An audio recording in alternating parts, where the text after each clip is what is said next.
In this world, magic was not some distant legend or forgotten miracle. It existed openly, woven into the rhythm of ordinary life, across 4 enormous continents where 20 different nations stood beneath the same sky, alongside countless races and species all sharing the same age. In the land of Rondel, the era of ancient myths, wandering swordsmen, and heroic legends had already passed into the pages of history. What replaced it was an age dominated by magic, and that magic had advanced so far that it now formed the very backbone of civilization itself. But even though society had grown so sophisticated through magic, the system controlling people's lives remained painfully outdated. Kings still ruled from their thrones, nobles still stood above commoners, and because of that rigid hierarchy, discrimination by class continued to spread through every corner of the world. Even with those flaws, this brilliant period of magical development was celebrated by the people as the Golden Age of Rondel, a time filled with prosperity, ambition, discovery, and a sense of wonder that seemed to touch the entire world. Then came December 29, 1999 of the Magic Century. With only one day left before a brand new century began, the final will left behind by an archmage named Manuel Lucas was suddenly revealed to the world, and in that single moment, the peaceful order of everything collapsed into chaos. The aged archmage announced that somewhere out there, hidden within the world, he had left behind his power, his knowledge, and his vast, unimaginable fortune. And whoever desired that ownerless destiny was free to seek it out, reach for it, and claim it with their own hands. Manuel Lucas was not merely a powerful mage with a famous name. He was the legendary archmage who had helped guide Rondel into the golden age of the Magic Century, an archduke of the Brigham Empire, and the exalted figure known throughout the world as the Ninth Circle Lord Wizard. As soon as Manuel Lucas's message spread, people from every class and background began moving. Nobles, commoners, adventurers, and desperate dreamers all set out after the legacy he had hidden away, and before long, rumors about Manuel Lucas's fate were racing across the entire world. Some people whispered that Manuel Lucas's dungeon lay buried far away in the barren and dangerous lands of the dragons. Others argued that his enormous fortune had been secretly placed within the allied nations of Alicia, a region already famous as a tax haven where wealth could quietly disappear. There were even more unbelievable rumors claiming that Manuel Lucas had left behind an entire sky fortress, drifting somewhere high above the Sea of Storms, the deadly ocean said to stretch across the very center of the world. It did not matter where people were born, what race or species they belonged to, or what position they held in society. In the end, every pair of eyes was fixed on the same prize, Manuel Lucas's hidden fate. But no matter how loudly those rumors spread, they remained nothing more than rumors. Countless people searched, questioned, investigated, and threw themselves into danger, yet not a single one of them managed to find even the tiniest piece of reliable evidence. And so, as the world continued to chase shadows, 20 long years passed by. Even after all that time, the mystery of Manuel Lucas's legacy remained completely untouched and unsolved. Then, one day, a man stood rooted to the spot, his body tense and sweat gathering on his skin, as the system window floating in front of him displayed something impossible. He had obtained Manuel Lucas's fate. The moment he truly grasped what those words meant, a violent rush of excitement surged through his chest. It was so overwhelming that he could barely force himself to stay calm. In the year 2007 of the Magic Century, inside Lawrence Castle, the butler approached the young Master Adrian with polite composure and asked if he planned to return to his studies. Adrian answered right away, saying that he did, and that he would also bring back the books he had already finished reading. The butler immediately offered to have a servant return the books in his place, as if that were the most natural arrangement. But Adrian refused in a calm voice, explaining that there was a particular book he wanted to search for personally, so he would go there himself. This boy was Adrian Lawrence, the second son of Viscount Lawrence. But beneath that young noble's appearance, he was far from an ordinary child, because Adrian had been reincarnated into this world, while still carrying the memories of the life he had lived before. Whenever Adrian looked back on the last moments of his previous life, there was nothing noble, dramatic, or heroic about the way it had ended. He had been serving in the military, with only a single month left before his long-awaited discharge. But before he could ever return home, his life was cut short in a truck rollover accident. When he opened his eyes again, he was no longer in the Republic of South Korea. Instead, he had awakened in the Reinhardt Kingdom, leaving behind the name Kim Min-ji and beginning a new life as Adrian Lawrence. In his old life, he had been born into a completely ordinary middle-class family. But in this unfamiliar world, he started over as the second son of a viscount's household, part of a noble family that even possessed its own estate. At first, reincarnation left Adrian deeply confused, frightened, and emotionally shaken. Yet as time passed, the memories and experiences from his former life gradually became his greatest weapon. While other children his age spent their days playing without a care, Adrian buried himself in study, learning earlier and advancing far faster than anyone around him. His teacher even told Adrian's father that he had never seen a child with such remarkable talent for learning. Hearing that praise, Adrian quietly thanked his teacher in his heart, relieved that he had managed to gain recognition from those around him, while also living up to his father's expectations. But if Adrian had to point to one major disappointment, it was that most of the advantage he expected from his previous life had almost completely disappeared. He soon discovered that Rondell was not a primitive fantasy world at all, but a civilization even more advanced than 21st century Earth. Because of that, the knowledge Adrian had carried over from his old world did not give him nearly as much power or usefulness as he had once hoped. So Adrian came to understand that his only real choice was to keep raising his own value and continue presenting himself as a genius. Even so, life in this world was not kind enough for hard work alone to carry him safely through every threat. When Adrian was only 7 years old, someone attempted to poison him. The doctor told the maid that Adrian had survived only because luck had been on his side. If they had reacted even a little later, he would have died. The maid, shaken by those words, could only ask in disbelief who would commit something so horrifying. But Adrian did not need anyone to tell him the answer. In his eyes, the person responsible was already painfully clear. Then a woman came toward him with a worried look on her face, saying that he had no idea how terrified she had been. Adrian looked up at her in sudden panic, and Anna Lawrence, the official wife of the Lawrence family, gently asked him whether he was all right. Adrian understood all too well why Anna would find him unpleasant to look at. She was a noblewoman by birth, while he had been born from a commoner and was not her child. Just the fact that he had drawn his father's attention was enough to make her deeply uneasy. Later, Adrian slammed his fist hard against the wall, anger boiling up inside him. What was the point of living in such a highly developed world? He wondered, when the country's political system was still this backward, rotten, and cruel. Adrian also knew that without backing or evidence, it would be impossible to accuse Anna openly. What angered him even more was his father's silence. There was no way his father failed to realize that Anna was the most suspicious person, so why was he pretending not to see anything? That was the moment Adrian finally understood the truth. His father knew, yet he had chosen to look away and act as if he knew nothing. From then on, Adrian stopped trying to behave like a genius. Roughly 10 years passed. Then, on May 1, 2019 of the Magic Century, a store clerk greeted Adrian in a bright voice as he stepped through the entrance of Pod Convenience Store. Adrian was now 20 years old. Wearing a faint, relaxed smile, he quietly scanned the inside of the store, his eyes moving over the shelves and displays just like any ordinary customer browsing around.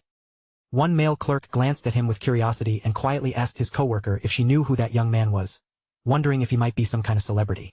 The female clerk immediately told him to lower his voice, then explained that the young man was the second young master of the Lawrence family. The male clerk froze in surprise when he heard that name. He asked if that was really Adrian from the Lawrence family, since someone with that background should have been one of the lords of the area. He nearly went on to mention that Adrian's clothes looked no different from what a normal commoner would wear. But before the male clerk could finish speaking, the female clerk sharply cut him off, because Adrian had already turned toward them and addressed them. She quickly straightened her posture and asked him, with proper politeness, how she could help. Adrian told her that he could not find any online point cards displayed on the shelves. The clerk immediately explained that the store's policy had recently changed, so point cards were now sold only at the checkout counter. When she carefully asked how many of the cards he wanted to purchase, Adrian answered without the slightest change in expression, saying that he wanted every single one of them. After the purchase was completed, Adrian walked out of the convenience store with the cards in hand, while the clerk politely thanked him for buying from them. The moment Adrian was out of sight, the female clerk turned on her coworker with visible anger, asking if he could please get himself together. She warned him that if they lost the favor of a noble, even a small mistake could bring punishment down on them. The male clerk apologized, but confusion still lingered on his face. He pointed out that Adrian could have easily ordered a servant to handle such a simple errand, so he had only been wondering why the young master came all the way to the convenience store in person. The woman snapped back that there was no way she would know the reason either. She admitted that even she had been extremely nervous the first time she saw Adrian enter the store. When the man asked whether Adrian came there often, she said he visited about 2 or 3 times a month, and judging by what he usually bought, he seemed to be very interested in games. Outside, Adrian looked down at the game point cards he had just purchased, which were worth 5 million loot in total. Converting it in his head through the memory of his old world, he knew that amount would be roughly 5 million Korean won. Just then, Adrian's guard informed him that a call had come in, saying that the young Master Cedric was visiting his residence. The moment Adrian heard the news, shock flashed through him, followed almost immediately by a sharp surge of irritation. A short while later, Adrian's mother, Sylvia Lawrence, announced anxiously that he had arrived, her unease clear from the way she delivered the news. Adrian immediately stepped forward and embraced his mother, holding her close as he asked where his brother was. But before Adrian could even calm down and properly settle himself, his half-brother stormed into view. It was Cedric Lawrence, 23 years old, already raising his voice the moment he appeared. He snapped at Adrian, demanding to know if he had truly been walking around the estate without using a vehicle, as if Adrian had completely lost his senses. Adrian's face stiffened with clear irritation, while Sylvia stood close by, her expression pale and anxious with fear. Cedric continued scolding him, saying that as someone born into a noble family, Adrian should at least consider the dignity and prestige of the Lawrence name. But Adrian knew exactly what kind of man Cedric really was. Cedric wasted his days chasing women and fooling around, and in Adrian's eyes, if Cedric had not been fortunate enough to be born a noble, he probably would not even have the ability to take care of himself. Still, Adrian also understood that arguing back would only make Cedric drag this scene out even longer. So rather than throwing fuel onto the fire, Adrian chose to lower his stance. Keeping his expression carefully controlled, he admitted that he had acted short-sightedly and told Cedric that he would be more careful from now on. Cedric looked down at Adrian with obvious contempt and threw in one final insult, saying that no matter what happened, being the mixed blood child of a commoner was never something Adrian should dare to feel proud of. Adrian let Cedric's cruel words pass without reacting, then calmly asked what had brought him all the way here. Cedric answered that their father seemed to be planning to hand Adrian a business called Vars Distribution, and he assumed Adrian must have already heard about the matter as well. Adrian understood very clearly that in Rondell, noble families were not simply landowners with fancy titles. Judging by the standards of his previous world, they were closer to powerful forces that combined the economic strength of giant corporations with the political authority of government officials. Because of that, nobles naturally dipped their hands into all sorts of businesses. Vars Distribution, which was tied to the profits generated by the mining industry, was one of the important revenue sources controlled by the Lawrence family. Only after hearing that did Adrian fully grasp the reason Cedric had barged into his home in such an obviously foul mood. So Adrian kept his tone even and told Cedric that he understood what this was about. If Vars Distribution was the problem, then he would simply refuse to take over the business. Cedric's tense expression softened almost immediately, as if Adrian had given him exactly the answer he had come here to hear. Looking satisfied, he said that Adrian truly did know his place, just as he had expected. Adrian then told Cedric that if he had finished saying what he came to say, he should go back. After all, Adrian had already spent a considerable amount of money to play games, and he had no desire to waste any more of his time on this pointless argument. Cedric tried to hold in his amusement at first, but the laughter soon escaped him. He burst out openly, wearing a mocking grin as he told Adrian to keep doing exactly what he had been doing. After Cedric finally left, Sylvia looked at Adrian with worry and asked if he was truly all right. Adrian replied that he was fine, then gently reassured his mother that the safest choice was to stay uninvolved. Ever since the poisoning incident, Adrian had thrown away his image as a genius on purpose and isolated himself, reducing his contact with the family's vassals as much as possible. Adrian suspected that once he stopped being seen as a genius, his father gradually lost interest in him as the son of a concubine. Bit by bit, that attention faded away, until Adrian was no longer treated as someone worth watching closely and was met instead with cold indifference. Strangely enough, that very indifference became a kind of shield for him. Because his father no longer placed much importance on his existence, Adrian never again found himself in a situation where his life was directly threatened. And so, for the next 10 years, Adrian lived while deliberately making his presence as faint as possible. Then, the moment he graduated from the academy, he left the castle behind and moved out together with his mother.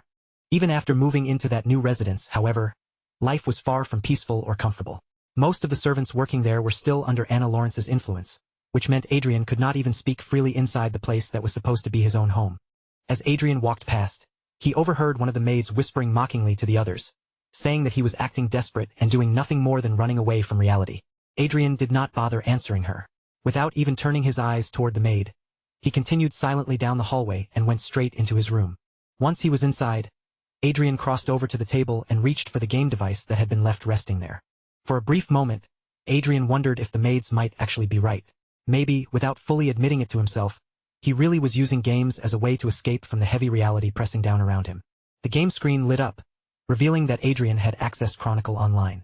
A faint smile appeared on his face, because there was absolutely no reason an ordinary game system should be telling him that he had cleared stage 1 of the fake quest. Then the system began analyzing Adrian's character. After a moment, a message appeared, informing him that the character he used in the game had been synchronized with his actual body in the real world. Adrian lifted his chin slightly, a hint of pride showing in his expression, and muttered that if someone truly intended to monitor him, then they should have been watching him inside the virtual world as well. Immediately after that, the system displayed a warning. From this point forward, the abilities Adrian gained inside Chronicle Online would no longer remain confined to the game. They would begin affecting reality itself. 10 years earlier, while Adrian was still attending the Royal Academy, He had once researched Manuel Lucas for an assignment. During that research, the moment Adrian saw Manuel Lucas's family crest, he noticed something strange about it. No matter how many times Adrian examined the crest, its shape reminded him strongly of an English word.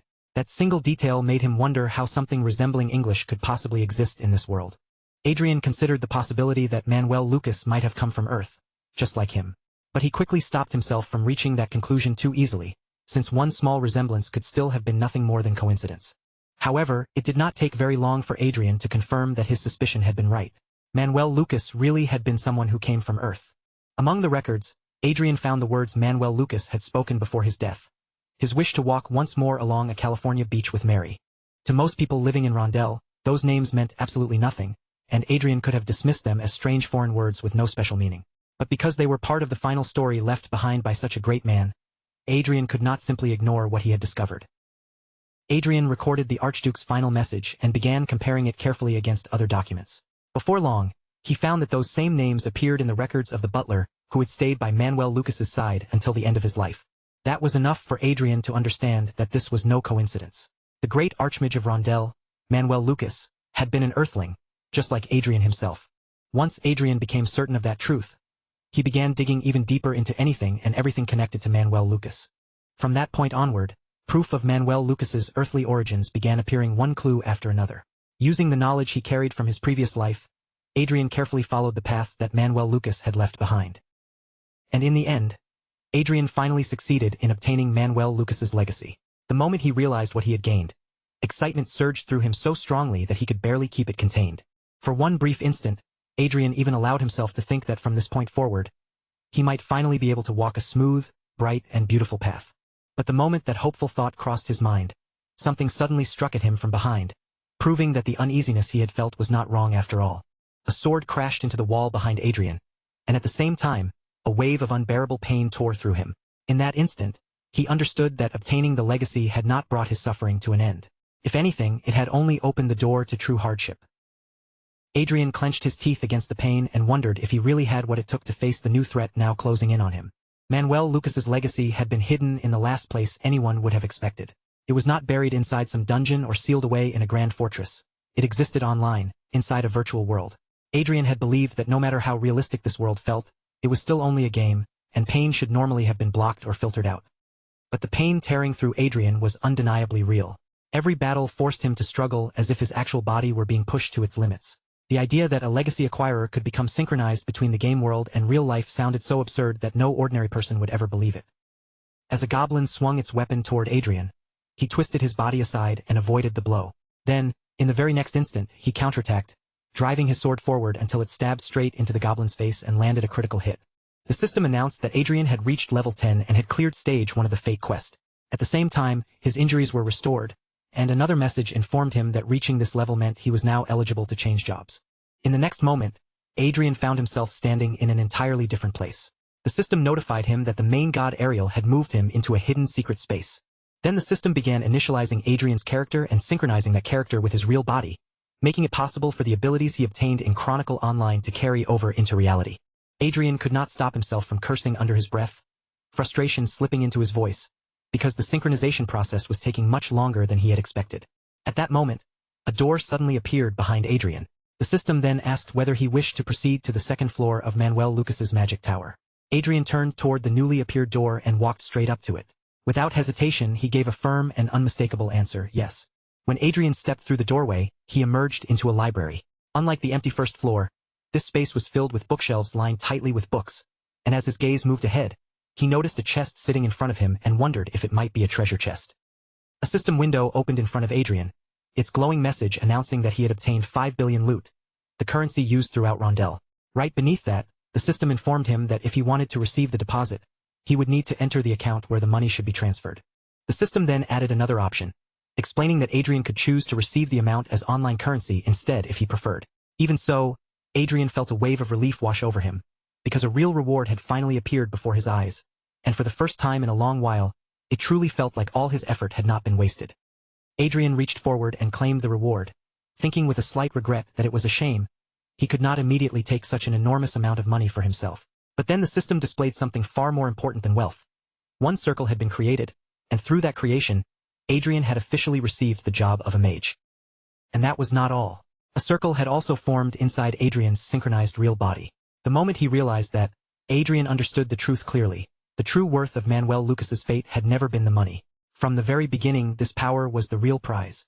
Then another warning appeared from the system, telling Adrian not to forcefully quit the game.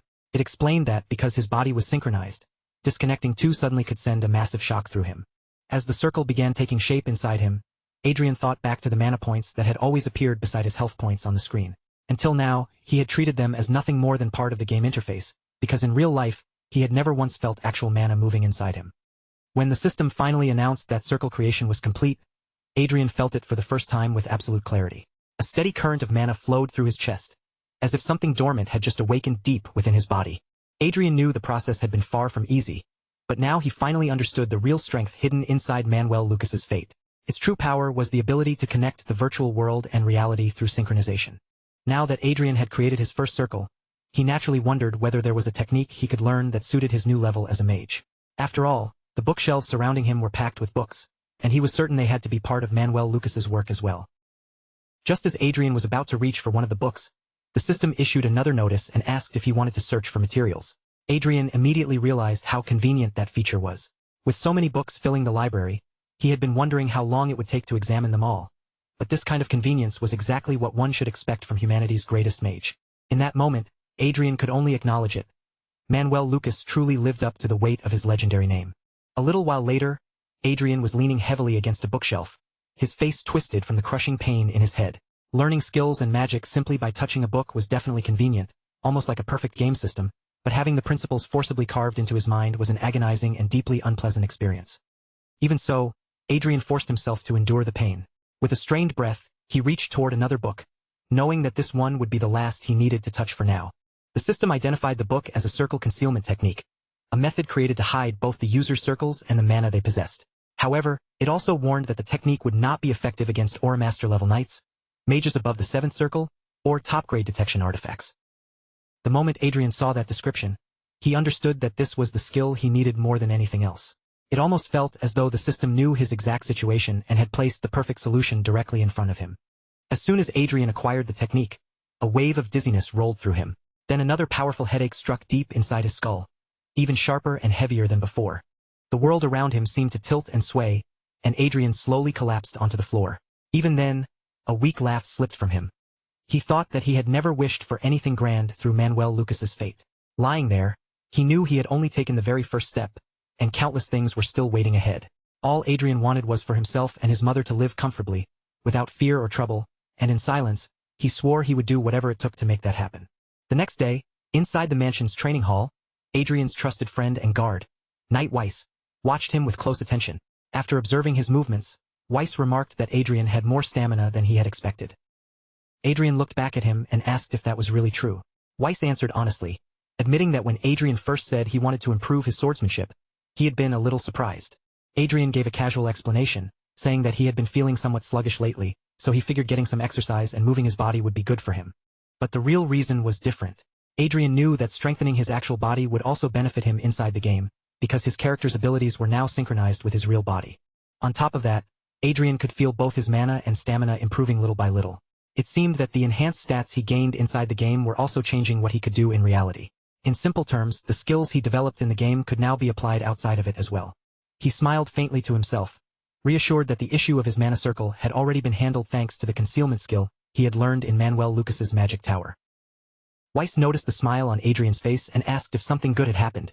Adrian wondered for a moment whether his excitement had shown more clearly than he intended. Adrian kept his answer simple, saying that he had managed to acquire a valuable item in the game. Nearby, people began whispering among themselves as they watched him. Some muttered that they had already suspected Adrian was obsessed with games, while others added that Weiss must be quite the fanatic as well for staying so closely attached to him. A few of them even questioned why Weiss would bother trying to gain favor with someone like Adrian, calling him a powerless, pitiful person with no real influence to speak of. Weiss's expression immediately hardened with anger, his body tensing as if he was about to step forward. But Adrian stopped him before he could react, quietly telling Weiss not to pay those words any attention.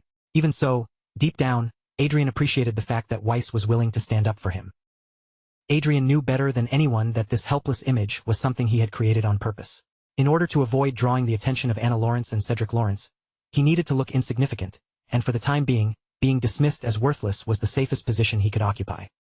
About a minute later, Adrian logged into the game again, and Chronicle Online greeted him warmly as the familiar interface unfolded before his eyes. Now that Adrian had confirmed his game stats were truly influencing his real-life body, he understood exactly what he needed most in order to strengthen himself faster and make more money. It was time to spend. Adrian remembered a saying from somewhere that in games, the greatest power of all was the power of the wallet, and almost as if responding to that thought, the system immediately loaded the store's product list in front of him. First, Adrian purchased an experience increase item that was only available to players below level 100. It raised experience gain by 30% for 24 hours and cost 500 kits. After that, he bought the Goddess's Blessing, another below level 100 item that increased all stats by 30% for 24 hours, also priced at 500 kits. Finally, Adrian purchased the Goddess's Protection, an item limited to players below level 100 that could grant immunity from a single attack, though its price was much higher at 1,000 kits.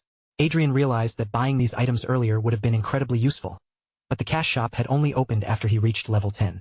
With that matter settled, he turned his attention to the Summon Supporter item, which he considered the real highlight of the day. The Summon Supporter item cost 500 kits for a single use, while a bundle of 10 summons was priced at 4,500 kits. Adrian knew that bringing in a tank would reduce some of the experience points he personally received, especially because party play and aggro distribution could affect leveling speed. Even so, he judged that the investment would still be worth it. If he was going to summon a supporter, Adrian wanted the best warrior-type tank he could possibly get, no matter how much money it took. The system asked whether Adrian wanted to summon supporters 10 times for 4,500 kits. Adrian chose to proceed without a moment of hesitation, because he had the money, and more importantly, he had already made up his mind. The system then began revealing the random supporter summon results one after another, each new result appearing before Adrian's eyes. A moment later, Adrian stared at the results with a familiar sense of disappointment. The odds felt painfully similar to the low-quality Korean games he remembered from his previous life. Even after spending 30 million won, Adrian still had not managed to pull a single supporter that matched what he actually wanted. Then, at long last, one result finally caught his attention. A female supporter named Arcea. Arcea was specialized in defense, and she carried a protective shield known as the Shield of God. It was Adrian's first time ever hearing about this supporter, which made him wonder if Arcea might be a newly added character. On top of that, she was already level 25, and even within the Amic tier, her performance stood out as the best. Adrian felt relieved that a genuinely useful supporter had finally appeared. Adrian moved to register Arcea, but the system immediately warned him that once a supporter was registered, the selection could not be changed afterward. The system asked Adrian to confirm whether he truly wanted to register her, leaving him briefly puzzled by the extra warning. Even so, Adrian went ahead and registered Arcea as his supporter. Adrian looked Arcea over carefully and noticed that her expressionless face made her seem almost like a golem wearing the outward appearance of a human. But he decided that detail did not really matter, and simply asked her if they should go level up. A short while later, Arcea stood firmly at the front, taking the goblin's attacks head-on, while Adrian positioned himself behind her and struck the enemies down with magic missile. Adrian finally stopped when the system informed him that he had reached level 20 and asked whether he wanted to check the technique books and magic books he had acquired. The notice made him genuinely pleased, because hunting had become unbelievably comfortable with a tank-type supporter protecting the front line. Adrian sat down behind a tree and thought that even if Arcea took a portion of his experience points, he did not feel like he was losing out at all. The only small drawback was that as her level continued to rise, the amount of experience she needed would probably increase as well. The system suddenly flashed a warning in front of Adrian, telling him that he had stayed connected to the game for 15 straight hours in real time without taking a proper break. The message was so direct it almost felt like the system itself was pleading with him to log out and give his body some rest. Adrian stared at the warning and wondered if playing Chronicle Online had somehow become even more exhausting than practicing magic out in the real world. With that thought still lingering in his head, he finally decided there was no point pushing any further and chose to log out. After returning to reality, Adrian stretched his stiff body, feeling his joints loosen as he let out a deeply satisfied breath. He murmured that the day had definitely been worthwhile, then decided he would rest for a little while before heading over to the training hall. But just as Adrian began to relax, he sensed a presence standing beside him. When he turned his head, his eyes widened in disbelief, because his supporter was right there in the room, silently facing him as if it were the most natural thing in the world. Adrian froze in place as he stared into her completely expressionless face. Then panic hit him all at once, and he demanded to know who she was. Without the slightest change in her voice or expression, she answered simply that she was Adrian's support. Adrian immediately snapped that this was not what he was asking. What he wanted to know was how she had managed to leave the game behind and appear here, standing in the real world right in front of him. Arcea paused for a brief moment, almost as if she were processing the exact meaning of his question. Then she replied that she understood now. Adrian was asking how she could maintain a physical body in reality. Adrian quickly confirmed that yes, that was exactly what he wanted explained. As Adrian listened to her speak, he noticed something important. Arcea clearly understood the difference between the game world and the real world, which meant she had a far better grasp of her own situation than he had expected. Arcea explained that she was an android created by Manuel Lucas, prepared in advance according to the arrangements left behind by her master. Her outward appearance and combat characteristics had been modeled after Arcea of Heavenly Steel. Adrian narrowed his eyes as he took in what she had just said, then summed it up in his own words. In other words, Arcea herself was one of Manuel Lucas's legacies. Arcea gave a simple answer and confirmed that he was correct. A wave of frustration rose inside Adrian. If he had known that the summon carried this kind of hidden meaning, he never would have casually chosen a supporter focused only on tanking. From the beginning, he would have picked someone with a wider range of abilities. It was not that Adrian disliked Arcea herself, nor did he regret the fact that she existed. The problem was that if the summon had such an important secret behind it, the system really should have given him some kind of warning beforehand. Adrian asked Arcea whether her stats were the same as they had been inside the game.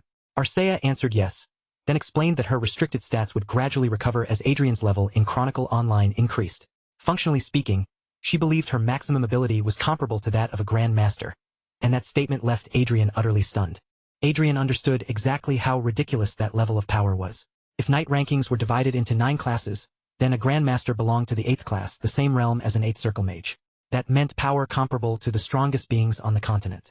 Even in the Reinhardt Kingdom, the highest-ranking mage had only reached the 7th class, and across the entire world, there were only 8 mages who had achieved the 8th class. Adrian could not help wondering whether Manuel Lucas had truly created a monster of that caliber.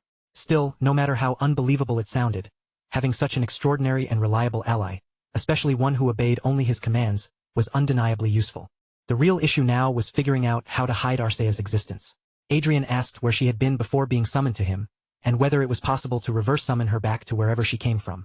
Arcea replied that she had previously been stored in standby mode, inside a maintenance warehouse located in Everhill, the Holy City. From there, she had been transmitted to Adrian through the Lucky Encounter Management server. Arcea went on to explain that transmission was only possible during the initial shipment process. If she wanted to return to the maintenance warehouse now, she would have to travel there herself. Adrian then asked whether she had a stealth function or any sort of magic concealment, and Arcea answered that because she belonged to the warrior class, she had no stealth function, though mana concealment was possible. Adrian immediately ordered her to try it, and Arcea obeyed without hesitation. The protective aura surrounding Arcea's armor faded away, and her mana presence disappeared along with it. Fortunately, just like Adrian, Arcea possessed a mana concealment skill, meaning ordinary knights would not be able to detect her. Adrian muttered that there was no helping it, which briefly confused Arcea, before he added that his reputation was already at rock bottom anyway. Sure enough, it did not take long before whispers began spreading outside the mansion. One person asked whether the others had heard the rumor that Adrian was openly bringing a woman into his residence now, and another quickly answered that they had heard it too, saying the maids had apparently caught him alone in his room with a woman. The rumors kept growing from there. People began claiming that Adrian and the woman went everywhere together, and some even went so far as to call Adrian the most shameless young master in the entire world. Even Sylvia eventually asked Adrian when he was planning to get married, gently telling him that she would not mind even if his girlfriend happened to be a commoner. Meanwhile, Weiss was left completely shocked, as if only then realizing that Adrian had already reached an age where rumors like that could actually be taken seriously. Adrian was then surprised to discover that he had already reached level 30. On top of that, the second stage of the Lucky Encounter quest had appeared, and its condition was to defeat the Orc Warrior Cants, with the reward being access to the 3rd floor of Manuel Lucas's magic tower. Adrian figured that if he played the role of an immature young master who casually brought a strange woman into his mansion, then no one would think too deeply about Arcea's true identity. Although his mother's reaction was honestly embarrassing, Adrian pushed that awkward feeling aside for now and asked Arcea what happened to her real body while she was connected to the game. Arcea explained that her body would switch into eco mode, which was essentially the same as resting. However, her monitoring function would continue running at all times so that she could protect Adrian if needed. Adrian asked whether that meant Arcea could warn him or respond immediately if something happened outside the game. Arcea answered yes, while quietly shifting her gaze toward the side. Suddenly, a loud and savage growl echoed through the area. Arcea instantly stepped in front of Adrian like a shield, placing herself between him and the danger, and Adrian asked if it had begun. Arcea calmly confirmed that it had. A massive monster began walking toward them, each heavy step carrying a clear and threatening weight. The Orc Warrior Cants, with 5,500 health points, glared directly at Adrian, and the second stage of the fate quest began. Defeat the orc warrior Kance. Kance fixed his eyes on Adrian and called him human. Then, with a low growl, the orc warrior declared that if he got rid of Adrian, he would be able to become special. At that moment, the system warned Adrian that consumable attack items such as bombs and scrolls could not be used. Adrian immediately understood what that meant. Anything that could make the hunt too easy had been blocked from the start. Adrian silently wondered if Manuel Lucas was trying to raise his disciple into someone who could become truly strong. Knowing this opponent would not be easy to defeat, he called out to Arcea and prepared himself. Kance roared for Adrian to die, then swung his sword forward with terrifying force, the attack cutting through the air like a brutal execution blow. But the blade slammed directly into Arcea's shield, and the force of the impact made it rebound slightly. Adrian stared in shock, struggling to process just how much overwhelming power had been packed into that single strike. Adrian quickly aimed at Kance, focusing on the orc warrior's exposed eye, and fired magic missile straight toward it. The system immediately displayed the result, confirming that Adrian's attack had landed as a critical hit. Kance's health points dropped sharply, falling all the way down to 4,300. As Kance staggered and began to collapse, Adrian felt genuinely grateful that he had covered himself in high-quality equipment. The destructive power of his magic missile had already surpassed what a first circle spell should normally be capable of producing. Adrian thought that if his opponent had been a monster at an ordinary level, that single shot might have been powerful enough to kill it instantly. But then a sudden sound came from Adrian's side. Before he could fully react, Kance lunged forward and attacked him again. Fortunately, Arcea raised her shield just in time and blocked the blow before it could reach Adrian. Adrian muttered that this was insane, noticing that even though Kance had an absurd amount of health, the orc warrior had clearly already suffered a critical wound. Adrian wondered if Kance was simply abnormally tough, possessing a level of resilience far beyond what his current level should have allowed. Kance continued hammering against Arcea's shield again and again, each strike landing with enough force to make Adrian's nerves tighten. Adrian knew that if even one of those attacks hit him directly, he would die, and in that moment he was truly relieved that Arcea was standing beside him. It would have been a lie to say Adrian was not nervous. Watching an enemy charge at him with that kind of raw strength was terrifying, and Adrian knew better than anyone what death felt like, because he had already experienced it once before. Then Adrian activated Magic Dig, UR's digging magic, and caused the ground beneath Kance's feet to suddenly give way. The huge orc warrior lost his balance, tripped, and crashed hard onto the ground. At this level of danger, Adrian knew he could not afford to let fear blur his judgment, not even for a single second. Adrian immediately ordered Arcea not to let Kance get back on his feet while he continued attacking. Arcea answered yes at once and moved in to pin the orc warrior down. Adrian kept firing magic missile at Kance, whose health had already dropped to 3,900.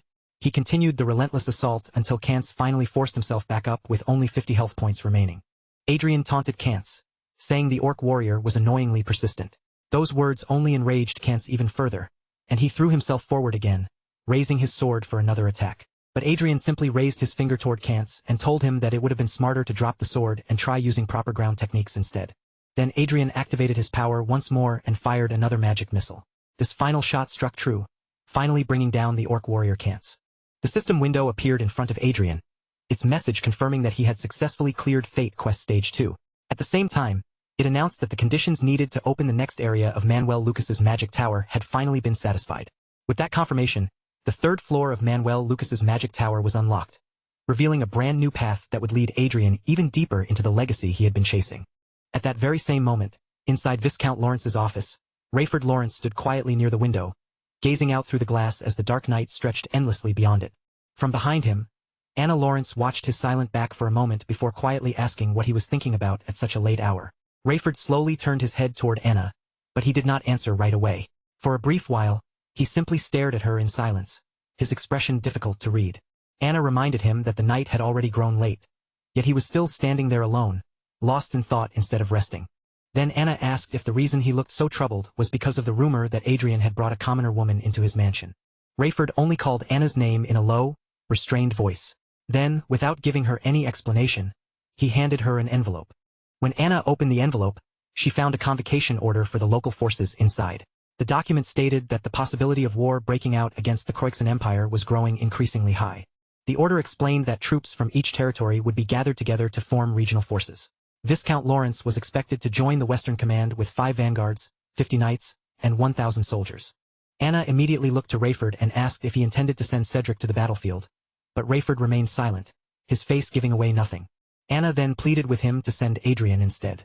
She argued that Adrian did nothing but play games in the mansion every day, and that as a member of the Lawrence family, he should at least perform his duty once in a while. Rayford looked at her and asked whether she truly meant to call Adrian back and use him only when necessary, after leaving him ignored and alone for all this time. Anna answered that Adrian had chosen that kind of life for himself, and she insisted that up until now, he had enjoyed the privileges of being a noble as much as anyone. Rayford calmly asked if that was truly what she believed.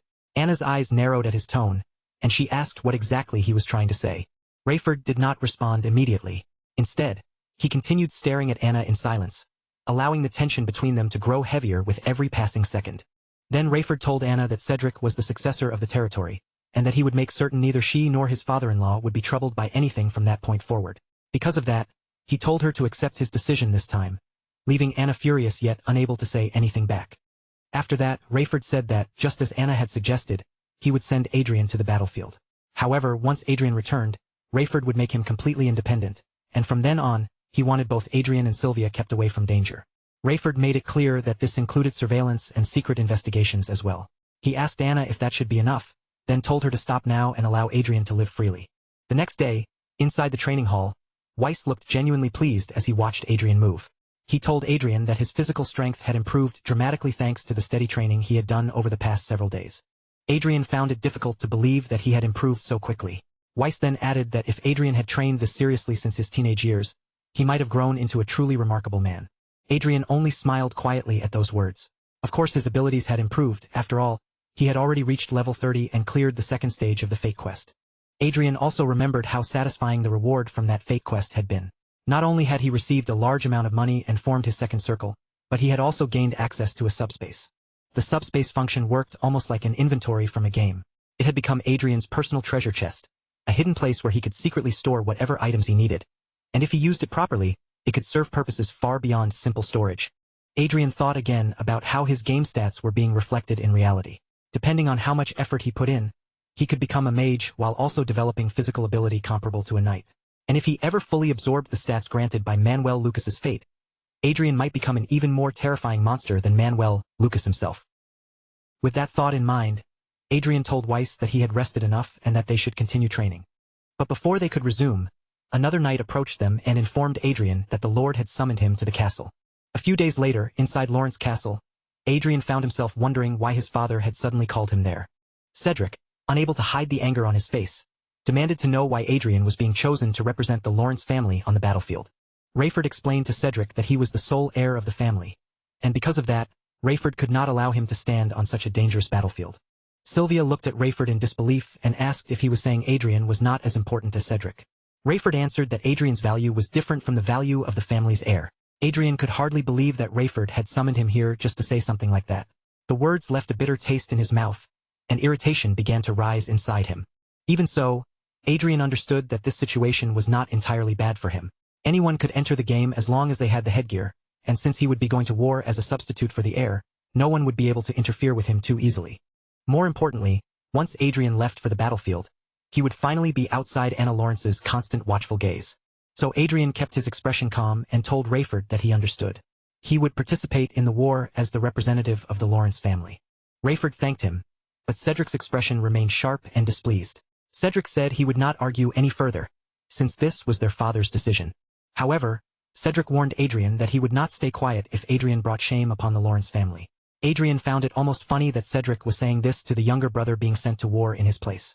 At the same time, he wondered why Cedric was acting so immaturely, realizing that the distance between the two of them had already grown far too wide. Adrian assured them that he would do his best. But just then, Rayford called out to him separately and asked if they could speak in private. A minute later, Adrian and Rayford arrived at a bridge. Since Rayford had ordered Adrian's guard to step away, Adrian could not help wondering what his father wanted to discuss so privately. Adrian asked what Rayford wanted to talk about, and Rayford explained that if the situation on the battlefield ended well, he would move Adrian and Sylvia to the King's Land. He said Adrian could consider it a reward for going in Cedric's place, one that would allow him to live however he wished without interference. Adrian knew very well that Anna hated letting him out of her sight, so he wondered whether she had truly agreed to such a decision. Because of that doubt, he still could not bring himself to fully trust Rayford. Adrian told his father that he understood the offer, but that he would need some time to think it over. Rayford seemed to realize that Adrian did not trust him. Adrian then added that before he could truly consider anything, he first had to return alive from the battlefield. Rayford let out a quiet sigh, then reached beneath his coat and pulled something out, making Adrian wonder what his father was about to hand over. Rayford gave the item to Adrian and explained that it contained protective artifacts, a 5th class auto shield and a 7th class great shield.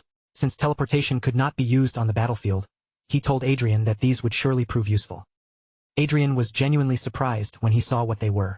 He knew artifacts of that level were extremely valuable, so he accepted them and thanked Rayford. Rayford then told Adrian that if he wanted to survive, he would have to remain conscious no matter what happened. But then Adrian felt someone glaring at him from inside the castle. When he turned his gaze in that direction, he saw Cedric staring at him with clear anger, while Anna stood beside him wearing a teasing smile. Adrian smiled back at them, already knowing they would be watching him. Inwardly, however, he could only think that the two of them were truly obnoxious. Rayford's gaze shifted toward them as well, his face calm and unreadable as he quietly told Adrian not to worry too much about Sylvia and to take everything one step at a time.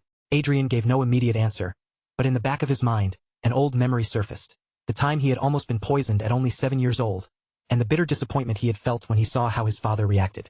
And that incident had never been the only wound Rayford had left behind.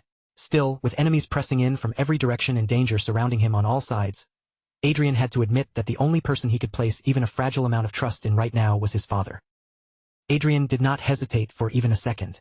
Looking straight at Rayford, he answered as if it were obvious, saying that of course he would trust him. For a moment, Rayford seemed genuinely taken aback, his expression shifting just enough to show that he had not expected to hear those words from Adrian at all. But after that brief silence passed, he quietly accepted his son's decision.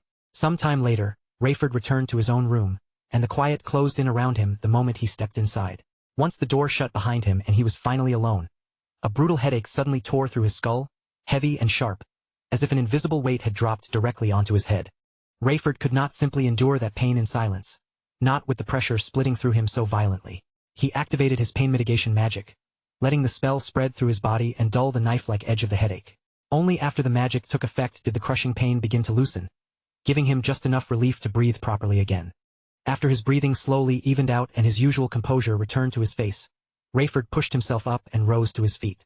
In that quiet room, one thought settled clearly in his mind.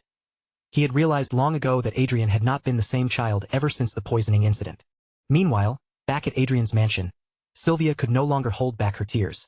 Her face was full of worry as she looked at her son, and Adrian tried to soothe her as gently as he could, reminding his mother that she already knew he had the ability to protect himself. But even then, Sylvia's anxiety did not fade. Her voice trembled as she asked what he would possibly do if they forced him onto the battlefield and hurt him there. Sylvia went completely still when Adrian gave her an answer she had never imagined hearing. Instead of sounding frightened or shaken, he spoke with a calmness that almost felt colder than anger, saying that if that happened, it would actually work in his favor. The more crimes his enemies stacked onto themselves, the easier it would become to wipe them out when the time finally came. Sylvia's eyes widened in alarm, and she immediately asked what he meant by that, lowering her voice as if afraid the walls themselves might be listening. Adrian, however, remained composed. He reassured her that she did not need to be frightened, because Arcea was already standing guard right outside the door. Adrian looked directly at his mother and told her that he was no longer the kind of person who would just stand still and accept every blow thrown at him. Things were almost over now, he said, so all he needed was for her to endure it a little longer and wait just a bit more. 2 days passed, and the day finally arrived for the Lawrence army to set out. The staff gathered together under a tense, restless atmosphere, everyone seeming aware that they were stepping closer to danger. Among them, Harmon glanced toward the unfamiliar woman standing nearby, then nervously turned to Adrian and asked who she was. Adrian did not answer right away. Instead, he turned the question back on Harmon, asking if he truly did not know Arcea. Harmon admitted that he had heard the rumors about Adrian's relationship with her, but even with that in mind, he still looked uneasy. In a cautious voice, he said he was not sure it made sense to bring Adrian's lover along to a place that could very well turn into a battlefield. Inside the conference room of the levitation train, Adrian made his position clear with a tone that left no room for argument. He had no intention of wasting time discussing Arcea any further. If anyone there felt they needed an official explanation, then for the duration of the trip, they could simply regard her as his secretary. Harmon lowered his head a little and said that if Adrian insisted on it, then he understood. Adrian, however, knew perfectly well that Arcea was not someone he could just casually leave behind. If things turned dangerous, she would shield him even at the cost of her own life. And more than that, she had grown significantly stronger over the past few days, with her stats now climbing close to the level of a formal knight. Before stepping anywhere near a real battle, Adrian understood that the most important thing he could do was make himself strong enough to survive it. During those short 2 days, He had poured an enormous 200 million into the game and used it to clear the third stage of a lucky encounter. Now he had reached the entrance to the fourth level, and the rewards from the third level alone were already valued at an unbelievable 100 billion each. The reward he obtained was the almighty cure, along with 3 precious bottles of elixir. At that very moment, those elixirs were safely tucked away inside Adrian's dimensional pocket. Considering the deadly situation he was about to walk into, he knew this reward could not have come at a better time.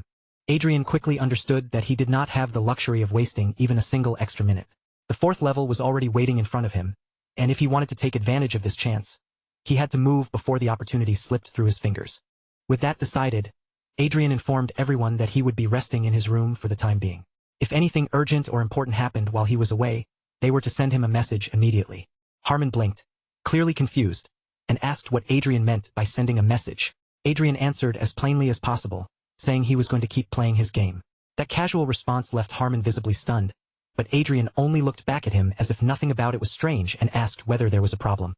Before Harmon could even figure out how to respond, another man cut in with an angry voice, declaring that the rumors about Adrian were apparently true after all.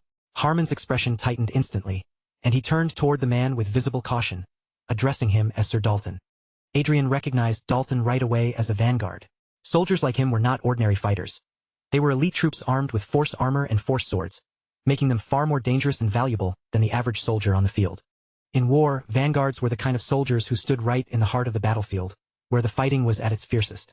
Whenever a nation's military strength was being measured, rated, or evaluated, elite forces like them were always treated as a top priority. Dalton looked Adrian up and down with a mocking smile, then asked if he was really fine with this situation, because everyone would soon see him as a completely incompetent commander. He pointed out that Adrian's reputation was already terrible enough. Yet now he had brought a girl with him to a battlefield, while planning to shut himself away and play games. Then, with an unpleasant smirk, Dalton added that he could at least understand why Adrian had brought Arcea along, since she was beautiful. The instant those words came out of Dalton's mouth, another man sharply called his name in a low, threatening tone and warned him to watch what he was saying. Dalton's face stiffened at once, and the fear that flashed through his eyes made it obvious that the warning had struck him exactly where it needed to. The man who stepped forward was Bilaam, a vanguard and the vice leader of the Knights. With a controlled expression, he apologized to Adrian and said that his subordinate had gone too far. Then, as if smoothing over the atmosphere, he added that during a long journey like this, some people ended up treating foolish behavior as a kind of entertainment. Adrian quietly observed Bilaam as he spoke. The man's words sounded polite on the surface, but Adrian noticed the coldness in his eyes, a chill that did not match the courteous tone of his apology at all. Bilaam then addressed the room and said there was no need for the Lord's deputy to concern himself with the opinions of mere underlings. The moment Adrian heard that, he understood perfectly. Bilaam might have been speaking with manners, but he clearly did not like Adrian either. But reactions like that were nothing new to Adrian, so they barely affected him at all. He showed no irritation on his face and did not bother arguing. Instead, he simply told them to send him a message when they arrived, and everyone responded with a formal yes. Not long after that, Adrian found himself standing before a massive monster, its huge body looming in front of him. Without hesitation, he drew back his arm and hurled a bottle of liquid straight toward the creature. The bottle smashed against the monster on impact, and in the next instant, a violent explosion erupted around its body. Flames and force swallowed the creature at once, tearing a pained roar from deep inside its throat. The item Adrian had thrown was called Tears of Salamander. Its effect was brutally simple. It inflicted 3,000 points of true damage.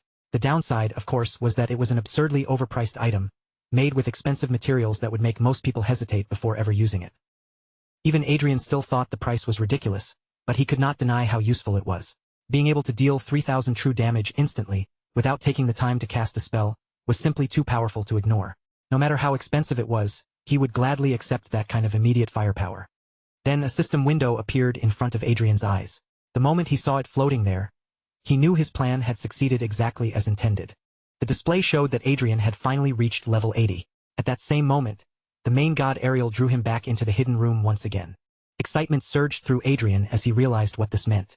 This was finally the 4th level quest. Waiting for him inside was the Demi-Lich, Immerse, a terrifying enemy with 32,000 health points, greeting Adrian and Arcea as though the two of them were nothing more than prey that had wandered into his grasp. But Adrian also understood exactly how much pressure was on him. He had to clear this 4th level before the levitation train arrived at the West headquarters, which meant he did not have time to drag the battle out. Adrian fixed his eyes on Immerse, carefully watching the undead creature in front of him. Lich-type monsters were usually troublesome enemies, difficult to handle and dangerous if given room to cast. And yet, the lich before him looked strangely sluggish and dull, almost as if there might be an opening he could exploit. That thought was shattered almost immediately. Immerse cast stone magic without warning, and Arcea's foot began turning to stone before she could properly move. In the very next breath, he launched Ice Circle Lance straight toward Adrian, and the sudden speed of the attack shocked him so badly that panic flashed through his mind. Adrian wondered in alarm whether Immerse had started casting before they had even fully taken their battle stances. Arcea tried desperately to rush toward him, pushing herself forward despite the stone creeping over her foot, but Adrian could tell at a glance that she would not make it in time. If he wanted to survive, he had to dodge this attack himself. He threw his body out of the way as fast as he could, twisting aside at the last possible moment. But the attack still caught his shoulder, and the force of the blow slammed into him hard enough to tear a cry of pain from his throat. Immerse laughed cruelly at the sight and told Adrian that he could hear it, the sound of his bones being crushed and his flesh ripping apart. Adrian collapsed to the ground, his body shaking under the overwhelming pain. He had thought he managed to dodge the attack, but the agony burning through him was so intense that he could barely keep his thoughts from scattering. What irritated Adrian even more than the injury was the sound of Immerse's laughter. That mocking, sneering laugh scraped against something in his memory, making him feel as though he had heard that same kind of ridicule somewhere before. Then Cedric's face suddenly flashed through Adrian's mind, and anger surged up inside him. Gritting his teeth against the pain, he forced his trembling body back onto its feet while Immerse laughed again and told him to stand still. Immerse launched a fireball at him next, sending the attack blazing through the air. This time, Adrian dodged and pushed forward instead of retreating, while Arcea moved ahead of him at the front, taking the lead as they closed in. In the next instant, Adrian and Arcea crossed the remaining distance, moving in together until they appeared right near Immerse. Adrian immediately turned healing magic into a weapon and used it against the undead lich. The spell struck Immerse directly, and his health dropped from 32,000 down to 29,000 in a single hit. Adrian quickly gave Arcea an order, telling her not to let Immerse have even a single moment to cast another spell. Arcea answered without any hesitation, acknowledging his command at once. Adrian knew perfectly well that fighting a lich without a priest was a dangerous situation. Since he did not have the ideal countermeasure available, he had no choice but to rely on the next best method he could use. He began enchanting their equipment with holy attributes, then continued pressing the attack against Immerse without backing off. Against an undead monster like this, Adrian understood that holy power was the most effective answer. As Adrian and Arcea continued hammering him with attacks, Immerse staggered under the pressure and demanded to know why they were dealing physical damage with a staff. But even while he complained, he was secretly preparing another spell. A moment later, he unleashed Firewall, and a huge wall of flames erupted between them. If that barrier could create enough space, Immerse believed he still had a chance to turn the battle around and win. But before Immerse could use the flames to put distance between them, Adrian suddenly tore straight through the blazing wall and appeared right in front of him. Immerse recoiled in shock, unable to hide his disbelief as he called Adrian a freak for charging through fire like it was nothing. Adrian had no interest in throwing back some clever line. His eyes stayed locked on the lich as he coldly told him to die. Then he swung his weapon down with everything he had and crushed it into Immerse's head, cursing him as a Cedric-looking bastard. Several hours later, the assistant window finally appeared before him, confirming that Adrian had cleared the 4th level of the Lucky Encounter quest. But there was no victory pose waiting beneath that message. Adrian was sprawled on the ground, gasping for breath, his entire body trembling as wave after wave of pain crashed through him. The instant Arcea saw Adrian collapse like that, she did not hesitate for even a heartbeat. Her shield slipped from her hand and hit the ground as panic spread across her face, and she rushed toward him as quickly as she could, desperate to reach his side. Arcea immediately grabbed one of the elixirs, moving with urgency, while Adrian lay there fighting through the pain. In his fading thoughts, he remembered something he had heard before, that during battle, adrenaline could numb the body just enough to keep someone moving. But once the fight was over, every wound and every injury would come flooding back all at once. Arcea carefully brought the elixir to Adrian's lips and made him drink it, making sure the precious liquid went down. As the healing power slowly spread through his battered body, Adrian realized something remarkable. A servant had opened her master's inventory by her own will. That single action proved, more than anything else, that Arcea was truly special. Once the pain began to ease and the stiffness in his body finally started to loosen, Adrian turned his gaze toward Arcea. His voice was still weak and rough from exhaustion, but he thanked her sincerely and told her that he felt much better now. Then the system appeared in front of him once again, announcing that Adrian had satisfied the requirement to unlock the next floor of the tower. With that message, Manuel Lucas's 5th floor opened before him. In the very next instant, Adrian and Arcea were transported onto the 5th floor of the tower. The moment Adrian spotted the treasure chest waiting ahead, his eyes lit up, and he hurried toward it without wasting even a second. Adrian opened the chest with clear excitement, leaning in as if he could hardly wait to see what reward had been prepared this time. His attention stayed fixed on the contents as he said they should find out what was waiting inside. This time, the system announced that Adrian had received 500 billion luths, along with an item called the all-around glasses. Adrian immediately wondered what kind of item those glasses were, but since they were a gift from Manuel Lucas, he knew there was absolutely no way they could be random, ordinary, or useless. Adrian opened the detailed description, and it did not take long for him to understand just how powerful the glasses really were. They came with analysis, observation, clairvoyance, and enhanced vision. They could inspect living beings, reveal the purpose and stats of objects, confirm a person's emotions, judge whether a conversation was truthful, see through obstacles, and even focus on targets from hundreds of meters away to several kilometers in the distance. Adrian immediately understood the value of an item like this. With these glasses, he could separate allies from enemies far more easily. For someone as cautious and suspicious as him, who never fully trusted what people showed on the surface, this was an incredibly useful treasure. And because Adrian had successfully completed the quest, another change began happening inside him as well.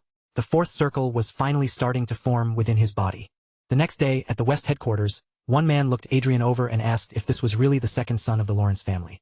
From the way he spoke, it was obvious he had expected someone larger, more imposing, and far more impressive to be sent from the Lawrence side.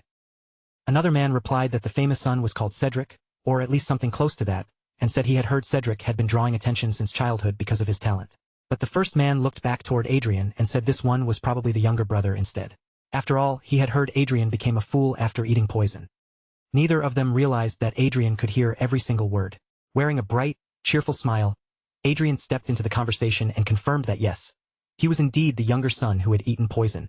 One of the men studied him more carefully and admitted that he did not really look like a fool, adding that rumors clearly could not always be trusted. After that, one man introduced himself as Viscount Evans, the local headquarters chief of staff, while the other introduced himself as Viscount Miller, the headquarters support chief of staff. Adrian responded with a polite bow to both of them, keeping his expression respectful and composed as he said it was an honor to meet them. Evans then turned his attention toward the monitor and asked Adrian to confirm whether the Lawrence family's forces consisted of 5 vanguards and 50 knights. Adrian answered that the report was correct, then added that they also had 5 vanguards, 50 knights, and 1,000 soldiers. Evans immediately cut in and told Adrian there was no need to include the soldiers in the report. In a war like this, he said, the outcome would be determined by the vanguards alone. Adrian did not argue and only answered with a smile. But inwardly, Adrian could hardly believe how casually they were talking about elite troops armed with artifacts. He knew very well that vanguards were monsters on the battlefield, the kind of opponents that only great wizards of the 7th circle or above could truly handle. Unfortunately, Evans was not wrong, and Adrian also remembered that the entire vanguard system had originally been created by Manuel Lucas himself. Evans then informed Adrian that the Lawrence army had been officially organized as the 2nd Independent Brigade under the command of the 3rd Division. As the brigadier in charge, Adrian was expected to properly look after Division Commander Earl Otis. Adrian accepted the order with a courteous response, keeping his attitude polite. At the same time, he knew exactly who Earl Otis was, the Great Lord of the East. Afterward, Adrian gathered everyone together and announced that the Lawrence army had now been organized as the 2nd Independent Brigade. He gave the order for them to move out, quietly hoping that this command structure would at least give him some room to act with flexibility. A week later, inside the game, Adrian looked almost radiant with excitement as he thought about how Commander Otis might be the best superior he could have asked for. Behind him, Arcea continued hunting monsters steadily, cutting them down without slowing her pace. To Adrian, the ideal superior was the kind who was not actually around. He remembered hearing a report that Commander Otis would keep traveling back and forth by teleportation until the war truly began. Adrian could not help wondering if Otis was seriously commuting while leaving his army stationed there, even though fighting could break out at any moment. It was ridiculous, but for Adrian it was also perfect because it meant no one was bothering him while he continued playing the game. While Adrian was busy focusing on his stats, Arcea suddenly called out to him and reported that someone had entered the room. Adrian was startled at once, his focus snapping back instantly, and he immediately logged out of the game. When Adrian pulled off the game device and opened his eyes, the first thing he saw was Arcea standing between him and Dalton. She was blocking him firmly, while Dalton looked genuinely confused, as if he could not understand where her strength was coming from. Adrian put on his newly acquired glasses and turned his gaze toward Dalton. As he looked at the man standing inside his room, he wondered exactly why Dalton had come in there in the first place. The moment Adrian observed Dalton through the glasses, Dalton's status appeared clearly before him, and what it showed was simple, ugly, and impossible to ignore. Dalton was horny. Adrian stepped closer to Dalton, his expression turning cold as he told him he had better explain exactly what was going on here. Dalton quickly claimed that, as a guard, He had only been worried about Adrian's health because Adrian had spent too long inside the game. According to him, that girl had suddenly come at him out of nowhere. Adrian answered that excuse with action. He kicked Dalton's knee hard enough to force him down into a stunned kneel, then reminded him that if anything happened, Dalton had already been told to send a message. Arcea was always standing by beside him as well, so if Dalton wanted Adrian to believe him, he would need a far better excuse than that. Adrian's voice grew firmer as he pointed out the real problem. Dalton had entered the room of the brigade commander and the Lord's deputy without permission. Adrian stared him down and asked why he had done it, then pressed further, asking whether Dalton had come there to assassinate him. Dalton shouted back that Adrian was going too far. His anger flared as he demanded to know who Adrian thought he was dealing with, then reminded him in a threatening tone that he was a vanguard. Adrian kicked Dalton's knee again, the impact echoing through the room as Dalton was forced to feel the pressure directly. Adrian told him that he was the one who needed to convince him, then even called Dalton a schmuck, leaving the three knights standing behind him visibly shocked. Adrian then shifted his attention toward Arcea and asked her to explain exactly what had happened while he had been in the game. Arcea answered clearly and without hesitation, saying that Dalton had tried to separate her from Adrian. Adrian narrowed the meaning down and asked if she meant Dalton had tried to drag her away somewhere. Arcea confirmed it plainly, saying that his understanding was correct. Dalton exploded with anger, asking whether Adrian was trying to frame him. He demanded to know if Adrian was really going to doubt a vanguard just because of the word of some woman who had appeared from nowhere. As Adrian moved closer to Arcea, he reached down and picked up the knife lying beside her. Inwardly, he thought with disgust that Dalton truly was a piece of trash. At the same time, he noticed that the knights who had just entered were probably standing on Dalton's side. Even so, Adrian looked straight at Dalton and declared that what he had done was a clear violation of military discipline. In fact, Adrian called it mutiny outright, which meant Dalton would have to receive proper punishment for his actions. Then Adrian raised the knife and pointed it directly at Dalton's chest. His voice was cold and steady as he ordered Dalton to take one step forward. Dalton still tried to keep up a smug front, asking Adrian if he was really serious about this. Around them, the nearby knights quickly grew anxious and hurriedly tried to calm the situation before it spiraled completely out of control. Up until now, Adrian had been holding himself back, but not because he was gentle or forgiving. He had only restrained himself because he wanted to survive. And here, in a place where Anna could not keep watch over him, he knew there was absolutely no reason to keep stepping back. So Adrian snapped back that Dalton was the one who needed to calm his ass down. He understood that this was the perfect moment to show every person in that room exactly where he stood. Then, in a firm and unshaken voice, he repeated the order for Dalton to take one step forward. Outside the room, panic began spreading almost immediately. Someone urgently called for Bilam, telling him that Adrian required his presence right away. The knight who delivered the message explained that Adrian intended to execute Dalton, so they needed to hurry before it was too late. Bilam grew frustrated, feeling as though Adrian was giving him orders directly, and he could not understand how the situation had become so serious so quickly. When Bilam finally arrived at the room, he had barely entered before a knife suddenly flew straight toward him. Bilam caught the blade with practiced ease, stopping it cleanly in his hand. But the moment his eyes dropped to the weapon, he noticed that the knife was stained with blood. Adrian angrily demanded to know why Bilam had not hurried there faster. Bilam remained silent for a moment, his gaze shifting across the room until it landed on Dalton, who was lying on the floor in clear pain. When Bilam asked what had happened, Adrian replied that he could not make sense of a knight harassing a girl. Dalton then turned toward Bilam and asked for his opinion, as if he fully expected Bilam to stand on his side and defend him. The question left Bilam visibly stunned. Fury began to rise across Bilam's face as he turned sharply toward the knights. His voice hardened as he demanded to know exactly what they had done. Bilam lowered his head toward Adrian in a formal, unmistakable apology.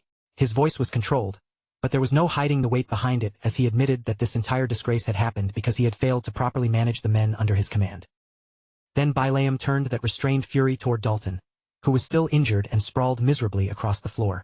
Without showing him the slightest mercy, Bilam kicked him down again, stripped him of his duty on the spot, ordered the others to collect his armor, and commanded that Dalton be taken away and thrown into prison. And Bilam was not finished. His sharp gaze moved to the three knights who had allowed Dalton to enter Adrian's room in the first place, and he declared that they were accomplices as well. Since they had stood by and let it happen, they would be sent to jail right alongside Dalton. After handing down those orders, Bilam turned back toward Adrian and made his position clear. From this point on, he would handle the matter himself, and because the responsibility now belonged to him, he would not accept any objections or arguments from anyone. Adrian received that declaration with a calm expression, then glanced around the ruined room as if the whole thing had become an inconvenience. In a composed voice, He remarked that it was not very gentlemanly for the room to be left unusable after so much blood had been spilled there. With that, Adrian decided there was no reason to remain in the bloodstained room any longer. He moved to use the room next door instead, giving a simple order for the servants to come in and clean up the mess that had been left behind. Bilam watched Adrian quietly for a moment, studying the way he handled the aftermath without even flinching. A thought crossed his mind. Perhaps this ruthless, decisive side was Adrian's real nature after all. Then a faint smile touched Bilam's face, as if he found the discovery interesting, and he imagined it must have been difficult for Adrian to keep that part of himself suppressed for so long. Later, inside the game, Adrian was thrown into the middle of a fierce battle, where enemy attacks kept coming one after another without pause. Arcea stayed close to him, lifting her shield whenever danger rushed in, while Adrian watched for every narrow opening and struck back the moment he found one. Adrian soon caught onto the enemy's pattern. They were not attacking randomly. Their strikes kept coming from angles he could not easily see, aiming for his blind spots while carefully maintaining enough distance to avoid being caught by him directly. The opponent standing in their way was a corrupted knight named Zenith. He had begun with 45,000 health points, but after the long exchange of attacks only 12,800 remained. This was the 5th level of the Lucky Encounter quest, and the condition for clearing it was already set. Adrian had to reach level 120 and defeat the corrupted Midnight Zenith if he wanted to claim the reward. If Adrian succeeded, the 6th floor of Manuel Lucas's tower would finally open to him. But before he could spend even another second thinking about that reward, Zenith suddenly shoved Arcea aside and charged straight toward Adrian. Zenith roared for Adrian to die as he swung his sword in a vicious attack. Adrian moved at the last possible moment, dodging with sharp precision, and Zenith's face twisted in confusion before his eyes widened at the sight of something rushing toward him. Arcea came crashing in from the side and slammed her shield straight into Zenith's face with crushing force. At that exact moment, Adrian gathered his magic power, released the finishing blow, and finally brought the corrupted knight down. As Zenith collapsed in defeat, he let out a bitter, exhausted sigh. With the last strength left in him, he muttered that Adrian had only been a tool meant to help him grow stronger. Then the system appeared in front of Adrian and announced that he had unlocked the 6th floor of Manuel Lucas's tower, while also acquiring 2 trillion luths. The number was so absurdly huge that it was no longer something he could casually deposit into an account or simply convert into online currency. Even after everything he had already received, seeing a reward on that scale still filled Adrian with deep satisfaction. No matter how many times it happened, watching such ridiculous wealth appear right in front of him always felt incredible. The system window appeared again, this time listing an additional set of rewards. Adrian had obtained Istro's staff, robe, armor, shield, short sword, and arming sword, each item appearing one after another before his eyes. Adrian assumed that the robe and staff were probably meant for a wizard, while the rest of the equipment looked better suited for Arcea. Either way, extra gear was always welcome, and since these items came from Manuel Lucas, Adrian knew there was no chance any of them would be ordinary. A moment later, a nearby knight suddenly looked shaken and excused himself from the room. Adrian noticed the uneasy reaction right away and asked what was wrong, and the knight answered that he had sensed some kind of strange energy. Adrian calmly reassured him that there was no reason to be alarmed. He explained that he was only checking a few artifacts, so the knight did not need to worry about the strange energy he had felt. The knight accepted Adrian's explanation and left the room, leaving Adrian alone with the newly obtained items spread out before him. Once the room grew quiet again, Adrian reached into his inventory and pulled out the sword. The moment Adrian examined the weapon closely, he realized what it was. This was the 4th sword, a type of weapon mainly used by vanguards. Adrian knew that if someone charged the weapon with something like an aura battery, they could temporarily draw out the power of a vanguard. Vanguard force equipment worked by amplifying a knight's aura, and unlike mana, aura was not something that could be artificially created. That realization made Adrian wonder whether wizard equipment might have a similar function. Then he noticed the special skills attached to Istro's staff and robe, both connected to aura storage, and the discovery left him genuinely stunned. In that moment, Adrian understood exactly why so many people desperately coveted Manuel Lucas's legacy. 2 weeks passed before Adrian fully realized how much time had gone by since he had been appointed as the Lawrence family's representative. Now he was leading the army on the front lines against the Croizen Empire, and when he told the knights he did not need guards, they accepted his order without complaint. The suffocating tension that once made it feel like war could erupt at any second had eased a little. Most of the army was simply stationed in place, waiting for the next move. Even so, after what happened with Dalton, everyone continued treating Adrian with caution, and Adrian thought it was a good thing he had shown them exactly what kind of person he could be. The only unusual change was Bilam's attitude. Somehow, Bilam had become noticeably friendlier toward Adrian, though Adrian could still feel both curiosity and caution mixed into the way Bilam watched him. Still, Adrian decided that none of that mattered much. As long as no one interfered with him or got in his way, he could continue focusing on the game in peace. Then Adrian glanced over at Arcea and noticed something unexpected written in her status. The words now said that she was happy. Adrian found that strange, because he had never seen that particular status from her before. He wondered if she was simply happy because they had gone out for a walk, and the thought made her seem almost like an excited puppy enjoying the outside air. As he looked at Arcea in that moment, Adrian came to an important realization. Even a homunculus, something many people would see as artificial, was capable of having emotions. And despite everything Adrian and Arcea had already been through together, he realized he still did not actually know much about her. Her individuality often seemed faint on the surface, but that did not mean she had no preferences. She must have had things she liked and disliked, even if she rarely showed them openly. Leaves drifted through the air and swirled around them in the breeze, brushing past Adrian as he lifted a hand to shield his face. When he looked forward again, a beautiful view opened up before his eyes. Adrian turned his gaze back toward Arcea and saw just how happy she looked while taking in the scenery. The sight made him let out a quiet laugh to himself, while Arcea stared at him in confusion, clearly unsure what he found so amusing. A little while later, the two of them returned to the base. As they arrived, Adrian told Arcea that they should go out for walks more often from now on, and Arcea agreed immediately without the slightest hesitation. Just then, a man stepped into Adrian's path, as if he had been waiting for the chance to approach him. Adrian looked at him directly and asked whether there was some kind of problem. The man suddenly became shy and awkward, his posture stiffening as he struggled to get the words out. Then he asked Adrian if he would like to have a drink, as long as Adrian did not mind. Adrian observed him a little more carefully and saw that the man's name was Lopez. His status also appeared before Adrian, showing that he was embarrassed and awkward. Then Adrian noticed two other knights standing behind Lopez, laughing among themselves like they were enjoying the scene. With that one glance, Adrian immediately understood what was really happening. Adrian pointed toward the two knights behind Lopez and asked if they were the ones who had told him to come over and do this. But Adrian saw no reason to play along with their little joke or entertain their amusement. He began walking away and told Lopez plainly that he had no interest in it. After taking a few steps, Adrian suddenly stopped and turned back toward Lopez. He asked why Lopez had become a knight, but Lopez quickly lowered himself in apology, saying he had been disrespectful and had not realized his invitation was unnecessary.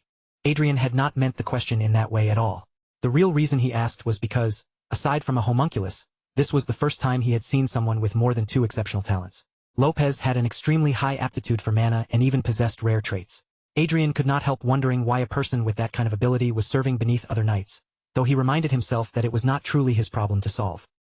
Even so, Adrian gave Lopez an apology and spoke honestly. With the kind of talent Lopez had, Adrian said, he might have achieved far greater success if he had chosen to become a wizard instead. Lopez froze in shock, clearly not understanding why Adrian would suddenly say something like that. Adrian then looked past him toward the other knights and warned them firmly to stop bothering Lopez. When Adrian returned to his room, the thought of Lopez stayed in his mind. He felt that ignoring someone with that much potential would be a waste, but at the same time, Adrian had no desire to create unnecessary trouble for himself. Still, Lopez's talent was undeniably being wasted where he was. Adrian also believed that if Lopez could use magic together with Vanguard Force equipment, he might develop into something close to a magic swordsman. Of course, Adrian understood that talent alone never guaranteed success. But Lopez had already become a knight at a young age, which meant he had at least proven some ability already.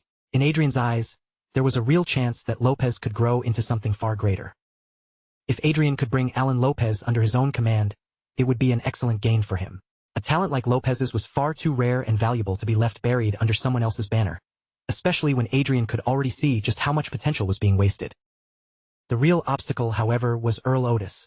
Alan Lopez was not a knight of the Lawrence family, which meant Adrian could not simply claim him whenever he wanted. Lopez served under a completely different earldom, and that made the situation far more complicated. If Adrian wanted to recruit Lopez in a proper and official way, he would need to get Otis's permission first. That thought made Adrian seriously consider whether the quickest solution might simply be to bribe Otis and settle the matter that way. And when Adrian considered Otis's personality, that option did not sound all that terrible. In fact, knowing the kind of man Otis seemed to be, bribery might actually be one of the more realistic ways to make Lopez's transfer happen without causing unnecessary friction. Adrian still did not know for certain just how much value high-level talents, or even very high-level talents, would show once they were properly trained and placed on the right path. But one thing was already obvious to him. If Adrian wanted to survive and grow stronger in the future, he needed to start building his own influence. And right now, while he was away from the earldom and outside the usual eyes that monitored him, the timing could not have been better. By then, Adrian had already decided what his next move would be. He turned toward Arcea beside him and told her that from this point forward, things were about to become busy for both of them. Meanwhile, Alan Lopez walked down the corridor with Adrian's words still echoing in his mind. No matter how much he tried to shake them off, he could not forget what Adrian had said, that he might have succeeded if he had become a wizard. At first, Lopez had simply dismissed Adrian as just another arrogant noble who spoke carelessly from a place of privilege. But the fact that Adrian had looked at him and said he should have chosen the path of a wizard instead of a knight made Lopez start thinking about it far more seriously than he expected. Before long, Lopez arrived before his commander and gave a formal report to Earl Otis. Standing in front of him, he said he had come because he had been summoned by Otis's orders. Lopez stepped into the room and asked Otis if he had called for him. As he entered, he silently thought that rumors were not always accurate, but when a person's reputation reached a certain level, it was still hard not to feel a little frightened. Otis welcomed Lopez with a surprisingly warm attitude, but Lopez's attention immediately shifted across the room. Adrian was sitting directly opposite his commander, and seeing him there only deepened Lopez's confusion over why he had been called. Otis then told Lopez that he probably already knew this, but the man seated in front of him was Brigadier Adrian Lawrence, the representative of the Viscount of the Lawrence family. Then, in a calm voice, Otis informed Lopez that from that moment on, he would serve Adrian as his lord. The sudden announcement struck Lopez completely off guard, leaving him standing there in confusion. Adrian suddenly remembered something from his past life. When China lost to Korea in a soccer match, one fan had asked why a country with a population of 1.4 billion could not find 11 skilled soccer players. Someone else had answered that the Chinese Messi or Chinese Ronaldo was probably out there somewhere on a farm, shoveling dirt. That memory made one truth feel painfully clear to Adrian. No matter how much natural potential someone was born with, it meant nothing if there was no proper system to discover it, guide it, and draw that ability out. Adrian looked around at the people gathered in the room and could not help wondering how anyone could have expected this. So many talented individuals had been walking down the wrong path all this time, and almost no one had noticed. There was Alan Lopez, Earl Otis's unsuccessful knight. There was Barbara Henderson, a peasant who had ended up doing rough labor. There was Eric Jones, a rare soldier who could play an instrument and had become a trumpeter. There was Nicole Brown, a bold boy who had been caught trying to sell adult magazines to the army. There was Linda Noah, a maid from the neighboring army, and several others gathered there with them. Adrian knew that every one of them possessed remarkable talent in their own way. But because these hidden geniuses had chosen the wrong paths, they had lived without ever reaching anything close to what they were truly capable of becoming. Linda spoke up hesitantly, her uncertainty clear in her voice, and asked Adrian if he truly believed she could become a wizard. During her own test, the result had come back negative, so she could not understand why Adrian saw that kind of possibility in her. Adrian answered Linda by saying the testing equipment must have been faulty. Even after hearing that, Linda still looked deeply unsure, as if believing such a thing about herself was far harder than simply hearing him say it. But through Adrian's eyes, Linda's potential was not vague at all. Her mana aptitude was extremely high, and both her learning ability and intelligence stood at a level that clearly marked her as someone worth developing. To recruit Linda, Adrian had needed to hand over 400,000 luths in bribes, along with a separate down payment. He understood perfectly well that right now, almost no one would understand why he was spending so much money on people like them. Their doubts were understandable. At the moment, they were only following him because he was paying them to do so. Barbara looked at Linda and told her there was no need to hesitate over it, saying they should simply follow their master's orders. Adrian turned his attention to Barbara as well and examined her potential. Her physical ability was exceptionally high, and the strength of her aura stood out immediately, strong enough that he could not ignore it. Then Adrian remembered that Barbara had come together with Nicole Brown to train in sword aura. On top of that, Barbara possessed a special talent of her own, making her even more valuable than she appeared at first glance. As far as Adrian could tell, Barbara had nearly wasted her entire life doing nothing but labor, though he still did not know exactly why her life had turned out that way. Still, there was one clear point in her favor. Barbara listened to him well and followed his instructions without resistance. Adrian then asked the group if they had chosen their outfits yet. He reminded them that they were no longer standing around in the barracks. They were inside the royal palace now, a place nearly 100 kilometers away from the military camp. Everyone looked somewhat overwhelmed, their eyes moving restlessly from one luxurious item to another. Adrian guessed that for most of them, this was probably the first time they had ever stepped inside such an expensive clothing store. When one of them finally pointed out a particular outfit and said he would choose that one, Adrian looked it over carefully. After a brief glance, he told him that it suited him well. Eric Jones possessed considerable political potential, and his administrative ability was high as well. But more than anything, his true specialty was his skill with words. He was a smooth talker who knew how to handle people. Eric told Adrian that he would follow his lord's orders. Adrian thought to himself that Eric's abilities might actually be even rarer and more useful than talent in magic or swordsmanship. Then he told everyone not to worry about the price tags and to choose whatever suited them best. Adrian knew very well that talent alone was meaningless if it was left undeveloped. Even the greatest potential could rot away if no one took the time to nurture it properly. That was why their training would begin outside the military bases, with education tailored specifically to each of their strengths. And if they were going to step into a new environment, then their appearance needed to match that change as well. Hours later, the entire group stood frozen with their mouths open, staring at the place in front of them. In disbelief, they asked Adrian if this was really where they were supposed to stay from now on. Adrian answered as plainly as ever, telling them that yes, this was indeed where they would live. He added that the butlers and servants had already been hired, and they were ready to manage the residence properly. From that point forward, they would not have to worry about anything except their education and training. As Adrian transferred the money, he explained that aside from the down payment, he would also pay their wages in advance right away. Adrian then laid out the terms of their employment clearly. Their monthly salary would be 20 million luths, which meant their annual salary would come to 240 million luths. Their previous status did not matter to him, and every single one of them would receive the same contract. After hearing such incredible conditions, they all responded with determination. Their voices carried a new seriousness as they told Adrian they would do everything within their power to exceed his expectations. Adrian told them that if they proved his instincts had not been mistaken, then their pay would naturally increase even further in the future. He also understood that growth did not happen overnight, even for people who were working as hard as they possibly could. Still, Adrian told them to put in enough effort that they would not disappoint him. Adrian also warned them not to make him uncomfortable by fussing, fighting, or arguing over meaningless matters. The group immediately agreed, showing they understood the rule. Then Adrian added one more condition that left the room stunned. If anyone ever offered them a bribe to betray him, they should not hide it or hesitate to report it. As long as they told him honestly, he would pay them twice the amount they had been offered, leaving everyone shocked and unsure how they were supposed to react. From now on, Adrian intended for that residence to become more than just a place to stay. It would become a gathering point for the people he had personally discovered and recruited. And it would be Adrian's responsibility to shape that place into an environment where their buried talents could finally take root, grow properly, and eventually flourish. To outsiders, the amount of money Adrian was pouring into this might have looked reckless, even wasteful. But to Adrian, it was nothing like that at all. In his eyes, this was an investment, a careful assessment and acquisition of high-quality human resources that could one day become unbelievably valuable to him. Later, Adrian walked through the street with Arcea beside him, his thoughts moving ahead to the day he would eventually have to confront Cedric. When that time came, he would need a secure place where he could keep Sylvia safe, almost like a protective prison. He wondered whether he should search for such a place before returning to the unit. But as Adrian glanced behind him, something caught his attention. Someone was following them from a distance, clearly trailing their movements and spying on where they were going. Before the man had any chance to slip away, Arcea moved instantly. In a blur, she closed the distance, caught him and seized him firmly by the neck. Adrian looked down at the man Arcea had captured, his expression strangely bright for someone dealing with a stalker, with an almost cheerful smile on his face. As if this were nothing more than an unexpected meeting on the street, he greeted the man with a casual hello. A few days earlier, Adrian had not been completely sure whether anyone had noticed him gathering the people he referred to as ordinary.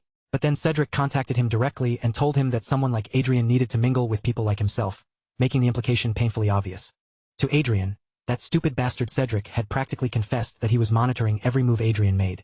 While the captured man nervously asked what this was all about, Adrian calmly asked how he had managed to track him to this place, then pointed out that he seemed to have teleported from the royal palace without bringing any escort along. Adrian casually reached over and pulled the knife from the man's waist, handling it as if he were only borrowing something insignificant. He said he was fairly certain he had already shaken off anyone who might have been following him. The man hurriedly denied everything, insisting in a strained voice that he had no idea what Adrian was talking about.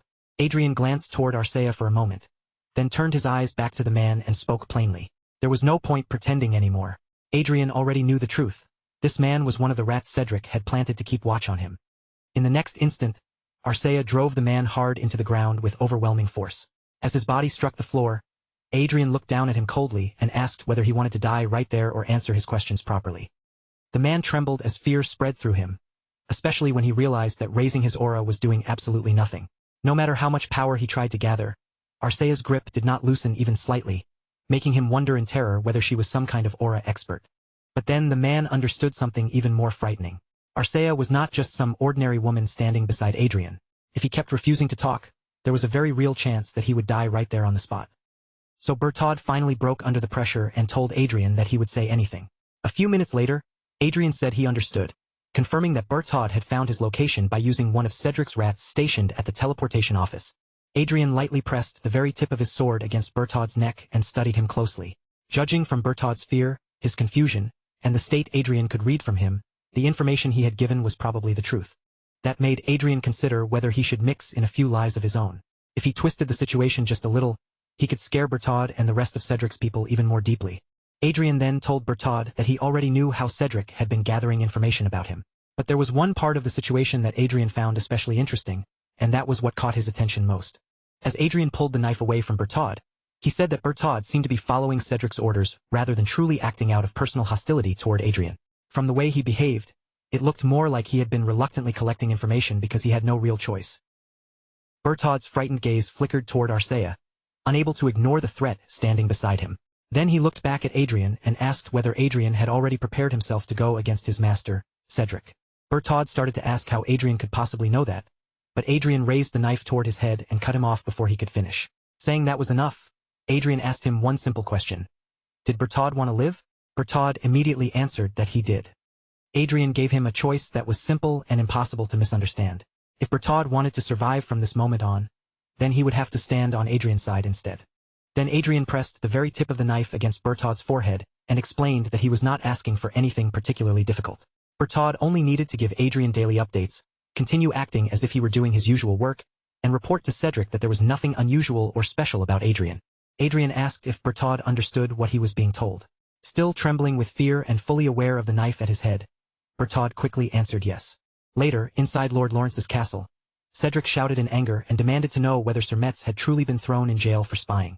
The man standing before him confirmed it, then explained that, unfortunately, Metz had been caught inside Adrian's room and had caused a serious incident, which only made Cedric's anger flare even hotter. Cedric knew exactly why this had happened. He had ignored Rayford's order not to spy on Adrian, and now he had to endure a scolding from his father. Rayford was already trying to understand what was happening now that the war situation had begun to shift, and Cedric's mistake had only made things worse. Cedric told his spy that he had not wanted to deal with things this way, but now he had no other option. Then he ordered Berthaud to keep a close watch on Adrian until Rayford's anger finally cooled down. Berthaud answered obediently, never realizing that Adrian was listening to every word. Adrian smiled quietly to himself, satisfied that Cedric's remaining spies had already been punished. Just like Dalton, those spies had ended up imprisoned as well. Adrian looked toward Arcea and remarked that establishing himself as a lord was clearly not going to be easy. Still, the actual gathering of talented people was progressing smoothly. Adrian had recruited 20 people with innate special talents, and Eric, together with Alicia, the former administrator of Allies and the half-elf, would be able to manage the gifted academy without much difficulty. Since everyone else was working hard in their own way, Adrian knew he could not afford to sit around doing nothing either. Adrian entered the game again, and the moment he checked his status, he saw that his level had already climbed all the way to 159. Excitement immediately rose inside him. If he gained just one more level, he would finally cross the threshold and become a six-circle wizard. But before he could enjoy that anticipation for long, a system warning suddenly appeared in front of him and startled him. It announced that an emergency had occurred, and that their division commander had issued an urgent order. Adrian logged out immediately, fully aware that his current position was on the front lines. If something had happened there, it was not the kind of problem he could ignore. He stepped out of his room and urgently asked Miller what was going on. Miller reported that the Croizen Empire's sky fortress had crossed the border, and that they were still trying to collect more detailed information. Hearing that, Adrian wondered if the peaceful calm they had been enjoying had only been the quiet before the storm. Before long, everyone gathered in the meeting room, where Otis gave firm orders for the local forces to remain on standby. He told them to load the troops onto the Leviathan train so they could be dispatched at any moment, and for the time being all rest and meals would take place inside the train. Adrian had been worried because Otis usually clocked out early, so seeing him actually present brought him a strong wave of relief. Commander Otis then announced that spatial coordinate interference had begun across the entire front line bordering the Croizen Empire. No one was to even think about teleporting because attempting it would be the same as suicide. Adrian thought that if Otis had not been there, they would have been forced to make these plans without a commander, so in a strange way, it was lucky the Croizen Empire had attacked during the day. Then Otis turned his gaze directly toward Adrian and said that from that moment on, all personal communication between troops would be cut off, except for officers ranked colonel and above. Everyone else would communicate only by radio. Otis warned Adrian not to assume he was an exception and told him to be careful. Adrian smiled, understanding perfectly well that the warning had been aimed directly at him. But in his mind, he calmly told Otis that even a restriction like this would not be enough to stop him from playing the game. Otis raised his voice and reminded everyone that this was war, so they had to stay prepared at every moment. The entire room answered in unison, while Adrian stood silently and felt the weight of the situation settle around him. This was truly the beginning of war. A moment later, however, the system informed Adrian that he had reached level 160. It also announced that he had successfully subjugated the named monster Tazit, the twin-head ogre.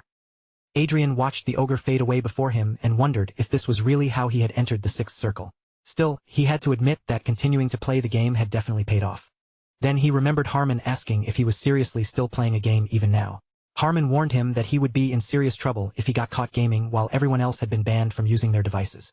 Adrian simply told Harmon that he understood, then ordered him to take command of the unit. He did feel a little guilty for pushing the responsibility onto Harmon, but to Adrian what he was doing right now was even more important. The system then announced that Adrian had received 10 trillion luths, and that the money would be stored in the Alicia Union Bank. Just then, Adrian heard something nearby and saw an enormous eagle beside him. The system displayed a new reward, the sub-supporter, Supersonic Black Eagle.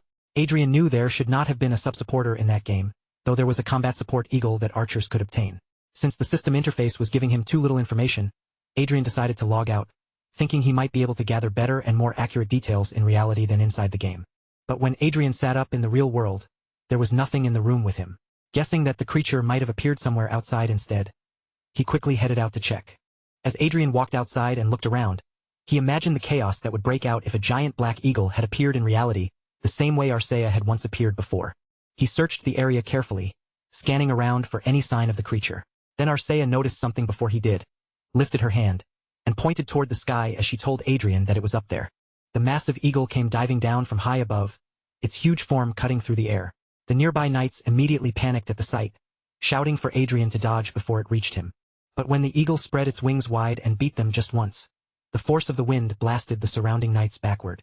In the middle of that powerful gust, only Adrian and Arcea remained standing calmly in place. The black eagle fixed its sharp, piercing gaze directly on Adrian, and for a brief moment, even Adrian was stunned by its presence. Then, instead of attacking, the creature lowered its head and bowed to him with unmistakable respect. One of the knights was about to attack the creature, but Adrian raised his hand and stopped them before they could move. As he examined the eagle more carefully, he realized that it was actually a chimera created using the bones and hide of a black dragon. Its body was so incredibly durable that even an aura blade would struggle to damage it properly, and it also possessed an extremely high recovery rate. Its basic option was a suicide dive, but when Adrian looked further, he saw that it currently had only one actual skill: shared vision. Adrian reached out and gently patted the black eagle on the head. As he did, he thought that just as Arcea grew stronger alongside him, he would need to figure out how this creature could gain new skills and what kind of conditions were required for that growth. Adrian guessed that the condition was probably tied to clearing quests. He still was not sure how useful a suicide dive would be in practice, but shared vision was obviously valuable, since it would allow him to receive information at the speed of sound. One of the knights called out to Adrian in a worried voice, snapping him out of his thoughts. Adrian looked over in surprise and asked what it was, only then realizing that he had been so absorbed in the black eagle that he had not noticed the crowd gathering around them. Adrian gave an awkward little cough, clearing his throat as he stood there, clearly realizing that there was no elegant or dignified way to escape the strange situation unfolding in front of everyone. After a brief pause, he slowly lifted one hand and extended it toward the black eagle, keeping his movements careful and non-threatening. Then, in the calmest voice he could force out, he asked the massive bird if it wanted to go with him. The black eagle dipped its head, bringing its sharp beak down until it gently touched Adrian's hand, almost as if it were silently giving him its answer. Adrian, still moving with great care, drew the enormous bird into a gentle embrace, and to everyone's shock, the eagle allowed it without the slightest sign of resistance. Around them, the knights froze in bewilderment, exchanging confused whispers as they tried to understand why the creature was not attacking him. From the outside, the scene looked almost absurdly intimate, as if Adrian and the Black Eagle were openly showing affection in front of the entire unit. At the same time, Adrian could feel heat rising to his face from sheer embarrassment.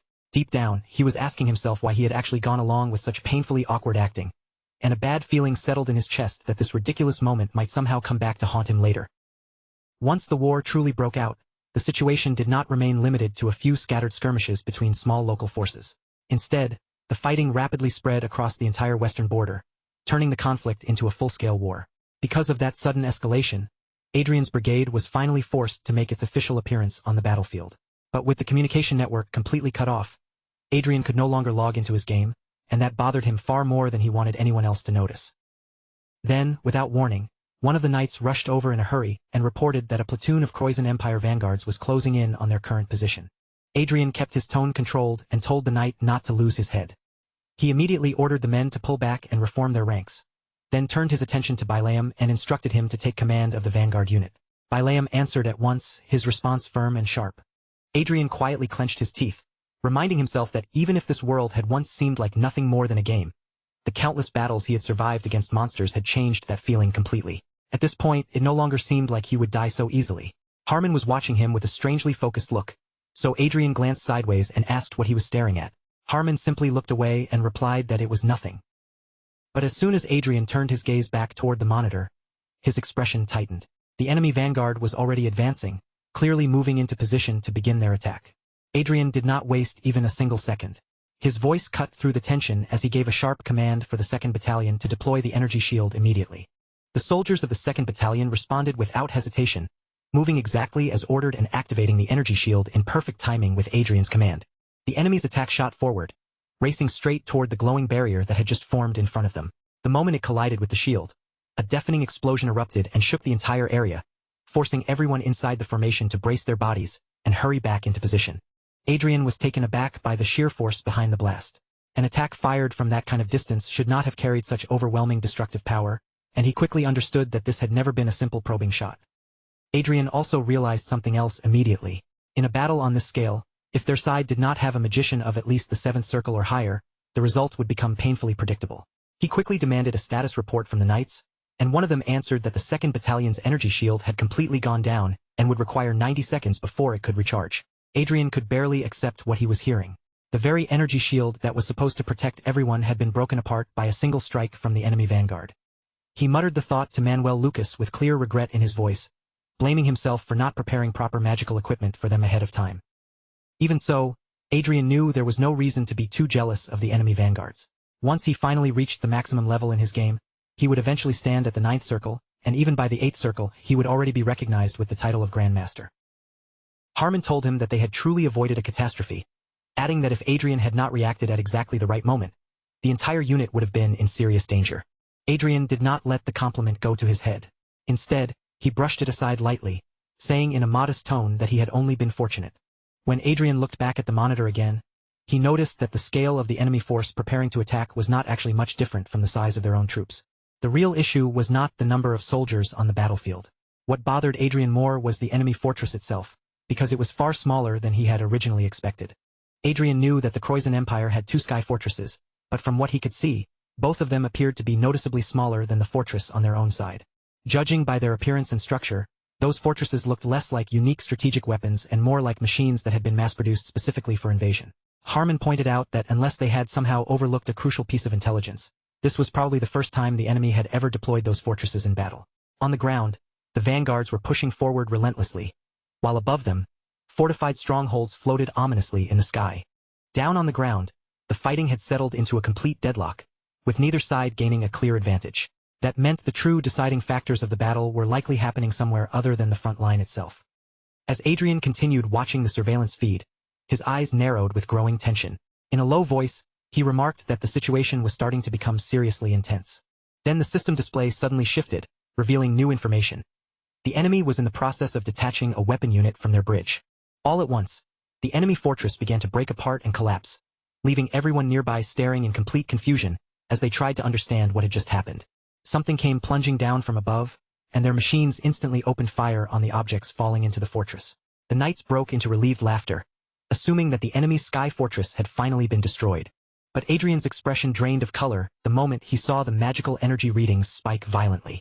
The fortress was overflowing with magic power, its numbers surging out of control, and at first, he could not understand why it was happening. Then the truth struck him all at once. Adrian shouted urgently for a message to be sent to the fortress immediately, warning everyone that the enemy was preparing to launch an imminent suicide attack. A few moments later, a shattered section of the enemy fortress came crashing down onto their own, and the impact triggered a massive explosion that tore through the battlefield. Just before the blast hit, panic had already erupted inside the sky fortress, as the army received the warning that a suicide bombing was about to happen. The captain reacted instantly, ordering everyone to begin an emergency retreat without delay. At the same time, he commanded the soldiers to fire anti-aircraft rounds and gather every personal firearm they could get their hands on. But Adrian could see that the falling wreckage was still on course to smash directly into them. Without hesitating, he activated the power of his great shield and used it to defend their fortress from the incoming impact. When the enemy's attack slammed into the shield Adrian had created, the impact roared through the air with terrifying force. Even so, their fortress remained safely behind the barrier, protected from the worst of the destruction. Although the fortress had survived, Adrian felt sick from the crushing force of the shockwave. He understood all too clearly that if he had failed to activate the artifacts in time, everyone there would have been blown away in an instant. Adrian looked up toward the sky fortress with his whole body still tense, and only relaxed slightly when he saw that it had not crashed thanks to the quick retreat. At the same time, he understood just how close they had come to total disaster. If the allied sky fortress had gone down, the surviving forces from the enemy fortress would have immediately swept in and massacred them. Adrian then issued new orders, telling the army to check the condition of the vanguards and make sure the soldiers were properly taken care of. The men responded at once, loudly confirming that they understood. A little while later, Otis walked over to Adrian with a bright, pleased expression on his face, warmly praising him and thanking him for all the hard work he had done. Otis told Adrian that his performance that day had been truly excellent. Adrian answered modestly, saying that Otis was only flattering him, but Otis tilted his head in confusion and asked what flattering meant. Adrian then explained that he simply meant Otis was giving him praise. Otis went on to say that if Adrian had not detected the self-destruction in time, the damage would have been astronomical. Similar suicide bombing attacks had apparently been launched on other battlefields at the same time, but Adrian's unit was the only one that noticed the abnormal readings beforehand and successfully protected the fortress. Otis also told Adrian that he had already reported to the local commander that the day's victory was thanks to him, so Adrian should expect to receive a proper reward. Adrian thanked him sincerely, but Otis answered humbly, saying that it was simply a superior's duty to ensure that subordinates received the recognition they deserved when they made a meaningful contribution. Adrian smiled quietly to himself, feeling a little surprised by how fair and reasonable Earl Otis turned out to be. Then Otis casually mentioned that some strange rumors had begun spreading about Adrian. Adrian looked at him with interest and asked what kind of rumors he was talking about. Otis replied that he had heard Adrian had somehow tamed a mysterious giant eagle. Adrian admitted that the rumor was true, then added that the way he communicated with the black eagle really was mysterious in its own way. Adrian continued by saying that he was not entirely sure about the whole communication part himself, but there was no denying that the eagle was an incredibly fascinating creature. Otis cheerfully patted Adrian on the shoulder and said that communication was perfectly acceptable, because an animal that could understand humans would be a truly remarkable wonder. At that point, another man joined the conversation and said that if it was a large black eagle, then it was most likely a species known as Altair from the holy city of Everhill.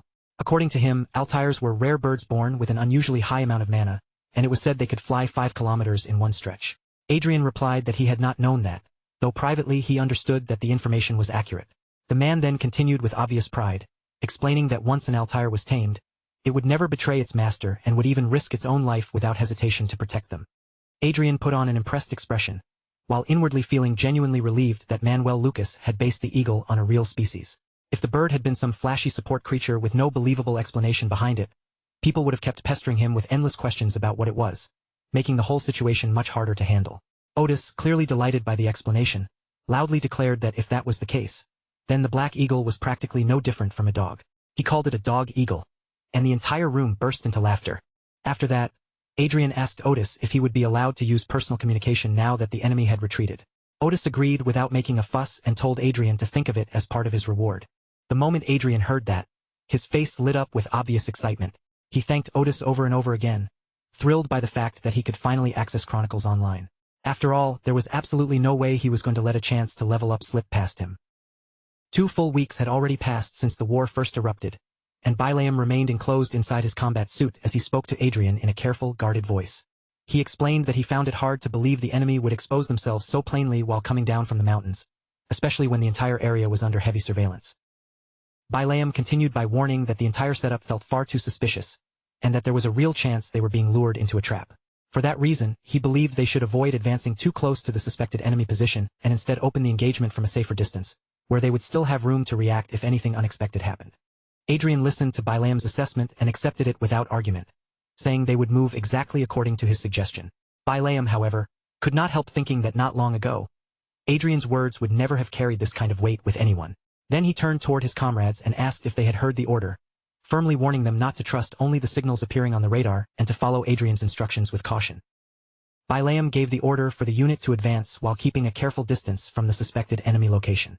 The soldiers responded together in sharp, disciplined voices, and as Bilaam heard them, he quietly realized just how much the entire unit had changed in only 2 short weeks. A little while later, the enemy suddenly appeared and closed in from every direction, surrounding them all at once. The moment Bailam saw the formation tighten around them, he immediately understood the truth and warned everyone that it really had been a trap. Bailam reacted quickly, ordering the soldiers to retreat while still keeping pressure on the enemy forces. What he had not expected was for the attackers to come bursting out from underground, striking from the one blind spot that their radar could not properly detect. Even with danger pressing in around them, Bailam felt a sharp sense of relief that they had listened to their brigadier, Adrian, and remained cautious because of his warning. If they had rushed forward recklessly without a plan, their entire unit could have been wiped out in an instant. But when Bailam looked around the battlefield, he could see his comrades struggling desperately against the enemy's superior numbers. Bailam understood that they were fortunate to have avoided complete annihilation, but that did not mean their situation was safe. They still had to hold their position and withstand the vanguard's attacks until support arrived, even though the enemy had twice as many units pressing down on them. Bailam also knew reinforcements would need at least 5 more minutes before they could reach the battlefield. Holding out for that long without suffering serious damage was nearly impossible. Then, without the slightest warning, Adrian suddenly ordered him to push forward, leaving Bailam completely stunned. Before Bailam could even fully understand why Adrian had given such a command, a powerful explosion suddenly erupted from behind their position. A voice immediately called out, asking if everyone was all right, before reporting to Bailam that 10 vanguards directly under Division Commander Earl Otis had arrived on the battlefield. Bailam was left stunned, wondering how they could possibly have reached them so quickly, and whether Adrian had already predicted this exact danger and requested support in advance. But before Bailam could settle his thoughts, Adrian's voice cut through again, asking whether Bailam had stepped outside for a casual stroll and why he still had not started attacking. Adrian then calmly pointed out that the enemies now had their backs turned toward the mountain range.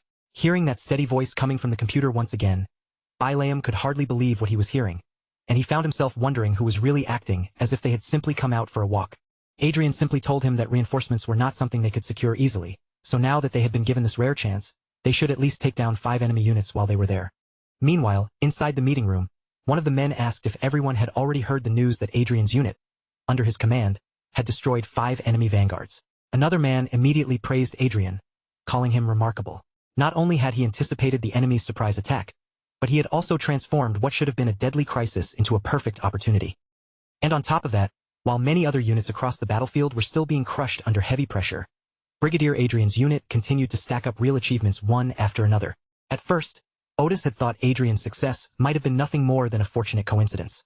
But after seeing his results repeat themselves again and again, Otis could no longer dismiss it that way. People had claimed that Adrian, once called the prodigy of Viscount Lawrence's family, had turned into a fool after surviving a near-fatal poisoning. But in Otis's eyes, that was not the truth at all. Adrian was a sleeping dragon, someone who had been hiding his real strength all this time. Otis then looked around the room and asked whether Brigadier Adrian was roughly the same age as Michelle. He added that if Adrian's own family had truly abandoned him, then Otis would like to bring Adrian into his family instead, leaving everyone present visibly shocked. One of the men hesitated before speaking up, carefully telling Otis that he had heard Brigadier Adrian already had a lover, and that Adrian had even brought that woman with him to the battlefield. Otis did not seem troubled by that in the slightest. Instead, he simply asked why that would matter, since the only important question was whether Michelle could become Adrian's mistress. Another man reminded Otis that Adrian was known for being addicted to games. Even that concern was brushed aside immediately, with Otis saying that an addiction to games was still far better than being addicted to drugs, alcohol, or women. At that moment, everyone in the room understood that Otis had already decided Adrian would be his son-in-law, and no argument they made was going to change his mind. One of the men cautiously asked whether it might be wiser to observe Adrian for a little longer before making any decisions. Another man quickly agreed, clearly hoping Otis would slow down and think things through. They warned Otis that with Michelle's fiery personality, if she discovered this plan before they had a chance to explain anything, every one of them might vanish before the matter could even be discussed. Otis admitted that Michelle did indeed have something of a temper, and in the silence that followed, everyone else in the room wordlessly agreed with him. So Otis told them to stop discussing Michelle and return to the matter currently in front of them. He ordered them to prepare a performance report for the Royal Court Command, making absolutely sure that Brigadier Adrian's great contribution was clearly and properly included. Later on, Bailam came to Adrian in person and, with a polite attitude, asked whether Adrian had a moment to speak with him. Adrian lightly tapped Arcea on the shoulder, then answered that he did have time. However, unless Bailam's matter was genuinely important, he told him to keep the conversation brief. Adrian noticed right away that Bailam's attitude toward him had changed. The curiosity and cautious vigilance that had once been there had softened, turning into something closer to hopeful expectation. Adrian wondered if the shift had happened because he had saved Bailam during the battle. Then Bileam looked at Adrian and asked him directly why he was hiding his strength. Adrian was caught completely off guard, unable to believe that Bileam would throw out such a blunt question without easing into it first. Bileam explained that many of their vassals were seriously worried about the future of the territory. If Cedric became the next lord, they believed a major crisis would inevitably follow. From Bileam's perspective, Cedric simply lacked both the qualities and the qualifications needed to govern the land properly. Bileam then said that if Adrian had even the slightest intention of competing with his brother, he wanted to support Adrian with everything he had.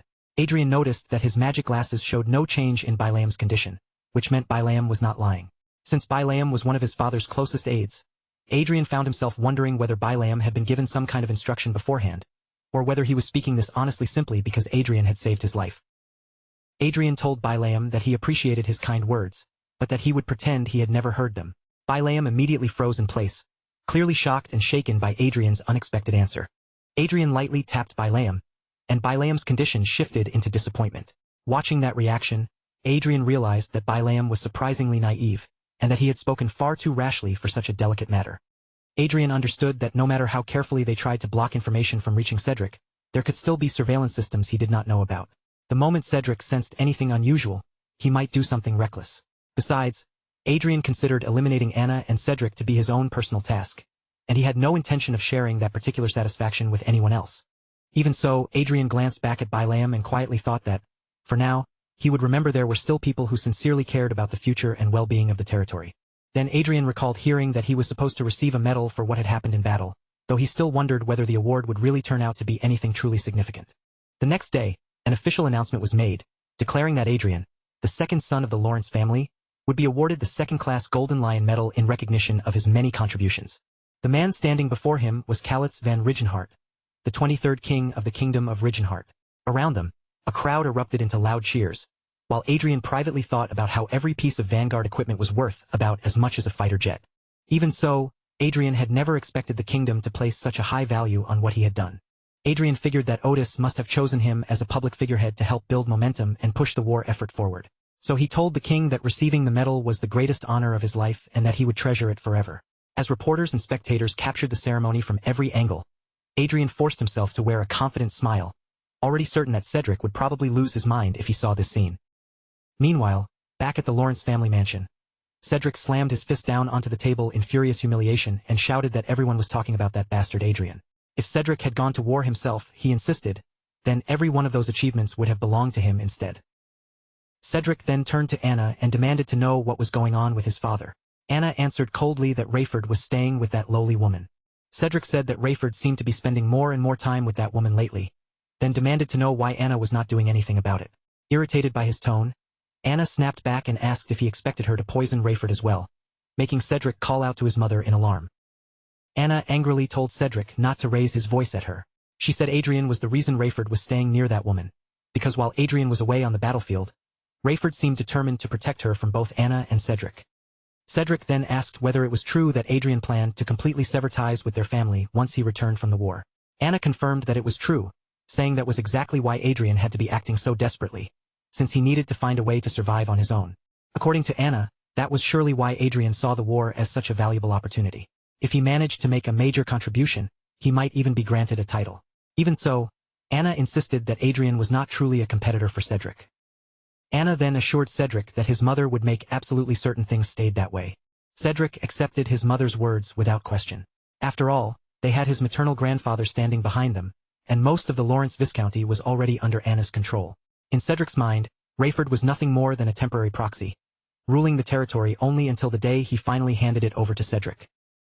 And yet, even with that confidence, Cedric could not stop asking himself why everything had turned out this way. Memories from his childhood with Adrian rose in his mind, and he remembered how Adrian had always been the one showered with praise, while Cedric was left standing behind him in the shadows. Back then, Cedric had constantly heard people say that Adrian was a prodigy, and every time those words reached his ears, they made Adrian's brilliance feel even harder to escape. Cedric's irritation curdled into open anger, twisting his expression as he thought about Adrian. In Cedric's mind, after that poisoning incident, Adrian should have already fallen apart into a useless, worthless bastard with no future left at all. So he could not understand why Adrian still kept crawling back into the spotlight and getting under his skin again and again. Unable to swallow the rage building inside him any longer, Cedric shouted Adrian's name as if spitting out a curse.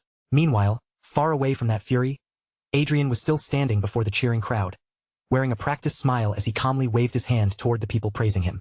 7 weeks had now passed since the war began, making it 48 days in total. Adrian, looking surprisingly cheerful despite the long campaign, encouraged the Vanguard pilots to drink some energy drink before heading out, then personally poured it for them 1 cup at a time like he was carefully sending them off. Not long after that, Adrian overheard one of the Vanguard pilots speaking to another man. His voice bright with surprise as he said the drink made him feel unbelievably refreshed, almost as if his exhaustion had been washed away. The other man agreed without hesitation, saying that while the other brigades had grown worn down, heavy, and sluggish as the war dragged on, Adrian's brigade somehow still felt energetic and alive, as if their spirit had not faded at all. As Adrian listened to their reaction, he quietly thought about how unbelievably precious that drink actually was. Even though he had diluted it heavily, each batch still contained a single drop of that legendary elixir. Adrian did think it was a little wasteful to use something so valuable in this way, but if that small sacrifice helped shorten the war and bring the fighting to an end even a little faster, then he knew it was something he had no choice but to do. Bilaam then reported that they were about to head out and scout the surrounding area. Adrian looked toward him and told him not to overdo it, reminding him not to push himself or the others too hard out there. Just then, one of the Vanguard pilots called out to Adrian from the side and informed him that the division commander was looking for him. Adrian paused at that, wondering why Otis was summoning him yet again. Before leaving, Adrian handed something over to the Black Eagle. The moment the bird received it, its wings spread wide, and it launched itself into the sky, cutting upward through the air with powerful strokes. Adrian let out a tired complaint to Harmon, saying that Otis had been calling for him more and more often lately.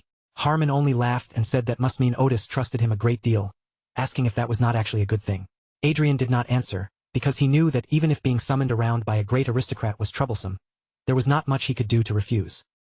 A short while later, Adrian stood there with a confused look on his face, staring ahead as he realized that the other unit commanders had all gathered in the same place as well. Adrian wondered silently if Otis had not just called for him, but had actually summoned every high-ranking commander in the entire division. If this meeting had only been about the current battle, Adrian thought Otis could have easily sent the information through a simple message. That made him suspect that Otis had something important to announce, something too sensitive to reveal through ordinary communication channels. Then Otis finally appeared before them, wearing a warm and composed smile as he welcomed all of the gathered commanders as his guests. Otis told them they should rejoice, because they would not have to endure that sickening sound of gunfire for much longer. The end of the war would soon be officially declared, and Adrian was caught completely off guard by the sudden announcement. Otis repeated that the war's end would be announced soon, explaining that the foreign ministers of both countries were already in the middle of negotiations. From the way Otis described it, the Croizen Empire had apparently never intended to turn this into a true all-out war from the very beginning. The fighting had certainly been large in scale, but in the end it was still being treated as a local war, almost like one of those conflicts that happened every year. As that realization settled over the room, everyone let out a breath of relief. One man wondered aloud why the Croizen Empire would go so far just for something like that, and another answered that it was obviously meant to strengthen imperial power. Adrian remembered that things had been similar in his previous life as well, and he could only assume that his nation had terrible luck when it came to the neighbors surrounding it. Adrian then asked Otis what would happen to the vanguards that were already deployed out in the field. Otis answered that until the official declaration ending the war was released, they had no choice but to keep playing this war game. Those words left Adrian deeply displeased. He knew far too well that whenever the people at the top made decisions like that, it was always the subordinates on the ground who ended up paying the price with their lives. But Otis told Adrian not to be so tense and to relax a little. Then he asked whether Adrian had not already received a Golden Lion medal as one of the spoils of war. Otis added that if the war ended in this state, Adrian's reward would certainly not be small, so he might as well enjoy the moment while he had it. Adrian smiled slightly at that, realizing Otis was not wrong, and wondered when he had started thinking in such an overly virtuous way. Adrian quietly lifted his drink toward Otis in a small toast. Instead of worrying about everyone else, he reminded himself that he needed to focus on his own future first, because once the war ended, he would have to return to his family. And before that day came, he absolutely needed to raise his level even further. The next day, Bilaam told Adrian that he still believed it was fortunate the war had not grown into something even larger. Adrian simply listened in silence, taking in his words without interrupting. While Arcea sat off to the side eating, Bilaam asked Adrian what might have happened if their country and the Croizen Empire had truly entered an all-out war against each other. Adrian answered that 100 sky fortresses and tens of thousands of vanguards would have swept across the land, crushing everything in their path and creating a catastrophe so massive it would be almost impossible to imagine. Then Adrian looked toward Bilaam and told him he should have been resting more, asking why he had come all the way there instead of recovering properly. Adrian opened his arms toward Arcea for a moment, then handed Bileam a cookie as if the gesture was the most natural thing in the world, casually telling him to have some. When Bileam looked at the cookie and asked what it was, Adrian replied that since it had been given to him by Count Otis, it was probably something quite precious. Bileam told Adrian that he had sensed it before, but after everything that had happened, he was now certain that Adrian was truly different from ordinary nobles. Bileam said Adrian not only felt sincere sorrow for the soldiers who had sacrificed their lives, but he would even stand watch at the command center like this while his men were resting, as if he naturally shared their burden. Of course, Adrian knew the real reason he seemed unlike other nobles was because, in his previous life, he had once been nothing more than an ordinary citizen. And at that very moment, the only reason he was still staying there was because he was waiting for a chance to access his game. But Bileam kept going, saying that Adrian still possessed the calm composure and dignity of a true noble at the same time. Adrian told him he was probably mistaken about that part, but Bileam immediately asked whether Adrian had not continued drinking black tea with a perfectly calm expression even while enemy troops were rushing toward them. Bileam believed that kind of calmness was impossible without absolute confidence in oneself. Because Adrian had remained so composed, his subordinates had been able to shake off their own tension as well. He added that everyone in the 232nd Independent Brigade now trusted Adrian completely. At that moment Adrian understood what Bileam was really trying to say. He was about to bring up the matter of supporting him as successor again. Adrian was just wondering why Bileam had suddenly started showering him with so much praise, and he was about to remind him of what he had said last time. But before he could speak, Bileam abruptly lowered himself to one knee. Adrian was surprised by the sudden gesture, but Bileam remained calm and told him not to worry. He explained that trustworthy men had already been stationed around them. No one would be able to approach, and they had already checked the area for surveillance devices. After hearing Bileam's words, Adrian looked up and noticed Vanguard soldiers standing guard outside. That was when he realized Bileam was completely serious, especially since every one of those men was connected to his father's side. Adrian told Bileam that he understood they had taken precautions, but moving this openly and dramatically could actually make their behavior stand out even more. Bileam answered that this was exactly why they had chosen to come at a time when everyone else was resting, when there would be fewer eyes on them. Then Bileam lowered his head deeply and declared that he, the humble subject Gilbert Bileam, wished from that day forward to serve Adrian Lawrence, the second young master of the Lawrence family, as his lord. Adrian asked whether the other knights standing outside were thinking of making the same pledge. Bileam replied that they were, and Adrian fell silent for a moment as he took that in. After a brief pause, Adrian finally gave his answer and said all right. Bileam immediately lifted his head, and excitement brightened his face the instant he heard Adrian accept. However, Adrian told Bileam that there was one condition. When Bileam asked what that condition was, Adrian said they were to continue behaving exactly as they normally would until he personally gave them different instructions. Bileam asked whether it would not be better to gather their strength as quickly as possible. He suggested that if Adrian began building his power base right there and then, the force they could assemble would already be large enough that no one could easily dismiss it. Adrian replied that their strength might not be insignificant, but it was still nowhere near enough to guarantee victory. He told Bileam that he already had a plan, so for now, they should simply follow his orders. Bileam bowed his head and answered that he would obey. Adrian then asked Bileam how many knights were willing to follow him in the same way. Bileam answered that, first of all, 5 Vanguard pilots were already present there, and beyond them there were roughly 30 more knights. If they also gathered people from the territory, their numbers would at least double. Adrian considered that quietly and thought it was not bad at all, since it meant he now had more people he could actually use. Adrian slowly rose to his feet while praising Bileam for what he had accomplished. But just as Adrian was about to leave, Bileam said there was one more thing he needed to tell him, causing Adrian to stop and look back in confusion. Bileam told Adrian that his father was planning to assign Sir Perseus to him. In Bileam's opinion, it would be wiser for Adrian to recruit Sir Perseus to his side in advance, before that arrangement officially took shape. Adrian was genuinely caught off guard by what Bileam had just told him. After all, Perseus had once served as the vice commander of the Lawrence Knight Order, and his skill was so exceptional that, aside from the Knight Commander himself, there were hardly any aura experts who could truly be called his equal. But Adrian had believed Perseus was already gone from the Order, driven away by the internal political struggle within the Lawrence family, especially the ugly conflict that revolved around Anna. So the thought that a man like Perseus might actually be returning now made Adrian wonder if this was really happening. Bileam explained that once Perseus came back, many of the knights who had been standing on neutral ground until now might finally begin to shift their positions. Adrian understood exactly why. Perseus was the kind of man who lived as a straightforward warrior, and among the knights, he had always been extremely well-liked and respected. In other words, if Adrian could successfully bring Perseus over to his side, his influence could grow all at once. It might even give him enough weight to stand against Anna and Cedric's faction on much more equal footing. Adrian quickly decided that trying to recruit Perseus was not a bad move at all. More than anything, Perseus was a rare and valuable talent, and unlike many people tied to the Lawrence family, he was someone Adrian might still be able to use even beyond the borders of that household. So Adrian told Bileam that he needed to meet Perseus as soon as possible. Then, keeping his voice low and serious, he asked whether Bileam could arrange that meeting quietly, without letting unnecessary people find out. Bileam looked visibly surprised by how quickly Adrian reached a decision, as if he had not expected him to move that fast. But after a brief moment, he regained his composure and promised that he would look into it. After leaving the room, Adrian walked down the corridor by himself, quietly thinking that having actual power behind him really was a wonderful thing.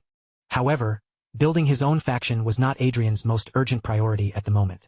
What mattered more than anything was clearing the next lucky encounter quest, and with firm determination, he swore to himself that he would form his seventh circle that very day.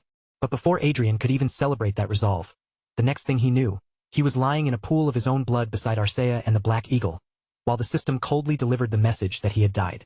Then the system followed up with an even more merciless notification, telling Adrian that he would have to recover the experience points he had lost before he could challenge it again. Before everything had collapsed, before both Adrian and Arcea had died inside the game, Adrian had been shouting in confusion, desperately asking what was going on. He called for Arcea to help him, and the moment his order reached her, Arcea moved to obey without even a second of hesitation. Until that moment, while clearing lucky encounter after lucky encounter and climbing all the way to level 200, Adrian had never once experienced death. Adrian knew perfectly well that dying, struggling, learning, and trying again were all ordinary parts of playing a game. But for him, the problem was completely different. His senses were connected to his real body, which meant that if he died inside the game, the pain he felt would be far beyond anything normal players could imagine. Then Adrian noticed something that sent a chill through him. Arcea, who had always held her ground against every enemy they had faced until now, was being forced back this time. In every battle up to that point, Adrian had always made his own safety the top priority above everything else. But when the enemy, a Death Knight, cut through both Arcea and the Black Eagle with terrifying force, their carefully built formation collapsed in an instant. That was when Adrian realized this opponent was not just some ordinary aura master. The Death Knight was a named boss empowered by a quest buff, possessing an abnormally strong body, and that placed him on an entirely different level from the enemies Adrian had fought before. The final thing Adrian saw before his vision sank into darkness was the system message announcing his death, along with the cold instruction that he needed to recover his experience points before trying again. After that, the system informed Adrian that he was being resurrected in a nearby village. Adrian sat there in silence, forcing himself to endure the pain that still lingered through his body. He thought bitterly that the sense-sharing system was seriously troublesome, because with people all around him, he could not even roll around or writhe in agony the way he wanted to. Only then did Adrian realize that, until now, everything had been going far too smoothly for him. He used a resurrection scroll, and the system display soon confirmed that his support unit Arcea had been revived. The moment Arcea returned, she lowered her head deeply in front of Adrian and apologized to him. But Adrian did not blame her. Instead, he immediately asked whether she was all right and whether the pain had been too much for her. Arcea admitted that it had hurt, but explained that her senses inside the game were far weaker than Adrian's, so she was able to endure it. Adrian let out a long, heavy sigh of relief, sincerely grateful that Arcea had not suffered any serious harm from what had happened. Then Adrian remembered that he had recruited Arcea almost casually, simply because her tanking stats were unbelievably good. But the closer he grew to her, the more embarrassed he started to feel about the fact that he had always been hiding behind her small body in battle. Because of that, Adrian made a firm decision that he would try to change the way he fought. If Arcea had been enduring pain because of the combat style he relied on, then in the end, he knew he had no choice but to change it himself. The fight against the Death Knight had shown Adrian very clearly where the limits of their current battle style were. Until now, Arcea had taken the front line and blocked the enemy's movement, while Crowy, the Black Eagle, supported her by interfering with the opponent's vision or striking through sudden surprise attacks. Meanwhile, Adrian stayed safely in the back and dealt heavy damage with magic. That strategy had worked so well only because their equipment was overwhelmingly strong. But against an enemy like the Death Knight, someone who could keep up with Arcea constantly and pressure her without slowing down, that same strategy revealed a painfully obvious weakness. The biggest problem was the long interval between Adrian's attacks. His casting time created gaps before their main damage could land, which meant that between spells, the only thing keeping the enemy from pressing in was Crowy's tackle. Adrian looked at Arcea and understood that her defense had still managed to function even against the Death Knight. But in the end, she had been overpowered. Even so, she could definitely block at least one strike. If they had another damage dealer who could support her while Adrian prepared his spells, their current fighting style might still be usable. But since Adrian could not bring another person into a lucky encounter quest, he could only come up with 3 possible solutions. The first option was to use lower-level magic circles, sacrificing power in exchange for shorter casting time and a faster rate of spell attacks. The second option was to make Crowley fight more actively on the front line instead of limiting him to quick hit-and-run support. The third option was to have Arcea stop relying only on her shield and begin using a sword as well, so she could contribute directly to their damage. Adrian quickly realized that the first option would only weaken his own firepower, so the better path was to change how Arcea and Crowley fought. He decided to study the problem carefully while recovering his lost experience points. He told Arcea that it would not be easy, but that they should still try, and Arcea agreed without hesitation. However, during their second battle against Death Knight Pascal, the system once again announced Adrian's death and told him to recover his experience points before challenging it again. Adrian was furious and deeply frustrated, unable to understand how things could possibly be going this badly no matter what he tried. After resurrecting Arcea once again, she apologized to him like before, but Adrian immediately told her not to say sorry, because the real problem was with him. This time, Adrian had tried using both Arcea and Crowley more aggressively throughout the fight, but Crowley struggled badly when forced to face the Death Knight head-on, and within just 1 minute of the battle beginning, Crowley was killed. Adrian himself lasted only 3 minutes before dying, and Arcea fell just 1 minute after that, leaving their entire party wiped out again. As Adrian looked back on the battle, he thought the biggest problem was probably that Crowley had died far too quickly. Crowley could not deal much meaningful damage to Pascal, but his role as a diversion had still been useful. That meant if they wanted to keep using their current combat style, Crowley absolutely had to survive longer. Adrian wondered if he should make Crowley a chest plate and equip him with it for protection. He decided that he had to try something at least, then reminded himself there was no reason to feel nervous. Things that failed at first could eventually begin to work. Besides, this was only a test meant to help him reach the 7th circle. Even so, Adrian died again during the third battle, and in a burst of anger, he slammed his fist into the wall over and over. Adrian forced himself to calm down and told himself that it had not been completely awful. The equipment had been made in a hurry, but it had still managed to do its job. Thanks to that, they were able to fight Death Knight Pascal for a longer period of time, giving them more chances to observe his attack patterns. Adrian told Arcea that they were finally starting to understand Pascal's patterns, and that was a good sign. So once they recovered their experience points again, they would challenge him one more time. Arcea agreed immediately, without showing even the slightest hesitation. By the 5th battle, even Pascal could barely believe what he was seeing and asked whether he was fighting a troupe of acrobats. He said it took real talent to entertain an undead like him, then questioned why Adrian still refused to change his approach. Adrian simply told Pascal that he must have misunderstood something, then asked if he had ever heard of the human bomber. At that very moment, Crowley swooped in and lifted Adrian up into the air. From high above, Adrian unleashed his magic directly at Pascal, shouting for him to die as he fired one attack after another, refusing to let up for even a moment. Pascal lifted his sword and met Adrian's magical barrage head-on, cutting through the incoming blasts and deflecting them with brutal precision. At the same time, Arcea charged straight at him from the front, closing the distance without hesitation. Adrian burst into laughter and shouted that the plan was working perfectly, completely caught up in the excitement of the moment. But he failed to notice that Crowley, who was still carrying him through the air, was already nearing the limit of his strength. Then Crowley's flight began to falter, and the Black Eagle slowly sank toward the ground with Adrian still held in his grasp. Adrian stared in confusion for a brief moment, unable to understand what was happening, and before he could respond, Crowley gently lowered him right down in front of Pascal. Adrian looked up at Pascal standing before him and forced out an awkward greeting, stiffly saying that it was nice to see him down there. But even as Adrian tried to sound casual, fear shook his voice. Beside him, Crowley collapsed onto the ground, completely drained from flying and carrying him for so long, unable to rise back into the air. Pascal did not waste even a heartbeat. He swung his sword and cut Adrian down right where he stood, and the system immediately appeared in front of Adrian to inform him that he had died again. By the time the 9th battle began, Adrian could tell that they had changed their formation once more, abandoning the failed patterns from before and testing a completely different approach. Pascal noticed the change as well and laughed, asking why a wizard was standing on the front line, saying the sight was quite entertaining. But Adrian focused on something far more important. The damage they were dealing this time had increased dramatically compared to their previous attempt. The most difficult part was casting magic while dodging Pascal's attacks at point-blank range, where even one mistake could kill him. Still, Adrian managed to keep himself alive for 25 minutes, and that alone was enough to make him think the strategy might actually be possible. Adrian decided that in the next attempt, he would stop focusing only on items that boosted casting power and instead prioritize equipment that improved his reflexes. In other words, he was seriously planning to become the kind of evasive wizard that no sane player would ever want to use. Then, during the 10th battle, the system appeared once again with its cold, emotionless message, announcing that Adrian had died. This time, Adrian had been weaving through the battlefield himself, slipping away from Pascal's sword strikes, while firing magic whenever he spotted even the smallest opening. Pascal swung at Adrian, but Adrian twisted away just in time. Even when Pascal launched into a violent rampage, Adrian managed to slide through the narrow gaps in his attacks, then joined forces with Arcea and poured magical power into a counterattack.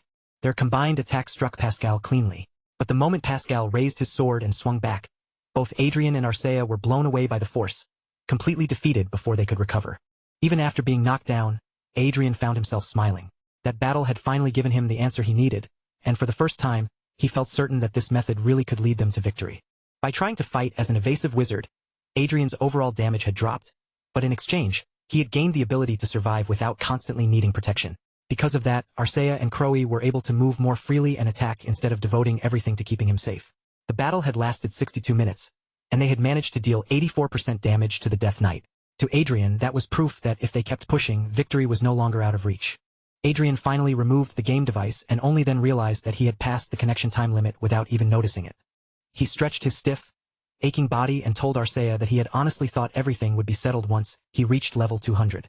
Instead, they had ended up getting stuck in a place he never could have predicted. Then Adrian suddenly felt a strange sensation spreading through his shoulders, and unease crossed his face. He told Arcea that it felt as though the entire world was moving slower than before, then asked if there was a chance he had gotten sick. Arcea answered that Adrian had experienced death and resurrection over and over again, so from her point of view, it was only natural that his vision and senses would begin to feel different. Adrian asked whether Arcea felt the same kind of change. She replied that she could not say for certain, but even though her body's physical strength felt no different from yesterday, she still had the sensation that she had grown stronger. Arcea explained that it was not strength that came from raw muscle or physical power. It was a different kind of strength, the kind gained only by repeating the same experience again and again until the body learned from it. Adrian thought he had already grown used to Arcea by now, but her answer still struck him deeply. It was not the kind of response he expected from an artificially created homunculus. If enough time passed and Arcea continued gathering more experiences like this, Adrian felt that one day, she might become almost indistinguishable from a real human being. Arcea asked whether Adrian had any further orders for her, but Adrian said there were none. He told her he was going to sleep, and that she should rest as well. Once he could log back in, they would challenge it again. Arcea calmly accepted his instruction. In their 12th battle, they managed to reduce the Death Knight's health by 75%. Then, during the 13th battle, their damage climbed even higher, reaching 85%. During the 14th battle, they pushed the Death Knight all the way to 91% damage. In the 15th battle, they fell just a little short of that mark, ending at 89% instead. In the 16th battle, their damage rose again, reaching 93%. And by the 17th battle, they came heartbreakingly close, driving the Death Knight all the way up to 98% damage. Then, at last, during their 18th battle, the damage finally reached 100%. That meant Death Knight Pascal had been defeated once and for all. Adrian smiled with exhaustion written across his entire face, but pure excitement still broke through. He threw both hands into the air and proudly told his team that they had won. Immediately after that, the system appeared and informed Adrian that he had successfully completed the level 7 Lucky Encounter quest. Afterward, Adrian and the others entered the 8th floor of Manuel Lucas's magic tower. Adrian had already thought the 7th floor was several times larger than the floors before it, but this new space was on a completely different scale, stretching out so widely that it felt almost as vast as the Royal Library. As Adrian looked around at the lavish decorations filling the floor, he wondered if most of them were simply high-quality game graphics, because they looked so impressive. But then someone told him that every single piece was real, leaving Adrian completely stunned. Adrian reacted immediately, swinging his staff toward the source of the voice as he wondered if the trial to reach the 7th circle still was not over. But Arcea smiled and told him that everything was all right. Seeing that surprisingly natural expression on her face, Adrian slowly lowered his staff, unable to believe how easily Arcea could smile like that now. Adrian then turned his gaze toward the man standing at the center of the magic circle. At first, he wondered if the old man was some kind of fairy, or perhaps a grandfather-like spirit. Then he considered whether this might be a new supporter, though the man's face somehow felt strangely familiar. A moment later, Adrian realized exactly who the old man resembled, and surprise burst out of him as he shouted, asking whether the man was Manuel Lucas. But the old man answered that his name was Chester. He introduced himself as the manager of fate, and also as a trace of Manuel Lucas. Adrian stared at him in confusion, wondering what a manager of fate was supposed to mean, and even more than that, what he meant by calling himself a trace. Chester explained it in simple terms. He was an artificial intelligence created by copying Manuel Lucas's memories, but at his very core, he existed as a lingering trace that Manuel Lucas had left behind. Even if Chester was ultimately some kind of clone, Adrian had still come face to face with a being connected to the man who was practically his savior.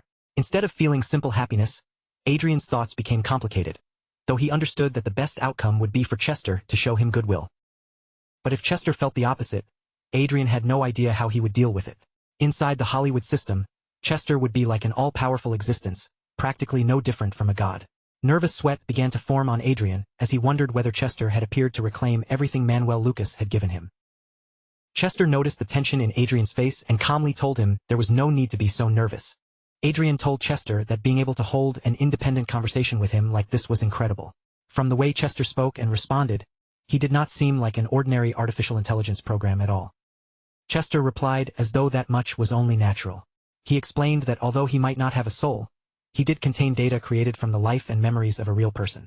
Adrian said that even though Manuel Lucas's physical body had eventually lost to aging and died, his spirit still remained inside this virtual world. In a certain sense, Adrian thought that could almost be called eternal life. Chester answered that it could certainly be viewed that way, and that this was exactly why Manuel Lucas had created the Hollywood system in the first place. But the system was not perfect.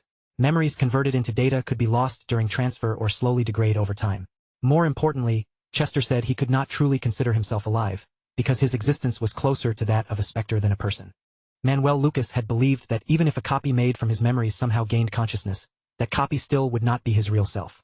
If Manuel Lucas had truly wanted eternal life through duplicating his memories, he would not have wandered through virtual space in this form.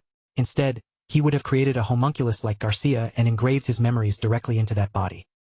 Adrian had secretly suspected that Manuel Lucas's final goal might have been to take over his body someday, so Chester's explanation made him feel relieved, because it seemed that was not what Manuel Lucas had intended. Adrian then asked Chester if he could explain why he had appeared before him. He admitted honestly that the difficult trial on the previous floor had left him flustered, and he wanted to know whether any restrictions or unavoidable duties would be placed on him from this point forward. Adrian's body slid down the length of his staff, and in the very next instant, a bright system window shimmered open right in front of his eyes. Across the glowing screen, a message appeared, clearly stating that he had now been granted the right to use the Hollywood System's Administrator Authority 5 separate times. Chester looked at Adrian and explained in his usual calm manner that the fate Adrian had inherited was, in reality, everything that had once belonged to Manuel Lucas. And of course, that inheritance did not only include wealth or legacy, but every kind of authority tied to it as well. However, because Manuel Lucas's fate had not been fully brought to a proper conclusion yet, there were still restrictions placed on Adrian for the time being. Even so, Chester assured him that one day, Adrian would be able to command that authority completely freely, exactly as he desired. Adrian fixed his gaze on Chester and asked what he could actually accomplish with such an overwhelming power in his hands. Chester answered that Adrian would be able to exercise administrator authority over every program connected to the Hollywood system, which functioned as a virtual reality network. The instant Adrian understood what that meant, his eyes widened in disbelief, because he already knew the Hollywood system had virtual reality functions and operated almost like the internet back on Earth. In other words, Adrian realized that this power would allow him to freely interfere with and control information connected through the online network. But before that staggering realization could fully sink in, Chester continued speaking and told him that there were 4 absolute rules Adrian had to obey whenever he activated administrator authority. The first rule was that Adrian could not use administrator privileges on Chronicle Online, because that system was directly tied to Manuel Lucas's fate. The second rule stated that he was strictly forbidden from directly accessing another person's brain. The third rule prevented him from stealing property that belonged to someone else, and the fourth rule banned him from using the authority in any way that would directly damage the world itself. At first, Adrian had wondered what kind of strange rules Chester was talking about, but after hearing each one laid out, he quickly understood that they were all surprisingly fair and reasonable limits. After listening for a moment, Adrian asked Chester whether it would be possible to cleanly launder the origin of the enormous wealth he had obtained through fate. Chester answered without even pausing, telling him that it would not be difficult at all, since there were several possible methods available.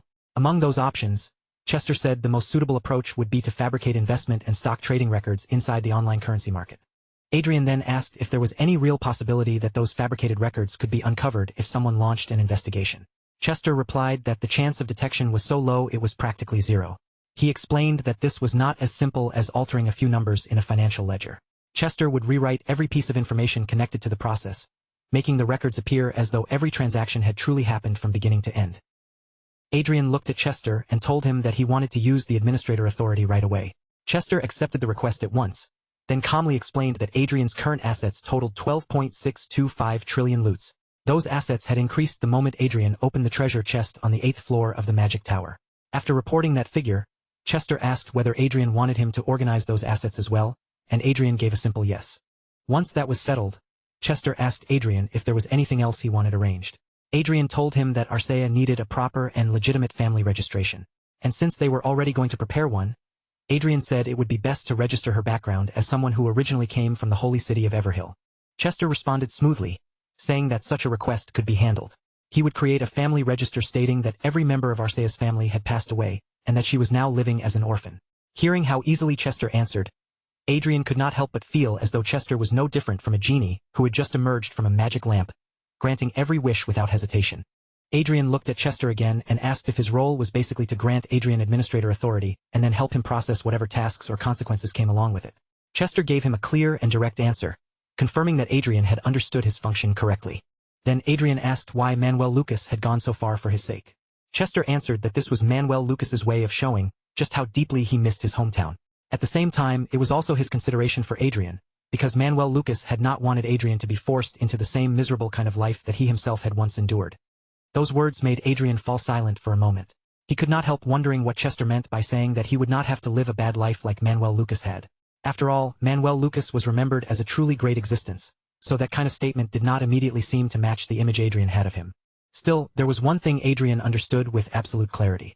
If Manuel Lucas had never existed in this world, if Manuel Lucas had not been an earthling just like him, and if that man had not left his fate behind for someone in a later generation, then Adrian's own life would have been far more pitiful than it was now. Without Manuel Lucas, Adrian never would have been able to stand where he did, shining as brightly as he currently was. With that realization pressing heavily against his chest, Adrian slowly lowered himself to his knees. Gratitude welled up inside him as he bowed deeply, and from the bottom of his heart, he thanked his master for everything that had been given to him. But Chester quietly corrected him, telling Adrian in a subdued voice that he was not Manuel Lucas. Even so, Adrian noticed something. For just the briefest instant, the corner of Chester's mouth seemed to tremble ever so slightly. Adrian stared at him, wondering whether he had truly seen it, or whether his eyes had simply played a trick on him. Then, as if cutting through the quiet moment, another system message appeared in front of Adrian. The notification announced that he had acquired 50 trillion loot and, at the same time, had obtained Sky Fortress Icarus. At almost the exact same moment, the system delivered another announcement, informing Adrian that the Seventh Circle had now been successfully created. Meanwhile, in the Archduchy city of Nikhen, Perseus, the former vice-captain of the Knight Order, stared sharply at the person standing before him. His expression hardened as he asked whether he had truly just heard Adrian's name, or whether he had somehow misheard. Bileam answered Perseus without wavering, telling him that he had not misheard anything. He explained that they believed the territory would develop even further if Adrian were the one to take control of it. Then Bileam asked whether Perseus had not intended to support Adrian's move from the very beginning anyway. But Perseus only narrowed his eyes and asked in return whether Bileam honestly believed those two matters were the same thing. Perseus had assumed that Bileam was speaking up in support of Lord Rayford. If he had known that this private conversation was actually meant to promote an immature child, he never would have agreed to meet with him in the first place. Yet Bileam remained perfectly composed, his posture steady and his tone unshaken, as he simply told Perseus that Adrian was gifted. Perseus replied that he had heard Adrian had performed somewhat impressively during the war. Even so, he asked whether Bileam truly believed such a young, unproven boy could be trusted enough to become someone they should believe in and act for. Instead of immediately answering, Bileam only let out a small laugh, leaving Perseus staring at him in confusion. Bileam quickly apologized, making it clear that he had not been laughing at Perseus himself. He explained that the question had simply reminded him of something. Not very long ago, Bileam said, he had once stood in a position surprisingly similar to the one Adrian now occupied. From Perseus's point of view, it sounded as if Bileam believed Adrian had merely gotten lucky during that one moment of success and was still fundamentally the same boy he had always been. Perseus looked at Bileam and asked if he was trying to say that Adrian had changed. Bileam, however, answered in a calm voice that Adrian had definitely not changed. Rather, Bileam explained that what the outside world knew about Adrian was only the tiniest visible portion of a much larger truth. Unlike Perseus, who had only heard about Adrian's abilities through rumors, reports, and second-hand stories, Bileam had personally listened to Adrian's orders and carried them out on the battlefield. He had also heard people call Adrian one of the greatest geniuses in the country, but Bileam knew that Perseus would never truly understand what that meant unless he experienced Adrian for himself. Bileam went on to say that even the knights who had once lined up behind Cedric eventually followed Adrian during the war. Perseus told him that he sounded completely devoted to the second young master. Bileam did not deny it.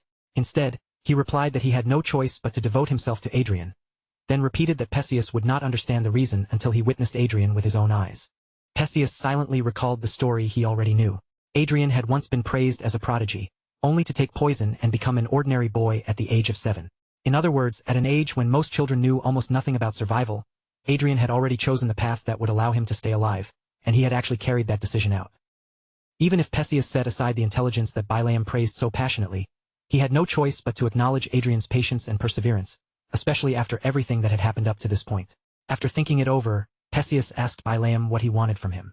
Bilaam answered that he wanted to persuade the vassals who were still holding a neutral position and shift the balance of power toward the second young master. Perseus told Bilaam that what he was proposing was an enormous task, and that it would by no means be easy to accomplish. But even as those words left his mouth, Perseus admitted that the idea was interesting. Bilaam told him that he had made a great decision. Perseus immediately questioned that statement, pointing out that he had not decided anything yet. He added that before he could make any real judgment, he needed to meet Adrian in person at least once. Bilaam smiled as if he had expected that response and told Perseus that Adrian had already said he would be visiting soon anyway. Since he had heard that Adrian would arrive shortly, Bilaam said he would go ahead and call him. At that moment, Perseus realized that everything had been progressing exactly according to Adrian's intentions from the start. Bilaam spoke to Adrian through the call and informed him that their conversation had now come to an end. Then, in a steady voice, he added that Adrian could come in now. Perseus quietly thought about the young master who had lived for revenge for more than 10 long years. Whether Adrian was truly someone worthy of being followed, just as Bilaam claimed, was something Perseus intended to judge with his own eyes. But just then, Bilaam's call suddenly disconnected. Bilaam let out an awkward little laugh and checked the connection with a faintly embarrassed look on his face, wondering why Adrian had stopped picking up. A moment later, a powerful surge of mana spread through the entire area. Perseus sensed it immediately, his body reacting before his thoughts could catch up, and he realized there was no mistaking it. This was the mana signature of a space leap. And with such an overwhelming amount of mana pouring out around them, Perseus became certain of one thing. This was not an ordinary spell at all, but a teleportation performed at the level of the 7th circle. Just as Perseus was about to demand an explanation and ask what in the world was happening, Adrian appeared right before them with Arcea standing at his side. Adrian looked over their faces calmly and said that it seemed they had no idea they were currently surrounded and under siege. Bilaam stared at Adrian with obvious confusion on his face, unable to immediately understand what Adrian was talking about. Adrian simply said that he understood why they had failed to notice. After all, the enemies surrounding them were people whose entire bodies were covered in artifacts. Then Adrian turned his head toward Arcea and ordered her to get rid of them. Arcea did not hesitate for even a heartbeat. The moment the command was given, she moved, vanishing from sight with frightening speed. It did not take long before Arcea returned. Blood now stained the edge of her sword, and she reported to Adrian in a composed voice that 5 assassins had been defeated. Adrian merely asked whether his expectations had been too high. He had heard that Bilaam and Perseus were both considered the strongest men in the territory, and yet somehow, neither of them had noticed the assassins closing in on them. Perseus could not immediately make sense of what was unfolding in front of him. His thoughts raced as he tried to process the situation, and then his eyes shifted toward the terrifying figure standing so calmly beside Adrian, as if nothing unusual had happened at all. Perseus was just about to question Adrian, but Adrian spoke first and cut him off. He said that ever since the day he took the poison, he had spent 13 years dreaming of revenge. Then he asked whether they truly believed he would come to a place like this without making any preparations. Adrian added that, at the very least, he needed an Aurum master serving as his guard. The instant those words left his mouth, both Bilaam and Perseus were struck silent with shock. Perseus remembered what he had been thinking only moments earlier, that he would personally determine whether Adrian was truly worthy of being followed. But now, he realized just how arrogant that thought had been. Adrian was not someone Perseus could casually measure, judge, or understand so easily. For a brief moment, no one said anything. Adrian and Perseus simply faced each other in silence, their gazes locked as the air between them grew heavy and still. Then Adrian shifted his full attention toward Perseus, and with only a single glance, he noticed that Perseus was 43 years old. Adrian's eyes rested on Perseus, and almost immediately, the man's information rose clearly into view. Perseus was 43 years old, a member of the Reinhardt Kingdom's Free Knights, and his abilities leaned strongly toward high aura, exceptional physical strength, solid learning talent, and intelligence that could be called average. His listed traits were conquest and leadership, and his current relationship with Adrian was shown as friendly, even allied. But despite that favorable status, the expression on Perseus's face was anything but simple, carrying astonishment, fear, and a faint spark of expectation all at once. Perseus kept his tense gaze fixed on Adrian and asked, in a low voice, whether Anna was the one who had sent those assassins after them. Adrian did not dodge the question or show even the slightest hesitation. He answered plainly, confirming that Perseus's suspicion was exactly correct. Adrian told Perseus that he must have countless questions running through his mind right now. Then, as if the matter were nothing special, Adrian raised one hand and snapped his fingers. In the next instant, the corpses scattered across the ground disappeared without a trace, and the damaged surroundings quietly repaired themselves, returning to their original state as though nothing had happened there at all. Balaam could only stare in open amazement as the bloodstains faded away and every sign of the dead assassins was erased before his eyes. Adrian, on the other hand, remained completely composed. He told them not to think too deeply about what they had just seen, casually explaining that it was merely a fifth circle magic spell. After that, Adrian suggested that they continue the conversation somewhere else. With the light activation of teleportation magic, he moved them all away in a single breath. Perseus and Balaam were left stunned, because both of them fully understood what Adrian had just used. It was none other than teleport, a spell belonging to the seventh circle. The kingdom of Lua stood as an allied nation of the Reinhardt kingdom, and it was widely known as a land that produced an extraordinary number of grand wizards. After the four great empires, if someone asked who the most famous wizard in the entire world was, nearly everyone would point to the same name, Duke Cain Riverdale. Duke Cain Riverdale was far more than just a grand wizard with impressive power. He was also a legendary mentor, a teacher who had successfully raised 6 wizards all the way to the 7th circle. Of course, many still regarded Manuel Lucas as the greatest wizard who had ever lived, but when it came to the title of greatest teacher, that honor belonged without question to Duke Cain Riverdale. Perseus looked at Adrian with disbelief written all over his face and asked whether Duke Riverdale had truly been his magic teacher. But Adrian already knew one important fact very well. Duke Riverdale had passed away a year earlier. Adrian answered that he was aware Duke Riverdale was dead. However, he explained that Riverdale had already taught him before his death, and because of that foundation, Adrian had been able to continue learning without any major difficulty, even while living under Anna's surveillance. Perseus still looked as if he could not quite accept that explanation, especially since he knew Adrian had spent most of his time inside the game. Then, little by little, something seemed to click in his mind. Adrian noticed the realization crossing Perseus's face, smiled faintly, and told him that his guess was exactly right. Adrian explained that the only place where he could move freely, without being restricted by watchful eyes and constant surveillance, was the virtual world. Duke Riverdale had supposedly taught him by moving back and forth between reality and that virtual space, allowing Adrian to continue his magical training in both worlds without being exposed. Of course, Adrian knew perfectly well that none of that was true. If a grand wizard suddenly appeared out of nowhere, anyone would naturally become suspicious. And if people learned that a 20-year-old had already reached the 7th circle, doubt and scrutiny would come rushing in immediately. The safest way to avoid all that suspicion was to present himself as Duke Riverdale's disciple. Perseus murmured that Duke Riverdale truly had been a creative man, and that teaching someone in secret through such a method would have been a brilliant idea. Adrian understood exactly why Perseus would think that, but he also knew he had not built this lie carelessly. He had already prepared evidence to make the story believable. Adrian possessed a platinum plaque, as well as a hologram picture showing Duke Riverdale standing together with him. At first glance, they looked like convincing proof of their connection. But in reality, not a single one of those items was genuine. Adrian had asked Lucky Encounter and Chester to create those items in the real world so he could use them as an alibi, just like the object he was holding now. They had even prepared countless supporting traces of Duke Riverdale's involvement, including records implying that Riverdale had secretly accepted an unknown disciple without revealing it to anyone. With that preparation in place, even if members of the Riverdale family or one of Duke Riverdale's other disciples found Adrian, they would be far more likely to believe his claim. Adrian wished he could simply reveal that he was Manuel Lucas's heir, but he understood the danger far too clearly. If he ever said that out loud, people would never stop hounding him for the rest of his life. Adrian then told them that he and Arcea were capable of handling Anna and Cedric on their own. Because of that, Perseus and Balaam did not need to overextend themselves by trying to expand their influence too quickly or force the political balance to shift all at once. Perseus immediately asked why Adrian had called him here. Then, Adrian answered that he had no intention of simply letting Perseus walk away after everything they had discussed, which made Perseus visibly startled and confused. Adrian then added that there was another job he wanted Perseus to take on, and calmly asked him to show his left hand. Their digital watches lightly touched against one another, and the moment the devices made contact, a system window appeared between them. Displayed on the screen was Adrian's number 2 online currency account. The system asked Adrian whether he wished to share 20 billion loots from his number 2 online currency account. Adrian did not hesitate for even a second. He simply confirmed the transfer and answered yes. Perseus was visibly shaken by Adrian's sudden and enormous gesture. Adrian, however, spoke as calmly as ever, telling Perseus that he wanted him to form a group that would obey Adrian's orders and gather intelligence on his behalf. Adrian understood very well that the work assigned to this group would not be clean or honorable.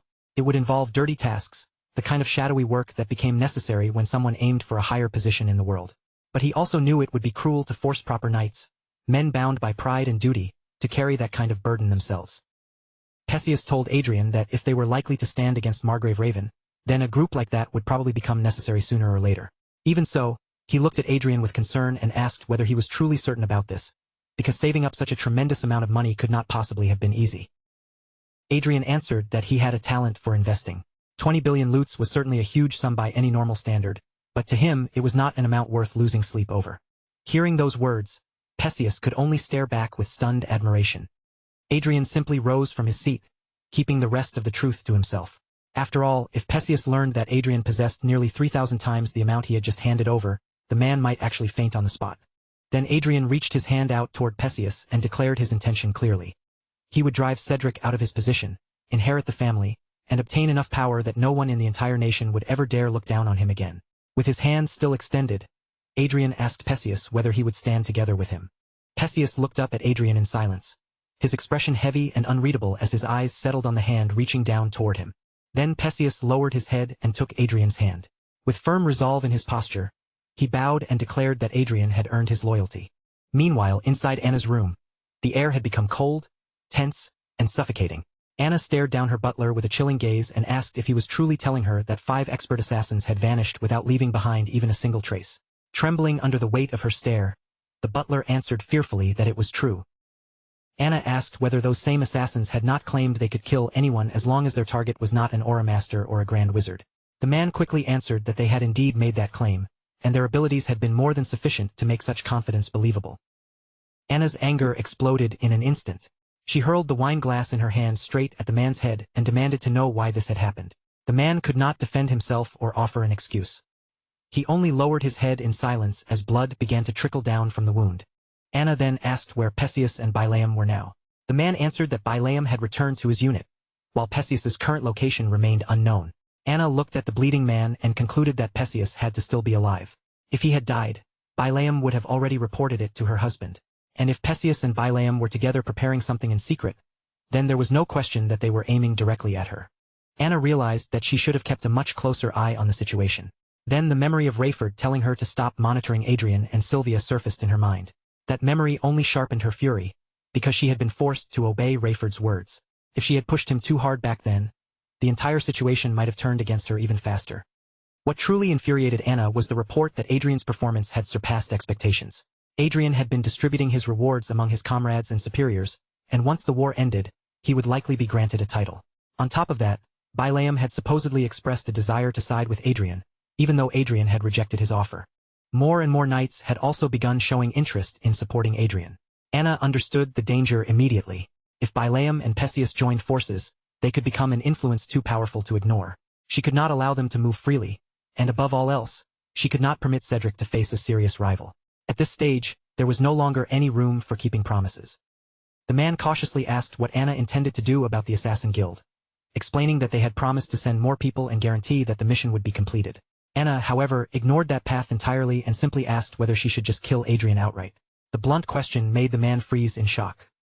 Anna looked at him and asked why he seemed so frightened by the idea.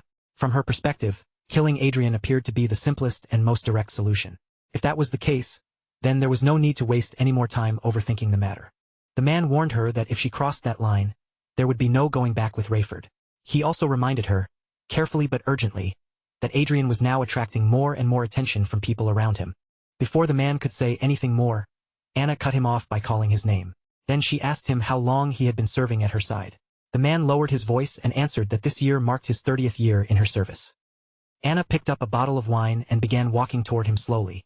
Her voice was cold enough to make the room feel even heavier as she told him that if he had worked for her for that many years, then he should understand very well just how much she hated being lectured. The man immediately apologized, his voice trembling with fear. Anna tilted the bottle over his head and poured the wine down onto him, soaking his hair and face as she asked whether he truly believed she did not already understand the danger herself. Anna told him that she was choosing this path precisely because there was no other way left. The man shook as he finally realized he had made a terrible mistake. Anna asked whether he thought he was smarter than her, and he trembled as he answered that he had kept speaking only because he felt remorse for Adrian. Then he dropped to his knees and begged for forgiveness, insisting that what he felt had only been pity for Adrian. Anna repeated the word pity, as if slowly turning it over in her mouth. The man quickly answered that yes, it had been nothing more than pity. At that, Anna smiled and told him that if that was the case, then they could present the matter in a slightly different way, leaving the man staring at her in confusion. Anna explained that this would not be the death of some nameless, ordinary person. If the pitiful son of a viscount were to die, then naturally, someone would have to bear responsibility for it. Then, with only a few gentle words, Anna shattered the man's world. She said that he had acted on his own to prove his loyalty, all without her knowing anything about it. Wearing a sweet smile, she asked why he was making such a face, and whether he did not want to do it. The man trembled violently, but he forced himself to answer that he understood. Bowing his head, he told Anna to leave the matter to him and promised that he would prove his loyalty through this task. Anna laughed, clearly satisfied with the answer she had dragged out of him. Then she turned and walked away, telling him to make sure the job was done properly this time. If they failed again, she warned, then they would be the ones who died. Only then did the man fully understand what had just happened. After 30 long years of service, Anna was discarding him simply because he had said one thing wrong. He realized it was already too late to turn back. But if Adrian somehow survived what was coming, then perhaps the man might still be able to find a way out. Meanwhile, on the battlefield, the atmosphere could not have been more different. There, the mood was bright and celebratory, with everyone raising their glasses of wine together as Otis proudly spoke with Adrian in the middle of the victory celebration. The crowd burst into cheers all around them, lifting their glasses high into the air as they congratulated one another on the victory of the 23rd Division. One of the men lifted his glass with a look of deep relief on his face and said that, at long last, they could finally return home. Another man answered with the same bright happiness, saying he was simply grateful that the end of the war had been declared without any further trouble. Standing among them, Otis spoke with unmistakable pride in his voice, telling everyone that he had never imagined he would receive this kind of recognition thanks to Adrian, and because of that, he was honestly looking forward to the commendation ceremony now. Another man burst into a cheerful laugh and said that Otis was absolutely right. Then he turned his attention toward Adrian, his expression softening with sincere gratitude, and thanked him directly. Because of Adrian's accomplishments on the battlefield, even that man's position within his own family had risen higher than before. The others quickly joined in as well, surrounding Adrian with warm voices as they told him that one day, he would definitely become the heir of his family. They urged him to visit them often after this, saying that no matter when he came, they would always receive him gladly and welcome him with open arms. Adrian understood very clearly why they were treating him with such warmth. They were all benefiting from the achievements he had earned, receiving credit and honor because of what he had done, so of course they felt grateful. If Adrian had selfishly taken every reward for himself, this friendly atmosphere would never have existed. So Adrian simply smiled and told everyone that none of it would have been possible if Otis had not trusted him and supported him with such wise judgment. Hearing that, Otis laughed and said Adrian truly was a humble man. But then Otis added, almost as if thinking aloud, that in some ways it might actually have been better for Adrian if the war had lasted just a little longer. Adrian paused at those unexpected words, his attention sharpening as he wondered what Otis was trying to say. Otis explained that if the war had continued and Adrian had been able to stack up even more military achievements, then he might have risen high enough to become a lord through his own merit. But with the accomplishments he had now, the reward would probably be limited to Adrian personally. As soon as Adrian heard that, he understood the meaning behind it, because inheriting a title from one's family and earning a title through one's own achievements were two completely different things. No matter how impressive Adrian's personal rank became, if that rank did not come with an earldom, then he would have no way to pass the title down to anyone after him. Even so, Adrian kept his expression calm and told Otis that it was perfectly fine. He had not entered the war expecting some enormous reward in the first place. Still, Otis could not hide his regret and said it was truly a shame. Adrian had so much potential, yet he did not seem to have the proper environment to reveal everything he was capable of. Adrian stayed quiet as he listened, because deep down, he already knew that once he pushed Cedric aside, he would become the rightful heir to his family. Otis admitted that the entire situation made him feel sorry for Adrian. Adrian told him there was no need to worry, assuring him that he was honestly all right. Then Otis cleared his throat, hesitated awkwardly for a moment, and suddenly suggested that Adrian might even consider becoming engaged to his daughter. Adrian froze in complete surprise, while Otis shyly explained that he did, in fact, have one daughter, and if Adrian was willing, he could arrange the engagement. Adrian could not help wondering why Otis would suddenly bring up such a serious topic in the middle of their celebration.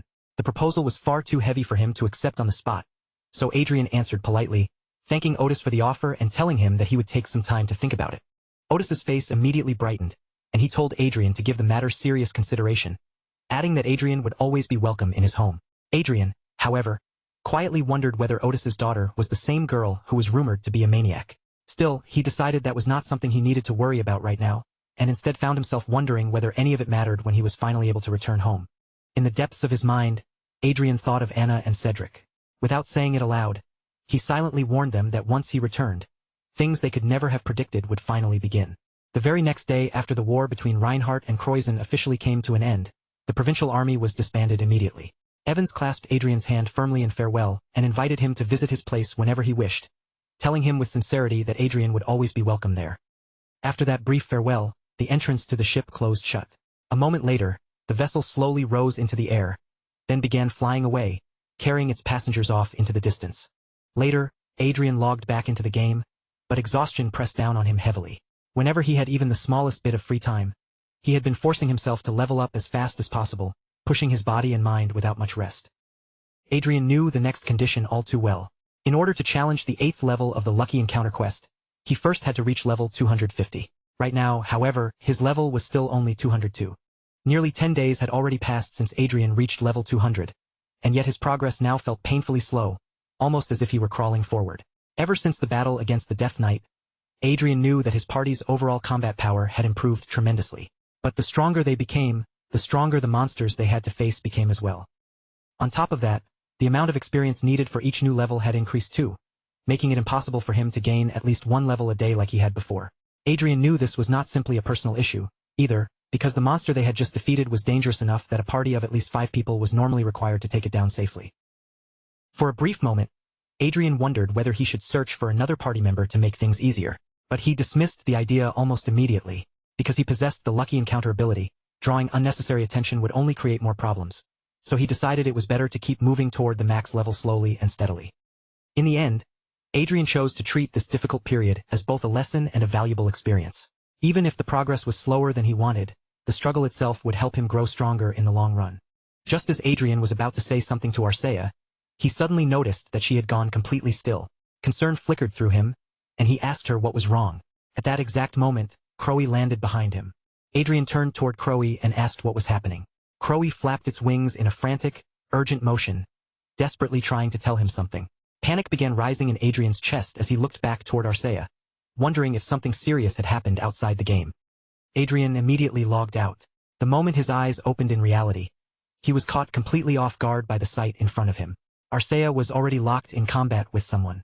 Adrian quickly focused on Arcea's movements and the enemy standing against her. After observing the situation for only a moment, he realized this was not some minor disturbance or simple ambush. A full battle had already broken out. Without wasting even a second, Adrian brought out his great shield to protect himself and moved straight to Arcea's side. Arcea told him that the attackers were assassins, similar to the ones they had eliminated the last time. Adrian frowned as he looked over the enemies and asked since when assassins fought while carrying for swords. Arcea answered that she was not sure either, but then explained what she had seen. The enemies were equipped with force armor, and each of them was carrying 3 swords in total. Adrian stepped closer to Arcea, his gaze sweeping across the strangely clean surroundings. Then he pointed out that the area looked far too neat and untouched, especially considering that 3 vanguards had supposedly been trying to kill him moments earlier. Arcea explained that Bilam had already prepared for the possibility of an attack, and because of that, he had managed to stall the enemy vanguards. Hearing that, Adrian felt a small measure of relief. If there were 5 vanguards in total, then the situation should not be too difficult for them to handle. But then Arcea suddenly lifted her gaze upward and warned Adrian that one of them would not be so easy to deal with. As soon as those words left her mouth, the ceiling above them began to break apart and collapse. Through the falling chunks of debris, a pair of red eyes glared down at them from above.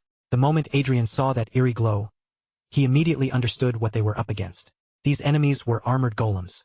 Adrian guessed that Anna had changed her target, shifting her attack away from Bilam and Perseus and aiming directly at him instead. Honestly, he preferred it this way. If the enemy chose to come straight for him, then they had willingly stepped into his reach. Adrian reached into his inventory space while calling Arcea's name. He pulled out a sword and tossed it toward her, asking whether a single force sword would be enough. Arcea caught the weapon smoothly, without the slightest wasted motion, and answered that of course it would be. Then Adrian tightened his grip around his Istro staff, while Arcea readied her Istro arming sword beside him. The two of them faced the approaching threat head-on, neither showing even a trace of hesitation. One of the golems raised its sharp claws and pointed them directly at Adrian and Arcea. Then it launched itself down from above, leaping toward them with brutal force as its attack began. Adrian looked at the descending golem without a hint of fear and simply called it pitiful. Then, in a cold voice, he told the enemies that they had chosen the wrong target. Magic circles formed around Adrian's shield spell, glowing as his mana gathered.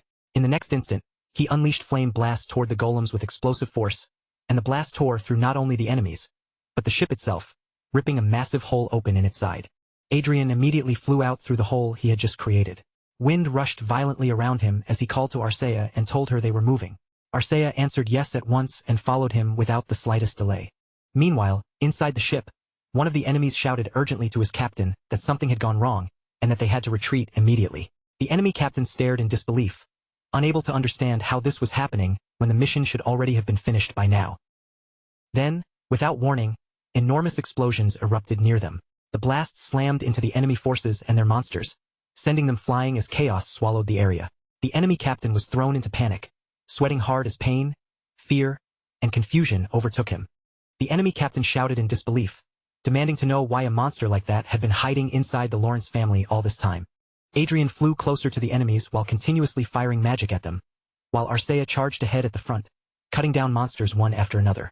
Amid the chaos, the enemy captain heard his subordinates screaming that they could not escape and that they had to kill the Archmage, because Adrian was interfering with their teleportation. Another enemy shouted back that killing Adrian was impossible, because there was an Aurum Master standing right beside him. But before he could finish saying anything more, his words twisted into a sharp cry of pain.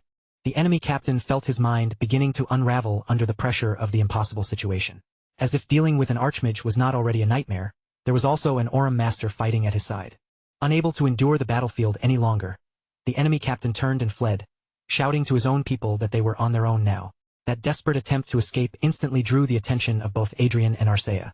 A moment later, Adrian focused his magic and struck the enemy captain down, slamming him hard and stunning him against the floor.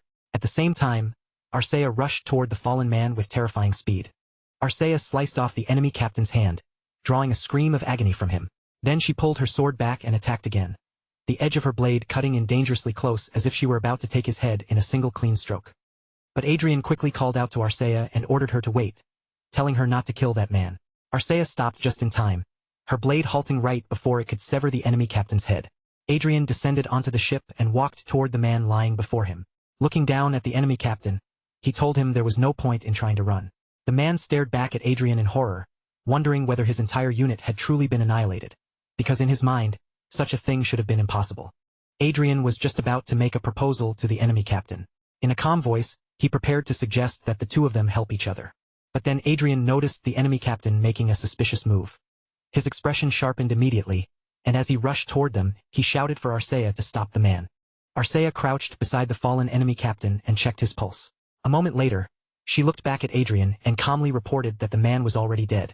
Judging from the condition of the body, he had crushed poison hidden inside one of his molars. Adrian stared at the corpse in genuine disbelief, almost amazed despite himself, because until this very moment, he had honestly believed assassins dying that way was the kind of dramatic thing that only happened in novels. Only then did Adrian realize that he had underestimated the resolve of assassins far too much. Since he had never dealt with people like them often enough, he had failed to properly understand just how far they were willing to go. At that moment, noise rose behind him, and Adrian heard the vanguards gathering around Bileam in confusion, pressing him with anxious questions as they asked whether he had already known about this and begged him to explain what was going on. Bileam opened the front of his helmet, revealing his face as he answered them with surprising calm. He told the vanguards that Adrian was Duke Riverdale's disciple. The moment that name entered their ears, the vanguards froze where they stood, completely stunned. Then panic quickly spread across their faces as they pointed out that Adrian had been under strict surveillance all this time, and on top of that, he had supposedly spent most of his days playing games. Bileam explained that Adrian had been able to train freely inside the virtual world, a place where no one could properly watch over him or restrict his movements. Adrian then added that his training had taken place by moving back and forth between reality and virtual reality. Even theoretical lessons could be handled online, and yet none of them had realized it. And it was not only the vanguards who had failed to notice the truth. Everyone in the Lawrence family had looked down on Adrian and dismissed him without ever seeing what was really happening. Bileam continued, reminding them that every one of them knew how extraordinary Duke Riverdale had been. But Adrian had only been able to reach this height because he himself was special as well, the young genius of the Lawrence Viscountcy. People had believed Adrian lost his intelligence after taking poison, but the truth was completely different. He had lowered himself, deceived everyone around him, planned for the future, and survived in silence all along. Then Bileam told them that the tide had already shifted, and surely they were not foolish enough to cling to a sinking ship until they died with it. Adrian quietly observed Bileam and realized that the man was surprisingly talented at stirring people's hearts with words. Then Bileam turned back to the others and told them they would soon arrive at the estate, so they had better conduct themselves properly and make absolutely sure they did not become a burden or nuisance to Adrian. The vanguards immediately answered together, their voices ringing out in unison. Later, Sylvia came running toward Adrian with tears already streaming down her face. The moment she reached him, she threw both arms around him and hugged him tightly, asking again and again whether he was truly all right and whether he had been hurt anywhere. Adrian gently spoke to his mother and told her to calm down, his voice soft as he reassured her that he was fine. He made it clear that he had not suffered any serious injury, trying to ease the fear still trembling in her arms. Rayford looked at Adrian and told him that he had worked hard. Adrian thanked his father for the praise, but even as he answered, he could not ignore the strange feeling in the air. After receiving a medal on the battlefield, it would have been completely natural for a parade to be prepared in celebration of his return. And yet, the estate was far too quiet, almost unnaturally so. Rayford apologized to Adrian, saying that he should have arranged a grand welcome for him. Adrian told his father that it was all right, since he was not especially fond of loud and noisy events anyway. But inwardly, Adrian was already certain this had to be Anna and Cedric's doing. After all, why would they bother preparing a parade for someone they believed would soon be dead? Rayford then said that, in exchange for the missing welcome, they had prepared a grand banquet. He told everyone that they should properly celebrate Adrian's return by eating and drinking together. Adrian simply raised his eyes and looked upward. When he saw his fortress hovering there in energy-saving mode, a faint smile appeared on his face, and he let out a quiet breath. Inside the mansion, the banquet table had been filled with an impressive spread of dishes, enough to make the hall feel festive despite the tension underneath. Bileam, Harmon, and the others stood before Adrian, telling him that fighting alongside him had been the greatest honor of their lives. Harmon lowered his head deeply toward Adrian and said that he had only managed to return alive because of him. Watching that scene unfold, Rayford remarked that Adrian seemed to have learned how to win people's hearts out on the battlefield. All of a sudden, Adrian heard Cedric call his name, his voice trembling with barely contained anger. When Adrian turned toward the sound, he saw Cedric standing there with Anna and the others behind him. Adrian politely bowed his head toward them and said that it had been 3 months since they last saw one another. With so many eyes watching the exchange, Cedric had no choice but to force himself to welcome Adrian back. But Adrian noticed it immediately. Anna's face looked pale and stiff, as though she had just seen a ghost standing in front of her. More importantly, Adrian's attention soon shifted to the man standing behind Anna. Something about him caught Adrian's eye. The man's name was Morris Gusshire, and oddly enough, his current condition showed relief and joy. Adrian had heard that Morris had served as Anna's right hand for more than 30 years. Yet despite that long service, Morris appeared to hold a favorable impression of Adrian. Adrian thought that if he could bring Morris over to his side, the man would likely prove extremely useful. But before he could follow that thought any further, another person began walking toward him. Adrian recognized the approaching man as Commander Crone, another aura expert.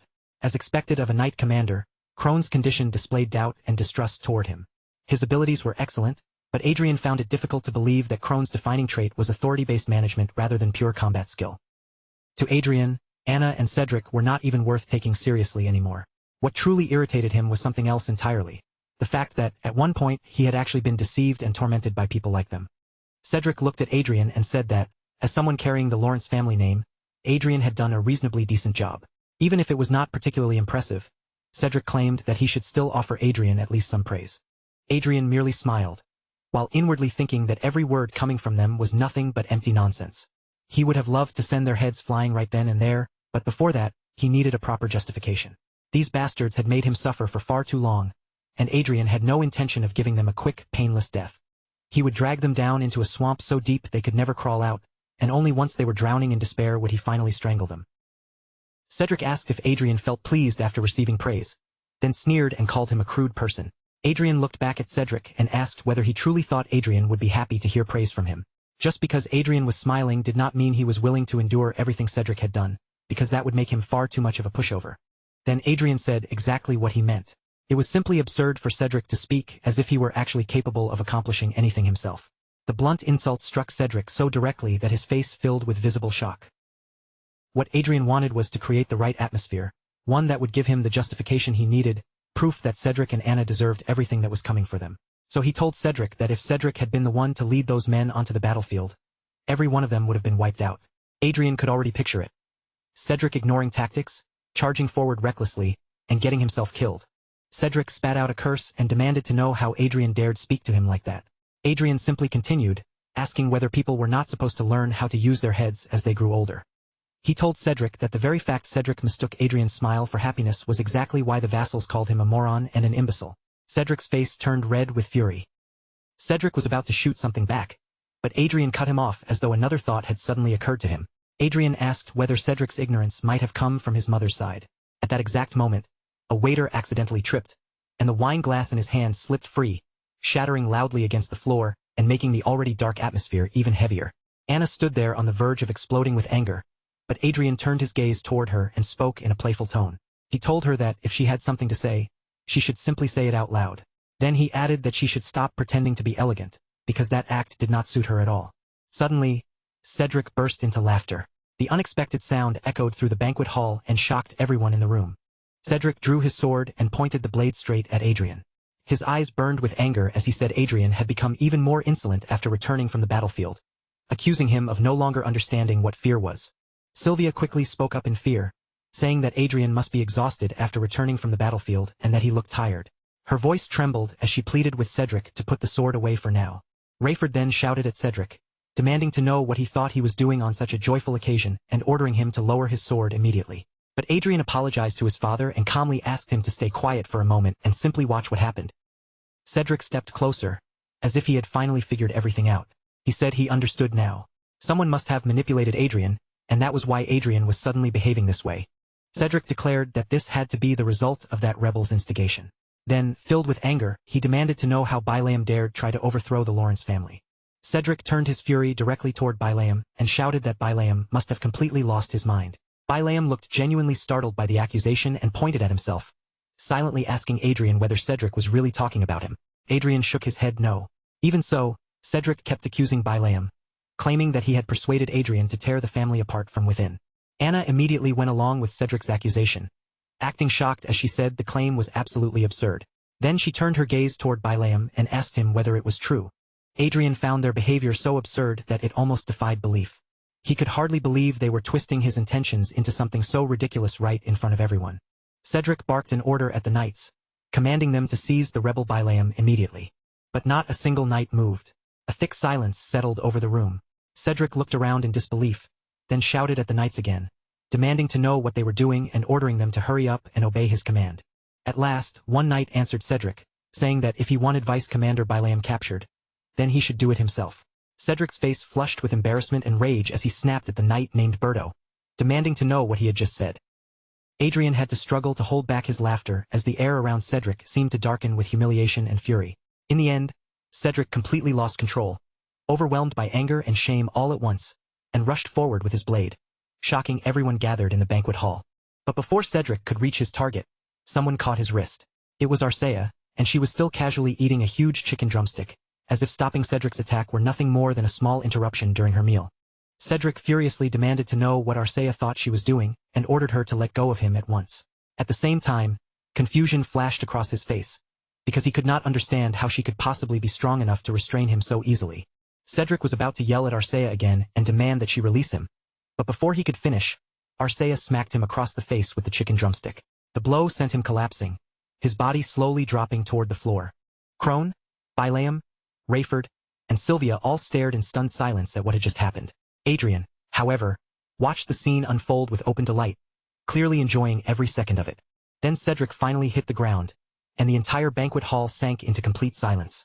Adrian looked down at Cedric with a faint smile pulling at the corner of his mouth. After all that arrogance, all that pride, and all those threats, Cedric had ended up with his wrist caught in place and his face smashed by a chicken leg, wielded by a woman who was barely half his size. At last, Crone stepped forward. His expression tightened as he raised his voice and told everyone to stop, declaring that this situation had already gone far beyond what could be overlooked. Then Crone drew his sword in one smooth motion and aimed the blade directly at Adrian. His voice turned cold as he warned Adrian that he had crossed a line he never should have touched. Adrian watched the knight commander draw his sword with the firm posture of a royal guard standing before a king.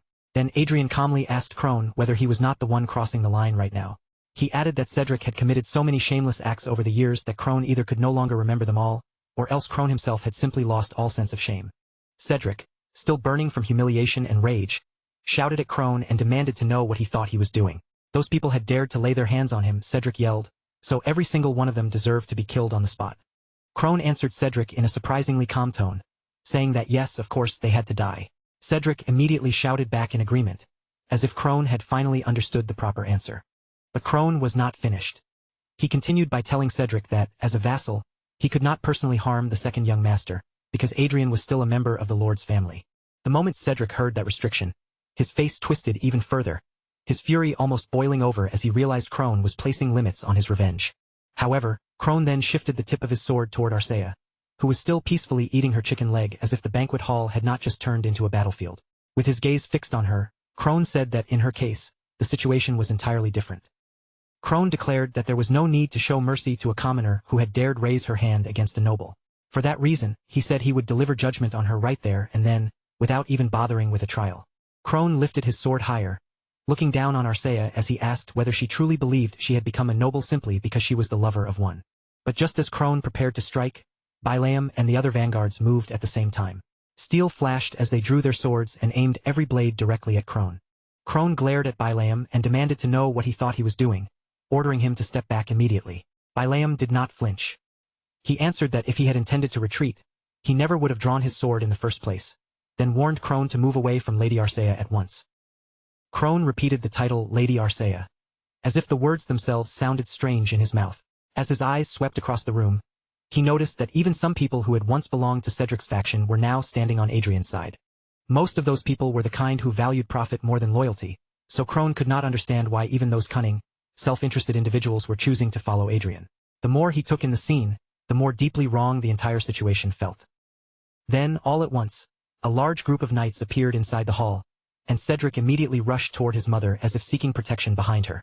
Adrian noticed the sudden reinforcements and understood why Anna, who was usually so sensitive whenever Cedric was involved, had stayed unusually quiet. It seemed she had already called the knights in advance. Cedric sneered at Adrian, his confidence returning as he told him it was far too late to regret anything now. He declared that Bilaam and every person involved in this mess would be thoroughly punished for their crimes. Adrian's voice turned sharp as he reminded the knights that they were standing in the presence of the Lord himself. He demanded to know how knights of the Viscountcy could dare stand against their own lord in his very mansion. Cedric ignored Adrian completely and barked out his own order instead, commanding the knights to subdue those troublemakers immediately. The knights rushed forward, aiming their weapons at Adrian's side. Adrian quickly measured the situation. In terms of numbers alone, the expeditionary forces on his side had more people, but they were not properly armed. Cedric's faction, on the other hand, had more than 10 fully equipped soldiers, and their gear was overwhelmingly superior. If this became a straight clash, it would turn into a one-sided slaughter. Crone suddenly asked Adrian why he had done something so pointless. He said Adrian seemed to still be drunk on his victory from the battlefield, forgetting what his actual position in the family really was. Crone told Adrian that the structure of the Lawrence family was not something he could simply change by acting recklessly. Because of Adrian's foolish behavior, Crone claimed, the only people who would end up bleeding were the men standing beside him. Crone added that Adrian himself would not be killed immediately. However, even if Adrian survived this moment, only hell would be waiting for him afterward. A life even more miserable than the one he had already endured before. Adrian remained silent, letting those words hang in the air. Nearby, Rayford shouted for him to use the artifact, while Sylvia trembled in fear and kept apologizing, her voice shaking helplessly. Cedric looked at Adrian with a cruel smile and mocked him, telling him to run away if he could, no matter what desperate method he had to use. Crone ordered the knights on his side to prepare their attack. Immediately, the soldiers raised their weapons toward Adrian and the others, ready to move at his command. Adrian only called them foolish. Then he turned toward the knights on his own side and declared that the enemy had begun a rebellion. These troublemakers were trying to harm the Lord, so Adrian ordered his men to protect Rayford. The knights behind Adrian answered at once, their voices firm and united. Crone stared in confusion, unable to understand what those men thought they were doing. Adrian looked back at him and said that anyone watching could clearly see who the real traitors were. Then Adrian told them it was time to bring this boring performance to an end. With that, Adrian released the illusion magic. Then he ordered Arcea to bring those 3 people to him and take care of the rest. Arcea answered with a simple yes, and in the very next instant, her figure vanished from sight. Anna and Cedric froze where they stood, their faces stiffening with shock, as the knights surrounding them were cut down at terrifying speed. Even the knights positioned behind Crone were killed so cleanly and so quickly that no one could even tell who had struck them. Crone's earlier confidence cracked apart, collapsing into fear and confusion. Then, without any warning at all, Adrian appeared behind Crone. In a quiet voice, he asked what Crone had just said to him. Adrian swung his staff and smacked Crone hard across the face. Calling him a traitor, Adrian told him that he clearly needed to be disciplined. Crone trembled in fear, unable to believe what had just happened. Then realization struck him. The woman from a moment ago was an Aurum master. And as if that were not terrifying enough, another horrifying truth followed immediately after. The game-addicted Adrian had just managed to injure him. Crone shouted to his men that Arcea was an Aurum master. He ordered them to form up around the armed knights and face her directly, telling them to stay calm because even now, they should still be able to handle her. Adrian told Crone that he was honestly impressed Crone could still issue orders to his subordinates in the middle of all this chaos. As expected of a knight commander, Crone had not completely lost his discipline.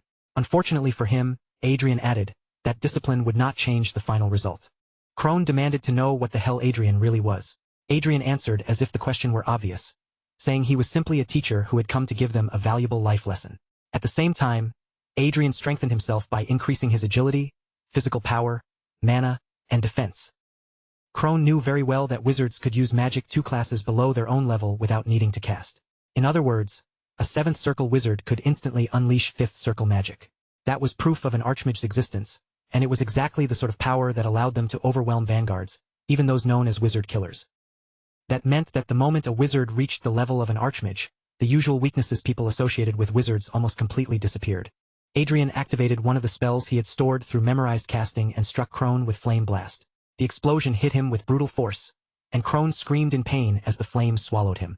After that, Adrian turned away as if the matter were already settled and calmly walked over to Cedric, who had collapsed to the ground in shock. Adrian looked down at Cedric and Anna and told them that things were going to become very entertaining from now on. Then he asked if they did not agree, just as Crone launched an attack at Adrian from behind.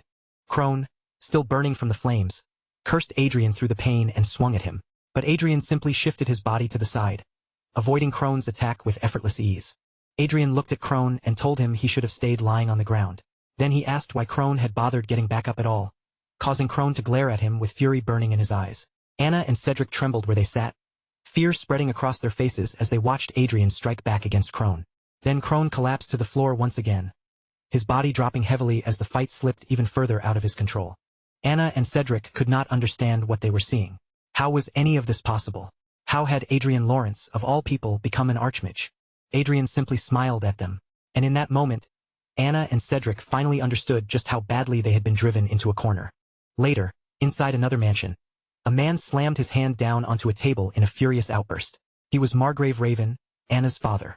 His face twisted with rage as he demanded to know how that bastard Adrian dared do such things to his precious daughter and grandson. The men used a device to show Margrave Raven exactly what had happened inside Adrian's mansion. As the scene unfolded before his eyes, Raven's anger burned even hotter, and he shouted in disbelief, demanding to know what the hell he was looking at.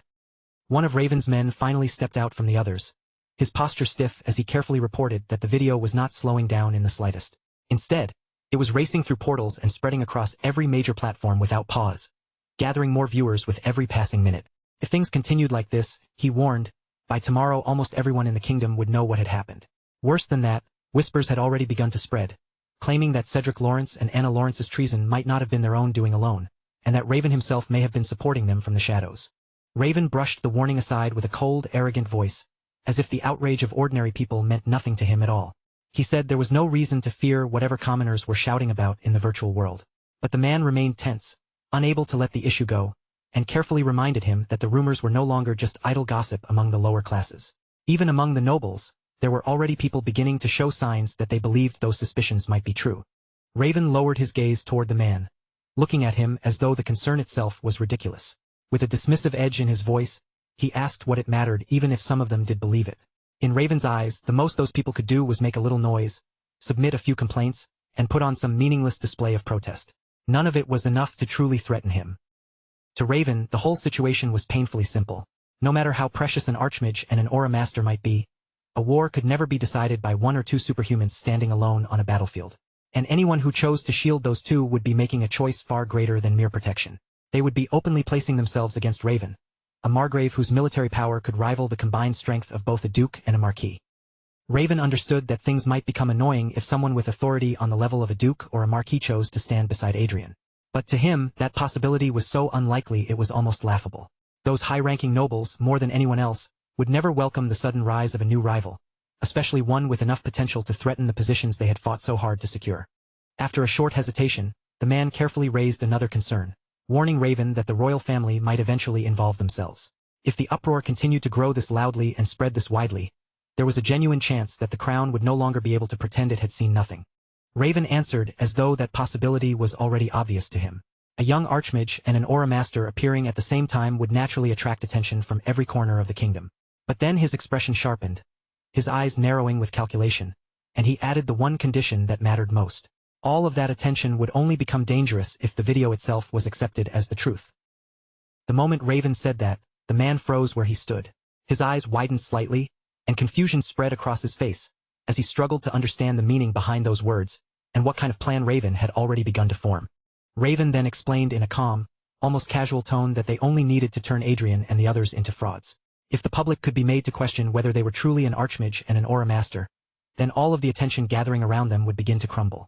Once doubt took root, the threat would collapse before it could fully take shape. He leaned into that idea and pressed the man with a pointed question. In an era where technology could manipulate appearances, alter voices, and fabricate convincing illusions, could anyone truly guarantee that the video had not been artificially created? Raven made it clear that they did not need to disprove everything immediately. They only needed enough space to make people doubt what they had seen with their own eyes. Raven said they could simply issue an official statement and take a firm, uncompromising position from the start. All they had to do was declare that the video was fabricated, then use that claim as the foundation to begin pushing public opinion in the opposite direction. But the man quickly warned him that such a claim would only delay the problem for a short while. If the video was examined properly and authenticated, then their lie would collapse in an instant. And once that happened, the backlash would no longer be something they could control or contain. Even after hearing that, Raven showed no sign of backing down. He insisted that they could deal with everything before anyone had the chance to confirm the video's authenticity. His temper suddenly flared, and he shouted that the entire purpose of releasing that video was to expose him as the one behind Anna Lawrence and Cedric Lawrence. Those commoners were reacting exactly as Adrian wanted, letting their outrage swell into momentum. To Raven, this was not merely an attempt to reveal the truth. Adrian and the others were trying to create the perfect justification for what they truly wanted all along: a war against him. The man's face drained of color as fear overtook him. In a trembling voice, he said that such a thing could not possibly be true.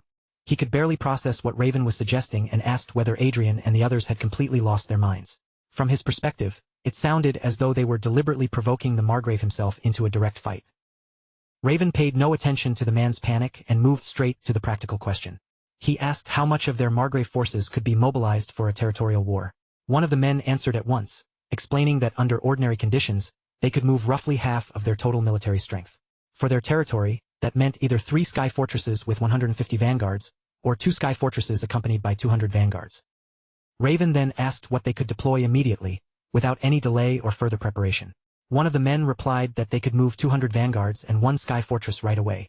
At that answer, Raven's eyes grew colder and harder. He said that amount would be more than enough, then muttered in disbelief about how a brat still wet behind the ears had dared to provoke him. Finally, he turned his declaration toward everyone in the room. This meant war, and he would make Adrian regret the day he ever chose to challenge him. Meanwhile, inside Adrian's mansion, Adrian casually lifted a hand and scratched at his ear, as if that sudden itch had already told him exactly what was going on. He guessed that Ravenside had probably finished checking the video they released by now and was already preparing to make a move. After all, whenever his ear started itching like this, it usually meant someone somewhere was talking about him. Adrian understood better than anyone that the connection between Anna Lawrence, Cedric Lawrence, and Raven Margrave could not simply be severed and forgotten. His revenge would never be truly finished unless the blade he had raised cut all the way to the person standing behind them, Raven Margrave himself. But before Adrian could stand firmly enough to face Raven directly, there were certain conditions that had to be secured first. He needed to build up his position and strengthen his standing in a way that no one in the kingdom could easily dismiss, ignore, or brush aside. At that moment, a woman stepped into the conversation with a composed and dignified presence. Facing Adrian calmly, she introduced herself as Olivia Riverdale, the daughter of Kyne Riverdale. Adrian immediately knew exactly who was standing before him. Duchess Olivia was one of the archmages of the Lewis kingdom and the daughter of the renowned Duke Kyne Riverdale. Among all the archmages in Lewis, she was said to be the one closest to reaching the 8th circle. Her influence was enormous, and as a member of the Riverdale family, her status was considered comparable to the patriarch of a family that possessed 6 archmages. Unlike Adrian, whose power had been shaped through rare opportunities and fortunate encounters, Olivia was a true genius who had reached the 7th circle at only 22 years old. She accepted the ID from him and passed it to the men beside her for inspection. Then, with a calm and measured voice, she said that from what she could see, it appeared to be genuine. The others checked it as well and agreed that it certainly looked real, allowing Adrian to finally release a quiet breath of relief. Adrian looked at Olivia and asked whether that meant they were acknowledging him. But Olivia did not offer him such a simple answer. She replied that she was only saying the ID appeared authentic, because in the first place, forging a platinum plaque was not impossible. Then, without the slightest warning, Olivia released a crushing pressure straight toward him. The atmosphere in the room seemed to tighten in an instant, and the glass sitting on the table suddenly shattered, exploding violently into scattered pieces. Adrian instantly understood what was happening. Olivia and the others were resonating their circles together, combining their magical pressure to force him down. The heavy weight of their magic settled over his entire body, making each breath feel heavier and sending pain through every strained nerve. But Adrian did not simply grit his teeth and endure it.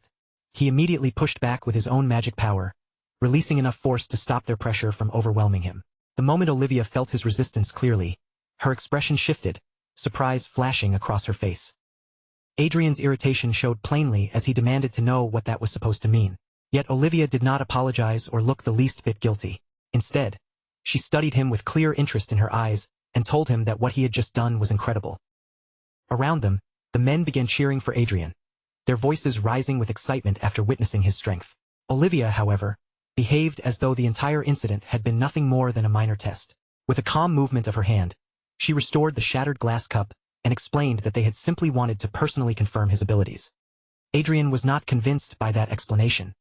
He looked at Olivia and told her that someone of her level should have been more than capable of verifying his ability without resorting to such a sudden and forceful method. Olivia answered evenly, explaining that possessing 7 circles did not mean every archmage stood at the same level. She had not wanted to merely confirm the number of circles Adrian had reached. What she wanted was to measure his actual ability more accurately and see what kind of power he truly possessed.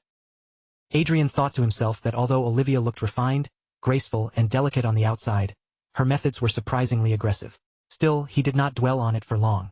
Turning the conversation forward, he asked whether he had finally earned her acknowledgement. Olivia told him that she still had many questions about who he was.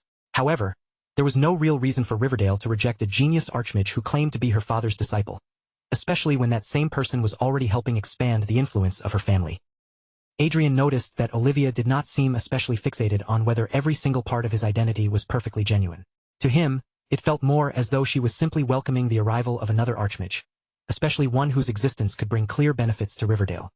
That made Adrian realize Olivia was much more practical and sensible than she appeared at first glance. He asked what she would do if he turned out to be a dangerous person who ended up causing losses for her family. Olivia answered without hesitation, saying that making Riverdale his enemy would be no different from choosing death, and she doubted anyone could afford such a decision. Besides, she added, they had already confirmed his identity well enough, because Riverdale was not the kind of family that accepted just anyone. Adrian smiled faintly at that response. Since he had now received Riverdale's recognition, there was no longer any reason to keep arguing over the matter or dragging the conversation out unnecessarily. With the atmosphere finally turning in his favor, Adrian looked toward Olivia and the others, then calmly said there was something he would like to request from them. The next day, Raven stood among his gathered men, his impatience already written across his face. He turned toward his butler and sharply asked how much longer it would take before the troops were fully prepared to deploy. The butler answered carefully, saying they would need at least 1 more hour. Raven frowned at once and asked whether there was any way to shorten that time. But before the butler could properly respond, a panicked man came rushing in from behind them and urgently told Raven that he needed to look at another video. Raven's irritation surged the moment he heard that. His expression twisted with anger, and he snapped at the man, demanding to know what the problem was this time. When Raven finally turned his attention to the device, Olivia appeared on the screen. Her expression was calm and formal, and with the composure of someone speaking before the entire kingdom, she announced that she had an important statement to make. Olivia officially declared that young Master Adrian Lawrence, disciple of the former Duke of Riverdale, had become a 7th Circle Archmage at only 20 years old. She told everyone watching that Adrian was an exceptionally rare magical genius, a talent expected to eventually reach the 8th Circle. Then she announced that Riverdale would offer him its full assistance and spare no effort in supporting his growth from that point forward. Raven understood immediately what had happened. Adrian had moved ahead of him by 1 step, almost as if he had already predicted Raven's next move. The butler, equally shaken by what he had just seen, said he could hardly believe Riverdale had chosen to appear in this matter. At this rate, he warned, the royal family would almost certainly be forced to intervene. But the part that enraged Raven even more was Olivia's final warning. With complete composure, she stated that if anyone attempted to harm Adrian, Riverdale would regard that action as hostility against their entire family. Raven could no longer suppress his fury. He violently slammed the video device against the ground, breaking the tense silence around him in an instant. For a moment, he simply stood there, breathing heavily, struggling to force himself back under control. After a brief, heavy pause, Raven turned back toward his men and ordered them to continue moving according to the original schedule. The butler stared at him in disbelief, as if he had misheard, and asked what Raven had just said. Raven glared at the butler and asked whether his ears had stopped working. Then he repeated himself, making it clear that they would proceed exactly as planned. The butler quickly tried to remind him that the royal family might become involved now, but Raven's patience had already completely run out. Raven cut him off sharply, demanding to know what difference the royal family would even make. Even if they learned of the expedition and sent an order forbidding him from attacking Lawrence territory, Raven clearly had no intention of treating that as a reason to stop. The butler hurried to explain that the issue was not only whether an order might come down from above. The true problem was that the danger surrounding this expedition had grown far too high, and moving forward now could bring consequences they might not be able to withstand. Raven insisted that none of those risks mattered as long as they accomplished their goal. Whatever obstacles appeared afterward, he believed they could simply overcome them. The butler argued that Riverdale now stood behind Adrian, which meant they should halt the expedition before it was too late. But Raven snapped back in fury, declaring that Riverdale's involvement changed nothing because they were foreigners anyway. More than that, Raven was certain Adrian would now allow himself to feel safe, believing that Raven could no longer dare to attack him. That false sense of security, Raven thought, would make their surprise assault even more devastating when it finally came. Raven immediately snapped at his subordinates, ordering them to finish every last preparation and send the troops out as fast as possible. His voice cut sharply through the room, filled with open impatience, as he demanded to know whether they understood his command.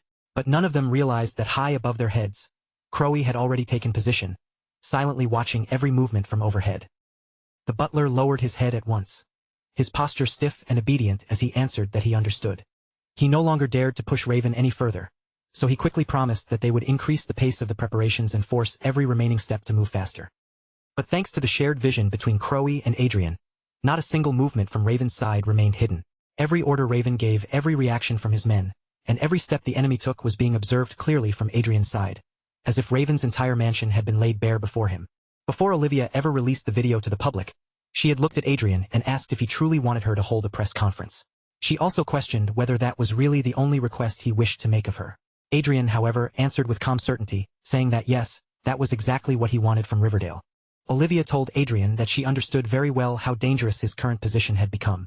Then, with the composed confidence of someone carrying the name of Riverdale, she offered to give him even greater support if he wanted it, speaking to him as someone connected to her family through the same disciple relationship. But Adrian did not reach for anything beyond that. He told Olivia that all she had to do was publicly reveal two things, that he was the former Duke of Riverdale's disciple, and that he had already become an archmage. Aside from that public acknowledgement, he made it clear that he had no need for any further assistance. Olivia stared at Adrian with visible confusion in her eyes, unable to understand why he would reject such a powerful offer so easily. After letting the silence hang for a moment, she finally asked him why he was choosing to stop at only that much. As that earlier conversation passed through his mind, Adrian let a faint smile appear on his face. Then he rose smoothly from his seat and turned his attention toward Arcea, telling her in a steady voice that it was time for them to make their move. When it came to revenge, Adrian had no intention of borrowing someone else's strength and letting them settle things for him. This was not a task he wanted placed in another person's hands, no matter how powerful that person might be. Adrian wondered whether revenge, in the end, existed for the satisfaction of the person taking it. That was exactly why every part of this had to unfold according to his own plan and under his own command. Raven, Anna, and Cedric were his prey, and Adrian had no desire to share the pleasure of hunting them down with anyone else. Meanwhile, Adrian's men were already moving beneath the estate, deep below the mansion where the underground passages stretched into hidden prison areas and shadowed corridors. The knights below were thrown into complete chaos, shouting that the prisoners had escaped. They ran through the underground area in every direction, searching frantically and wondering aloud whether there were still people foolish enough to follow Anna and Cedric after everything that had happened. One knight yelled that the fugitives might still be hiding somewhere nearby, so every corner had to be checked carefully, while he would head upstairs to request more help. While the knights were distracted by the panic, Anna slipped quietly behind them, moving with careful steps so they would not notice her. She gripped a key tightly in her hand and made her way upstairs, with Cedric and another man following close behind her. Outside, the Sky Fortress was slowly approaching the mansion, its enormous form hanging above them like a dark, descending shadow. Anna, Cedric, and the other man hurried upward toward it, pushing themselves to move as quickly as they could. Anna warned the others that staying where they were would be no different from walking straight into their own graves. If they remained there, her father, Raven, would never leave them alone or spare them from what was coming. Cedric, clearly anxious, asked Anna if she was truly planning to go through with this. Anna snapped back at him in frustration, demanding to know what other choice they had when they could no longer keep living the way they were. Cedric could only swallow his fear and admit that she was right. Anna harshly told Cedric to shut his mouth and keep moving instead of wasting time. About a minute later, they finally reached the top, and Anna lifted her gaze toward the massive sky fortress waiting above them. Anna raised the key toward the sky fortress, and the system immediately responded, asking whether she wished to enter. Without hesitating for even a second, Anna gave the command to enter. In the very next instant, Anna, Cedric, and the others were summoned all at once. Their bodies disappeared from the outside area and were transported directly into the interior of the sky fortress. The moment Anna arrived inside, she ripped off her coat in a burst of fury and swore that she would make sure Adrian died. Her rage spilled out uncontrollably as she shouted at Adrian in her mind, asking if he truly believed she would stay down forever. With the sky fortress in her hands, she was convinced she could destroy both Adrian and the Viscounty. Anna quickly entered her key into the system and stated her name with urgency. The sky fortress began processing the information right away, checking each detail and verifying everything completely. The system then asked Anna whether she was attempting to activate the sky fortress while under threat, noting that her current biorhythm was unstable. Anna immediately denied it and answered no, and the system accepted her response before verifying it. The display then confirmed that the activation of Sky Fortress Janet had been completed. A moment later, the system welcomed Anna as the administrator, officially granting her control over the fortress. Anna did not waste even a breath. She immediately ordered Sky Fortress Janet to prepare the main cannon, Firestorm, set the Viscounty as the target, and fire as quickly as possible. But before Anna could finish the plan she had started, Adrian suddenly appeared and clamped a hand over her mouth, stopping her just in time. With chilling calm, he told her that she had acted exactly as he had predicted, then thanked her for unlocking the Sky Fortress security for him.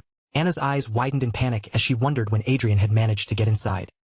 Then Anna heard the sounds of her men being dragged away nearby. Not far from her, Cedric was being completely overpowered, beaten down by Arcea so easily that he was not even given a real chance to fight back. Adrian told Anna that trying to fire the Sky Fortress at the Viscounty had only added one more crime to the long list already hanging over her. Raven Margrave's troops were almost there as well, which meant Anna and her brother would now have to protect that land with their own bodies. Adrian added that this was precisely the kind of scene he had wanted to witness. If Anna was guilty, then she should have been trembling with anxiety from the very beginning. His voice turned cold as he asked whether she truly believed criminals had the right to stand there acting proud. Then Adrian threw Anna down hard onto the floor. As he looked over the controls of the Sky Fortress, he told her that there were far too many security measures in place, but she had done an excellent job unlocking them for him. Now, at last, Adrian could carry out what he had been planning. Anna immediately changed her tone, trying to sound calmer as she said she did not know what Adrian was planning to do. She suggested that they all settle down and talk things through, claiming everyone had simply gotten too emotional. Adrian ignored her attempt at negotiation and continued operating the Sky Fortress systems, fully aware that he was not the one who had just tried to blow up the Viscounty. Adrian then turned his attention to Arcea and ordered her to stop hitting Cedric and drag him over instead. Arcea answered yes without hesitation and moved immediately to carry out his command. A moment later, Arcea threw Cedric down beside Anna, leaving the two siblings collapsed together on the floor in front of Adrian. Cedric looked up at Adrian with desperation written all over his face and asked what he thought he was doing, reminding him that they were brothers. Adrian's response was ice cold as he snapped back that brothers meant absolutely nothing to him. Then Adrian used his great shield to pin Anna and Cedric in place, locking them down so tightly that neither of them could move freely anymore. Arcea turned toward Adrian and asked what they should do with the knights. The captured knights immediately began begging for their lives, admitting that they had committed crimes worthy of death, but desperately pleading with him to show mercy. Adrian looked over the terrified knights and said they appeared to belong to Raven Margrave. If that was the case, then he decided he would simply send them right back to where they came from. Without warning, the floor beneath the knights opened and collapsed away beneath their feet. The knights screamed as they dropped out of the Sky Fortress, while Adrian coldly told them they should feel honored to become fertilizer for Earldom Raven. After that, Adrian turned to Arcea and said he had almost forgotten to upload the video. He ordered her to edit it for him, and as Arcea walked over, she asked whether he was planning to upload even more videos. Adrian answered yes, saying that it was not a bad idea at all.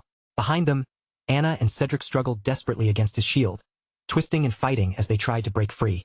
Adrian then explained to Arcea that he intended to use the media platform for political purposes, turning the attention of the public itself into another weapon aimed directly at Raven. Meanwhile, back at Raven's mansion, Raven watched as the latest news spread rapidly across the platform. The report stated that Anna and Cedric had stolen the Sky Fortress and attempted to kill Viscount Lawrence. Then Raven's eyes landed on one comment that blamed him directly. It claimed that he had forcefully sold the retired Sky Fortress to the Lawrence family and had even given administrator authority to his own daughter, meaning the entire disaster was ultimately his responsibility. After reading that comment, Raven turned toward his butler with murderous anger burning in his eyes. He asked whether it was possible to kill every single commenter who had written something about the situation. The butler answered that it could be done, but carrying it out would not be easy. The butler explained that the website was under Alicia Union's jurisdiction, and they did not reveal users' personal information unless the case involved a serious crime. Raven clicked his tongue in frustration and angrily muttered that those people from Alicia were stubborn as always. Then the butler called out to Raven once more, reporting that 1 Sky Fortress and 200 vanguards had completed their preparations and were now fully ready to deploy. Raven shifted his attention to the captain, his gaze sharp and threatening as he warned him that failure would not be tolerated.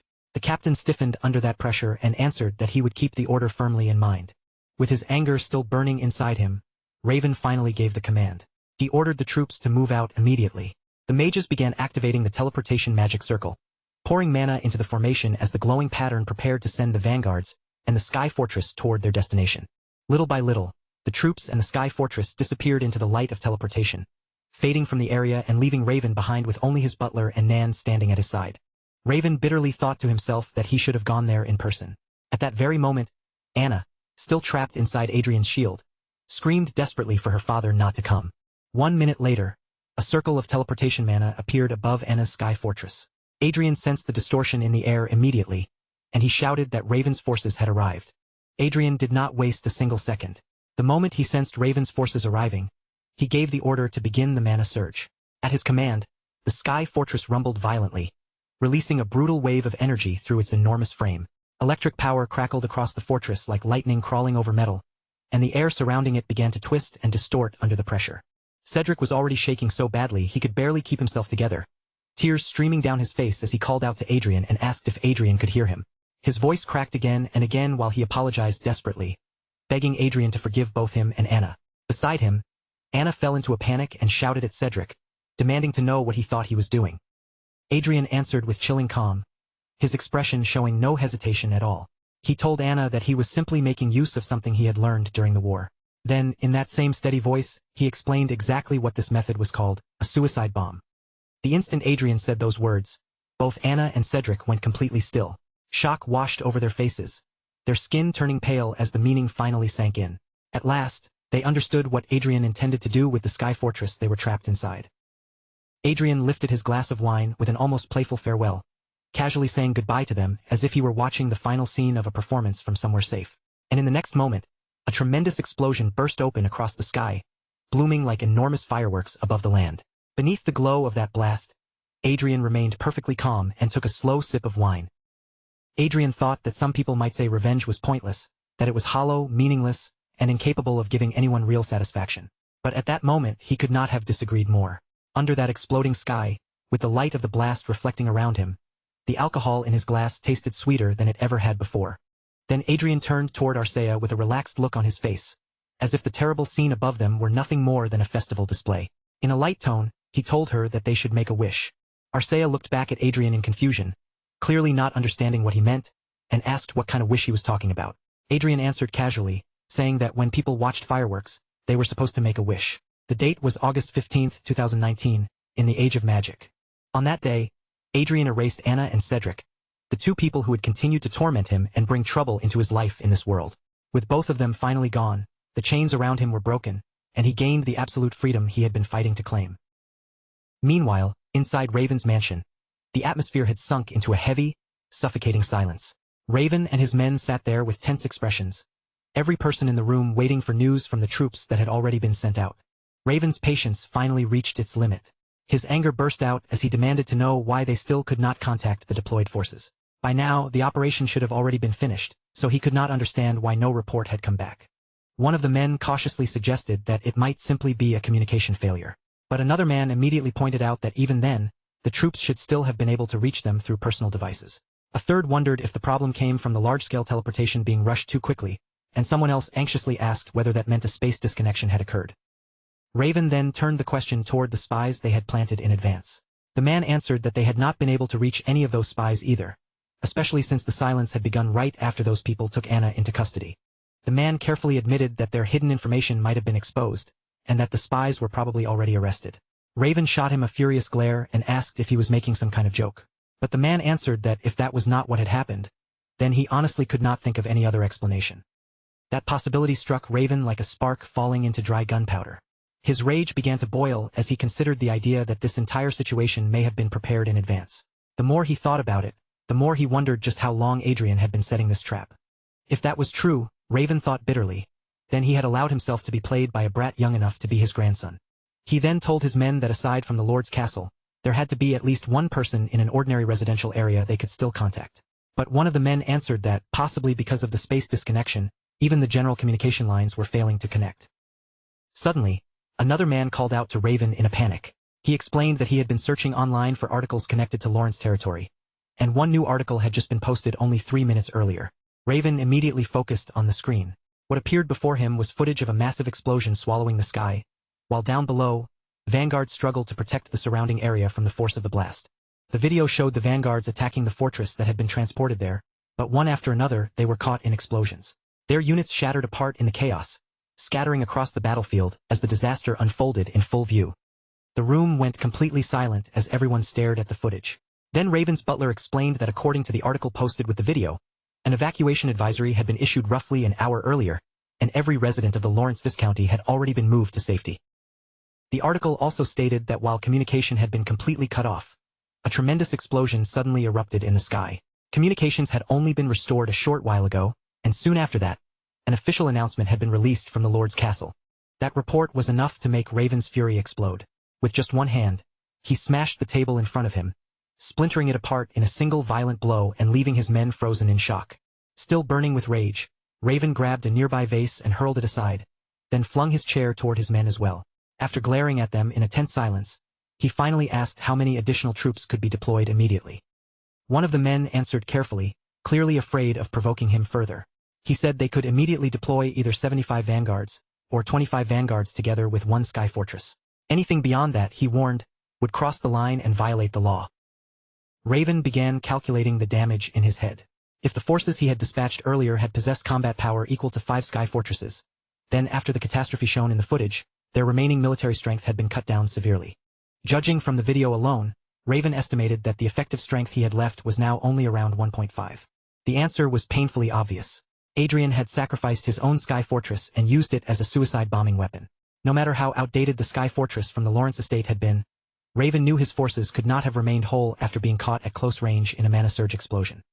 That conclusion led Raven to only one realization. Adrian had known exactly how his forces would move. Even so, Raven forced himself to remember that Adrian could not use the same method again. There was no longer another sky fortress left for him to blow up. Then the man delivered even worse news. Unfortunately, the remaining troops were not enough to overpower the Lawrence Viscounty. On top of that, an emergency message had just arrived from the royal family, clearly forbidding any use of force against the Lawrence Viscounty. Raven froze for a brief moment, stunned by the timing, but then he suddenly burst into loud laughter, making the men around him shrink back in fear. Raven asked himself whether this was the price he had to pay for underestimating that bastard Adrian. He knew that, given enough time, the damage could eventually be repaired. But there was absolutely no way to restore everything they had lost immediately. Building even a single sky fortress required roughly 15 trillion, and just one full set of equipment for a vanguard force cost at least 50 billion. In other words, recovering from the damage they had suffered would demand an enormous sum, as much as 30 trillion. Raven could hardly accept the reality in front of him. The military power his family had spent generations building had collapsed because of one small mistake. Then Raven turned his eyes toward one of his men and asked if he had said communication with the Lawrence Viscounty had been restored. The man quickly answered that yes, the connection had returned. Raven immediately ordered him to connect a call to Adrian without delay. The Black Eagle was a supporter like Arcea, but the way it functioned was completely different from her. Arcea was like an extremely versatile human companion, able to handle all kinds of tasks with flexibility. The Black Eagle, on the other hand, was an auxiliary supporter created purely for support functions. His first ability was shared vision, and for Adrian, that single ability alone had already proven to be unbelievably useful.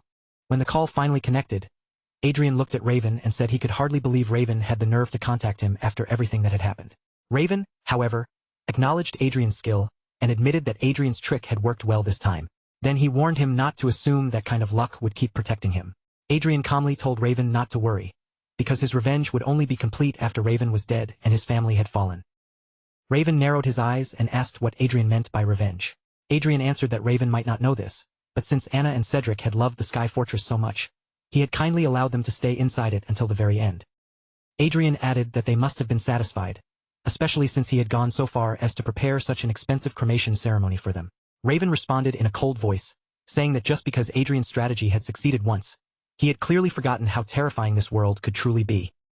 Adrian replied that he did not know about everything else, but there was one thing he knew for certain.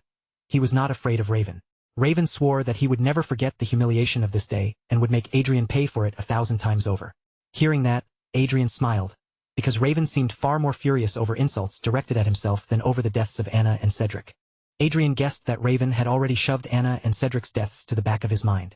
That thought made him genuinely pity them, because after acting so proud and superior for so long, they had apparently been nothing more than disposable tools in Raven's eyes.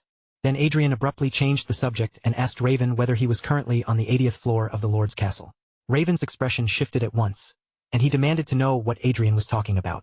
Adrian calmly told Raven that he had prepared a present especially for him, and if his timing was correct, that present should have already arrived by now. Outside near Raven's castle, Crowy was already hovering in position. Adrian asked Raven if he had ever heard of memorization magic, then explained that it was a magic skill that removed casting time by allowing him to store 10 spells in advance. Adrian then asked what would happen if 10 seven-circle spells were memorized ahead of time and released all at once. He wondered aloud whether even the protective shield around Raven's lord's castle, the shield Raven took such pride in, could endure an attack like that. At that very moment, Raven saw Crowy hovering in front of the castle, surrounded by 10 shining magic circles. Raven and the men beside him stared with their mouths hanging open, completely frozen by the unbelievable sight. Adrian told Raven that the present he had sent was 10 consecutive rounds of 7th circle magic. Blaze Blast. Crowy swept its wings forward, and the 10 magic circles unleashed their power in one devastating attack. The spells surged toward the castle all at once, crashing down with terrifying force. Adrian burst into a hearty laugh as the other side of the call descended into complete chaos. Through the connection, he could hear Raven's men shouting in panic from the background, their voices overlapping as they warned that the Lord's castle barrier was about to collapse. Some of them were practically begging Raven to use blink or teleportation and escape before the impact became impossible to survive. Then Raven's furious roar tore through the call, his voice shaking with rage as he screamed Adrian's name. Adrian only smiled at that reaction, clearly enjoying every second of it, and answered in a teasing tone that he would pray for Raven's safety. Then, as if he were merely ending a polite conversation, he excused himself calmly and cut off the call. Adrian rose from his seat just as Bilam called out to him from nearby. With a respectful posture, Bilam reported that everything had been arranged exactly as Adrian ordered, and that the reporters had already been gathered inside the conference hall. A moment later, Adrian walked through the corridor with calm, steady steps. The very same maids who had once whispered behind his back now lowered their heads in fear the instant he passed by. None of them dared to lift their eyes or meet his gaze anymore. Adrian's eyes briefly stopped on one servant, and the memories came back to him with perfect clarity.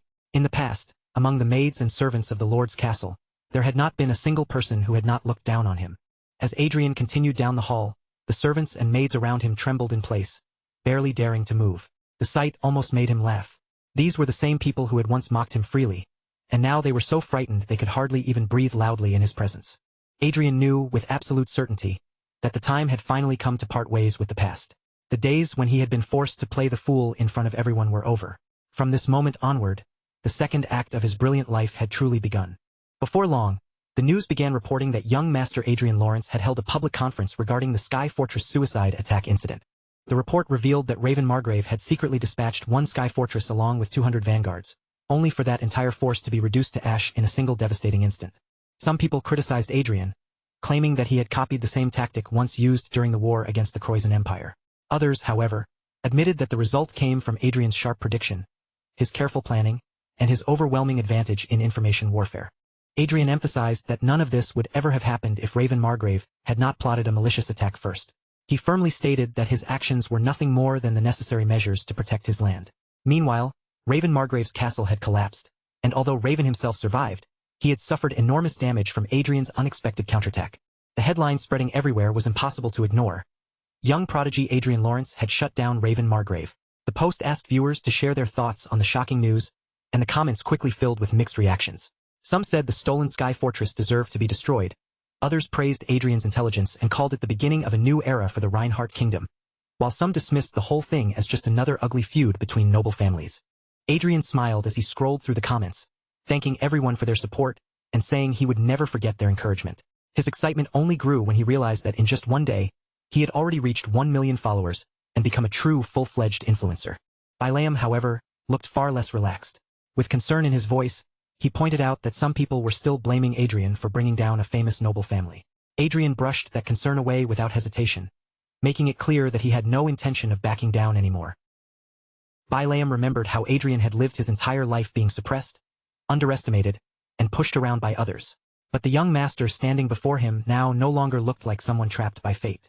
He looked like someone who had finally decided to grab his destiny with his own hands. Adrian noticed that the incident with Raven Margrave had caused controversy both inside and outside the country. There were certainly articles criticizing him, but even with the Raven family's long-established reputation, public opinion leaned strongly in Adrian's favor. Even people who had once kept a neutral distance were beginning to shift toward his side. It almost felt as though the entire nation was standing behind Adrian, with public sentiment becoming one of the strongest shields protecting him. Adrian knew that in noble society, commoners were often treated as if they were little better than slaves. But he wanted to be different from those nobles, and if he was going to gain strength from the people's support, then he needed to prove that difference by continuing to communicate with them directly. Adrian believed the discrimination nobles showed toward commoners was not proof that commoners were inferior. It was a structural problem deeply rooted in Rondel itself. In fact, most of the truly talented people Adrian had discovered so far had been commoners. Suddenly, Rayford contacted Adrian with unexpected news. He told him that an order to appear had arrived, and the sudden notice caught Adrian off guard, leaving him visibly shocked. Adrian read through the notice and saw that Arcea Klein and Adrian Lawrence had both been ordered to present themselves before the Board of Inspection. The message was short, but the forceful tone behind it made the meaning unmistakably clear. Adrian could immediately think of 3 possible reasons behind the summons. The first was that Raven Margrave had begun making another move. The second was that the high nobles were trying to tame him before he grew any further. And the third was that the Royal Council wanted to bring him under control, because Adrian knew very well that if they had intended to be friendly, they would not have sent an order in such a forceful manner. Bilam looked at Adrian and asked whether he had some kind of plan. Adrian answered without the slightest delay, saying of course he did. Then Adrian turned toward his father and asked a simple question. What did nobles love more than anything else? Rayford answered just as simply, saying that nobles loved money. Adrian nodded, agreeing with him. He explained that he planned to shift their opinions with money, because enough wealth would capture the attention of countless nobles. And if the amount was large enough, even the royal family would not be able to ignore it. Rayford asked Adrian to explain the plan in more detail. Adrian replied that he had earned a considerable amount of money through investing, and if he paid taxes on those profits, it would surely change how both the nobles and the royals viewed him. Rayford asked if Adrian meant covering one issue with an even larger issue, and Adrian confirmed that this was exactly the idea. But when Rayford and Bilam both fell silent after hearing his explanation, Adrian noticed immediately that neither of them seemed particularly pleased by the plan. Adrian decided that showing them directly would be far more effective than trying to explain. He opened his account balance and displayed the amount of loot he possessed, and the number left everyone in the room completely stunned. Bilam shouted in excitement, unable to believe what his own eyes were seeing. He asked if this was the sort of thing Grand Wizards did casually as a hobby, then wondered aloud how Adrian had managed to gather 60 billion loot. Adrian calmly told Bilam to look again more carefully, because the number had 4 commas, not 3.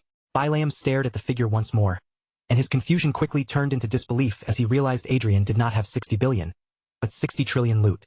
Adrian merely said he had gotten lucky, but Bilam panicked and asked whether Adrian had seen the future or had been reincarnated. Adrian only smiled at Bilam's reaction and told him it was a funny joke, brushing the question aside as if it were nothing serious at all. Rayford stared at the enormous amount and said people would completely lose their minds over it. Adrian then asked his father how much the tax would be, and Rayford answered that at least 1/5 of the total would likely be taken as tax. Adrian calculated the number almost immediately. If 1/5 was taken, then the tax would amount to 12 trillion. He then mentioned that he had heard nobles who paid an especially massive amount in taxes could receive tax exemptions through the Royal Guild. Rayford confirmed that Adrian's understanding was correct. He explained that if Adrian used merchants operated by the royal family, half of the tax he paid could become tax-free. Adrian thought that arrangement worked out nicely, since he had already planned to spend part of the money anyway. In the end, Adrian made his decision. He would use 1/5 of the money after all. Rayford then looked at Adrian and asked if there was something else he intended to buy. Adrian answered without hesitation that yes, there was. Adrian met his father's gaze and stated his plan plainly. He was going to acquire more sky fortresses and more vanguard equipment. The next day, the news reported that Adrian Lawrence had completed his tax report for the profits he had earned through investing. The reported amount was said to be 60 trillion, and that single revelation sent shockwaves through the entire noble society. Meanwhile, Otis sat with his family, laughing happily as he said that Adrian, that crazy man, truly knew how to shock people when he wanted to. Otis's wife asked if Adrian was the staff member he had mentioned before. Otis answered that he was, but added that he could no longer really call Adrian his staff now, since Adrian would soon receive the title of Grand Wizard after reaching the 7th circle. Otis told his wife that he had once wanted Michelle to get to know Adrian better, but in only a few days, Adrian had risen so quickly that he had become far too important a person. His wife asked whether he still could not arrange something, because she would gladly welcome Adrian as her son-in-law. Michelle then spoke up and told her parents that Adrian's face was exactly her type. Even so, she did not want to become the kind of person who gained status through a partner, because she intended to earn authority with her own hands. Her mother asked how exactly she planned to do that. Michelle answered with full confidence that it would be easy once she found Manuel Lucas's legacy. Her mother immediately grabbed Michelle by the ears and began scolding her, angrily asking if she still had not given up on that idea and when she planned to finally grow up. But Michelle stubbornly insisted that it was possible. At that moment, Otis suddenly made a sound, as if something had clicked inside his mind. His wife and daughter stopped what they were doing and both turned toward him, asking what was wrong. Otis said that everything would make sense if Adrian was the one who had found Manuel Lucas's legacy. Adrian's boldness, his sudden rise, and the absurd speed of his growth would all fit perfectly under that assumption. Michelle reminded her father that the Riverdale family had already accepted Adrian as one of their own. But Otis replied that this actually made the situation even more perfect for Adrian, because Adrian himself still did not have an overwhelmingly powerful public presence. Otis continued, explaining that Adrian could hide beneath the Riverdale family's name. To him, Adrian seemed like the kind of person capable of concealing himself completely until he reached the status of Lord Wizard. Michelle then pointed out that the Royal Guild had also confirmed all of Adrian's money came from investing, but Otis answered that perhaps some kind of deal had been made between the Riverdale family and the Reinhardt royals. Michelle asked her father if he secretly enjoyed conspiracy novels. But before the conversation could go any further, the reporter suddenly announced breaking news. The public priest had just declared that they had found Manuel Lucas's lucky encounter, leaving Michelle stunned and furious. Meanwhile, inside Manuel Lucas's tower, Adrian muttered to himself that everything would be so much easier if he could absorb research books the same way he absorbed skill books. He knew he had to attend the inspection with Arcea tomorrow, and the day after that, he had to appear at a party hosted by the royal family. And the day after the party, Adrian still needed to go searching for more sky fortresses and vanguard gear. With his schedule packed so tightly, he could not afford to stop visiting the tower, so he logged in whenever he had the chance, even if he only had a few spare seconds. Adrian tossed the book he had just finished onto the growing pile beside him, where the volumes he had already gone through were stacked one after another. He did not even pause to rest his eyes. Instead, he turned right back toward the shelves and reached for another set of research books, ready to keep digging through Manuel Lucas's records. Among the countless research materials Manuel Lucas had left behind, there were thousands upon thousands of documents waiting to be studied. But Adrian knew that only a tiny fraction of them, less than even 1%, had anything directly connected to military research. The weapons Manuel Lucas created had changed the very shape of war, transforming how battles were fought across the world. And yet, despite inventing tools powerful enough to reshape entire battlefields, Manuel Lucas himself had never been someone who supported war. The research field he had truly devoted most of his life to was not weaponry at all, but dimensional teleportation. Adrian understood that Manuel Lucas had never married, never accepted a disciple, and had spent his whole life chasing one goal, finding a way back home. People remembered him as the man who changed the world, but to Adrian, the truth felt far more simple and far more lonely. Manuel Lucas had just been a man who missed the home he could never reach. The traces Manuel Lucas left behind to prove he had come from Earth were probably not there by accident. Adrian believed Manuel Lucas may have left them with the hope of one day meeting someone from the same home. But sadly, that connection only arrived after Manuel Lucas had already died, leaving his legacy behind as the final hope he could pass on. Adrian wanted to return as well, though not so desperately that he would throw away everything in this world, because his mother was still here. If it were possible, he thought, being able to move freely between both worlds would be incredible. Maybe Manuel Lucas had wanted someone else to complete the research he could not finish. Maybe he had hoped Adrian would return in his place, because Manuel Lucas himself had never managed to do it. Adrian quietly spoke to Manuel Lucas in his heart, saying that if this was truly what he wanted, then Adrian would try. He would do the very best he could. Chester looked at Adrian and remarked that Adrian clearly knew how to show respect. Adrian answered plainly that he was only reacting like any normal person would, so there was nothing especially impressive about it. But Chester did not accept it that way, and instead said that Adrian was a humble man. Adrian then told Chester that he had actually been meaning to look for him, because there was something he needed to ask. Chester told him to go ahead, and Adrian asked whether there was any chance they might be caught for laundering the money. Chester answered honestly that there was a slight possibility. Chester explained that if someone tracked every investor across the entire world, gathered all of their records and compared every trade in detail, they would eventually notice that more money was moving than the trades themselves should have allowed. After hearing that, Adrian felt a quiet sense of relief, because he knew no one would realistically go that far just to investigate it. Adrian decided that using money to overshadow the Raven Margrave incident had been the correct move. Created something louder, flashier, and easier for everyone to focus on, drawing their eyes away from the trouble he truly wanted buried. Even so, Adrian knew far too much attention had already gathered around him. He had become a 7th Circle Grand Wizard, and standing beside him was Arcea, an aura master whose presence was just as impossible for the world to ignore. That meant if anyone discovered Adrian was the true person who had found Manuel Lucas's legacy, the danger would rise sharply. Everything he had built so far could be threatened, and the chances of losing what he had gained would increase all at once. Because of that, Adrian intended to keep the truth buried no matter what happened. He told Chester that he had only wanted to confirm how much risk remained, and then shifted to the real issue he wanted to discuss. Since he had already come up with a plan involving a fake lucky encounter, Adrian asked Chester how the fake lucky encounter operation was coming along. Meanwhile, out in the streets, an enormous crowd had gathered and was cheering at the top of their lungs for Louis Fairmont, calling him the national hero of the Prius Republic. The road was packed from one side to the other, a sea of people surging around the passing car as their voices rose together. Louis stood proudly on top of the vehicle while bodyguards moved alongside it on both sides, and he smiled brightly as he waved to the supporters calling his name. Louis Fairmont, the man chosen to play the role of the fake lucky encounter possessor, smiled with a dazzling expression as he enjoyed the crowd's attention. In his own mind, he thought they should keep cheering for him because he was their savior. Louis was 29 years old that year. He worked as an intelligence agent for the Prius Republic, and he also happened to be the son of President Cartwright. In reality, Louis was a second-generation tycoon who shamelessly used his father's name and influence whenever it benefited him.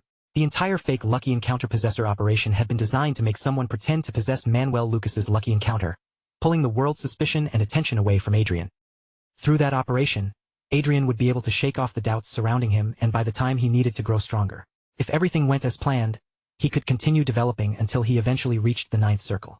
Adrian told Chester that he did not feel sorry at all about placing a bomb in Louis's hands. Still, even if Louis was useful for the plan, it bothered Adrian to let someone like him carry Manuel Lucas's name in front of the world. Chester told Adrian that there was simply no better choice available. Adrian was not yet powerful enough to protect Manuel Lucas's lucky encounter by himself, so from Chester's perspective, this was a smart and practical response to the situation they were facing. Adrian knew that the Prius Republic was considered one of Rondel's 4 major powers. It was also one of the few countries, almost the only one, that openly promoted democracy and chose its president through elections. But the reality beneath that image was completely different. Corruption and collusion between politics and business were woven into the country's foundation, and both prosecutors and the media functioned as little more than tools controlled by the government. Because of that, the Prius Republic was essentially no different from a dictatorship, with President Cartwright maintaining his grip on power for as long as 14 years. Adrian asked Chester whether this incident would boost President Cartwright's approval rating even higher, and Chester answered that it was certainly possible. Even so, whether the news about the lucky encounter had appeared or not, the deeper situation inside that country would probably not have changed very much. Adrian told Chester that apart from Louis and President Cartwright, he hoped no one else would end up becoming a victim of the incident. Chester replied that, unfortunately, a diplomatic war involving many countries was about to begin, so preventing all damage would be extremely difficult. Still, once the bomb known as the fake lucky encounter possessor finally exploded, it would be difficult for Louis and President Cartwright to remain safe in the long run. Their downfall might even bring change to the corrupt Fairmont regime. When Adrian thought about the future of that country's citizens, he had to admit that the operation was brutally effective.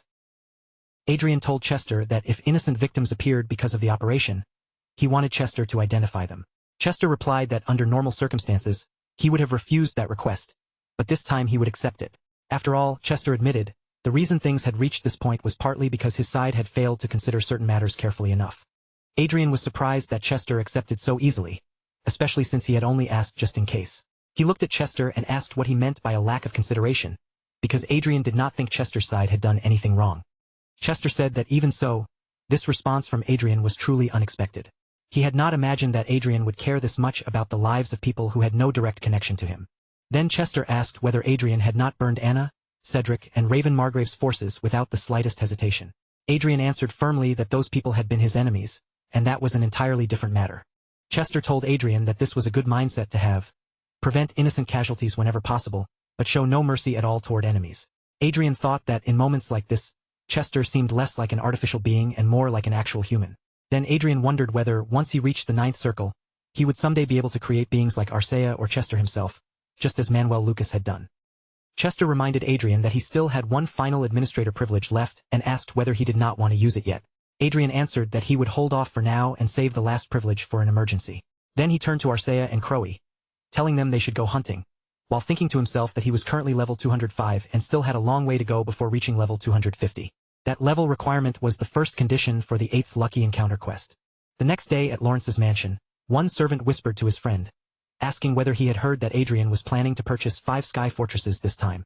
His friend immediately reacted in disbelief, asking if that was even possible, since viscounts and barons were normally limited to owning only one sky fortress. But the servant called his friend an idiot and said Adrian had obviously made that plan while already considering the fact that both Adrian and Arcea would soon be granted the title of Earl. Nearby, one knight told another that Adrian had even accounted for the military limits placed on Vanguard force equipment. Then one maid asked the head maid whether it was really acceptable for a single family to have so many lords. The head maid answered without hesitation that of course it was acceptable, because those titles were granted based on merit. She then asked what the kingdom was supposed to do if talents like Adrian and Arcea left for a neighboring country simply because they were treated poorly. The head maid also explained that Adrian was not just becoming a new great noble in name alone. He was someone who would soon possess the military strength necessary to match that title. In other words, a new power was beginning to rise within the Reinhardt kingdom. The maid's conversation was suddenly cut off by the clear sound of a bell jingling. One maid quickly told the others to wait and stop the discussion for a moment.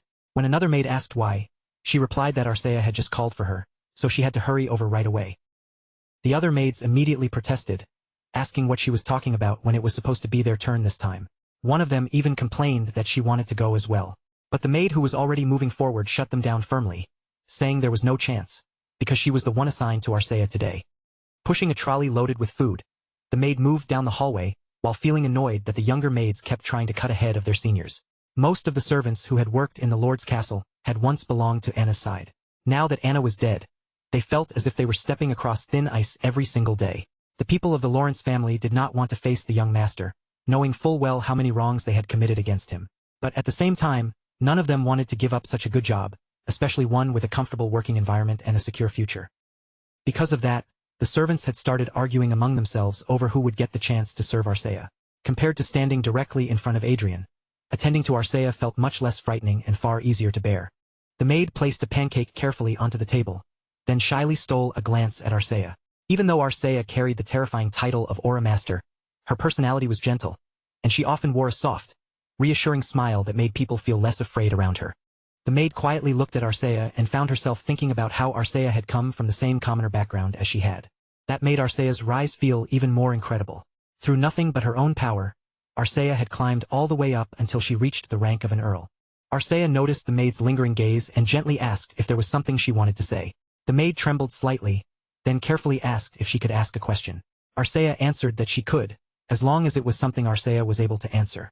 The maid asked whether Adrian intended to fire the castle's managers. Arcea replied that Adrian was a good person, and that he absolutely hated seeing others suffer because of him. However, she also added that Adrian could become very cold toward those he considered his enemies. Then Arcea looked at the maid and quietly asked whether she was Adrian's enemy. Under that calm stare, the maid lowered her gaze in fear and quickly answered that, of course, she was not. Arcea gave her a gentle smile and told her that if that was true, then there was nothing she needed to worry about. The maid rushed out of Arcea's room in a panic, only to suddenly find Adrian standing right outside. Adrian looked confused by her abrupt appearance, while the maid's face turned pale. She fearfully apologized to both Adrian and Arcea, then hurried away after telling Arcea that Adrian had arrived. Adrian could not help but ask Arcea why that maid had reacted in such an unusual way. The girl had not simply been startled. Her face had gone pale with real fear, as if she had accidentally witnessed something she was never supposed to see. But Arcea only answered with a calm expression, saying she had no idea what had frightened her. By the time that day came to an end, however, a fresh rumor had already begun spreading through every corner. Adrian was a man who never forgot a favor or a grudge, and Arcea was someone who absolutely could not tolerate anyone looking down on her lover. Lopez seemed to wrestle with himself for a moment before finally opening his mouth in an awkward, hesitant voice. He asked Adrian whether it was truly all right for them to follow him all the way to the royal castle. Adrian turned his head back toward him, visibly puzzled by the sudden concern, and asked Lopez what exactly he meant by saying that. Lopez lowered his voice slightly, almost as though he felt embarrassed admitting it out loud.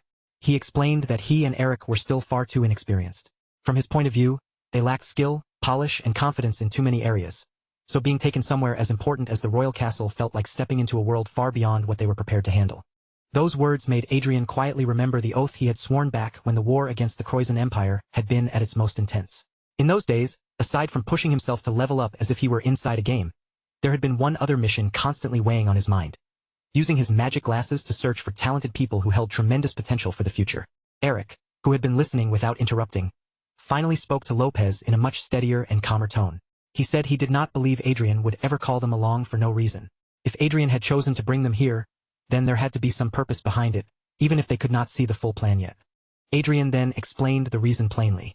He had brought them with him because he wanted them to gain a little more experience outside the safety of familiar surroundings. At the moment, four vanguards were serving as escorts, while Lopez and Eric were accompanying him in their roles as members of the Institute for Gifted Talents. Their destination was none other than the royal castle, where Adrian and Arcea were scheduled to be questioned by the Audit and Inspection Board in charge of noble affairs. It was definitely not a relaxed sightseeing trip, but even so, it was a rare opportunity for the others to stand close to the kingdom's center of power and witness it with their own eyes. Adrian told them that, once they entered the royal castle, they would probably cross paths with many nobles throughout the day, and if fortune happened to favor them, they might even be able to see members of the royal family in person, an experience that ordinary people could spend their entire lives never receiving. Because of that, Adrian instructed them to observe carefully. The real task for the day was not to speak, interfere, or show off, but to watch the people who actually guided the country and learn from what they saw.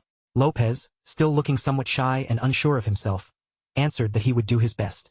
Seeing that timid reaction, Adrian quietly thought that if Lopez truly wanted to climb higher one day, he would eventually need to learn how to stand with more confidence and boldness.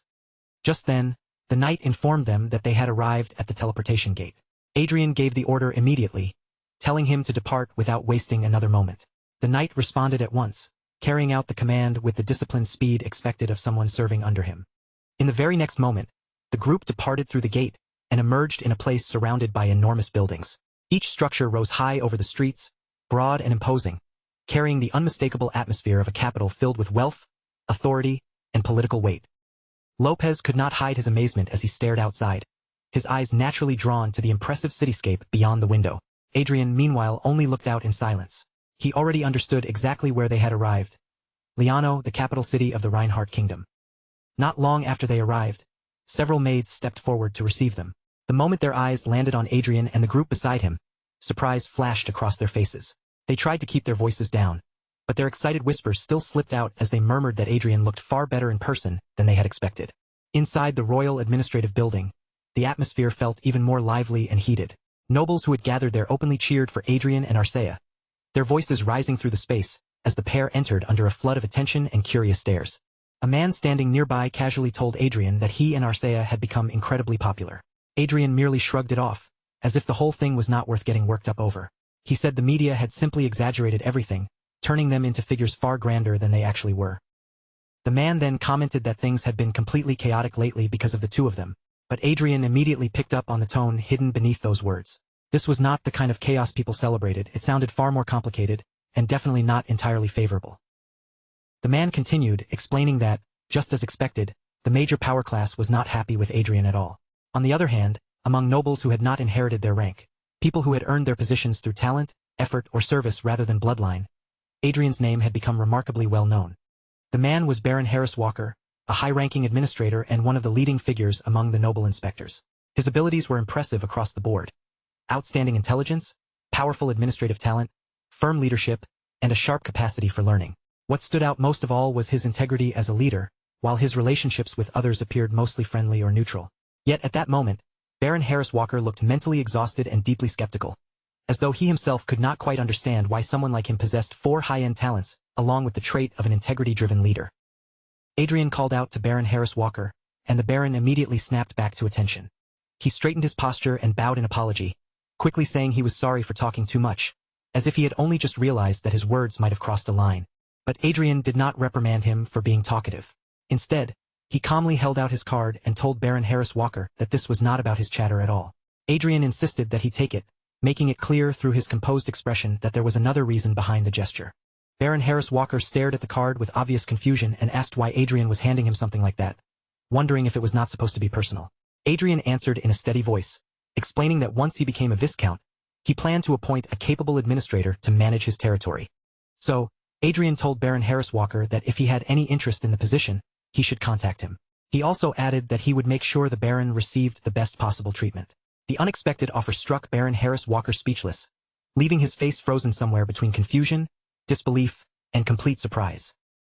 A few minutes later, Baron Harris Walker guided them to investigation room number 1. Once they arrived, he explained the procedure clearly. Only Adrian and Arcea would be allowed to enter the room, and the inspection itself would probably take roughly 2 to 3 hours. Baron Harris Walker then suggested that Adrian's servants and companions wait in the lobby while the questioning was underway. Since they were not permitted inside the investigation room, there would be no point in having them stand around outside the door. Adrian turned toward Bilam and the scholars accompanying him, then said he would rather have them tour the surrounding area than waste their time waiting idly. He promised to contact them once everything was over, and on top of that, he handed them a generous allowance of 3 million loot to spend while they were out. Lopez was visibly startled by the enormous amount and asked Adrian if he was truly sure about giving them that much. Adrian reassured them that this was only a formal inspection and that he would be perfectly fine. Bilam, the scholars, and the vanguards all saluted him and wished for his safety. Adrian accepted their concern, then told them to make sure everyone enjoyed themselves while they had the chance. Before Adrian went inside, Baron Harris Walker leaned closer and lowered his voice into a quiet warning. He told Adrian to be careful, because he honestly could not predict what might happen once the door closed behind them. The chief inspector was clearly displeased with Adrian, and that fact had left the Baron deeply worried. Adrian thanked Baron Harris Walker for the warning, then reached out and opened the door. As he stepped forward into the room, his thoughts remained strangely calm. If things truly became troublesome beyond repair, he could always abandon the county and walk away from it. Inside the investigation room, 4 men were already waiting for them. Adrian's eyes moved across their faces one by one, calmly taking in the people seated before him.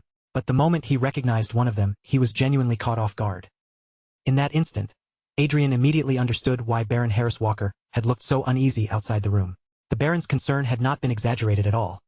There really was someone inside who made the situation far more complicated. Among the men present were Noble Chief Inspector Douglas Hamilton and Luke Wynne Reinhardt, the kingdom's second prince, who also served as the Royal Guard's No. 2 commander and was an Aura master. Adrian could understand why the chief inspector would be present for an investigation like this. But seeing the second in line to the throne sitting directly in front of him made Adrian wonder exactly what kind of situation he had just stepped into. Adrian bowed respectfully toward Luke Wynne and said it was an honor to meet the commander of the Royal Guard. His tone remained polite, controlled, and carefully measured, exactly the kind of respectful language expected when standing before royalty. Luke Wynne responded with unexpected enthusiasm, saying that he had recognized Adrian immediately and acknowledged him as an archwizard. Adrian, however, answered with his own calm remark, saying he would have to be quite the spy if he failed to recognize the second prince while living in the same country. Luke Wynne gave Adrian permission to raise his head. At the same time, Adrian's system displayed Luke Wynne's affiliations: Reinhardt royalty, second prince, and No. 2 commander of the Royal Guard. His talents included an extremely high level of aura mastery, high physical strength, and medium levels of learning ability, intelligence, leadership, and administrative skill. His traits were enhanced muscles and arrogant leader, while his relationship indicators showed both interest and hostility. His current state revealed that he was watching Adrian with curiosity. Adrian noticed that Luke Wynne's stats were definitely high, as one would expect from an aura master, though they were not quite as overwhelming as his public reputation might suggest. Adrian guessed that the second prince had probably trained under an aura master and had regularly consumed expensive elixirs and medicines to strengthen his body. Luke Wynne then told Adrian that he would personally lead the investigation and asked whether Adrian had any objection to that. Adrian answered that he would follow whatever decision the Noble Inspection Board had made. Douglas Hamilton accepted his response and formally announced that the investigation would proceed under Luke Wynne's leadership. Adrian gave a simple acknowledgement in return, keeping his expression composed. As Adrian observed Luke Wynne more carefully, he noticed that the prince seemed strangely uncomfortable despite being the one in charge. That subtle unease made Adrian wonder whether Luke Wynne felt awkward because of the requests Adrian had made. Adrian then apologized for being impolite and admitted that, in his mind, he had questioned Luke Wynne's decision. Luke Wynne, however, told him there was no need to worry about it. Adrian accepted the reassurance and expressed his gratitude with the proper courtesy. After Adrian and Arcea had both taken their seats, the investigation finally began in earnest. The room settled into a formal silence, and the earlier curiosity and tension hardened into the serious atmosphere of an official inquiry. Adrian soon realized that there was nothing especially strange about the investigation itself. Even if the inspectors were hoping to pin something on him, he knew he had a firm alibi and no obvious weakness that could be easily exploited. Eventually, Luke Wynn acknowledged that, considering Adrian's circumstances at the time, there did not seem to have been any other realistic solution available to him. In other words, his actions had not been as unreasonable as some people clearly wanted to claim. Even so, Douglas Hamilton pointed out that the incident had caused one-sided damage to the Raven Margrave's side. Luke Wynn immediately pushed back against that framing, saying that people had described it as an ambush, but in truth it was clearly a territorial dispute. And once something escalated into war, unexpected collateral damage could happen at any time. Luke Wynn then turned the question back on Douglas Hamilton and asked whether he truly believed Adrian had completely demolished the Raven Margrave.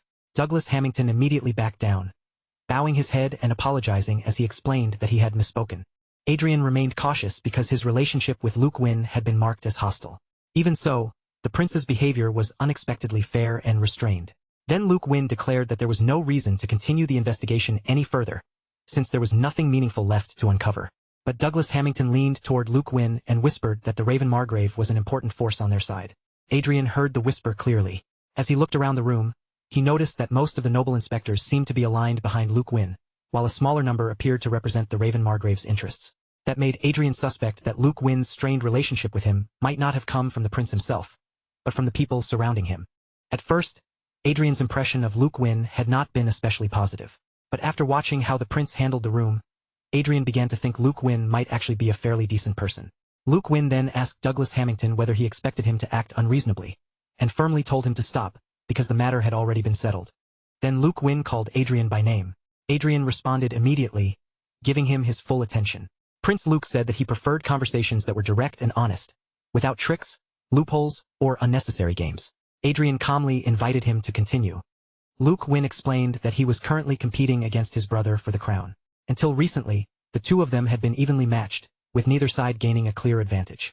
But that balance had begun to shift, especially after Adrian became involved with the Raven Margrave, who was one of Luke Wynn's major supporters. However, Adrian had rejected that support.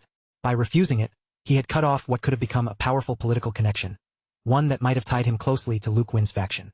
Adrian apologized to Luke Wynn for that decision, but Luke Wynn immediately assured him that he was not blaming Adrian at all. According to him, the fault belonged entirely to Raven. He then added that if Adrian had chosen to join his brother's side instead, the situation might have become far worse. That was why Luke Wynn had decided to approach Adrian first, before his brother had the chance to make a move, finally revealing the real reason he had personally taken part in the investigation. The first prince already carried the official title of Crown Prince, so by every formal rule, the throne should have been firmly within his grasp. On paper, the succession looked settled. And yet, beneath the surface of the kingdom, a quiet tension still remained, because the second prince, Luke Wynn Reinhardt, had risen high enough to stand almost shoulder to shoulder with him in influence after becoming an aura master. Adrian could not help wondering how the second prince had managed to climb to such a position in the first place. After all, the first prince had everything that should have mattered most: the legitimate inheritance, the recognized public title, and the strongest official claim to become the next king. Adrian understood that the Raven Margrave's military power had been weakened quite severely. Their forces had definitely taken a noticeable hit. But even with that damage, it still should not have been enough on its own to completely disturb the kingdom's political balance. The true issue was Adrian and Arcea themselves. They had appeared so suddenly, almost as if they had fallen straight into the middle of the succession struggle from nowhere. Each of them possessed terrifying individual strength, and on top of that they had enormous financial power behind them. In a conflict built on delicate balance, the two of them were dangerous wildcards capable of tipping the scales at any moment. Adrian quickly understood that there was no real advantage in letting himself get dragged into a political war. No matter which faction he chose, once he stepped onto that battlefield, it would become much harder to pull back out without consequences. Adrian told Luke Wynn that he was not prepared to enter the political arena, especially since he had not even officially received his noble title yet. But Luke Wynn answered that this was precisely why Adrian's decision held even greater weight right now. If Adrian chose to stand with him, Luke Wynn promised that he would properly recognize Adrian's position as an archwizard, as well as the contributions he had made during the previous war. Luke Wynn went even further, promising to support Adrian in obtaining the rank of Marquis. That offer struck Adrian hard enough to make him visibly pause. He looked at Luke Wynn with clear surprise in his eyes and asked whether something that significant was truly possible. Luke Wynn admitted without hesitation that it would not be an easy thing to accomplish. Still, he said it was within the realm of what he could make happen. Then, almost as if he had already considered several angles in advance, he added that the title of Viscount Marinov also sounded quite attractive. Adrian had originally planned to remain neutral, keeping himself away from the fight between princes. But Luke Win's offer was undeniably tempting, generous enough that Adrian could not simply brush it aside. Unable to hide his surprise, he asked whether he was truly worth that much to Luke Win. Luke Win replied that Adrian was worth far more than Adrian seemed to realize. Then his gaze shifted away from Adrian and settled on Arcea, and he brought up the beautiful Aura Master standing right beside him. Luke Win smiled as he looked at Arcea, and the moment Adrian saw that expression, a faint sense of disappointment sank inside him. The prince's offer had sounded grand and flattering, but it was now obvious that his interest was not focused on Adrian alone. Adrian asked Luke Win to give him some time to think the matter over carefully. Luke Win responded by saying that wizards were known for being cautious, especially those who had spent most of their lives hidden away from the outside world. Adrian realized that what he felt was not merely caution. If he was being honest with himself, he simply did not like the way Luke Win carried himself. Even so, Luke Win gave him 1 week to consider the proposal, and Adrian thanked him for granting that time. Standing directly in front of Adrian, Luke Win extended his hand toward him. With his gaze fixed on Adrian, he asked whether Adrian believed the crown should belong to someone who truly possessed the ability to rule. Adrian accepted the handshake, meeting Luke Win's gesture without backing away.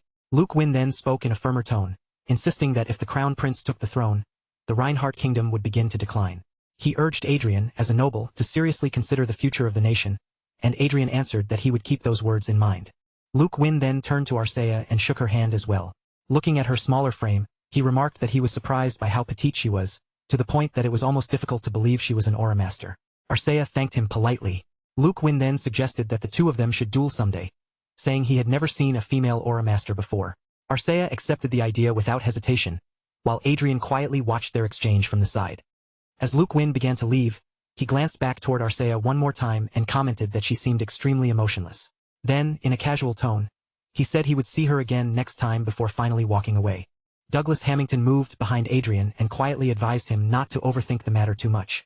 In his view, Adrian should simply accept the offer. Douglas added that Luke Win was not someone accustomed to being rejected, making the warning feel less like advice and more like a cautious reminder. After that, they finally left the room. Adrian thought back over the inspection and realized that Luke Win had only gone through the necessary formalities while deliberately stretching the process out.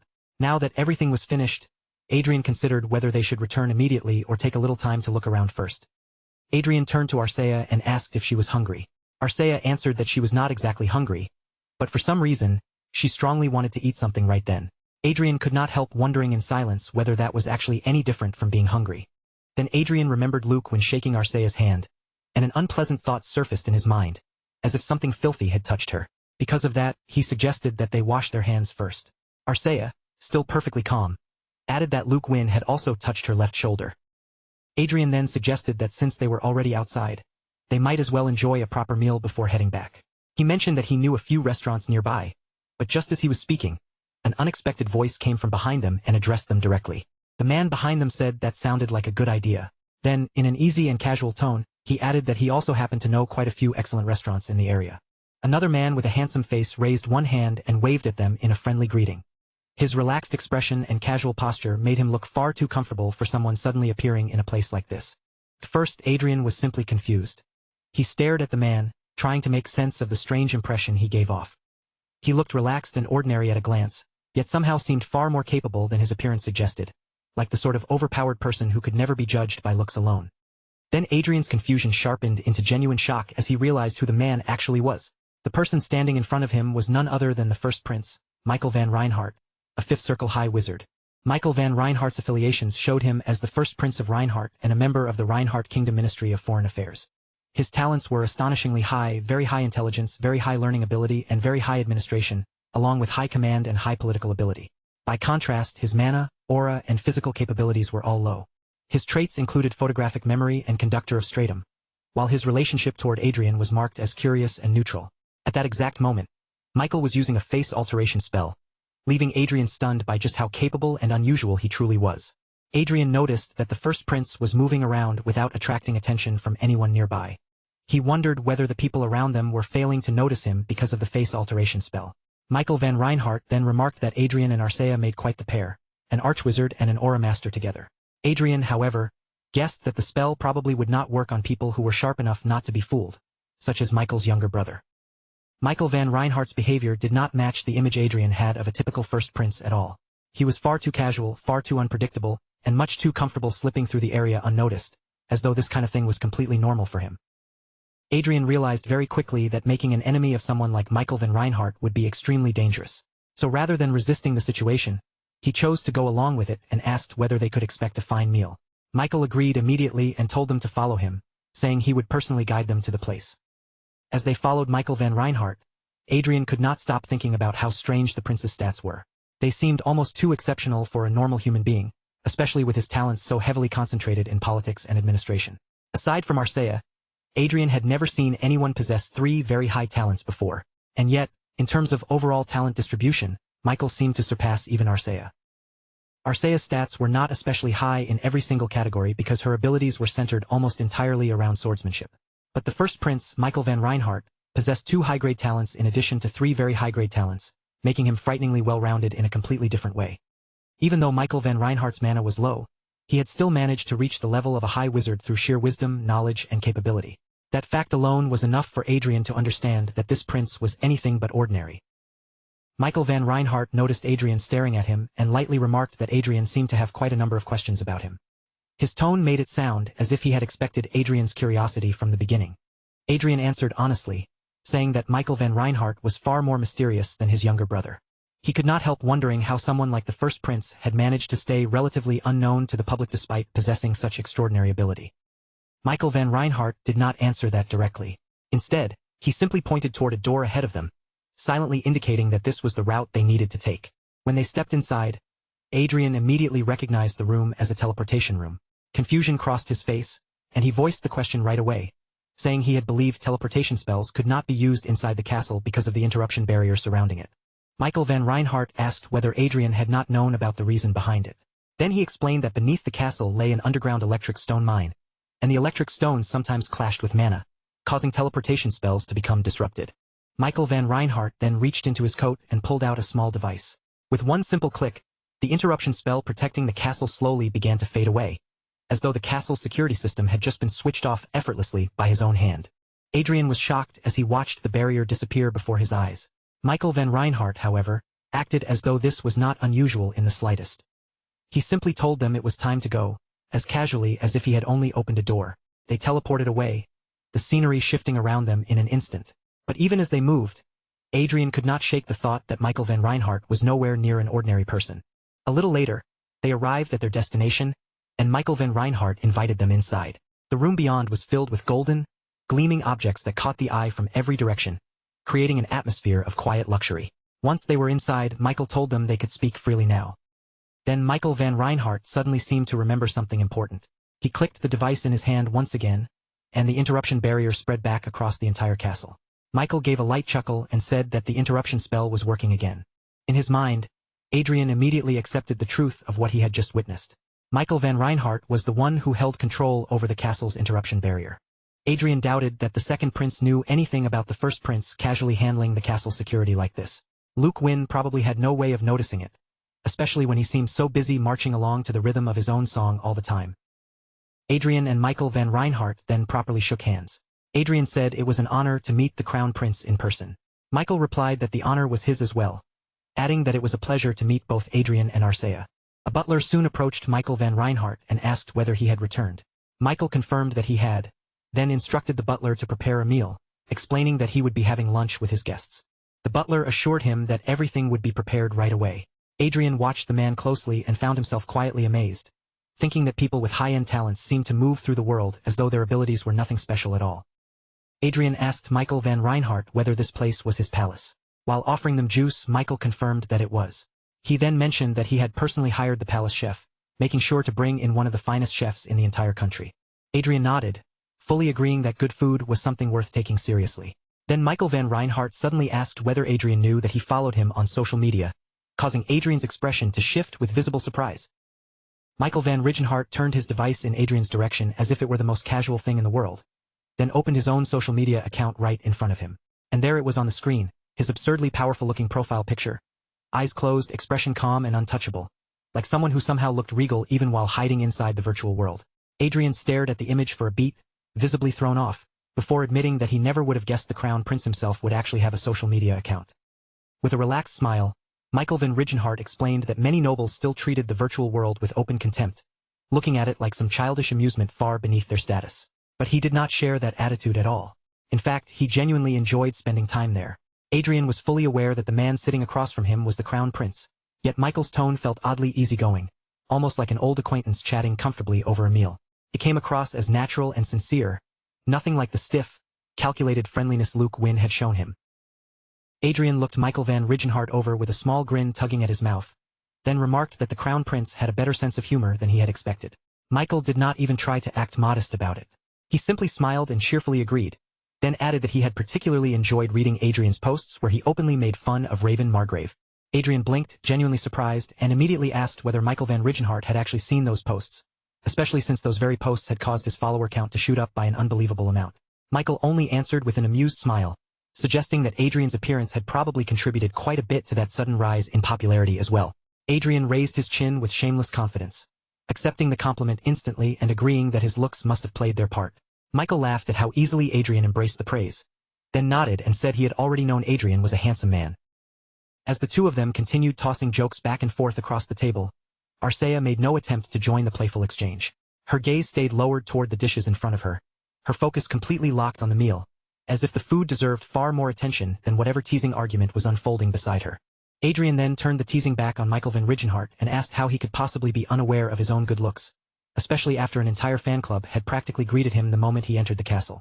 Michael laughed again, his posture loosening as he accepted the point, and after a moment of amused surrender, he finally admitted that Adrian was right. Once the meal truly began and the light-hearted mood gradually settled into something more serious, Adrian shifted his attention back across the table. Looking directly at Michael van Rigenhart, he asked why he and Arcea had been invited there in the first place. Michael did not rush to give a straight answer.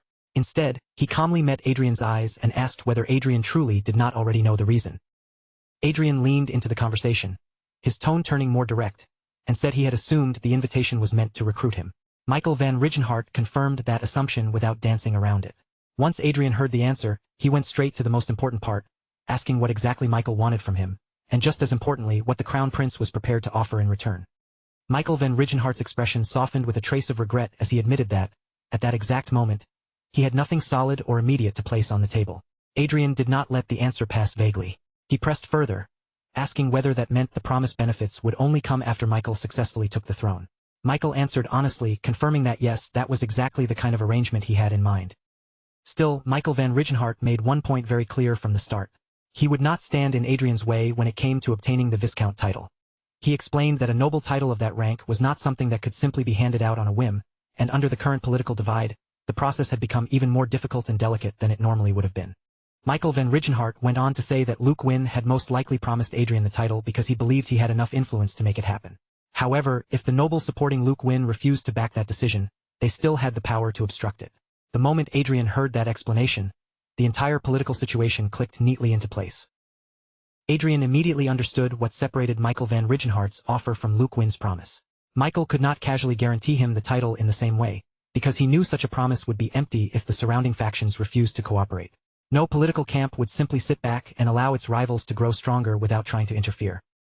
So when Michael van Rigenhart said he would not stop Adrian from becoming a Viscount, Adrian understood the meaning hidden beneath the careful phrasing. It meant Michael would quietly allow Adrian to secure the title while Adrian appeared, at least on the surface, to stand with Luke Wynn's faction. Michael van Rigenhart explained the structure of the plan in plain terms. Adrian could accept the title by joining Luke Wynn's side outwardly, and Michael's faction would refrain from opposing the decision. Without resistance from the Crown Prince's camp, the entire process would become far smoother and easier than it should have been under normal political circumstances. Adrian listened to the explanation, then answered calmly that he was willing to take any advantage he could get. Michael van Rigenhart seemed to recognize that response as the opening he had been waiting for, and with that, he formally invited Adrian to stand on his side. For a moment, Adrian said nothing, quietly weighing the offer in his head. The real issue was not simply whether he could obtain the title. It was which path would let him walk away with the greatest possible advantage. If he accepted Michael van Rigenhart's proposal, he could gain the title while secretly aligning himself with the first prince. But if he refused, even the Viscount title would become uncertain, and he would have no choice but to place his hopes in Luke Wynn. At last, Adrian told Michael van Rigenhart that it might look as though he had several options in front of him, but in reality, there was only one answer. Michael asked what he meant by that. Adrian looked back at him steadily and said he would follow the Crown Prince's instructions. Michael then asked whether he was completely sure and whether he needed more time to think it over. Adrian answered without wavering, saying he was certain. From Adrian's point of view, Michael van Rigenhart was simply far more worthy of sitting on the throne than Luke Wynn. Michael van Rigenhart reminded Adrian that he could not simply make that declaration, accept the Viscount title, and then continue staying loyal to Luke Wynn afterward. Adrian answered with firm conviction, saying he could not betray the people who had chosen to follow him, and he had no intention of doing something like that. On top of that, Adrian already believed that Michael van Rigenhart had a strong chance of defeating Luke Wynn, even without Adrian's support. Michael van Rigenhart responded with a bright and satisfied, "Nice," clearly pleased by Adrian's answer. Meanwhile, Arcea simply kept eating beside them, completely calm, as though the political future of the kingdom was not being discussed right next to her plate. Michael van Rigenhart then shifted his gaze toward Arcea and asked what decision she would make. Adrian noticed something important in the way the Crown Prince looked at her. There was interest there, but it did not carry the unpleasant, malicious feeling that Luke Wynn's attention had given off, and that alone allowed Adrian to feel a little more at ease. Adrian also turned his eyes toward Arcea and asked what she thought about the offer. Arcea did not overcomplicate her answer or dress it up with unnecessary words. She simply said that as long as Adrian was fine with it, she would follow whatever decision he made. Even though Adrian had more or less expected that response from her, actually hearing it spoken aloud still made him feel strangely awkward. He asked if she truly meant what she said, while Michael van Rigenhart immediately began cheering from the side, happily commenting that the two of them looked good together. That teasing landed directly on Adrian. His face flushed bright red, almost like a ripe tomato, and he hurriedly begged Michael van Rigenhart to stop before the embarrassment became any worse. Some time later, after the meal had moved on to dessert and the atmosphere around the table had grown softer again, Adrian turned his attention back to Michael van Rigenhart. In a calmer voice, he said there was still one more thing he wanted to ask. Adrian explained that he had no problem pretending to join Luke Wynn's side and receiving the title through that route. But if he accepted everything too smoothly, with no visible resistance at all, he wondered whether Luke Wynn would become suspicious. Michael van Rigenhart nodded, showing that he had already thought that far ahead. He said his plan was to act as though he opposed the matter at first, then slowly withdraw his resistance later. Adrian immediately understood how sharp that method was. By pushing back in the beginning, Michael could make the situation appear far more natural and avoid making Luke Wynn suspicious. Even so, Adrian did not want the plan to end there. He suggested that Michael should receive something in exchange for allowing Luke Wynn to win the dispute over the title. Michael van Rigenhart looked genuinely surprised by Adrian's suggestion, as if he had not expected Adrian to push the idea that far. After a short pause, he asked what kind of exchange Adrian had in mind. Adrian smiled faintly, already seeing a useful opportunity taking shape in front of him. This would not merely allow Michael van Rigenhart to retreat gracefully from the title dispute. It could also become a chance to gain real leverage over Luke Wynn at the same time. Adrian then brought up Raven Margrave. He said Raven had taken a devastating loss after choosing to provoke him, losing 40% of his power because he had allowed personal feelings to interfere while still holding a major position in national defense. For that reason, Adrian believed Raven no longer deserved to keep the title of Margrave. Michael van Rigenhart narrowed the point down immediately and asked whether Adrian meant that Raven's title should be stripped away in exchange for Michael giving up the fight over Adrian's Viscount title. Adrian answered that, in his view, such a trade would be completely fair.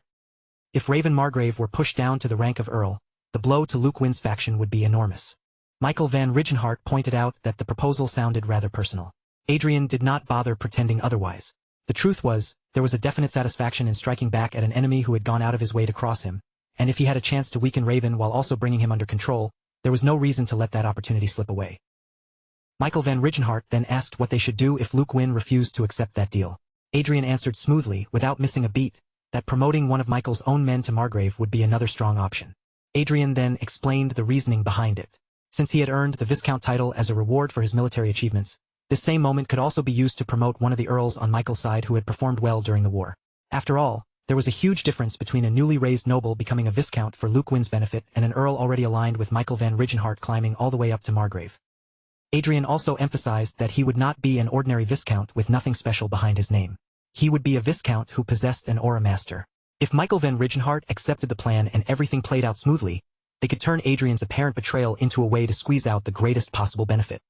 As Adrian continued speaking, he noticed a subtle change in Michael van Rigenhart's expression. Suspicion and confusion briefly passed across the Crown Prince's face, but beneath that, there was also obvious interest.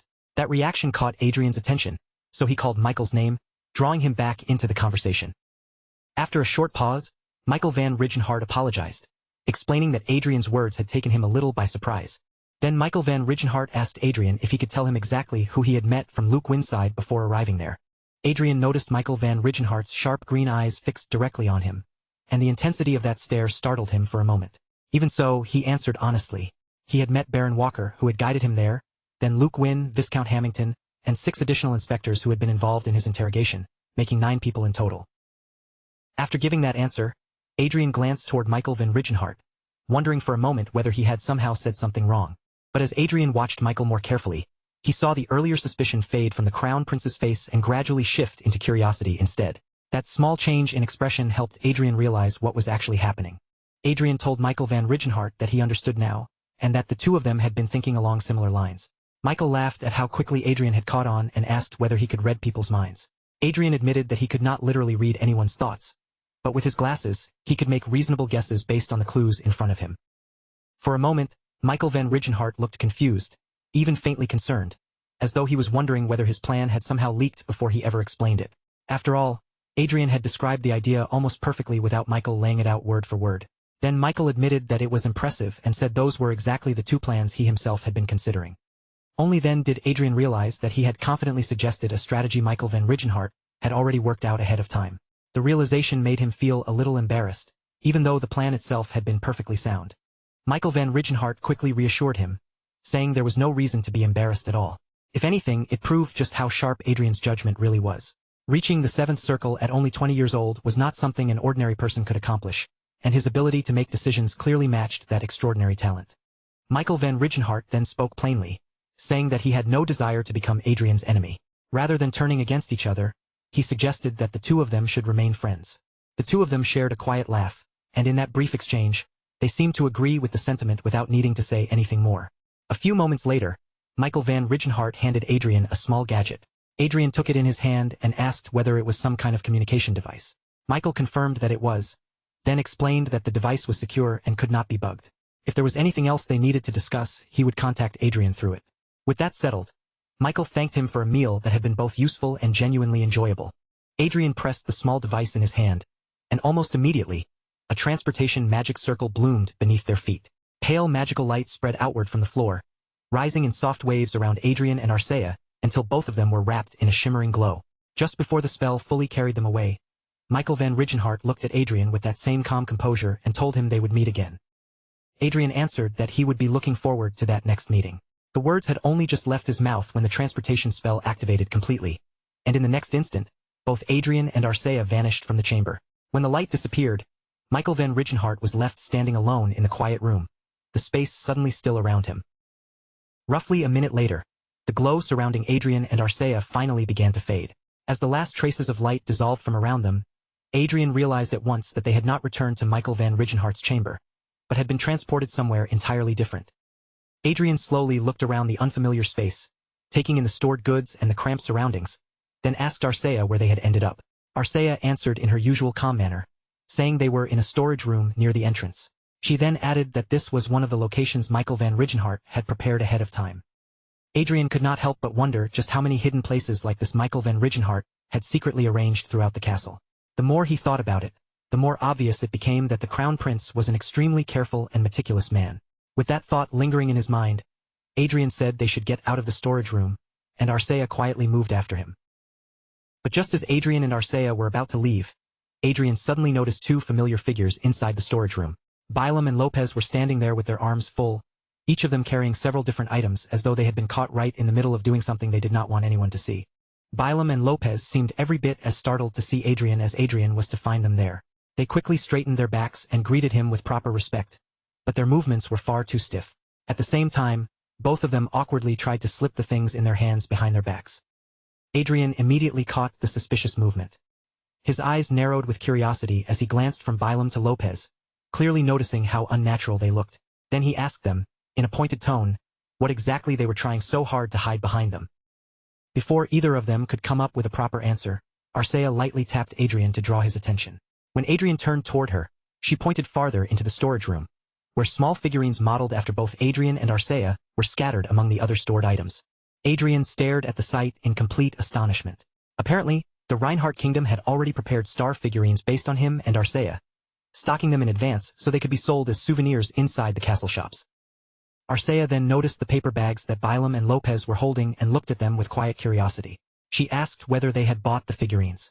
Lopez instantly became shy, his reaction turning flustered, and he quickly insisted that they had not. Bilam hurriedly joined in with an explanation of his own, as if he could not let the misunderstanding grow any bigger. He said they had only been admiring the figurines for a little while and had not actually purchased anything. Meanwhile, far away from that storage room, a major topic had already begun spreading across the internet. Reports claimed that the Freya Empire's debt-to-GDP ratio had risen by 12% within the year, and at the same time severe corruption was shaking public trust so badly that even Recess Island had become reluctant to consider adopting a republic system. Even the signs of inflation starting to appear throughout the economy were being pushed into the background. The Phase Republic seemed focused on only one priority now, and that was building up its military strength above everything else, no matter what other problems were beginning to surface. At this point, the hopes of the Phase Republic were being placed on a so-called lucky encounter that President Louis Fermat's son had supposedly managed to obtain. But that claim immediately raised a far more important question. Was this supposed lucky encounter connected to Manuel Lucas, the one allegedly acquired by the president's son, actually real in the first place? Someone clenched their teeth in barely contained fury, their face tightening as rage surged through them. Unable to hide their disbelief, they shouted out, questioning whether Manuel Lucas's supposed lucky encounter had truly fallen into the hands of such clueless people. Inside Gold Dragon Castle, the palace of the Brigham Empire, Emperor Edward Noah Brigham exploded with fierce conviction. He declared that they were the ones who truly deserved the lucky encounter, insisting that Manuel Lucas's homeland was the very nation that had once guided Rondel into its golden age. Edward swept his sharp gaze over the people gathered around him and demanded that they answer. His voice was heavy with frustration as he asked whether they had not already poured more than enough effort, manpower, and money into the search for that lucky encounter. The people around him quickly apologized, lowering themselves under the weight of the emperor's anger, but their apologies only seemed to irritate Edward even more. He then called directly on the Director of Information, Earl Alfred, a member of the Seventh Circle, demanding a proper answer from her. Edward turned his attention fully toward Earl Alfred, his expression still severe, and asked what she thought about the claims currently being made by the Freya Empire. Earl Alfred slowly opened her red eyes and answered in a calm, controlled voice that, in her judgment, the situation was evenly split at 50-50. That answer immediately drew Edward's attention, and he pressed her to explain exactly why she had reached that conclusion. Earl Alfred explained that she had reviewed the Freya Empire's exploration methods and found them outdated compared to the Brigham Empire's own approach. On top of that, the lucky encounter had supposedly been discovered in a place so unexpected and random that the story itself felt strange. If the lucky encounter truly could have been found through ordinary searching, then logically, it should have been uncovered years ago. More importantly than anything else, Earl Alfred pointed out that they still knew nothing about the true core of the lucky encounter. That included the ciphertext Manuel Lucas had hinted at in English, which remained one of the most essential pieces of the entire mystery. To Earl Alfred, the idea that someone had discovered the lucky encounter without first deciphering those hints did not sound logical. That left only two broad possibilities in her mind. Either the hints had been created as deliberate misdirection, or there was something much deeper hidden behind the discovery than anyone could currently see. Edward frowned at that explanation, his brows drawing together as he considered the suspicious details. Then he asked why, if there were so many strange points surrounding the matter, Earl Alfred still believed the odds were evenly split at 50-50. Earl Alfred had already narrowed the matter down to two likely possibilities. Either Manuel Lucas's hints were nothing more than carefully planted diversions, or someone else had already found the true lucky encounter and was now using the Freya Empire as bait to draw attention and mislead everyone else. Edward questioned why anyone who had already obtained the real lucky encounter would bother creating distractions instead of simply staying hidden and enjoying the advantage. Earl Alfred theorized that such a person might already have been exposed in some way, or perhaps they were an unpredictable unknown variable whose actions did not follow ordinary logic. For that reason, she said every possible scenario had to be examined carefully. Edward fell silent for a while, and the frustration in the room seemed to settle into a heavy pressure. At last, he concluded that the true owner of the lucky encounter might really exist somewhere, deliberately orchestrating a large-scale deception in order to mislead the Freya Empire. A scheme that complex would require influence on the level of an entire nation. That meant the list of possible suspects became extremely limited. Edward named the countries one by one: the Croizon Empire, the Alicia Allies, Lucius Kingdom, and the Reinhardt Kingdom. Out of those possibilities, Edward admitted that he found the Alicia Allies especially suspicious. The reason was simple. The elves were already known for their ability to manipulate events from behind the scenes and guide situations without openly revealing their hands. At the same time, Edward had also heard troubling news recently coming out of the Reinhardt Kingdom. Earl Alfred informed Edward that a young man had recently caused a major stir there after reaching the Seventh Circle at only 20 years old, an achievement that was already enough to shake the attention of the surrounding nations. That same prodigy had also built assets worth 60 trillion through investments. To Edward, the combination of overwhelming magical talent and extraordinary financial success was far too unusual, making the young man appear almost suspiciously gifted. Earl Alfred added that it was unlikely for a single individual to possess enough influence to orchestrate everything on such a massive scale. In addition, Lucius' kingdom had acknowledged the young man as one of their own, and their investigations into his investments had found no obvious connection to the lucky encounter. Edward found that detail even more intriguing and wondered aloud whether all of it had truly been achieved through talent alone. As Edward considered that possibility, Earl Alfred was reminded of something important. Their own empire had long possessed someone whose talent exceeded even Adrian Lawrence, so she understood that extraordinary individuals could indeed exist. Edward acknowledged her point, but he also noted that the Reinhardt kingdom was already caught in its own succession conflict. That internal struggle made it seem unlikely that they could coordinate such a complicated scheme on the world stage. Earl Alfred then suggested ranking the suspects by likelihood. First the Alicia allies, then Lucius' kingdom, followed by the Reinhardt kingdom, and finally the Croizen Empire. Edward ordered his people to strengthen surveillance on royals and nobles from those nations in exactly that order, and everyone present immediately moved to obey. Then he issued another command. They were to send a stern warning to the empire claiming Manuel Lucas's lucky encounter, making it clear that the lucky encounter belonged to their nation. Edward declared that if the warning was ignored, they would escalate it into a direct threat. By doing so, the Brigham Empire would be able to demonstrate its strength to the entire world. Everyone present agreed with that strategy without hesitation. Edward then stated coldly, and without a trace of hesitation, that sacrificing a single country in order to obtain Manuel Lucas's lucky encounter was a small price to pay. Edward rose from his seat, making it clear that there was still one more matter he intended to handle. When someone asked what he planned to do next, he ordered Earl Alfred to attempt contact with the young man in Reinhardt. Earl Alfred then asked what kind of contact the Emperor wanted her to make. Edward instructed Earl Alfred to propose migration.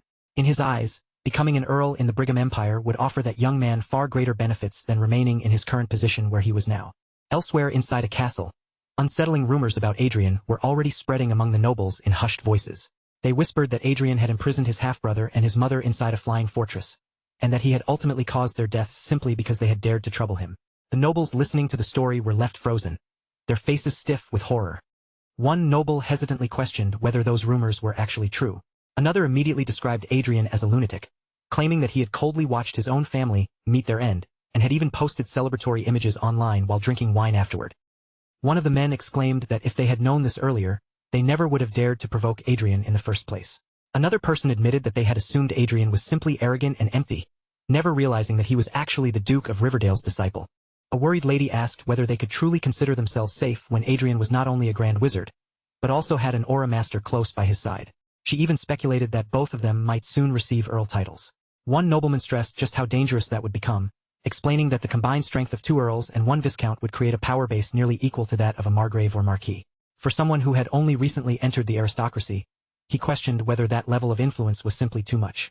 However, one lady among them dismissed their growing fear. Isabella Cascabel pointed out that Margrave Raven's losses had happened because Adrian had recklessly barged in with his troops.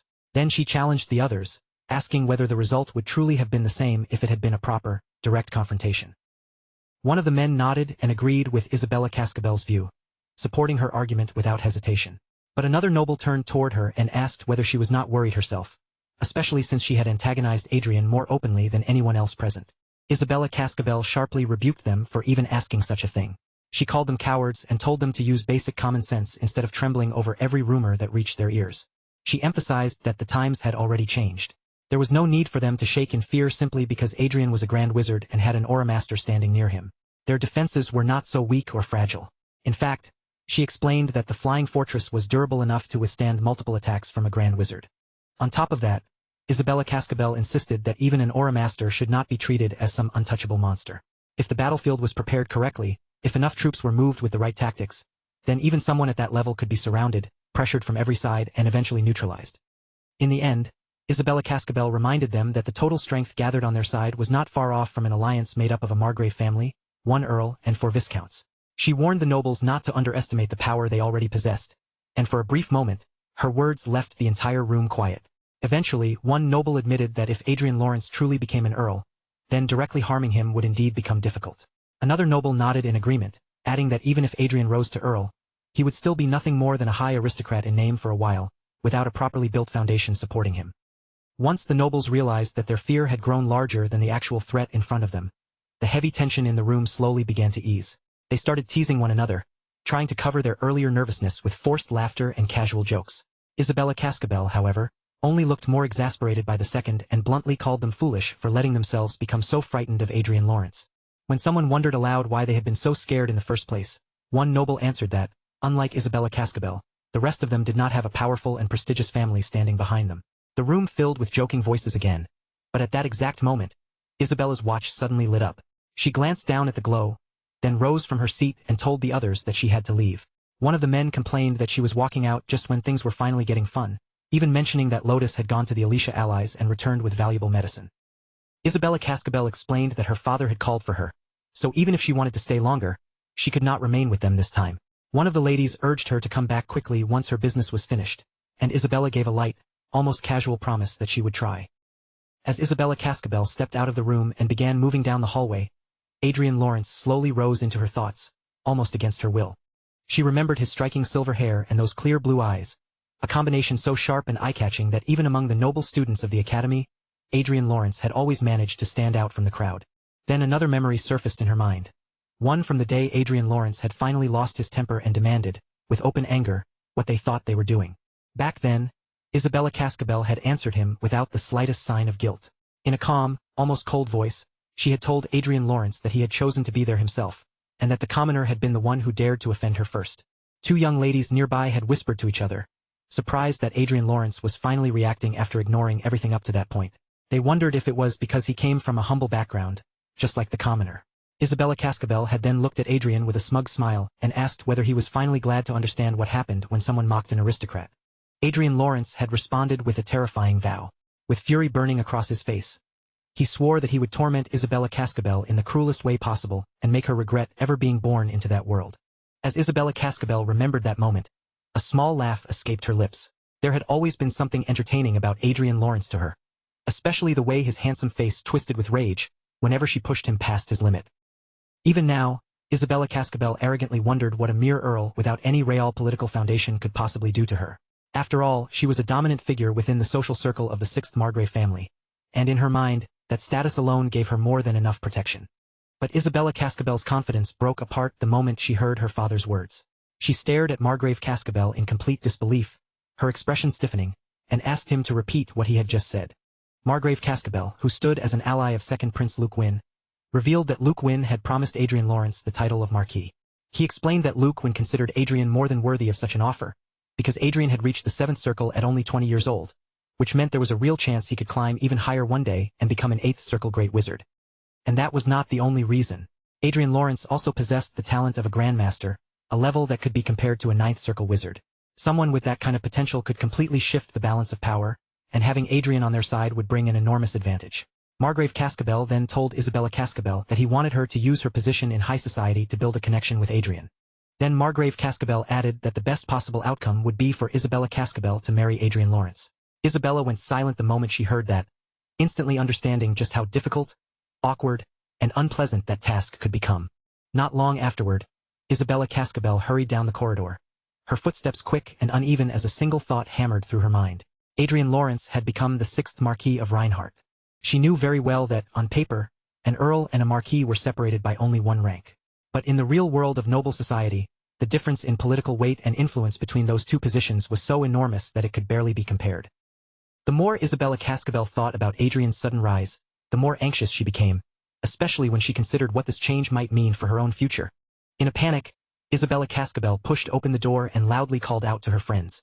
But the scene waiting inside made her freeze on the spot.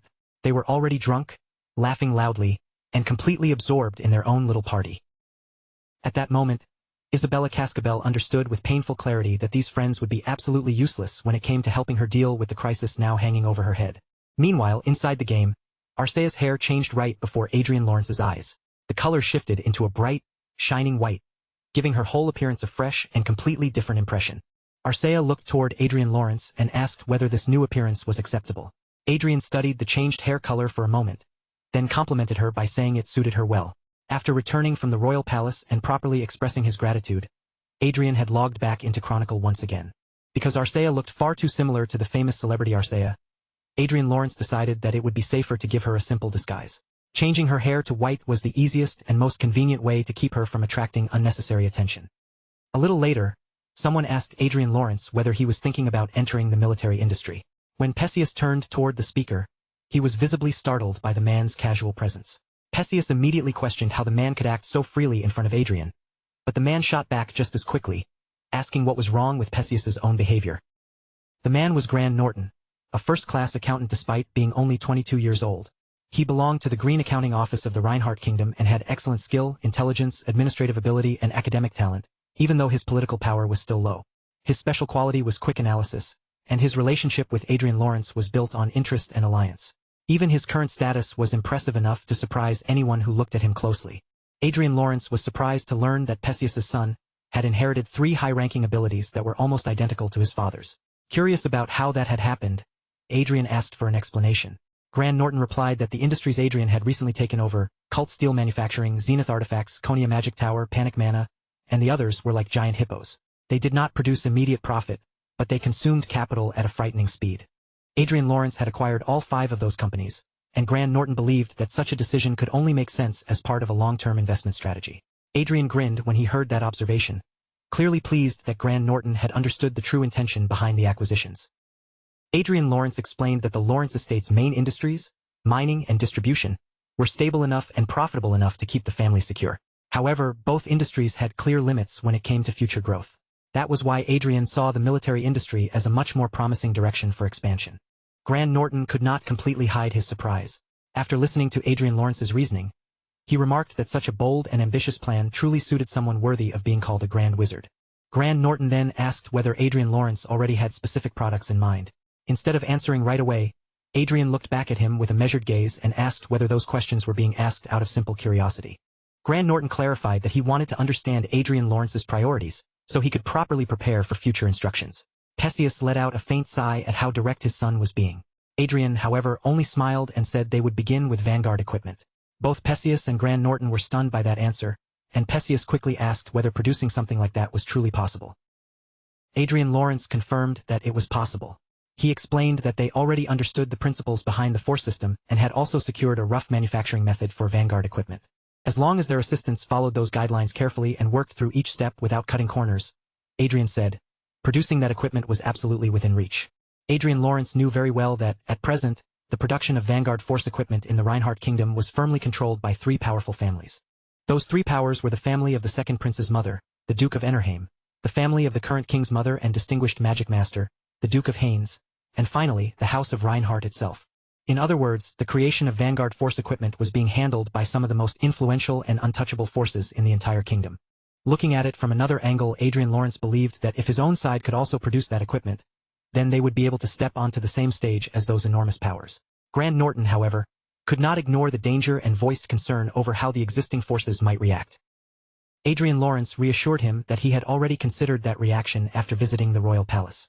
He explained that if they first produced force equipment similar to the existing models, or even slightly weaker than them, then the threat they posed would not appear too severe at the beginning. Adrian Lawrence added that manufacturing Vanguard force equipment was not something just any ordinary Grand Wizard could do. In the Reinhardt Kingdom, aside from Adrian himself, there were 4 Grand Wizards, but only 2 of them had the ability to craft force equipment.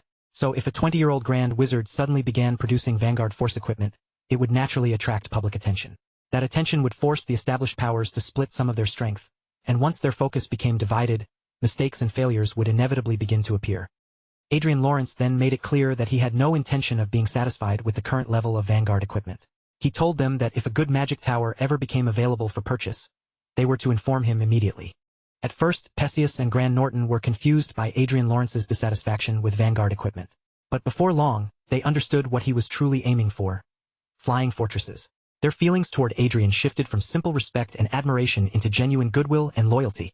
Both men eagerly assured him that they would devote themselves fully to the task, and Adrian answered that he would look forward to their efforts. Rayford was so shocked that the tea in his mouth nearly spilled out. He stared at Adrian Lawrence in disbelief, his eyes wide, and asked what Adrian meant by saying Marquis. Adrian Lawrence reminded his father that he had agreed to accept second Prince Luke Wynn's offer. At the same time, Adrian Lawrence thought to himself that he absolutely could not tell Rayford about First Prince Michael van Rigenhart's proposal. That secret had to be protected carefully, because even the smallest leak could create the risk of betrayal. Rayford looked deeply troubled and muttered that ever since Adrian Lawrence returned from the battlefield, nothing had unfolded the way anyone expected. Adrian's mother was worried as well, visibly frightened by the idea that her son might suddenly rise so high within noble society, and she asked whether this was truly all right. Adrian Lawrence explained that both Earl and Marquis belonged to the ranks of high nobility. But his mother, still unable to calm her uneasiness, pointed out that even if both titles were noble ranks, the difference in position and standing between them was far from small. Adrian Lawrence sighed inwardly, thinking that even though his mother had lived as the hostess of a Viscount family, she still had a hard time adjusting to changes on this scale. Trying to ease the atmosphere, he joked about why becoming a marquis should matter so much, saying it was not as if he needed to become the king of some country and build a harem just to feel satisfied. But Adrian Lawrence's joke did not land the way he thought it would.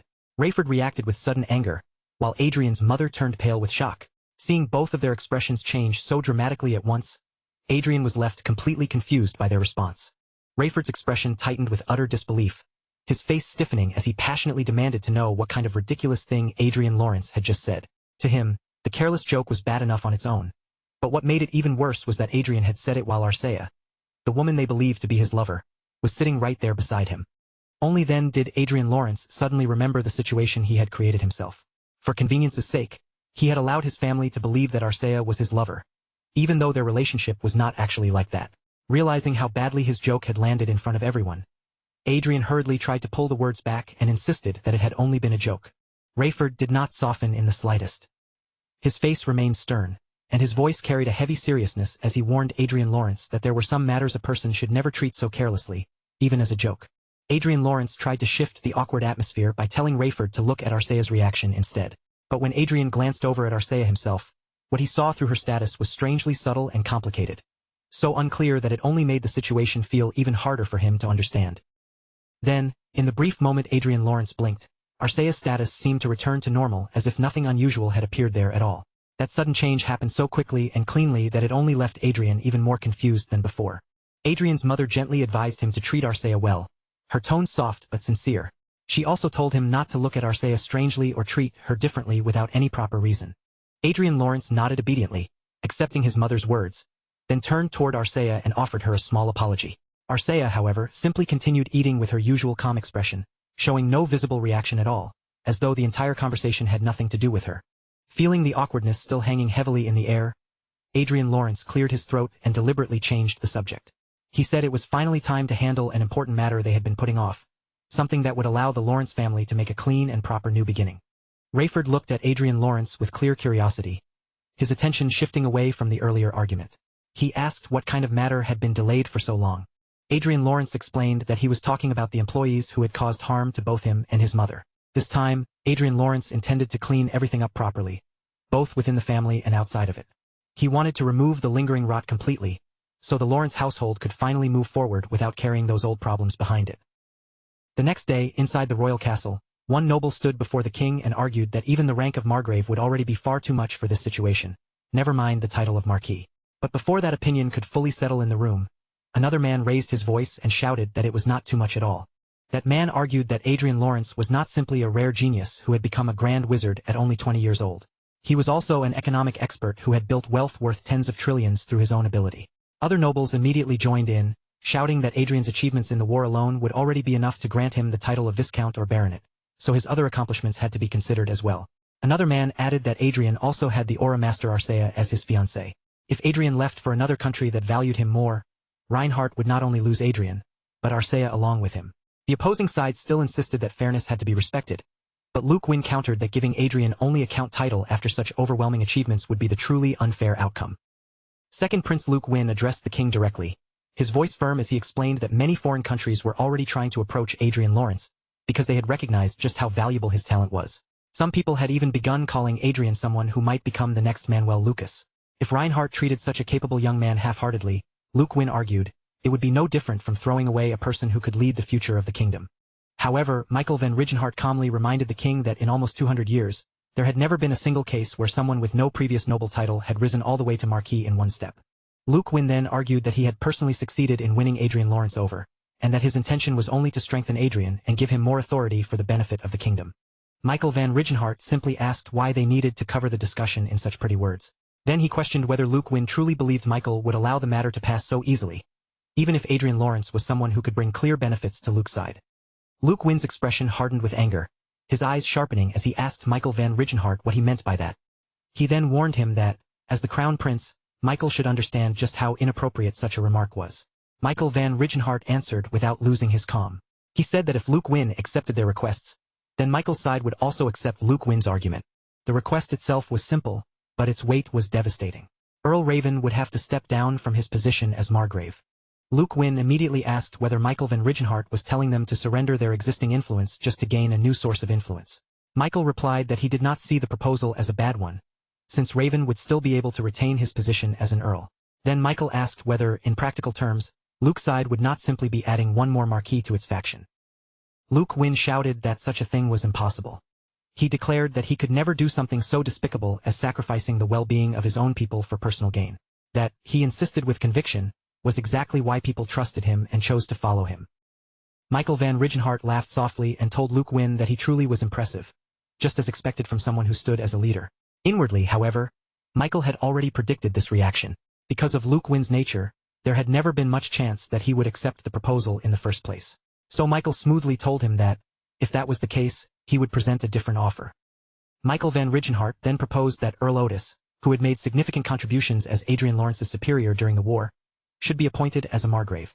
The moment those words came out, Otis himself was left stunned and confused, clearly not expecting to be pulled into the center of the discussion.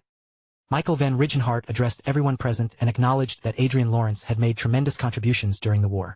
But he added that it would not be an exaggeration to say that roughly half of that credit also belonged to Adrian's direct superior, Otis.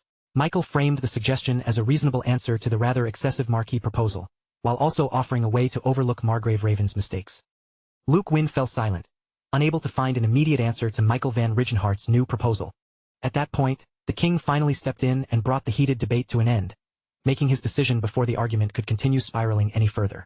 The king announced that he would accept the requests made by both Crown Prince Michael van Rigenhart and Second Prince Luke Win. Hearing the final decision, both princes lowered their heads and thanked the king. A few days later, on the day of the victory celebration, Sylvia gazed up at the magnificent royal castle with sparkling excitement in her eyes. Looking at the grand structure before her, she exclaimed that this was the place.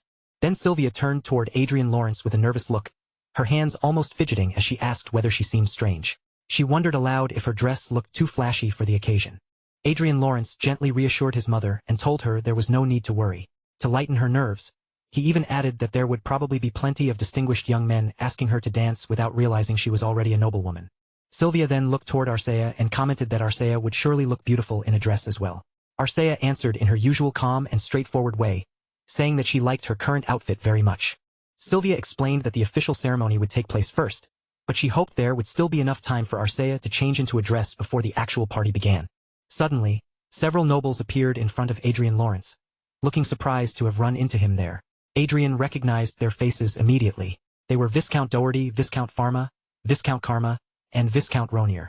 Adrian Lawrence looked over their familiar faces and remarked that these were faces he had not missed at all. Then, without bothering to hide the edge in his voice, he asked where their master had gone.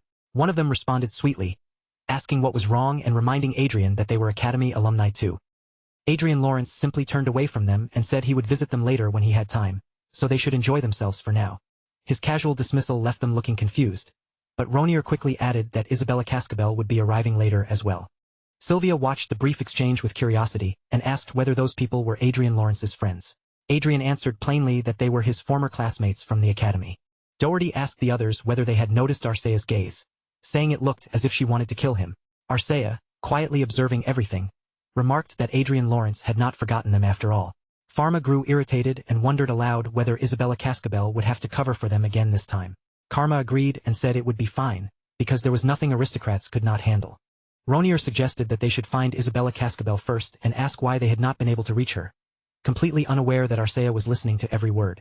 Arcea then turned to Adrian Lawrence and asked whether she should kill them. Adrian calmly told her not yet, because he had made a promise to them. Later, a man approached them and greeted them respectfully, welcoming them as members of the Lawrence household. He then told them that he would personally guide them to their assigned seats.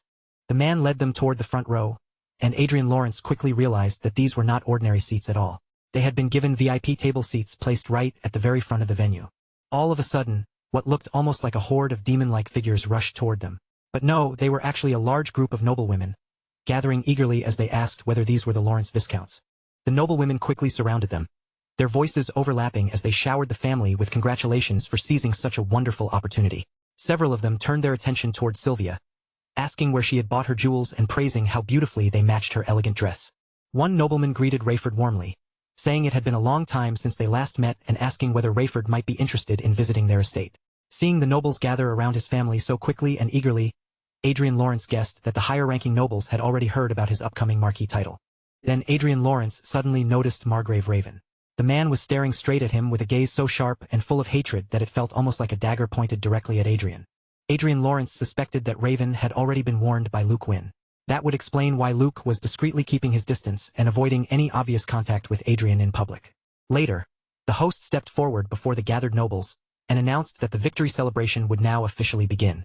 The king then proclaimed that Calbotus would be honored with the Order of the Golden Lion, granted the border city of Ort, and appointed as a frontier margrave to Es.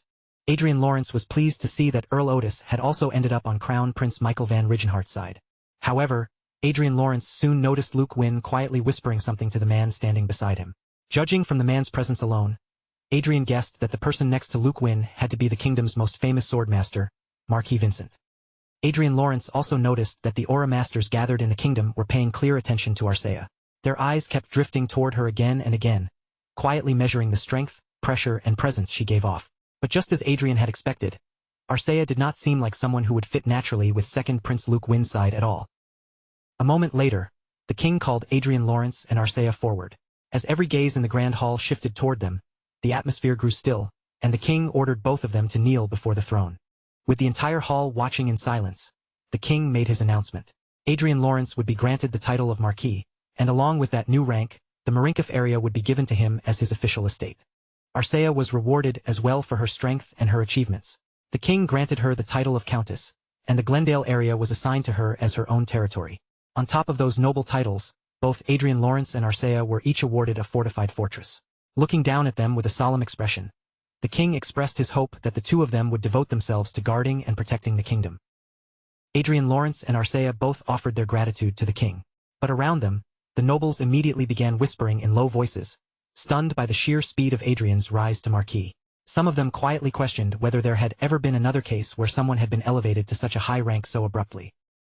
The king then fixed his gaze directly on Adrian Lawrence and asked whether there was anything he wished to say. Adrian Lawrence turned toward the nobles gathered throughout the hall and began by expressing his gratitude. He thanked the king, the honorable and fair administration of the country, and also both Crown Prince Michael van Rigenhart and second Prince Luke Wynn. Then Adrian Lawrence calmly revealed that, as a newly appointed aristocrat of the kingdom, there was one wish he wanted to fulfill. Adrian Lawrence called out the names Doherty, Pharma, Karma, and Ronier one by one. Then, in front of the entire hall, he declared that he would take joint action against the estates of those four families through a territory war. The king, the two princes, and even Adrian Lawrence's own parents were visibly shocked by that sudden declaration. They immediately demanded that he explain what he meant, but Adrian only smiled with calm confidence, showing not even the slightest trace of hesitation. King Calitz van Rigenhart of the Reinhardt Kingdom had already been carrying more than enough concerns over the past several days. The greatest worry weighing on him was the issue of succession. The future of the kingdom was split between his two sons, Crown Prince Michael van Rigenhart and second Prince Luke Wynn. And as though that problem alone were not complicated enough, a completely new eccentric figure had suddenly appeared in the kingdom, throwing yet another unpredictable element into the royal court. A short while later, Luke Wynn angrily confronted Adrian Lawrence, saying that he must have completely misunderstood the kind of person Marquis Lawrence really was. Luke Wynn had originally thought Adrian Lawrence was the typical scholarly type, intelligent, composed, and somewhat reserved.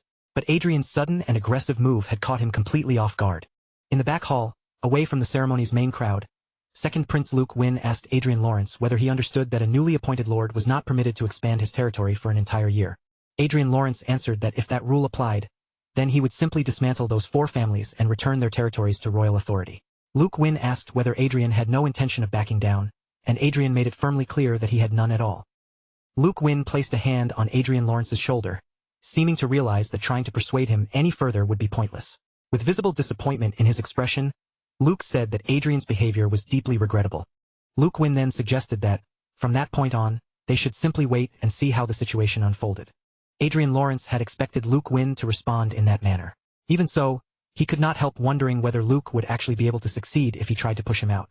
After that conversation ended, they left the room, and Adrian Lawrence wondered whether the real party had already begun outside. Arcea appeared in front of Adrian Lawrence and calmly told him that she had been waiting for him. But Adrian Lawrence quickly noticed that the atmosphere around them had changed in a strange way. People were avoiding him. Before the event had officially started, plenty of nobles had warmly greeted him and expressed a desire to get close to him. Now, however, no one seemed willing to come near. Adrian Lawrence thought to himself that it looked like he had already been branded as a troublemaker. He even commented that it felt as though he had become the black sheep of the family. At that exact moment, his father Rayford shouted at him, making it clear that Adrian's impression was not far from the truth. Adrian Lawrence explained to Rayford that he had not originally planned to go that far, but the situation had ended up provoking him. Even so, his voice lowered, and he apologized to his father. Rayford asked Adrian Lawrence why he had done something like that in the first place. Adrian answered honestly that it was for revenge, and that blunt reply made Rayford slump in frustration. Rayford then warned him that taking on 4 noble families at once was obviously dangerous, asking whether Adrian had truly considered the risks before declaring a territory war. Adrian Lawrence replied that he fully understood the risks and told his father not to worry. Rayford let out a long, heavy sigh, but in the end, he said he trusted him. Beside them, Sylvia watched the exchange with anxious eyes, clearly unable to relax. Rayford then added that it had been a long time since he had attended a party hosted by the royal family. Since they were already there, he said, he intended to enjoy the occasion properly. Rayford turned toward his wife Sylvia and gently told her not to worry, reminding her to believe in their capable son. Sylvia nodded at his words, and with a small smile, she accepted his hand. Adrian Lawrence knew that Rayford had been carefully watching over Anna all this time. And now, seeing his father beside Sylvia, Adrian understood that Rayford would look after his mother just as attentively. Adrian Lawrence then turned his gaze back toward the nobles around them and asked whether they should continue doing what they had been doing. Meanwhile, off to the side, someone shouted that even a territory war required proper justification, questioning whether Adrian Lawrence's declaration made any sense at all. Karma wondered nervously whether their past actions were the reason behind it, while Ronier argued that those incidents had only been childish behavior from their youth. Suddenly, Pharma asked a much more serious question. Would they lose? His words left the others momentarily confused. Then Pharma asked again whether the 4 families could unite against Adrian now that he had declared war. Ronier admitted that joining forces was possible, but reminded him that their opponent was still a marquis. Pharma urged everyone to calm down first. He emphasized that although their families were smaller compared to Isabella Cascabel's, each of them was still a noble house led by a viscount. If all 4 families combined their strength, they should be able to handle a newly appointed marquis. Doherty panicked and asked if that was really true. Ronier explained that their combined power would indeed exceed that of an ordinary viscount, though it would still fall short of a margrave. Karma reacted with surprise, saying that when the situation was explained that way, the idea actually sounded completely plausible. But just then, Adrian Lawrence suddenly appeared behind Karma and greeted them with far too much energy. The entire group froze in shock, their faces stiffening as they instinctively called out Adrian's name. Adrian Lawrence immediately questioned how they dared to address a marquis by his name so casually. Pharma snapped back at him, telling Adrian not to make him laugh and asking whether he truly expected respect after declaring a territory war against them. Adrian Lawrence calmly removed his gloves, his movements slow and deliberate, then said that if they would not respect him willingly, he would make them respect him. With that, he tossed one of his gloves straight into Pharma's face. Adrian Lawrence challenged Pharma to a duel on the spot. But before the matter could go any further, someone behind Adrian informed him that he was not allowed to participate in such a duel. The man, along with 3 others, explained that Adrian had provoked them first, and because the difference in status and strength between the 2 sides was far too great, a duel could not be approved under national law. Adrian Lawrence smiled at how quickly they had stepped in and said it was a shame. If they had allowed him to behead young Master Pharma right there, he would have been willing to spare them from the territory war. The man questioned what kind of relationship Adrian Lawrence had with his son, clearly worried that Adrian was taking things far too far. Adrian replied that he was not going too far at all. He said his relationship with the man's son was perfectly clear. If someone made him lose something, then that person had to pay it back. When the man asked what Adrian Lawrence meant by that, Adrian simply told him to ask his own son for the details. Adrian Lawrence then told them that the official announcement letter for the territory war would arrive within a week. Unless they wanted their families to suffer because of their foolish sons, they should arrest those sons themselves and bring them before him. The man angrily asked whether Adrian Lawrence was telling him to sell out his own son, saying that Adrian kept crossing the line. Adrian merely tilted his head slightly and asked if that was really true. Then, while glancing past them, he spotted Isabella Cascabel hiding behind the others in fear. After that, Adrian Lawrence turned away and walked off, calmly telling them that he would see them on the battlefield. Pharma fearfully called out to his father, his voice trembling with panic. But his father only told him that they would return home first and discuss everything there. Then Pharma suddenly noticed someone nearby and called out Isabella Cascabel's name. She was hiding behind the others, trembling with fear as though she wanted to disappear from the scene entirely. Pharma asked Isabella Cascabel why she was only showing herself now, then desperately begged her to speak to his father on his behalf. But Isabella Cascabel could barely process what Pharma was saying. Her thoughts were spinning wildly, and the only thing she could think was that she no longer had any idea what in the world was happening anymore. Meanwhile, the story had already spread like wildfire across social media, exploding into one headline after another. Every article was saying the same thing, that the newly appointed Marquis Adrian Lawrence had declared a territorial war against the 4 viscounts almost immediately after his title was officially bestowed. The force of his declaration had been so intense that even His Majesty the King was rumored to have been placed in an uncomfortable position. Naturally, people began wondering why Marquis Lawrence would choose such a grand commemorative event to shatter the atmosphere so completely. But anyone willing to look beyond the surface could tell this was not some sudden, meaningless outburst. Adrian Lawrence's hostile history with those 4 families had roots stretching far back into his school days. As Adrian kept scrolling and reading, the comment section beneath the articles was already turning into a full investigation of his past. One commenter brought up that Adrian had once been a victim of school violence and organized bullying, and almost right away, someone else responded that calling it a simple childhood dispute would be far too gentle. According to them, the abuse had been so brutal and constant that there had hardly been a single day when Adrian could walk around without some obvious injury marking his body. Another person in the comments seemed genuinely confused, saying they had always heard Adrian was born into a noble family, so they could not understand why everyone described his life as something so miserable. But another reply quickly corrected that misunderstanding. Adrian may have possessed noble blood on paper, but that was all it had been. In actual reality, the life he was forced to endure had been harsher and more humiliating than what many commoners ever had to suffer through. The comment thread continued to grow, dragging even more painful details about Adrian's past into the open. People mentioned that he had survived an assassination attempt in his own home, while at school, he had been bullied, trapped, and beaten with terrifying cruelty. One commenter even said that after living through all of that, the fact that Adrian had still managed to rise to the level of an archmage was something worthy of respect. As Adrian read through those words, one thing became painfully clear to him. In this world, secrets were never buried for very long. Even though he had not personally handed anything to the media, the truth had still clawed its way to the surface on its own. That kind of public reaction meant Adrian would not face any serious trouble when it came to justifying the territorial war. Even so, setting strategy aside for a moment, he still found it hard to believe that so many people were openly supporting him, especially when he knew better than anyone that he had intentionally pushed events in this direction. The unexpected wave of encouragement warmed him more deeply than he cared to admit. But just as he was absorbed in those thoughts, a man's voice suddenly called out to him. Adrian blinked back to the present, turned his head sharply, and asked the man to repeat what he had just said. The man answered in a respectful tone, explaining that he had come to inform Adrian about the sky fortresses that were ready for immediate shipment. Then he presented him with a thick book, carefully handing it over as he explained that it was the official catalog listing the available sky fortress models. Adrian opened the catalog and began scanning through the pages, but as his eyes moved over the numbers, he realized the prices were not exactly what he had imagined. The sky fortress was absurdly expensive, so expensive that it made sense why people said most nobles could only fantasize about placing even one sky castle in their territory. Adrian was fully aware that outsiders called him reckless. They claimed it was insane for him to begin a territorial war before building up a proper military force. But from Adrian's point of view, those people were missing one very simple point. If he lacked military power, then the solution was obvious.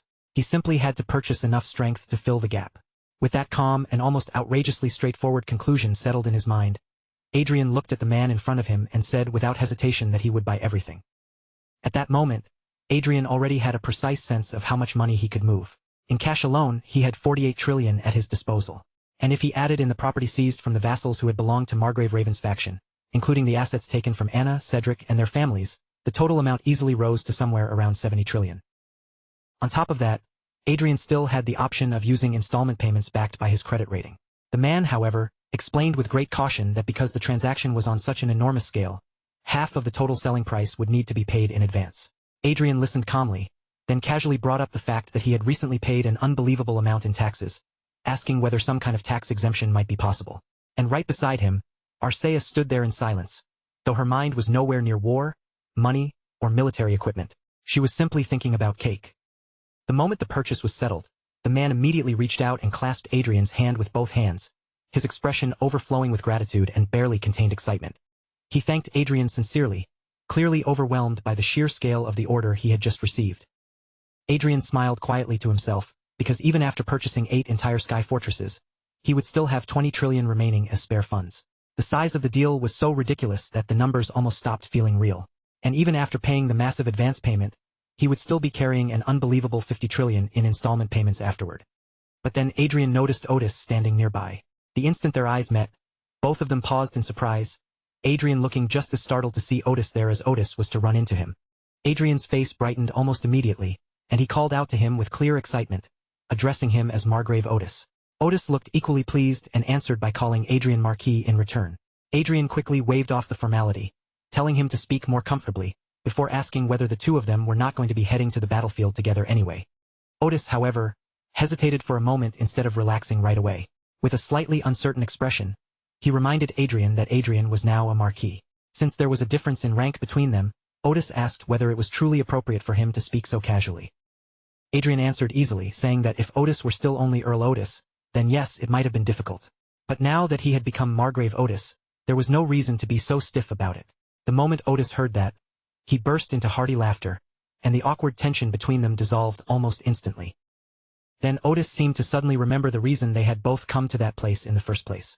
He asked Adrian what business had brought him there. Adrian answered without making a big deal of it, saying he had just bought every sky fortress currently available. Otis immediately shouted in disbelief, reacting as though he had expected nothing less from Adrian, and yet still could not believe what he was hearing. Otis said that if Adrian had already bought them all, then he had no choice but to place a reservation instead. Adrian had more or less expected that. Now that Otis had risen to the rank of Margrave, the limits on his military power had been raised to a level comparable to that of a Marquis.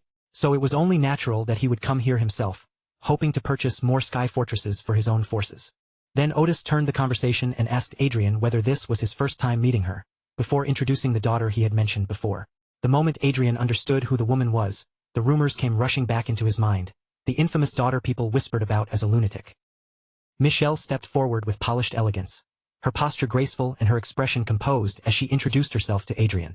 A refined smile touched her face, and under the light, she carried herself with such dazzling poise that she seemed almost like a blue rose blooming in front of them.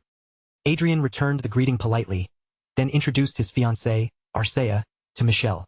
Arcea gave a graceful bow in response, each movement precise, refined, and perfectly proper.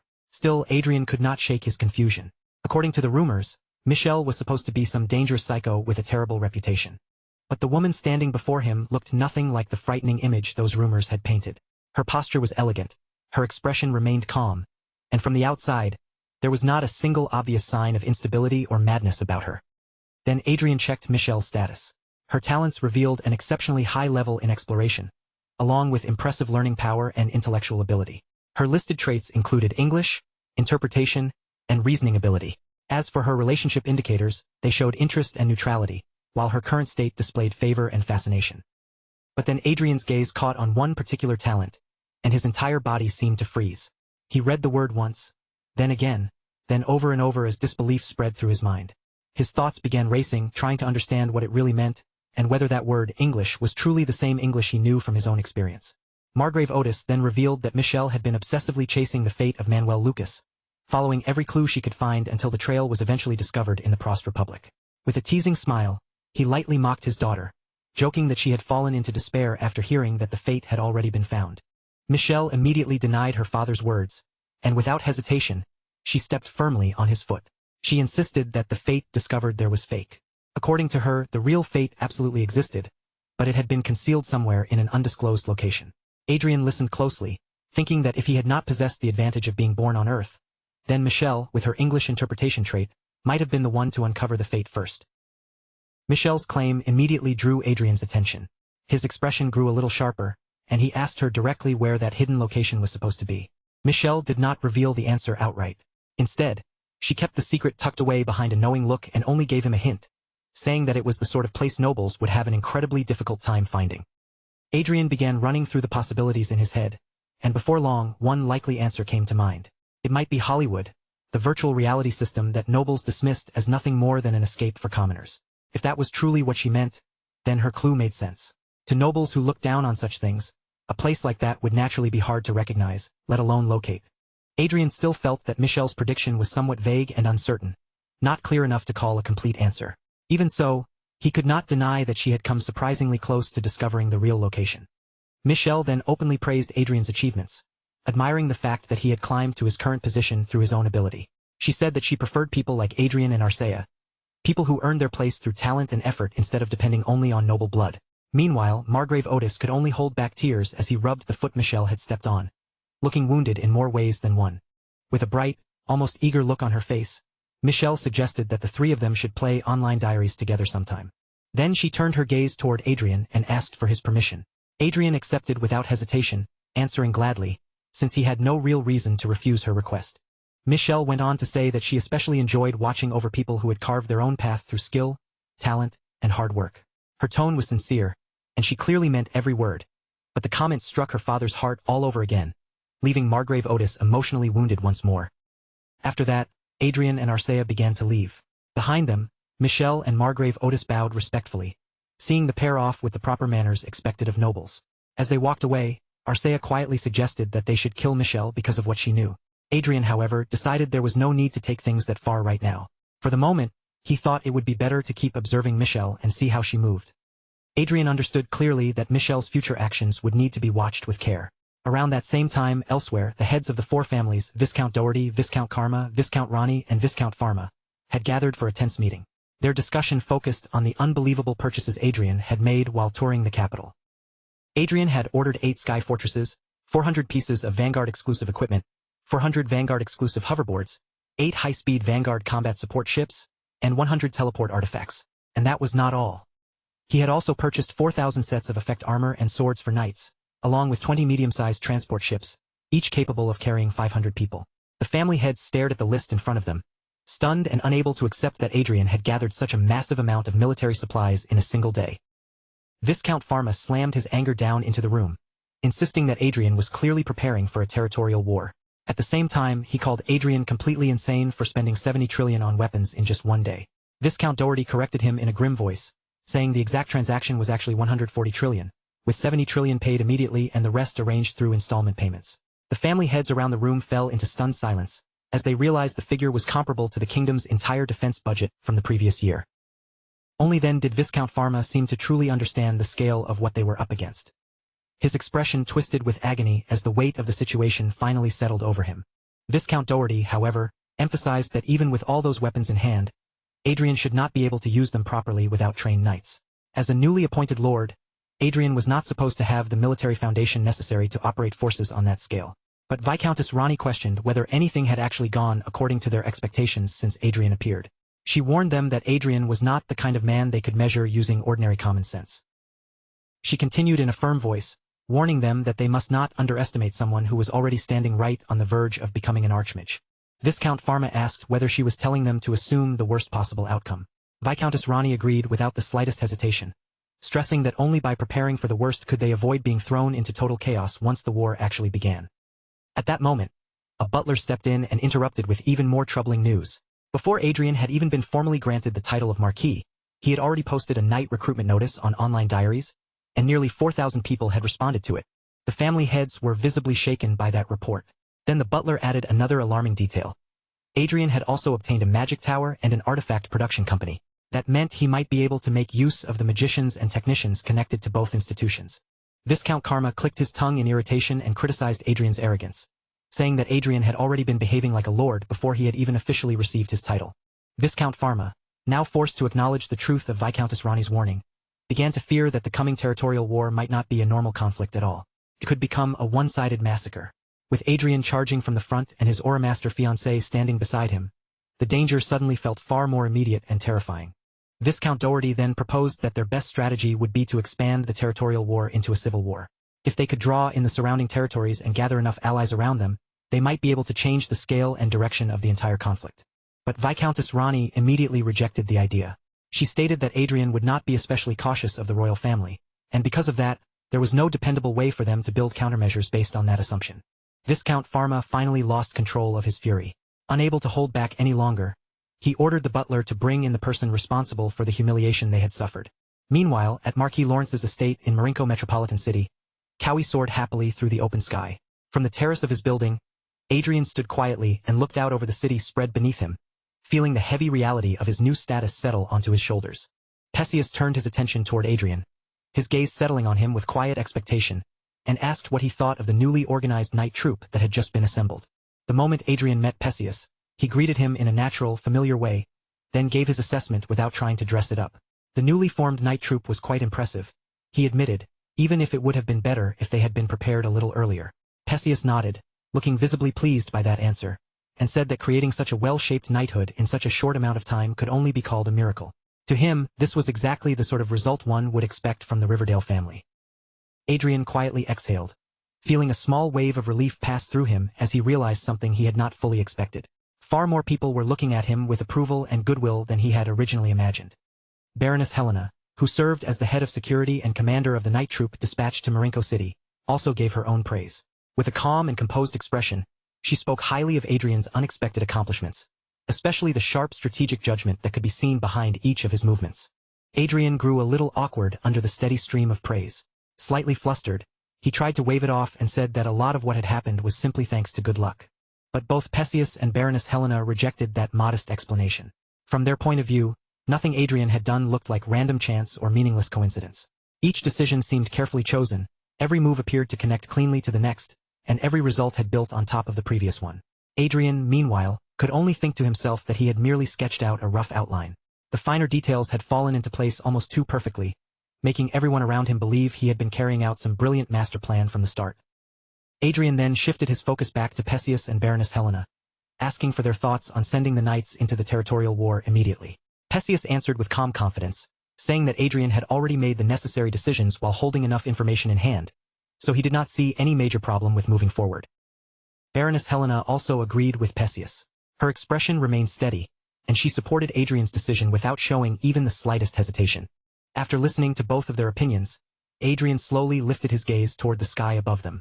For a brief moment, his eyes traveled across the enormous sky fortresses hanging overhead, taking in everything from the older first-generation models to the newly acquired third-generation ones. Adrian thought about how strangely well everything had aligned, producing results so impressive that even the people around him could not help being amazed. He also considered the reason the kingdom had given him discounted sky fortresses rather than the newest generation models. Officially, they were royal gifts, but Adrian could already see another practical use for them. He could operate those sky fortresses for the time being, and once he no longer needed them, he could sell them off to smaller estates at a reasonable price. Adrian explained that idea to Perseus and Baroness Helena, speaking in a measured tone as if he had already considered the risks from every angle. He assured them that managing the sky fortresses in that way would not cause any serious issues.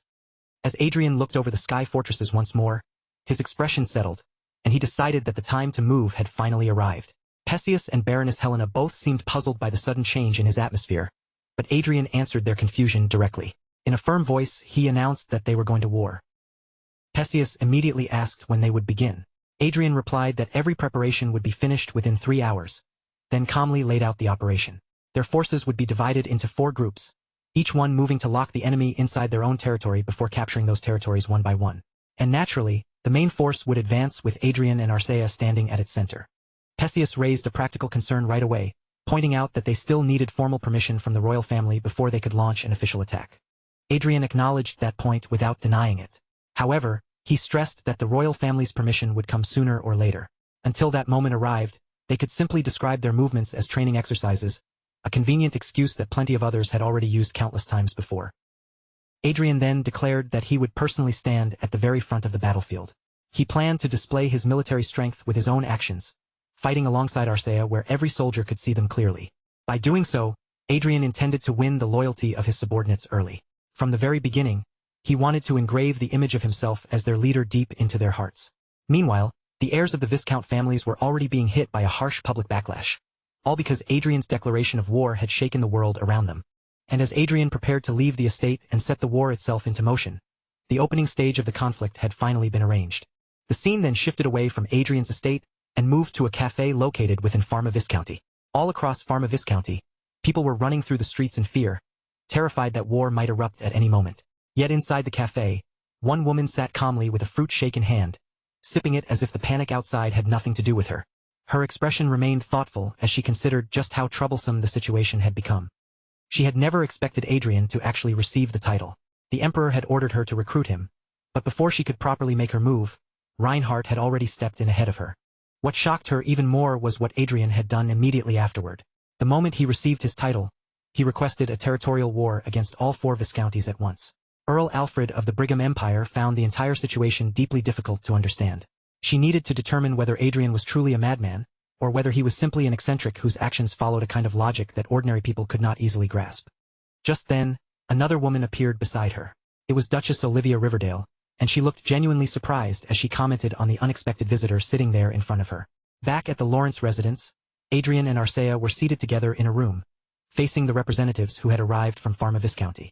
The representatives spoke with tense expressions, clearly struggling to hold back their anxiety. They said they knew permission for the territorial war had not yet been granted, and because of that, they demanded to know why Adrian had already deployed troops right in front of Pharma Viscounty. Their voices grew sharper as they pressed him even harder. They asked whether Adrian intended to ignore the law entirely and act as though the rules no longer applied to him. Adrian answered without showing even a flicker of panic. Instead, he calmly suggested that perhaps the people of Pharma Viscounty were trapped in some strange delusion. According to Adrian, his army was only conducting training exercises, and it just so happened that those exercises were taking place near the border of Pharma Viscounty. Then he looked at the representatives and asked them plainly whether they had actually been attacked. Faced with that question, they had no choice but to admit that they had not. Adrian then assured them in an almost perfectly composed tone that they had nothing to worry about, because he was the kind of person who respected and upheld the law. He added that he would not launch an attack until official permission for the territorial war had been granted. Until then, he advised them to stop interfering with him and focus on handling their own affairs. The representatives finally voiced the fear they had clearly been trying to suppress. They said Adrian might attack them the very instant permission was granted. Adrian did not deny their suspicion at all. Instead, he openly confirmed that they were exactly right. The representatives of Viscount Pharma immediately erupted, shouting at Adrian and accusing him of crossing the line, saying he had abandoned every moral boundary. Inside, Adrian quietly admitted that they might not be entirely wrong. He was, in fact, pushing the situation dangerously close to the limit. But instead of backing down, Adrian threw the accusation straight back at them. He asked what kind of morality their young master had shown when he bullied Adrian during their school days. One of the men argued that permission for the territorial war would never be granted in the first place. But just as those words left his mouth, a notification suddenly appeared on Adrian's smartwatch. With a small and almost casual motion of his hand, Adrian silenced the people sitting in front of him with a mute spell and answered the call. From the other end, someone informed him that, as of that very moment, the royal family had officially granted permission for the territorial war he had requested. The representatives, still muted and unable to interrupt, could only sit there frozen in shock. Their faces stiffened, and beads of sweat began gathering on their skin as the meaning of that call sank in. A dark, sinister smile slowly spread across Adrian's face. In his mind, he thought that the timing could not have been more perfect for what he was about to do. With a light flick of his finger, Adrian released the mute spell from the representatives. Then he looked at them and remarked that it seemed the royal family did not share their opinion after all. The royal family's decision, Adrian implied, had likely come down to one very simple question. Which side held more value for them? The representatives immediately fell into panic. Their earlier anger disappeared in an instant, replaced by desperation as they pleaded with Adrian to think rationally before making a decision that could never be undone. Adrian ignored their desperate appeals and coldly ordered them to leave. If they wanted to persuade someone, he told them, they should go convince their own master instead of wasting their breath on him. Then Adrian spoke in a firm and final tone. The only way Pharma territory could survive was through surrender. If they refused to do that, then war was no longer something anyone could avoid. At that same moment, Perseus gave his command to the troops. He ordered them to activate the teleportation interference magic, and a chorus of voices answered him immediately, confirming that the spell had been successfully activated. Perseus then issued the next order without delay. The Sky Fortresses and Vanguard troops were to begin advancing, and their objective was unmistakable: bring down Pharma Viscounty. The sudden shift in events left all 3 representatives completely stunned. They sat there rigidly, their faces frozen in disbelief as everything collapsed around them. Adrian looked at them and asked why they were still sitting there as if they had time to spare. His tone sharpened, making it clear they were no longer welcome, as he urged them to leave immediately. With no power to change the situation and no argument left that could stop him, the representatives could only grit their teeth in frustration and leave. After they were gone, Adrian turned his gaze toward Arcea and gestured for her to come with him. With that simple motion, he invited her to join him as they stepped directly into the war. Adrian told Perseus in a calm, decisive voice that he and Arcea would be joining the front lines personally. Until the 2 of them returned from the battlefield, he said, command over the entire force would be temporarily placed in Sir Perseus's hands. Perseus was clearly shaken by the sudden announcement. His expression tightened, and he immediately tried to stop Adrian from making such a dangerous move. But Adrian's decision had already been made. Without giving Perseus any chance to argue any further, Adrian turned away with Arcea at his side, and the two of them left the room together, heading straight toward the battlefield. Perseus quickly forced himself to regain his composure. There was no time to stand there in shock. He immediately sent orders to the vanguard group, informing them that Marquis Adrian and Count Arcea would be entering the battle in person. From that point forward, he made it absolutely clear that protecting those two had to become the army's highest priority. As Adrian advanced toward the battlefield, a low laugh slipped from his mouth. He remembered the words people often liked to say, that even after revenge was achieved, nothing but emptiness would remain. They claimed revenge only created more revenge, dragging everyone involved into an endless chain of hatred. But Adrian did not see it that way at all. To him, revenge was not something hollow or meaningless. If anything, nothing had ever given his life a sharper direction, or a clearer sense of purpose, than the revenge he had chosen for himself. From Anna and Cedric to the villains who had tormented him back at the academy, wiping their existence away had become the first step toward the new future Adrian intended to build with his own hands. And more than that, Adrian could not deny the satisfaction it gave him.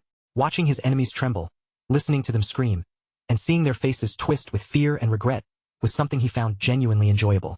Elsewhere, that very fear was already becoming real. The young master of Pharma Viscounty was screaming in terror, tears streaming down his face as panic swallowed him completely. His expression was filled with disbelief, almost wild with distrust, as though some part of him still refused to accept that Adrian had truly launched an attack against them. Desperate for even the smallest thread of reassurance, young Master Pharma turned toward his guard knight and asked whether there was any chance they could win the battle ahead. The knight answered in a grim voice that Marquis Lawrence's forces were more than twice their size. And with Adrian entering the battlefield as an archmage, while Arcea stood beside him as an aura master, their odds of victory were dangerously close to nothing. Young Master Pharma exploded in fury, shouting at them for just standing there and telling him they were doomed. He screamed that they had to do something, anything, to stop Adrian's assault. After all the money he had paid them, he said, he had not hired them just to hear depressing reports about his own defeat. But even as he raged, his voice shook, because in his mind, he was already imagining what would happen if he fell into Adrian's hands. The guard knight's face did not soften in the slightest. Instead, he looked at young Master Pharma with a stern expression and scolded him for still thinking only about himself when the entire Viscounty was facing a crisis. Then the knight presented a strategy, but it was not the kind of plan that could offer any comfort. It was harsh, brutal, and left young Master Pharma with nowhere to hide. According to the knight, young Master Pharma should sacrifice himself and die by Marquis Lawrence's hand. If Adrian was able to take revenge directly on the person he hated most, then perhaps his anger would cool, even if only a little. And if that happened, the rest of Pharma Viscounty might be spared from an even worse destruction. Young Master Pharma began trembling violently the moment he heard that. With fear written all over his face, he protested, asking how they could possibly tell the son of their honored master to accept such a miserable fate. But the guard knight remained completely unmoved. In a cold, steady voice, he stated that everyone inside the castle felt the same way. Young Master Pharma's cruelty had created countless victims over the years, and now that disaster had finally arrived at their door, the knight believed blaming him for his own incompetence was far more practical than blaming Marquis Lawrence for striking back. The knight emphasized that people reap what they sow, and the guards standing nearby reacted as if they were grateful to see that harsh lesson being laid bare right in front of them. But inside young Master Pharma's mind, his twisted beliefs still remained firmly in place. He saw himself as one of the ruling class, someone naturally entitled to discipline those beneath him. To him, Adrian was the abnormal one, while everything he himself had done was nothing more than the proper order of the world. Suddenly, the door swung open, and the knight commander appeared before him. For one brief moment, a flicker of hope lit up in young Master Pharma's eyes. Young Master Pharma immediately begged the commander to save him from this hopeless situation. In desperation, he insisted that they should seek help from the surrounding territories and find some way to turn things around.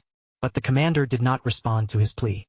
Instead, he simply dropped vanguard equipment, force armor, and a force sword in front of him with a heavy, final motion. The order that followed was simple, direct, and utterly merciless. Young Master Pharma was to put on the equipment and challenge Marquis Lawrence to a one-on-one duel. And that command had not come from the commander himself. It had been issued directly by Viscount Pharma. Young Master Pharma cursed, shouted, and struggled in panic, but the soldiers around him immediately grabbed hold of him. No matter how desperately he resisted, they began forcing him into the designated equipment. In that terrifying moment, Adrian's old promise echoed through young Master Pharma's mind. Adrian had told them to look forward to it, because he would torment every one of them in the most horrible ways imaginable and make them regret ever being born into this world. A short while later, young Master Pharma walked down the palace corridor, his body now wrapped in the equipment he had been forced to wear. As he moved forward, he remembered what the commander had told him. There was no need to despair, the commander had said. Even if Marquis Lawrence was an archmage, a mage was still a mage, and a vanguard equipped with force gear should be capable of standing against him. Young Master Pharma, however, found no comfort in those words at all. If anything, hearing that explanation only made the situation feel even more terrifying. The commander had continued, saying that no matter what happened, Adrian would come to take young Master Pharma's life. In a situation like that, he should not simply curl up in fear and allow Adrian to kill him without offering any resistance. If young Master Pharma used the vanguard equipment properly, caught Marquis Lawrence off guard, and somehow defeated him, then everything could change. Since Adrian had no wife and no successor, the commander claimed that young Master Pharma might even be able to enjoy the enormous fortune Adrian had built up. According to the commander, such a result would allow them to win the battle in the end. And if that happened, young Master Pharma would be remembered not as a sacrifice, but as the hero of Pharma Viscounty. Before stepping out, young Master Pharma shouted back at his guard knight, declaring that he would defeat Adrian and survive. Once that happened, he promised, he would punish all of them for daring to disrespect the son of their master. The commander agreed without the slightest hesitation. If young Master Pharma returned victorious, he said, then he would gladly accept whatever punishment came afterward. Clinging desperately to that fragile hope, young Master Pharma opened the door in front of him. He tried to convince himself that he might truly have a chance. After all, if he was armed with vanguard equipment, defeating a mage should have been easy. But the instant he saw the battle raging outside, his body went stiff. His own soldiers were being crushed without mercy across the battlefield, and the faint spark of hope he had tried so hard to protect vanished as their desperate screams echoed through the air. Adrian descended from the sky while launching attacks from above, striking down enemies with overwhelming force. At the same time, Arcea moved through the enemy lines with terrifying precision, cutting them apart as she passed between them. Young Master Pharma turned toward the commander with a pale face, his fear now impossible to hide, and said plainly that there was no way he could win. Adrian was facing 4 vanguards at the same time, yet he did not appear pressured in the slightest. With a swift teleportation spell, he shifted positions in an instant, then unleashed a barrage of electric attacks before they had any chance to properly counter him. Even when 3 sky fortresses appeared and tried to bring down Adrian and Arcea, it accomplished nothing. Amid the chaos of the battlefield, those massive weapons were doomed from the start, collapsing before they could change the course of the fight.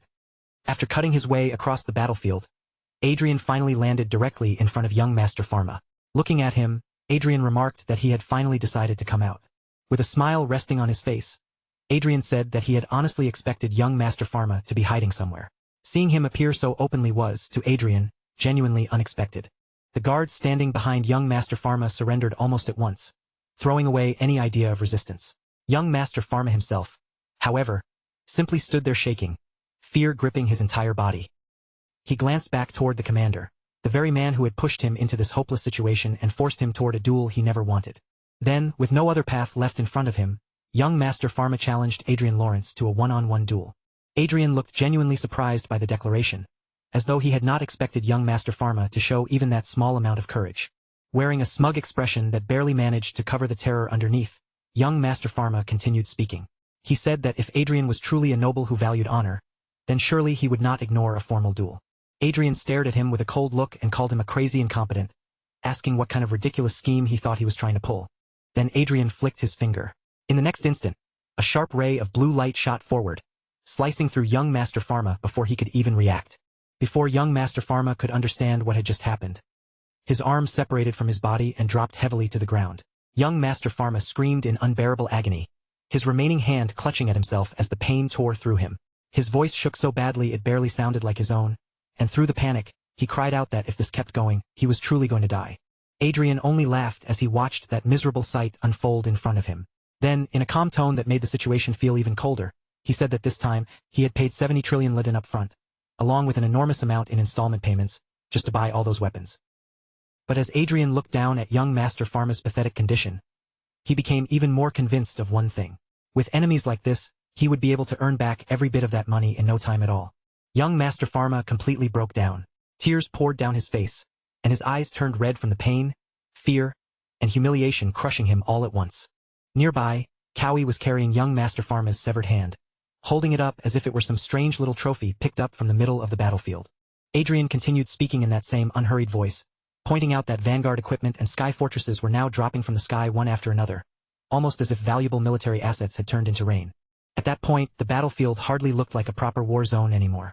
It looked more as though Pharma Viscounty had decided to scatter its family treasures all across the land for everyone to admire. Adrian smiled faintly and said that this had truly allowed him to kill two birds with one stone. Not only had he taken the revenge he had been waiting for, but he had also found a way to turn that revenge into profit at the same time. Then Adrian began listing the injuries from the past, his voice cold and precise. 2 broken ribs, 1 broken humerus, 1 broken carpal bone, and 1 broken tarsal bone.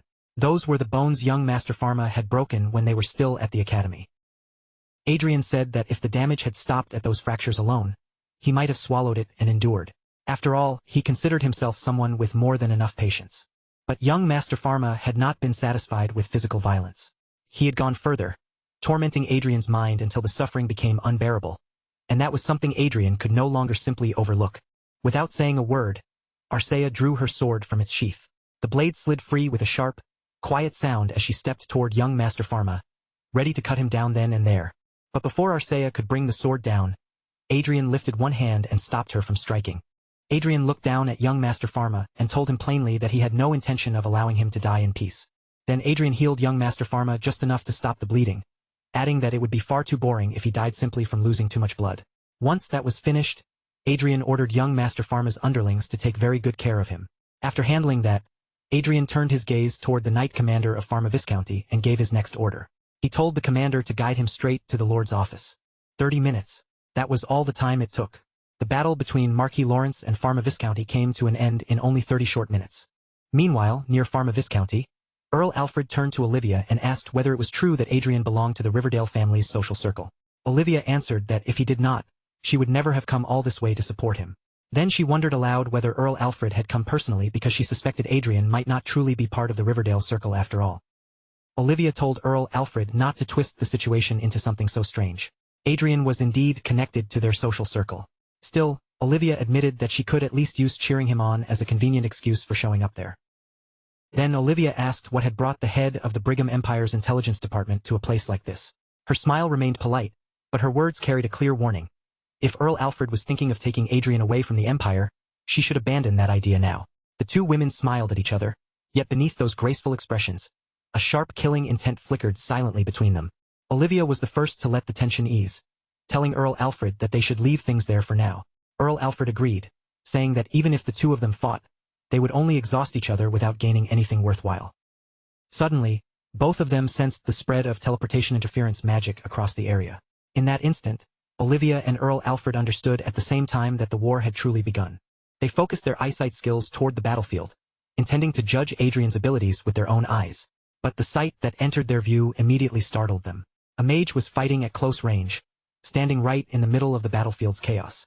Olivia watched Adrian closely, confusion briefly flashing across her face. Earl Alfred, however, understood the deeper reason why mages had become so restricted on modern battlefields. The problem was not merely that they were incompatible with vanguards. The true issue was teleportation interference magic, a technique that had originally been developed to limit the short-range movement spells that gave mages their mobility and helped them survive in combat. As the best evasive methods against teleportation interference magic spread more widely, those movement spells gradually lost their value on the battlefield. Earl Alfred also knew that this shift had eventually pushed mages away from direct combat roles altogether, forcing them out of the center of modern warfare. But Adrian's way of fighting seemed to overturn that entire assumption. If teleportation was not available, then he did not hesitate. He simply dodged enemy attacks with his own body. Earl Alfred asked Olivia whether she believed that kind of combat was actually possible. Olivia answered that even with a large number of support spells assisting him, pulling off something like that would still be extremely difficult. It required far more than magic alone. Adrian's movements revealed genuine combat experience, a body trained well enough to keep up, and instincts sharp enough to survive in the thick of battle. This was not a method just anyone could copy. Earl Alfred looked genuinely impressed and told Olivia that she had an incredible prospect under her wing. Olivia immediately warned Earl Alfred in advance, telling her not to start showing interest in people who belonged to their side. Earl Alfred replied that it was a shame, because in many ways, she had taken quite a liking to Adrian. Then she said goodbye to Olivia, explaining that she had already seen everything she needed to see, and the result of the territorial war was now obvious. Olivia let out a quiet sigh and accepted her answer. She understood that Earl Alfred had only come there to confirm things for herself, just in case there was still any uncertainty. But while Adrian had been casting his spells, he had displayed many habits unique to the Riverdale school. After seeing that, Olivia told herself that she should never have doubted him in the first place. Thanks to Adrian, she had ended up witnessing quite the spectacle. Olivia stretched her body slightly and wondered whether it was time for her to head back as well. What she did not realize was that Cowie had been watching her from high above the entire time. Through Cowie's vision, Adrian also saw that Olivia and Earl Alfred had finally left the area. Adrian felt a sense of relief, thinking that it seemed he had successfully deceived them. After that, the Knight Commander of Pharma Viscounty guided him to Pharma's office, and Adrian wasted no time blowing the office door open. Viscount Pharma spun around in shock, only to find Adrian standing there with Arcea positioned at his side. Viscount Pharma shouted at Adrian not to come any closer, but his fear exposed him immediately. His feet tangled beneath him, and he stumbled backward before crashing hard onto the floor. Adrian struck the ground near Viscount Pharma, making the fallen lord flinch in terror. Then he asked why the surrender document had still not been signed. Viscount Pharma trembled where he sat, his voice shaking as he asked what Adrian intended to do to him and to his entire family. Adrian told Viscount Pharma not to worry, because he had no intention of killing anyone except the main culprit. In exchange, however, the Pharma family would be reduced to a fallen noble house, stripped of both its property and its title. And if they hated that fate so much, Adrian added, they were free to wish for death instead. Defeated and crying, Viscount Pharma finally said that he would sign. And the moment Pharma Viscounty fell in the war between Adrian and the 4 Viscounts, everyone understood that the entire conflict was, for all practical purposes, already decided. Later, in Doherty Viscounty, Adrian's sky fortresses launched their assault against Doherty's own sky fortresses. At the same time, Viscount Doherty informed the other families that after occupying Pharma Viscounty, Adrian was now reportedly heading toward Doherty territory. But to put it more accurately, Adrian and Arcea might have already reached Doherty territory by then. Viscount Doherty shouted at the others, warning them not to forget that if he lost here, their territories would be the next ones to fall. Viscount Karma answered that he understood. Just then, a thunderous explosion erupted outside, the impact loud enough to make Viscount Doherty flinch in surprise. Viscount Karma asked whether they should simply hand over their children, but Viscountess Rani said there was no point in doing that anymore. According to the reports, the moment Adrian subdued young Master Pharma, he had entered their castle on foot. Viscount Karma looked toward Viscountess Rani and asked what she was trying to say. She snapped back in frustration, making her point brutally clear. To Adrian, revenge had only been the excuse he needed to begin the war. His true objective was obvious. He was using this conflict to refill his treasury while rapidly expanding his military strength. And worse than that, he was clearly planning to push the cost of all those enormous military supply purchases straight onto them. Viscount Doherty's face tightened with anxiety as he asked whether that would not make their situation even more hopeless. Viscount Karma then turned his attention back to Viscountess Rani, pressing her for an answer and asking whether she had any way to stop Adrian's plan before it completely swallowed them. Viscountess Rani answered without hesitation that stopping Adrian through a normal battle was already impossible. Since it was painfully clear they could not defeat him by clashing head-on, they had no choice but to abandon that approach entirely and change the nature of their strategy. Later, Viscountess Rani's vanguard army sent in a report confirming that they had reached the teleportation area. Only a few seconds after that, Viscount Karma's vanguard army also contacted their side and confirmed that they had arrived at their own assigned location. Then a man named Dennis contacted his lord and reported that Viscount Doherty's vanguard army had also reached the teleportation area. Viscount Doherty immediately responded, telling Dennis that the teleportation would begin at exactly 12:10, based on Vondel's standard time. Dennis replied that he understood. At the same time, the vanguard commander serving under Viscount Karma addressed his comrades and warned them that this operation would be a race against time, since the Marquis' territory should be almost empty at that moment. Meanwhile, the vanguard commander under Viscountess Rani told his own troops that they had to use this opportunity to seize the Marquis' facilities and take the citizens hostage. Dennis, the knight commander of Viscount Doherty, spoke to his soldiers in a firm and commanding voice. If this operation succeeded, he said, the entire flow of the war could be overturned in a single instant. For that reason, no matter what obstacles appeared, they absolutely had to make the plan work. One of Dennis's subordinates reported that only 15 seconds remained until the appointed time. Dennis gave a short answer, then began counting down as he prepared to break the seal. At that same moment, the knight commanders from Karma's forces and Rani's forces also started their own countdowns, each group moving in perfect synchronization. The instant the countdown reached 0, all 3 groups tore open their seals at the same time. A brilliant teleportation light burst beneath their feet, spreading outward in a glowing circle that swallowed the soldiers from below. In the very next moment, the vanguard troops of the 3 Viscounts were transported into the air, their bodies carried away by the force of the teleportation spell. Viscountess Rani's vanguard knight troop reported first, confirming that they had arrived online. Almost immediately afterward, Viscount Karma's and Viscount Doherty's vanguard knight troops also confirmed their own successful arrivals. But just as the 3 forces were preparing to begin their operation, a calm voice suddenly reached them. It announced, with unsettling ease, that a welcome ceremony had already been prepared for every last one of them. The soldiers froze in shock when they saw what was waiting directly ahead. An enormous blue flying ship hovered before them, and standing aboard it were Adrian, Perseus, and Arcea, as if they had known exactly where the enemy would appear. Adrian looked down at the enemy troops and told them to come with him. Then, right in front of their formation, a massive teleportation magic circle unfolded, its light stretching wide enough to engulf them all. As the overwhelming pull of the spell dragged them forward, Dennis cursed and shouted that their operation had been discovered. One after another, the vanguard troops were swallowed by the light, their bodies slowly vanishing from the sky. A moment later, they were transported to a completely different location. Dennis looked around in confusion, his eyes darting over the unfamiliar surroundings, and asked whether they had just been teleported again. But before Dennis could even finish asking where they were, the words caught in his throat. All around them stood Adrian's vanguards, and above their heads, sky fortresses loomed in the air, surrounding the enemy forces from every direction. Dennis cursed under his breath, frustration and dread tightening his expression, as he realized they had been completely trapped. Across the battlefield, Adrian stood watching them in silence, as if their desperate plan had been within his grasp from the very beginning. Before all of this unfolded, Adrian's ship had already been waiting in position. Adrian and his people were on board, quietly expecting the enemy vanguards to appear right where they had predicted. Then, all at once, they sensed something approaching. Adrian rose from his seat, his expression steady, and told everyone that the enemy had arrived. Perseus looked at Adrian in surprise and asked whether he possessed some kind of clairvoyance. Adrian answered calmly that it was nothing nearly so grand. It was simply a prediction. Perseus stared at him with a nervous smile, looking half impressed and half terrified, and said that Adrian was becoming frightening. He added that he could not even express how relieved he was that Adrian was not standing on the enemy's side. Adrian raised his wand, letting his magic power flow out with a relaxed smile on his face.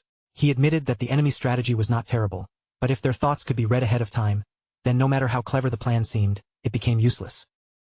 Perseus stepped aside and remarked that the enemies had finally earned Adrian's pity. Somehow, that only made their situation feel even worse than before.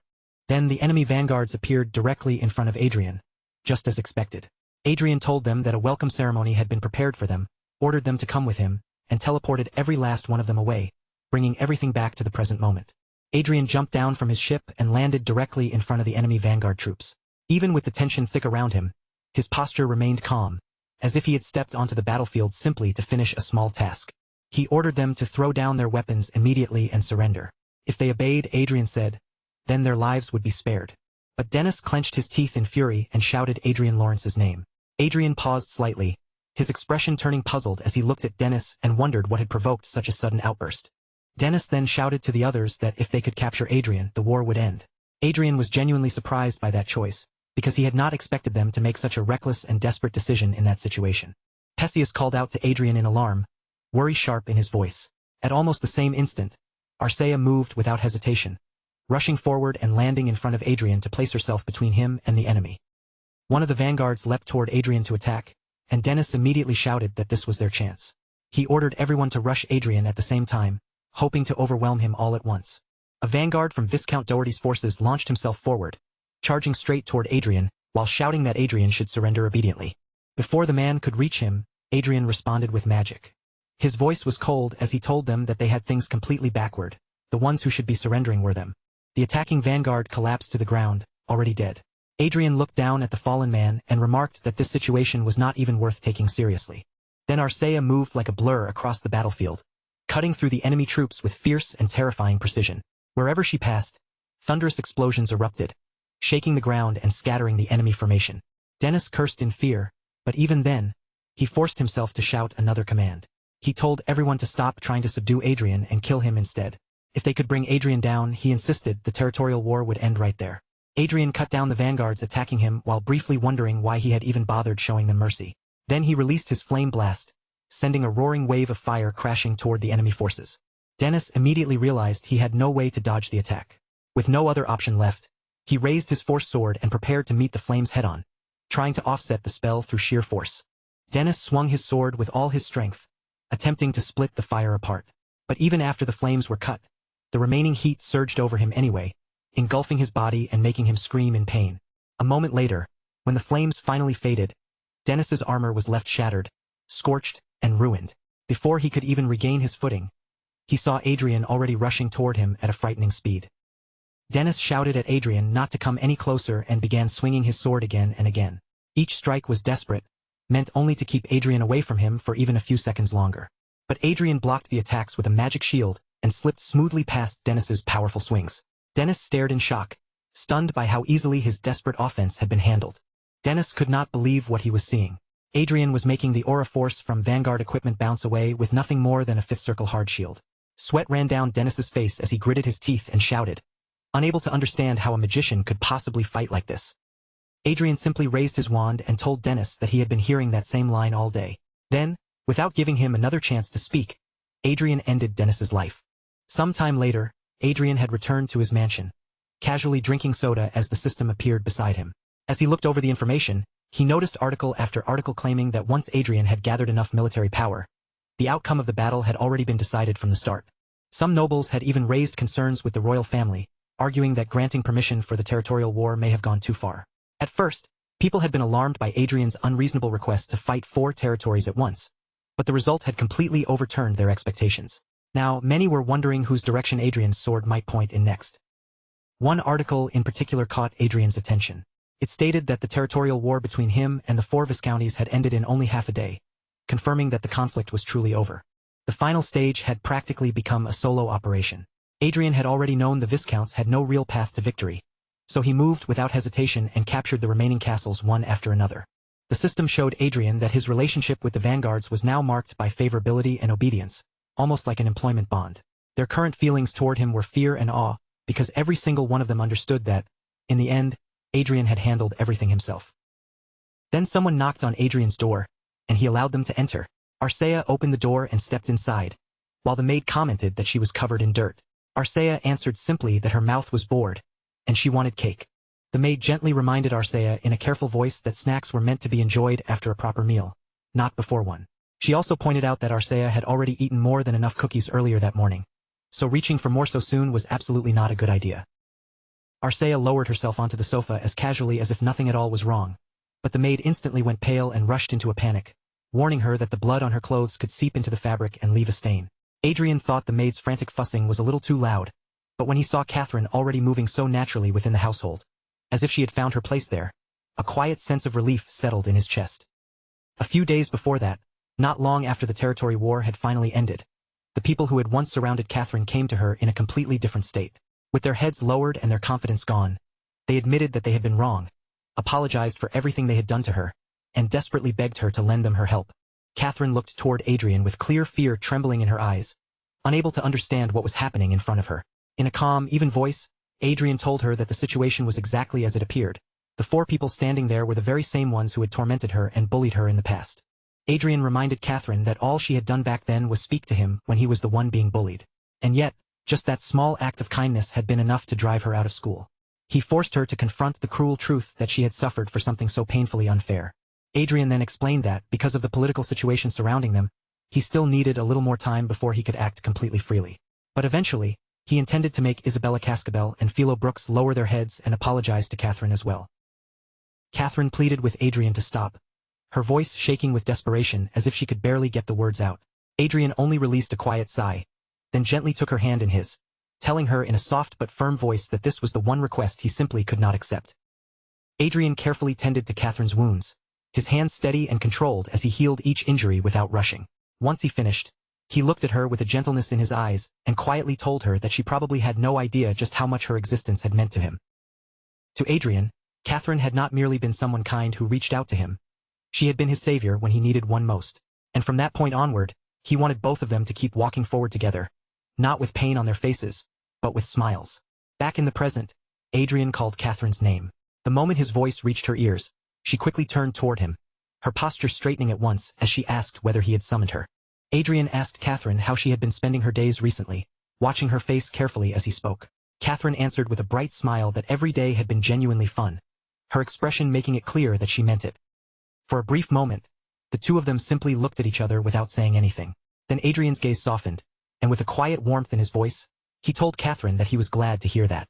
Meanwhile, at the palace, Michael van Rigenhart sat elegantly with a teacup in hand, taking a refined sip before praising Adrian's performance. He said Adrian had handled the entire situation splendidly, and that bringing Adrian to his side had truly been a brilliant move. Now that the 3 families who had supported the second prince had been removed from the board, the outcome had become extremely favorable for them. Michael van Rigenhart continued showering Adrian with compliments, not holding back in the slightest.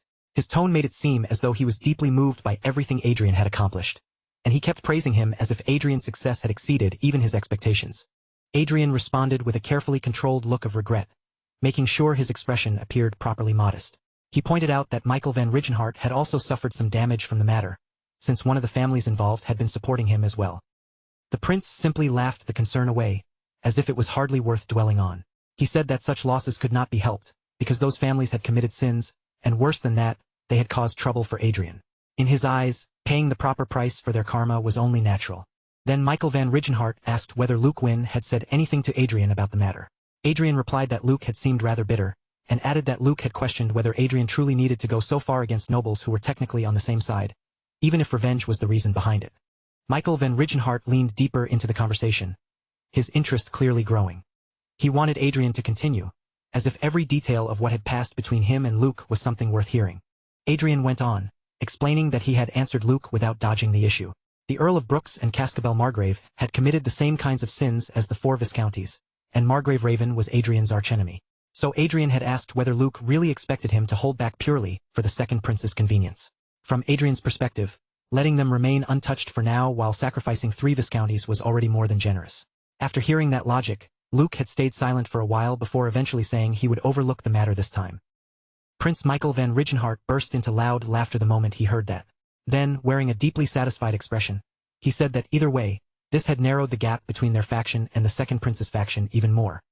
But for Michael van Rigenhart, a simple narrow victory was not enough to satisfy him. What he wanted was not a close win that could be questioned, but an overwhelming and crushing triumph that would leave absolutely no room for doubt.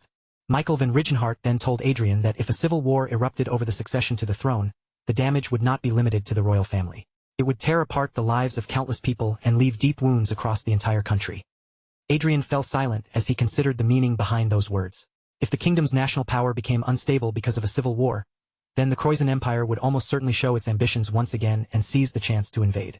To prevent that disastrous future, Michael van Rigenhart and Adrian had put together a game of betrayal designed to secure complete victory for the crown prince. Politics, after all, was nothing but a brutal dogfight where people bit and tore at one another, and any plan built around betrayal was bound to make people uneasy. Perhaps that kind of hesitation was only natural for an ordinary person. Adrian pushed the thought away before it could linger too long, then looked to Michael van Rigenhart and asked when they should begin putting the operation into motion. Michael van Rigenhart answered calmly, without showing any rush at all. He told Adrian that there was still plenty of time before they needed to make their move. Then Michael van Rigenhart studied Adrian a little more closely, as if noticing a change in his mood. After a brief pause, he asked whether anything unusual had happened to him lately. At that question, Adrian's gloomy expression suddenly lifted, and a smile appeared on his face. He answered that Prince Luke had been repeatedly trying to flirt with his fiancée, Arsea. But Adrian's smile did not remain for long. His face soon darkened with open irritation, and he added that if Luke continued behaving that way, it could very easily turn into a serious problem. Michael van Rigenhart was so stunned by Adrian's words that he completely lost his composure for a moment and accidentally spat tea from his mouth. An awkward silence settled heavily over the room after that. Michael van Rigenhart quietly set his cup back down on the table, then said that, as Luke's family member, he wanted to apologize to both Adrian and Arsea. He admitted that ever since Luke had become an Aurum master, his confidence had grown far too excessive. According to Michael van Rigenhart, Luke had apparently started believing that any woman would fall helplessly for him as long as he made the effort to seduce her. Hearing that, Adrian could not help wondering inwardly whether Luke was simply behaving like a spoiled child who had been indulged too much. Arsea might cut people down as casually as other people drank tea, but deep down, she was still an innocent girl who did not understand many things about the world. If Luke kept pushing his luck with her, Adrian felt there was a real chance he might blow off that greasy head of his before the true confrontation even began. Michael van Rigenhart seemed to think the matter over for a moment, weighing the situation in his mind. Then he called Adrian by name and offered his personal opinion, saying Adrian should hold the ceremony and make his relationship with Arsea official. Michael van Rigenhart made it clear that this was only his own opinion, but Adrian was still visibly stunned by the suggestion. He stared at Michael van Rigenhart in disbelief and asked whether he was talking about marriage. The scene then shifted to Kleineldam, inside the grounds of Arsea's residence. Adrian walked slowly through the garden, moving along the quiet path as the silence around him gave him room to think. As he walked, his mind kept returning to the conversation he had just shared with Michael van Rigenhart. Marriage might indeed be the most effective option, especially since Adrian and Arsea were already engaged. But even with that engagement already in place, something as serious and life-changing as marriage was not a decision that could be made so lightly. On the surface, Adrian and Arcea appeared to be lovers. But in reality, the relationship between them was not that simple, and they were not truly lovers in the usual sense. Arcea was one of Manuel Lucas's legacies, and Adrian was certain she would accept whatever decision he made without complaint. Even so, the fact that she had been created for him did not give him the right to use her however he pleased, or to marry her without considering her feelings. No matter what circumstances surrounded them, Adrian could not ignore what Arcea herself wanted. As Adrian continued walking through the garden, he suddenly spotted Arcea ahead of him. Almost at the same moment, she noticed him as well. The instant Arcea saw Adrian, her face lit up, and she hurried toward him with open excitement. As she ran closer, she called out his name without trying to hide how happy she was to see him. For a moment, Adrian found himself quietly captivated by the sight of Arcea running toward him. Her energy drew his attention completely, and he softly called her name in response. But then Adrian's gaze drifted past Arcea and landed on the soldiers sprawled across the ground behind her. He lifted a hand and pointed toward them, asking her what exactly had happened there. Arcea answered without the slightest shift in her expression, as if it were the most ordinary thing in the world. She said she had simply educated them a little. Adrian could not help questioning what Arcea personally considered to be education. While the two of them were still speaking, Catherine hurried over in a rush and anxiously called out to Arcea. Catherine froze for a brief moment when she realized Adrian was there too. Seeing how restless and uneasy she looked, Adrian turned his attention to her and asked whether something had happened. Arcea also looked toward Catherine and asked what was going on. Catherine hesitated for a short moment, clearly unsure how to say it, before blurting out that Luke Wynn had sent someone with a message saying he wanted to meet Arcea. Adrian looked genuinely baffled when he heard that. As far as he was concerned, Luke Wynn had to be completely out of his mind, because this was obviously crossing a line he should never have approached. Arcea's displeasure was clear the moment she heard the message. She said the second prince's gaze felt like that of a pervert, so she had absolutely no desire to meet him, and then she ordered Catherine to tell them to leave. Catherine looked anxiously toward Adrian and asked what they should do if refusing caused trouble. Even if Arcea personally did not want to meet them, Catherine understood that they could not reject the second prince's people too harshly without risking consequences. A man stepped into the residence with practiced politeness, offering Arcea a respectful greeting as he addressed her as Countess Klein. But the moment his gaze slid to the side and found Adrian standing right there beside her, that polished composure instantly fractured, and shock spread openly across his face. Adrian caught the man's reaction at once. His eyes narrowed slightly, and in a cold voice, he asked why the envoy looked so startled to see him standing next to his own fiancée, as if his presence there should have been strange. The atmosphere tightened in a heartbeat, turning sharp and heavy around them. Adrian's gaze became even colder as he asked what business an envoy of the second prince had come there for, then warned him not to drag things out and to get straight to the point. The man cleared his throat, clearly trying to gather himself after being shaken by Adrian's pressure. Then he lifted one hand, and a faint blue radiance suddenly spread from the ring on his finger, glowing softly in the tense silence. From within that blue light, the envoy brought out a bouquet of flowers. He held it carefully in both hands, presenting it as though it were an elegant and precious gift meant to soften the mood. The envoy then explained that His Highness Luke Wynn wished to invite Countess Klein to share a meal with him. He added that the bouquet had been sent along as a formal gesture to accompany that invitation. Arcea took the bouquet, but her movements were stiff and awkward, as if she had no idea what she was supposed to do with it. After holding it for only a brief moment, she quietly passed the flowers over to Adrian instead. Adrian accepted the bouquet without a word, then burned it right there on the spot. The second prince's gift crumbled into ash before the envoy's very eyes, and the sight made the man tremble in visible fear. Adrian looked back at the shaken envoy as if nothing unusual had happened and asked whether that was everything he had come to say. The man clearly had never faced a response like this before, but despite his fear, he still had to receive an answer to the invitation. Arcea then turned her eyes toward the envoy and asked him one simple thing. She wanted to know whether Adrian had been invited as well. The envoy answered carefully that the invitation was intended only for Arcea, and that Adrian had not been included. Arcea rejected it immediately, making it clear that she had no intention of going. Her blunt refusal visibly startled the envoy, and he hurried to advise her not to make such a rash decision. Before the envoy could continue, Adrian cut into the conversation and asked which family the man belonged to. The question struck the envoy like a direct threat, making him freeze in place before he quickly apologized and claimed he did not understand what Adrian meant. Adrian spoke calmly, saying he had heard that becoming a royal knight required some form of support or backing. The envoy grew even more frightened, unable to grasp why Adrian had suddenly taken an interest in his family background. Adrian answered with a bright, almost cheerful smile, saying that he happened to enjoy bringing sky fortresses over and smashing entire families into pieces. The envoy had likely heard the rumors about Adrian's battles and the noble houses he had already crushed. But this time, Adrian could not simply blow the man's head off, because at the end of the day, he was only the messenger sent by Prince Luke. His parents, however, were a different matter entirely, and there was no guarantee that they would be lucky enough to receive the same restraint. The envoy tried to defend himself, insisting that he had only come because he was following the second prince's orders. Adrian, however, replied coldly that he was irritated and had no interest in listening to such a pathetic excuse. He warned the man that from this point onward, he would not stay silent if anyone brought unpleasant offers to Arcea. Then Adrian placed one hand on the envoy's shoulder, pressing down with a quiet menace that made the man's entire body stiffen. In a low voice, Adrian ordered him to return and deliver his message directly to Luke Wynn. Adrian said that he hoped they could continue maintaining a good relationship in the future. But if Luke provoked him any further, Adrian warned that he might lose control and cause chaos on a truly enormous scale. The meaning behind his words was unmistakable. Arcea was his fiancée, and no one had the right to lay a hand on her. Inside the royal palace, the second prince exploded with anger after receiving the report. He could not believe that Adrian had dared to respond in such an outrageous manner. The envoy agreed, saying that Adrian had been completely serious the entire time, without even the faintest trace of a joke in his words. Luke let out a short chuckle and remarked that he had not expected Adrian to become so selfish that he could no longer see the bigger picture. A man standing behind Luke carefully advised him to withdraw for the time being. He added that continuing to provoke Marquis Lawrence would bring them no real benefit at all. Luke turned a furious glare toward the man, but the man did not stop speaking.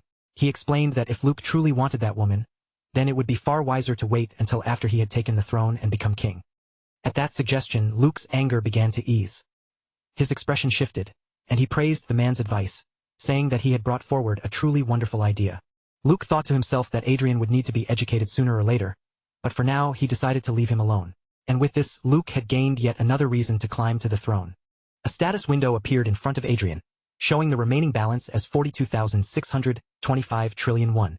Adrian leaned back in his chair with his arms crossed, letting his body sink into the seat as he thought that the calculations and settlements from the territory war had finally been wrapped up. And now that all of that had been finished, Adrian suddenly found himself in the rare position of having nothing urgently demanding his attention. The spoils taken from the 4 viscounties that had lost the territory war were not limited to simple cash. Mithril, mana stones, jewels, precious metals, valuable artworks, and all kinds of other treasures had been gathered together as part of the loot. Anything with even the slightest amount of value had been swept up and taken away. For Adrian, stripping his enemies of their assets and enjoying the wealth they had once possessed was an incredibly satisfying feeling.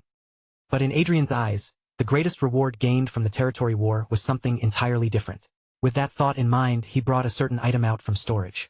A window identified the object as the celestial sword handle, a relic. It was believed to be the hilt of a sword once used by celestials during the mythical era. When supplied with mana or divine power, it was expected to condense that energy, strengthen it, and release it in a form similar to an aura blade reinforced with force. However, a portion of its internal divine magic circuit had been destroyed, leaving it unusable in its current state. If a high-ranking engineer from the Holy Land of Everhill examined it, there was a chance the relic could be restored.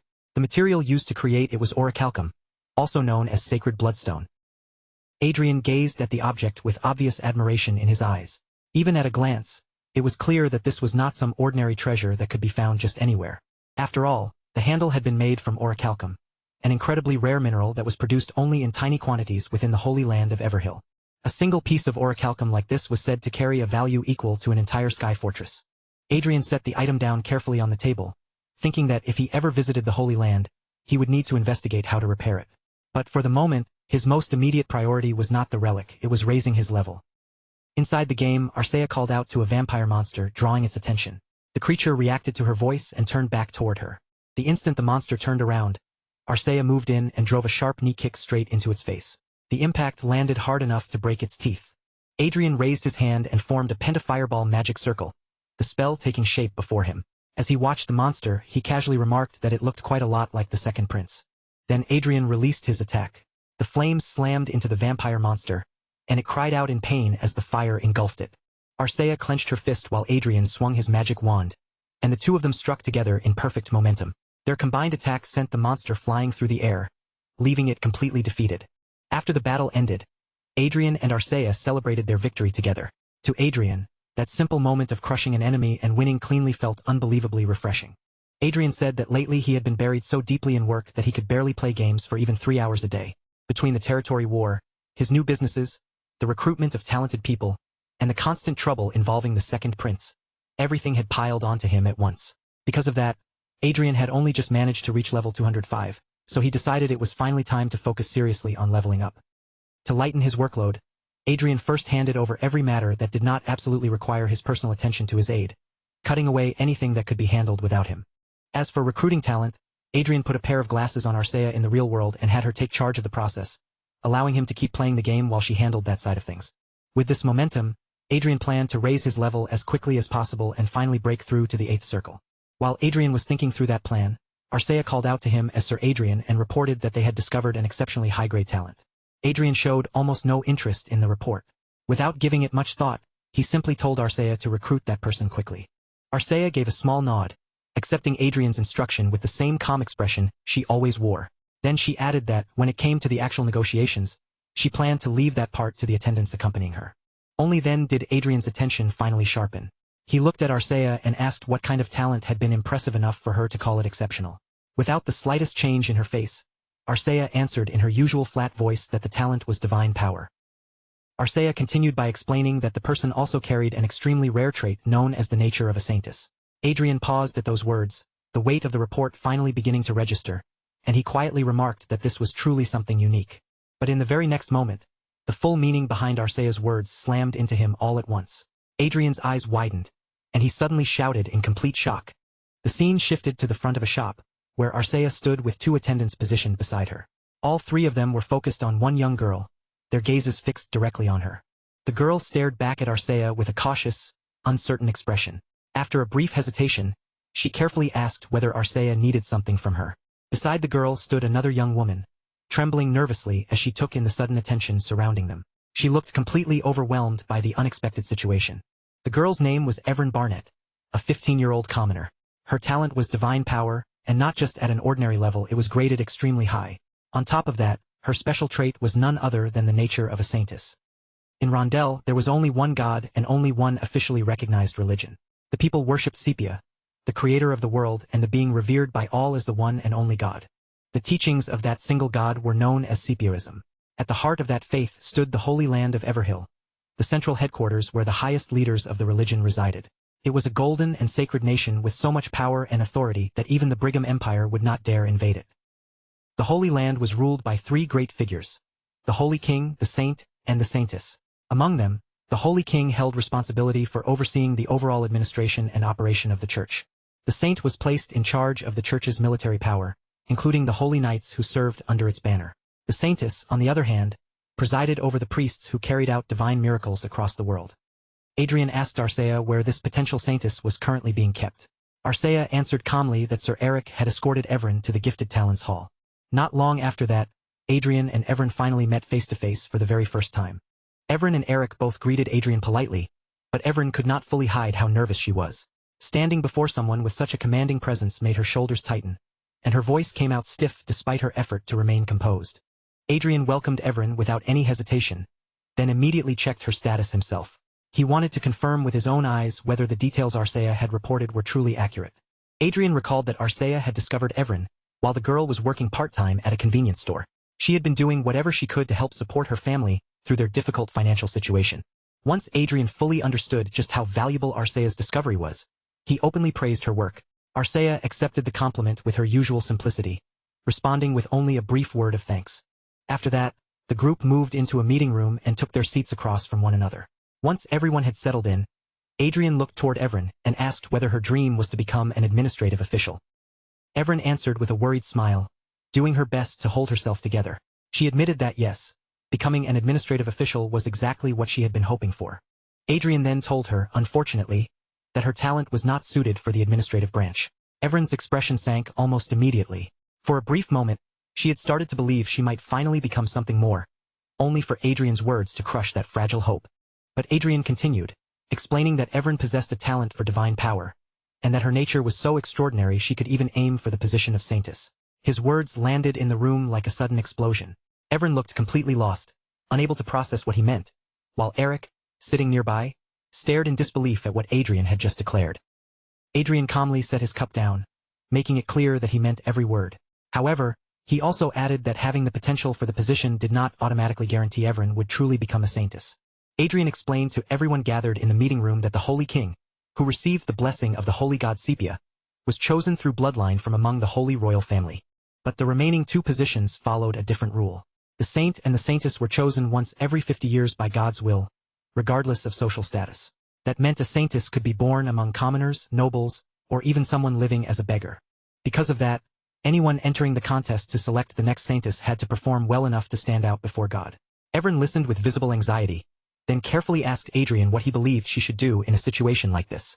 Adrian answered with a bright expression, saying that since God had delivered this kind of talent directly into his hands, there was no way he could simply sit back and ignore it. After investigating the matter, he had learned that the contest to choose the next saint and saintess would be held soon, so he intended to support Miss Evren completely and help her become the saintess. Evren was stunned by Adrian's words. She could hardly believe that someone like her, a commoner with no grand family name or powerful background, could ever be considered a candidate for saintess. Adrian tried to calm her worries by explaining that 7 out of 10 past saintesses had originally been commoners, so her birth did not make the path impossible. Even after hearing that, however, Evren still hesitated, struggling to accept such an enormous idea so easily. Adrian crossed his arms and told her that this was not something that could happen overnight. If Evren truly wanted to become saintess, then her own effort, willpower, and determination would be absolutely necessary. Before the contest began, Evren would need to study many essential subjects. Etiquette, theology, and divine magic were all things she would have to learn if she intended to aim for such a sacred position. Then Adrian casually mentioned that, for the time being, he was thinking of giving her a down payment of 200 million won and a monthly salary of 500 million won. The numbers hit Evren so hard that she was left completely shocked. In Adrian's mind, even if he had to pay 10 times or 100 times that amount, it still would not be a waste. If he could raise a saintess with his own hands, the influence he would gain from that alone would be enormous. Adrian assured Evren that she did not need to worry about small matters like money and should focus entirely on becoming saintess. To help her understand, he explained that changing from an administrative official to a priestess was not as strange as it seemed, since both roles ultimately involved managing, guiding, and caring for people. At that moment, Eric spoke up and told Evren that His Excellency was not the kind of person who joked about matters like this. He said she could trust Adrian's words and follow his guidance. Evren seemed reassured after hearing Eric speak with such certainty. Adrian silently praised Eric for helping persuade her, but as he watched the 2 of them together, a mischievous idea slowly began to form in his mind. Adrian had placed Eric there without thinking too deeply about it, but now the pairing seemed unexpectedly promising. If Eric, with his political traits and talent, supported Evren, the 2 of them might create a useful synergy on their own, and perhaps even become a little lovey-dovey along the way. Adrian then told Evren that from that day onward, she would be treated as a member of the Lordship Castle. He promised that her parents would be allowed to visit whenever they wished, and told her to think of the castle as her own home. Evren's face brightened with joy. Adrian then turned his attention to Eric and ordered him to take good care of Miss Evren. With a faintly amused tone, he also praised Eric for somehow becoming so close to her in such a short amount of time. Eric bowed his head respectfully and answered that he understood Adrian's command. Adrian smiled as he looked at the 2 of them, already thinking that the upcoming battle for the saintess position was going to be quite entertaining to watch. Somehow, even Eric had ended up with what looked like the beginning of a girlfriend, while Adrian himself was still standing there single. While Evren slowly began adjusting to her new surroundings, Adrian returned to his game and shifted his focus back toward leveling up. In the middle of battle, Adrian called out to Arcea and told her to cover the 10 o'clock direction. Arcea responded immediately, saying she understood. Adrian then called for Crowy, and the creature shot straight toward the ogre monster. In a flash, Crowy clawed viciously at the monster's right eye. With that opening created, Adrian and Arcea both rushed forward at the same time, closing the distance on the monster together. The ogre hurled its axe toward Adrian, but he dodged the incoming attack with ease. In the very next instant, Adrian cast a magic spell and brought the monster crashing down. A little later, Arcea carefully checked the fallen monster to make sure it was truly dead. Meanwhile, Crowy kept bothering Adrian by pinching and tugging at his head. Adrian felt deeply annoyed by the result, because after putting in all that effort, he had only managed to gain 3 levels. Even so, Adrian gently scratched Crowy beneath the neck, and the little creature happily leaned into his touch. Adrian thought that while Crowy's constant pestering was annoying, the real frustration was that his leveling speed still was not fast enough. At this stage of the game, hunting was supposed to be done with a proper full party, usually somewhere between 5 and 10 members. But Adrian's group was still forcing their way forward with only 3 main fighters and 1 supporter. Even so, thanks to their absurdly strong equipment, carefully built skills, and teamwork that functioned better than anyone would expect, their small party was somehow holding the line. By now, the monsters themselves were no longer the real issue. What had started bothering Adrian more and more was the fact that they were beginning to run into other players far too often. At the moment, they were staying inside a safe village. Not far from Adrian's group, several other players had gathered in a loose circle, chatting with one another in a relaxed, casual mood. Just as Adrian was about to leave the village and head back out, a girl from another party suddenly noticed something unusual. Her eyes caught on his side, and she hurried straight toward him without hesitation. The girl pointed at the eagle beside Adrian and said she had never seen a supporter like that before.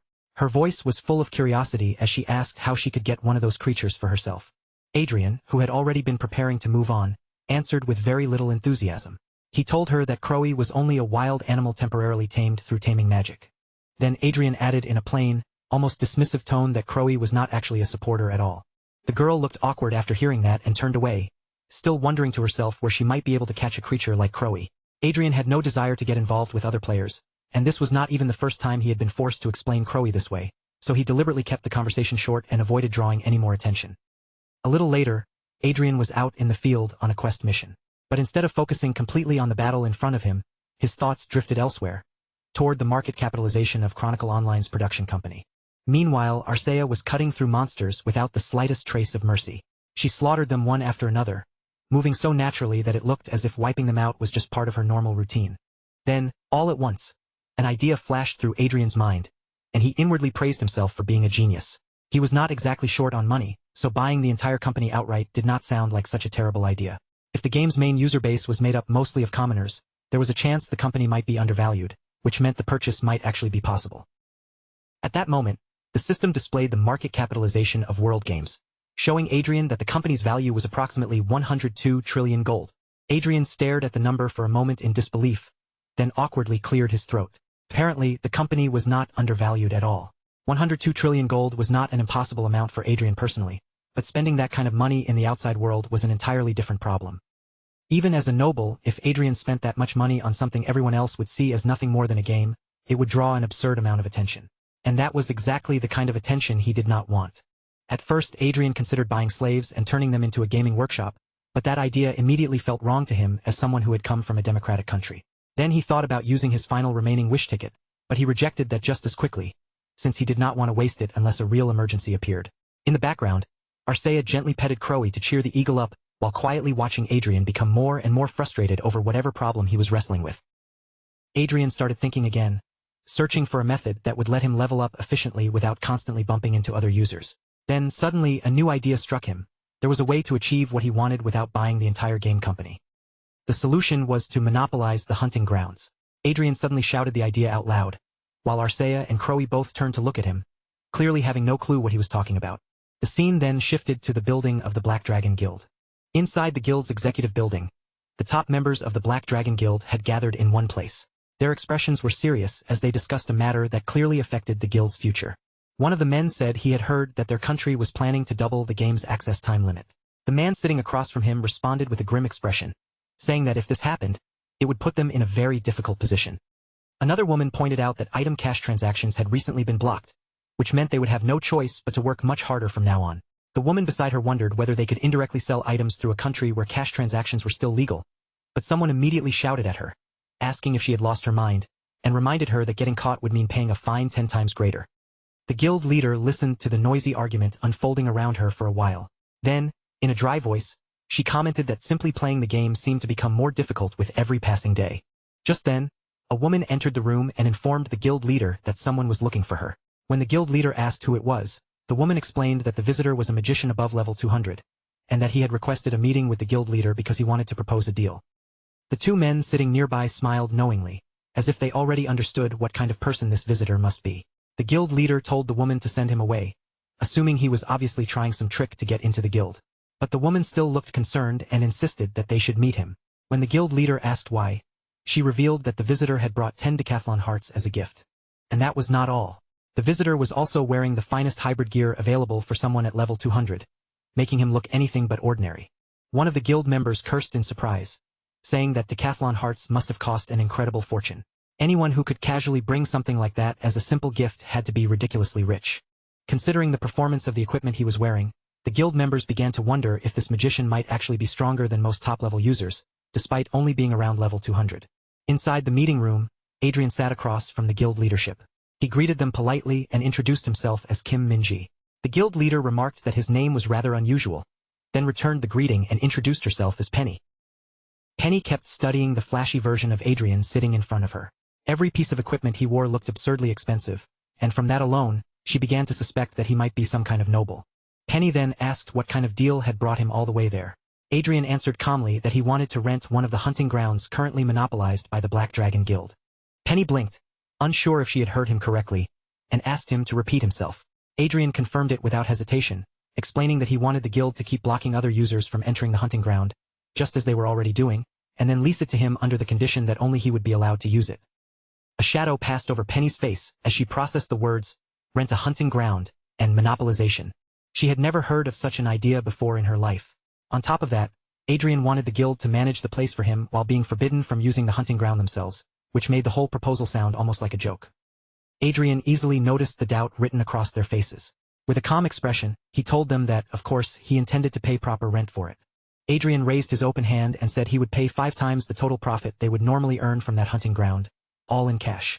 Penny still could not fully believe what she was hearing and asked which hunting ground he had in mind. Adrian answered immediately, without the slightest pause, Caltron's Chimera Dungeon. That answer instantly put Penny on guard, and she told him to wait a moment.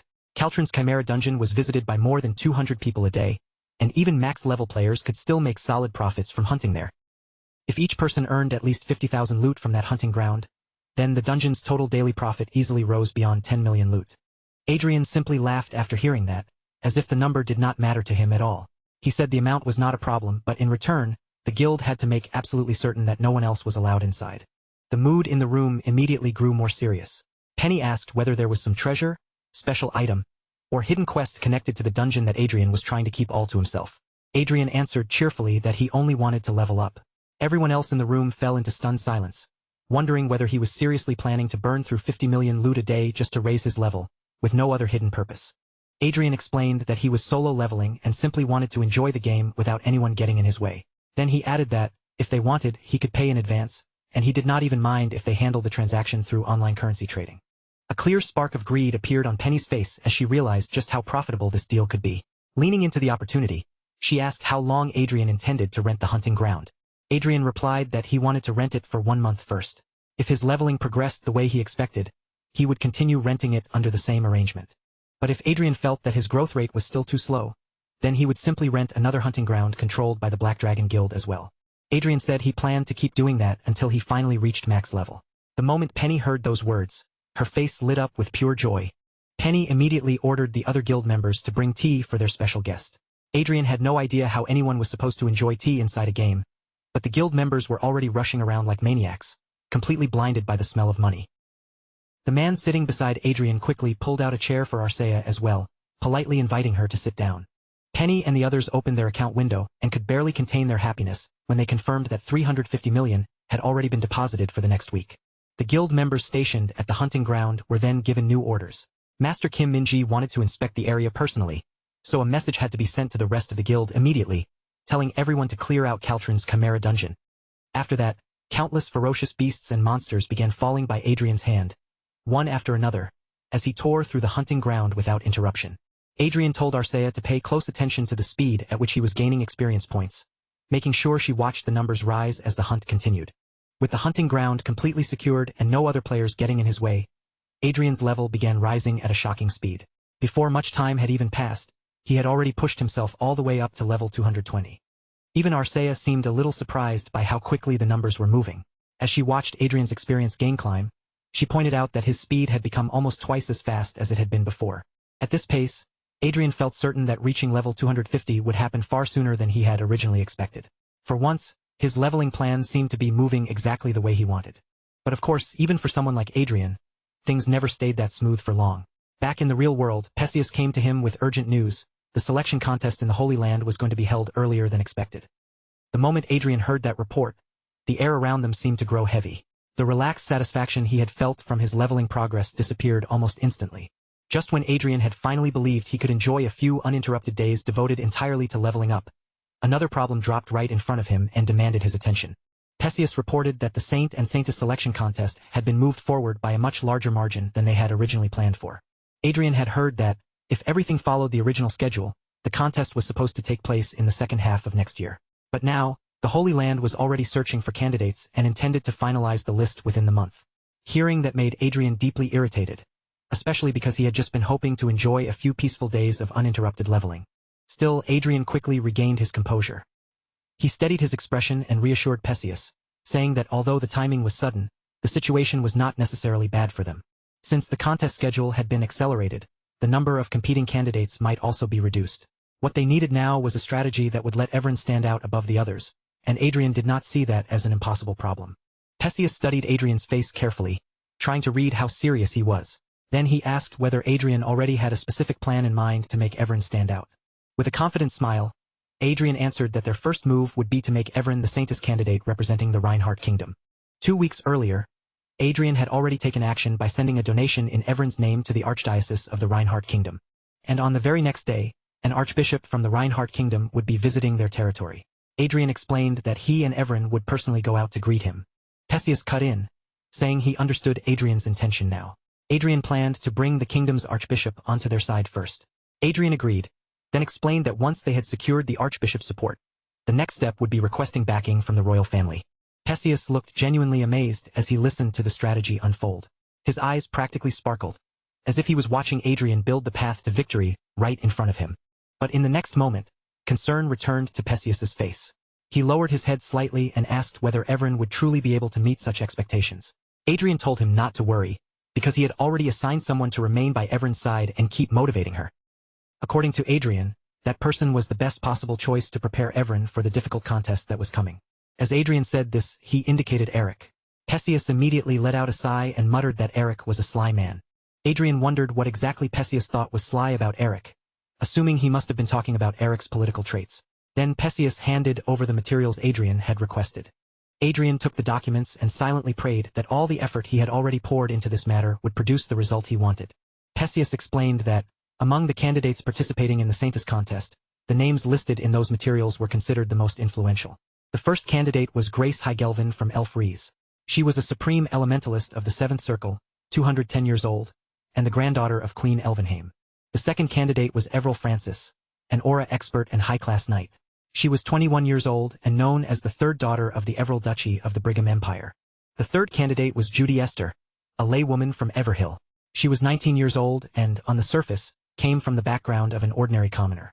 When Adrian saw that the third candidate was a commoner, he felt a small wave of relief. For a brief moment, he thought that this detail might make the competition slightly easier to handle. But that tiny sense of relief vanished immediately when Adrian saw the name listed as Judy Esther's sponsor, Duchess Olivia Riverdale of the Lucia Kingdom. Adrian could only comment that all of the candidates were truly distinguished ladies. But Perseus warned him that things would not be that simple, and that the competition was likely to become even more intense from this point on. Adrian did not voice his concerns out loud, but inwardly, he understood the situation perfectly.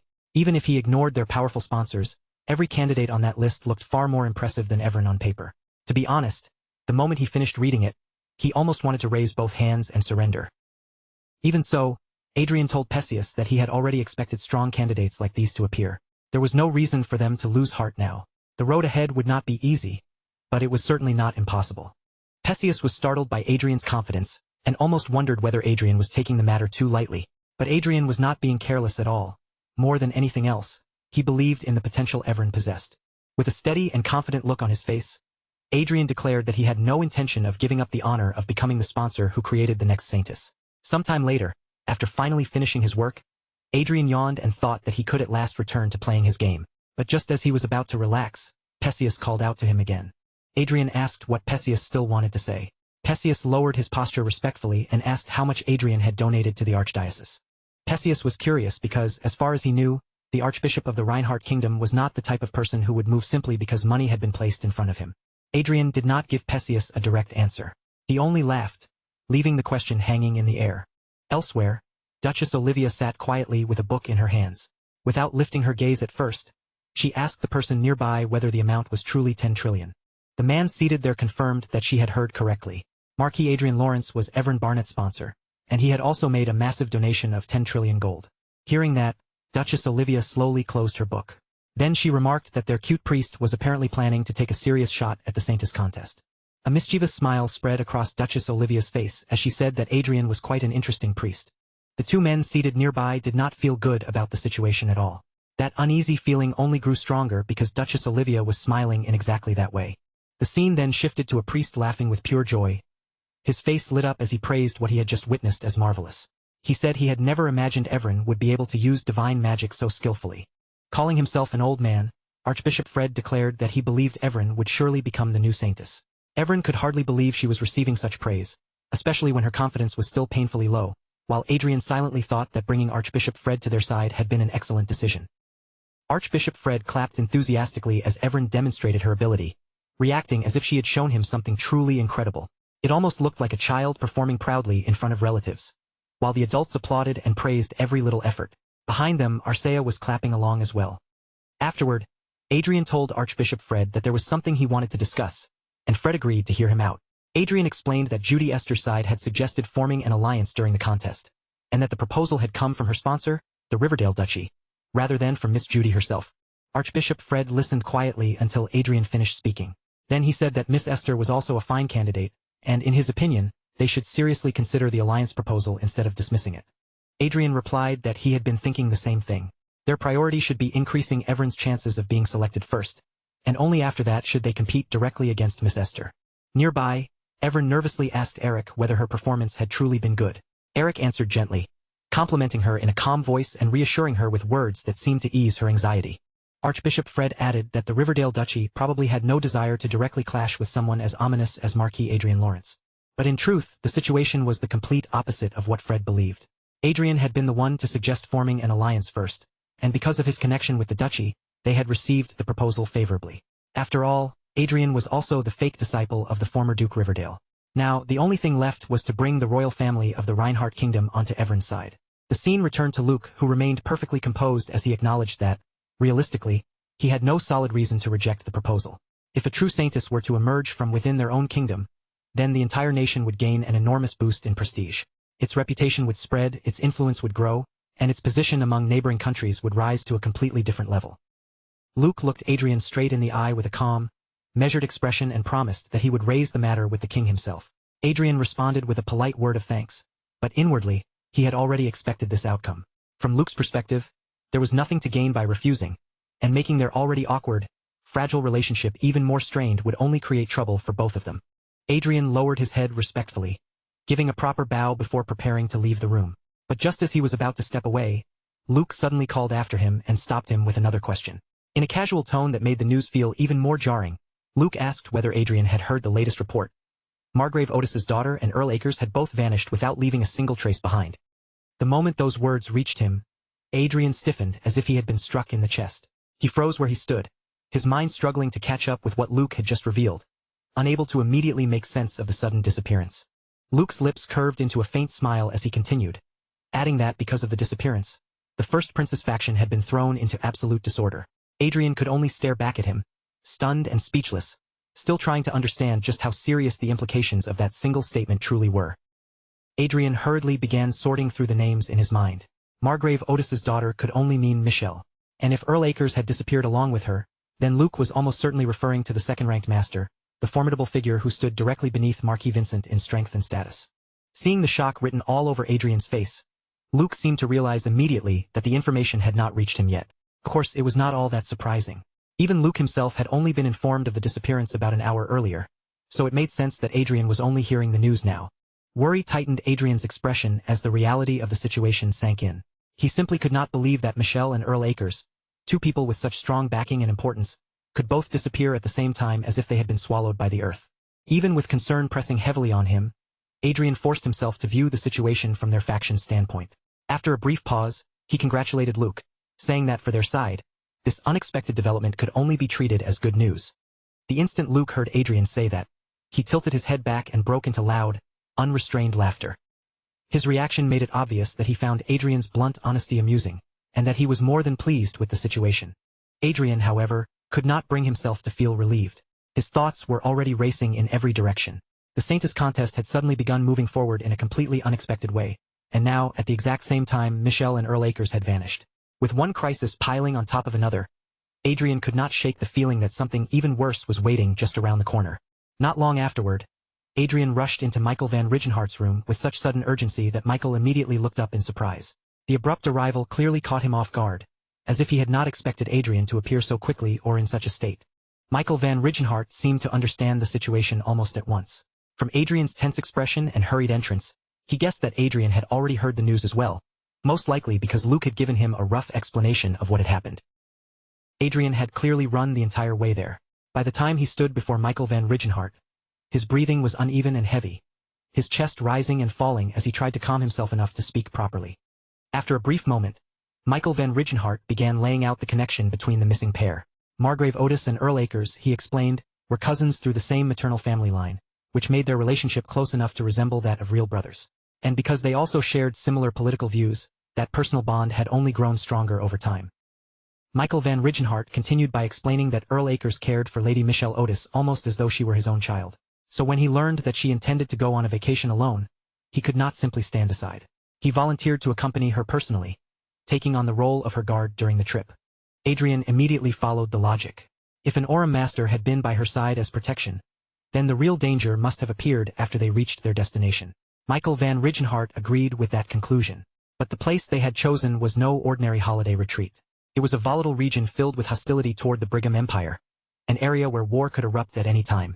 Their so-called vacation destination had been the Prius Republic. That revelation left Adrian completely stunned. In his mind, traveling to a place like that did not sound like a vacation at all. It sounded almost like willingly walking into death. No reasonable person would choose such a dangerous location of their own accord. Adrian could only think that Michelle had always been somewhat extreme, but someone must have provoked that reckless side of her even further and pushed her straight into action. Michael van Rigenhart went on, saying that he did not know whether Adrian was already aware of it, but Lady Michelle Otis had been an obsessive admirer of Manuel Lucas. More than that, she was fixated on uncovering the so-called fate connected to him. Then, once rumors began spreading that this fate had been discovered in the Prius Republic, everything started moving rapidly in that direction.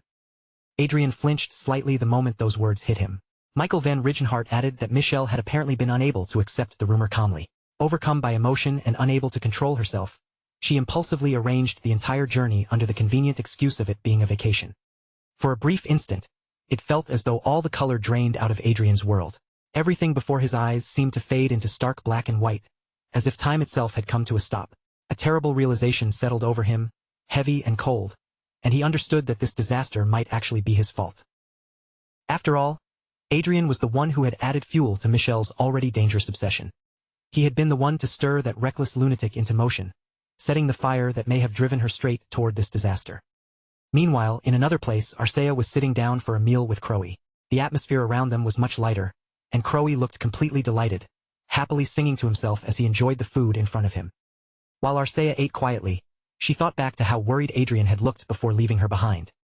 He had told her that he needed to go meet the second prince, and that there was no need for her to come with him. Instead, he wanted her to remain where she was, stay safe, and wait for his return. Arcea had accepted his request without arguing. Now, as she sat there with a gentle and sincere heart, Arcea quietly prayed that Adrian would come back to her quickly and safely, without anything terrible happening to him. Back with Michael van Rigenhart, Adrian remained caught in the grim thought that the entire situation might trace back to him. Michael explained that he had already submitted an official request through diplomatic channels, asking for the extradition of the two missing individuals. At the same time, he had also moved in secret, deploying special forces alongside the National Intelligence Network. Adrian believed the best possible outcome would be for the matter to settle quietly, without being exposed to the public or escalating into something larger. But realistically, he knew that possibility was slim. Whether they liked it or not, some form of diplomatic friction now seemed almost impossible to avoid. Even so, Adrian could not help feeling surprised that Michael van Rigenhart was willing to accept such losses and risks for the sake of those two people. If Michael was prepared to go that far, then Adrian felt he could no longer remain on the sidelines. He would have to help as well. With sudden determination rising in him, Adrian spoke up in a heated, almost passionate voice and declared that he would go there personally to fix the situation. Michael van Rigenhart stared at him in confusion, his expression making it clear that this was not the answer he had expected to hear. Adrian explained that, in a strange way, he might actually be the ideal person to rescue both of them. He could move covertly, hide who he really was, and take action without openly dragging their country into the incident. Still, Adrian knew there had to be precautions. In case anything went wrong, he asked Michael van Rigenhart to prepare the necessary arrangements so that, no matter what happened, Adrian's true identity would never be exposed. Michael van Rigenhart stared at Adrian in silence for a moment, as though he could not fully process what he had just heard. Yet beneath that stunned look, there was also a visible trace of admiration, as if Adrian's willingness to step forward had genuinely impressed him. That admiring look only made Adrian feel even more embarrassed. After all, he knew that part of this disaster had been caused by his own actions. Because of that, he could not simply pretend it had nothing to do with him and stand back while others tried to clean up the mess. Michael van Rigenhart finally rose from his seat and told Adrian that he would send him the location where Michelle and Earl Akers had last been seen. From there, he advised Adrian to use their last known route as the starting point and narrow down the places where the two of them were most likely hiding now. Michael van Rigenhart then placed their fate in Adrian's hands. Adrian bowed in response, accepting the responsibility, while silently thinking to himself that what he was about to do was, in practical terms, an unplanned and completely illegal border crossing. At that very moment, far away from them, Earl Akers and Michelle were already running for their lives. Both of them pushed their bodies forward with everything they had, desperately trying to escape whatever danger was closing in behind them. One of the attackers surged after them with alarming speed, rapidly closing the distance. In only a few moments, he had gotten dangerously close to Michelle, who was already struggling to keep herself moving. Just before a massive explosion burst nearby, Earl Akers reacted instantly.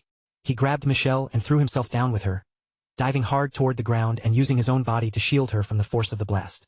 Michelle cried out for her uncle, her voice shaking with fear as she turned her eyes toward Earl Akers. Panic and helplessness trembled in her expression as she looked to him for reassurance. Then two men stepped directly in front of them, cutting off their path. More enemies quickly appeared behind and around them, closing in from every side until Earl Akers and Michelle were completely surrounded and driven into a corner. The attackers pressed forward and ordered them to stop resisting and surrender. Earl Akers shouted back, desperately insisting that this was all a misunderstanding. He and Michelle had only come there as tourists, and they had never intended to show any hostility toward the country. Trying to make them think rationally, he pointed out that if he had truly arrived with some dark or dangerous purpose, there was no reason he would have brought a woman along with him. As Earl Akers struggled to reason with their attackers, Michelle clung tightly to his shoulder, her body trembling uncontrollably. Until now, she had lived like her father's treasured angel, sheltered and protected from the world's cruelty. She had never truly understood that the world could be merciless and ugly, even while still appearing beautiful on the surface. One of the vanguard fighters coldly dismissed Earl Akers' explanation without hesitation. In their eyes, the moment Michelle had approached fate, her sentence had already been decided. From that point onward, her death was no longer a question, but a foregone conclusion. Believing that this might truly be the final day of her life, Michelle broke down in tears and apologized. If she had not been so stubborn, selfish, and reckless, then she and Earl Akers would never have been trapped in such a hopeless situation. Seeing no obvious route of escape, Earl Akers leaned closer to Michelle and spoke in a low, urgent whisper. He told her to pay attention to the thin opening on the left side of the encirclement. When he gave her the signal to run, she had to sprint straight toward that gap without turning back. If she could make it about 300 meters away, she would be able to use a teleportation spell. Michelle cried even harder and asked what would happen to him if she escaped by herself. Earl Akers tightened his grip on his sword, then gave her a reassuring smile despite the danger surrounding them. He told her that he could get away on his own without her help, so she did not need to worry about him. Then Earl Akers raised his voice sharply, cutting through Michelle's hesitation as he shouted at her to stop talking and run immediately. Overwhelmed, frightened, and barely able to think clearly, Michelle forced herself to move. She broke out of the encirclement and ran with every bit of strength she had left, driving her legs forward as fast as they would carry her. Two of the vanguard fighters instantly rushed after her, trying to catch Michelle before she could put any real distance between them. But Earl Akers stepped in and swung his sword, aura surging along the blade as he cut across their path with enough force to stop them, even if only for a moment. Standing firmly between Michelle and the attackers, Earl Akers raised his sword and warned them that if they wanted to get to her, they would have to go through him first. One of the vanguard fighters charged straight toward Earl Akers, spitting out a curse as he lifted his weapon for the finishing blow. Earl Akers forced his wounded body to brace for impact, but his injuries had already pushed him to the limit. His limbs felt heavy, his movements were sluggish, and deep down, he knew there was almost nothing left he could do to block the attack. But in that exact instant, a violent streak of blue aura ripped through the air like a flash of lightning. It struck the vanguard fighter directly in the head with overwhelming force, crushing him before he could even complete his attack. Earl Akers could only stare at the scene in stunned silence, unable to understand what had just happened. Slowly, Earl Akers turned his head, his eyes searching the direction from which that sudden strike had come. And the moment he saw what was behind him, his expression locked in place, frozen with disbelief. Far above the battlefield, Sky Fortress Icarus hovered silently in the sky. Its enormous frame was hidden from ordinary sight, wrapped completely beneath powerful invisibility magic that concealed its presence in the clouds. Inside Icarus, Adrian was still muttering under his breath, unable to let go of the thought bothering him. Even if his own actions had helped cause this disaster, it still made absolutely no sense for Michelle to rush into the Prius Republic during such a dangerous time. Then Arcea suddenly broke the silence, calmly announcing that she had found their target. Adrian's eyes widened at once, clearly caught off guard. He had not expected them to locate Michelle and Earl Acres so quickly, especially in a situation this chaotic. Adrian immediately moved closer to Arcea and leaned in to examine the map beside her. When he saw the marked position, he realized that this rescue mission might end far earlier than he had imagined, and perhaps much more smoothly than either of them had expected. A moment later, Adrian and Arcea activated teleportation magic together. Their figures vanished from inside Icarus, and in the next instant, they reappeared outside the fortress, suspended high in the open sky above the battlefield. Adrian looked downward with a confused frown and saw two separate armed groups clashing violently below. One side was easy to identify at a glance, clearly made up of soldiers from the Republican Vanguard unit. The other side, however, was harder to place. They appeared to be fighting in a way that helped Michelle and Earl Acres escape. From what Adrian could gather, they seemed to be members of the Prius Republic's Revolutionary Army. Arcea turned her gaze toward Adrian, her voice calm despite the chaos below, and asked him what he intended to do next. Adrian reached for his mask and put it on, covering his face completely before anyone below could recognize him. Then, with his identity hidden, he gave Arcea a firm and direct order. They were going to enter the battle and fight. The two of them dropped from the sky at incredible speed, cutting straight down toward the battlefield below. As the distance closed, Adrian lifted one hand, magic gathering around him as he began to cast a spell. A furious wave of flame burst out from Adrian's magic, roaring across the battlefield before detonating in a massive explosion. The blast swallowed the enemy forces in an instant, wrapping their bodies in scorching fire. The entire battlefield was immediately filled with screams. The enemies cried out in agony as the flames consumed them, their voices twisting with pain beneath the heat and chaos. Then Arcea moved in with her sword. Without a trace of hesitation, she cut through the remaining enemies, her blade flashing as she brought them down with cold, merciless precision. One of the enemy soldiers desperately tried to shout a warning, telling the others to watch out for Arcea. But by the time his voice reached them, it was already too late. No matter how frantic their reactions became, none of them could follow her movements, much less dodge the path of her blade. After Adrian and Arcea had finished cutting down the enemy forces, they lowered themselves the rest of the way from the air and landed firmly on the ground. The moment Adrian's feet touched the battlefield, his eyes swept across the area. His gaze moved past the fallen enemies and scattered weapons before finally settling on Earl Acres and Michelle. Adrian told them plainly that he and Arcea had come all this way specifically to find them. Then he urged Michelle and Earl Acres to return with them immediately, before the situation could grow any worse. Right after that, Adrian cast recovery magic over Earl Acres. A gentle healing light spread across the man's wounded body, and in the next moment, his injuries began to close as though they had never existed in the first place. Michelle stared at the masked man standing before her, her eyes fixed on him in tense silence. Then, after only a brief moment, recognition flashed across her face. She understood exactly who was hidden behind that mask. But before Michelle could open her mouth and say anything, Adrian quietly signaled for her to remain silent. Michelle looked deeply relieved now that someone she knew had appeared beside her in the middle of such a terrifying situation. Behind her, however, Earl Acres was still visibly confused, trying to grasp what had just happened and who these mysterious rescuers actually were. Without wasting any time, Michelle quickly grabbed her uncle's hand and urged Earl Acres to follow them. Her reaction made it clear that she trusted Adrian enough to leave with him immediately. Adrian let out a quiet breath of relief, thinking that the worst part was finally behind them. At this point, all they had to do was gather everyone together, return safely, and bring this chaotic rescue mission to a clean end. But just as they were preparing to leave, someone suddenly stretched out a hand in front of them, clearly signaling for the group to stop. Adrian turned his attention toward the man blocking their way and asked why he was stopping them, and what exactly he wanted. The man began with an apology, but then explained that there was something they needed to ask Michelle. Adrian immediately understood that these people must have had their own objective from the very beginning.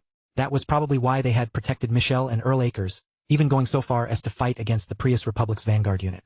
Then the man faced Michelle directly and said he had heard that she had accessed Louis Fairmont's fate. The instant Adrian heard the phrase Louis Fairmont's fate, his entire body went rigid.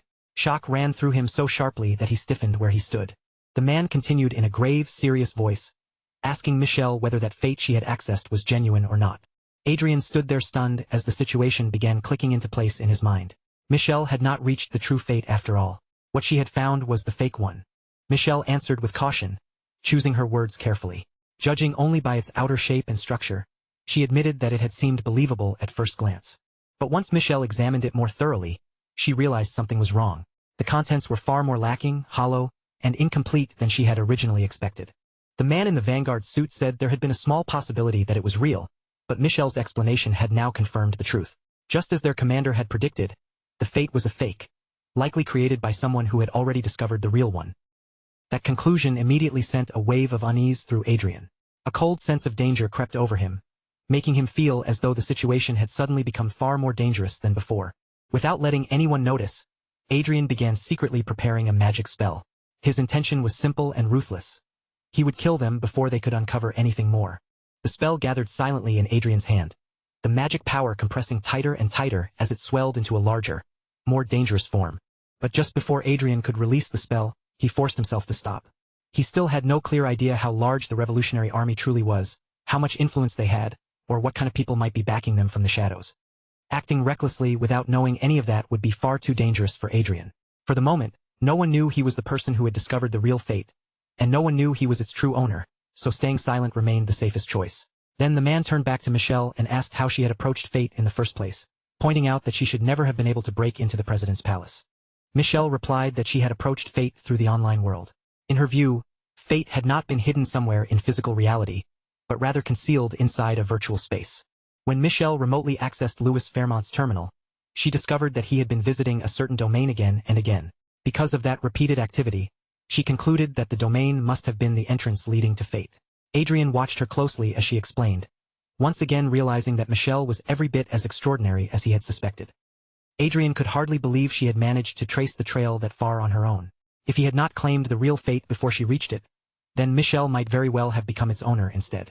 The man in the Vanguard suit also seemed impressed after hearing Michelle's explanation. He admitted he had never imagined she would remotely access Louis Fairmont's terminal, and he praised her for possessing a truly unusual talent. Michelle replied that she had used a tool given to her by Mr. Robot, which made gaining access much easier for her. At that point, Adrian cut into the conversation and warned them that the pursuit team would be arriving soon, so they had to leave immediately. But before Adrian could move the group along, the man stopped him once again, saying that he still had more business with them. Then the man informed them that his commander had formally extended an invitation to both Michelle and Earl Akers. The scene shifted at once to the northern glacier of the Prius Republic, where everyone was transported in an instant through teleportation. There, on the vast frozen land stretching around them, 3 men stood waiting directly in front of the group. 2 of the men were dressed in Vanguard suits. The man positioned in the middle was Ian Jeremy, a 49-year-old Orem master who belonged to the Prius Republic Revolutionary Army. He held the title of Revolutionary Army Commander, as well as commander of Attack Squad 1. The man standing in front was Grace Declan, a 38-year-old Orem master from the same Revolutionary Army, serving as a Revolutionary Army commander and the commander of Attack Squad 3. Seeing 2 Orem master guides standing before them in that frozen place, Adrian could not help wondering just how powerful, intimidating, and overwhelming their true leader had to be. The man standing slightly behind the others greeted the group with a relaxed smile, speaking as if this were nothing more than a casual meeting. He introduced himself simply as a citizen of the Prius Republic, then, with an almost carefree tone, added that this was actually his first visit to the northern glacier. Unfortunately, he said, there was no aurora to admire here, which made the trip feel like a bit of a disappointment. Adrian quietly activated the power of his glasses, and in an instant, detailed information about the man appeared before his eyes. His name was Israel Escaprius, a 27-year-old human seven-circle archmage. He was part of the Prius Republic Revolutionary Army, held the title of Revolutionary Army Commander, and was also the former prince of the Prius royal family. His abilities were nothing short of monstrous. His mana, intellectual capacity, and learning power were all ranked at the highest level, while his political skill, administrative ability, and command ability were also rated highly. His attributes were schemer of justice and artifact craftsman, and toward Adrian, his relationship status was marked as interesting and neutral. As for his current condition, he was observing everything with amusement. Unlike Adrian, Israel Escaprius was the sort of natural-born genius who could easily stand at the center of an entire manhwa as its protagonist. After sweeping his gaze over the group, Israel made a light-hearted remark, saying he had been curious because people claimed the aurora seen from the northern glacier of the Prius Republic shone in rainbow colors. It was such a shame, he added, that there was no sign of it anywhere. Adrian, for his part, did not understand the joke at all, but if someone else caught the meaning, they could probably explain it far better than he could. Then Israel gave a small, elegant bow, his movements polished and composed, and said that it was a pleasure to finally meet Earl Akers and the young Countess Otis face to face. Earl Akers and Michelle responded with polite bows of their own. Michelle spoke first, thanking Israel with genuine sincerity for saving their lives and telling him that she would never forget the kindness he had shown them. Earl Akers followed right after her, also expressing his gratitude in a formal and respectful manner. Israel's smile took on a playful, almost mischievous edge as he answered them. He said that helping another human being in need was only the natural thing to do, especially when they were all fellow humans standing in the same harsh world. As Adrian watched Michelle and Earl Akers show their gratitude, he quietly let out a small sigh. To him, this was exactly the point where things started to feel suspicious, because there was no way Israel had rescued them out of pure goodwill alone. The real reason behind that rescue was almost certainly far more complicated. Then Israel shifted his attention toward Adrian, his eyes settling on him with quiet interest. He said he had never imagined he would meet the very person responsible for all that commotion back then. The moment those words left Israel's mouth, Adrian's body tensed. Without showing even a hint of hesitation, Israel called out both Adrian's name and Arcea's name, as if he had known their identities from the start. Adrian's eyes sharpened immediately, surprise flashing through them. Israel had seen through them far more easily than Adrian had expected, and that realization put him on guard at once. Adrian was not the only one shaken by the sudden revelation. Out of everyone present, Earl Akers looked the most shocked, his expression openly stiffening in disbelief. Israel apologized for startling them, then added in a casual tone that he and Marquis Lawrence happened to follow each other on social media. Earl Akers burst out in disbelief, asking if it was really true that the two people standing in front of him were Marquis Lawrence and Countess Arcea. Michelle quickly turned toward her uncle, her embarrassment showing at once, and told Earl Akers to shut his mouth before he made the already awkward situation even worse. Since there was no longer any real point in hiding his face, Adrian reached up toward his mask and calmly removed it. With the mask gone, Adrian and Arcea's identities were fully exposed, along with their strikingly handsome and beautiful faces. Earl Akers stared at them as though he could hardly believe what he was seeing, then immediately asked why someone from the Second Prince's faction would be in a place like this. Michelle grew even more embarrassed by her uncle's blunt questioning and tried to stop him before he dug the hole deeper. But Earl Akers was too stubborn to back down, and despite her attempts to rein him in, he kept pressing the matter anyway. Adrian turned his gaze back to Israel and asked how he had managed to figure out who he was. Israel merely smiled, as if enjoying the question, and replied that things like that were a trade secret. But Adrian was not someone who would simply let the matter pass. He loosened his posture slightly, returned Israel's smile with one of his own, and said that from what he could see, His Highness Israel Escaprius was quite the mischievous man. For the first time since the conversation began, Israel seemed genuinely thrown off. His composed expression faltered, surprise appearing clearly on his face, as he asked how Adrian had managed to uncover his true identity. Adrian folded his arms across his chest, wearing the same easy smile as he looked back at him, and answered that his method was also a trade secret. The atmosphere around them instantly grew heavy and sharp. Israel's guards reacted without delay, raising their 4 swords in unison and preparing to strike Adrian down if he made even the smallest suspicious movement. Israel lifted one hand with quiet authority, silently signaling his guards to lower their weapons and calm themselves before the situation escalated any further. Once the tension settled slightly, Israel admitted that identifying Adrian and Arcea had been mostly a matter of instinct and calculated guesswork. A young male archmage traveling alongside a young female aura master was already an extremely rare pairing, and once he heard their voices, he had enough clues to take the gamble. Adrian kept his face perfectly calm, refusing to let even the slightest reaction show on the outside. But inwardly he was furious with himself. He had walked straight into Israel's little trap, and the realization stung more than he wanted to admit. Israel still wanted to know how Adrian had uncovered his hidden identity. Adrian claimed that he had been interested in the Prius Republic for quite some time, making it sound as if he had gathered the information through ordinary research. Of course, that was a complete lie. In reality, he had simply relied on the special power of his glasses. Israel looked faintly unsettled as he admitted that he truly could not gauge the depth of Adrian's wit. At the very least, Adrian was clearly not the kind of person Israel would ever want to turn into an enemy. After that, Israel turned his attention back toward Michelle and called out to her directly. He asked whether, when she accessed Manuel Lucas's fate, she had copied any of the research materials hidden inside. Adrian thought that copying the research materials would have been perfectly reasonable, considering just how far Michelle had managed to reach. After all, Michelle had accessed fate itself. It would have been far too innocent, almost foolish, for her to enter such a valuable place, look around for a moment, and leave without taking anything useful with her. According to Israel, even if the fate Michelle found turned out to be fake, the information stored inside it still could not be treated as worthless. He asked whether she would be willing to share a portion of those research materials with them, adding that they would, of course, offer proper compensation in exchange. Michelle remained silent for a short while, her gaze shifting slightly to the side before she finally answered. She explained that fate was structured so that its contents could only be obtained step by step. If Louis Fairmont himself had failed to acquire certain parts of it, then she would not have been able to obtain those parts either. Most of the data she could actually access had already been turned into commercialized technology. Israel said that would not be a problem. Naturally, he admitted, it would have been better if they could secure equipment blueprints from the current generation or even more advanced designs. But since they had not managed to find the real fate, they had no choice but to work with whatever information was available. Israel then made his true request clearer. What he wanted most were the materials and blueprints needed to produce Vanguard Force equipment. From his perspective, that kind of information should be considered fairly basic within the industry. Adrian glanced toward Michelle and immediately noticed the hesitation on her face. Her reaction was completely natural. Handing over something like Vanguard Force equipment blueprints was not a small matter, and if handled carelessly, it could easily become the spark that ignited conflict between two nations. Israel, the former prince whose identity had already been exposed by Marquis Lawrence, then spoke from the position of someone descended from the old royal family. He said they should understand better than anyone how much blood had been spilled during the struggles against the nobles before the royal family established the republican political system in the Prius Republic. From Adrian's point of view as someone who had once lived on Earth, the Prius Republic's democratization had unfolded in an extremely unusual, almost bizarre way. It was not the people who had first demanded the creation of a republic. Instead, the Prius royal family itself had been the one to push the country toward becoming a republican state. The late king had clearly been an extraordinary person with a remarkable vision, but there was one essential truth he had failed to understand. This was not a democracy that the people had won through their own power. It was a democratic nation created from above, supposedly for the people, before the people themselves were ready to claim it. In truth, the democratization had been both unnecessary and premature. The current president, Catro Fairmont, had slipped neatly into the gap left behind by a public consciousness that had not yet fully matured.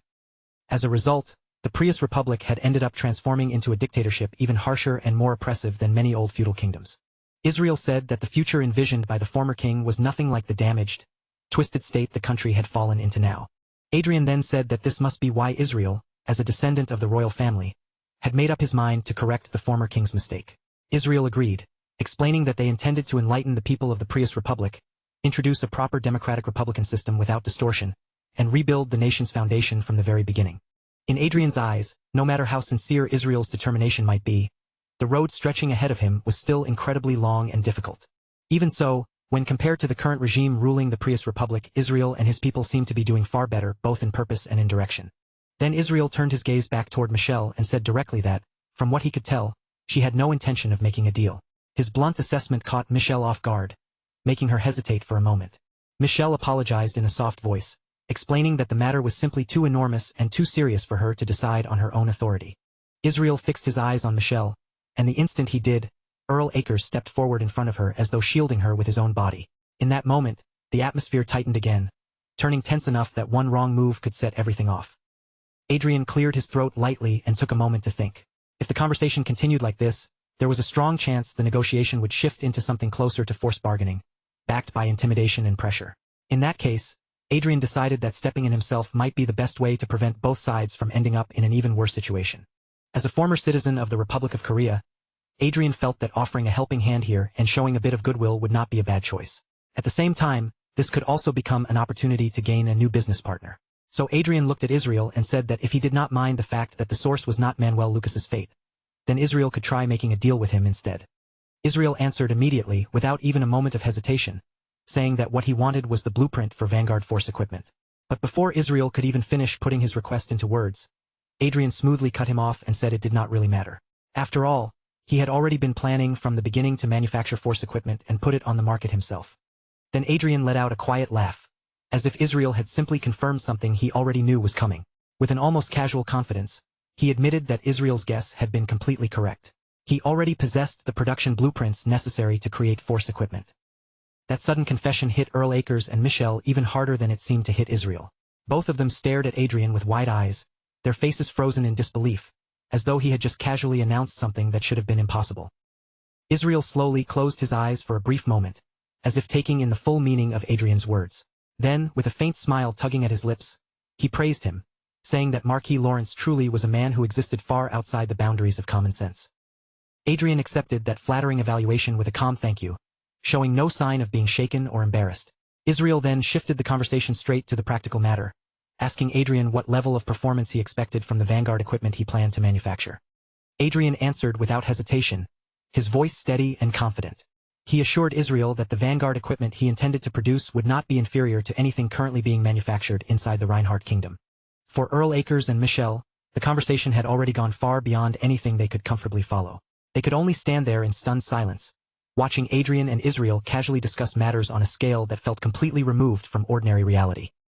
Israel praised the quality of force equipment made in the Reinhardt kingdom, noting that its excellence was already well known.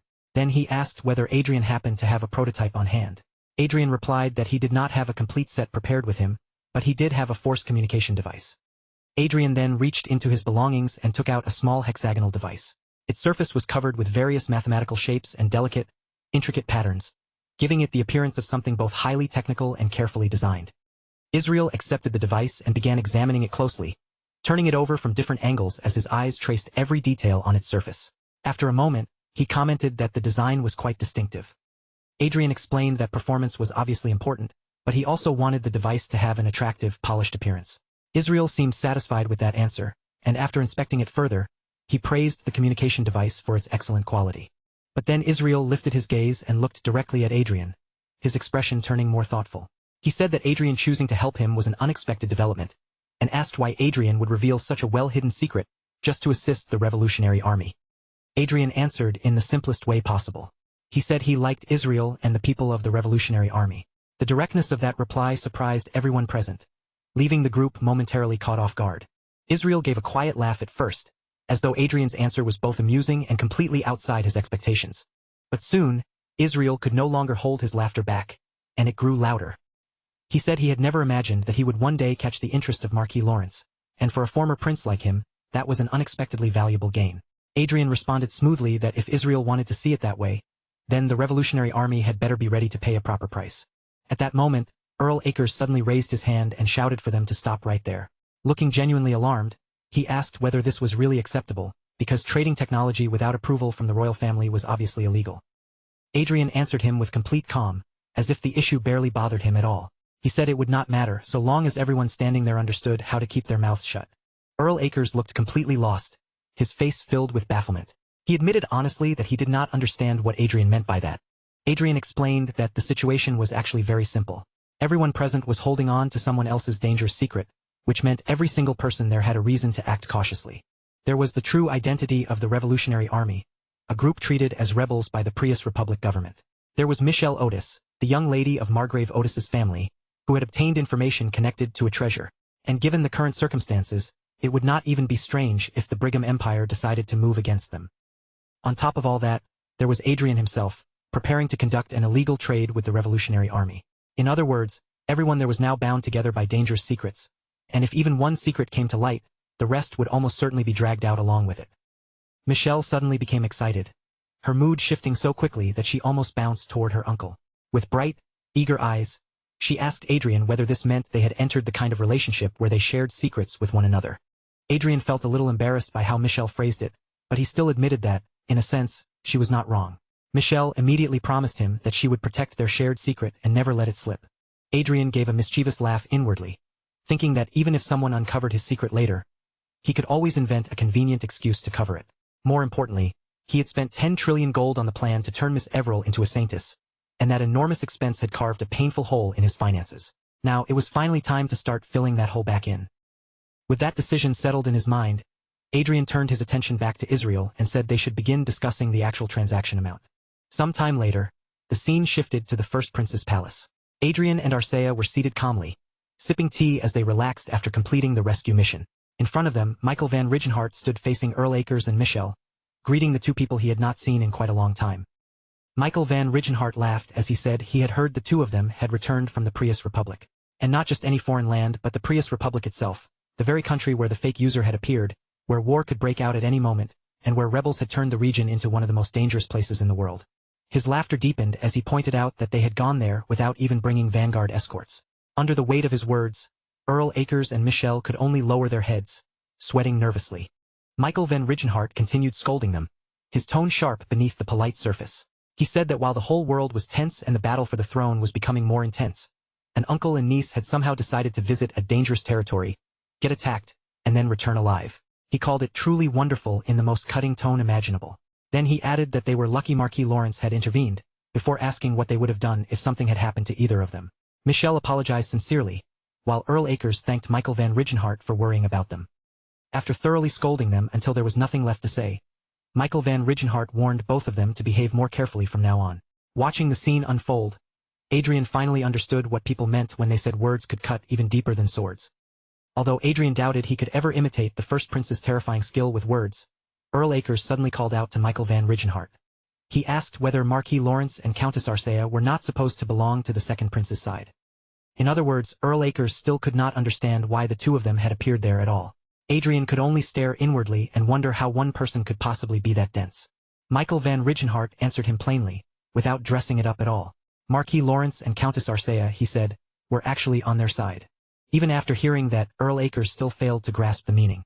Michelle, both surprised and deeply embarrassed, raised her voice and explained it for him. What the first prince meant was that Adrian and Arcea were pretending to support the second prince while secretly working for their faction. Michelle then asked her uncle whether he should have figured that out already when Marquis Lawrence and Countess Arcea came to save them, even though second prince Luke clearly wanted them dead. Only then did the clueless look finally fade from Earl Akers' face, and he reacted as though he had just witnessed something deeply impressive. Adrian stared at Earl Akers in disbelief, wondering whether the man had become this naive because he had spent his entire life focused on nothing but swinging a sword. Out of all the people Adrian had met so far, Earl Akers might actually have been the most innocent-minded of them all. Then Earl Akers turned to Michael Van Rigenhart and congratulated him, saying that this was good news. At that moment, Michelle noticed that Adrian was watching them from where he sat. Michelle glanced toward Adrian and, with a quick and playful movement, gave him a wink. Arcea immediately said that they should kill Michelle to clean things up properly. Adrian thought that Michelle's existence was definitely a burden now that she knew about the fake fate. But even so, killing her was not an option he could accept. So he told Arcea to stop, at least for the time being. Then Adrian rose from his seat and said that he and Arcea should take their leave. But Earl Akers quickly stopped them, insisting that they should at least stay and drink tea together, especially since Adrian was the person who had saved both him and his niece. Adrian refused in a calm and polite tone, explaining that he still had another matter to take care of and that his schedule had already been delayed because of everything that had happened. Earl Akers was not ready to give up that easily. He asked Adrian whether he enjoyed alcohol, then added that he knew a place with excellent side dishes, clearly trying to tempt him into staying a little longer. At that exact moment, one of Michael Van Rigenhart's men entered the room in a hurry and urgently called out to him, telling Michael Van Rigenhart that he needed to watch the news immediately. Adrian and Earl Akers both turned their attention toward the man at once. From his urgent tone and the tension in his face, they could tell that something serious had happened. On the news, a headline from Age of Magic dated November 10, 2019, appeared before them, announcing that the Brigham Empire had officially declared war on the Prius Republic. Meanwhile, the Prius Republic harshly condemned the Brigham Empire for beginning the war. They immediately began appealing to their own people and to neighboring countries, using the legitimacy of the fake user Louis Fairmont as their justification. That was the report everyone had just seen. The conflict surrounding Manuel Lucas's fate had been growing more dangerous for quite some time, but now, it had finally crossed the line and erupted into open war. Michael Van Rigenhart turned his gaze toward Adrian and asked what he thought about the war. Adrian paused for a moment to consider the situation, then answered that the odds of victory were probably around 6-4. Michael Van Rigenhart assumed that the 6 naturally belonged to the Brigham Empire. He also pointed out that Adrian did not seem to have any fondness for the Prius Republic, yet his evaluation of their chances was still rather generous. Adrian explained the reasoning behind his judgment. For the Brigham Empire to invade the Prius Republic, they would first have to cross the Sea of Storms. And even if they succeeded in crossing it, they would still have to advance into closed-off terrain that would be extremely difficult to attack. Michael Van Rigenhart said that the Prius Republic's defensive position would naturally give it certain advantages. Adrian agreed with that assessment, but added that as long as the enemy was the Brigham Empire, the war would still become an incredibly brutal and difficult fight for the Prius Republic. Adrian thought there was no realistic way for the Reinhardt Kingdom to directly interfere in that war. At most, they could only watch from a distance and hope the conflict did not produce catastrophic losses before eventually ending with the Brigham Empire punishing and weakening the Prius Republic's current regime. And if fortune tilted even further in their favor, the Revolutionary Army might use the chaos to gain real battlefield experience, seize the perfect opening, and blow that rotten government away with their own hands. While Adrian was quietly sorting through those possibilities, he suddenly felt an overly intense gaze fixed on him. When he turned his head, he saw Earl Akers staring at him far too seriously, so Adrian asked if there was something he wanted to say. Earl Akers looked straight at Adrian with a strangely earnest expression and asked whether Adrian had made that choice while already understanding all of those circumstances. For a second, Adrian felt as if his entire plan had almost collapsed on the spot. He could not understand how an old man like Earl Akers could be this unbelievably careless, especially when he had just brought up something tied to an illegal matter right in front of the first prince. Michael Van Rigenhart immediately shifted his gaze toward Earl Akers and asked what exactly he meant by that. Only after hearing that question did Earl Akers seem to realize that he had just said something extremely dangerous. Before the atmosphere could become any more troublesome, Adrian stepped in smoothly and took control of the conversation. He explained that while rescuing Earl Akers and Michelle, they had ended up borrowing the strength of the Prius Republic's Revolutionary Army. Adrian added that they had needed access to a local information network, and by coincidence, he happened to have a few connections with the Revolutionary Army. Michael Van Rigenhart narrowed his eyes slightly at that, his voice sharpening as he asked what kind of connection Adrian was talking about. Adrian replied with a perfectly straight face that he and the leader of the Revolutionary Army simply followed each other on social media. Michael Van Rigenhart found the answer strangely funny and let out a laugh, while Michelle, furious that her uncle had almost made everything worse, angrily pinched Earl Akers from the side. Adrian continued, saying that because of the circumstances, he had ended up spending quite a large amount of money. Still, he admitted that he had been genuinely surprised by just how large and organized the Revolutionary Army actually was. Meanwhile, Arcea had quietly removed herself from the conversation entirely, focusing only on finishing the pudding in front of her. Michelle then spoke up, saying there was a real chance the Revolutionary Army might treat the current war as the perfect opportunity to finally make their move. Adrian advised Michael Van Rigenhart not to release any public statement about the matter for the time being. Michael Van Rigenhart considered it briefly, then agreed that staying silent for now was the right decision. After a short stretch of silent thought, Michael Van Rigenhart finally rose from his seat, his expression turning firm again. Michael Van Rigenhart announced that the meeting would end there, cutting off the discussion before any more careless words could be spoken. Then he turned directly toward Earl Akers and Michelle, warning them in a firm voice that they must keep their mouths shut about Marquis Lawrence and Countess Arcea under every possible circumstance. Those two, he made clear, were his greatest trump card in the coming battle for the throne. Earl Akers and Michelle both answered at once, saying that they understood the importance of what he was telling them. But their reply did not reassure Michael Van Rigenhart at all. He turned specifically to Earl Akers and ordered him not to meet with anyone while staying at the royal palace. Michael Van Rigenhart could not explain the feeling clearly, but his instincts told him that Earl Akers might somehow let the secret slip by accident, and that suspicion struck Earl Akers harder than he wanted to admit. Adrian silently praised Michael Van Rigenhart in his mind, thinking that the first prince had handled Earl Akers in exactly the most appropriate way possible. With a gloomy look settling over his face, Earl Akers reluctantly agreed to follow Michael Van Rigenhart's instruction. While Earl Akers looked thoroughly depressed, Michelle remained as lively as ever. She asked whether she should also stay at the palace just to be safe, and Michael Van Rigenhart answered that doing so would be wise.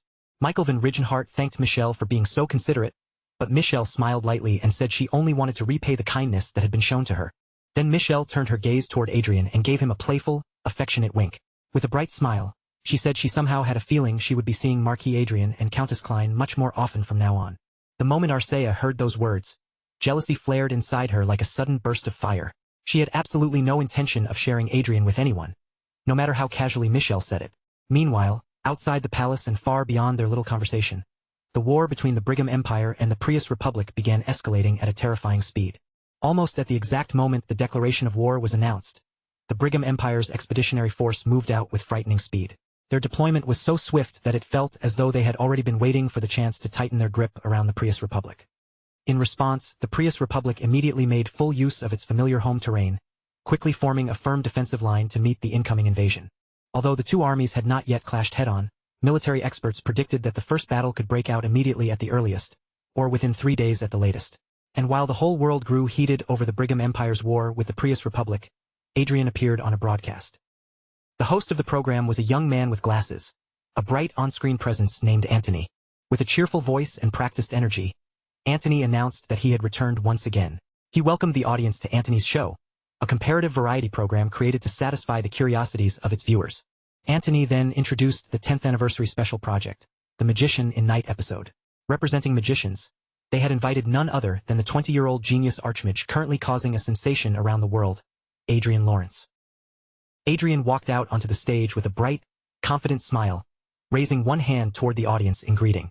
Then he introduced himself proudly as the rising new star of the Reinhardt Kingdom.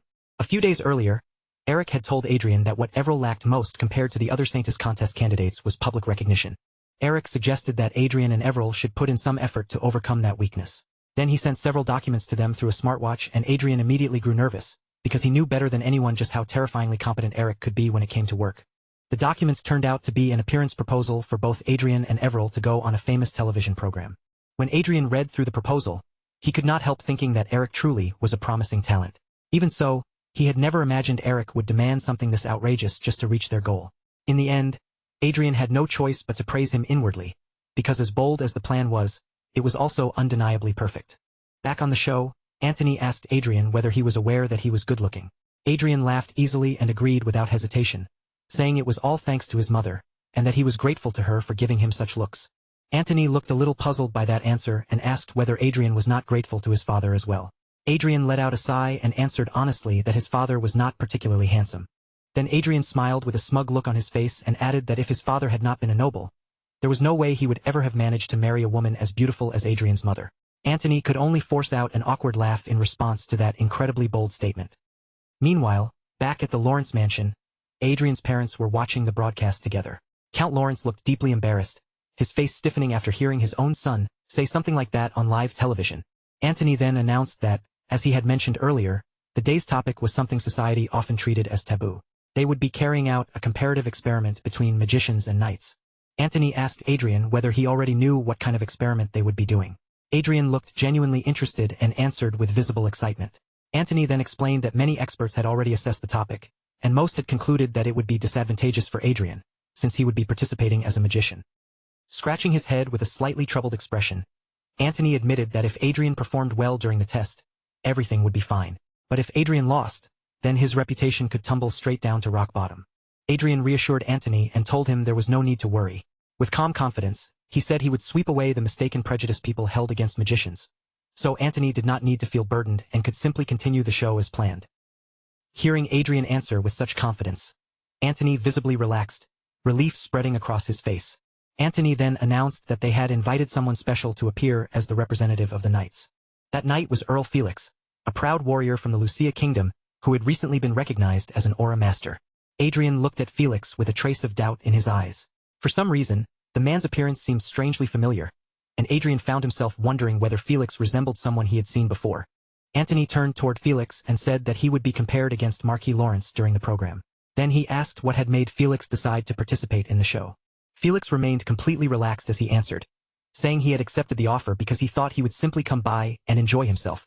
Anthony then asked whether Felix could really stay that calm when his opponent was Marquis Lawrence, the famous war hero.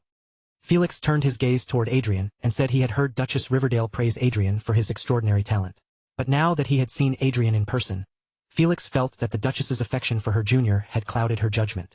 In his view, Duchess Oliver Riverdale had likely overpraised her fellow junior far too much. Then Felix declared that today, he would personally show Marquis Lawrence that reality was not as simple or convenient as Adrian seemed to imagine. Only at that moment did everything finally click for Adrian. The strange sense of familiarity he had felt the instant Felix appeared now had a clear reason behind it. That face, the proud look in his eyes, even the arrogant way he held himself. It all overlapped perfectly with the memory of Adrian's late half-brother, Cedric. Felix looked almost painfully similar to Cedric, and once Adrian noticed it, the uneasy dislike he had felt from the beginning suddenly made complete sense. What made it worse was that Felix's personality seemed to mirror Cedric's too, carrying that same unpleasant, self-important attitude. Meanwhile, Felix remained fully absorbed in his own little world, behaving as though the entire room should naturally revolve around him. With the atmosphere growing heavier by the second, Anthony tried to smooth things over for the audience. Turning toward the viewers, he explained that Felix's bold announcement sounded less like a simple statement and more like an outright declaration of war. Then, sensing the sharp tension between them, he shifted his gaze toward Adrian and asked what Adrian thought of the matter. Adrian did not rush to answer. Instead, he calmly reached for his glass and adjusted its position with a relaxed, almost careless motion, as if Felix's pressure meant nothing to him at all. Only after that did he lift his eyes and look directly at Felix, asking in a cool, steady voice whether his full name was Earl Odwell Felix. Adrian showed not even the slightest hint of being intimidated. With his expression perfectly calm, he told Felix plainly that he honestly had no idea who Felix was. In fact, Adrian added that this was the first time he had ever heard that name in his life. The bluntness of those words hit Felix right where it hurt, and his wounded pride quickly turned into visible anger across his face. Then Adrian added, with a faint trace of amusement in his tone, that it was rather interesting to see someone like Felix become an aura master. The words sounded polite on the surface, but the meaning behind them was impossible to miss. To Adrian, Felix looked like nothing more than an overconfident nobody desperately trying to make himself seem important. The air between Adrian and Felix grew heavier and sharper with every passing second, until even Antony could no longer hide the concern on his face. He quickly turned back toward the viewers and announced that the confrontation between an Archmage and an Aura Master had already begun. Not with weapons or spells, but with an intense battle of nerves before either side had even made a real move. Realizing that the situation might spiral even further if they stayed there, Antony stepped in with a smooth suggestion. He proposed that they move to the official testing location and begin the comparison properly, before the already dangerous mood became any harder to control. Behind the scenes, the show's producer and director were practically shining with excitement. To them, this unexpected hostility was not a problem at all. It was perfect content, the kind of dramatic twist that could turn the episode into a massive hit. The cameramen, on the other hand, could not share that same carefree excitement. They were the ones who would have to stand dangerously close to the action and capture every second of the fight. Still, as people often said, a cameraman never dies. The scene then shifted to a magnificent arena that rose like a grand coliseum, surrounded on all sides by open water.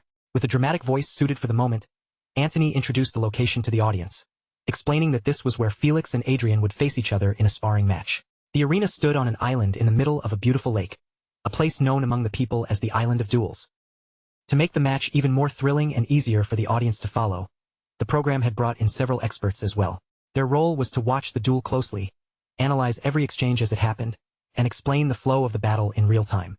The moment Adrian appeared before the crowd, the arena erupted with cheers, the sound of their voices rolling across the open space.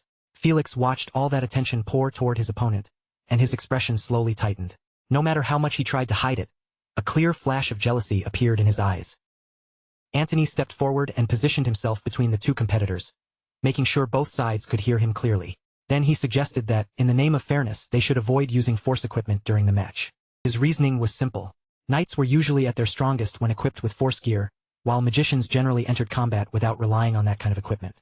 If this was truly meant to be a fair comparison between the two, then the conditions had to be balanced from the very beginning. Felix looked down at Adrian with obvious contempt, making it clear that he did not care about such small technicalities.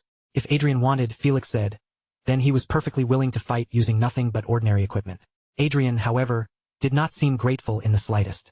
Without flinching, he answered that he had no need for Felix's so-called favor. Adrian was not the type of person to back away just because someone tried to pressure him. Standing there with complete composure, he made his position perfectly clear. There was no chance he would lose to a mere beginner, even if that beginner happened to carry the title of master. That single remark struck Felix exactly where he was most sensitive. His anger finally broke through his composed front, and he snapped back at Adrian, asking if Adrian himself was not also just a newly risen archmage. Adrian simply met Felix's glare without the slightest disturbance and calmly asked in return whether Felix truly thought the two of them were standing on the same level. Felix could only stand there fuming, unable to immediately respond. Antony, however, found himself silently agreeing with Adrian's point. Without dragging the matter out any longer, he accepted the condition and said he would prepare the match according to Adrian's wishes. Once the rules had been settled, Antony raised his voice so that everyone in the arena could hear him. With the tension now focused entirely on the two fighters, he began the official countdown. 3, 2, 1. Even as the countdown reached its end, Felix's anger had not cooled in the slightest. Inside, he was still burning with humiliation, unable to accept that a smooth-talking little mage like Adrian would dare look down on him so openly in front of everyone. In that instant, Felix made up his mind completely. He would show Adrian exactly who belonged at the top, and he would make sure that every single person watching the duel understood the difference between them. Felix charged forward at once, raising his force sword high as he shouted for Adrian to die and closed the distance in a burst of aggression. But reality crashed down on him far more brutally than he expected. In the very next instant, his force armor was blown apart, shattering before the crowd's eyes, and the so-called newbie Aura Master was defeated before he could even properly prove himself. After the fight was over, Antony looked visibly shaken as he tried to explain what had just happened. Adrian's finishing spell, he said, had been Razor Cannon, a six-circle magic spell. Still struggling to believe it, Antony asked whether Adrian had memorized the spell in advance before the match began. Adrian merely gave a light laugh and replied that he had cast it right there in the middle of the battle. Then Adrian turned his attention away from the defeated Felix, as if the match was already completely behind him. He called out to Evril and told her to come over and heal that man. Evril immediately hurried over to where Felix had fallen, wasting no time at all. She raised her power and cast a radiant holy magic circle, and as brilliant light bloomed around her, everyone present found themselves staring in shock at the beautiful glow. Even the respected judges, people who had surely seen countless rare techniques and unusual abilities in their lives, were struck silent by the sight. One of them fixed his gaze on the shimmering radiance and wondered aloud whether those glowing shapes were angels' feathers. Anthony, still trying to keep up with the sudden turn of events, commented to the viewers that he had heard Adrian had personally invited the medical support team for the match. But when Anthony actually looked at Everil, surprise clearly crossed his face. He had never imagined that the person responsible for medical support would turn out to be such a young girl. Adrian answered without the slightest hesitation. He said that he trusted Everil, and that trust was exactly why he had brought her there himself. Anthony asked in disbelief whether Everil had already reached the level of a bishop-level priest despite being so young, since that alone would be shocking enough. Adrian shook his head and said that was not the case. Everil had only been baptized, and she had not even formally joined the church yet. For the time being, her name was simply registered as a vassal of their march. That explanation stunned not only Anthony, but nearly everyone else in the arena as well. Anthony explained that, from what he had heard, divine magic that produced the visible effect of angel's feathers should only appear when healing was performed by a bishop-level priest or someone of even higher rank within the church. Adrian calmly clarified that Everil had learned divine magic directly from Archbishop Fred, who resided in the Reinhardt kingdom. As for the angel's feather effect itself, Adrian explained that it came from Everil's own exceptional nature. When Anthony asked what exactly he meant by her nature, Adrian revealed that Everil was planning to participate in the Saintess contest. The instant Anthony heard those words, his entire expression brightened with astonishment. This revelation was far beyond what he had expected, and the meaning behind it was big enough to shift the atmosphere of the whole arena. Before long, the crowd burst into applause for Everil, their attention now drawn completely toward her. As Adrian watched that reaction spread through the audience, he quietly thought to himself that Eric's plan had finally begun to take effect. Everil's naturally warm impression and gentle voice fit perfectly with the image of a saintess that most people carried in their hearts. Even though she had only stepped into the spotlight for a brief moment, the impression she left behind was anything but small. The cameraman and the mic boy both instinctively shifted their attention toward Everil, moving as if they were drawn to her presence.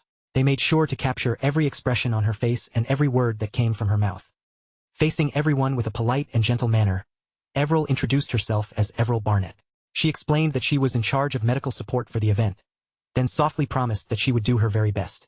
Then, with a charming little pose that looked just like something a Korean idol might do, Everil smiled brightly and sweetly asked everyone to please try their best not to get hurt.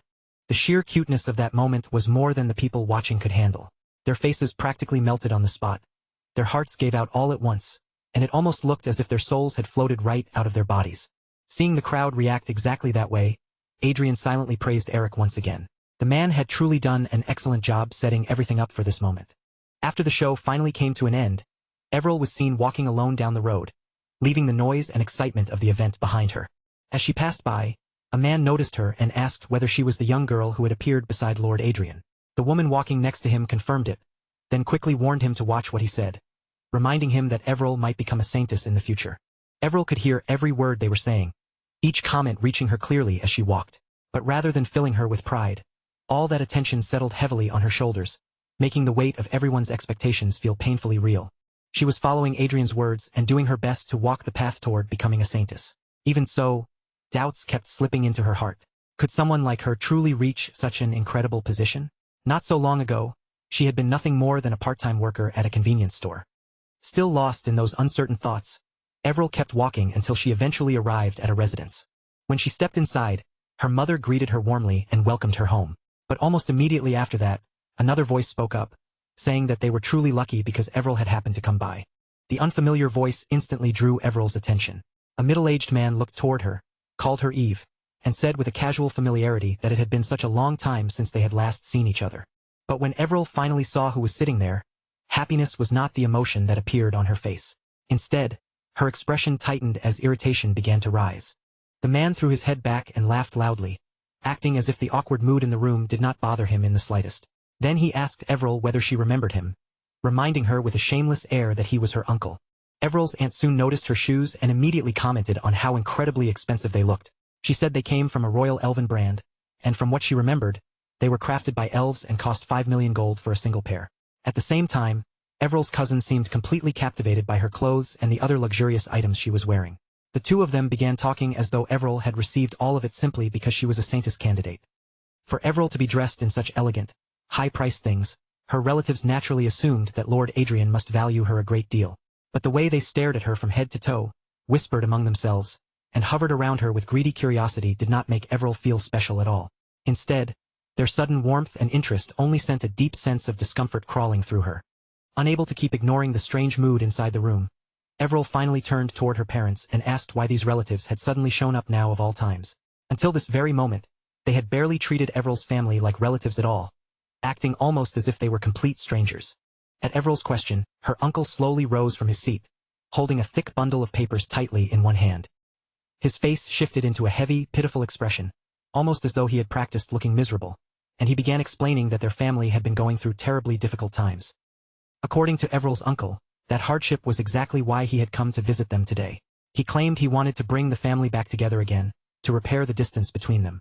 Then, as if that emotional setup had only been an opening act, he smoothly brought out a business proposal. He laid the papers out in front of them, spreading them across the table as though presenting something incredibly important. Then his voice suddenly rose with excitement, and he insisted that if everyone simply followed the plan he had prepared, they could make a tremendous amount of profit. Everil's uncle confidently claimed that if they advertised the business as something operated by the family of Everil, the Saintess candidate, then there was absolutely no way it could fail. As Everil quietly looked through the documents, the guard standing behind her caught on almost immediately. From the contents alone, he could tell that this so-called business was extremely suspicious, and in his eyes it was nowhere close to being ethical. Everil's mother quickly stepped in to reassure her, telling her not to worry because they would never accept such a ridiculous scheme. Both of Everil's parents made it clear through their expressions and their words that they were firmly on her side.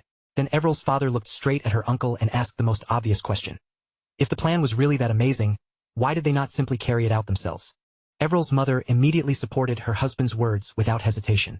In a firm voice, she warned them not to even think about using their precious daughter's name as a tool to make money, and she added that if they tried anything like that, she would report the matter directly to the Lord. The moment he heard that, Everil's uncle put on an offended face, as if he were the one being treated unfairly. He complained that if they could not even do a small favor for their own family, then there was no meaning in calling themselves family at all. Everil's cousin quickly jumped in on his father's side, claiming that they were only thinking about everyone's prosperous future, and accusing Everil of being far too cold-hearted for refusing them. Everil's father finally reached the point where he could no longer hold himself back. He shouted at them, reminding them that 4 years ago, these very same relatives had deceived their family, taken their money, and run away. After doing something that shameless, how could they possibly stand here now and accuse Everil's family of being the cold-hearted ones? But Everil's uncle only gave them a smug look, as if none of those accusations truly reached him. With a shallow apology that carried no real sincerity, he claimed that this was precisely why they had come today, to make up for the mistake they had made in the past. From there, the argument only dragged on further, with Everil's uncle tossing out excuse after excuse as if he could talk his way out of anything. He said they were trying to repay their debt, insisted that families should not criticize one another so harshly, blamed the deposit incident on his in-laws, and claimed that relatives were supposed to share each other's burdens whenever they had the power to help. It was nothing but an endless stream of shameless nonsense. Everil's father finally asked if his real mistake had been trusting him in the first place. Yet even then, her uncle twisted the conversation again, saying that family members should not fight over money. At last, Everil could not take another second of it. Her patience snapped, and she shouted for them to leave immediately. Her voice carried all the anger and exhaustion she had been holding back, making it clear that she wanted nothing more to do with them. She told them to go back to how things had always been before, living as if they were strangers to one another. The sudden force in Everil's voice hit the room like a slap. Everyone froze for a moment, and her relatives could only stare at her in stunned silence, clearly not expecting her to speak out so sharply. But that silence did not last long. Her relatives soon began lecturing her, scolding her for daring to speak that way to her elders.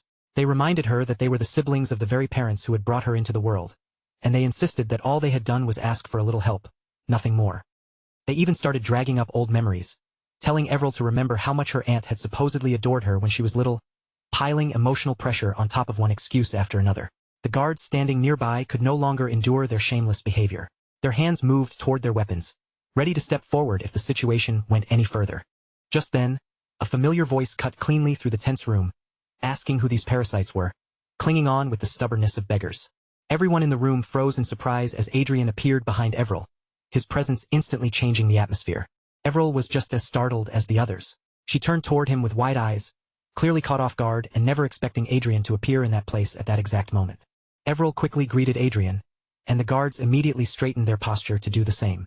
The female guard was Jasmine Trenton, the 3rd Company commander of the 1st Battalion of Lawrence's Strategic Mobile Night Troop. The male guard was Rick Castro, a first-class knight from the Holy Night Troop of the Reinhardt Kingdom's Grand Church headquarters. Everil's sly uncle reacted at once, his attitude shifting the instant he realized that a powerful noble had entered the room. With a forced smile and a much more respectful tone, he quickly tried to greet Adrian as well. But Adrian did not even let them continue. With nothing more than a slight flick of his finger, he sealed their mouths shut and froze their bodies in place, stopping them before they could say another word or move a single step. Adrian then smiled faintly, though there was no warmth in it, and asked Everill's uncle if he knew what was truly so wonderful about being a noble. The uncle trembled where he stood, barely managing to mumble an apology as he said that lowly people like them could never understand what a great nobleman like Adrian was thinking. Adrian answered his own question in a cold, merciless voice. The best part of being a noble, he said, was that he could do whatever he wanted to trash like them. If he felt like it, Adrian could make a man like Everill's uncle vanish without a trace, as though he had never existed in the first place. Then Adrian put his magic into action. Everill's uncle was lifted helplessly off the ground, unable to resist or even properly cry out, before being slammed down hard like a sack of rice thrown carelessly onto the floor. After dealing with the uncle, Adrian slowly turned his gaze toward Everill's cousin. With a cold, simple command he called the young man over. Everill's cousin had no strength to resist Adrian's order. Just like his father, he was forced into the same helpless fate, crushed down under Adrian's power as if his arrogance had never meant anything at all. But before Adrian could punish both of them any further, the mother and daughter threw themselves down in front of him. Kneeling on the floor and bowing desperately, they begged for mercy. Adrian looked down at them from above and asked whether they understood what they had done wrong. The woman, trembling with fear, quickly answered that they had been blinded by money and had caused Everill's family to suffer because of their greed. Adrian immediately rejected that answer. In a voice that remained calm yet carried a chilling edge, he told them that this was not the real mistake they had made. Their true mistake, Adrian made clear, was that they had harmed someone who belonged under his protection. The way they had treated Everil and her family was, in Adrian's eyes, no different from personally declaring war against him. The relatives began apologizing immediately, their voices shaking as panic overtook them. One after another, they begged for mercy, desperately trying to escape the consequences of what they had done. Adrian did not spare their desperate pleas even a glance. Without softening his expression, he simply gave the order for the guards to arrest them, while their apologies and cries for forgiveness continued to fill the room. The sudden reversal left Everil completely stunned. Everything had happened so quickly, from the argument to Adrian's arrival to the arrests, that she could only stand there in silence and watch as the situation changed before her eyes. Adrian then walked over to Everil's parents and offered them his hand, apologizing for unintentionally overhearing their family matter. He promised them that he would make those relatives repay every debt they owed Everil's family, through forced labor, compensation for the psychological damage they had caused, and even the interest they had ignored for years. Everil's mother looked completely overwhelmed by the support that had arrived so suddenly. Still trying to take in everything that had just happened, she lowered her head and thanked Adrian with sincere gratitude. Adrian then invited both of Everil's parents to move into the lordship castle. He told them they should live comfortably from now on and enjoy the luxury that came with having such an outstanding daughter. Everil's father, still confused by the generous offer, asked what Adrian meant. Adrian explained plainly that this was all being done for Everil's sake.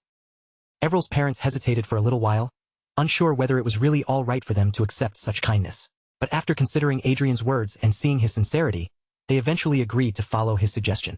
Adrian then turned toward Everil and gave her a reassuring okay sign, as if silently telling her that everything had been taken care of and that she no longer needed to worry.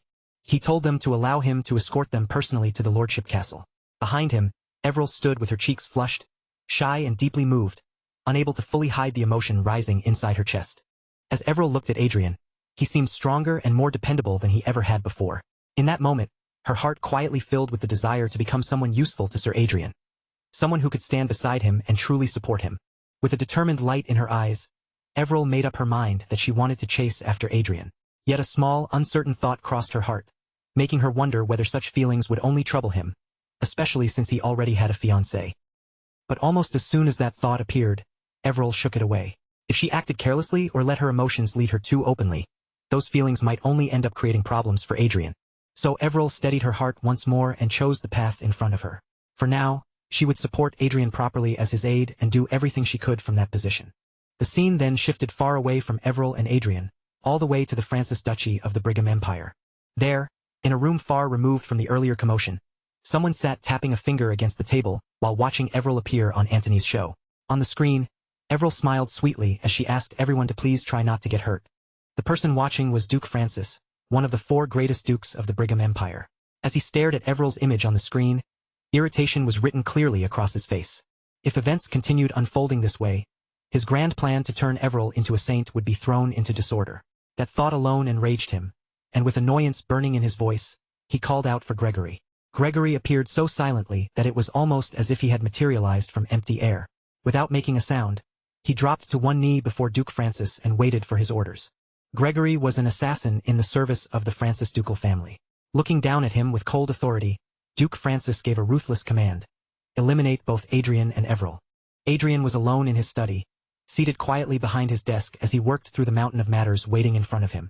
With his usual calm concentration, he moved from one document to the next, handling everything without the slightest sign of being shaken. Then, all of a sudden, a message appeared before him without any warning. Adrian's hand paused in mid-task, his expression shifting with brief surprise at the unexpected interruption. But when he checked who had sent it, he realized the message had come from Duchess Riverdale herself. Adrian opened the message immediately, but what he found inside was nothing like a routine report. Duchess Riverdale was warning him to be careful and remain on guard, because Duke Francis had finally begun to act. Even worse, the movement he was making clearly carried hostile intent toward Adrian. The scene then shifted to the emergency waiting room inside Lawrence March's Lord Castle. Several soldiers had gathered there together, sitting around with loose postures as they casually chatted about how strangely comfortable their workplace had become. One soldier said it all came down to the fact that their master was simply far too powerful. Another agreed, pointing out that only someone at the level of an Aura Master or higher could realistically pose a threat, which meant almost no enemy dared to attack the castle in the first place. A third soldier, lounging lazily against the sofa, added his own story. He said he had once served at a barony that secretly operated a private loan business, and back then, enemies were so common that even the reserve team was constantly being dragged into work. Compared to that exhausting place, this castle honestly felt like paradise. And it was not just the lack of danger that made the place so comfortable. Their lord strictly controlled their working hours and genuinely cared about the soldiers' welfare. Their captain, Sir Damien, had once been so moved by the way the castle treated its people that he actually cried while eating. At that very moment, Damien was sitting on the sofa with his head lowered. Unlike the others, who were laughing and talking casually, his posture was strangely still, giving off an oddly quiet and uncomfortable feeling. One of the soldiers noticed him and lightly placed a hand on Damien's shoulder. He apologized for joking about him earlier, then asked whether Damien had heard what they had just been saying about how emotional he had been. Damien slowly raised his head, and the expression that appeared on his face was unsettling enough to make the mood in the room instantly change. His eyes looked strange, almost deranged, as if the person sitting there was not quite himself. With that eerie look still lingering in his eyes, Damien asked if they had been talking about him. Then he added, in a disturbingly casual tone, that it had been so long since he had used that name that he had almost forgotten it was supposed to belong to him. Before the situation could grow even more suspicious, another knight, Sir Pharma, quickly reached out and grabbed the man's hand. The gesture was sharp and urgent, as if he needed to stop Damien before he said anything worse. Pharma warned Damien to stop messing around, telling him that careless behavior like this could ruin both their plan and their mission. Damien tried to brush off the warning with a relaxed attitude, claiming that anyone could make a mistake once in a while. But in Pharma's eyes, Damien's mistakes were happening far too often to be dismissed so easily. At that point, they no longer looked like simple accidents at all, and Pharma's irritation made that painfully clear. The other soldiers froze in place, their faces stiffening as they listened to the strange exchange between the two men. Bit by bit, the truth began to settle over the room. From their words, their behavior, and the way they spoke about those names, it was becoming obvious that these two were not the real Damien and Pharma at all, but imposters wearing their identities. Fake Damien casually said that he could simply erase what had just happened, as if the danger meant nothing to him. At the same time, the real soldiers finally snapped into action. They rushed toward the two imposters, shouting for them to reveal their true forms. Fake Damien immediately activated his power. His eyes began to glow with a sinister red light, and the moment that eerie glow spread from his gaze, the atmosphere inside the room seemed to twist. The soldiers who had been charging forward suddenly froze where they stood. Their bodies stopped as if their own will had been cut off, leaving them suspended in place before they could take another step. Then, as if nothing had happened, the soldiers began looking around at one another in confusion. Their expressions made it seem like they had suddenly dropped into the room without understanding how they got there. One of them even muttered aloud, wondering if he had fallen asleep for a second. From their perspective, it felt as though their minds had gone blank for only the briefest moment. All that remained was an unsettling gap in their memories, like a small piece of time had been cleanly cut away. Fake Pharma warned Fake Damien not to rely too heavily on his ability. But Fake Damien only smiled smugly, completely confident in himself, and replied that this method had never failed before. He could twist people's memories so thoroughly that they would believe an event had never happened at all. Pharma grew more irritated at Damien's careless confidence and reminded him to focus on the mission. Their actual target was not Marquis Lawrence. It was the girl named Everil. Since that was the case, there was no reason for them to expose themselves to unnecessary danger. Damien mocked Pharma for being unusually cautious, saying that out of all days, Pharma seemed especially nervous today. His tone made it clear he found the worry almost amusing. Pharma explained that before they slipped into the Lord's castle, he had observed Marquis Lawrence from a distance. Damien immediately asked if Adrian had really seemed so extraordinary that it bothered him this much. Pharma denied that at first, saying the real problem was that their eyes had met. Damien could not understand why that mattered at all and asked what was so special about simple eye contact, since he met people's eyes hundreds of times in a single day. But for Pharma, that moment had felt nothing like ordinary eye contact. Something about it had been deeply wrong, enough to leave a lingering chill in his mind even after the moment had passed. In Pharma's memory, Adrian and Arcea were walking through a lively crowd, surrounded by cheers from every direction. Voices rang out all around them, calling their names as the crowd celebrated their appearance. Hidden somewhere among those people, fake Pharma had quietly watched Adrian from a distance, keeping himself blended into the crowd as he observed the Marquis without drawing attention. But then, to Pharma's surprise, Adrian suddenly turned his gaze straight toward him. It was as if Adrian had known exactly where Pharma was standing from the very beginning. And then Adrian smiled. It was not a friendly smile, but a cruel, chilling one, sharp enough to send a cold sensation through Pharma's entire body. For one terrifying instant, Pharma felt as though his soul might be pulled right out of him. Ever since that moment, Pharma had been unable to shake the feeling that something was terribly off. The memory kept buzzing in the back of his mind, disturbing him no matter how much he tried to ignore it. Even so, Pharma tried to dismiss his own uneasiness. He told Damien that he had probably just been overthinking the whole thing, as if saying it out loud might make the strange feeling disappear. While the two of them were still talking, an alarm suddenly rang out through the castle. A warning spread immediately, announcing that intruders had appeared in the East Wing, and every soldier was ordered to move without delay. The two impostors watched as the soldiers around them hurried to prepare for combat. Someone shouted that the intruders were 5 expert-level assassins armed with force daggers. Another soldier quickly added that the Lord and his guards were already engaged in battle against them. The reserve team was ordered to head to the East Wing, support the fight, and make sure the assassins could not escape. But while the real soldiers rushed toward the commotion, the two impostors quietly broke away from the group and slipped out through the back door.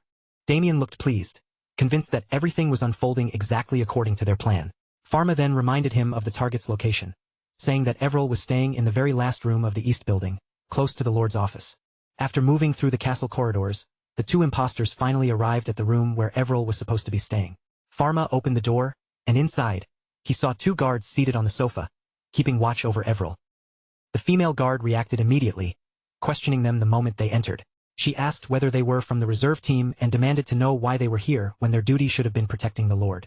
Her warning came sharply as she ordered them to stop approaching. The male guard backed her up, saying that no one in the castle was permitted to come near Miss Everil unless they had been personally designated by the Lord. He warned them to leave right away, because Everil's assigned guard troops would arrive soon. Pharma gave a quiet sigh, as if the conversation had already become bothersome. Then, without another word, he drew his sword, and the sudden hostility instantly shocked both guards. A blue aura began to shimmer along the blade, wrapping the weapon in a clear glow. That light alone made it obvious that this was no ordinary sword and that Pharma was no ordinary intruder. Before the guards could fully process that Damien and Pharma were actually assassins in disguise, Pharma launched himself forward. His attack came straight at them before they had time to properly react.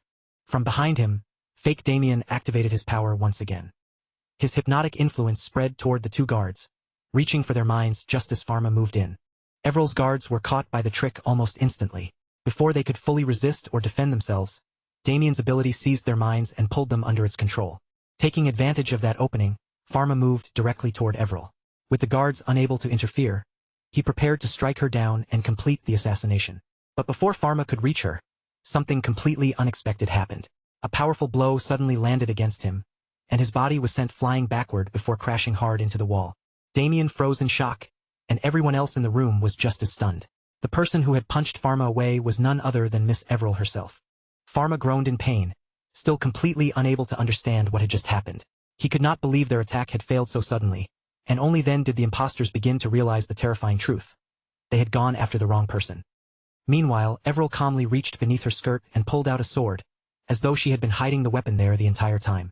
As she stepped toward the impostors, her yellow hair began changing color, shifting into brown and revealing the truth behind the disguise. The sudden transformation stunned everyone in the room all over again. The woman standing before them was not Everil at all. It was Countess Arcea, and with a firm, commanding voice, she ordered both guards to stand back. Gregory's expression tightened the instant he understood what was happening. Their mission had already been discovered, their careful setup had been completely seen through, and the situation was beginning to slip out of their hands faster than he had expected. But then, from nearby, someone answered in a calm voice, saying that they had only just figured it out. The two impostors turned around in confusion, their eyes searching for the owner of that voice. There, stepping into the room with a relaxed air, was Adrian, looking as though he had been waiting for this exact moment from the very beginning.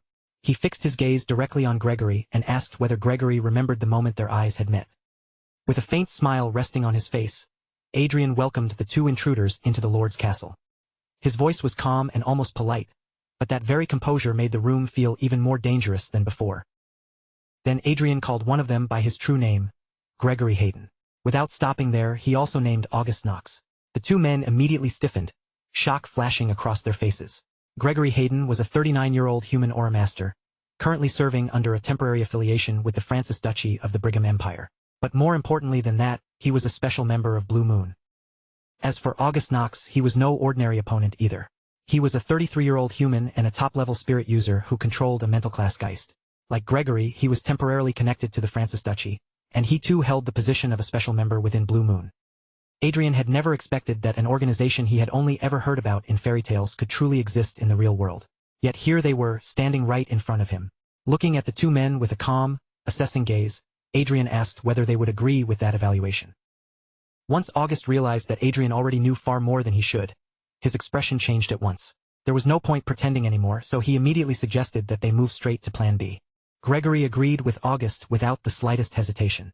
In the next instant, the disguises covering their appearances began to fade away, peeling back the false identities of Damien and Pharma and revealing their real forms. August lifted his chin proudly, wearing the confidence of someone who believed victory was already certain. He declared that none of the enemies who had ever seen their true faces had lived long enough to tell anyone about it. Gregory followed with a cold warning of his own. He said it was unfortunate, but from that moment forward, this place would turn into hell. Adrian silently stared at their dramatic stances and overly confident lines for a moment. Then, with the kind of casual tone that made the mockery hit even harder, he commented that they were trying far too hard to look cool. He even teased Gregory and August by saying they sounded like they were suffering from middle school syndrome. Blue Moon was not just any ordinary organization. It was a legendary group wrapped in layers of mystery, blood-stained rumors, and terrifying stories passed down across Rondell. Some rumors claimed that Blue Moon had once helped build the foundation of the Brigham Empire alongside the imperial family itself. Others whispered that its members survived training so brutal it could only be described as hellish, all to preserve their fearsome reputation. And among the darkest stories, there were even claims that Blue Moon was a group that served demons.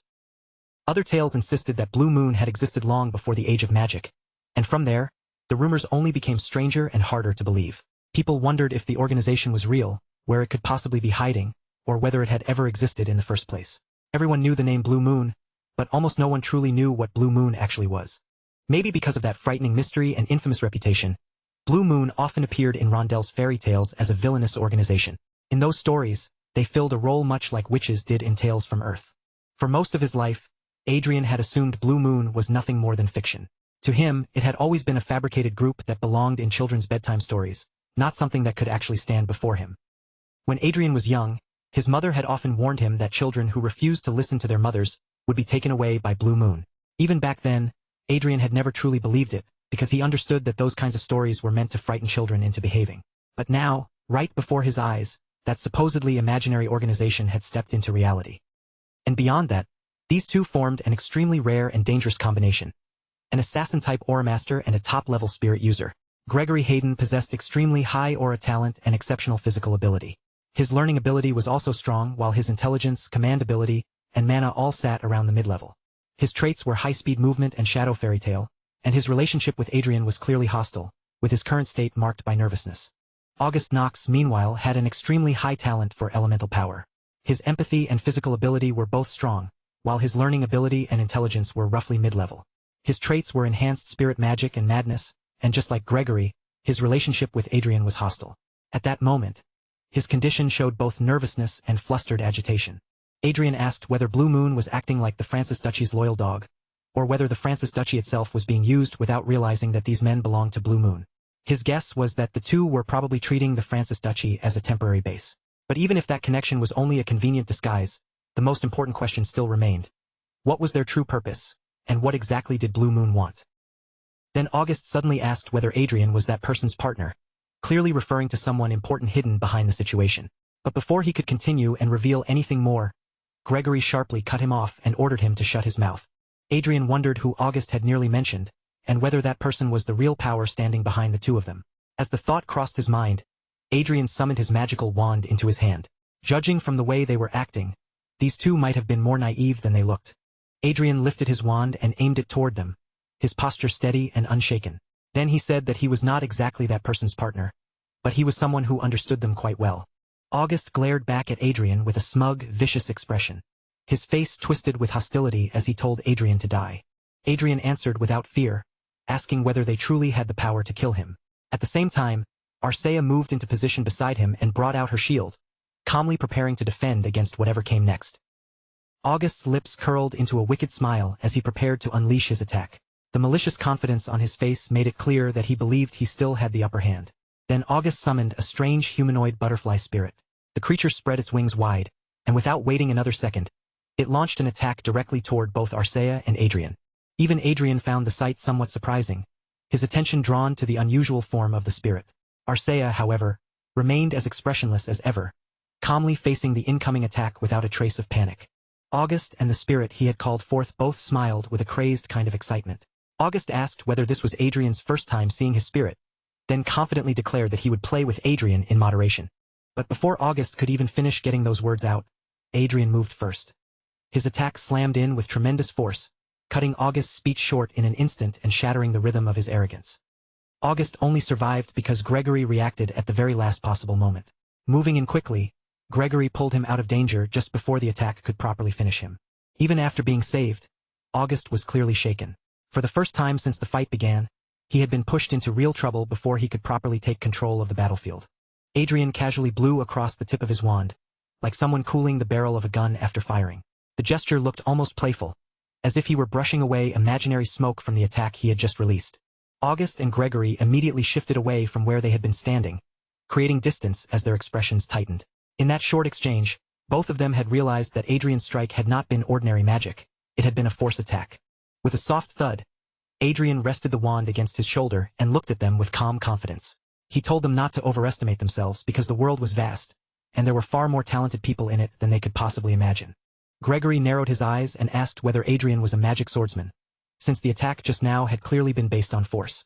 But in reality, Adrian had merely released aura and force through an assisting function built into his weapon. The weapon Adrian was holding was none other than Estro's arming sword. That sword had been crafted from mithril and dragonbone, giving it both excellent durability and unusual power. It possessed a function that could amplify and release aura, along with a special ability to store any excess aura. The staff Adrian was using was version 3.0, a force sword with impressive durability and a high amplification rate. Gregory misunderstood the situation completely. He assumed Adrian's confidence came from being able to fight an aura master in close combat. Adrian found that misunderstanding convenient and quietly decided not to correct them. Instead, Adrian simply raised his left hand and asked whether that was really what they believed. Then Adrian snapped his fingers. In the very next moment, the ceiling above them suddenly collapsed, and something came rushing down from overhead. August's eyes darted upward toward the sudden movement, his instincts reacting to the danger before his mind could fully process it. But before August could understand what had happened, he was already down on the floor. He clutched his left leg in agony and screamed, pain twisting his face as the attack took him by surprise. Adrian smiled calmly as if this outcome had been perfectly natural, then revealed that he was also a beast tamer. August screamed at Adrian, cursing him with furious hatred as pain and humiliation overtook him. Behind him, the spirit he had summoned moved protectively, placing itself in a guarding position around its master. Then countless red butterflies began fluttering through the air around Adrian and Arcea. Their wings filled the room with strange, unnatural motion, creating an eerie scene that made the atmosphere feel even more distorted. Adrian watched the red butterflies drift and circle around them, his gaze following their movements. He wondered if this was some sort of mind control magic. August poured every bit of his power into taking control of Adrian's mind. The ability he activated was a spirit skill known as mind control. This skill consumed a fixed 1% of mental power, and once it took hold, it could last for up to 1 full hour. However, it would automatically cancel if the distance between the caster and the target exceeded 1 kilometer. The clearer the spirit's appearance became, the stronger the control would grow.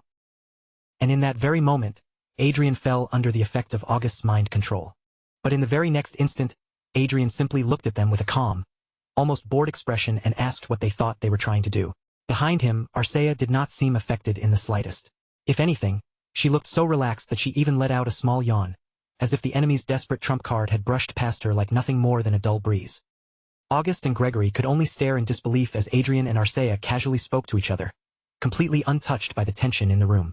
With an innocent look on her face, Arcea mentioned that she was starting to feel hungry and asked Adrian if she could just finish them off quickly.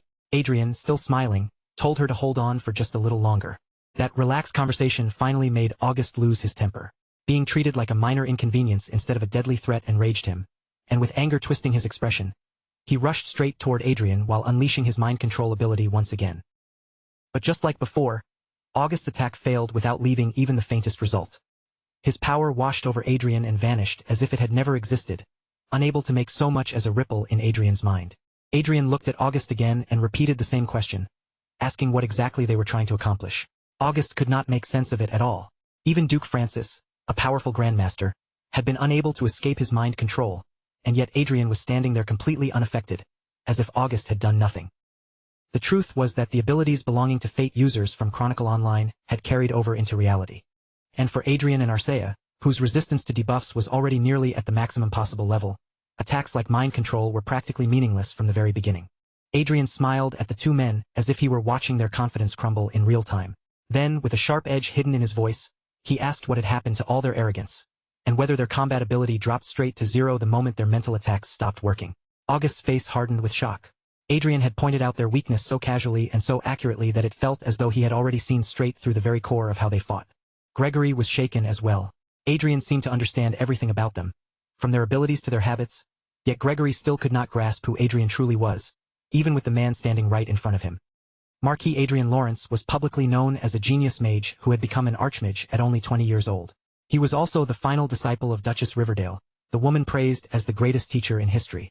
But to Gregory, those famous titles did not even come close to explaining the person before him.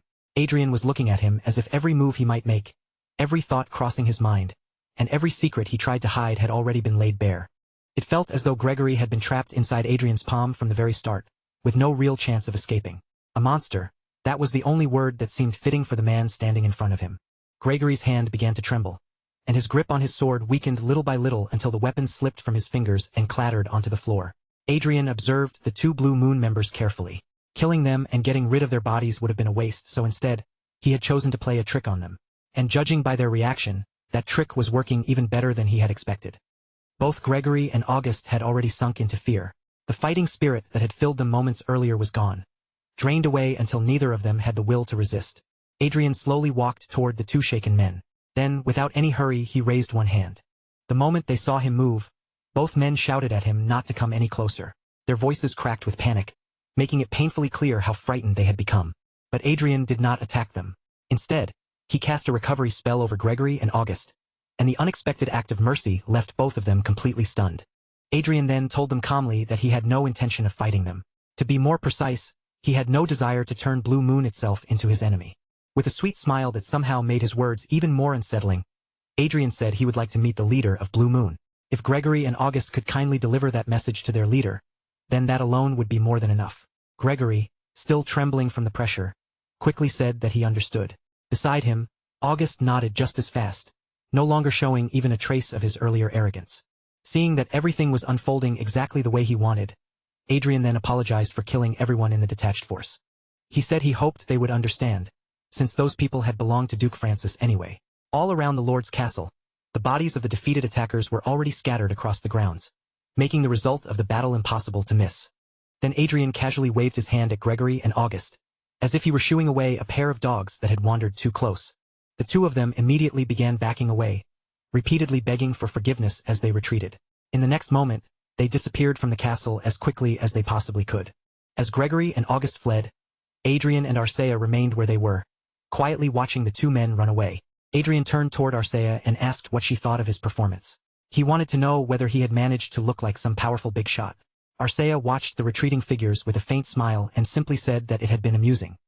Adrian let out a tired sigh, already feeling just how difficult the road ahead would be if he wanted to make Everil into a saintess. And with that heavy thought lingering in his mind, Time began to pass quickly. In the Age of Magic, on November 25, 2019, a proclamation was sent out from the Holy Land of Everhill to every corner of the world. 15 Saintess candidates and 11 Saint candidates had been officially chosen. At last, the contest that would determine the 2 future leaders responsible for guiding the church was about to begin. The contest was scheduled to continue for roughly 1 month, and every stage of the process would be shared openly through broadcasts and online platforms, so the public could watch it unfold transparently.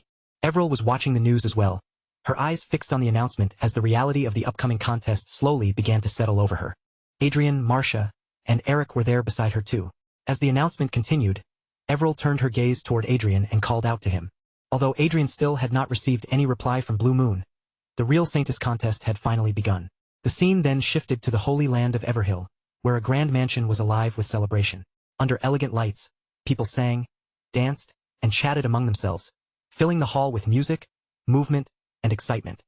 Then, all at once, the attention of the room shifted in one direction, as if everyone had sensed the arrival of someone important. The ones drawing those gazes were none other than Adrian and his group.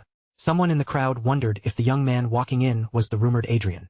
Another person doubted it for a moment, saying he looked far too young to be someone with that much influence. But someone else quickly stepped in, pointing out that Adrian's abilities were said to be truly extraordinary. One thing was clear to everyone watching. Adrian was not someone anyone in that place could afford to underestimate. Meanwhile, Adrian paid no attention to the whispers surrounding him and continued walking forward with calm, composed confidence. A Sinai flute began to play, and a gentle welcoming melody spread throughout the hall, drawing the atmosphere into a more formal silence. At last, the central figure of the ceremony appeared, the Holy King. Behind him entered the current Saint and Saintess of Everhill, and the moment they stepped into view, every gaze in the room gathered on them. Everyone present lowered their heads respectfully, offering deep reverence to the 3 highest religious figures now standing before them. The Holy King quietly raised one hand, signaling to the gathered people that they could lift their heads. Then the Holy King, the Saint, and the Saintess moved toward the stage together. The Holy King began by welcoming everyone and expressing his gratitude to all who had taken part in the opening ceremony of the contest. As his voice carried through the hall, the entire room fell silent and listened closely. He continued by announcing that 15 Saintess candidates and 11 Saint candidates had been selected, and that the contest would continue for about 1 month. He also made it clear that every single event within the contest would be broadcast transparently and uploaded online for all to see. The Holy King then revealed the theme for the first round. It would focus on tactics centered around the subjugation of monsters, and from there, he began explaining the rules in detail. Each candidate's party would need to consist of 5 members, including the candidate personally. Their companions had to include 2 Aura user swordsmen and 2 magicians of the 3rd circle or lower. In addition, the Holy King informed them that all abilities possessed by the Saintess candidates, aside from divine power, would be sealed during the event. The Holy King gave a light smile and said he hoped everyone would enjoy the special event, prepared to commemorate the first day of the competition. Beside him, the current Saint and Saintess kept their eyes gently closed, both wearing faint, serene smiles. After the announcement came to an end, Adrian and his group met the Holy King in person. Adrian placed one hand over his chest and greeted him with proper respect. The Holy King welcomed Adrian and his companions in return, receiving them with the dignity expected of his position. As Adrian bowed before them, he thought to himself that these 3 leaders of the Holy Land of Everhill stood at the absolute peak of all religious figures in the world. But out of every powerful person gathered in that place, the one Everil needed to keep her eyes on more than anyone else was none other than the Saintess currently holding that sacred position, Sharon Sylvester herself. Sharon Sylvester was a 67-year-old human woman, and despite her age, she stood at the absolute heart of both the Sepia Church and the Holy Land of Everhill as their Saintess. Her divine power was on an extraordinary level, her judgment was sharp, and she was known for leading people with confidence, managing affairs with impressive competence, and communicating well enough to move those around her. To many, she was a fair and righteous leader blessed by the goddess, and to demons, she was a terrifying slayer who could not be ignored. At that moment, Sharon was watching the people gathered before her with calm, neutral curiosity, clearly measuring what kind of individuals had come to stand in her presence. Saintess Sharon turned her attention straight toward Adrian and called out to him directly, confirming whether he was indeed Marquis Adrian. Adrian immediately lowered himself with the proper respect due to her position, then answered in a calm, steady voice that she was correct. Sharon lifted one hand and rested it lightly against her cheek, her lips curving into a playful smile as she commented that Adrian was still terribly young. Then, with a teasing sparkle in her eyes, she added that if she had only been a little younger herself, she might have tried to seduce him. Of course, the Saintess and the Saints of Everhill maintained their youthful looks through the blessing of the goddess. So although Sharon appeared to be close to Adrian in age, the truth was very different. In reality, she was already old enough to be someone's grandmother, a woman who might have married roughly 40 years ago and could even have a great-grandson by now. Adrian found himself trapped by a joke far too dangerous to answer directly, so instead of stepping into that minefield, he carefully tried to slip out of the awkward moment. With a measured tone, he said it was difficult for him to comment on such a thing when his fiancée was standing right beside her. Arcea's expression darkened almost at once, and she sent the two of them a sharp, murderous glare that made her irritation painfully obvious. Sharon, however, simply laughed the whole thing off and admitted that she may have spoken a little too carelessly. Before the mood could grow any stranger, Adrian smoothly guided the conversation in another direction and brought Everil forward to be presented to Sharon. He explained that Everil was the Saintess candidate he was personally sponsoring, then politely asked Sharon to take good care of her. The instant Sharon's gaze landed on Everil, her expression stiffened, and surprise flashed across her face before she could hide it. Sharon's eyes seemed to shine faintly, almost as if she was looking far beyond Everil's outward appearance and peering into something deeper. She was genuinely shocked that Marquis Lawrence had managed to select such a proper and promising candidate, and that surprise escaped her control for a moment. Before she could fully compose herself, her reaction slipped out aloud. Adrian only smiled quietly at Sharon's response, because everything was moving exactly according to the picture he had already drawn in his mind. Just as he had expected, Sharon had understood Everil's worth with nothing more than a single glance. With that faint smile still resting on his face, Adrian replied that if he had not found Everil, he would never have entered this contest in the first place. In other words, his involvement had never been driven purely by political benefit or personal profit alone. After hearing Adrian say that, Sharon's impression of him shifted just a little more favorably. Even so, she did not abandon her neutral position and continued to observe him with careful balance. A short while later, Adrian and the others moved away from the area near the main stage. As they walked, Adrian quietly reviewed the situation in his mind and judged that if he had managed to leave a strong enough impression, then his opening move could be considered a success. From there, his thoughts naturally turned to Duchess Riverdale, the ally he had already joined hands with, and he wondered whether it was time to go find her. Just then, something off to the side caught Adrian's eye. His attention shifted, and instead of continuing on his previous path, he changed direction and began walking toward the group that had entered his sight. The people standing there were none other than Duke Isaac Francis, his daughter, and the cluster of followers gathered closely around them. Adrian greeted them first, but his tone carried a clear edge of mockery that was impossible to miss. Duke Francis, meanwhile, looked anything but happy to see him approaching. Even while facing that openly unfriendly stare, Adrian did not let his composure crack for even an instant. Wearing a courteous smile, he said it was a pleasure to meet the Duke, then introduced himself as a Marquis from the Reinhardt Kingdom. But in the very next moment, Adrian's expression changed. The polite mask faded, and a far more hostile look appeared in its place. He said he had seen the present Duke Francis had sent to him, then praised the Duke in a cold, cutting tone for preparing such an impressively large gift. Adrian did not stop there. He continued speaking and added that he had also heard about a rather serious incident that had recently taken place inside the Duke's own territory. Those words struck Duke Francis hard enough to leave him briefly unable to respond. At once, the memory of what had happened in his land rose vividly in his mind. Those two bastards had suddenly declared their retirement and escaped, slipping away even while pursuit was underway. Two members of Blue Moon had stood on top of a mound of corpses they had created with their own hands, and from there, they had left Duke Francis with a chilling warning. They told him never to make Marquis Lawrence his enemy, because that man was a monster. And just as the Duke had suspected, Adrian was the reason both of them had abandoned him. Adrian went on, speaking about how the Duke's sky fortress had suddenly crashed without any clear reason, and how the industrial district had been blown apart soon after. He described it as though the Duke's luck itself had been swallowed by a demon, then asked with completely false sympathy whether the pilot of the sky fortress might have suddenly gone mad for no reason at all. Duke Francis finally snapped and spat out an insult, calling Adrian a bastard. Adrian, however, did not bother reacting to the curse in the slightest. Instead, he simply shifted his gaze toward the young lady standing beside the Duke and asked if her name was Lady Everil Francis. Then, with a polite smile that still carried a pointed edge, he requested that she go easy on Everil. She replied that she would consider it, and that attitude immediately grated on Adrian's nerves. She carried the same unpleasant air as her father, but because she was a lady, Adrian could not simply act against her directly like some uncivilized brute. So rather than touch her, he chose another route and decided to rub a bit more salt into Duke Francis's still open wounds. Adrian revealed that he had decided to meet Sir Gregory and Sir August again. The instant Duke Francis heard those two names, his composure completely collapsed. Adrian watched the reaction with a satisfied smile, then added that since the Duke clearly had not known about the meeting, he must have lost contact with them. That one remark only poured more fuel onto Duke Francis's rage, making the anger in him flare even hotter than before. After leaving that final, stinging remark behind, Adrian turned away from Duke Francis and his people, calmly saying that they would meet again. As they left the group behind, Everil looked over at Adrian and asked whether the man he had just called Duke Francis was truly a Duke of the Empire. Adrian answered without any hesitation and calmly confirmed that he was. Even with Adrian's answer, Everil could not quite settle her nerves. This was her very first outing at Adrian's side, and only now was she beginning to grasp just how important and influential he truly was. After all, no ordinary person could stand face to face with a powerful imperial duke and speak to him with that kind of fearless confidence. Adrian closed his eyes briefly, as if brushing off the entire encounter, and told her that what had just happened was nothing. Then he reminded Everil that among the many applicants gathered for this contest, she was also one of the strongest Saintess candidates. Because of that, she had every reason to be confident and hold her head high. And more importantly than anything else, she was the one Adrian himself had chosen. Those final words struck Everil harder than she expected. Her cheeks turned red, and for a moment, all she could do was stare silently at Adrian without finding anything to say. Just then, Olivia appeared in front of them, suddenly drawing everyone's attention.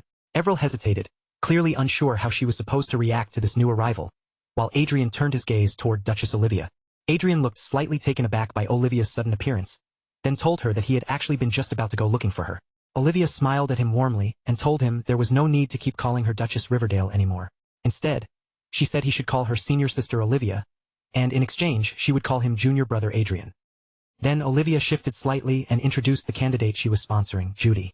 Judy stepped forward and bowed politely toward Adrian, greeting him with proper manners before introducing herself as Judy Esther, a follower of the main god Sepia.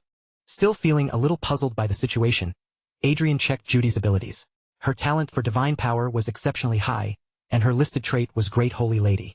That title made Adrian pause for a moment, and uneasiness flickered through his thoughts as he wondered whether a Great Holy Lady might possibly stand above even a Saintess.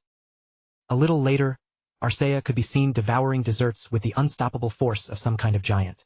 Everil and Eric had already grown used to seeing her eat like this, so rather than being shocked, they clapped and cheered her on from the side. But Judy, who had never witnessed anything even close to that spectacle before, was completely overwhelmed. She could only freeze in place, staring in pure disbelief. Behind them, Olivia and Adrian were quietly discussing the upcoming Saintess contest. Olivia told him that the first round would be held under strict conditions, then asked whether that would cause any trouble on his side. Adrian casually waved away her concern and said he would be fine, explaining that he had exactly the right people for this kind of situation. Since the first round focused on tactics centered around monster subjugation, he also pointed out that it did not seem disadvantageous for Judy Esther, who was already at the level of a first-class priestess. Olivia agreed with his assessment and said that even in the worst possible case, Judy would still be able to use divine magic one level higher than the other candidates. In other words, Olivia was calmly making it clear that the candidate she sponsored stood ahead of the rest, even at her lowest point. However, she admitted that the real problem would be the people assigned as Judy Esther's comrades.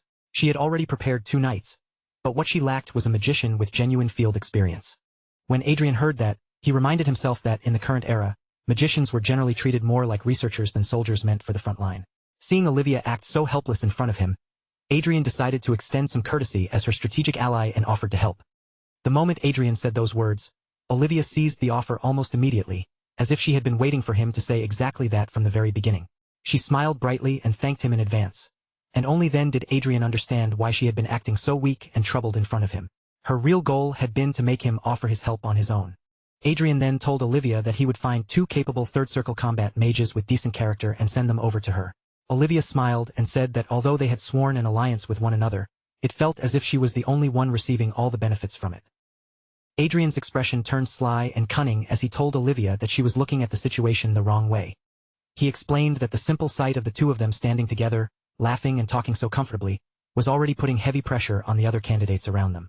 Olivia let out a small sigh, and at last, she understood the real reason Adrian had chosen to build an alliance with her in the first place. Then Adrian said there was something he wanted to ask her, though he admitted it might be a little out of place in the current conversation. He looked directly at Olivia and asked whether, in this tactics contest, a magic swordsman would be counted as only one person.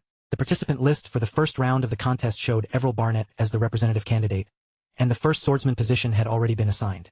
The second swordsman was Barbara Anderson, an aura user. Andrew Dillon was also listed as an aura user, though he had first circle ability as well. Meanwhile, the first mage position belonged to Alan Lopez, a third circle fighter capable of using both aura and mana. The second mage was Linda Noah, another third circle mana user. Out of all the names written there, Alan Lopez immediately drew Olivia's attention, especially because he was listed as a third circle mage who could also use both aura and mana. The moment she noticed that almost ridiculous combination, she burst into laughter, clutching her stomach like a delighted child who could not hold it in anymore. The priest standing in front of Olivia began to tremble visibly. His voice shook as he asked what they were supposed to do now. The current saintess, Sharon Sylvester, watched everything unfold with an entertained look in her eyes, as if Adrian had just made the entire contest far more amusing than she expected. With a faint smile, she remarked that Adrian truly was an interesting man. The priest beside her, however, looked far less relaxed. In a nervous voice, he pointed out that if they allowed a knight who could also use magic to take part, the other candidates would almost certainly complain. Sharon answered him immediately without even a flicker of hesitation, saying that if the rules had failed to clearly forbid hybrids, then that was their own oversight. After that, she calmly ordered him to continue the contest exactly as it was. Even after Sharon gave such a firm and decisive response, the priest still could not completely erase the anxiety from his face. His expression remained tense, and he cautiously warned her that the other candidates might still try to stir up controversy by claiming the match was not truly fair. Sharon simply raised one hand, stopping the priest's concerns before he could keep pressing the issue any further. In a calm, authoritative tone, she told him that changing the rules at this point was no longer possible. And besides, she added, finding loopholes hidden inside the rules was also a legitimate part of a candidate's ability. A little while later, Sharon had already settled herself back onto a sofa, leaning into the cushions with a comfortable, unbothered posture, as though the entire matter had ceased to trouble her the moment she made her decision. Then, in a quiet voice, she repeated the name to herself, as if savoring it with fresh curiosity. Marquis Lawrence. And the more Sharon thought back on Adrian's words and behavior, the more she felt that this man was far more entertaining than she had originally assumed. The scene then moved into the first round of the contest, where a wolf-like monster suddenly burst forward and lunged straight at Everil. Its jaws opened wide as it rushed in, clearly aiming to sink its teeth into her. A Purgard knight reacted at once, shoving Everil backward and stepping directly in front of her. He placed his own body between her and the incoming monster, using himself as a shield to protect her from the attack. When Everil saw the knight throw himself forward to protect her, she quickly gathered her divine power and cast a holy spell called Holy Defense. The next instant, a golden circle flared brightly around them, forming a radiant protective barrier that burst outward and pushed back the monsters closing in on their position. The first round of the contest was built around monster subjugation tactics. While the mages and knights supporting each candidate were responsible for engaging the monsters directly, the saintess candidates themselves were expected to stay behind the front line and assist their parties with holy magic. For this trial, the saints and saintess candidates were registered in a manner similar to mercenaries. Each one led a four-person party made up of mages and swordsmen, and together, they had to coordinate their movements and subjugate monsters as a team. Cameras followed every candidate constantly, never letting their movements slip out of sight. From the moment the trial began to the moment it ended, their progress was recorded and broadcast live through both ordinary channels and online streams. Every candidate was given a separate channel of their own, and the viewership rating on that channel functioned almost like a public display of how many supporters that candidate had managed to attract. Suddenly, two men appeared behind Everil, dragging a pile of monster corpses along with them. With bright, eager smiles on their faces, they asked if these were the monsters she had hunted, then cheerfully offered to carry the bodies away for her if that was what she wanted. Everil could only stare at them in surprise, clearly overwhelmed by how enthusiastically they were trying to help her. Before long, another man approached Everil while carrying the corpse of a massive snake-like monster in his arms. He asked if she was Everil, and the moment she confirmed it, his expression lit up with genuine happiness. He thanked her, saying that they had been enjoying her broadcasts, and then offered up the monster he had hunted as support for her performance in the competition. Everil stood there, unable to react properly, because every part of the situation was completely unfamiliar to her. More and more people began gathering around, each of them trying to present the monster cores they had hunted as tribute. Flustered by the growing crowd, Everil wanted to stop them before the situation became even stranger. But before Everil could calm everyone down, a small fight suddenly broke out among the supporters. They were arguing because every single one of them wanted to be the first to offer their tribute to her. Confused, and worried that the quarrel might turn into a much bigger problem, Everil looked toward the cameraman beside her and asked whether they could really just leave the fight alone. The cameraman looked just as baffled as she did and admitted that this was the first time he had ever seen anything like it as well. When the broadcasts first began, the elves immediately captured a huge amount of attention from the viewers thanks to their dazzling appearances. Since humans made up the largest portion of the audience, and humans were naturally fascinated by elves, their channels had drawn plenty of eyes right from the start. However, because the elves had naturally stiff personalities, they focused only on finishing the assigned tasks and carried everything out with flawless precision. Because of that, Their broadcasts slowly began to feel less like exciting entertainment and more like a dry documentary. No matter how beautiful they were to watch, viewers were bound to lose interest if the actual content lacked excitement. Ordinary viewers began to wonder if they should change channels and watch something else. So, the moment the contestants' performances started to become predictable, the audience gradually began drifting away. Everill's broadcast, however, felt completely different from the other candidates' channels. It had entertainment, visible growth, and even a youth drama-like charm woven into it, and that unusual atmosphere quickly began drawing more and more attention. On top of that, many saint and saintess candidates from high-ranking noble families started coming across to the public like villains. Because of that, public opinion steadily leaned further and further toward Everill's side. One saintess candidate behaved arrogantly, lifting her chin with a smug look as she asked why she should have to follow what the others told her to do. Another saintess candidate flatly rejected a suggestion from his helper, saying he had absolutely no intention of doing work that was meant for commoners. Duke Francis's daughter, Everil Francis, had the worst personality among them all. With a cold attitude, she told her attendants that she had hired them precisely so they could handle the dirty work, meaning they should deal with it by themselves. While her troops fought desperately against the monsters, risking their lives so fiercely that some of them even dropped to their knees, Everil Francis did not so much as flinch. She merely sat back and continued sipping her tea, acting as if the brutal fighting in front of her had nothing to do with her at all. The scene then shifted to a mercenary soldier speaking with deep emotion in his voice. He said that the world often pointed fingers at mercenaries, looking down on them as low-class people who were willing to risk their lives for money. But to him, Everil Barnett was different, because she treated people kindly without discriminating against anyone. The mercenary stood on top of the corpse of a giant monster, surrounded by a crowd of other mercenaries. Raising one hand high, he declared that the other channels were ridiculous, and that even without their support, a person like Everil Barnett would surely have become the saintess. His words stirred the entire group, and the mercenaries all lifted their voices together in a loud cheer for Everil. Everil tried to calm their excitement, a faint look of embarrassment showing on her face as their passionate support washed over her. But just then, a white-haired old man appeared at her side and gently told her that everyone truly wanted her to become the saintess. They were choosing to do this on their own, he explained, so she did not need to feel burdened by their actions. The old man continued, saying that he might look rough now, but he could proudly claim that among all the mercenaries, he looked the most like a rogue. And yet, Everil had still approached him first and cast healing magic on him without the slightest hesitation. In his heart, she was like an angel, and as he spoke, his eyes nearly filled with tears. Then a younger man appeared behind him and asked why he was praising Everil so much when he had been the very first person to scold her in the beginning. The old man grew embarrassed and shouted back, asking if he had really been the only one who acted that way. After all, the younger man had also picked a fight with Everil at first, complaining that he hated seeing newbies wander around his hunting ground. As Everil watched their bickering with a soft smile, the younger man replied that he had only said that because he was worried Miss Everil might get hurt. While the old man and the younger man continued arguing back and forth, their captain stepped forward and offered Everil all the monster corpses their group had hunted. Everil looked troubled as she reminded them that they were people who fought in order to make a living, so she wondered if it was truly all right for them to give so much to her. The captain smiled at her, then let out a small sigh before explaining that they were doing this to set the stage. Everil tilted her head in confusion, clearly unable to understand what he meant, and asked him what he was talking about. The captain explained that if Everil, the person they had chosen to support, became the saintess, then the reputation of their mercenary group would rise right along with her. Nearby, the old man and the young man were still squabbling, but even in the middle of their argument, both of them agreed with their captain's reasoning. The entire group broke into another round of cheers for Everil. Seeing how strongly they believed in her and supported her, Everil grew shy, and her face flushed a bright red. Then Everil raised her own hand in response to them and promised that she would do her very best in the contest. This time, the mercenaries cheered even louder than before, their voices rising together in a powerful wave of excitement and support for her. Everil's guard knight watched the whole scene unfold and commented that it felt exactly like something out of a youthful drama. He added that a moment like this would definitely bring in a huge number of viewers. The current viewership ratings for the contest channels showed Everil Barnett standing firmly in first place with 52%. Behind her were Lloyd Hygelvin at 16%, Grace Hygelvin at 9.5%, and Judy Esther at 9.2%. The scene then shifted to Archbishop Fred of the Reinhardt Kingdom, who was proudly wearing Everil-themed merchandise from head to toe.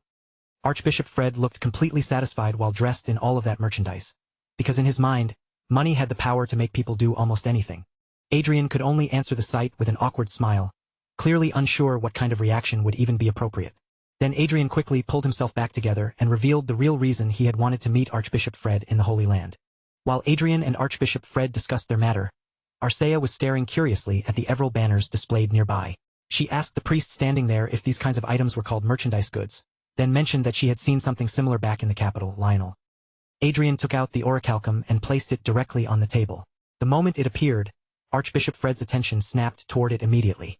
Archbishop Fred recognized the material at once, and surprise entered his voice as he asked whether the object in front of him was truly orichalcum.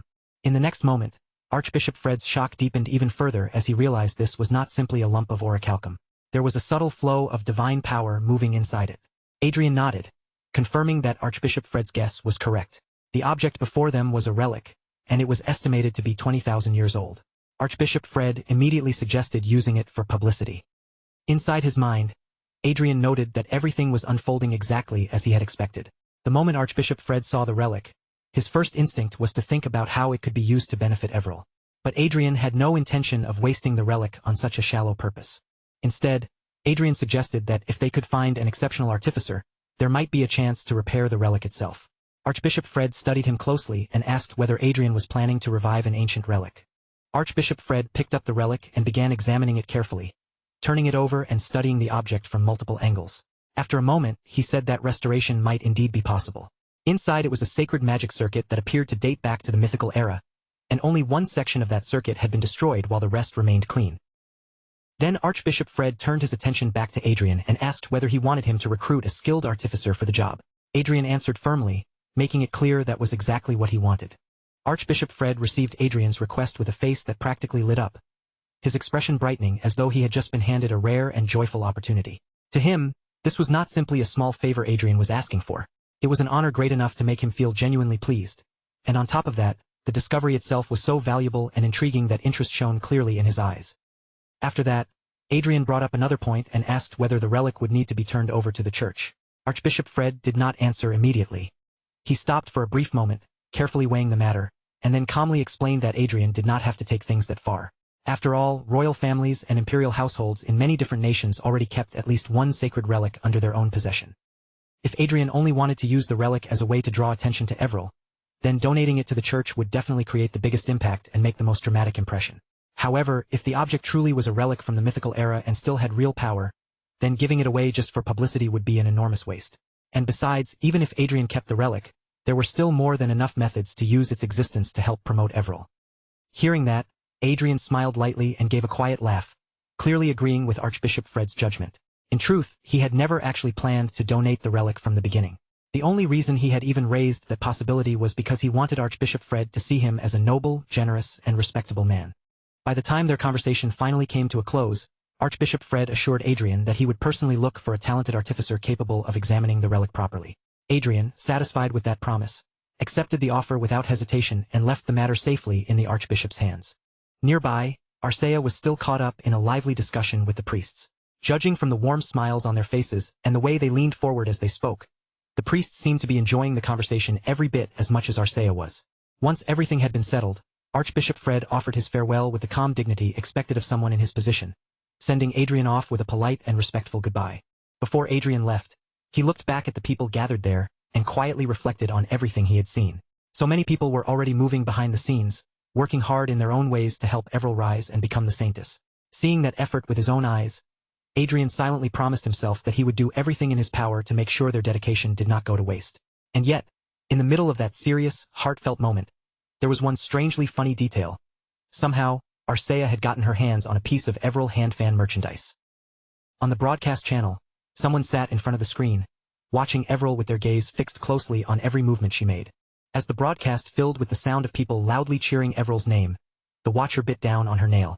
The gesture made it obvious that the tension, frustration, and irritation inside her were becoming harder and harder to suppress.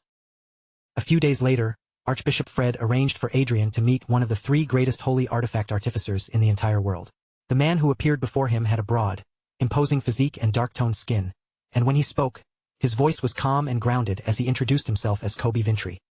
Adrian activated the power of his glass, and the information about the man in front of him immediately appeared before his eyes.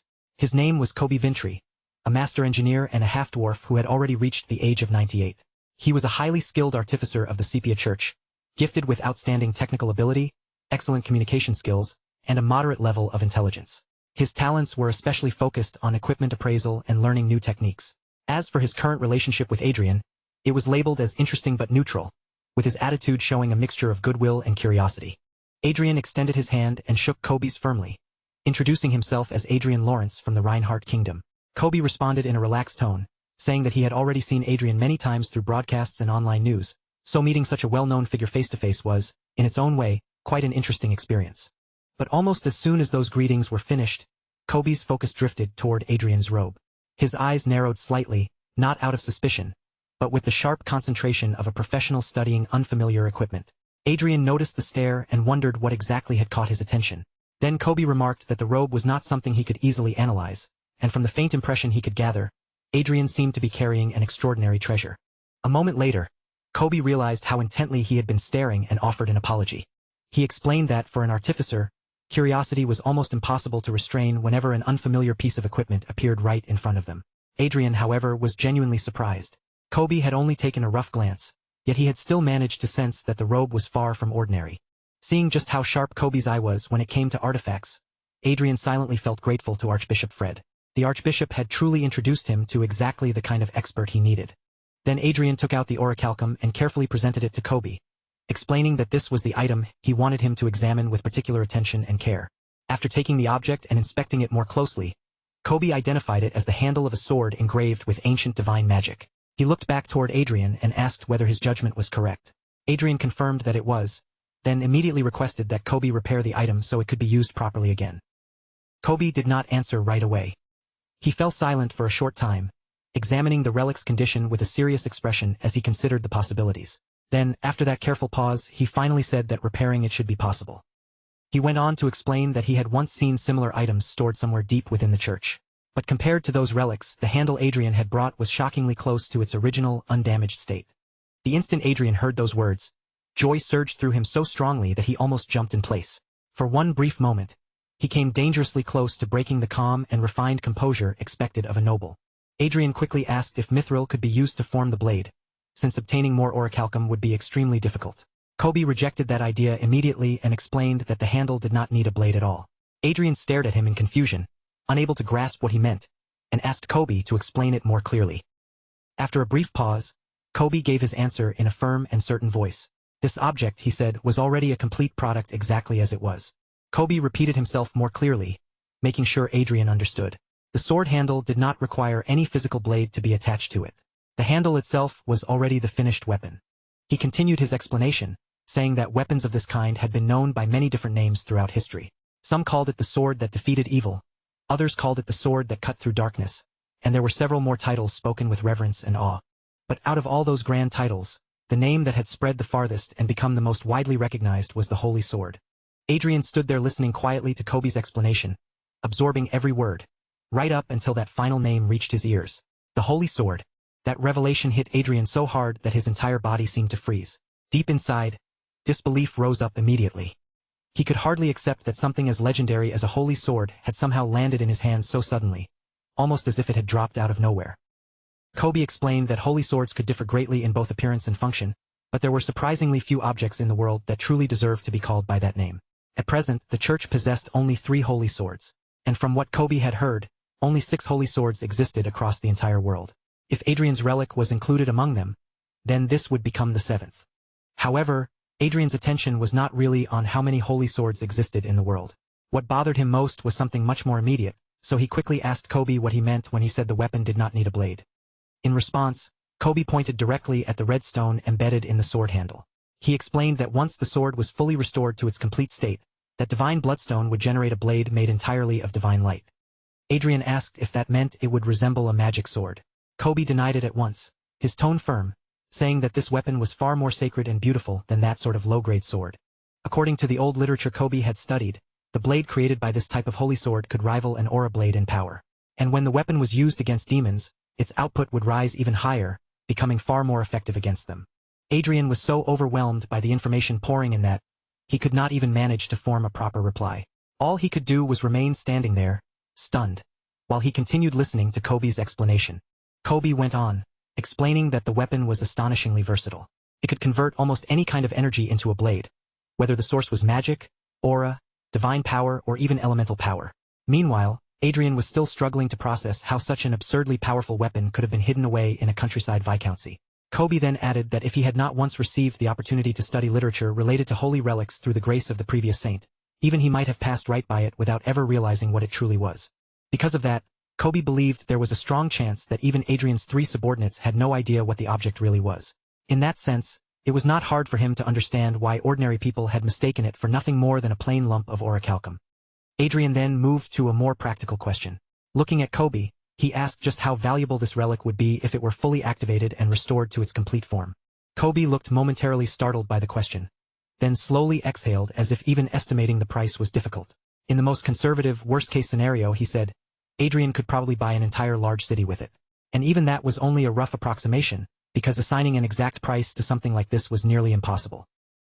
That answer sent another wave of shock crashing through Adrian. Inside his mind, a tiny and unbelievably adorable angel version of Arcea was already singing and cheering in celebration, as if congratulating him on the unbelievable fortune he had just discovered. Adrian felt so overwhelmingly happy that it was as though he had just drawn the winning ticket for the grand prize in a lottery that only came once in a lifetime. Still, he quickly forced himself to calm down and restored the composed expression expected of a noble. Then he asked Kobe whether the relic could be repaired immediately. Kobe touched his chin in thought and explained that he would need a divine bloodstone, along with several new tools prepared for the work. But before Kobe could even finish listing everything he would need, a status screen suddenly appeared right in front of him. Kobe pointed at the screen and told Adrian that he had already paid more than Kobe had originally planned to ask for. Adrian only smiled and told him to treat it as both the labor fee and the cost of materials. Then he added that if Kobe succeeded in repairing the relic, he would pay him twice that amount. Kobe closed his eyes for a moment, silently weighing the offer and the responsibility attached to it. Then he admitted that under those conditions, he had no reason to turn Adrian down. After all, the value of the item itself was more than enough to justify all the effort it would take. Then Kobe smiled, raised his hand, and made an okay sign. He told Adrian to give him 1 week. For the sake of his pride and honor as an engineer, Kobe promised that he would pour everything he had into repairing the relic. A while later, Adrian walked along with a smile still lingering on his face. No matter how composed he tried to look, it was obvious from his expression that he was in an exceptionally good mood. His thoughts began racing through the possibilities. If he could create a blade on the same level as an aura blade simply by using mana, then he could step forward himself and take on the role of a magic swordsman. Or, if he connected the weapon to a magic staff, he might even be able to wield it like a spear. That would open up a completely different fighting style and give him an entirely new way to approach battle. The people around Adrian could not help noticing the unusually bright look on his face. Seeing him walk around with such obvious satisfaction, they quietly wondered what had put him in such a good mood. But that cheerful atmosphere did not last very long. Suddenly, Adrian received a call from one of his subordinates, Arcea, and the look on his face changed in an instant. Shock flashed across his expression, because Arcea was the one who had been left in charge of Everal's security. Adrian immediately demanded to know what had happened, his voice sharpened by the sudden dread in his chest. On Arcea's end, the situation had already fallen into complete disorder. People were scattered everywhere in panic, and one wounded person lay collapsed on the ground, looking as though they had been beaten down by a pack of violent thugs. Then Arcea finally gave Adrian the one report he had feared the most. Miss Everal had been kidnapped. Adrian's eyes flew wide open, disbelief flashing across his face before he could even control his reaction. His voice burst out in a shout as he demanded Arcea repeat herself, unable to accept what he had just heard. The scene then shifted far away, to the harsh borderlands between Dragonland and the Croizon Empire. Across that dangerous region, volcanoes towered over the landscape like mountains of fire, while glowing streams of lava carved burning paths through the cracked earth below. There, in the middle of that deadly volcanic terrain, Everal was hanging suspended in the air. Beneath her stood 2 men staring up at her. One held a magic wand in his hand, while the other gripped a sword, ready to strike. The swordsman's face was twisted with rage, his frustration boiling over as he cursed at Everal from below. No matter how many times he tried, his attacks could not reach her at all, and he angrily demanded to know why his strikes kept failing to land. The magician beside him was calmer, but only barely. He narrowed his eyes and observed Everal carefully, guessing that she might be protected by some kind of 8th circle artifact. Their assignment was supposed to be nothing more than quietly disposing of a careless Saintess candidate, but the situation was already far stranger than expected. The magician had believed this job would be simple and clean, yet now it was becoming a serious headache. Just then, another voice suddenly cut into the air, calling both men fools and telling them that if they truly wanted to deal with Everal, they should attack her mind instead. The magician stiffened the moment he heard that, his composure cracking as he asked whether that was really true. From the surprise in his voice, it was obvious that this method was something he had never heard of before. The swordsman turned toward the magician with a confused look and asked who he was talking to. But the magician, just as unsettled, snapped back and asked whether the swordsman had suddenly lost his mind. Only a moment later did both men realize the impossible truth. There had been a third person standing right beside them the entire time, close enough to be part of the scene, yet somehow unnoticed until now. That third person was none other than August, a special member of Blue Moon.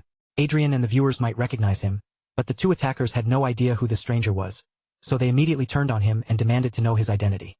August casually lifted a finger and pointed it at his own face, as though he were mildly surprised that they were addressing him. With an almost carefree attitude, he asked if they were talking about him. Then August raised his hand and quietly activated his mind control spirit magic. His expression remained perfectly casual as he answered them in the most ordinary tone possible, saying that he was nothing more than a passerby. Sometime after that, Adrian and his group finally arrived at the location. But the moment they saw what was waiting for them, they all stopped cold, frozen by shock. Gregory stepped forward first, lowering his head with practiced respect. Then he greeted Adrian formally, offering him a proper bow.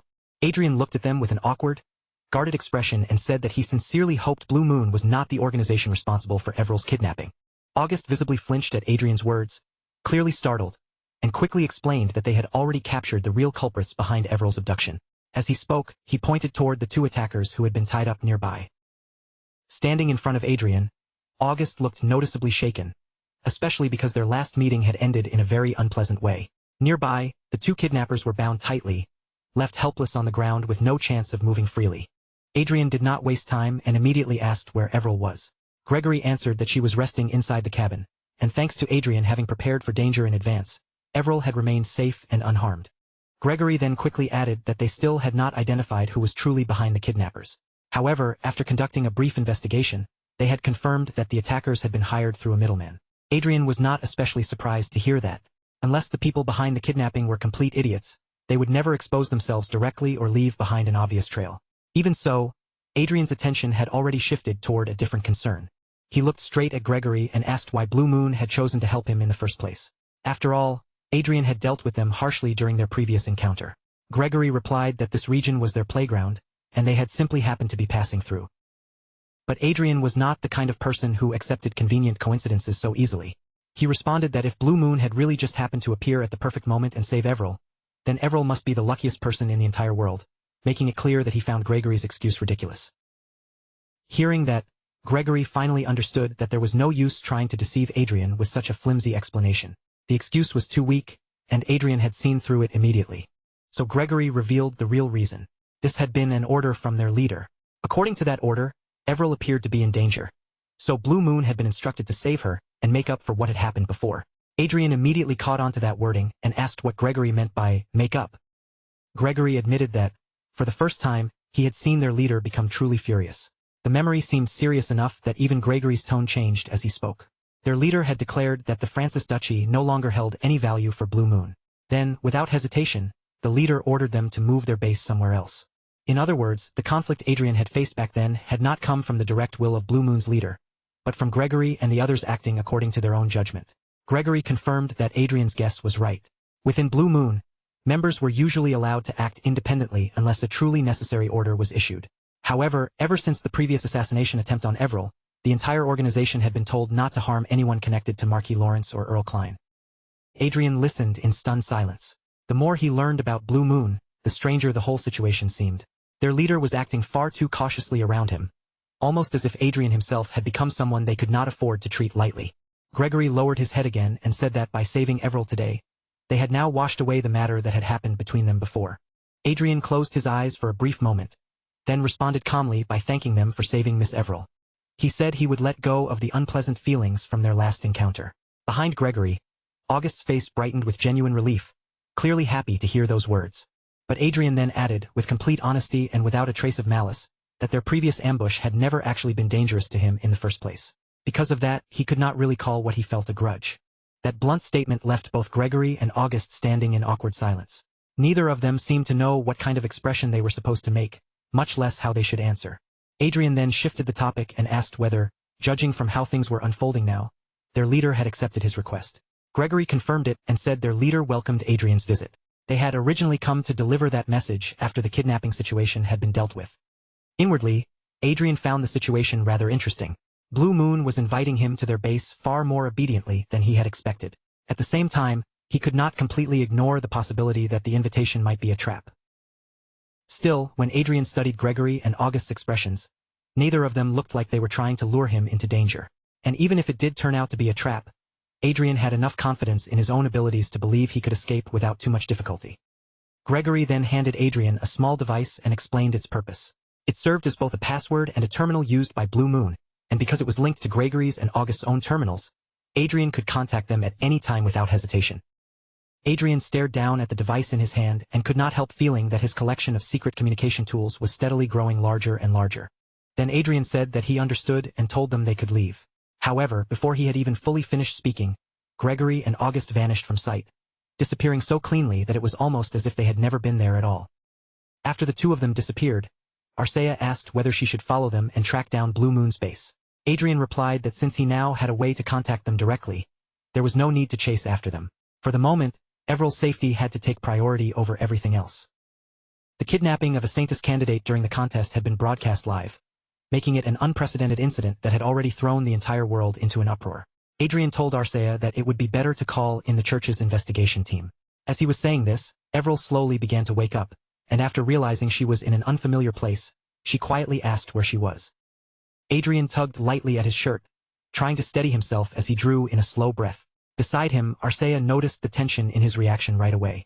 Blue Moon had not only accepted Adrian's request without putting up any resistance, but their leader had also personally ordered the entire organization not to interfere with him. There was clearly something moving beneath the surface, something hidden from view that Adrian could not simply ignore. The real problem was that Adrian still could not tell whether that unseen movement would eventually benefit him or turn into something dangerous. The next day, in the Holy Kingdom, Sharon sat gracefully in her chair with a calm smile resting on her face, her posture composed and elegant. Across from her, Adrian was seated as well, meeting her with a polite smile of his own as the two faced each other across the room.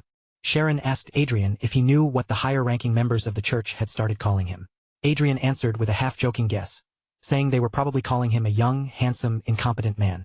Sharon suddenly slammed her fist down and corrected him, declaring that they were calling him a rule-breaker. Adrian, now slightly puzzled by her forceful reaction, realized that the situation was unfolding almost exactly the way he had expected. Sharon then asked whether Adrian understood that participants in the mercenary tactics contest were forbidden from using anything other than the designated equipment.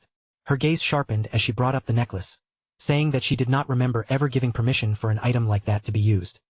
Adrian answered without losing his calm, explaining that for someone like him, a person who had only recently survived an assassination attempt, preparing countermeasures was not excessive at all. In fact, it had been necessary. If he had simply trusted the situation and done nothing, then Everill would have been the one forced to pay the price with her life. Sharon tried to dismiss his argument, saying that his reasoning only sounded convincing because they already knew how everything had turned out afterward. But Adrian replied calmly that hindsight was precisely the point in this situation. Everill had finally gained a precious chance to step into the church's world, and Adrian had no intention of standing by while that opportunity was shattered right in front of him. Then Adrian redirected the responsibility back toward the church itself. If the church had properly controlled and protected the contest grounds from the very beginning, he said, the entire incident never would have happened. A Saintess candidate had been kidnapped in the middle of the contest by intruders who had broken into the site, and even then, the church had failed to find her until Adrian was forced to step in himself. Adrian felt a bitter frustration inside, knowing that the favorable impression he had carefully built in front of Saintess Sharon had probably collapsed because of this incident. Even so, he closed his eyes, steadied himself, and asked her to judge Everill's potential fairly. Everill was the victim here, not the offender, and she did not deserve to fail because of circumstances completely beyond her control. Since Adrian was the one who had broken the rules, he believed that any punishment should fall on him alone. As Sharon listened to Adrian's firm defense, a mischievous smile slowly appeared on her face. Rather than seeming offended, she looked as though his boldness had amused her more than anything else. When Adrian finally finished speaking, Sharon's smile relaxed into something softer. She gave him a light, entertained look, as if the whole exchange had become unexpectedly enjoyable to her. Then Sharon rested her cheek against her palm and told Adrian that he really was an interesting man. With a quiet chuckle, she added that if he had been 10 years younger, she might have tried to seduce him. In Adrian's eyes, her attitude toward him still remained favorable yet neutral, carrying a mix of admiration, curiosity, and amusement. Adrian could only stare at her, completely caught off guard by what she had just said. He found himself wondering what in the world was going on with Sharon. After all, she was already a grandmother with a great-grandson, and yet she was saying something like that with a straight face, as if it were the most natural comment in the world. Sharon then admitted that, to be completely honest, some members of the internal board had suspected that the entire kidnapping incident might have been staged by Adrian himself. Adrian immediately asked whether this conversation had been arranged to test his reaction, and Sharon apologized before acknowledging that his guess was exactly right. After that, Sharon reached into a deeply hidden place, carefully drew out an object, and placed it on the table between them with deliberate care. She then revealed the result clearly. There had been no falsehoods in anything Adrian had said. The object Sharon had brought out was a mirror, one capable of reflecting a person's true self and exposing lies without mercy. The scene then shifted to a grand hall inside a magnificent mansion, a space so wide, polished, and elegant that it immediately commanded attention. All of the Saintess candidates had gathered there, and among them stood the current Saintess, Sharon Silverstar. Soft murmurs began spreading through the hall as the people gathered whispered among themselves. Some wondered why the Saintess had suddenly called everyone together, while others could only shake their heads and admit they had no idea what this meeting was supposed to be about. Sharon thanked everyone for answering her summons, then calmly explained why she had gathered all of the Saintess candidate sponsors in one place. Her purpose was to uncover the truth behind the kidnapping incident that had taken place just the other day. Then a person whose face and body were fully covered stepped forward, carrying a mirror carefully balanced on a tray. Sharon introduced the object to everyone as the Mirror of Truth, a sacred item capable of reflecting truth without distortion. Sharon explained that, despite the claims some people had made about the incident, the mirror had already confirmed one important fact. The kidnapping had not been staged by Everil Barnett or Marquis Adrian Lawrence. Because of that, Sharon now wanted every person present to step forward one by one and prove their own innocence before the Mirror of Truth. Duke Francis of the Brigham Empire reacted with visible anger the moment he heard her demand. He pointed out that the people gathered in this hall were not ordinary nobles, but some of the most powerful figures present, including members of royal families from different nations. Then he questioned whether forcing them all to undergo such a test was going too far. Sharon's expression did not soften even slightly. Instead, she looked straight at Duke Francis and asked him bluntly whether he was the culprit. Duke Francis shouted in outrage, demanding to know what Sharon was implying with that accusation. At that moment, Sena spoke up and said that if the Duke truly had nothing to hide, then there should be no issue at all. After all, saying one simple sentence in front of the mirror should not be difficult for an innocent person. Just then, someone began approaching Duke Francis, and the Duke's body visibly tensed in surprise as he noticed the person coming closer. The one who stepped forward was none other than Adrian. Duke Francis immediately asked why Adrian had come here together with the Holy Knights, but Adrian did not directly answer the question. Instead, he greeted the Duke as if calmly acknowledging his presence. Adrian explained that he had come because the culprit who tried to harm Everil might have been a Grand Master. That explanation only made Duke Francis more agitated, and he snapped back, demanding to know how Adrian dared to suspect him. Before the argument could escalate any further, Sharon called Adrian's name and told him to keep his composure, reminding him that the culprit had not yet been confirmed. Sharon then announced that everyone would step forward and be examined one at a time. Her declaration pressed down on the already tense hall, making the atmosphere grow even heavier. Then, before anyone else could move, someone stepped forward and calmly said that she would go first. It was Claudia Hygelvin, Queen of the Elvenheim Kingdom in the allied nations of Alicia. Standing beside her was Grace Hygelvin, the Saintess candidate connected to her. Claudia Hygelvin stood directly before the mirror and declared in a clear, steady voice that she had nothing whatsoever to do with the kidnapping of the Saintess candidate. Her granddaughter, Grace Hygelvin, then followed her example without hesitation. In the same firm and unwavering tone, she pledged that she, too, had no connection at all to the kidnapping incident involving the Saintess candidate. In response, the mirror shone with a bright light, its glow clearly proving that both Claudia and Grace were innocent. Sharon then announced to everyone gathered in the hall that their innocence had officially been confirmed. Next, Duchess Olivia calmly offered to take her turn. Watching her step forward, Duke Francis let out a tired sigh, as though the whole process was wearing down his patience. After some time passed, Duchess Olivia and those on her side were also cleared. The mirror confirmed that they, too, had no involvement in the kidnapping. Once that examination was finished, Sharon called for the remaining 2 people to come forward. Duke Francis clenched his teeth, his displeasure clear on his face, but in the end, he stepped forward as instructed. Both Duke Francis and the person accompanying him stood before the mirror and denied having any connection to the kidnapping of the Saintess candidate. To everyone's surprise, the mirror glowed once again, proving that even Duke Francis and his side were innocent of the crime. Seeing that result, Adrian clicked his tongue with a disappointed little chuckle, and Duke Francis noticed it immediately. The Duke spun around in anger and shouted, asking whether Adrian had just clicked his tongue at him. Adrian's reaction finally snapped the last thread of Duke Francis's patience, and the Duke forgot all noble etiquette as he demanded to know how a noble could sink so low and reveal his true nature so openly. Adrian answered without backing down, saying that when he considered everything Duke Francis had done in the past, his own reaction was only natural. Duke Francis then warned Adrian that his life would not last long, and the threat hidden in those words was clear enough for everyone nearby to understand. Adrian understood perfectly well what Duke Francis was implying, but instead of retreating, he chose to provoke him even further. With a calm expression, Adrian replied that he was younger than the Duke's daughter, so naturally, he would live longer. Just as Adrian had intended, Duke Francis exploded with rage. Losing control of his temper, he openly declared that Adrian would die by his hand before ever reaching the end of his natural lifespan. The tension in the hall rose sharply, threatening to spiral completely out of control, until Sharon finally stepped in and stopped them. She ordered everyone to be quiet, reminding them that there were still many people left to examine.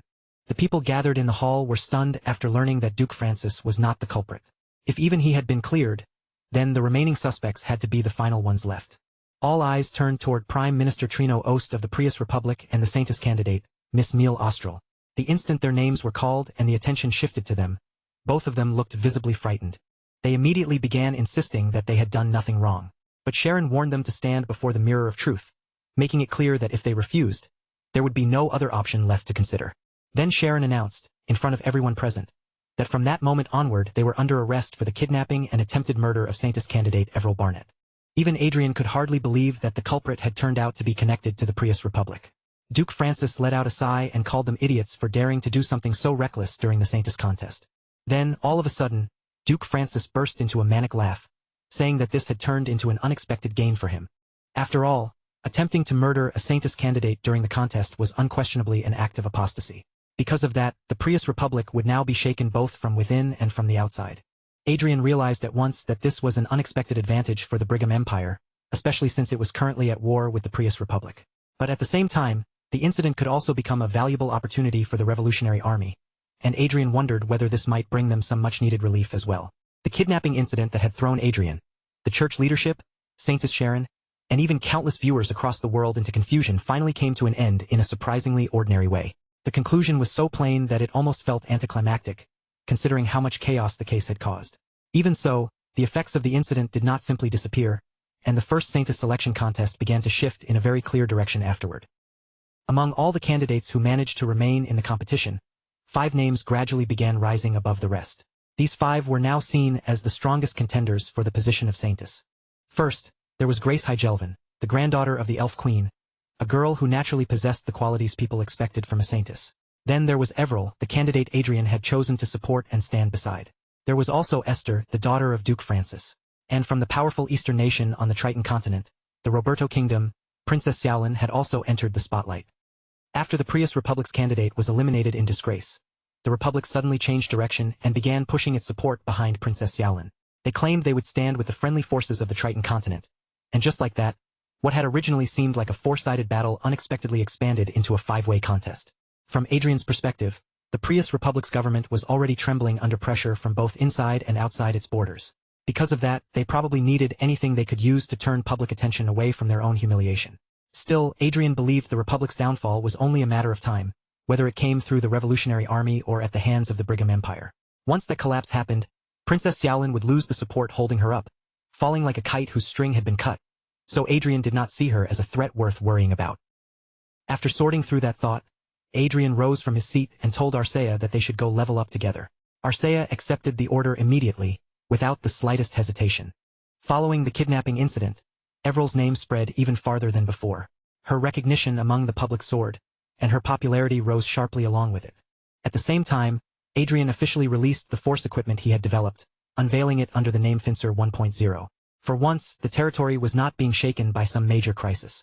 The magic tower was operating without trouble, and Adrian no longer had to devote every waking moment to worrying about Everil's immediate safety. For the first time in what felt like ages, Adrian thought he might finally be able to catch his breath. Maybe, at long last, he could relax a little and make proper use of the peaceful days ahead. But instead of getting that long-awaited peace, Adrian found himself seated across from a long-haired man on a sofa. The man introduced himself in a calm, composed voice as George Vason, the leader of Blue Moon. Inside, Adrian could only curse his own fate. He wondered why the world seemed determined not to give him even one proper day of rest. Still, Adrian kept his face perfectly composed. He laughed politely, hiding his inner complaints, and complimented the refreshments by saying they were truly wonderful. The leader of Blue Moon seemed relieved by Adrian's words. He explained that he had paid special attention to every part of the preparation, especially because someone as important as Adrian had come to visit. Beside Adrian, Arcea sat with her usual unreadable expression. While the meeting carried an obvious layer of tension, she simply munched on the snacks in silence, looking as though the heavy atmosphere had nothing to do with her at all. Then, almost without warning, the light and slightly playful mood in the room began to fade. In Adrian's eyes, the atmosphere around them shifted into something strange, heavy, and difficult to ignore. The status window revealed the man's identity as Baron George Vason, a 49-year-old aura expert from the Croizon Empire. Publicly, he was known as the Lord of the Vason Barony, but that position was nothing more than a disguise. His true identity was the leader of Blue Moon. What caught Adrian's attention most, however, was the relationship field. George's connection to him was listed as favorable, even allied, while his current state showed both interest and nervousness. On top of that, every one of George's talents was ranked highly, and he even possessed a trait that made him exceptional at acting while hiding his true self. Adrian could not help feeling impressed. Adrian had to admit that George Vason was an impressive man, especially since he possessed 4 high-level talents. Even so, he could not fully erase his doubts. Was this person truly the legendary leader of Blue Moon he had heard about? And more than that, they had only just met, yet George was already reacting to Adrian in an unusually favorable way. But the detail that shocked Adrian the most was the word written in their relationship status. How could the two of them already be considered allies? Adrian had a strong feeling that the status window was not showing him the whole truth about George Vason. There was clearly something hidden behind the information he could see. After a brief silence settled between them, George, the leader of Blue Moon, suddenly gave an order to his 2 subordinates. He told both of them to wait outside, leaving them visibly startled by the sudden command. George then made his meaning even clearer. He warned them not to eavesdrop under any circumstances and told them to keep themselves completely away from the room. The 2 subordinates hesitated for a moment, clearly unwilling to leave their leader alone in such a delicate meeting. But they could not disobey George's direct order, so in the end, they stepped out of the room. Once the door had closed and the 2 were gone, Adrian looked at George and said that no one was listening anymore. Now they could finally speak openly. Then Adrian fixed his gaze directly on George and asked the question that mattered most. He wanted to know George's true identity. George did not respond immediately. Instead, he suddenly rose from his seat, a movement so abrupt that it startled both Adrian and Arcea. Adrian could not help wondering what had caused such a sudden change in him. At that exact moment, the information in George's status shifted, and his emotional state became clearly marked by nervousness. Arcea reacted instantly, moving into position to protect Adrian. Her body was ready to respond at the slightest sign of hostility from George. But then, the next thing that happened was something neither of them had expected.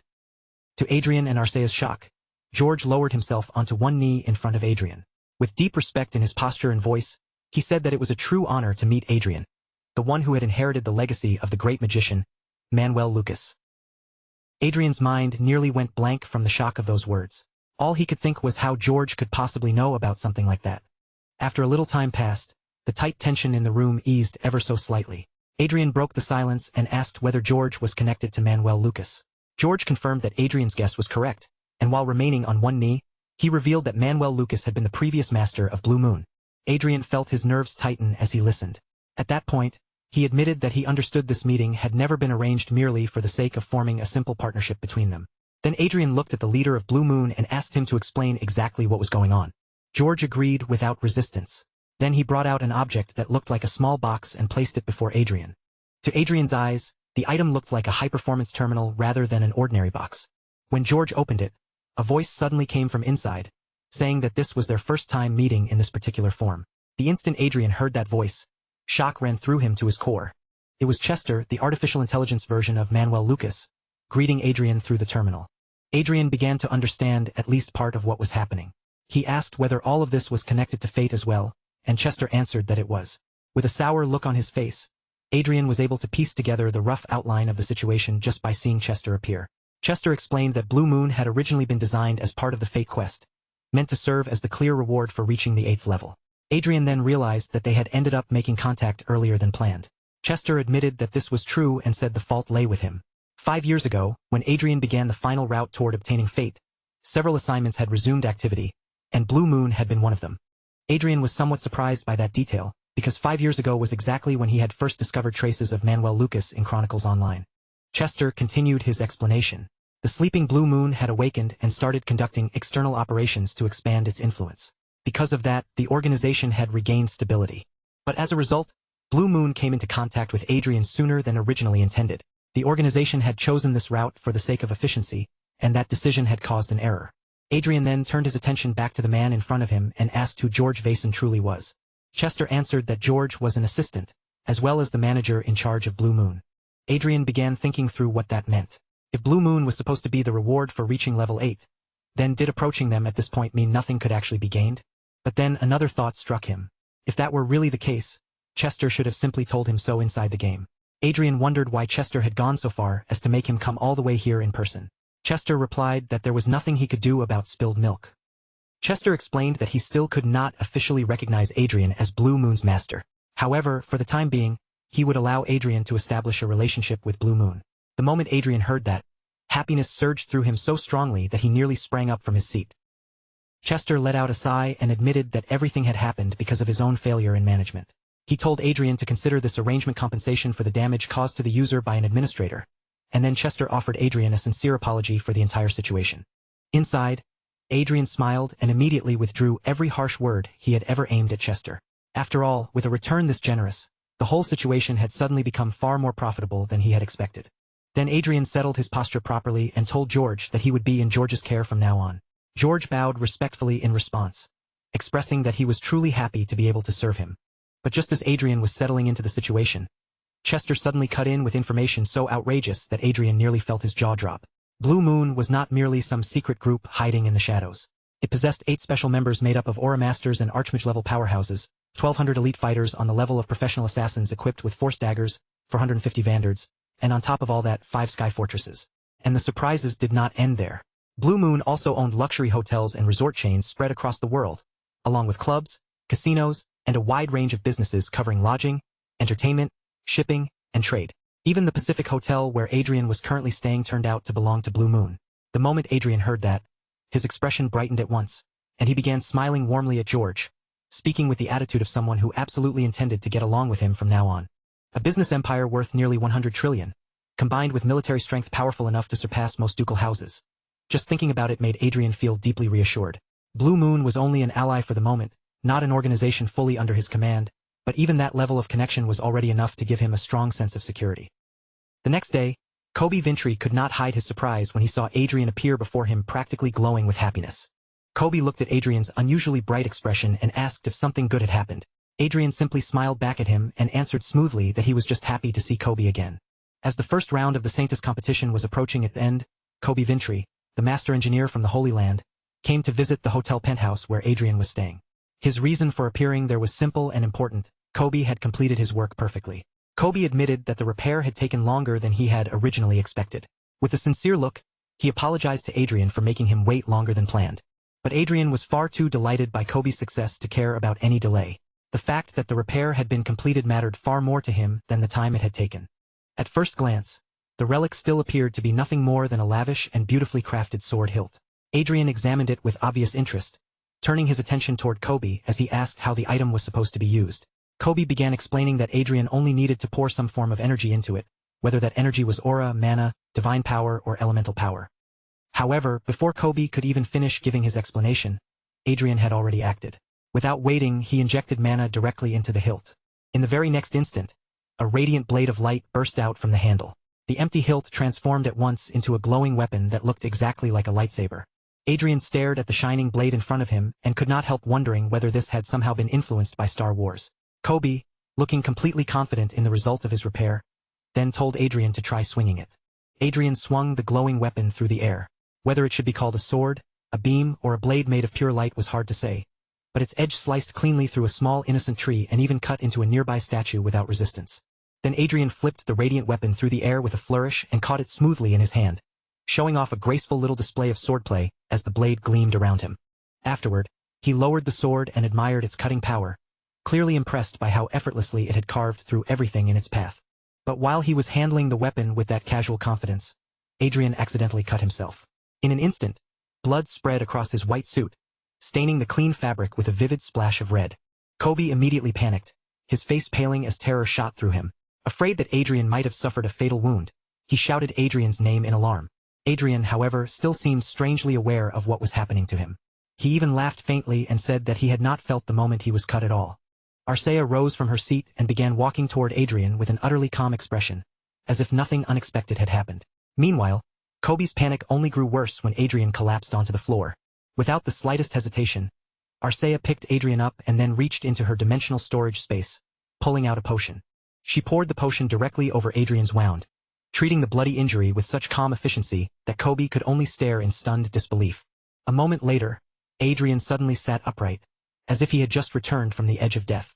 Arcea calmly informed him that, according to her analysis, properly using this item would require a considerable amount of training. Kobe, still shaken by what had just happened, asked Adrian if he was truly all right, especially after losing so much blood.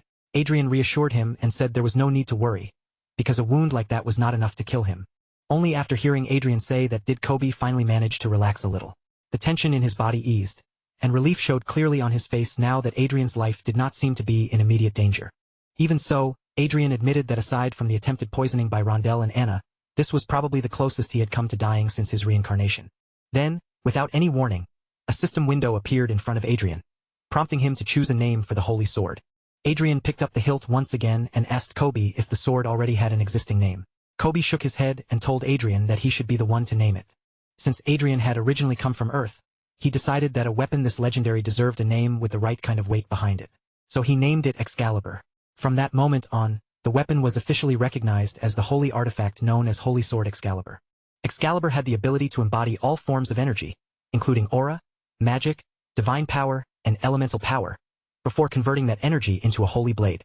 In structure, that holy blade was similar to an aura blade, but because it carried power designed to destroy demons, it inflicted far greater damage against enemies with dark or immortal attributes.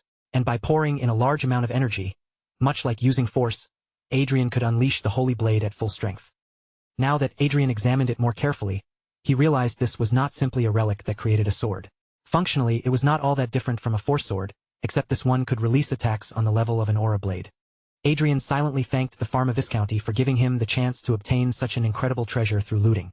Then, in the very next moment, he lay back down on the floor, immediately making Kobe worry all over again. Arcea, however, remained completely unfazed by Adrian's behavior. In her usual cold and flat tone, she simply told him that the floor was dirty and that he should get up. But Adrian only smiled while lying there, his mind already moving on to the next plan. Now he needed to figure out how to use Excalibur to gain an advantage in Everill's Saintus competition. The scene then shifted to Everill's supporters, who had gathered around her with tears in their eyes. They urged Everill to keep working hard and become the Saintus, promising that they would continue cheering for her through the broadcast no matter where they were. Some of them supported her with all their hearts precisely because they could not remain by Everill's side in person. Each one sincerely prayed for her health and safety, pouring their feelings into their farewell. Adrian stood toward the back and quietly watched the emotional farewell unfold. No matter how many times he witnessed it, he still could not fully get used to seeing these tough-looking uncles become so soft and sentimental. When the results of the competition were finally announced, Grace Hygelvin had secured first place in Mercenary Tactics, third place in viewership ratings, and second place in the overall ranking. Judy Esther placed fourth in Mercenary Tactics, second in viewership ratings, and also second overall. Xiaolin ended up taking fifth place in Mercenary Tactics, fourth place in viewership ratings, and fourth place overall. Esther Francis ranked fourth in Mercenary Tactics, fifth in viewership ratings, and fifth in the overall results. Everill, however, performed far better than anyone had expected. She took second place in Mercenary Tactics, first place in viewership ratings, and claimed first place in the overall ranking.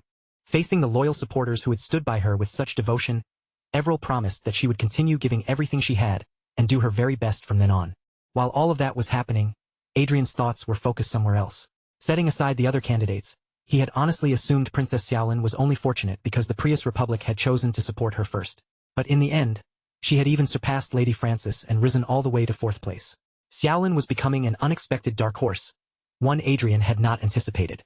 As Adrian was silently thinking through the situation and the meaning of those results, Everill called out to him. Adrian looked toward Everill and praised her warmly, telling her that she had worked hard. Everill thanked him with a modest and slightly reserved expression.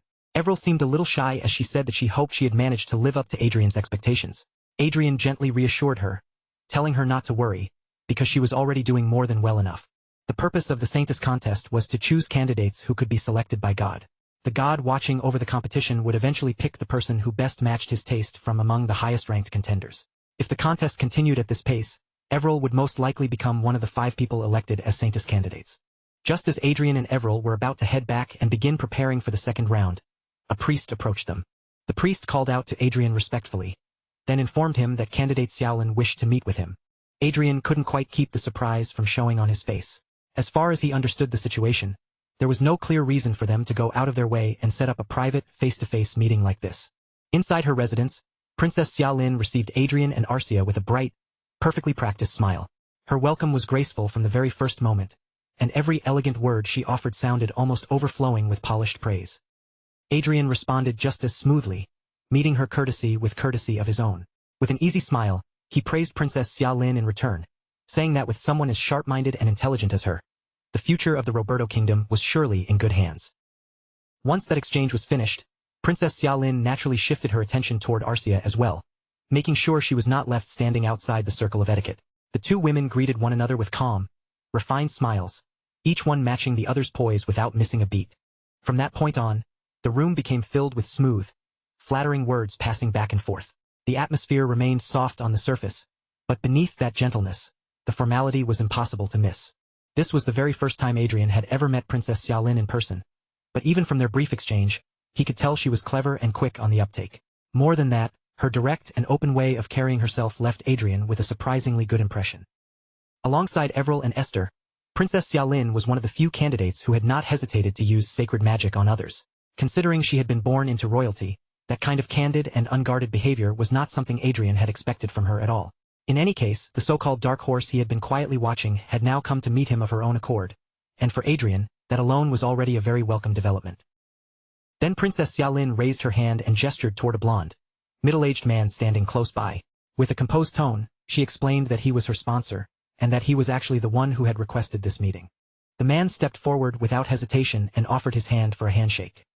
His expression remained calm and dignified as he introduced himself as Gracia Vallon, chairman of the State Council of the Prius Republic. The moment Adrian heard that introduction, irritation immediately rose inside him. The chairman of the State Council was undoubtedly one of the three most powerful figures in the entire Prius Republic, and too many matters connected to that republic were already weighing heavily on Adrian's conscience, making him deeply unwilling to get involved with them. The first thing that pricked at the back of Adrian's mind was the fact that he had handed the fake fate over to them. And the second matter was even more troublesome than that. Behind the scenes, he had secretly been supporting the Revolutionary Army. Adrian was annoyed, but he knew better than to let that irritation slip onto his face. So he simply reached out, took Gracia Vallon's hand, and shook it, saying that he had been looking forward to a pleasant meeting with the beautiful Princess Xiaolin, only to find an unexpected guest waiting for him. In other words, Adrian had come because Princess Xiaolin had requested an audience, but with Gracia Vallon standing there as well, the entire situation suddenly felt far less comfortable. Adrian couldn't make sense of it. The Prius Republic should have been completely occupied with its war against the Brigham Empire, so why would someone as important as Gracia Vallon personally make time to seek him out? Gracia Vallon only laughed in response and told him not to rush, saying they would have more than enough time to talk throughout the night. With that, Gracia Vallon opened the door for Adrian himself and gestured him inside, inviting him to take a seat and join them for a meal. At first, Adrian's expression had remained rather gloomy, but the instant he saw the dishes laid out before him, his eyes widened, and genuine surprise flickered across his face. There was warm, freshly cooked rice sending up gentle steam, tender fish that had been stewed until soft, dishes carefully wrapped in leaves, and even a deep, aged broth made with pickled vegetables. And sitting proudly among all those dishes was the centerpiece of the table itself, a rich, hearty rib stew whose deep aroma immediately captured Adrian's attention. Before he even realized what he was doing, Adrian was devouring it almost shamelessly. His usual composure began to slip away as those familiar flavors washed over him one bite after another. Princess Xiaolin's clothing had already felt strangely familiar to Adrian, with a style that carried an uncanny resemblance to the hanbok of the Goryeo dynasty. But the food struck him far more deeply. It was so close to Korean cuisine that every mouthful seemed to carry the taste of a home he had not experienced in a very, very long time. Then, as though he had suddenly been pulled back into the present, Adrian lifted his head from the meal. Only then did he realize that both Princess Xiaolin and Gracia Vallon were staring directly at him. A wave of embarrassment immediately crept over Adrian's face. Seeing him caught in such an awkward, unguarded moment, Princess Xiaolin simply let out a laugh, clearly amused by how openly he had reacted. Adrian quickly gathered himself and apologized, explaining that this was his first time trying food from the Roberto Kingdom. It had simply suited his taste far better than he had ever expected, and he had gotten a little carried away. Although Adrian had directed his words toward the princess, Gracia Vallon smoothly slipped into the conversation. With an easy smile, he said that seeing Adrian enjoy the meal so much was truly a delightful sight. Then Gracia Valen's tone slowly changed. He admitted that, to be honest, something rather troublesome was currently happening in the Republic. Adrian naturally assumed he was talking about the war against the Brigham Empire, since that alone should have been enough to shake an entire nation. But Gracia Valen denied it and explained that the issue was actually domestic. For some time now, the Prius Republic had been suffering because of an anti-government organization calling itself the Revolutionary Army. For a brief moment, Adrian was left completely speechless. In his mind, it almost sounded as if the Revolutionary Army threatening the positions of the politicians was more troubling to them than the Brigham Empire threatening the survival of the country itself. Gracia Valen continued his explanation, saying that this anti-government organization had even started producing its own vanguard equipment. However, when the Republic investigated the matter, they discovered that the equipment shared quite a few similarities with the newly developed Fencer one. That meant it was the same core currently being produced by the Lawrence Magic Tower. Adrian's eyes narrowed ever so slightly as he said that, in other words, someone had made a rip-off of the Force equipment from his own magic tower.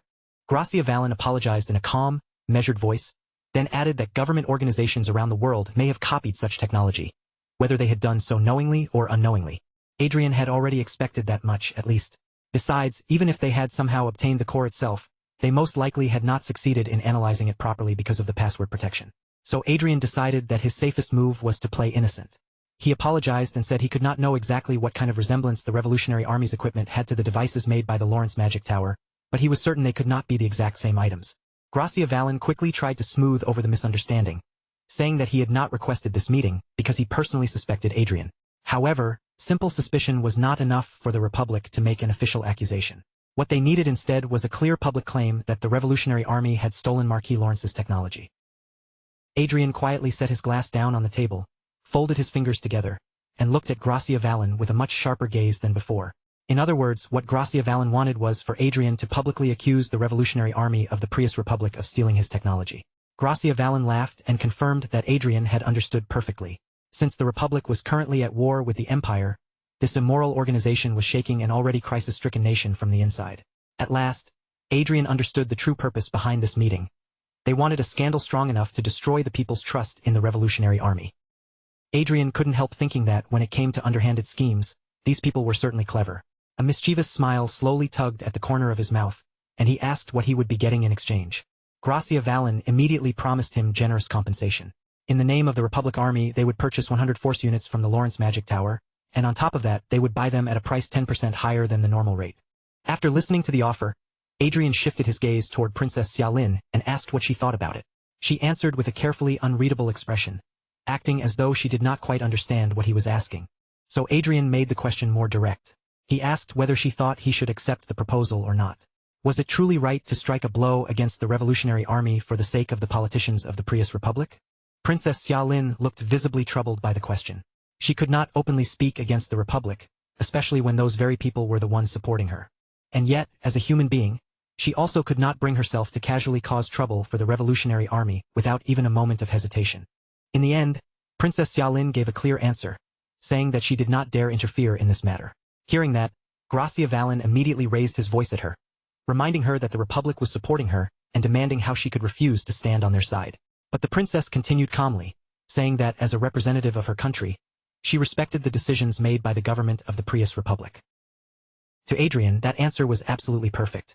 She had clearly stated her position as a representative of her country and acknowledged the Republic's stance, while carefully avoiding any direct expression of her personal feelings until the very end. For a princess who was receiving support from the Prius Republic, it was probably the best possible answer she could have given. At the same time, the moment left Adrian with a somewhat bittersweet feeling. It reminded him of his past life, when his own homeland had constantly been forced to watch the powerful countries surrounding it. Gracia Valen smiled as though there was nothing left to hesitate over. If Adrian simply agreed, he would receive 50 trillion. Then, with the confidence of a man who had already decided what the answer would be, he asked Adrian to confirm that he would accept the offer. Adrian tilted his head slightly and asked what Gracia Valen meant, as if he were deliberately sprinkling salt over the man's already open wound. Then Adrian made his meaning perfectly clear. Just as Gracia Valen had said, there was no need to think it over, and that was exactly why Adrian would be refusing the offer. The instant Gracia Valen heard those words, he shouted in disbelief, demanding to know what Adrian was trying to say. Swept up by his own assumptions, he even began trying to threaten Adrian. Adrian did not hesitate for even a second. He activated his magic at once and froze Gracia Valen's movements before the man could push the situation any further. Then Adrian spoke in a cold voice, telling Gracia Vallon that he had completely misunderstood the situation. After all, right now they were on the Deftron continent. At that very moment, the Brigham Empire and the Prius Republic were at war. The two nations existed on different continents, separated by the Sea of Storms. The Brigham Empire was located on the Deftron continent, while the Prius Republic belonged to the Tethertham continent. Adrian asked Gracia Vallon what could have possibly made him believe that Adrian would do something to put the Brigham Empire in a difficult position while Adrian himself was standing on the very same continent as that empire. He had no intention of helping the Prius Republic, and he had just as little intention of giving the Brigham Empire any disadvantage in the war. Adrian's blunt refusal landed on Gracia Vallon with the force of a heavy blow. For a few seconds, the chairman could do nothing but stare at him in stunned silence. His eyes fixed on Adrian as though those words had shaken him down to the bone. Then Gracia Vallon managed to force out a laugh, his face twisting into the sly look of a dealmaker trying to sweeten a failed negotiation. He told Adrian that instead of concerning himself with the conflict between two nations, he should think about what would bring him personal benefit. But Adrian answered immediately, without even pausing to consider it, saying that while the deal might bring a massive profit right now, turning the Brigham Empire into an enemy would cost him far more in the future. Adrian lightly propped his chin on one hand and looked across the table at Gracia Vallon with a calm, almost uninterested gaze. Then he asked whether the Prius Republic should not be handling its own internal issues on its own. If the people were willing to lend their ears to a rebellious organization, then there had to be some reason that made them do so. To Adrian, this was not the kind of problem that should be shoved onto an outsider's shoulders. If the leaders of the Republic stood forward properly and dealt with the cause behind the unrest, then it was something they should have been able to settle by themselves. That straightforward answer made Gracia Vallon's face stiffen with visible embarrassment. The confident mask he had worn so proudly only moments ago began to fracture little by little. Unable to hold back his anger any longer, Gracia Vallon suddenly sprang up from his seat. His teeth clenched so hard that his jaw looked rigid. He turned away and stormed out of the room, and as he left, Adrian casually tossed a teasing comment at his retreating back. Princess Xiaolin stared at Adrian with complete confusion in her eyes, clearly unsure how she was supposed to respond after the meeting had fallen apart so abruptly. Adrian, on the other hand, behaved as though nothing especially serious had happened and simply went back to eating. Then Adrian looked back toward Princess Xiaolin and smiled as if the mood had finally improved. Since the intruder had left at last, he told her they should stop worrying and enjoy the meal properly. In another place, however, the atmosphere had turned much noisier and far more chaotic. A man sharply raised his voice, accusing Marquis Lawrence of having a dangerously careless side and acting without ever thinking about what consequences might follow. The man then held up a screenshot as proof. It showed a Stargram post containing a photo of Adrian, Arcia, and Gracia Vallon together, with a caption saying that Adrian had arranged to meet Princess Xiaolin that day, only for Chairman Gracia of the Republic to suddenly appear out of nowhere. Beneath that were the hashtags: false claim request, this is what a conspiracy looks like, and Brigham Empire, I am scared. The post had already exploded to 138,547 likes and 8,321 comments. The man kept shouting, saying Adrian had recklessly thrown extremely sensitive information onto his online diary at the worst possible moment. Because of the humiliation caused by that post, the government of the Prius Republic had even gone so far as to announce economic sanctions. The king's irritation was written clearly across his face as he watched the mess unfold before him. Meanwhile, the crown prince looked as though he could barely keep himself from laughing, and the second prince sat nearby like a fool desperately pretending to be calm and cool. The man continued pressing the matter, insisting that if they let this incident pass without action, Marquis Lawrence would simply make the same kind of mistake again. What had been called a countermeasures meeting for high-ranking nobles was, in practice, starting to feel much more like a hearing. Adrian's post had spread across the world at an astonishing speed, causing a massive uproar not only in the Prius Republic, but also within the Reinhardt kingdom itself. The man pointed directly at Adrian and declared that, as an elder and senior noble, it was his duty to discipline a young child and teach him right from wrong. Adrian looked genuinely puzzled when he realized the speaker was Marquis Ali Troton. He had never openly treated Troton as an enemy, so he could not understand why the man was being so openly hostile, especially when both of them belonged to the second prince's faction. Just then, Margrave Otis quietly lifted his hand. Once the king granted him permission to speak, the attention of the room naturally shifted in his direction. Margrave Otis calmly explained that the Prius Republic and the Reinhardt kingdom barely conducted much trade in the first place. In fact, their trade volume was even smaller than the amount Reinhardt shared with the neighboring Geordie kingdom. So even if a country like that imposed sanctions, the real damage would most likely be minor. In his opinion, it was something they could simply ignore. To Adrian, the entire incident was beginning to feel like it had been inflated far beyond its actual importance. Before long, the two nobles were clashing like lawyers standing in a courtroom, each side throwing out reasons, rebuttals, and counterarguments. The rhythm of order and objection seemed to bounce back and forth through the hall. Soon, Other nobles began joining the dispute as well, adding their own voices to the argument as it grew louder and more tangled. By that point, Adrian could no longer clearly tell who was speaking in his defense and who was arguing against him. The endless exchange of opinions was clearly giving the king a headache. Then, amid all that exhausting noise, he noticed someone else beginning to move. Countess Klein had raised her hand, and the king allowed her to speak.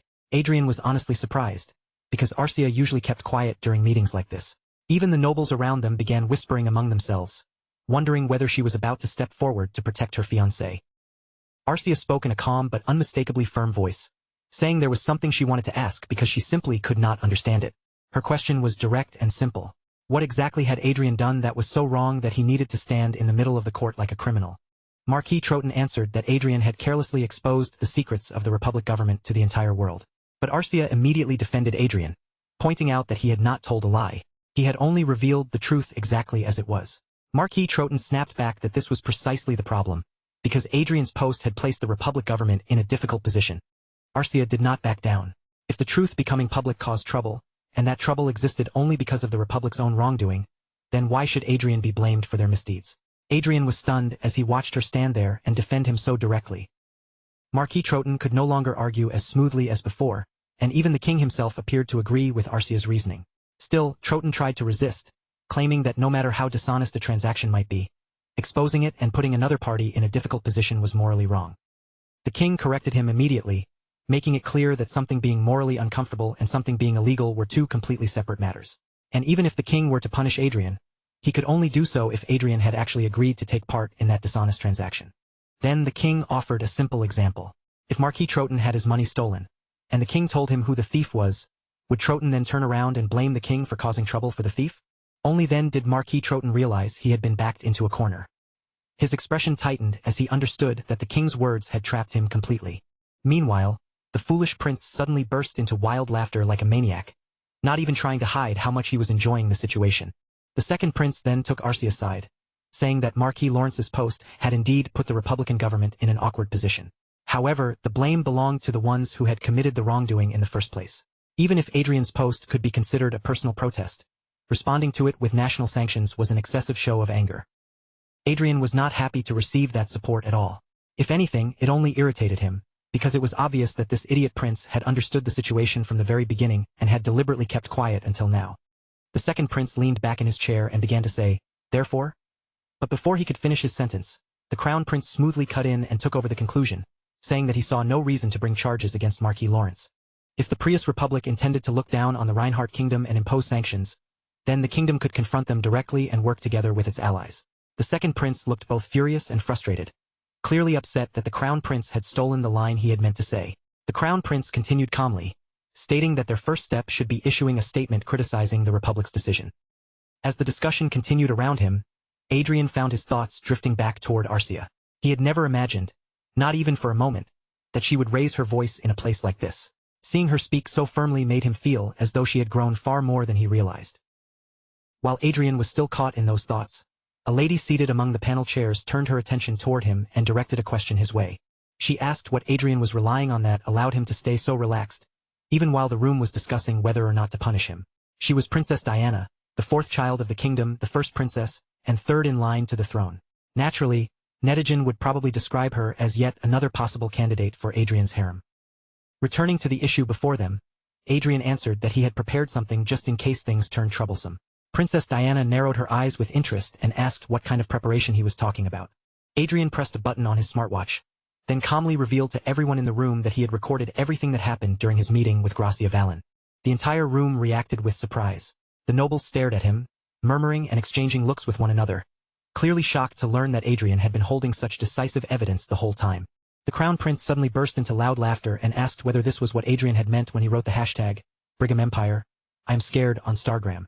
The crown prince also pointed out that if this recording were made public, the Brigham Empire would have no choice but to get involved. A nation that placed such importance on its honor could not simply ignore someone taking losses because of them. Adrian agreed with that assessment. That was exactly why he had taken the Brigham Empire side and deliberately mentioned the Deftron continent. Because of that, the matter would no longer remain a simple dispute between the Reinhardt Kingdom and the Prius Republic. It would become an issue of face for the Brigham Empire as well. The nobles in the room began whispering among themselves. One wondered how the chairman of the State Council could have been foolish enough not to guard against being recorded. Another noble defended him, saying that perhaps he had taken precautions, but his opponent had been an archmage. On top of that, the recording would also give the other countries on the Deftron continent a firm justification to step into the problem. After the countermeasures meeting came to an end, the video of Adrian's conversation with Chairman Gracia Vallon of the State Council was released to the public. The video, titled False Claim Request Video, rapidly climbed to 9.47 million views and 8,424 comments. Once it spread, the reaction unfolded exactly as expected. Not only the Brigham Empire, but also the Reinhardt Kingdom's allies released statements supporting Reinhardt. Then, as if the response had triggered a chain reaction, every country on the Deftron continent except the Holy Land joined in and issued statements condemning the Prius Republic.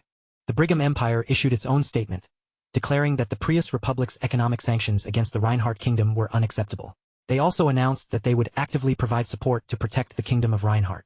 The Lucius Kingdom followed soon after, stating that it would not simply stand by and ignore the difficulties faced by its ally, the Reinhardt Kingdom. If the Prius Republic intended to impose economic sanctions, Lucius would respond firmly in cooperation with its allies. The Walter Kingdom criticized the Prius Republic as well, questioning why they were trying to place the blame for their own mistakes on other forces in other countries. They insisted there had been nothing wrong with Marquis Lawrence's remarks or actions. The Chase Kingdom also joined the criticism, accusing the Prius Republic of inciting an intercontinental conflict. In the end, the Prius Republic's announcement of economic sanctions turned into the worst possible trade for them, leading instead to counter-sanctions from the other side. It was almost as though the Republic had declared its own surrender, and in the end, they finally decided to lift the economic sanctions against the Reinhardt Kingdom. Princess Xiaolin observed the storm of events from a distance, her face gradually clouding with unease as everything unfolded far beyond what anyone had expected. In a quiet voice, she admitted that the whole situation was honestly frightening.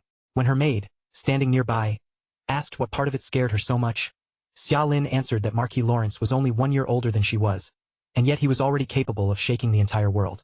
Compared with someone like him, Princess Xiaolin felt the limits around herself even more painfully. She carried the noble title of princess, but Adrian's influence, ability, courage, and wide network of connections all existed on a scale that seemed completely different from her own.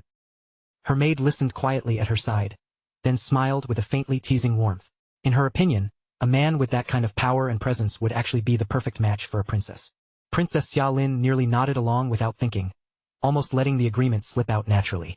But just as the words were about to leave her mouth, she suddenly froze, realizing far too late what she had almost admitted. Then, flustered and embarrassed, she shouted that Adrian already had a fiancé.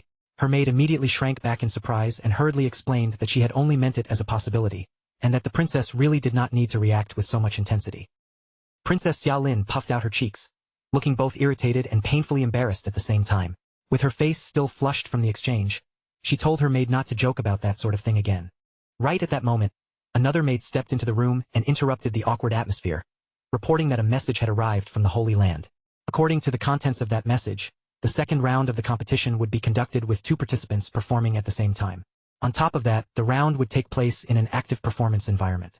The moment Princess Xiaolin heard those details, she immediately asked who she had been paired with. The maid answered that Xiaolin would be competing alongside Miss Everil Barnett, the very Saintess candidate being sponsored by Marquis Lawrence. At the contest venue, the atmosphere was already buzzing with preparation. Cameramen, lighting crew members, and staff were all hurrying back and forth, each one doing their part to get the stage ready for the second round. Unlike the first round, which had dragged on for more than a month, the second round was designed to be much shorter. This time, everything would unfold at an outdoor performance hall specially arranged within the Holy Land. Each Saintess candidate would receive only 2 hours in front of the cameras to prove what she was capable of. In simple terms, this round was their opportunity to show their talents, display their appeal, and seize the audience's attention before time ran out. Before the round officially began, Princess Xiaolin and Adrian's group met and exchanged greetings. Their smiles were polite and refined, but beneath that surface courtesy, there was a faint tension hanging in the air. Princess Xiaolin admitted honestly that, after everything that had happened recently, she felt a little nervous being around Adrian. Adrian answered with an easy tone, telling her there was no need to be so tense, because he treated the people he liked very well. Princess Xiaolin looked straight at him and asked if that meant he liked her too. Adrian did not hesitate for even a moment before replying that yes, he did. Then Adrian's eyes naturally lowered toward her outfit, taking in the way she was dressed, and he commented that she looked as if she were about to perform a dance. Princess Xiaolin nodded and explained that today's concept was dance and enchantment. Adrian praised the choice with genuine interest, saying that he had already been curious about the enchantment arts of the Triton continent. Because of that, he was honestly looking forward to seeing what kind of performance she would present. Not long after that, Princess Xiaolin's maid came over to call for her. Xiaolin then left with her attendants, heading off to make the final preparations for her performance. As they walked away, the maid tried to reassure Xiaolin, telling her there was no need to worry if her opponent was Everil. Although Everil had caused an enormous sensation during the first round and gathered a large number of fans, she had still been nothing more than an ordinary commoner before entering this competition. From what the maid knew, Everil did not have any special talent to display aside from the divine magic she had hurriedly learned for the sake of the contest. Princess Xiaolin listened without saying a word, her expression calm and unreadable. Princess Xiaolin already understood all of that perfectly well. But the person making her uneasy was not Everil herself.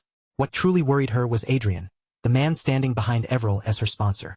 Then the announcer's voice rang out across the venue, cutting through the noise and declaring that the contest was about to begin. Everyone involved was instructed to prepare themselves immediately. Princess Xiaolin released a slow, deep breath, quietly steadying her nerves. In her heart, she renewed her determination to become a saintess and to become a real source of strength for her country. Majestic music began to swell through the outdoor performance hall, filling the space with a powerful rhythm. Princess Xiaolin moved with the sound, her body flowing gracefully as each step and gesture matched the music's rising force. In the middle of that dance, she suddenly extended her finger with sharp precision and issued a command, ordering an attack to charge in from the northwest. The very next instant, a fierce white tiger appeared above her. Its dazzling presence surged into view, radiating power as though it had leapt straight out of the performance itself. Adrian watched the scene with sincere admiration in his eyes. In terms of pure magical level, the technique might only reach about the fourth circle at best, but the spectacle and beauty of it were impressive enough to rival something shown by an archmage. If her performance continued with this same level of polish and impact, Adrian was certain that Princess Xiaolin would receive a very strong score in the second round as well. Of course, that did not mean Adrian's side had any intention of simply standing there and losing. While that thought lingered, Everil stepped onto the stage, and the audience's eyes naturally shifted toward her. With a bright, sincere smile on her face, Everil cheerfully welcomed everyone to the food convenience store. The people watching were immediately thrown into confusion. A convenience store set up in the middle of a saintess competition made them wonder what in the world she was planning to do. Adrian then calmly walked in as though he were just an ordinary customer, picked out an item, brought it to the counter, and paid for it without the slightest hint of embarrassment. Some viewers assumed it had to be a joke, maybe some strange opening gag meant to catch them off guard. But as the scene continued, it became very clear that Everil was taking the whole thing completely seriously. Adrian turned toward the others with a casual expression and encouraged them to try buying something for themselves as well. After all, how often would they ever get the chance to walk into a store as customers while a saintess candidate personally worked there behind the counter? It was the kind of experience they would probably never have again. Everil served each customer with genuine effort, doing her best to greet them warmly, guide them through their purchases, and handle every transaction with sincere care. Before long, the customers found themselves smiling without even realizing it. Everil's earnest service and gentle attitude left them feeling unexpectedly pleased. Even behind the cameras, the cameraman and director began praising her. They commented that she had the charm of an idol-like part-time worker, the kind of presence that made people want to keep watching. To them, this approach was working far better than expected. It showed a saintess candidate, someone usually placed on a sacred and distant pedestal, as a familiar and approachable person. While sucking on a candy he had bought from the convenience store, the cameraman admitted that Everil's performance did not have the extravagance of spirit arts or enchantment arts, but for some reason, simply watching her made him feel good. That made them wonder if this kind of charm could be counted as a talent too. Adrian looked satisfied as he watched their reactions, because this was exactly the kind of response he had been aiming for from the beginning. The goal was to present Everil as someone familiar, someone who felt no different from the ordinary viewers watching from home. Instead of forcing artificial talents or flashy performances onto her, the plan was to highlight Everil's own unique strengths in a fun, memorable, and approachable way. Of course, the idea had not actually come from Adrian himself. The person who had come up with this concept was Eric Jones. But after a while, the audience slowly began to grow bored. People started murmuring among themselves, wondering whether Everil was really just going to spend the whole round showing herself working at a convenience store.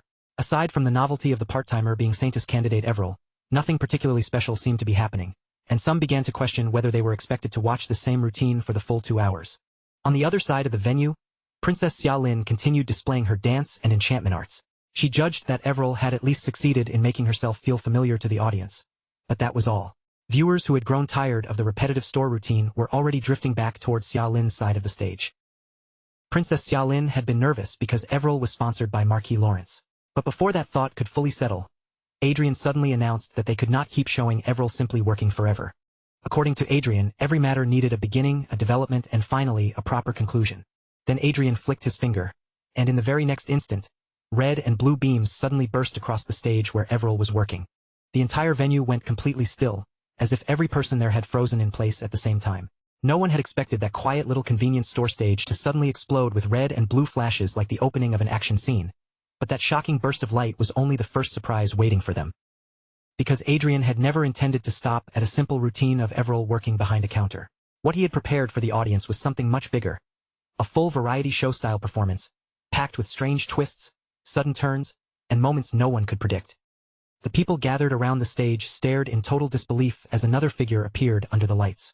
For a moment, none of them could fully process what they were seeing, because Countess Arcea had stepped out wearing an outrageous costume that looked far too dramatic to be real.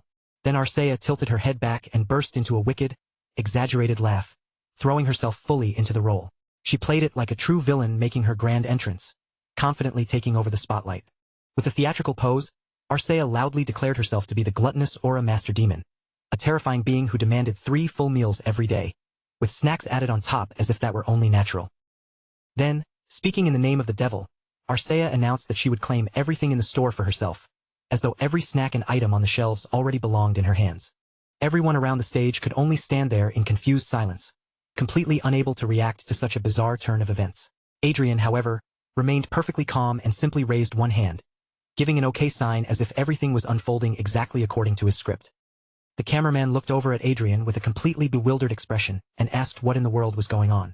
Adrian answered without the slightest trace of concern, telling him that this was simply part of the performance. On stage, Everil immediately cried out that a demon had attacked. Staying fully in character, she began guiding everyone inside the convenience store toward the emergency exit, making sure the customers could retreat from the danger safely. Once the customers had all cleared out of the store, Everil and Arcea stood facing each other across the convenience store stage. The playful atmosphere from moments earlier shifted into the mood of a dramatic showdown. The demon Arcea drew her sword with a threatening air and pointed her hostility straight at Everil. She declared that every last snack in the store would soon belong to her. But Everil, standing there as a saintess candidate, could not simply surrender to a demon's threat.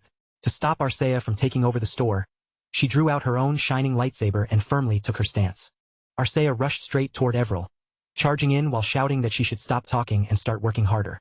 A fierce battle erupted right there on the stage. The cameraman's eyes widened with excitement as he realized that what he was filming was a real aura blade being used right in front of him. Still stunned by the sight through his camera, the cameraman turned toward Adrian and asked whether the aura blade was fake, just another prop prepared for the act.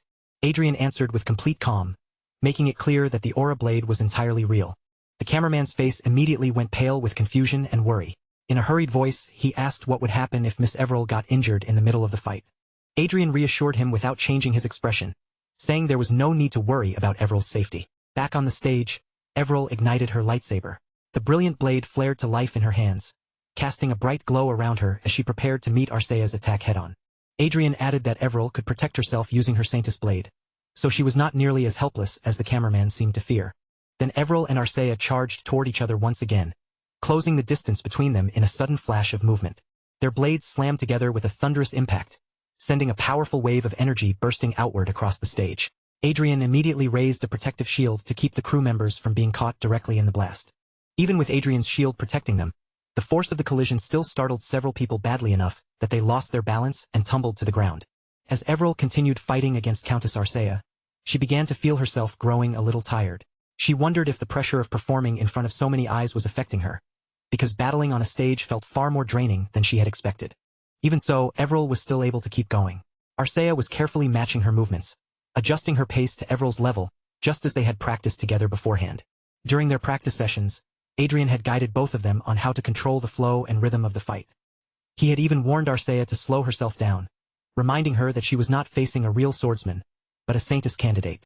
So now, on the stage, Everil simply trusted those memories and let her body follow the movements she had repeated again and again during practice. Then Arcea began gradually falling back, acting as though Everil was turning out to be much harder to defeat than she had expected. While retreating, Arcea mocked Everil and asked how a mere part-time worker could possibly give her this much trouble. According to the planned performance, that was the exact line Arcea was supposed to deliver before stepping back. That meant the timing had finally arrived.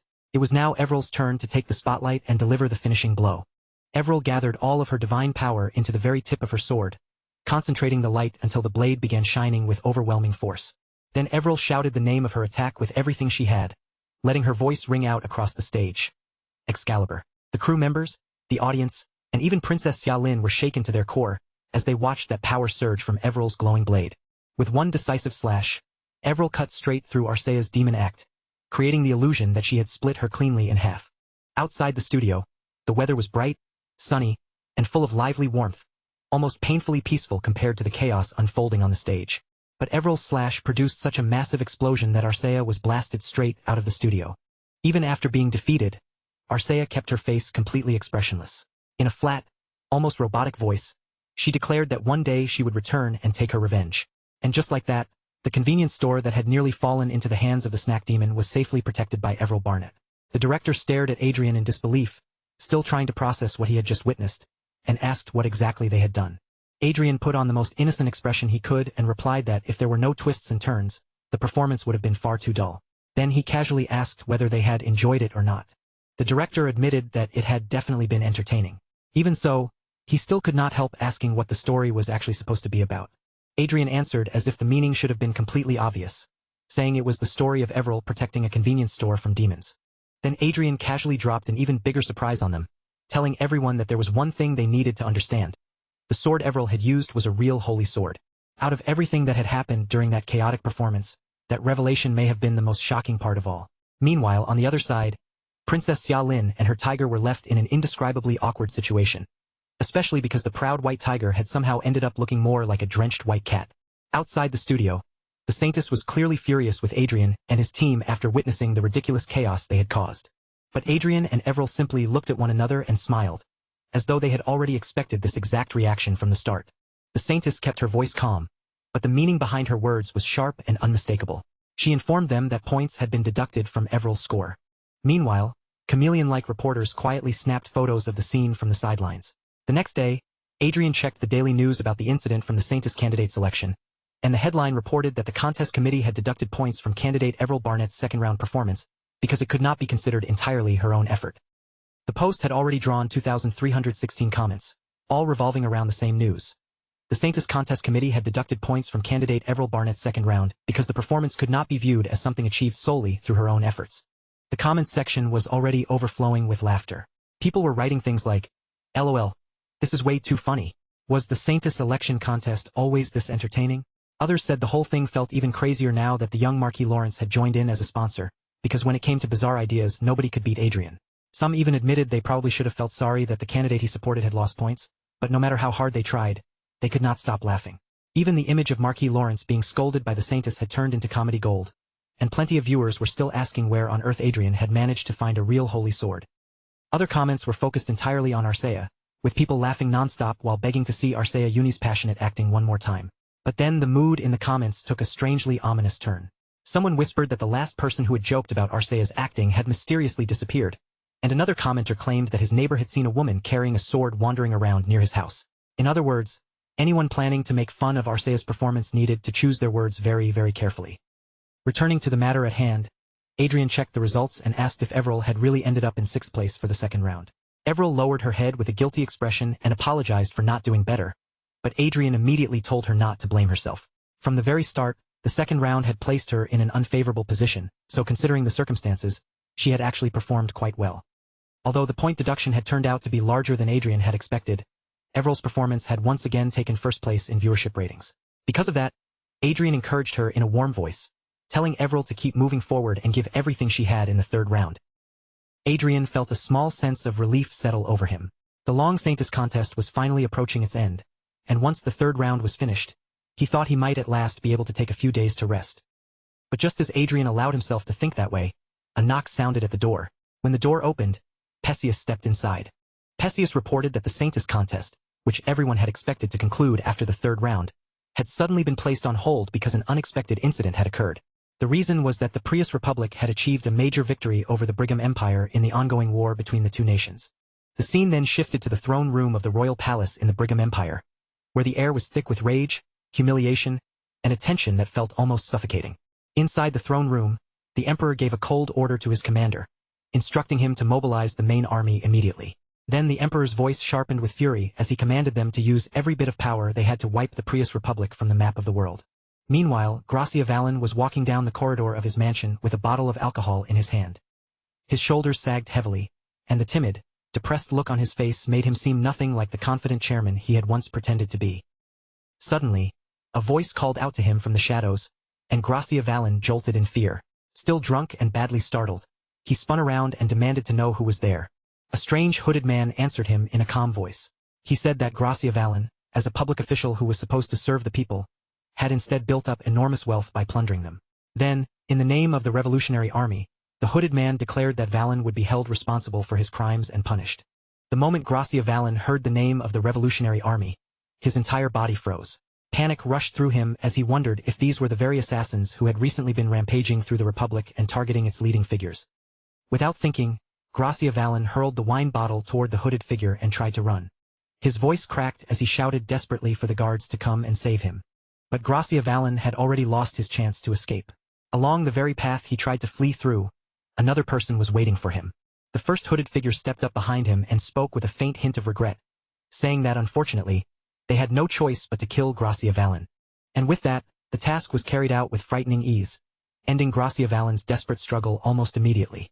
The scene moved to the headquarters of the Revolutionary Army, where the former prince of the Prius Republic was investigating the deep corruption that had been rotting the government from within. The wealth Gracia Vallon had stolen from the people and hoarded for himself had been seized by the prince and the two assassins who killed him. As the prince looked over the recovered money, he remarked that they had taken quite a lot. One of the assassins replied that since they could not exactly steal buildings, the true scale of Vallon's corruption was probably far larger than what they had recovered. As the prince marked a cross over Gracia Vallon's picture, he commented that the two assassins would probably do quite well even if they decided to start their own assassination group. The prince continued, saying that this outcome had been unexpected. When they had first claimed to favor the Revolutionary Army, he had assumed they were half joking, but he never imagined they would actively help by handing over information and eliminating key figures. Then the hooded assassin silently raised a hand, reached up to his hood, and pulled it back to reveal the face hidden underneath. It was none other than Marquis Adrian Lawrence, and standing beside him was Arcea. A few days earlier, when Perseus told Adrian that the Prius Republic had won a major victory against the Brigham Empire, Adrian immediately felt a headache coming on and cursed the Republic's leaders as foolish bastards. In Adrian's view, the best strategy for the Prius Republic should have been to use its home ground advantage to stretch the war out, steadily draining the enemy's weapons, manpower, and money before eventually resolving the situation through politics. But that great victory had deeply wounded the pride of the Brigham Empire. Adrian knew that wounded pride would soon harden into blind hostility, and that rage could end up burning the entire Republic to the ground. With that, the possibility of settling the conflict through politics had practically disappeared. Adrian asked Perseus just how large the gap was between the forces of the Prius Republic and the Brigham Empire. Perseus explained that because of the major defeat, the Brigham Empire had lost 92 sky fortresses and 2,300 vanguards. The Republic had also suffered heavy damage, but compared to the Empire's losses, theirs amounted to only about 20%. Adrian admitted that the Prius Republic's army was better than he had expected.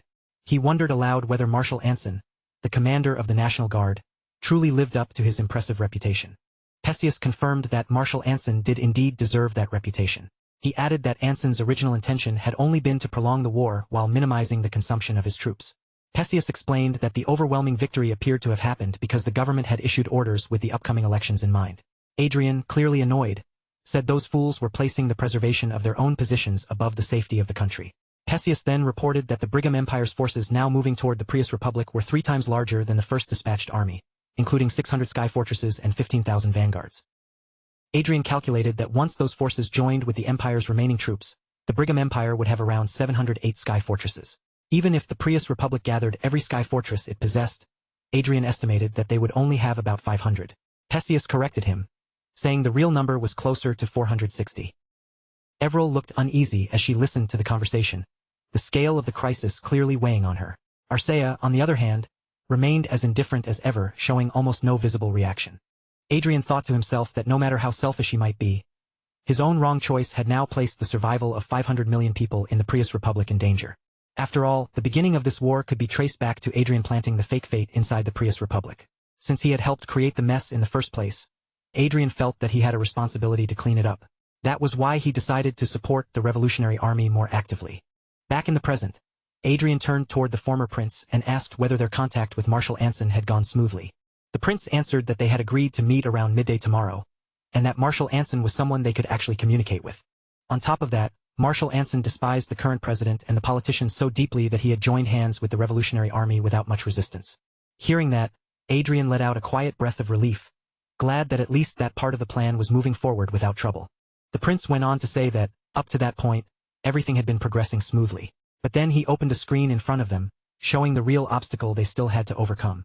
Adrian understood immediately and finished the prince's thought for him, pointing out President Fairmont and Louis Fairmont. The prince explained that the problem was simple. They had not yet managed to capture either of those two. He said that the presidential palace where President Fairmont and Louis Fairmont were staying was protected by extremely tight security. Aura Masters, Archmages, 2,000 Vanguards, and 10 Sky Fortresses were all stationed there, making infiltration nearly impossible. And if those two hid inside the underground bunker beneath the presidential palace, there was a high chance they would lose track of them completely. Then the prince pointed to Manuel Lucas's picture and added that Manuel Lucas, the Fate user, was another serious problem. They had to find some way to capture him alive if they wanted to use him in negotiations with the Empire. The prince said that if they joined forces with Marshal Anson, taking control of the capital city might be possible. However, achieving victory in such a short amount of time would still be extremely difficult. The longer the fighting dragged on, the more time the president and the politicians would have to escape. Adrian summed up the situation in simple terms. In other words, once the battle began, they needed to secure their targets as quickly as possible. Inside the presidential palace of the Prius Republic, a military officer approached Louis Fairmont and urged him to think more seriously about what was happening on the front lines.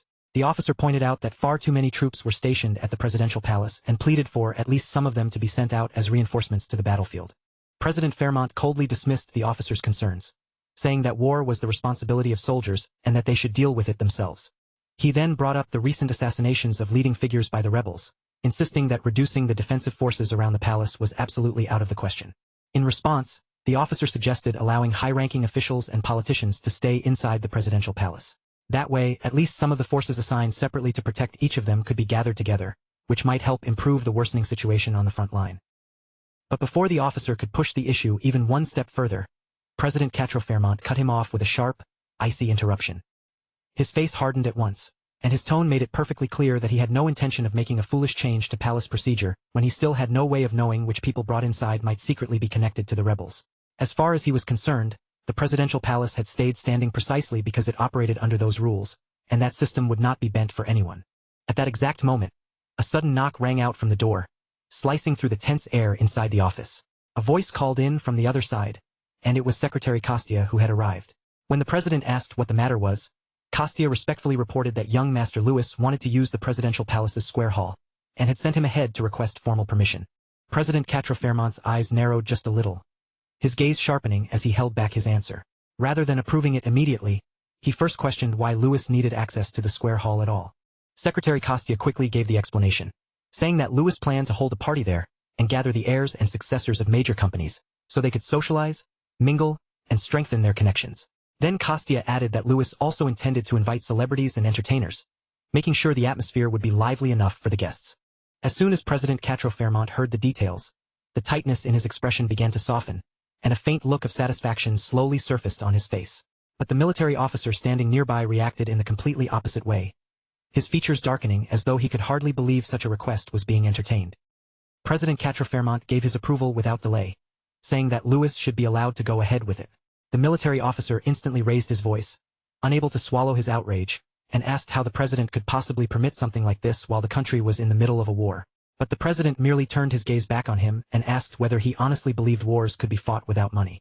In his view, what Louis was organizing was not some meaningless act of indulgence, but an opportunity to negotiate with powerful people and pull in the funding they so desperately needed.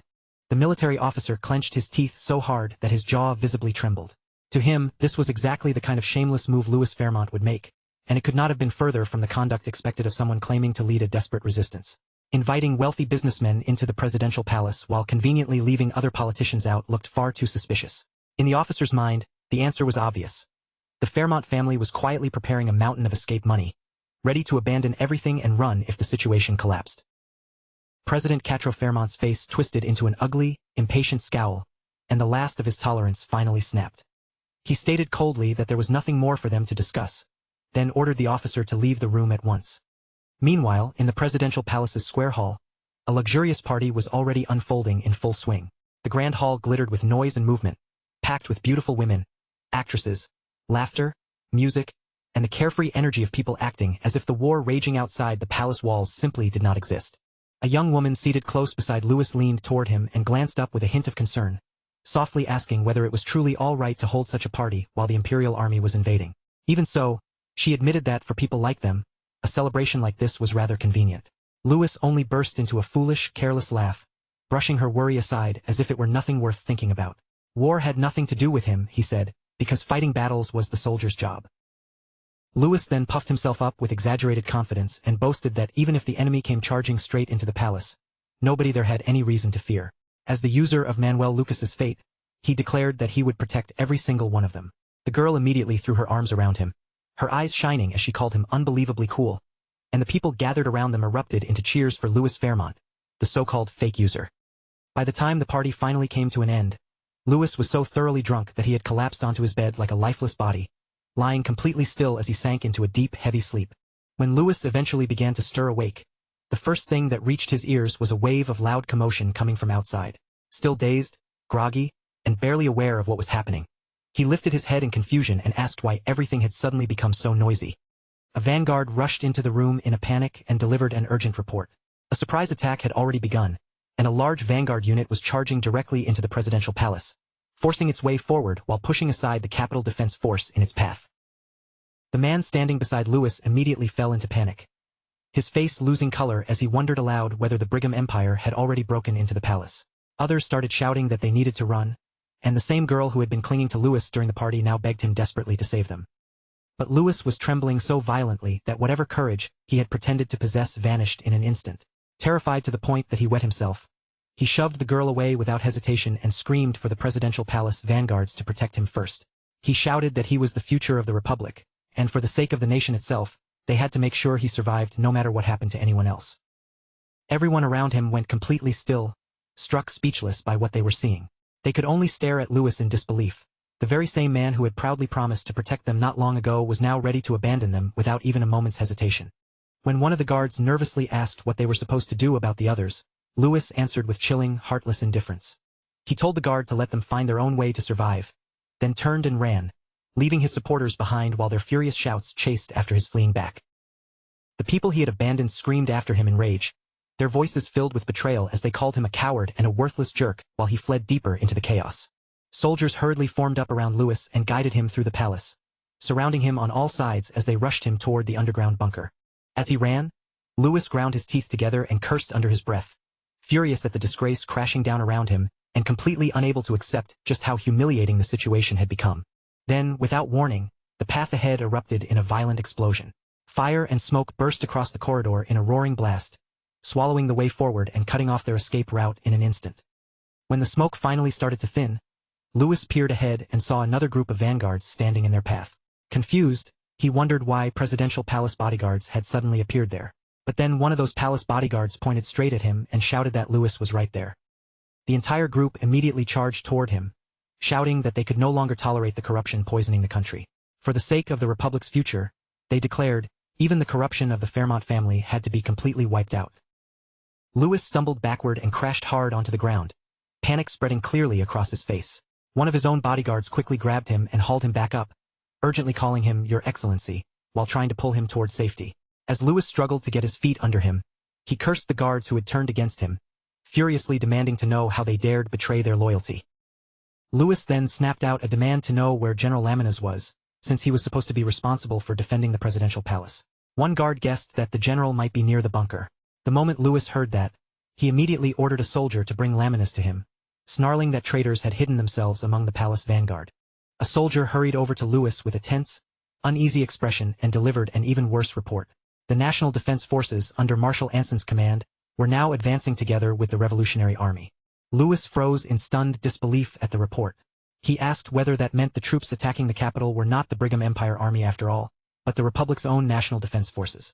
The soldier continued, explaining that the situation was spiraling even further out of control, because ordinary citizens had begun joining the Revolutionary Army's march as well. Louis rejected the idea at once, his face twisting with rage. In his mind, anyone who pointed guns or raised knives against him could no longer be called a citizen. They were enemies, plain and simple. He ordered them all to be swept away without mercy. And as they continued fleeing, The building around them shook violently and began to collapse. After some time, the remaining guards finally managed to escort Louis through the chaos and bring him to the entrance of the underground bunker. Louis stepped into the lift with his 2 personal guards, breathing heavily and still burning with anger. As the doors slid shut, he slammed his hand against the wall and bitterly complained about the humiliation he was being forced to suffer. His 2 guards stood beside him in awkward, uneasy silence, both visibly confused by his sudden outburst and uncertain how they were supposed to respond to him. Louis's expression then twisted into something vicious as he thought about the people he blamed for this disaster. With a menacing glare in his eyes, he swore that none of them would be allowed to die in peace. When the lift doors finally opened, Louis immediately called out for his father, President Quatrefairmont, who was clearly caught in a dangerous and deeply uncomfortable situation of his own. Louis hurried toward his father and demanded to know whether they already had a plan to eliminate their enemies. But as he moved closer, his eyes caught sight of a man standing behind the president, holding a knife close enough to make the threat impossible to miss. Louis started to stutter nervously, trying to say that if the royal palace were destroyed, then perhaps they might still be able to do something. But before he could finish putting the thought together, Adrian cut him off. Adrian looked at Louis with cold contempt in his eyes and said that he had once thought Louis was nothing more than a low-life scoundrel. But now he understood that Louis was a fool as well.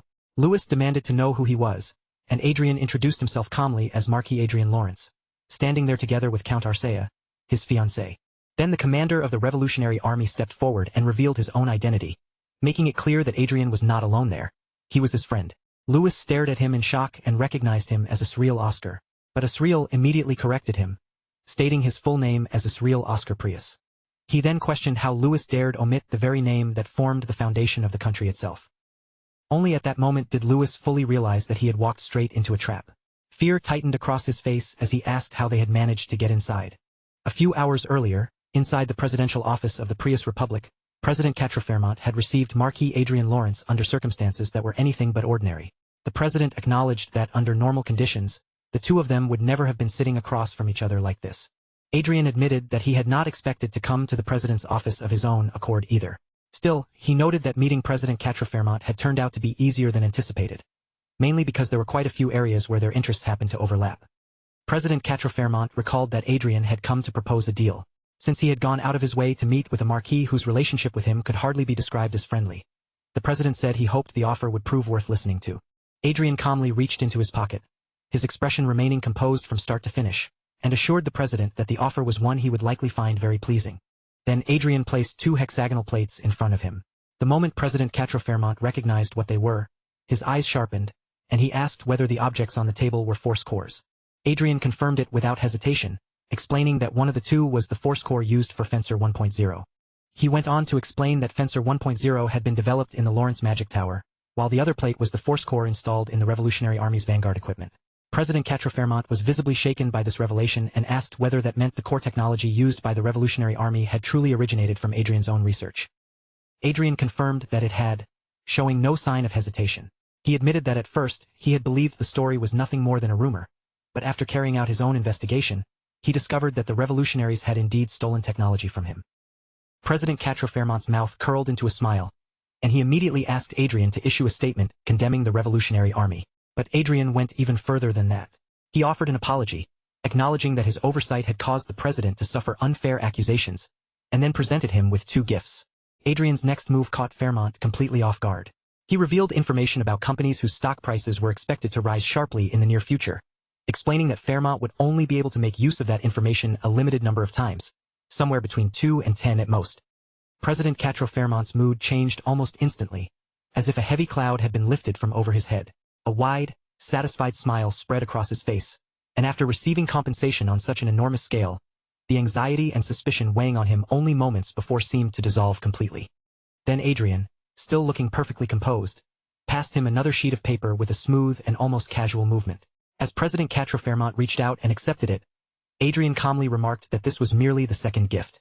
President Quatrefairmont lowered his gaze to the paper in his hand, his brows drawing together as he asked what Adrian was talking about. Adrian explained that written there was the location of the headquarters used by the rebel group calling itself the Revolutionary Army. The president's eyes opened wider the moment he heard that. Unable to suppress his disbelief, he started to ask how Adrian had obtained such information, but before he could finish the question, Adrian cut him off and stated that the source was not the important part. Just then, one of Quatrefairmont's bodyguards stepped in closer, lowering his voice as he delivered a quiet report. The Revolutionary Army's headquarters had indeed been verified at the exact location Adrian had provided. Adrian met Quatre Fairmont's gaze with steady confidence and said that he trusted the president would handle the thieves who had stolen his technology in the proper way. His calm tone carried no hesitation, as though he already believed Quatre Fairmont's next move was decided.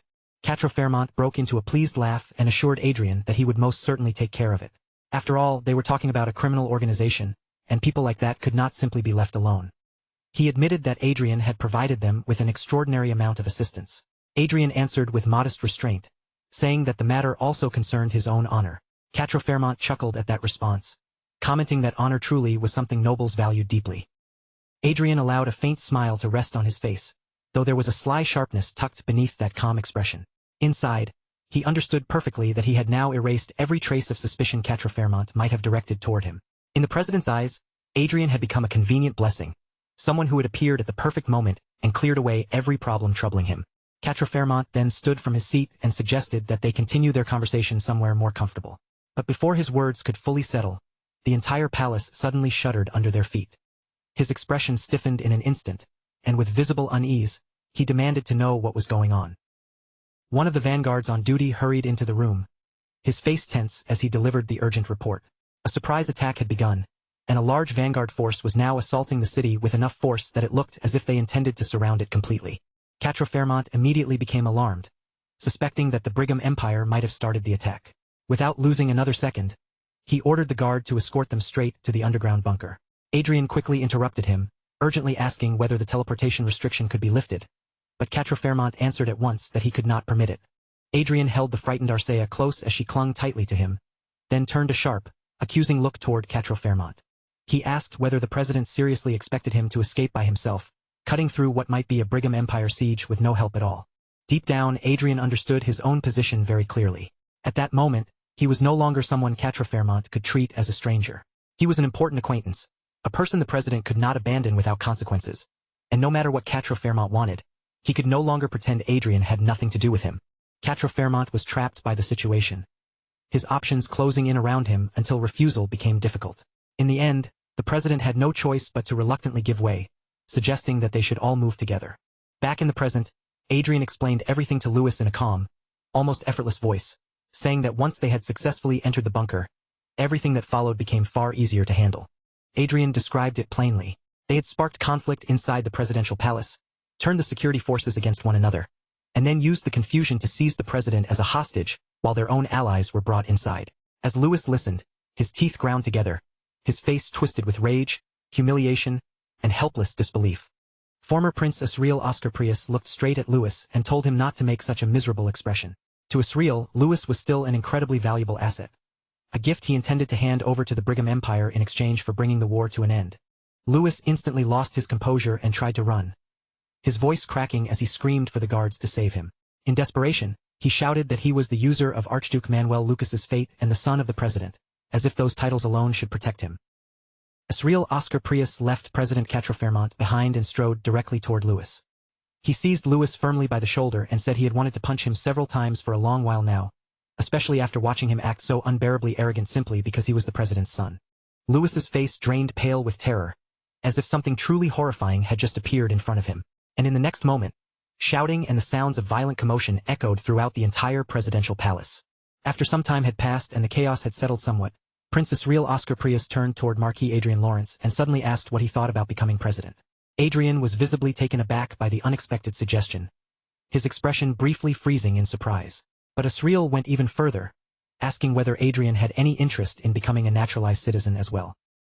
Adrian stared at him as if the entire suggestion was absurd and asked whether Asriel had lost his mind. Instead of becoming president for a mere 5 years, Adrian said it would be far better to remain the lord of his own territory, adding that Asriel's jokes were far too cruel. Asriel laughed at Adrian's blunt reaction and admitted that perhaps Adrian did have a point. By then, Quatre Fairmont and his son Louis had already been beaten so badly that they looked utterly pitiful and miserable. Adrian then reminded Asriel that Marshal Anson had already said he planned to appoint Asriel as the interim head of state affairs. Rather than trying to drag a foreigner like Adrian into the mess, he advised Asriel to accept the role himself and handle it properly.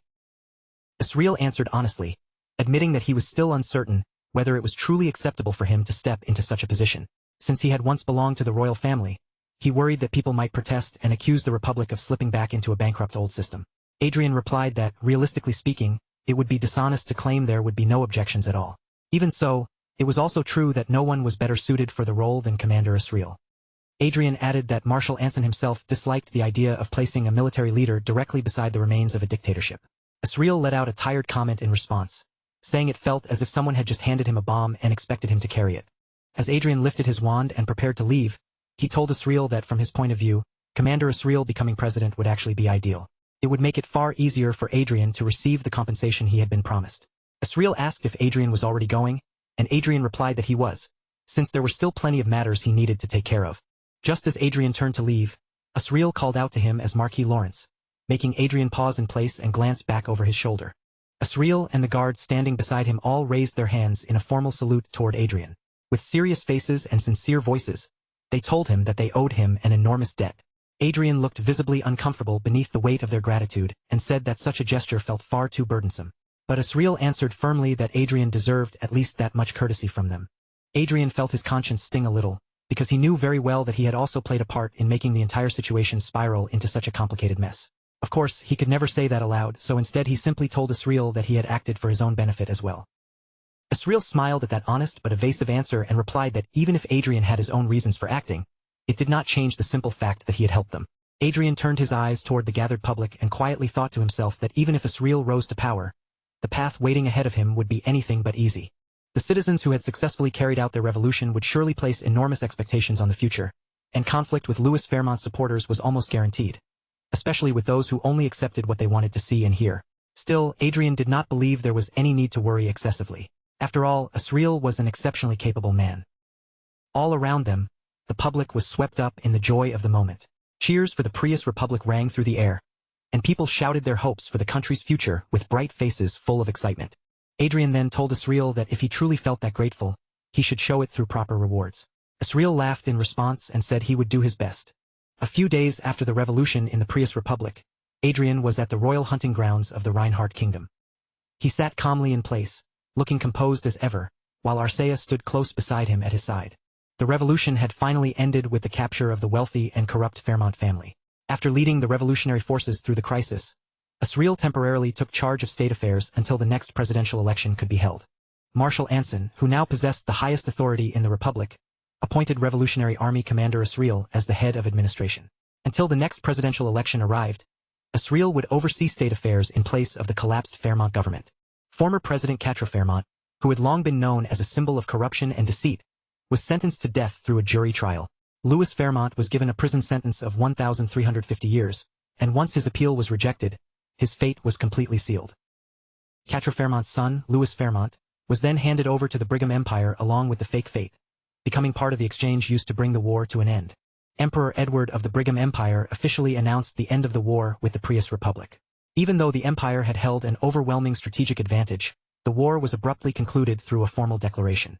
Adrian wondered whether some kind of secret agreement had been made between the two countries behind the scenes. As he looked over the news, he thought that Asriel seemed to be managing the situation quite well. With that, Adrian felt that the Republic-related problems he had worried about for so long had finally been settled. At last, he could turn his attention back to the Saintis contest and peacefully focus on leveling up in the game. That was exactly what Adrian was thinking when a man carrying a bow and arrow approached him, casually observing that His Excellency appeared to be bored. Adrian inwardly sighed, thinking that because of the second prince, he now had to get entangled in these pointless friendships. Adrian answered Marquis Trotton by saying that he did not have much interest in hunting. Trotton called that unfortunate, but then smoothly shifted the topic. He said he had heard a rumor that the Prius Republic had taken a step back during the fall of Quatre Fairmont, and asked Adrian whether that story was true. Adrian was slightly surprised to hear the question and wondered if the rumors had already spread that far. Even so, he kept his expression calm and answered Marquis Trotton plainly, confirming that it was true. Behind Marquis Trotton, the servants began whispering among themselves, speculating over whether the whole affair had been revenge for something that happened in the past. One of them wondered whether being president of a republic was comparable to being emperor of an empire, and whether Marquis Adrian had really attacked someone just because he disliked them. Another servant added that it had gone beyond a simple attack, since Adrian had even joined forces with the Revolutionary Army and sent someone of emperor-level status to the guillotine. Adrian could hear every word clearly, and he silently acknowledged their chatter. Even then, more voices behind him continued murmuring that a mere nobleman could not possibly have done all of that. But before the gossip could carry on any longer, Arcea calmly pointed out that Adrian could hear every single thing they were saying. Adrian praised her inwardly, thinking she had handled the situation perfectly. Marquis Trotton, who had been the one to approach Adrian in the first place, quickly apologized for the rudeness of his servants. Adrian simply replied that he did not mind, since high society had always been exactly that kind of place.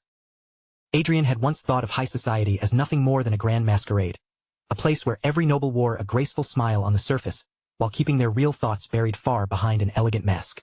Marquis Trotton forced down the irritation that was beginning to rise in his chest and carefully kept his face calm and polished.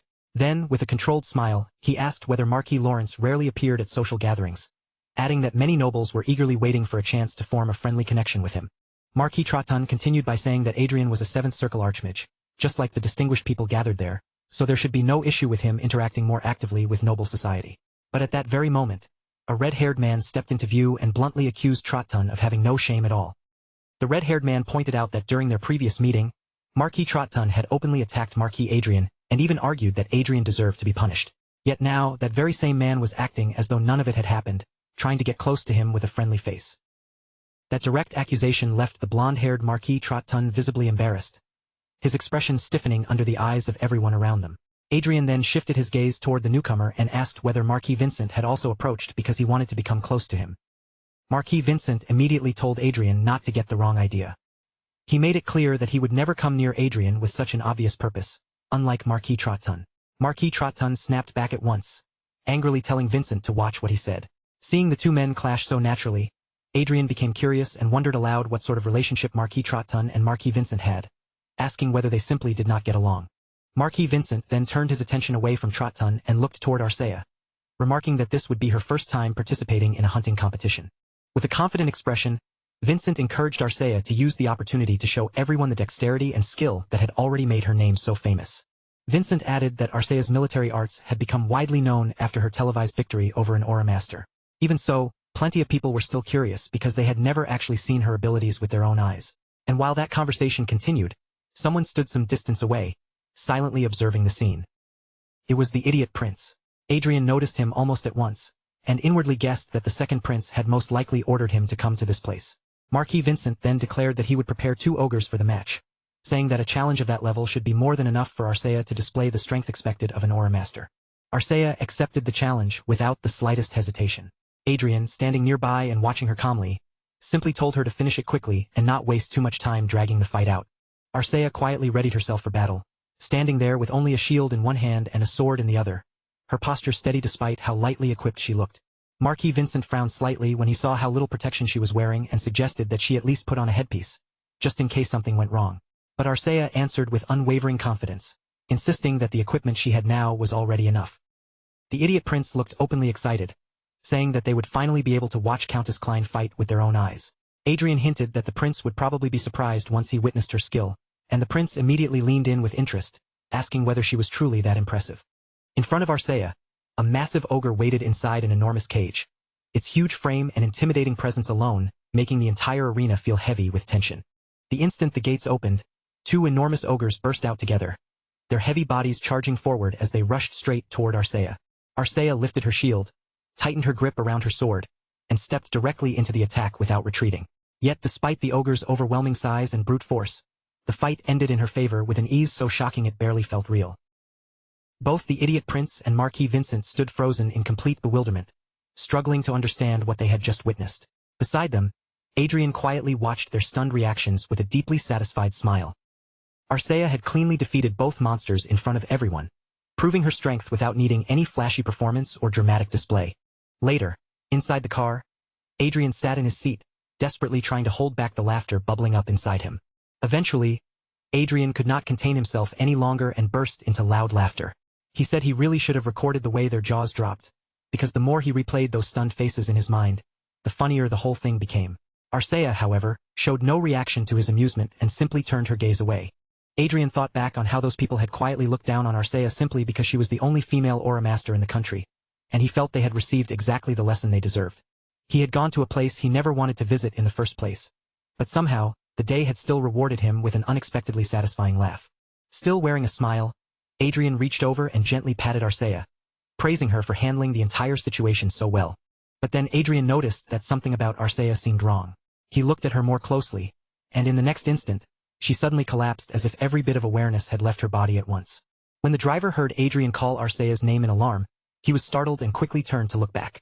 Addressing Adrian as Your Excellency, he asked what had happened. But before the driver could say anything else or try to move closer, Adrian sharply ordered him not to come inside. The driver froze in place awkwardly and had no choice but to agree. Adrian lowered himself onto the floor of the car with Arcea held tightly in his arms, calling her name again and again as he desperately tried to get some kind of response from her. His thoughts raced wildly as he tried to make sense of what had just happened. Arcea had lost consciousness without any warning, and nothing like this had ever occurred before. Then a terrifying possibility flashed through his mind. What if she never opened her eyes again? A few moments later, Arcea finally opened her eyes. She slowly pushed herself up while still leaning against Adrian, pressing one hand to her head as if she were trying to steady her spinning senses. In a faint, weakened voice, Arcea softly called out to him as Sir Adrian. Adrian immediately pushed himself up, his face tense with worry, and asked Arcea what had just happened to her. Arcea explained that when she took the hit, her connection to the Hollywood system had been forcibly cut off for a brief moment. That interruption caused an error, and as a result, the entire system went down for 10 seconds. She added that she still did not know what had triggered the error in the first place. Adrian looked at Arcea with deep concern in his eyes and asked whether she was truly all right. Arcea reassured him that she had only fainted for a short time because of the shock, and that there was nothing physically wrong with her body. But Adrian could not bring himself to relax so easily. In his mind, the Hollywood system had not experienced even a single error in the 50 years since its development had been completed. The Hollywood system was known for a level of stability so perfect that people practically treated it as flawless. Public institutions, financial systems, and even military sectors were all connected to it, and it was no exaggeration to say that almost everything in the world depended on that system in one way or another. Adrian clenched his teeth as the seriousness of the situation settled heavily over him. If a system that close to perfection had actually suffered an error, then this was absolutely not something he could casually dismiss. He immediately instructed the driver to turn the car around and return to the Lord's castle as quickly as possible. On the way back, Adrian carefully thought through the situation from every angle. Even though he still did not know the full details, the administrator privileges of the Hollywood system were likely one of the rewards connected to the fate quest. It might not happen immediately, but if that system was eventually going to become his, then he had to investigate this incident thoroughly. While Adrian remained lost in those heavy thoughts, Arcea quietly watched him from beside him, her gaze lingering on his troubled expression. Then, without warning, Arcea did something that completely caught Adrian off guard. She gently reached out and held his hand, as though she were trying to calm him down. Adrian looked at Arcea and gave her a soft smile.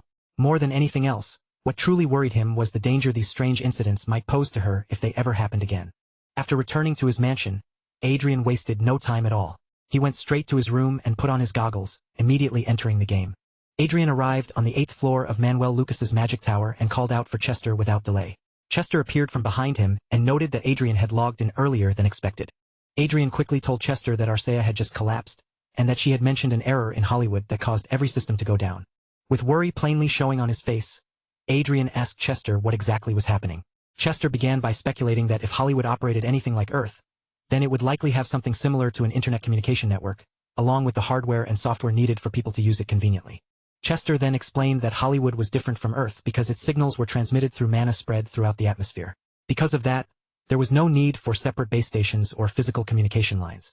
Even so, a central system would still be required to manage everything behind the scenes. Adrian followed Chester's explanation and concluded that the problem must have occurred somewhere in that central system. Chester confirmed that Adrian had understood it correctly. Adrian's expression remained tense as he looked at Chester and asked whether that was truly all there was to the problem. After a brief silence settled between them, Chester's voice grew noticeably heavier and more serious. He said that because Adrian was the official successor of Manuel Lucas, he would first determine whether the details of this matter could be revealed to him. Adrian caught that phrasing at once, his thoughts sharpening as he quietly noticed that Chester had called it an incident. Chester then began giving his report in a measured voice. At approximately 16:30 Rondell Standard Time that day, intruders had appeared at the hidden facility where the management terminal of the Hollywood system was secretly being protected. And these were not ordinary trespassers who had simply wandered into a restricted area. The attackers were black-robed assassins, and they had come together with vanguards equipped with force-powered weapons. The automatic security system reacted the moment the invasion began, activating immediately to stop them. But even that defense could not completely block their advance. Although the intruders never managed to reach the system's main body, they ultimately chose to self-destruct when their mission failed. Because of that emergency, Hollywood System Unit 2 was activated at once and began operating from another hidden location, one prepared with far stronger security. Adrian silently closed every floating tab hovering in front of him, clearing his view before turning back toward Chester with a grave expression. Then he asked what would have happened to Fate if the center had actually fallen into the hands of those intruders. Chester calmly reassured him that multiple safeguards had already been prepared for exactly that kind of crisis, including the activation of Unit 2 after Unit 1 was compromised. He added that even if every management terminal connected to the Hollywood system were somehow hijacked, the most important part would still remain under control, because the owner of Fate's tower was none other than Sir Adrian himself. For a moment, Adrian seemed slightly relieved by that answer, as if some of the tension had loosened from his shoulders. But that relief did not last long. His expression soon grew tight again, and he asked Chester where the intruders had come from. Chester answered honestly and without trying to soften the truth, saying that their origin could not be confirmed. Adrian was visibly startled by that response. Inwardly, he could hardly believe that even Chester, the leader of Hidden Blue Moon and someone who usually seemed like a magic lamp capable of producing any answer, did not know who these attackers were. Chester explained that the intruders had been terrifyingly meticulous. They carried no terminals, no recognizable artifacts, and left behind no voices or useful traces. Their equipment had been built with designs no one had ever seen before, and not a single fingerprint remained. Worse still, the moment they died, poison implanted inside their bodies caused them to melt away completely, and even their swordsmanship and combat patterns had been controlled so carefully that no personal habits or identifying traits could be read from them. Adrian immediately understood what Chester was trying to say. There was not one usable clue anywhere that could point to who the intruders were. Chester confirmed that Adrian's understanding was exactly correct. Adrian then apologized to Chester, realizing that he had been firing questions at him almost as if conducting an interrogation. Chester remained calm and assured him that he understood the reason completely. Adrian asked again whether Unit 2 was truly safe. Chester replied that it had been hidden in a location far more difficult to discover than Unit 1, and that as many as 21 units had already been prepared, so Adrian did not need to worry about that part. Meanwhile, Arcea was gently stroking Crowley nearby, and Crowley looked just as delighted to see her again after such a long time, happily accepting her attention. As Adrian looked toward Arcea, he made one request in a firm voice.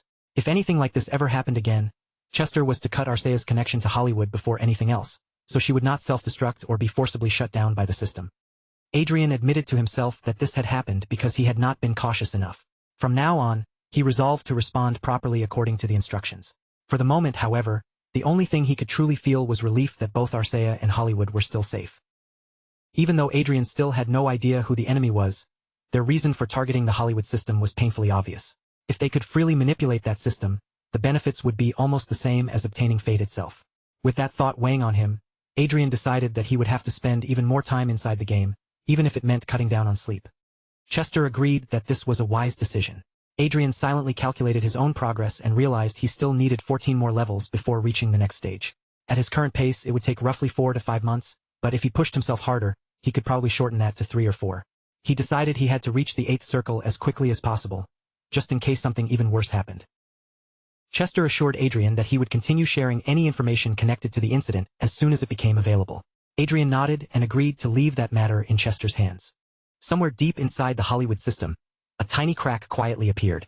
That small crack slowly spread wider, inch by inch, and from within the opening, a tiny bud began to push its way out. Eric stood behind Everil as she faced Adrian with clear determination shining in her eyes.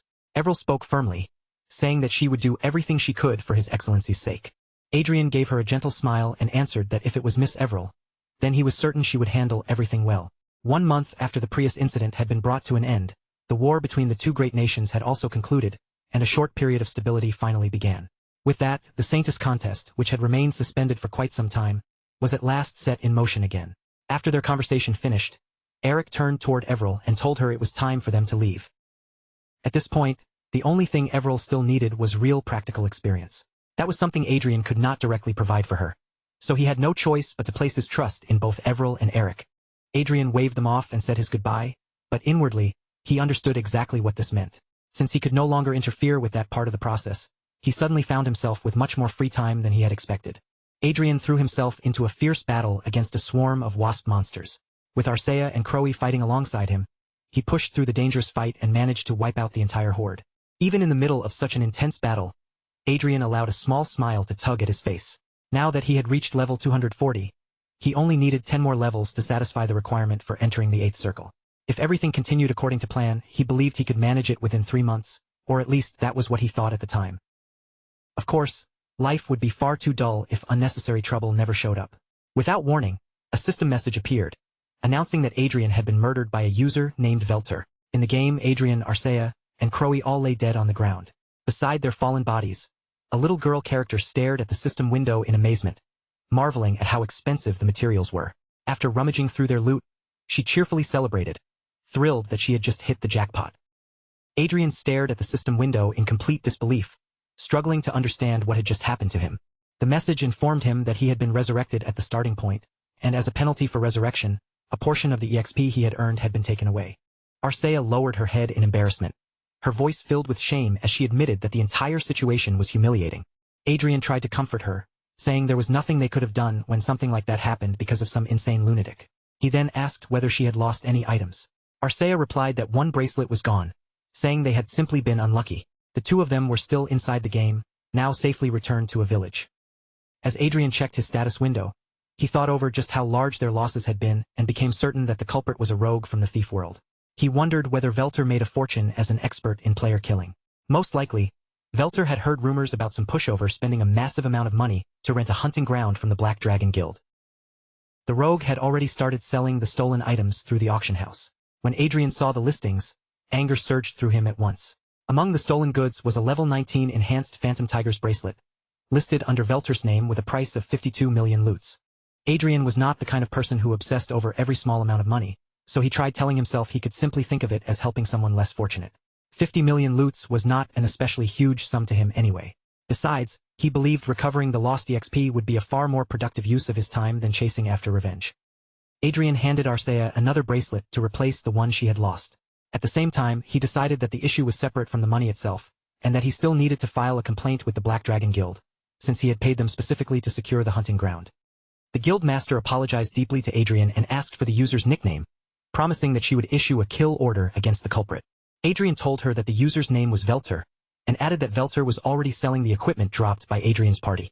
With a determined expression, the guild master promised Adrian that Velter would be dealt with properly. She also assured him that they would strengthen the barrier so outsiders would no longer be able to infiltrate the hunting ground. Looking at the guild master's confident face, Adrian thought that with a response this firm, he probably would not be killed by a piker again, or at least that was what he believed.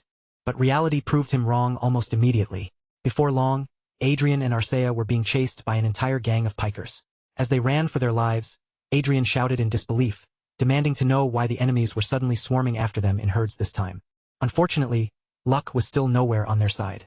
Velter was already waiting along their escape route, licking her long dagger with a gleeful smile as she greeted them and cheerfully announced that she had returned. This time, the guild master rushed in to rescue them. She shouted a warning to Kim Min-ji to be careful, while one of the attackers barked an order for the others to get Adrian and Arcea, pointing out that the difference in speed was simply too large. In the middle of the chaos, Crowe was caught by a chain, and then arrows struck into him one after another. He cried out in pain as the attacks pinned him down and stopped his movement. Adrian quickly pulled out a teleportation scroll, deciding that their first priority had to be escaping from that place alive. But once again, fortune turned against him at the worst possible moment. A system message appeared, informing Adrian that Velter had used a scroll designed to disrupt teleportation. Adrian's eyes widened as he questioned what was happening. At that same moment, a man appeared behind him with a massive sword raised high, preparing to strike while demanding that Adrian hand over his items. But Adrian reacted with impressive speed. At the very last possible instant, he twisted his body away from the incoming blow and dodged the attack before it could land. One of the pikers snapped in open frustration, unable to accept what he was seeing. He could not understand how a character at Adrian's level was still moving sharply enough to dodge their attacks with such clean, precise reactions. Another piker rushed straight toward Adrian, and Arcea immediately stepped in to counterattack. As Adrian watched her struggle against the attackers, he understood the situation all too clearly. Even with both him and Arcea fighting together, taking on players who had already reached the maximum level was almost impossible. Under his breath, he muttered bitterly that he really had not wanted to use this method. Then Adrian suddenly raised his voice, letting his words cut through the chaos. He declared that he was a nobleman, and demanded to know whether they truly believed they could lay hands on someone like him and still walk away without consequences. But the pikers did not take his warning seriously for even a second. A hooded man burst into mocking laughter at Adrian's claim, while the giant sword wielder sneered that if Adrian was a nobleman, then he himself must be the Emperor of Brigham. At the same time, Arcea lifted her shield and knocked aside the strikes coming from a red-haired girl, while the man with the huge sword lunged directly at Adrian. Adrian understood from their mocking attitude that they had no intention of stopping, and he coldly remarked that they seemed determined to die. The pikers only laughed even harder, brushing off his threat as they pointed out that game developers did not interfere in disputes between players. Adrian continued fighting desperately to hold them back, thinking that if he could just buy enough time, he still had a chance to turn things around. Adrian was certain that reinforcements from the Black Dragon Guild were already rushing toward them. But before that thought could fully settle, a blade suddenly pierced him from behind. It was Velter, the same little girl character from before, laughing as she mocked him for trying so hard. Once again, the system displayed its cold message without emotion, informing Adrian that he had been murdered by the user Velter. The pikers immediately erupted into celebration, thrilled by another successful catch.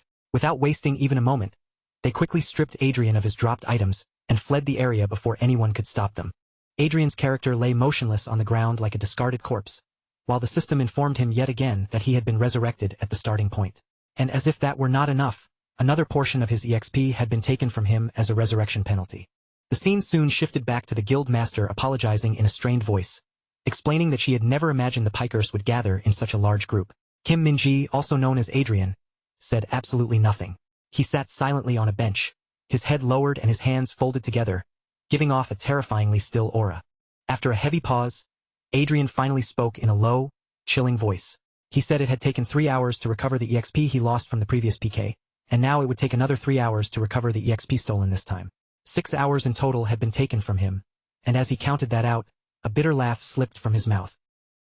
The icy tone in Adrian's voice sent a visible shiver down the guild master's spine, making her realize just how dangerous his mood had become. Then, all at once, Adrian started laughing like someone whose patience had finally snapped. A dangerous gleam flashed in his eyes as he declared that those pikers were practically begging for trouble. Meanwhile, somewhere else, a man sat back in a chair with a beer can in his hand, laughing hysterically to himself. He could not stop talking about how insane the haul had been, wondering aloud just how much all the stolen items were worth. That man was Velter, and he bragged that after hearing some madman had rented out the hunting ground, he had gone there just in case, and had already gotten his hands on items worth 100 million. Velter began imagining how much more money he could make if things continued going this smoothly. He remembered how Adrian had shouted about being a nobleman before dying, but he only scoffed at the idea. At most, Velter figured Adrian was probably some noble who had been pushed out during a family power struggle, and that had nothing to do with him. After tossing the empty beer can aside, Velter leaned back in his chair and began casually thinking about how he would rob Adrian the next time their paths crossed. But then a notification suddenly appeared on the screen, and Velter froze in shock. Black Dragon Penny was requesting real-life information on several users, including Velter himself, and the rewards being offered were enormous. Millions of loots were promised for real names, while billions were being offered for more detailed information such as where those users lived. Velter stared at the numbers in complete confusion, unable to process what he was seeing. He muttered in disbelief as his eyes moved across the staggering reward amounts, then froze again when he saw the 10 trillion loot account balance displayed in the notification. His hand trembled as he tried to click open the status window, telling himself there was no way any of this could be real and that it had to be some kind of joke. But the comments beneath the post were already flooded with panic and disbelief. A user named Pastel Blue asked if this was actually real, and Black Dragon Penny confirmed that it was. They explained that some people had piked someone doing business with their guild and ran off with hundreds of millions in items. Another commenter, Defeated King Lapis Lazuli, said that even with a proof picture attached, the account balance looked too absurd to believe. Black Dragon Penny added that the victim was not merely a noble, but a titled noble. Then another comment warned everyone that if they were only planning to cause trouble, they should leave. As Velter read through the comments, his voice started to tremble. He wondered fearfully whether a titled noble would really lie about something like this, then asked himself if there was any limit to how insane those people could be. The thought of a noble going this far made him laugh nervously. A user named Kars claimed to have information about someone called Rokuro, and another user immediately asked them to send it through a private message. As Velter kept scrolling, the unease in his chest grew worse, and he wondered how information about these people was already being leaked. Another user joked about whether they should report something too, typing with laughter, while someone else eagerly claimed to have information about a user named Pint. Black Dragon Underscuzz should be grilled replied at once, asking to be contacted through direct message. Velter started biting his nails, his anxiety rising with every passing second as he wondered just how many people in the game knew anything about him.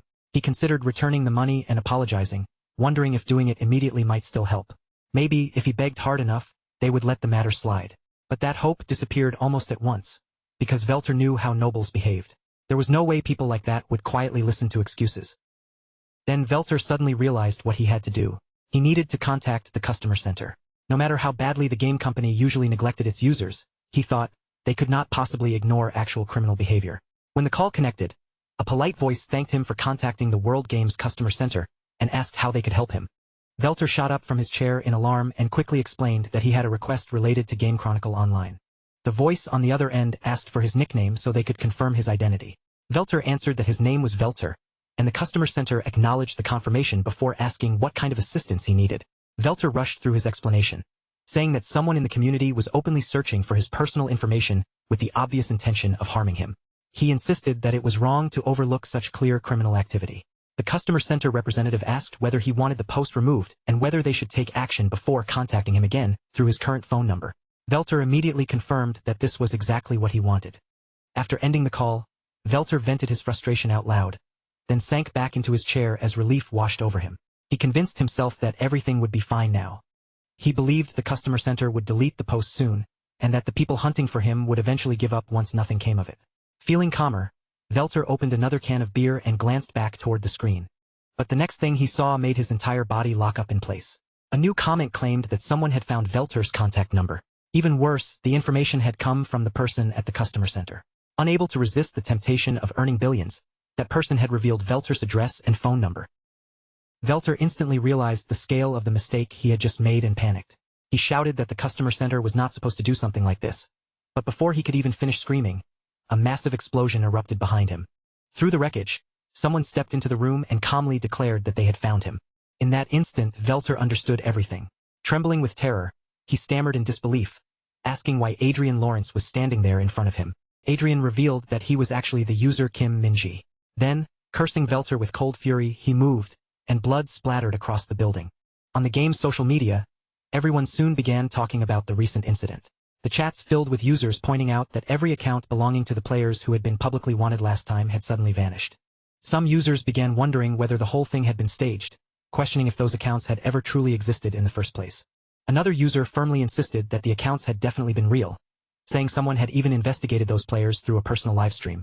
A purple-haired bunny girl looked uneasy as she wondered whether all of them had really been dragged away, asking how anyone was supposed to keep playing the game when things had become that frightening. Beside her, a man wearing a green bear suit said he did not think the game company was responding at all, especially since there had been no official notice about the incident. While watching Adrian fight, one of the guild members quietly asked how much money Kim Minji had spent on all of this. The guild master answered in a low voice that it was probably around 3 billion. The guild member was stunned, blurting out that Kim Minji had burned through 3 billion purely out of spite. The guild master then leaned closer and whispered to the girl that it was not only about money. There were also rumors that Kim Minji had some kind of influence over World Games itself, which was why the whole matter had been settled so quietly. Adrian could hear every word they were saying, but he pretended not to notice. Inwardly, he dismissed the talk as nothing more than a false rumor. He remembered how Velter and the others had cried and begged for their lives after being caught, sobbing again and again that they had been wrong. After capturing the pikers, Adrian realized they were nothing more than jobless people who promised to do absolutely anything if he spared them, even offering to return every item they had stolen. Since they apparently had nothing better to do than spend their days playing games, Adrian decided to give them new jobs. Of course, those jobs were in remote, unreachable places, but Adrian felt rather satisfied with where they had ended up. Back in the present, Adrian thought that since he would no longer be killed by pikers, he could finally relax and focus on leveling up. He told Arcea they should head to the next dungeon, and Arcea agreed. As usual, Adrian believed he would now be able to play peacefully and level up without interruption, or at least that was what he thought. The idiot prince clenched his fist with excitement and declared that the time had finally come. Speaking to his followers with eager confidence, he said this was the perfect moment, and likely their last chance, to remove the first prince and seize the throne. The people gathered around him responded with the same heated enthusiasm. As a member of the second prince's faction, Adrian was also present at the scene, watching the situation unfold from within the gathering. The power struggle inside the Reinhardt kingdom had grown even more intense now that the king was preparing to abdicate. If the king stepped down according to plan, then the first prince would naturally be the one to ascend the throne. Adrian looked over the situation and thought that a civil war now seemed almost unavoidable. The timing could not have been worse, arriving exactly when he had finally planned to focus on playing the game again. Adrian quietly observed the people gathered around him, taking in their expressions and the tense atmosphere hanging over the room. Marquis Ali Trotton, a 7th Circle Archmage, looked cautious and visibly nervous, while Margrave Ariel Lewis, a high-ranking 6th Circle Mage, appeared frightened by the suffocating tension in the air. Adrian's mind drifted back to the hunting tournament from before, to the moment when the Trotan faction had tried to pull him into their camp. Even then, their attitude toward him had been difficult to read, and now, as he looked back on it, those old connections only felt more complicated and tangled than ever. After that, Adrian slowly turned his eyes toward the man sitting beside him. It was Marquis Douglas Hamilton, the highest-ranking administrator among everyone gathered there. Up until this point, Hamilton had been wearing a satisfied, almost anticipatory expression, as though he had been quietly waiting for this exact moment to arrive. But the longer Adrian observed the people around him, the more a troubling thought began to rise in the back of his mind. Could these people, who were now being treated as allies, eventually turn their backs on them as well? As that possibility settled in, a thin bead of cold sweat slowly traced down his cheek. Adrian kept silent, but inside, he was already measuring the kingdom's political landscape piece by piece. The rivalry between the first prince and the second prince was no longer evenly balanced, and from everything Adrian could see, the first prince had clearly been pushed into the weaker position. That was precisely why Adrian believed the first prince had intentionally brought the Trotan faction into the equation. It was not a simple choice made on impulse, but a calculated move that added another layer of uncertainty to an already tangled battle for power. Luke Wynn spoke with a hard, unwavering tone, making it clear that they could not afford to let the war continue dragging out. If the fighting stretched on for too long, the kingdom's strength would be steadily drained away, and that exhaustion could create the perfect opening for the Croisan Empire to launch an invasion. Then, without losing his composure, Luke Wynn began explaining the plan in a controlled and decisive voice. They would infiltrate the royal castle, divide their forces into a guerrilla unit and a territorial unit, and use that structure to prepare properly for the civil war that was now looming ahead. Marquis Vincent was given his assignment first. He would move together with Luke Wynn and fight directly at his side, joining the guerrilla warfare unit as one of the people closest to the prince during the operation. On the other hand, Marquis Hamilton would be placed in command of the main army. Beneath him, Marquis Lawrence would serve as the second-in-command, supporting the larger military force and helping hold the entire formation together. Adrian accepted the decision without voicing a single complaint, but his eyes still caught what was happening nearby. Trotan's jaw was clenched so tightly that his frustration was almost visible on his face. Yet despite the anger boiling inside him, he forced himself to remain silent. Seeing that reaction made Adrian understand the situation even better. The first prince had chosen exactly the right person to drag into this scheme, someone whose pride and insecurity could be used at just the right moment. Trotan was terrified of watching his influence slip away, and that fear had driven him into making aggressive moves. It explained why he had previously demanded Adrian's punishment, and it also explained why he had gone so far out of his way to recruit Adrian during the hunting tournament. There was another detail Adrian could not ignore.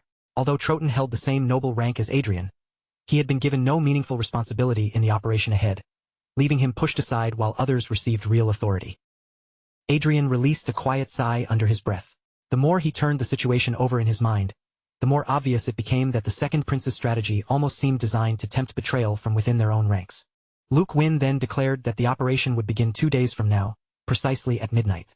He ordered everyone in the room to reorganize their forces as quietly as possible, without attracting unnecessary attention, and those gathered responded in agreement. When the meeting finally ended and the nobles began leaving one by one, Luke Wynn suddenly called out to Marquis Lawrence. Adrian, who had been preparing to move as well, immediately turned back toward him and answered. Luke Wynn then asked whether Adrian would allow Countess Klein to be placed under his command for the operation. Since she was an aura master, her presence would be an incredibly valuable asset to the guerrilla unit. The moment Adrian heard that request, it rubbed him the wrong way. His expression stiffened at once, and he stared back at Luke Wynn before asking him to explain exactly what he meant by that. Arcea, who had been quietly watching the exchange unfold, calmly told Adrian that she was fine with it, but Adrian could barely keep the irritation off his face, and deep down, he had the very strong urge to kick the prince between the legs and turn him into a eunuch. Even with that anger burning hot inside him, Adrian forced himself to swallow it down. He knew this was not the place to explode, so in the end, he gave Luke Wynn his reluctant agreement. Luke Wynn let out a pleased laugh, then reached over and placed a hand on Adrian's shoulder as he thanked him in a warm, satisfied tone. He promised that if the operation succeeded, both Adrian and Countess Klein would receive the rewards they deserved for their contributions. After that unpleasant exchange, Adrian turned toward Arcea and lowered his voice, his tone becoming much more serious. He told her that if the second prince ever tried to harm her, she should not hesitate to fight back, because Adrian would personally handle whatever consequences came afterward. Arcea listened to him without showing any strong emotion on her face. Then, in her usual composed manner, she simply replied that if it ever came to that, she would fight Luke Wynn with everything she had and hold nothing back. Some time later, after Adrian returned to the Marquis Palace, the butler approached him with a formal air and informed him that guests had arrived to see him. At that moment, Adrian was holding Arcea's hand, and he turned his head toward the butler with a curious expression. Not expecting any particular visitor, he asked who had come all the way to his residence. To Adrian's surprise, the visitor turned out to be his mother. She stood before him looking far younger than the image he had been carrying in his memories, making the sight feel strangely unexpected. She looked around the castle with visible interest, taking in the wide halls and open space before remarking on how large the place was. Then her eyes shifted toward Arcea, and she added that Arcea seemed to be living quite comfortably there. Arcea answered with a faint, gentle smile. In a quiet voice, she mentioned that they had planted flowers around the area, as though she were pointing out a small detail of the estate that she personally liked. Adrian then turned his attention to his father and asked whether this was their first time visiting his territory. His father replied that there were few things more unpleasant than barging into one's child's home and interfering with every little matter. Hearing that answer, Adrian found himself thinking about everything his parents had quietly done for his sake.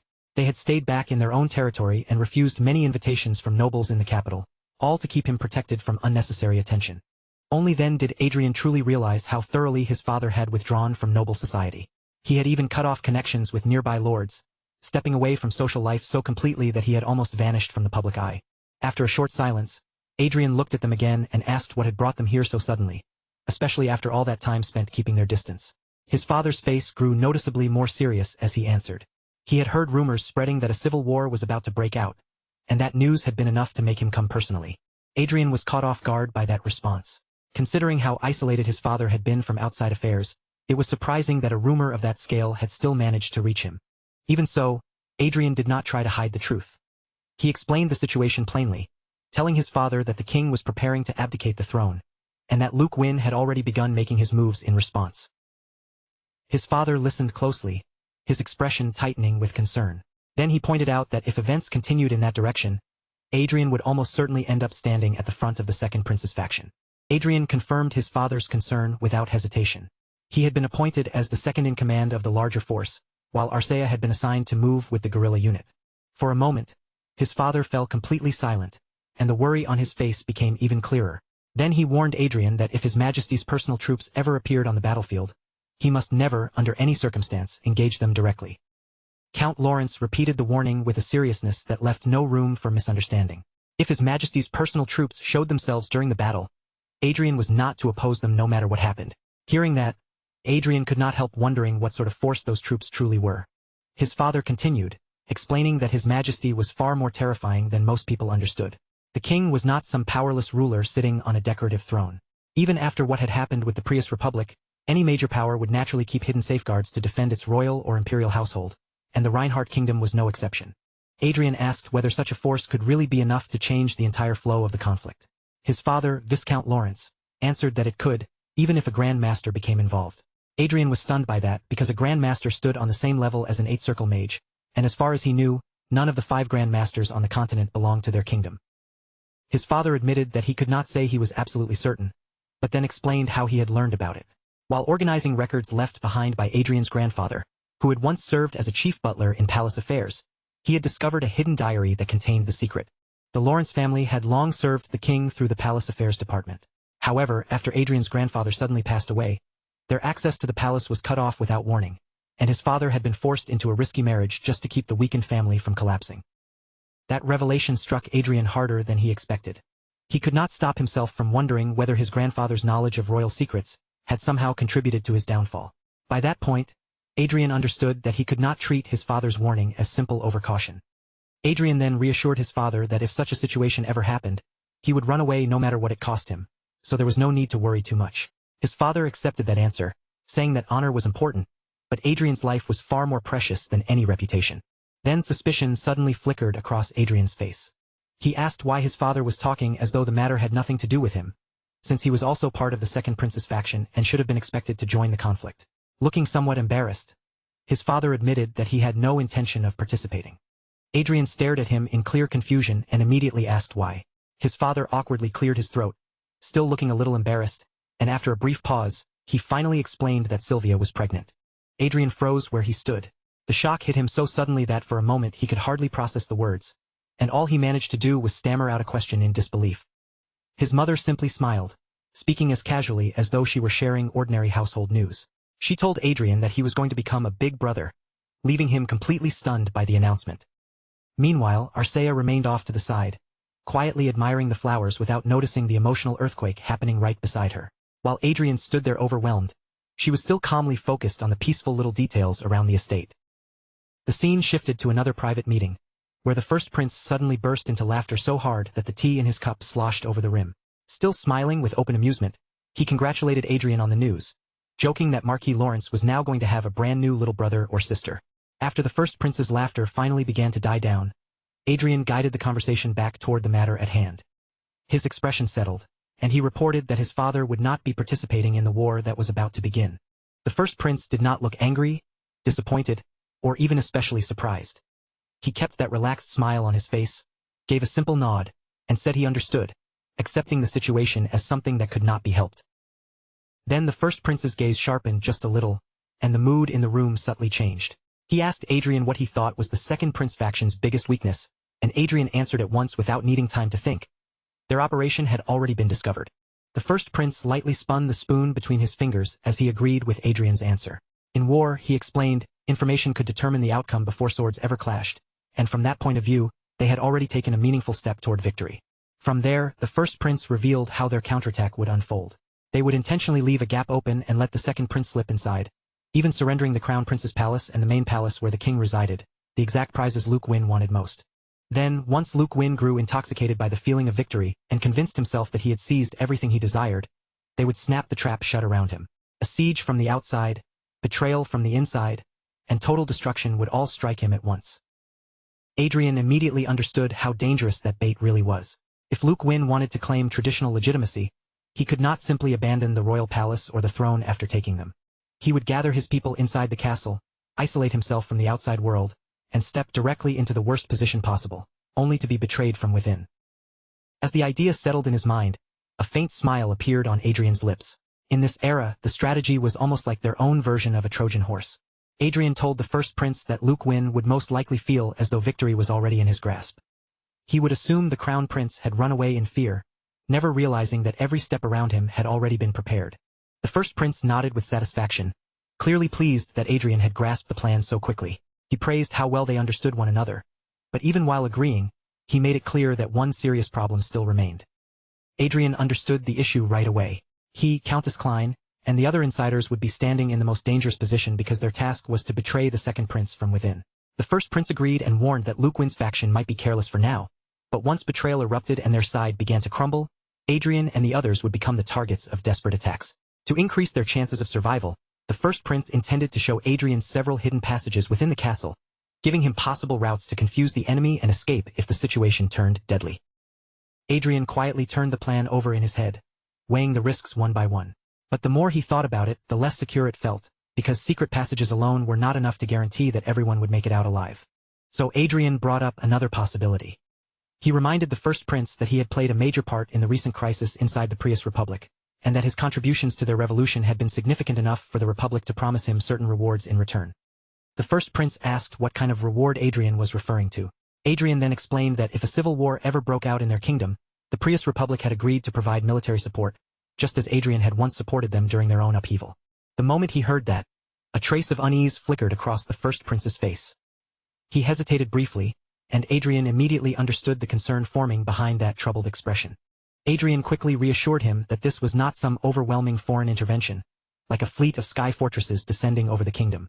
The assistance would be limited and controlled, only 3 Aura Masters. With that amount of support, they would gain dependable insurance in battle without opening themselves up to criticism for dragging an entire foreign army into what was supposed to be an internal conflict. The first prince's expression changed almost instantly.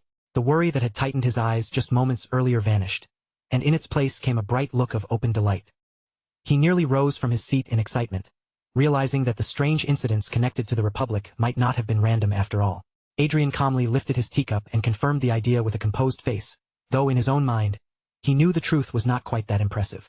Most of it had simply happened while he was cleaning up the mess he himself had created. Now openly pleased, the first prince praised Adrian with genuine admiration. He said there was no way Marquis Lawrence would ever act without meaning, and that Adrian really was a remarkable person. Adrian realized that the first prince had misunderstood the whole situation, but he saw no real reason to correct him. After all, with that final piece added to their side, the preparations for bringing down the second prince were finally complete. Before their meeting drew to a close, Adrian and the first prince clasped hands firmly. The first prince acknowledged everything Adrian had done and thanked him sincerely for all the work he had put into their plan. As the first prince continued speaking and went on to praise Arcea as well, his words unexpectedly stirred up something in Adrian's memory. He found himself recalling his father's warning, the warning that he must never stand against his majesty's personal troops. That thought would not leave Adrian alone, so he asked the first prince what would happen if Luke Win tried to subdue his majesty, only for the king to subdue him instead. The first prince brushed the idea off as impossible, but he added that if such a thing somehow did happen, their own job would become far easier. Adrian quietly mulled over that answer. The crown prince seemed completely unaware of the matter his father had hinted at, which made Adrian wonder even more whether those mysterious royal forces truly existed.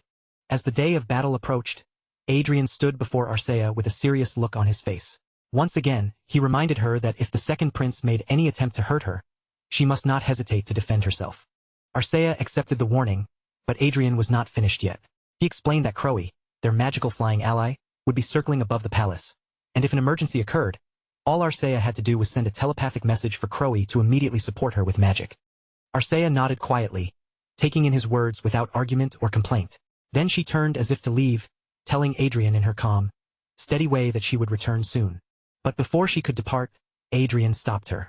He carefully placed Excalibur into her hands, entrusting her with the precious holy sword as an extra measure of protection. Arcea looked genuinely startled as she held the sword, asking whether it was really all right for him to give her something so valuable. Adrian answered in a softer voice, telling her that she was worth far more to him than the sword ever could be. Arcea responded with a light, teasing remark, saying that his words were giving her goosebumps. Adrian simply smiled at that, letting her playful reaction pass without trying to defend himself. Then Adrian placed a hand on her shoulder, and his expression turned serious again.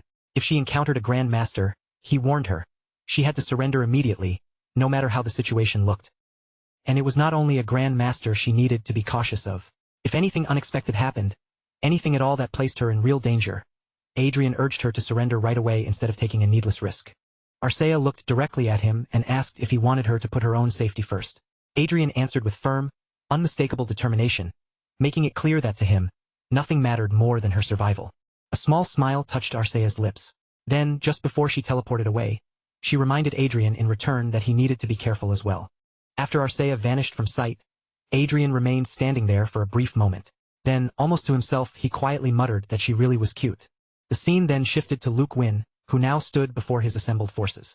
With the atmosphere around him charged with anticipation, he declared that the day they had all been waiting for had finally arrived. Speaking with fierce conviction, Luke Win proclaimed that he would cut down the incompetent first prince and rise as the new son of the kingdom, the one who would illuminate its future from that day onward. Then Luke Win gave the command to march. Arcea moved together with the guerrilla unit, and as a group, they advanced toward the royal palace. The soldiers following Luke Win swept through the palace at ruthless speed. Every guard stationed in their path was cut down, and once the area had been secured, they reported that the route was clear. At last, Luke Win and the vanguard under his command arrived in front of the crown prince's room, stopping before the very place they expected to find their target.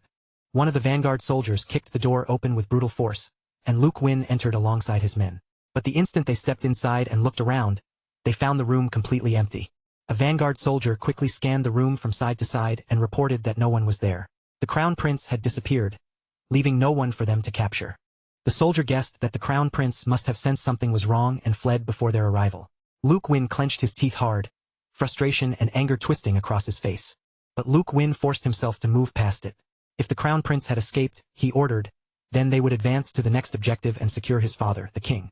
Everyone immediately accepted the command and followed his lead.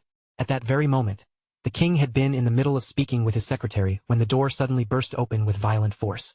When the king saw the vanguard soldiers storming into the room, fury instantly flashed across his face. He cursed them as bastards and demanded to know how they dared barge into his presence so brazenly. Luke Win lifted his sword toward his own father, his tone cold and formal as he offered an apology. Then he told the king to entrust his fate to him, at least for the time being. The king's rage only burned hotter at those words. He glared fiercely at Luke Win, unable to hide his disbelief and fury, and spat out the word bastard once again. The scene shifted away from the palace and out toward the outskirts of the capital, where the territorial troops were still waiting aboard the sky fortress. High above the ground, they remained on standby, tense and ready, watching for the next order to finally come down. Then one of Luke Win's men suddenly spoke up, announcing that His Highness was reportedly attending to His Majesty, the King. The moment that news spread through the sky fortress, The soldiers' mood changed at once, and excited cheers began rising from every direction. One man declared that Luke Win would surely persuade the king and use his majesty's authority to crush the first prince. Another soldier quickly added that persuasion might not even be needed anymore, because the king was already in Luke Win's hands. From their point of view, Luke Win could now make the situation unfold however he wished, and the position of crown prince already belonged to his highness. Adrian listened to every bit of their excited conversation, catching each careless word as it passed around him. But on the outside, his expression stayed perfectly calm, and he did not say a thing. Then Adrian turned his attention toward the commander and calmly reminded him that this was no time for them to stand around doing nothing. Their squad needed to move toward the capital immediately, because once word spread that the king had been secured, the first prince would almost certainly send troops to rescue him. The commander accepted Adrian's judgment without delay. Raising his hand high where all the troops could see it, he ordered every unit to reveal themselves and advance toward Lionel, the kingdom's capital. Their duty, he declared, was to protect both His Majesty the King and their future ruler, His Highness Luke Win. As the troops began preparing to move, Adrian allowed the faintest smile to appear where no one could fully read it. From his point of view, everything was progressing almost exactly the way he had expected. The commander noticed that subtle look on Adrian's face and turned toward him with a questioning expression. He asked whether something was bothering him or if there was some concern on his mind. Adrian immediately straightened his posture and smoothly brushed the question aside. Instead, he commented that it was rather surprising the first prince had fled by himself, suggesting that perhaps the crown prince valued his own life more than his father's. The commander replied that the situation must have been desperate, since people often became selfish when death was pressing close.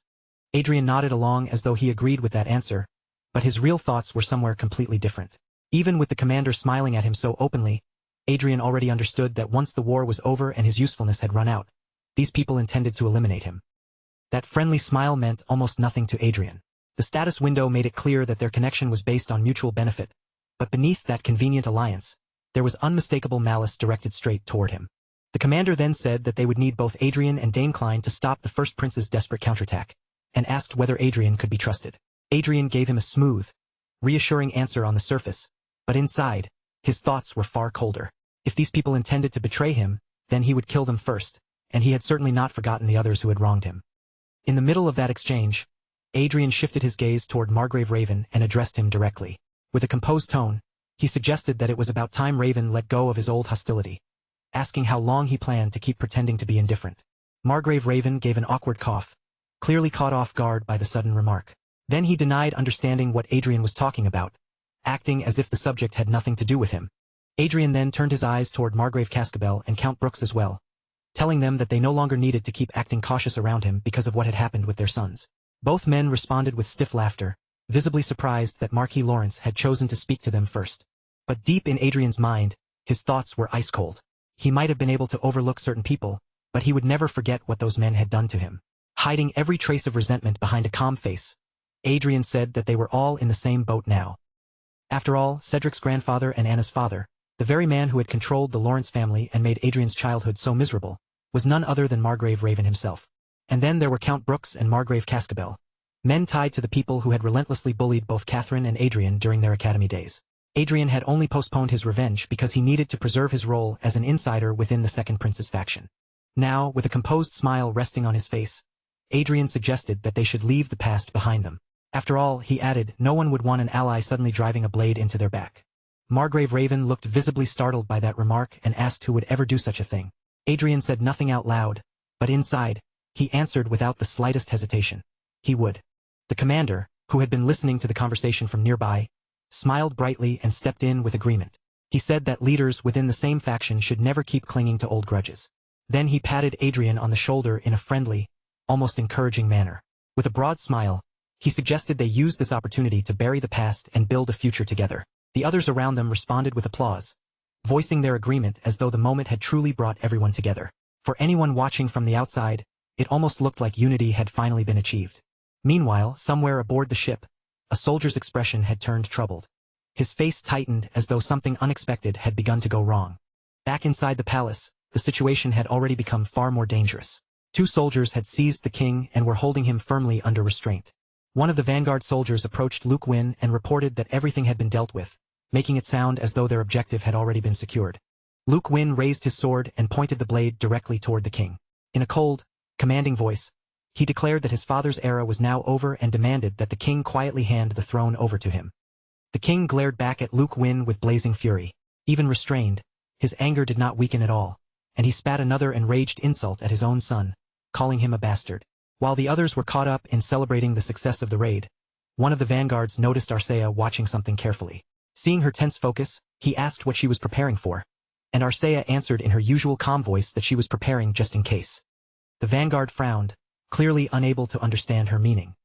He looked at her with confusion and asked what exactly she meant by saying, just in case. Then, without any warning, a voice rang through the room, asking whether the king required assistance. Luke Win heard it as well and immediately stiffened, wondering in shock whether that voice had come from empty air. The king did not waste that opportunity for even a second. Seizing the moment, he shouted out in desperation, calling for protection. Arcea also sensed the presence behind that unseen voice. Her attention sharpened instantly, and her focus shifted toward the strange force that had suddenly entered the room. The voice answered that the king's command had been received. In the very next instant, 2 sword slashes flashed across the room, cutting down the vanguards restraining the king along with 2 more of Luke Win's men. Back on the ship, the troubled soldier suddenly shouted in alarm. Communication with the guerrilla unit had been cut off by interference, and they could no longer contact them at all.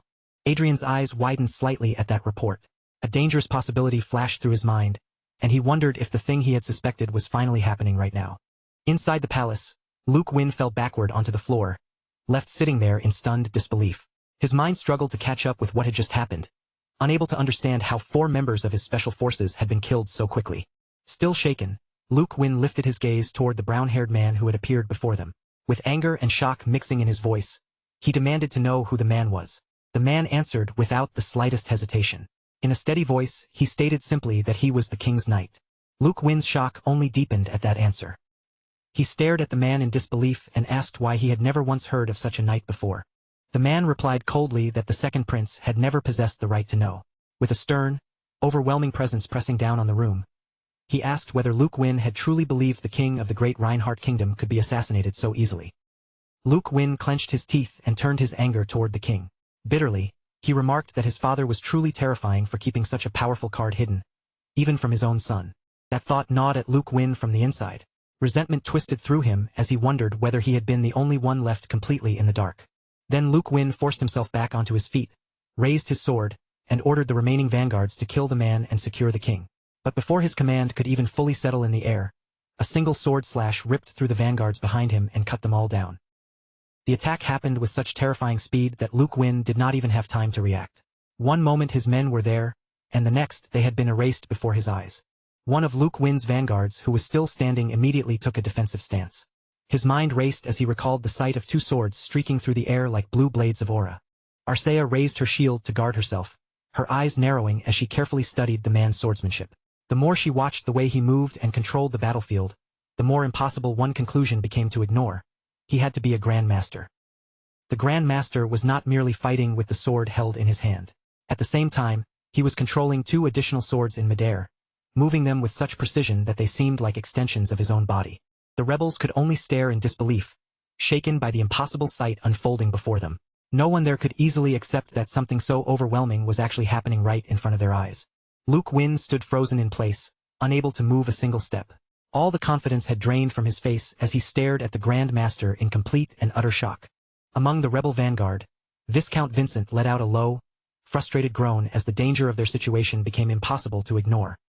His expression hardened at once, and he barked an order to Count Ignis and Countess Klein, telling them to escort His Highness Luke Win away while he stayed behind to buy them time.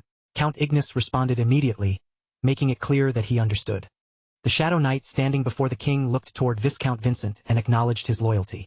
But his voice remained cold and unmoved as he added that such loyalty had been given to the wrong person, and that correcting a disciple's mistakes was far better than shielding them from the consequences they had brought upon themselves.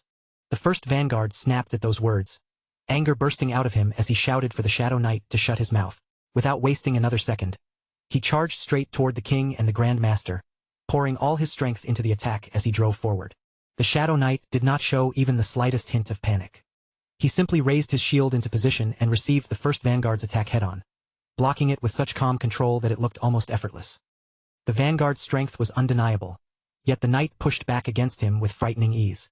The impact of the block traveled violently through the vanguard's sword, sending harsh tremors into the weapon until it shook in his grip. Count Ignis could only stare at the sight in disbelief. Viscount Vincent was widely known as the greatest swordsman in the Reinhardt kingdom, and yet this mysterious knight was stopping him so casually that it almost looked like he was barely trying. The man protecting the king glanced back over his shoulder and asked His Majesty whether he had permission to execute every rebel in the room right then and there. But the king's expression darkened, and he refused, saying that those men were still important military assets of the nation. The knight answered in a blunt, emotionless tone, pointing out that no matter how valuable they might have been before, they had already crossed the line and become traitors. With visible difficulty, the king explained that if their forces lost their central figures, the kingdom's military power would collapse. Tears began gathering in his eyes as he forced himself to ask the knight to subdue Luke Wynn instead of killing him.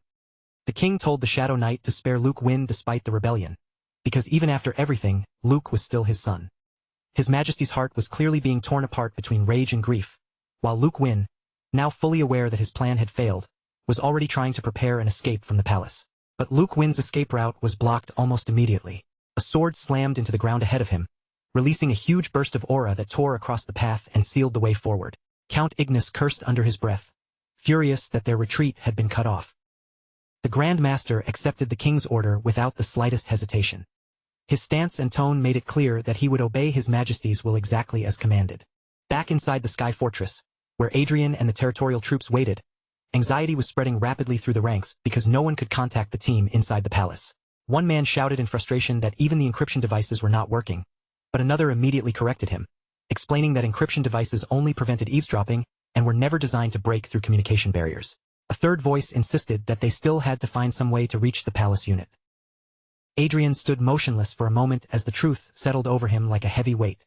A Grand Master had truly appeared, exactly as his father had warned. To confirm what was happening, Adrian connected his consciousness with Crowe, searching for a clearer view of the royal palace through his flying ally's eyes.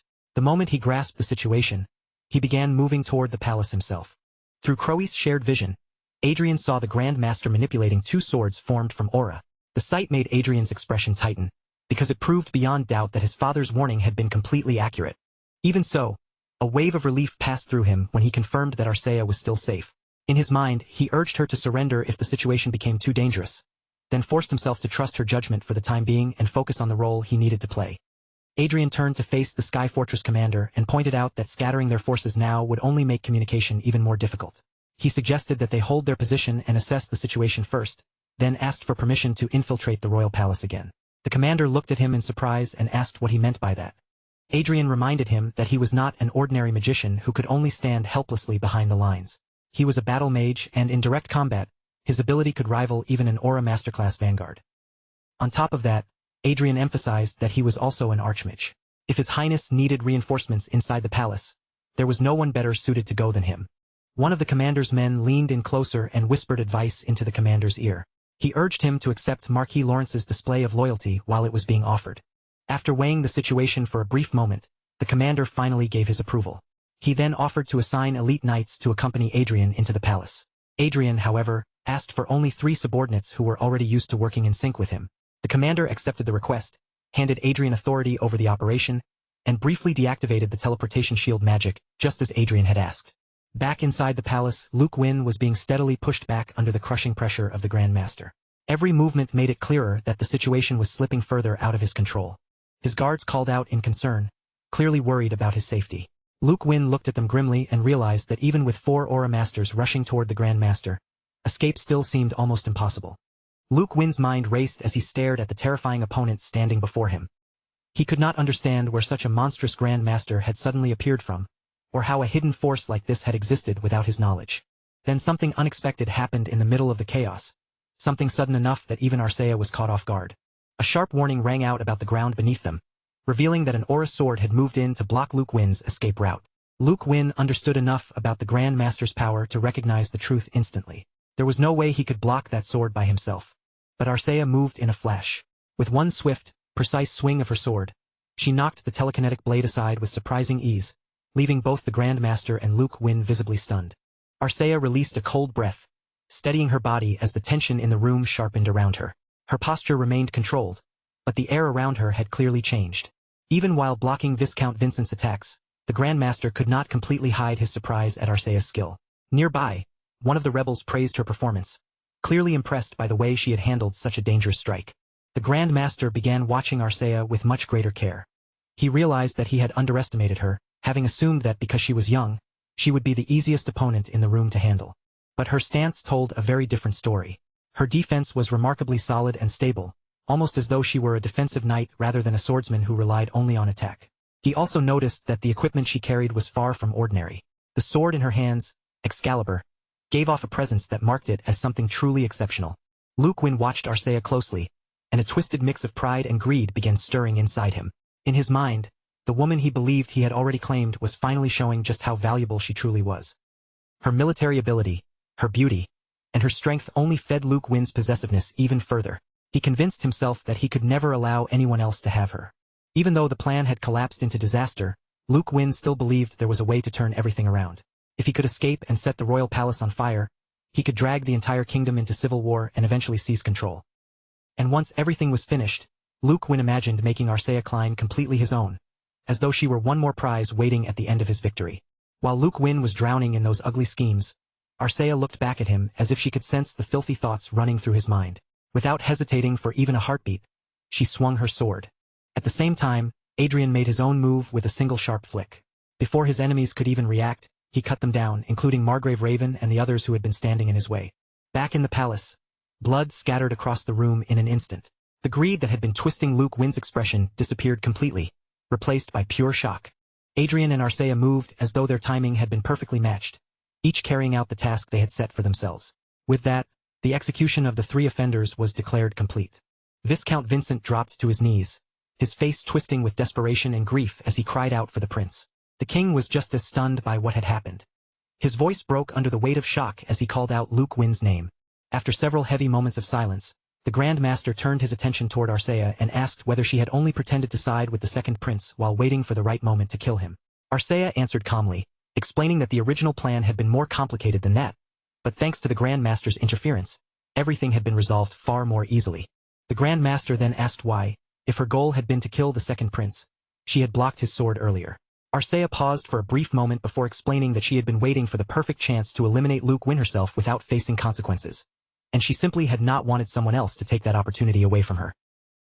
Viscount Vincent, crying as though he had just lost his only son, cursed Arcea and called her a wretch. Consumed by grief and rage, he launched himself toward her with unmistakable murderous intent. But at that exact moment, the window shattered violently. Crowe burst into the room through the broken glass, catching Vincent completely off guard. Crowe immediately unleashed shackles that wrapped around Viscount Vincent and locked him in place. Arcea seized that opening without hesitation and struck at him. While still standing guard in front of the king, the Grand Master calmly observed the chaos unfolding around him as if none of it could shake his composure. His gaze eventually moved toward Crowe, and for a brief moment, he wondered whether the strange creature before him might actually be a mythical beast. Crowe lowered his head in a polite, almost formal gesture, then began relaying Adrian's message through his own body. The voice that came through identified itself clearly and without hesitation as Mark Adrian Lawrence. The Grand Master's eyes narrowed slightly when he heard the name. His attention sharpened, and he asked why Marquis Lawrence was trying to reach the king in the middle of such a dangerous situation. Speaking through Crowe, Adrian requested that the Grand Master bring the situation under control before it exploded into a full-scale war. At the same time, Adrian studied the Grand Master carefully and began wondering if this Black Knight could truly be the late Marquis Gabriel. Gabriel was said to have died from mana overload, but now Adrian strongly suspected that the official story had only been a cover-up. A status window appeared before Adrian, revealing the truth behind the man's identity. He was indeed the former Gabriel James, now a Grand Master and the commander of the Shadow Knight Order. Marquis Gabriel then questioned whether it was too early to say the royal succession had been decided simply because Luke Win was dead, pointing out that the second prince's faction still had its military forces intact and might try to gather around another member of the royal family. Adrian answered him immediately, without even a trace of hesitation. He said that such a scenario did not matter, because it would never happen. Marquis Gabriel looked visibly surprised by the certainty in his voice and asked him why. With a twisted smile curling across his face, Adrian revealed the reason. 72 prominent nobles, including Marquis Hamilton, the leader of the rebel army, had already been arrested, and if they wasted any more time, the confusion would only spread further. Using the vanguard forces from the Sky Fortress, Adrian had already subdued every one of them. At that point, the king interrupted, his expression heavy and complicated as he looked toward Crowe. He asked whether Adrian was suggesting that they persuade the remaining rebels to surrender, and Adrian confirmed that this was exactly what he meant. The king lowered his gaze toward Luke Win's lifeless body, and tears slowly gathered in his eyes. After a long, painful silence, he finally accepted Adrian's proposal. A few hours later, once the news arrived that every rebel had been captured, the first prince returned to the palace. The first prince looked around the palace in shock, taking in the aftermath left behind by the failed coup. Nearby, a priest was directing the wounded to gather in one place, while one of the royal guards thanked him. The priest continued treating the injured as he asked whether they were all right. On another side of the palace, a guard was barking sharp orders at the prisoners. The captured rebels, bound tightly in shackles, were forced to move quickly under the watchful eyes of the royal soldiers. Then Adrian, Arcea, and another vanguard appeared beside the first prince. They lowered themselves before him in a formal kneel and offered their congratulations on his victory. The first prince tried to smile, but the expression on his face was clearly strained. Deep down, he understood that this was not truly his victory, but rather a defeat disguised as one. He might become king, but the real power now rested with Adrian and the forces gathered around him, power strong enough to stand against even royal authority. Adrian understood the truth of the situation perfectly well. With that knowledge hidden behind his expression, he smiled with a mischievous glint in his eyes. All of this had been set into motion by a boy who was barely 20 years old. The coup led by the second prince had ended in complete failure, and the battle for the throne closed with the first prince standing as the final victor. Even so, the punishment given to the second prince's supporters was relatively light, most likely because the first prince himself had secretly encouraged Luke Win's rise. The heads of the noble families that had backed the second prince were executed, but their relatives were spared. However, every noble house connected to the second prince's faction had its title lowered by 2 ranks. One man shouted in frustration, asking how his family was supposed to survive such disgrace. He blamed his sister, saying their father had been beheaded in the chaos without even receiving a proper chance to stand trial, and he bitterly wondered if the same fate would come for him next. Lady Cascabel trembled in terror and tried to speak, but her brother cut her off in anger, telling her not to call him brother. He declared that their only option was to offer her to Adrian in hopes of preserving whatever remained of their territory. Lady Cascabel's face went pale with horror. Shaking where she stood, she cried out that she did not want to die. Her brother snapped at her to shut up, insisting that if they did not break the chain of resentment now, everyone connected to them would be killed. Adrian, he warned, was more than capable of making that threat a reality. Then he added in a cold voice that he was not sending her away simply to be killed. After all, the friends who had been captured earlier had somehow managed to keep their lives. A few months later, the king made a formal announcement before the gathered nobles. The title of Duke would be granted to Mark Adrian Lawrence. To distinguish Adrian from the Lawrence barony, the title L was added to his name. From that point forward, he would be known as Duke Adrian L. Lawrence. Along with the title, the former territory of the late Marquis Hamilton was handed over to him, greatly expanding his domain.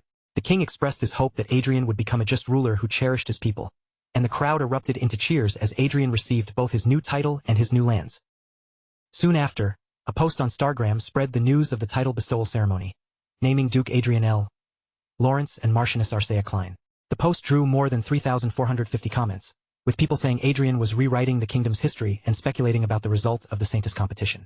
Others expressed relief at Margrave Cascabel's downfall, while one reply claimed that Adrian had become a wall no one could ever surpass.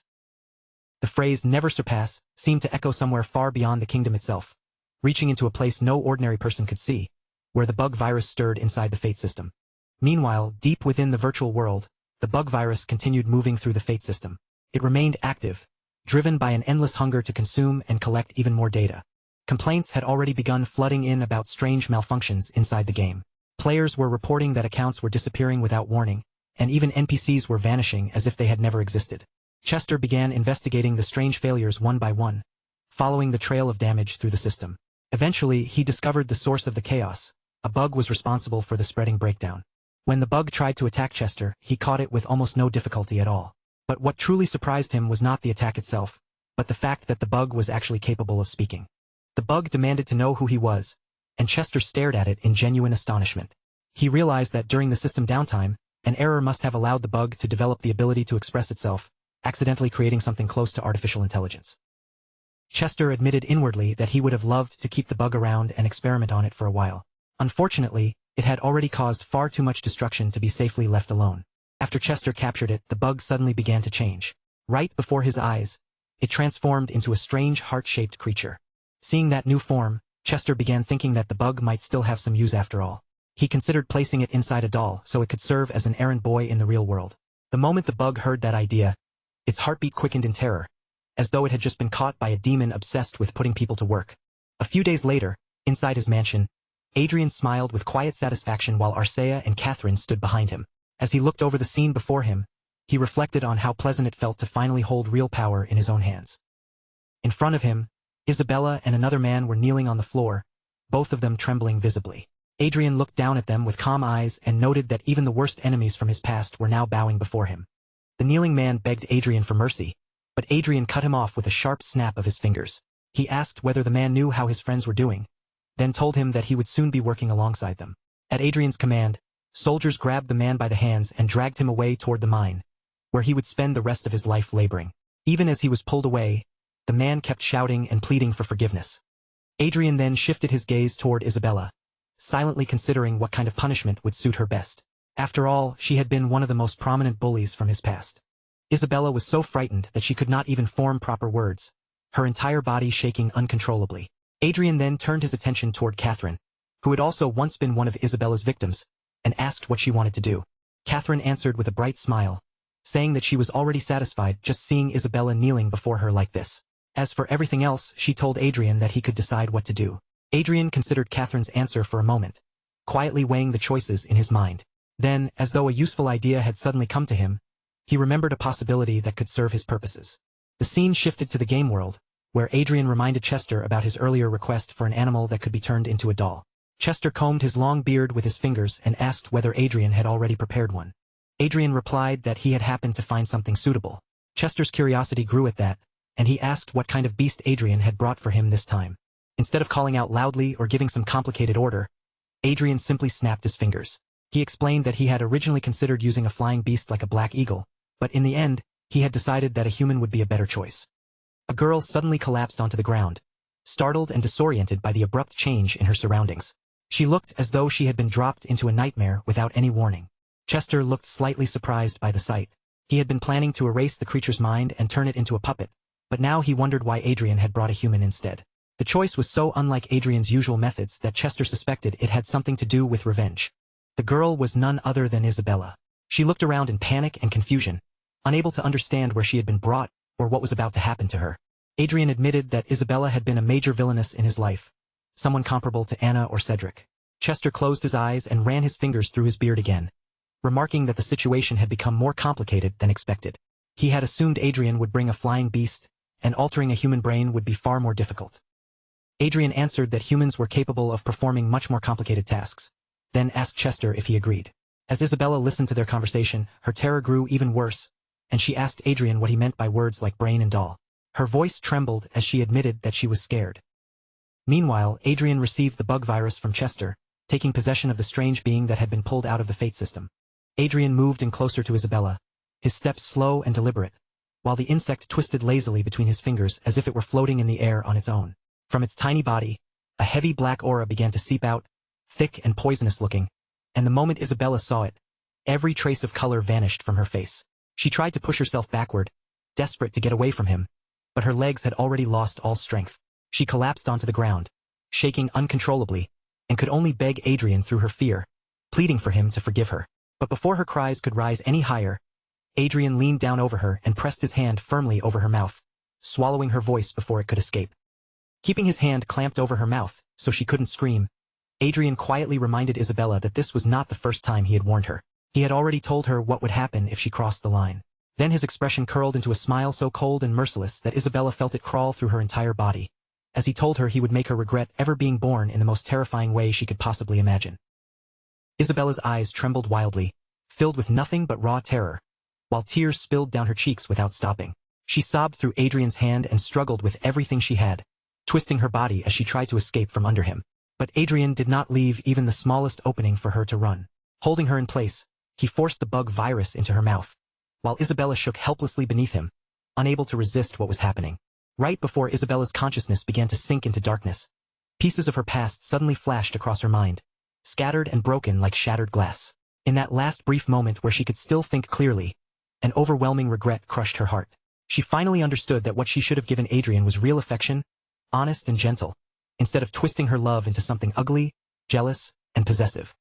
She remembered that there had been a time long ago when her feelings for Adrian had truly been love. But instead of expressing those feelings in a sincere way, she had allowed jealousy to eat away at her from the inside. That bitterness had turned toward Catherine, and again, Isabella had taken it out on her through cruelty and bullying. Then the bug finally sank all the way into Isabella's mind. It burrowed deep into her consciousness, settling there like a parasite and tightening its control little by little. Before long, the Isabella who had once existed was swallowed beneath its grip, disappearing under the force that had taken over her. Several days passed after that, and Adrian's daily life continued without any major incidents shaking it up. While he dealt with the aftermath left behind by the Second Prince faction's rebellion and prepared for the upcoming victory ceremony, Everil Barnett went on to finish the final competition with outstanding results. After months of grueling selection trials, the only thing left was the goddess's final decision.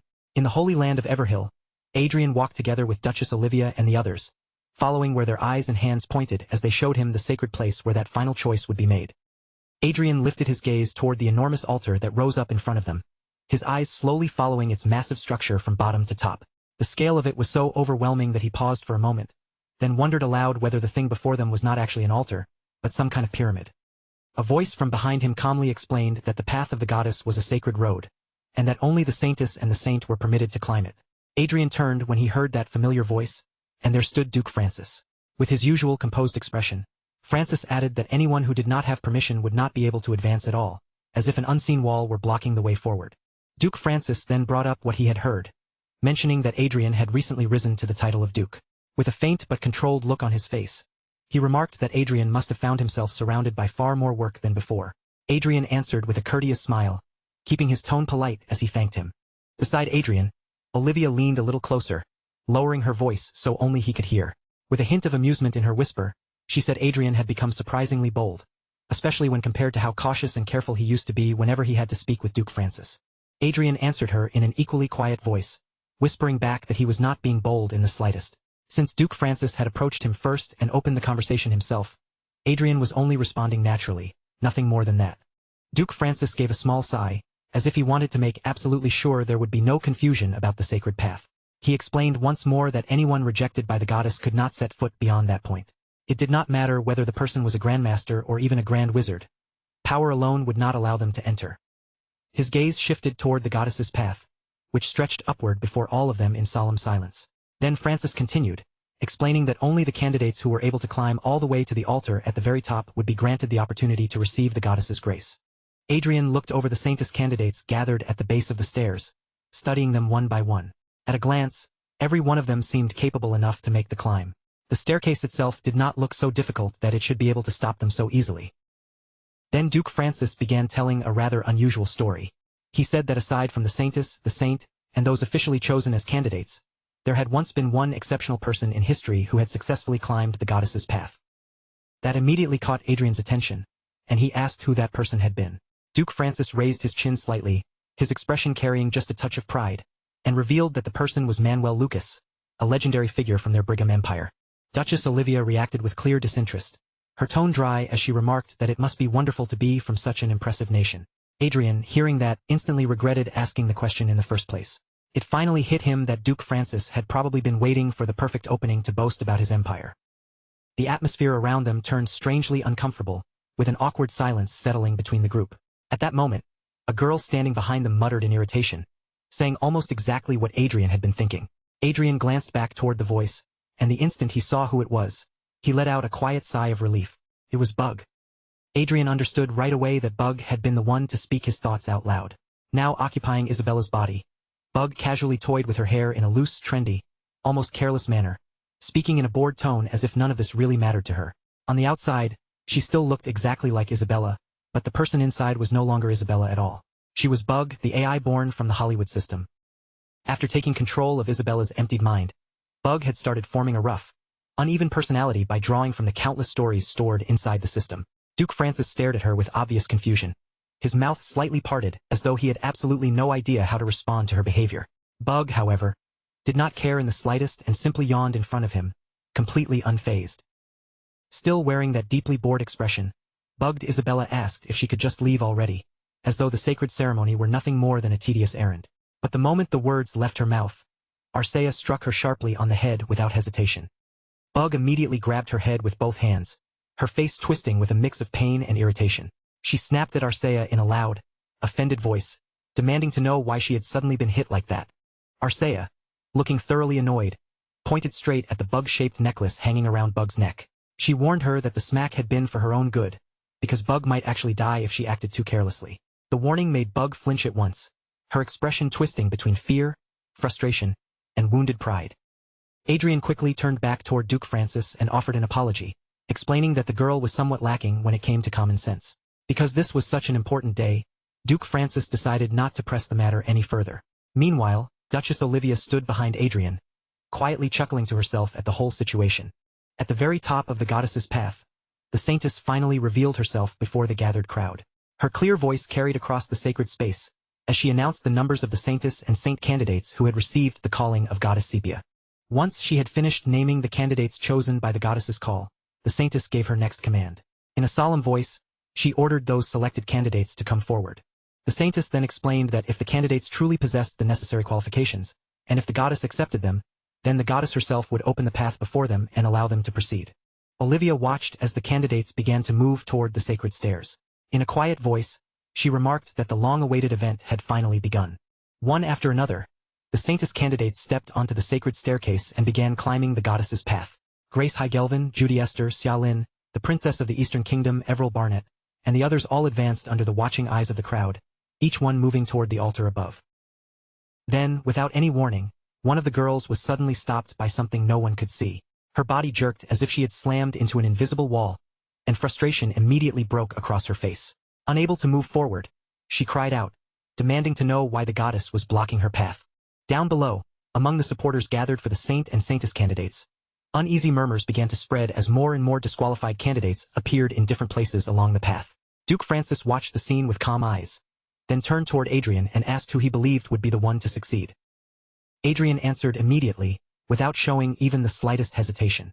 In a steady voice filled with confidence, he said that he believed in Everil Barnett, the candidate he had personally chosen to support. Duke Francis looked at Adrian for a moment, then unexpectedly praised him, saying that the way Adrian had presented his candidate's story had been excellent. Adrian was caught completely off guard by the compliment, unable to figure out why Francis was suddenly speaking to him with such kindness. Adrian noted that Duke Francis seemed to be complimenting him far more than he usually did. Francis replied in the same calm manner as always, saying that he was merely speaking the truth. Then, to Adrian's surprise, he admitted that his own side had behaved arrogantly up until now. That answer genuinely surprised Adrian, especially because Duke Francis normally carried himself with unshakable pride and often spoke as though no one could possibly stand above them. Francis continued speaking, mentioning that Manuel Lucas had once conversed with the goddess in that very place and had received a privilege that even the saintess and the saint had never been granted. According to the story passed down through history, that moment had been both the first and the last time the goddess ever spoke directly to one single individual. Duke Francis murmured almost to himself, wondering whether the goddess might show Adrian the same sort of interest she had once shown Manuel Lucas. Adrian listened to those quiet words, but just then, something happening on the goddess's path caught his eye and pulled his attention away. One of the candidates from the Francis Duchy had stopped climbing the sacred stairs. Instead of continuing upward, she was already turning around and making her way back down. Adrian stared at her with clear confusion, trying to understand what he was seeing. Was that truly the candidate from the Francis Duchy walking back down already? Had she not only just begun climbing the stairs a short while ago? Adrian could not help wondering why she was returning so soon, before the trial had even seemed to properly unfold. When she reached the bottom, she announced in front of everyone that she would yield her chance at becoming the saintess. Her declaration instantly sent shock through the crowd, and even Duchess Olivia's eyes widened in obvious surprise. Adrian was just as stunned as everyone else. The Francis Duchy, of all people, was voluntarily giving up their position in the trial? Duke Francis walked toward his daughter without displaying much surprise at all. His expression remained composed as he calmly received her after she returned from the goddess's path. After Duke Francis left with her, Olivia kept staring after him with a blank, dumbfounded look on her face. In a low voice, she muttered that they had been played perfectly. Adrian felt the same shock settling over him as he finally understood why Duke Francis had been so unusually friendly, and why he had spoken about the competition almost as though it had nothing to do with him. Everyone had expected the Francis candidate to step onto the goddess's path, but her odds of surpassing the others and actually becoming saintess had never been especially high. Adrian said aloud that they had chosen to protect their honor instead of clinging desperately to a slim chance of victory. Olivia gave a faint smile and called Duke Francis a slimy old bastard, adding that there was an enormous difference between stepping down willingly and being eliminated by the trial. Olivia continued, explaining that from this point on, the Francis candidate would not be remembered as someone who failed to pass the goddess's trial. Instead, people would speak of her as a graceful candidate who yielded her place to the others competing for the title of saintess. Adrian shifted his gaze back toward the candidates who were still climbing the goddess's path. He had to admit that the Francis Duchy's sudden withdrawal had genuinely surprised him. Still, the people left on the sacred stairs were exactly the candidates he had expected to remain. The candidates still continuing the climb were Judy Esther, Xia Lin, Grace Heigelvin, and Everil Barnett. With that single unexpected withdrawal, the entire balance of the competition had changed dramatically. What had once been a 14-to-1 chance had suddenly narrowed into a far more intense 4-to-1 struggle. Everyone present lowered themselves in reverence before the current saintess, Sharon Silverstein, while she stood high above them with her staff lifted toward the sky. Her voice carried across the sacred space, solemn and clear, as she began her prayer. She called out to those who had been permitted to step onto the goddess's holy path, urging each chosen candidate to turn their hearts toward Goddess Sepia and pray. But before Saintess Sharon could complete the prayer, her voice suddenly caught in her throat. Something strange brushed against her senses, something unexpected enough to make her expression shift. The sacred chant that should have continued smoothly came to an abrupt stop midway, leaving the atmosphere hanging in tense silence. At that exact moment, a brilliant golden light began to spill from the very top of the altar. It poured downward in radiant waves, washing over the sacred grounds like a divine signal descending from somewhere far beyond the mortal world. That dazzling glow seemed to be pointing toward something far beyond ordinary understanding. Even Saintess Sharon, the one who was supposed to be leading the ceremony, turned back with visible surprise in her eyes, her gaze drawn helplessly toward the source of the light. Arcea was the first to react, moving even before anyone else could fully understand what was happening. Just as she always did, she stepped in front of Adrian without the slightest hesitation, placing her body between him and whatever unknown threat might be emerging from that strange light. A peculiar wave of energy swept across the altar grounds, brushing over Adrian with enough force to make his skin crawl. He narrowed his eyes against the uncomfortable sensation, wondering what kind of power could create such pressure. For one brief moment, the thought crossed his mind. Could this actually be the goddess herself descending? Then, from deep within the center of that golden radiance, the silhouette of a woman slowly began to take shape. She appeared little by little, as if she were stepping through the light from a realm no human could reach. Her beauty was almost unreal, the kind that made everyone forget how to breathe for a moment. The dress she wore looked as though it had been woven from the endless darkness of the void itself, with tiny stars glimmering across the fabric like a night sky. Even her flowing hair seemed to merge naturally with that deep celestial black, giving her an otherworldly presence. The instant she fully appeared, every person on the altar dropped to their knees, heads bowed low, bodies lowered in awe, as they greeted the being before them as the highest, holiest existence they could ever witness. Someone nearby murmured in stunned disbelief, their voice filled with awe as they realized the goddess herself had appeared before them. Adrian could only stare at the divine figure in shock. Until that moment, he had assumed the goddess's selection would be delivered through an oracle, a message, or some kind of sacred sign. He had never once imagined that Goddess Sepia would personally descend in front of everyone. Adrian's eyes shifted toward the saintess and the saint, and he immediately noticed how shaken both of them looked. Their expressions were far from calm, and seeing that visible confusion, Adrian guessed that even they had not expected the ceremony to take such an impossible turn. As Adrian continued watching the goddess, he could not help wondering who had managed to draw her attention so strongly that she would come down herself. Then Goddess Sepia's voice rang out across the altar, calm yet absolute, declaring before everyone that she would now make her choice. Her gaze moved without hesitation and landed directly on Adrian Lawrence. The moment her eyes settled on him, Adrian's heart gave a violent jolt. Then, in front of the entire gathered crowd, Goddess Sepia identified the boy standing there by another name, Jihad. After naming Adrian, Goddess Sepia turned her attention toward Everil Barnett. Her divine gaze moved to the girl, and she pointed her out as well, openly naming Everil before everyone gathered at the sacred altar. Then the goddess delivered a warning, her words carrying a weight that silenced the air itself. She told them to beware the fall of the Black Star, because the chaos spreading across the world would not come to an end so easily.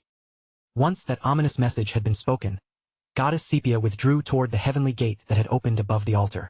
Her figure returned into the radiant doorway, and slowly, the glowing gate closed behind her, sealing the divine presence away once more. The instant the goddess vanished, the altar erupted into restless voices. People whispered and cried out that it had been an oracle, while others questioned what the warning could possibly mean. Some wondered if she had been speaking about demons, and others turned pale with dread, afraid that the goddess's words might be a sign pointing toward the end of the world. Bug remained down on the floor, looking thoroughly shaken by what had just unfolded. In a small, frightened mutter, she said that the outside world was seriously terrifying, sounding as if even she wanted absolutely nothing to do with divine warnings and world-ending prophecies. After the chaos caused by the goddess's sudden descent finally began to settle, the remaining formal duties and arrangements were brought to an end. Once everything had been handled with the attendants and staff, the moment finally arrived for Adrian to say farewell to Everil Barnett. Everil stood directly in front of Adrian, facing him with a sincere and grateful expression. Her voice was gentle as she thanked him for all the time they had spent together, and for everything he had done to support her up until this point. With Eric and Arcea standing beside him, Adrian told Everil that she had worked incredibly hard as well. Then he added, in a steady and reassuring tone, that if she ever needed help in the future, she could call on him at any time, and he would do everything within his power to support her. Everil looked slightly startled when she heard that, as if his promise had caught her off guard. She hesitated for a brief moment, then carefully asked whether they would still be allowed to meet even after she became the saintess. Adrian answered without the slightest hesitation, reassuring her that of course they could still meet. At those words, Everil's face immediately brightened, happiness spreading through her smile. Now that she had been chosen by the goddess, she would spend the next year assisting Saintess Sharon Silverstein, learning the duties and responsibilities of the position before eventually inheriting the title of saintess herself. With that reassurance in her heart, Everil gave Adrian her farewell. Then she turned away and left together with Saintess Sharon, taking her first steps toward the next stage of the life that now awaited her. Adrian watched as the two of them departed, quietly thinking that the news of Goddess Sepia descending after 300 years would probably overshadow the results of the selection competition itself. Even so, for Everil, who had come from a commoner background, having less attention focused directly on her might actually be a blessing. But one thing refused to leave Adrian's mind, the goddess's oracle. The chaos in the world would not end easily, and they had been warned to beware the fall of the Black Star. After that day, the Holy Land and the major nations all began investigating the meaning behind the oracle left by the goddess. Yet despite their efforts, none of them managed to uncover any useful clue. Later, while Adrian was playing the game, his thoughts drifted back to that moment. He remembered the feeling of Goddess Sepia's eyes meeting his own, then wondered if that strange sensation had only been his imagination. Just then, a voice behind Adrian cut through his thoughts and warned him not to lose focus. The speaker calmly informed him that there was a trap hidden on the ceiling 30 meters ahead, and that 2 dragon demons were already approaching their position. The girl reacted quickly, casting healing magic on Adrian and restoring him just in time for the fight to continue. Then, as if the danger only made things more exciting, she burst into cheerful laughter, clearly thrilled by the speed and intensity of the battle. Isabella, now completely shifted into gaming mode as Bug, declared with obvious pride that virtual reality was her territory. To a bug like her, this kind of digital battlefield was basically home ground, a place where she could move with confidence. She raised a victory sign and winked with exaggerated confidence, proudly claiming that this was as easy as shooting fish in a barrel. Then, getting completely carried away by her own momentum, she even joked that the insects should praise the Lord. But before Bug could properly savor her own joke, Arcea came up from behind and kicked her hard. The impact made Bug yelp out in pain, cutting her smug performance short in an instant. Bug whirled around in anger, demanding to know what Arcea's problem was. She complained that Arcea acted all coy and harmless in front of Adrian, yet only caused trouble for her. But the second Arcea kicked her again, Bug's defiant attitude collapsed immediately, and she hurriedly apologized. Meanwhile, Adrian stood off to the side and observed that having a healer with him had definitely helped him level up much faster. Chester agreed with him, adding that considering everything Adrian had been handling in reality, his progress was honestly impressive. Then, with calm concern, Chester asked whether Adrian was actually getting enough sleep. Adrian admitted that getting proper rest had been difficult lately. Since he was not a natural genius like Archduke Manuel Lucas, he said he had no choice but to sacrifice comfortable sleep if he wanted to keep improving and catch up little by little. Chester looked at Adrian with his usual calm expression and reassured him that, even taking all of that into account, Adrian was still an impressive man in his own right. Adrian became a little embarrassed by the praise and told Chester that flattering him would not earn him anything. But Chester answered with complete innocence, saying plainly that he had not been trying to flatter Adrian at all. Chester explained that Adrian had no need to compare himself to Manuel Lucas in the first place.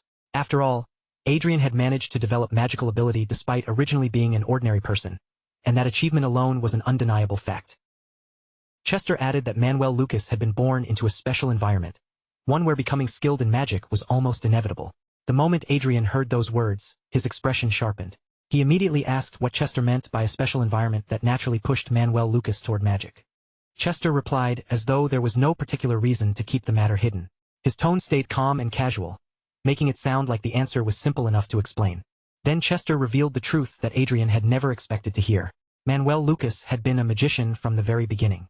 For a moment, Adrian froze completely, as if his mind had failed to process the words. Then his expression twisted into something almost ridiculous, confusion and disbelief crashing over his face all at once. Adrian asked Chester in shock whether Manuel Lucas had truly come from Earth, and whether he had already been a magician even before arriving in this world. Floating in the air, Chester explained that magicians had existed on Earth as well, though their power had gradually faded over time. Only a small number of them still remained, quietly living among ordinary people. Chester revealed that Manuel Lucas had been the eldest son of a declining family of magicians. Even so, the power he possessed back then had been extremely limited. At best, Manuel Lucas could create small flames or sparks at his fingertips, an ability so weak that it was less practical than simply using a handgun. Chester continued, explaining that Manuel Lucas had devoted himself to researching mana amplification because he wanted to restore his family's former strength. Adrian listened in surprise, and the more he heard, the more he began to wonder whether Manuel Lucas crossing into this world had not been a random coincidence at all. With a knowing smile, Chester confirmed that Adrian's guess was correct. He even joked that it was not as if Manuel Lucas had simply been struck by some passing truck. Adrian was left stunned by the comment, especially because his own transmigration had happened through none other than the infamous Truckkuin. Chester went on to explain that Manuel Lucas had ultimately been caught in an accident and ended up in this world too. But unlike Adrian, who had reincarnated only after dying, Manuel Lucas had been transported while still alive after being swept up in a massive magic explosion powerful enough to tear through space itself. Because of that explosion, Manuel Lucas had accumulated mana on the level of an archmage. Chester explained that Adrian had also gained his own fate by being thrown into another world. As Adrian listened, he thought about just how different their starting points had been. The Manuel Lucas he had imagined was someone who had survived deadly struggles with nothing but his fists, but in reality, Manuel Lucas had begun with power comparable to an archmage. That made any direct comparison between them feel meaningless. And with that realization, Adrian finally understood why Manuel Lucas had been so desperate to return home. As Adrian pictured Manuel Lucas in his mind, he found himself reflecting on the difference between their circumstances. Adrian had been forced to meet his end and experience death once, while Manuel Lucas had been accidentally transported to another world while still alive, even gaining powers that might one day make returning home possible. A sad expression settled over Adrian's face as he quietly admitted the truth to himself. If he had been in Manuel Lucas's position, he probably would not have given up either. He would have clung to the possibility of going back home with the same stubborn determination.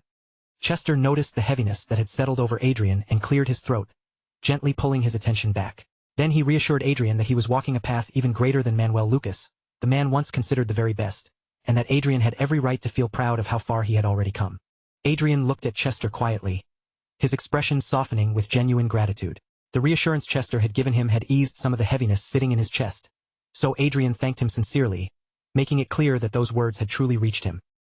After a moment, Adrian asked whether there was any chance Manuel Lucas had never died at all, and had instead succeeded in finding a way back to Earth. Chester answered that Manuel Lucas had been working on one final piece of research, so the possibility could not be completely ruled out, though in the end, only Manuel Lucas himself would know the truth. But while the two of them were still talking, Isabella started to lose patience. With a rude, drawn-out yawn, she cut into the conversation and asked Adrian how much longer he planned to laze around instead of getting back to leveling. The instant those words left Isabella's mouth, Arcea's hand came down hard on the top of her head. Isabella flinched from the blow, her face tightening in pain, and quickly corrected herself after Arcea pointed out that she should have addressed Adrian properly as Sir, not called out to him casually as though he were just anyone. Even after being corrected, Isabella did not seem nearly as concerned about her rude wording as she was about the throbbing pain in her skull. She grabbed her head with both hands and shouted at Arcea, demanding to know how Arcea could hit her so casually, as if smacking her had become the most natural thing in the world. Arcea stared back at her with a perfectly calm expression, not showing even the slightest hint of guilt. Then, in a flat and composed voice, she asked whether Isabella would prefer being struck with a sword instead, even showing her weapon as if that alternative was completely ready for use. Even from some distance away, Adrian could hear the two of them bickering as clearly as if they were standing right beside him. His eyebrow twitched in annoyance, and he silently thought that Bug truly could not keep quiet for even a single second. Trying to push their noise into the background, Adrian turned his focus back to Chester, and asked whether he still had one use of the Hollywood System's administrator privileges remaining. Adrian wondered if Chester could use that authority to investigate the true meaning behind Goddess Sepia's final words. But Chester advised him not to spend such a valuable privilege so quickly, pointing out that even the Holy Land was still struggling to interpret the oracle, which meant using it right now might not be worth the cost. Adrian noticed the careful way Chester responded and sensed that Chester was not completely in the dark. Pressing him further, Adrian tried to draw out what he knew. Chester did not deny it, but he remained cautious, explaining that he only had a vague understanding, and that anything connected to the goddess had to be handled with extreme care. Chester then extended his hand, and an object appeared in front of him as if summoned from thin air. He advised Adrian to look for the clue himself, saying that Adrian already possessed the materials necessary to begin searching, so there was no need to waste the administrator privilege on this. A book materialized before Adrian, and he reached out to take it into his hands. As he looked down at the cover, he read the title aloud. Why Rondell Cannot Venture into Space Despite Having Advanced Technology. Later, after returning to his mansion, Adrian stood alone out on the balcony beneath the night sky.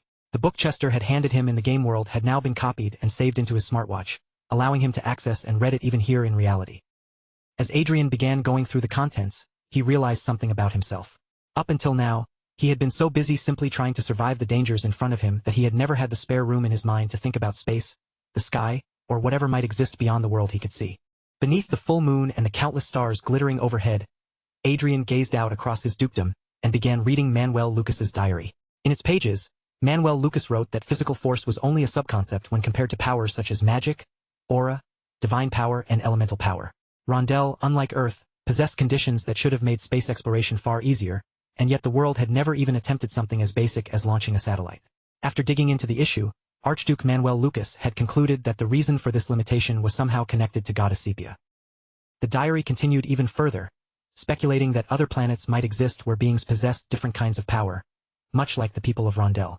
It mentioned rumors about a spirit garden located on the moon, and even considered the possibility that planets belonging to the Celestials and the demons might be hidden somewhere nearby. In one entry marked from the Age of Magic 196X, Manuel Lucas recorded a discovery that overturned everything he had believed until then. He had learned that Rondell's universe was fundamentally different from Earth's. Beyond Rondell itself, the moon, and the sun, there was absolutely nothing spread across the vastness of space. According to the diary, the stars and the Milky Way shining beautifully above Rondell were nothing more than illusions.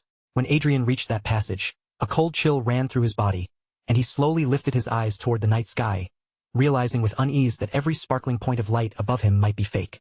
Adrian kept reading, and the diary described Rondell as a massive cage sealed in by countless restrictions. Manuel Lucas questioned where the demons who repeatedly invaded Rondell truly came from, even wondering whether they were some kind of periodic entertainment prepared by the goddess, like an event match arranged purely for her amusement. But Manuel Lucas soon dismissed that overly simple idea. He reminded himself that Rondell was a world founded on magic, and that if he tried to understand it using only the ordinary logic he had brought from Earth, he would only end up walking in the wrong direction. Manuel Lucas wrote that he needed to break free from the rigid assumptions he carried as someone born on Earth. If he truly wanted to uncover the secrets of this world, he could no longer think like an Earthling trapped by Earth's common sense. Another entry from the Age of Magic 196X explained how Manuel Lucas changed his method. Instead of merely observing outer space visually, the way he had done during earlier investigations, he decided to examine it through magic. Rather than constructing Rondell's own version of the Hubble Space Telescope, he installed a mana detection device on his craft. His reasoning was that since mana naturally gathered around planets, detecting similar energy signatures might reveal the universe's true hidden structure. The diary revealed that Manuel Lucas's theory had been correct, and that he finally managed to observe the real night sky hidden behind the illusion. Adrian stared at the genuine image of the sky recorded in the diary, unable to suppress the astonishment spreading across his face. The next entry recounted an incident from the Age of Magic 196X. One day, the saint suddenly barged into Manuel Lucas's residence with the Holy Night Troop, and without hesitation, placed him under arrest. The charge was blasphemy, because he had attempted something the goddess had forbidden. In an entry from the Age of Magic 197X, Manuel Lucas wrote that he avoided severe punishment only because the Emperor of the Brigham Empire donated an enormous amount of money to seek forgiveness and promised that such actions would never be repeated. Even so, Manuel Lucas admitted that his fascination with space had not faded. Determined to continue his research, he built new equipment that could observe the true state of the universe from the ground. Through those observations, Manuel Lucas discovered three major facts. First, although the planets could not be seen because of something similar to a camouflage effect, there were definitely two other planets in the same solar system as Rondell, and their conditions were similar. He concluded that these were most likely the worlds of the Celestials and the demons. Second, Manuel Lucas discovered that the spatial coordinates were arranged in such a way that direct travel between the planets was impossible. If one wanted to invade another planet, they would have to cross the empty stretch of space directly, and that method was strictly forbidden by the goddess. Only then did he finally understand why the demons had to go to such extreme lengths just to reach Rondell. Third, Manuel Lucas noted that many constellations known on Earth also appeared in the sky of this world. As Adrian read that part, he muttered softly under his breath, struck by the strange overlap between the constellations of Earth and those of Rondell. Adrian thought back to the diary's suggestion that Rondel's night sky resembled Earth's. Then he remembered the faint discomfort he had sometimes felt whenever he stared up at the stars for too long. That subtle sense that something about the sky had always been just slightly wrong. Then the realization struck him all at once. The stars in Rondel's night sky were mirrored, with their left and right sides reversed compared to the constellations he knew from Earth. That discovery made Adrian wonder whether Rondel might actually be a world existing on the opposite side of the Earth he once knew, and the thought sent a tremor through his entire body. Adrian leaned heavily against the balcony railing and gripped his head, trying to steady the flood of thoughts racing through him. Chester's earlier words echoed in his mind. Chester had said he was not certain, only that he had a vague idea, and now Adrian finally understood what that careful, cautious answer had meant. Adrian began to wonder whether the black star mentioned by the goddess might refer to the planet on the opposite side of this hidden world, possibly even Earth itself. Frustration tightened inside his chest as he admitted to himself that even before Chester had recommended the book, he had already suspected that the black star might be another planet entirely.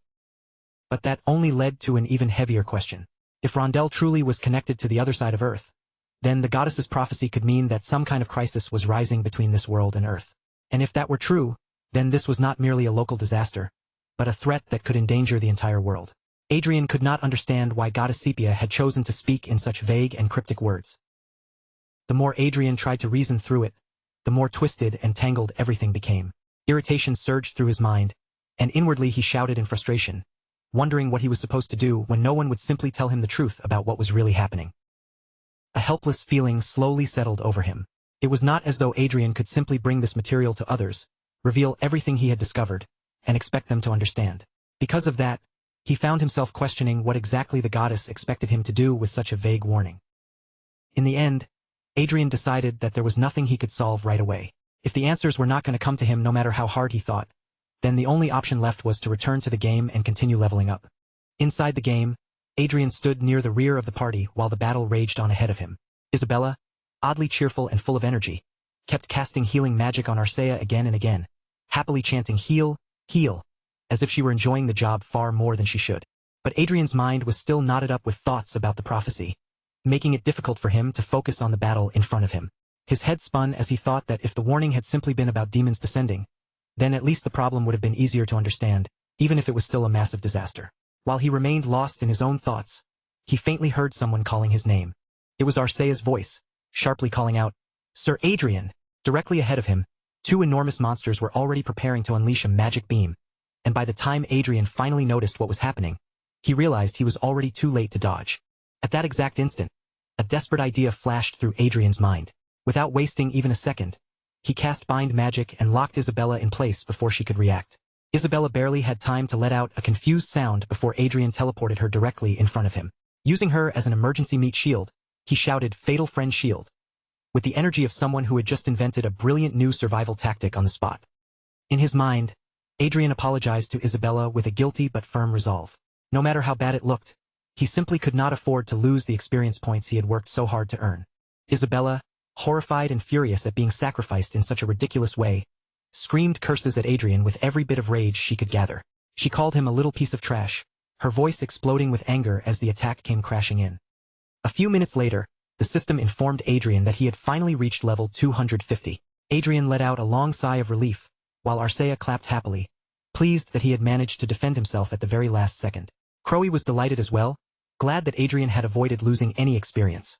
Behind them, however, all that remained of Isabella was a pathetic pile of burnt ashes. Once the monsters had been defeated, the system issued a new announcement. The party would now be transported into a secret space created by God Ariel. As Adrian drank a health recovery potion, he asked Arcea whether Bug should be counted as a contributor, at least in some small way. He thought it would have been useful if she could participate in fate quests and hunting missions, but regretfully noted that she could not enter because she was not recognized as a contributor. Arcea answered plainly that even if Bug had been allowed in, she would not have made it this time anyway, since she had already died. Adrian paused for a beat, then admitted that Arcea was right. Adrian then looked back over his progress, measuring just how far he had come. It had taken roughly 1 month for him to climb from level 1 to level 150, another 2 months to reach level 200, and nearly half a year to finally arrive at level 250. This would be their first raid battle in half a year. Then the system delivered another notification, its message signaling the beginning of the next major challenge. The named monster Valak Tarnas had been summoned. Adrian and Arcea both turned toward the massive creature looming before them. With the enemy now in sight, They prepared themselves for the battle that was about to begin. Adrian steadied his breathing, forcing his mind to settle as he reminded himself that all he could do was keep moving forward. His path had already been set, and hesitating now would not change anything. With determination sharpening in his eyes, Adrian turned toward Arcea and gave the signal. It was time for them to move. Meanwhile, far away in Princess Xiaolin's homeland, the scene shifted to something far darker and more grim.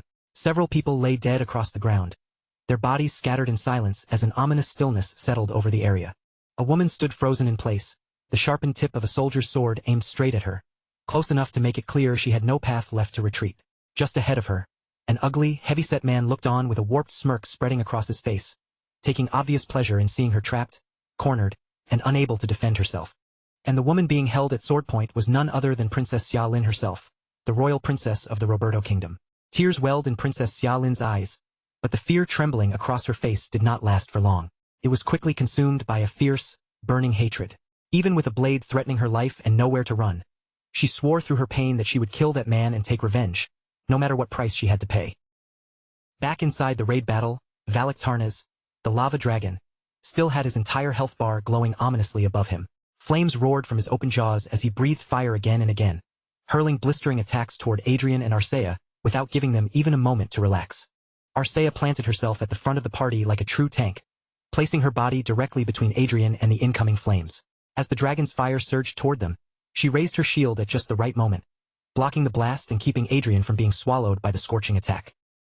Even under Valak Tarnaz's relentless pressure, neither Adrian nor Arcea showed the slightest sign of backing away. Both of them had already made up their minds. No matter how brutal this raid became, they would survive, bring down the lava dragon, and complete the quest. Then Arcea suddenly burst forward with a fierce attack, shifting in from the left side and catching the lava dragon off guard. At the very same moment, Adrian stayed grounded and cast his spell from below, timing his strike perfectly with Arcea's movement. Their coordinated assault landed cleanly, striking Valak Tarnaz with enough force to push the lava dragon into a dangerous position. Under the pressure of their combined attack, his health bar dropped dramatically, falling by 30% all at once. The force of the impact shook the entire battlefield. Smoke billowed outward, dust spiraled through the air, and for a few moments, the whole area became so clouded that it was difficult to tell what was happening right in front of them. Enraged after losing one of his wings, Valak Tarnaz let out a furious roar and charged straight toward them. Calling them lowly vermin, the lava dragon threw his massive body forward and unleashed another violent wave of slashing flames. Just then, something glittered high above the battlefield. A powerful blue beam suddenly crashed down from the sky, striking Valak Tarnaz directly and forcing the lava dragon to howl in pain. That attack had come from Crowy, Adrian's tamed flying beast. By sharing his sight with Crowy, Adrian was able to aim from high above the battlefield and deliver a surprise aerial strike right onto the lava dragon. Adrian knew very well that Valak Tarnaz was not some ordinary enemy. This was a raid monster, one with a difficulty far beyond the Death Knight they had fought when Adrian reached level 200. And yet, even facing something that powerful, Adrian strangely did not feel like they were going to lose. With Adrian, Arcea, and Crowy attacking together, their three-member party pressured the lava dragon from every possible direction. Once Valak Tarnaz's health fell to just 20%, the lava dragon suddenly stopped resisting. Instead of dragging the battle out to the bitter end, he forfeited the fight and openly admitted his defeat. Adrian stared at the scene in confusion, unable to hide how unexpected that surrender was. He wondered whether the named monster had given up because the programmed battle conditions had become too unfavorable for it to keep fighting. Then the system sent Adrian a notification, informing him that the conditions required to open the next area of the magic tower had been fulfilled.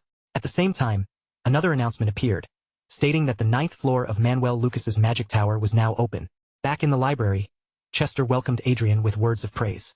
He acknowledged everything Adrian had just accomplished and told him, with genuine approval, that he had truly worked hard.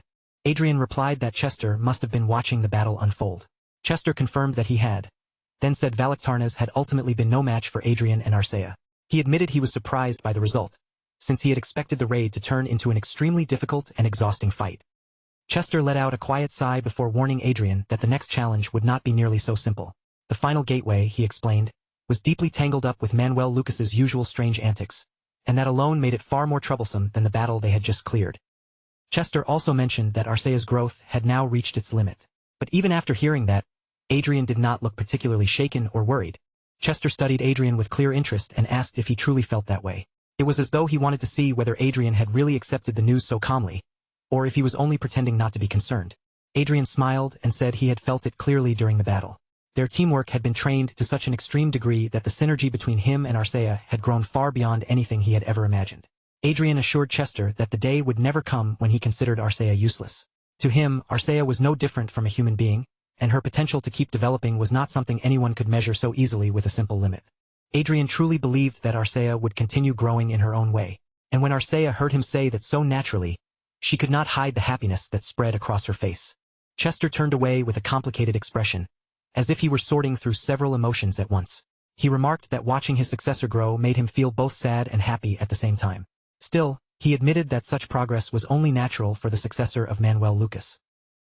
A system window then appeared in front of Adrian, announcing that he had been granted 5 access rights to the Hollywood System Administrator privileges. It also notified him that he had acquired 200 trillion loots, which would be deposited into his Alicia Union bank account, and that the account had been additionally registered on the terminal. And Adrian's rewards did not end there. He also obtained the Sky Fortress Aegis, 2 automatic Vanguard units at the Aura Masterclass, authority over the intelligence and assassination organization known as Blue Moon, and ownership of the underground base Hecate. At the same time, Adrian's 8th circle finally took shape, completing its formation within him. After receiving every reward from the Fate Quest, Adrian's consciousness began to return from the system space, and he finally woke up. When Adrian opened his eyes and rose to his feet, Arcea was already standing beside him like a faithful guard. In front of him, several men were kneeling with their heads lowered deeply in respect. With voices filled with both joy and reverence, the kneeling men greeted Adrian by his new title, calling him the Master of the Full Moon. Adrian looked down at the men kneeling before him, and a satisfied smile appeared on his face. At long last, he had finally obtained the Blue Moon Intelligence Organization. In Lionel, the capital city of the Reinhardt Kingdom, a man was clinging to Duke Adrian with shameless enthusiasm. He kept repeating what an honor it was to meet Duke Lawrence and Marchioness Klein in person, his excitement so excessive that it quickly became annoying. The man reminded Adrian that they had once met at a ball, then immediately launched into a stream of flattery, praising both Adrian and Marchioness Klein by saying they looked beautiful enough to be called the greatest couple in the kingdom. Introducing himself as Marco, the head of the Planning and Coordination Office of the Ministry of Justice, he then added that his family had recently hired a talented chef and offered to treat Adrian to a meal. Already irritated, Adrian cut him off by saying that he had an appointment with His Majesty. Marco walked away with a gloomy expression, his disappointment obvious even from behind. Adrian watched him leave for a moment, then turned toward the black-haired man standing beside him and asked what exactly had happened. The black-haired man scratched the back of his head in embarrassment, looking rather awkward as he admitted that he had never expected to be dragged into the spotlight so suddenly. As they continued making their way toward the throne room, Adrian told the black-haired man that he would have to get used to receiving this kind of attention. After all, one of the reasons Adrian had come today was to secure an official position for him. At the entrance to the throne room, one of the royal guards raised his voice and formally announced their arrival, stating that Duke Lawrence and Marchioness Klein had requested an audience with the king. The king granted them permission to enter, and all 3 of them stepped inside before lowering themselves before the throne. With proper formality and respect, they greeted him as the Golden Lion of the Reinhardt Kingdom. The king looked down at Adrian from the throne and spoke with unmistakable sarcasm, asking whether the comet of their kingdom had come to see him. He then questioned whether Adrian was not actually there to report to Crown Prince Michael van Rigenhart, who stood beside the throne. Michael van Rigenhart gave a light laugh and remarked that His Majesty was being too harsh. Adrian quietly thought that King Lionel was making his dislike of him painfully obvious, perhaps because the king needed someone to direct his grief toward after losing his son. Still, Adrian closed his eyes, maintained his composure, and stated formally that he had come to report the birth of a new Aura Master in their kingdom. Before Adrian could continue his report, a guard suddenly burst into the throne room in a rush. With urgency in his voice, he informed the king that Princess Xia Lin of the Roberto Kingdom had appeared at the kingdom's emergency teleportation gate, and that she was gravely injured. Adrian's eyes widened in confusion the moment he heard her name. Princess Xia Lin had appeared here in Reinhardt, and in such a terrible condition? Meanwhile, at the emergency teleportation gate, the magic circle flared open. From within the light, a wounded woman emerged, barely holding herself together as she appeared through the spell. Adrian, Arcea, the black-haired man, and Crown Prince Michael van Rigenhart all rushed toward the emergency teleportation gate. 2 people were already casting healing magic on Princess Xia Lin, but even with their treatment surrounding her, she coughed up blood. Adrian hurried straight to her side and immediately ordered the healers to move aside. His voice was urgent and sharp as he told them to give him enough room so he could treat her properly. Princess Xia Lin kept coughing blood while Adrian cast recovery magic on her again and again without pause, silently cursing under his breath. He wondered who could have done something this horrific to her. As Adrian examined her condition more closely, his expression hardened. Half of her internal organs were already gone, and ordinary healing magic alone would not be enough to save her. At this rate, Princess Xiaolin would not survive. At that moment, Princess Xiaolin's eyes slowly opened, and with great effort, she called out to him as Duke Lawrence. Startled, Adrian asked if she was awake, then immediately pressed her to tell him what had happened. Barely able to force the words through the pain, Princess Xiaolin looked at Adrian and made a desperate plea. With what little strength she had left, she begged him to help her. For a short moment, Adrian said nothing, his gaze fixed on Princess Xiaolin's fragile condition. Then his decision was made. Moving carefully so he would not worsen her wounds, he lifted her into his arms and announced in a firm voice that he would be taking her with him. The royal guard standing beside Crown Prince Michael van Rigenhart reacted immediately, his face tightening with shock at Adrian's sudden declaration. Even the Crown Prince was momentarily put in an awkward position by the boldness of Adrian's move, as if the situation had been forced out of official procedure in an instant.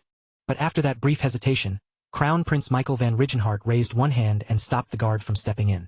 Since Princess Xiaolin had come as Adrian's guest, he acknowledged that Adrian had the right to take responsibility for her, and calmly permitted him to act according to his own judgment. Adrian gave Crown Prince Michael van Rigenhart a short but sincere word of thanks. Then, without wasting even a second more, he held Princess Xiaolin securely in his arms and vanished through teleportation. When Adrian arrived back at his mansion, he gently laid Princess Xiaolin down and examined her condition with much greater care. The damage was far beyond what an ordinary healing spell could handle. If he wanted to save her life, he would have to use advanced 8th star resurrection magic. Adrian steadied his breath and gathered his magic with unwavering resolve. Then he activated the spell, letting the power surge around him as he began chanting the words of revival. Princess Xiaolin found herself walking through a river stained a deep crimson red, as if the entire stream had been formed from blood. Tears poured down her face while she cried out for her father and mother, her desperate voice echoing through that horrifying, blood-colored place. Then, through that nightmare-like darkness, a faint sound reached her ears, like someone softly calling her name. Lin? Trembling in fear, Princess Xiaolin cried into the emptiness, asking if anyone was there and begging for someone to help her. From far away, another voice seemed to call out to her as princess. A man dressed in white appeared before her, standing beyond the blood-red haze like a figure from another world. Princess Xiaolin stretched her hand toward him in desperation, begging him to save her, while the faint voice called again, clearer than before. Xiaolin. Then someone shouted with urgency, Princess Xiaolin. Princess Xiaolin's eyes suddenly snapped open. Still shaken, she muttered in disbelief that everything she had just seen must have been nothing more than a terrible nightmare. Adrian noticed the movement right away. Looking down at her from nearby, he quietly remarked that she had finally woken up. Princess Xiaolin slowly turned her eyes toward Adrian, tears still clinging to them. Her expression was confused and fragile as she struggled to understand where she was and what had happened to her. Adrian calmly explained that she was in Marinkov, the central city of his territory. Arcea stood nearby as well, silently watching over the room and keeping her attention on Xiaolin's condition. The Roberto Kingdom, the nation that had conquered the eastern Triton continent of Rondel, had now been thrown into complete turmoil. After the regime of Louis Fairmont in the Allied Prius Republic collapsed through revolution, the protective barrier that had once supported the Roberto royal family began to crack. The foundation beneath the royal house was no longer as stable as it had once seemed. Those cracks widened into full disaster, and in the chaos that followed, Emperor de Leon usurped the throne and seized power for himself. As Adrian observed Princess Xiaolin's weakened state, he thought about the political structure of the Roberto Kingdom. That country had always possessed a noble council far larger and stronger than the royal family itself, so once rebellion broke out, the crown had likely been unable to suppress it quickly enough. Adrian also wondered whether the Roberto Kingdom's desperate attempt to win the Saintes election had been their final gamble. Perhaps it had been one last effort to restore the royal family's weakened authority before everything collapsed. At last, Adrian looked at Xiaolin and told her directly that he would help her reclaim her kingdom. Caught off guard by the sudden declaration, Xiaolin stared at him in confusion and asked what he meant. Xiaolin hesitated, her expression showing that she was afraid of placing an even greater burden on him. But Adrian reassured her right away, making it clear that his help was not something he was offering for free. Adrian then laid out his condition, bringing up Ophelia, a small island located in the Sea of Storms, and the great hole that existed there.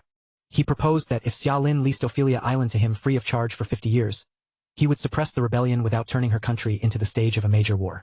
Shocked by how enormous his offer sounded, Xiaolin asked if that was truly all he wanted in exchange for ending the crisis in the Roberto Kingdom.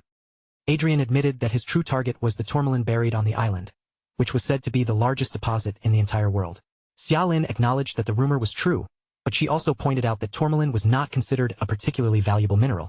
Adrian replied that most people might not understand its value, but he had a way to make proper use of it, which meant it was far from useless to him. He added that the amount of tourmaline he needed was far beyond what could normally be obtained through the market. Then, with a calm smile, Adrian asked Xiaolin whether she would accept his proposal. Xiaolin still looked as though she could barely believe what she was hearing. She asked Adrian once more whether he could truly resolve the crisis without causing a large-scale war. Adrian closed his eyes with a relaxed expression and confirmed that he could. Avoiding a major conflict would also reduce his own burden, so that was the result he preferred as well. Xiaolin gripped the blanket tightly in both hands, her trembling fingers digging into the fabric. Adrian's words sounded almost too impossible to believe, and she struggled to fully trust that such an outcome could really happen. Eventually, Xiaolin made her choice. If Adrian could truly accomplish what he promised, then she would lease Ophelia Island to him under the conditions he requested. Her voice filled with desperation as she pleaded with him to help her. Adrian looked at Xiaolin and answered firmly, assuring her that he would do everything he could. Xiaolin hesitated for a moment before asking what kind of plan Adrian had in mind. As Adrian prepared to leave the room, he explained that the plan itself was actually simple. He would turn the situation into a conflict between humans while excluding the use of the Sky Fortress. First, he intended to bring in the Prius Republic, expecting them to issue a threat without asking for compensation. A sly smile began to form on Adrian's face as he said that his first move would be to frighten the leader of the rebel army, Emperor de Leon. The scene then shifted to the Prius Republic, inside the president's residence. The new president remarked that Duke Lawrence seemed to have quite an interest in the affairs of other nations. After involving himself with the Prius Republic, Adrian now appeared to have turned his attention toward the Roberto Kingdom. Adrian answered in a casual tone, not seeming bothered in the slightest by the comment. Instead, he used the moment to congratulate Asriel, noting that he had now officially become president and was no longer only acting in the position. Asriel thanked Adrian in return, then jokingly pointed out that Adrian had somehow managed to acquire a large tourmaline mine from him through a 50-year lease. He added that the mine also produced valuable opals, making the whole arrangement sound even more suspicious. Adrian lightly brushed off the accusation, saying that the mine did not produce much opal to begin with. Then he turned the joke back on Asriel, asking whether the president was really trying to imply that Adrian had cheated him. While Adrian and Asriel exchanged those relaxed jokes, Princess Xiaolin sat nearby with growing tension in her posture. Unlike them, she could not share in the easy mood, and the anxiety surrounding her kingdom weighed heavily on her face. Asriel then asked Adrian what he intended to do with all that tourmaline, but Adrian kept his real purpose hidden. Before the conversation could go any further, a knock sounded from the door and interrupted them. A soldier entered the room and reported that a military representative from the Roberto Kingdom was requesting an audience with President Asriel. Adrian listened to the report and remarked that the visit had come even faster than he had expected. Soon after, an old, overweight man wearing a red robe stepped into the room with an aide at his side. He gave a grand bow and declared in an exaggerated manner that it was an infinite honor to meet the president. With a sly grin spreading across his face, the man introduced himself as Great Feudal Lord Wenduin, the Minister of Military Affairs of the Roberto Kingdom. But the moment Wenduin finished speaking, his eyes shifted away from Asriel and landed on Xiaolin, who was seated nearby. Adrian immediately mocked him by deliberately mispronouncing his name as Wenduin. The old man cleared his throat awkwardly, then corrected him while repeating his title and name with forced dignity. Wenduin then turned his attention toward Adrian, recognizing him as Duke Lawrence of the Reinhardt Kingdom. With a mocking edge in his voice, he expressed disappointment in Princess Xiaolin, implying that she had run to foreign powers in search of a prize. Xiaolin's expression hardened at once. Looking straight at him, she answered seriously and told Lord Wenduin that those kinds of words were hardly appropriate coming from someone like him. Adrian cut in with a playful sharpness in his voice, continuing to mock Wenduin while speaking to Asriel. He referred to President Asriel as a foreign power, then wondered aloud what could have brought Lord Wen all the way to the Prius Republic. Asriel, clearly amused by Adrian's teasing, decided to play along. He turned the question back to Adrian and asked what Adrian thought Lord Wen's purpose might be. Adrian pretended to think it over for a moment, then guessed that Lord Wen might have come to declare resistance against foreign invasion, acting as if the idea frightened him terribly. Flustered by the mockery, Wenduin quickly denied it and insisted that he had only come to seek President Asriel's support for the Roberto Kingdom's new royal authority. Wenduin then presented a scroll containing a letter from the current emperor of the Roberto Kingdom. He informed Asriel that His Majesty Emperor de Leon had personally sent the letter to His Excellency.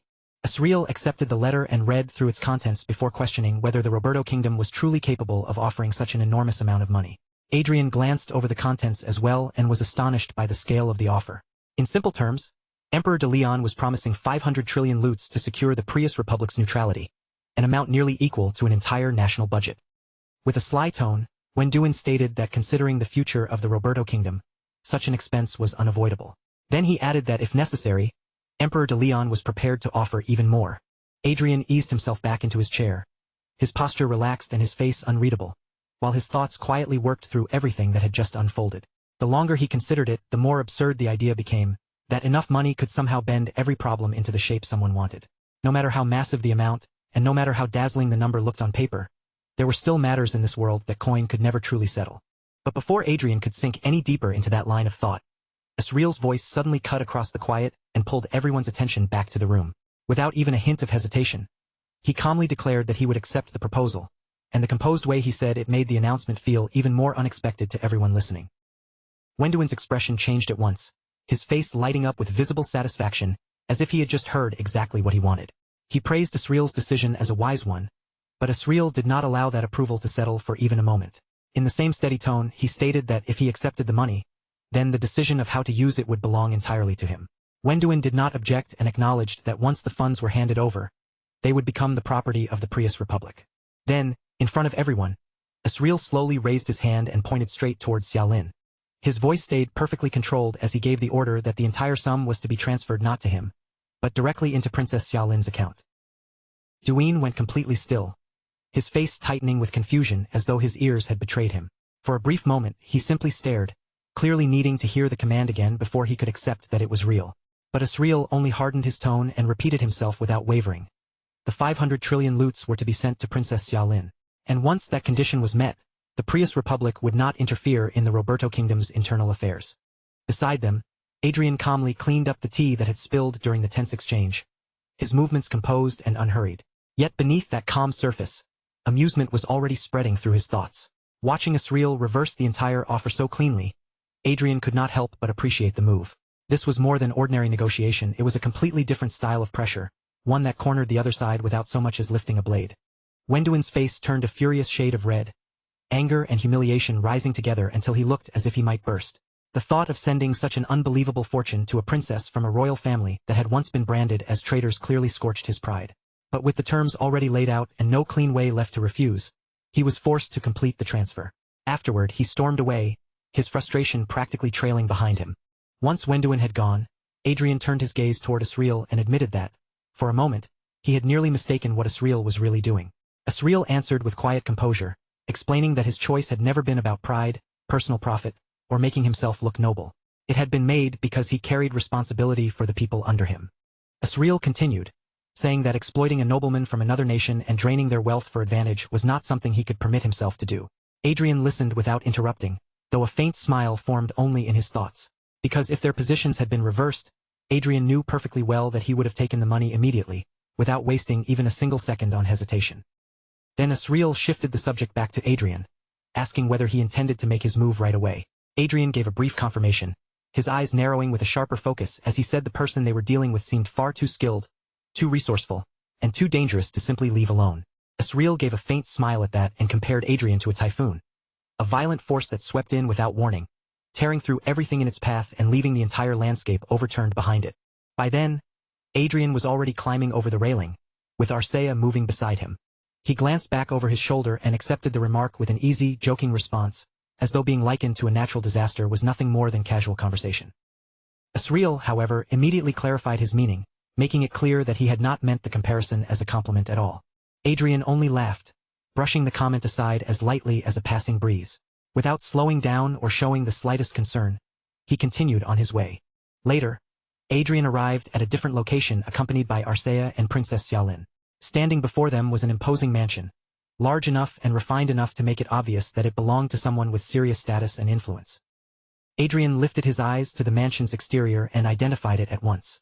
There was no uncertainty in his voice as he stated that this was Wenduin's residence. Xiaolin looked toward Adrian, sensing from his calm demeanor that he was already planning something risky. Concern showed in her expression as she asked what exactly he intended to do. Adrian answered as if it were nothing serious, saying he was merely going to stir things up a little. He explained that a rebellion held together only by personal interest, without true loyalty or conviction beneath it, lacked one very important thing.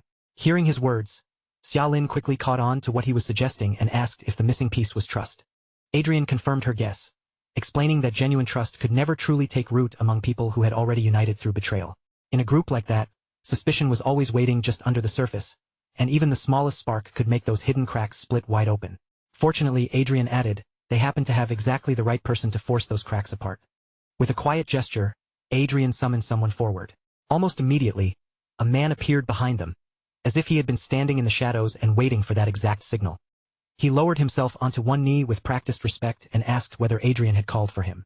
Adrian introduced the man as Sir August, someone who wielded mental elemental power.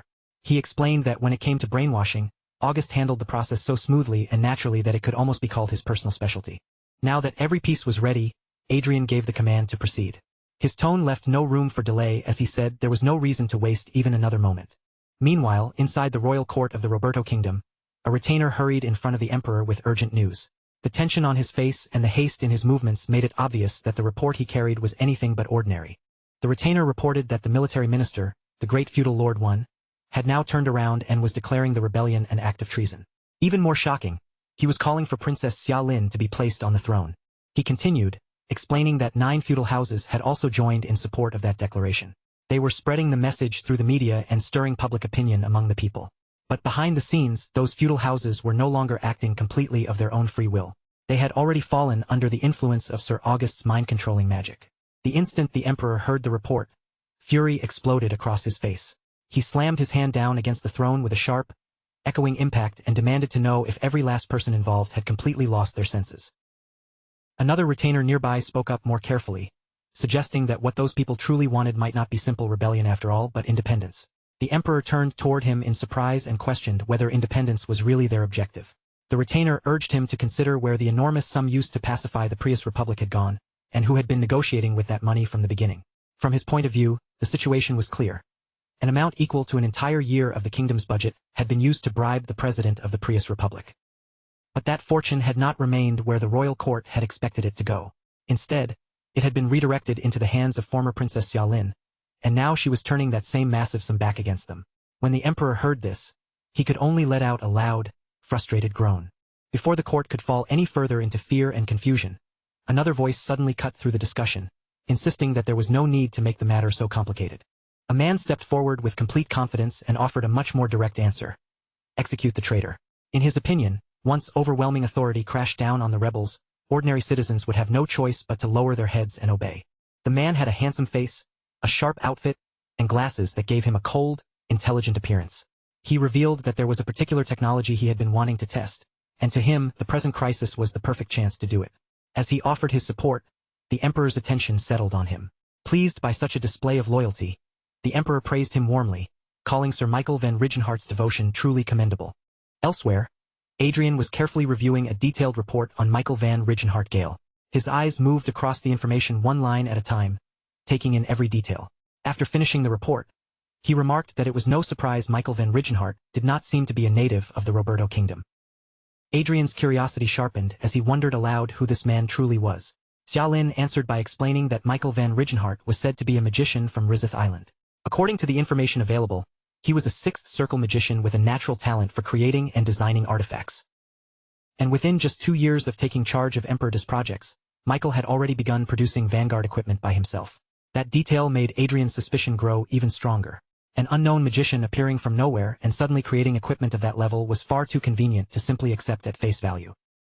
Adrian voiced his doubts to Xia Lin, saying that Michael van Rigenhart seemed extremely suspicious. Xia Lin explained that they had already searched through the criminal records on Rizith Island, but nothing unusual had appeared. Even so, she pointed out a troubling problem. Every piece of information they had on Michael van Rigenhart had come directly from Emperor Da, which made the reliability of those records highly questionable. Adrian fell silent for a moment, letting out a low hum as he pieced the information together in his mind. Then Xia Lin broke into his thoughts, addressing him as Duke Lawrence before making a firm request. She asked him to allow her to personally execute Emperor Delene. Adrian looked at her with visible surprise, as if weighing whether he had heard her correctly. He asked whether she truly meant to cut down the emperor with her own hands. Xia Lin did not flinch or retreat from the question. Her posture stayed firm, and determination burned clearly in her eyes, as she confirmed that she was prepared to do exactly that. Adrian gave a faint smile, accepting the resolve she had shown. He then explained that the operation itself would be straightforward.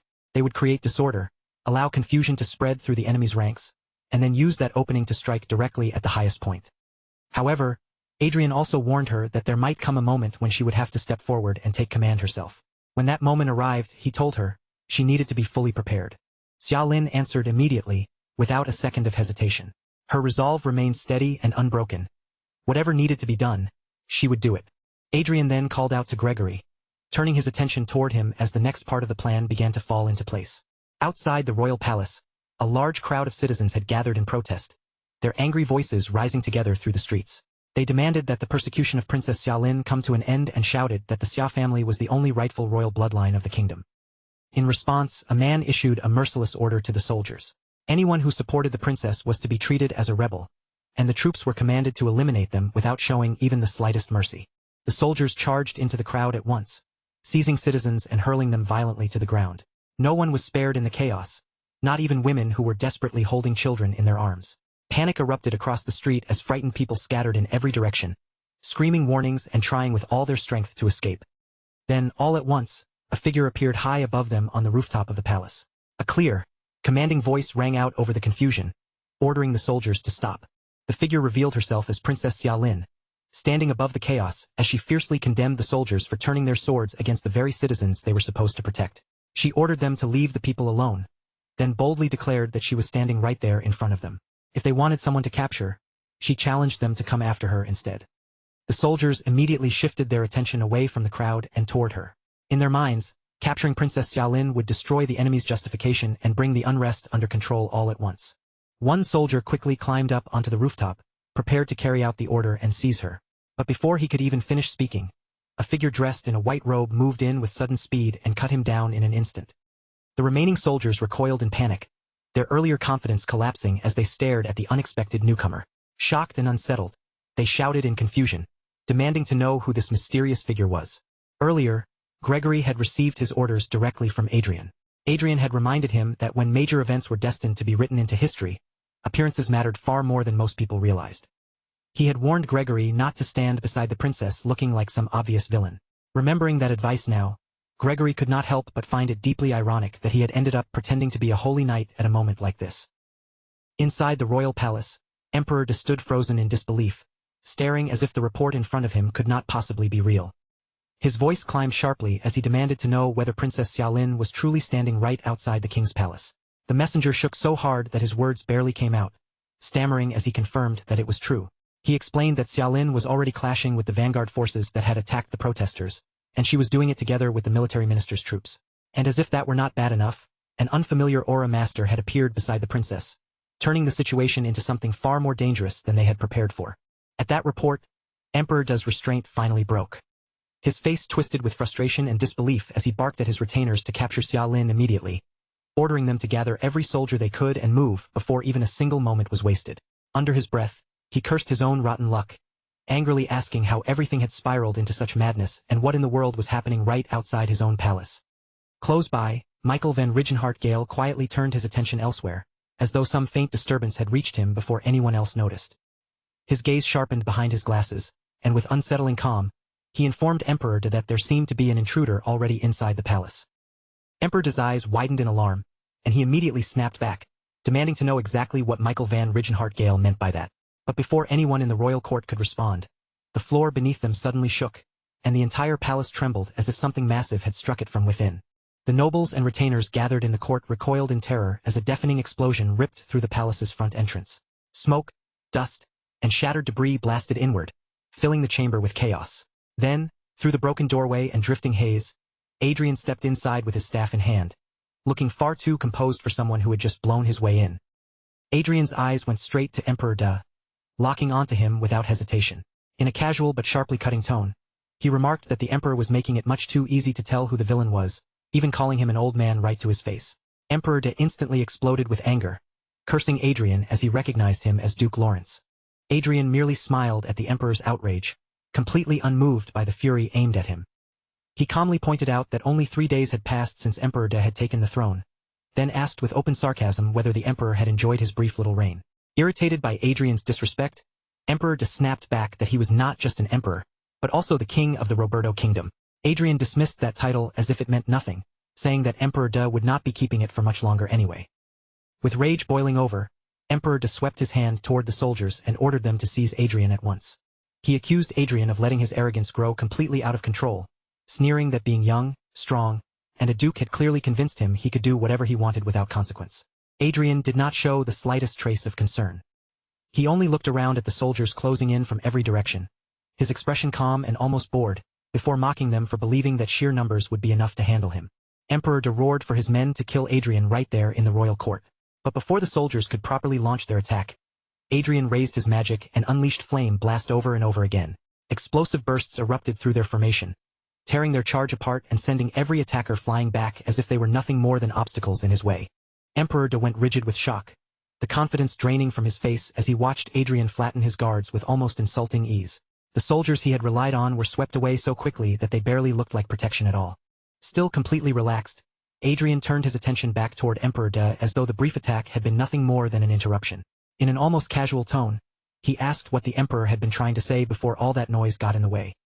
Before long, Princess Xiaolin and Sir Gregory entered the room as well, stepping into the palace after Adrian.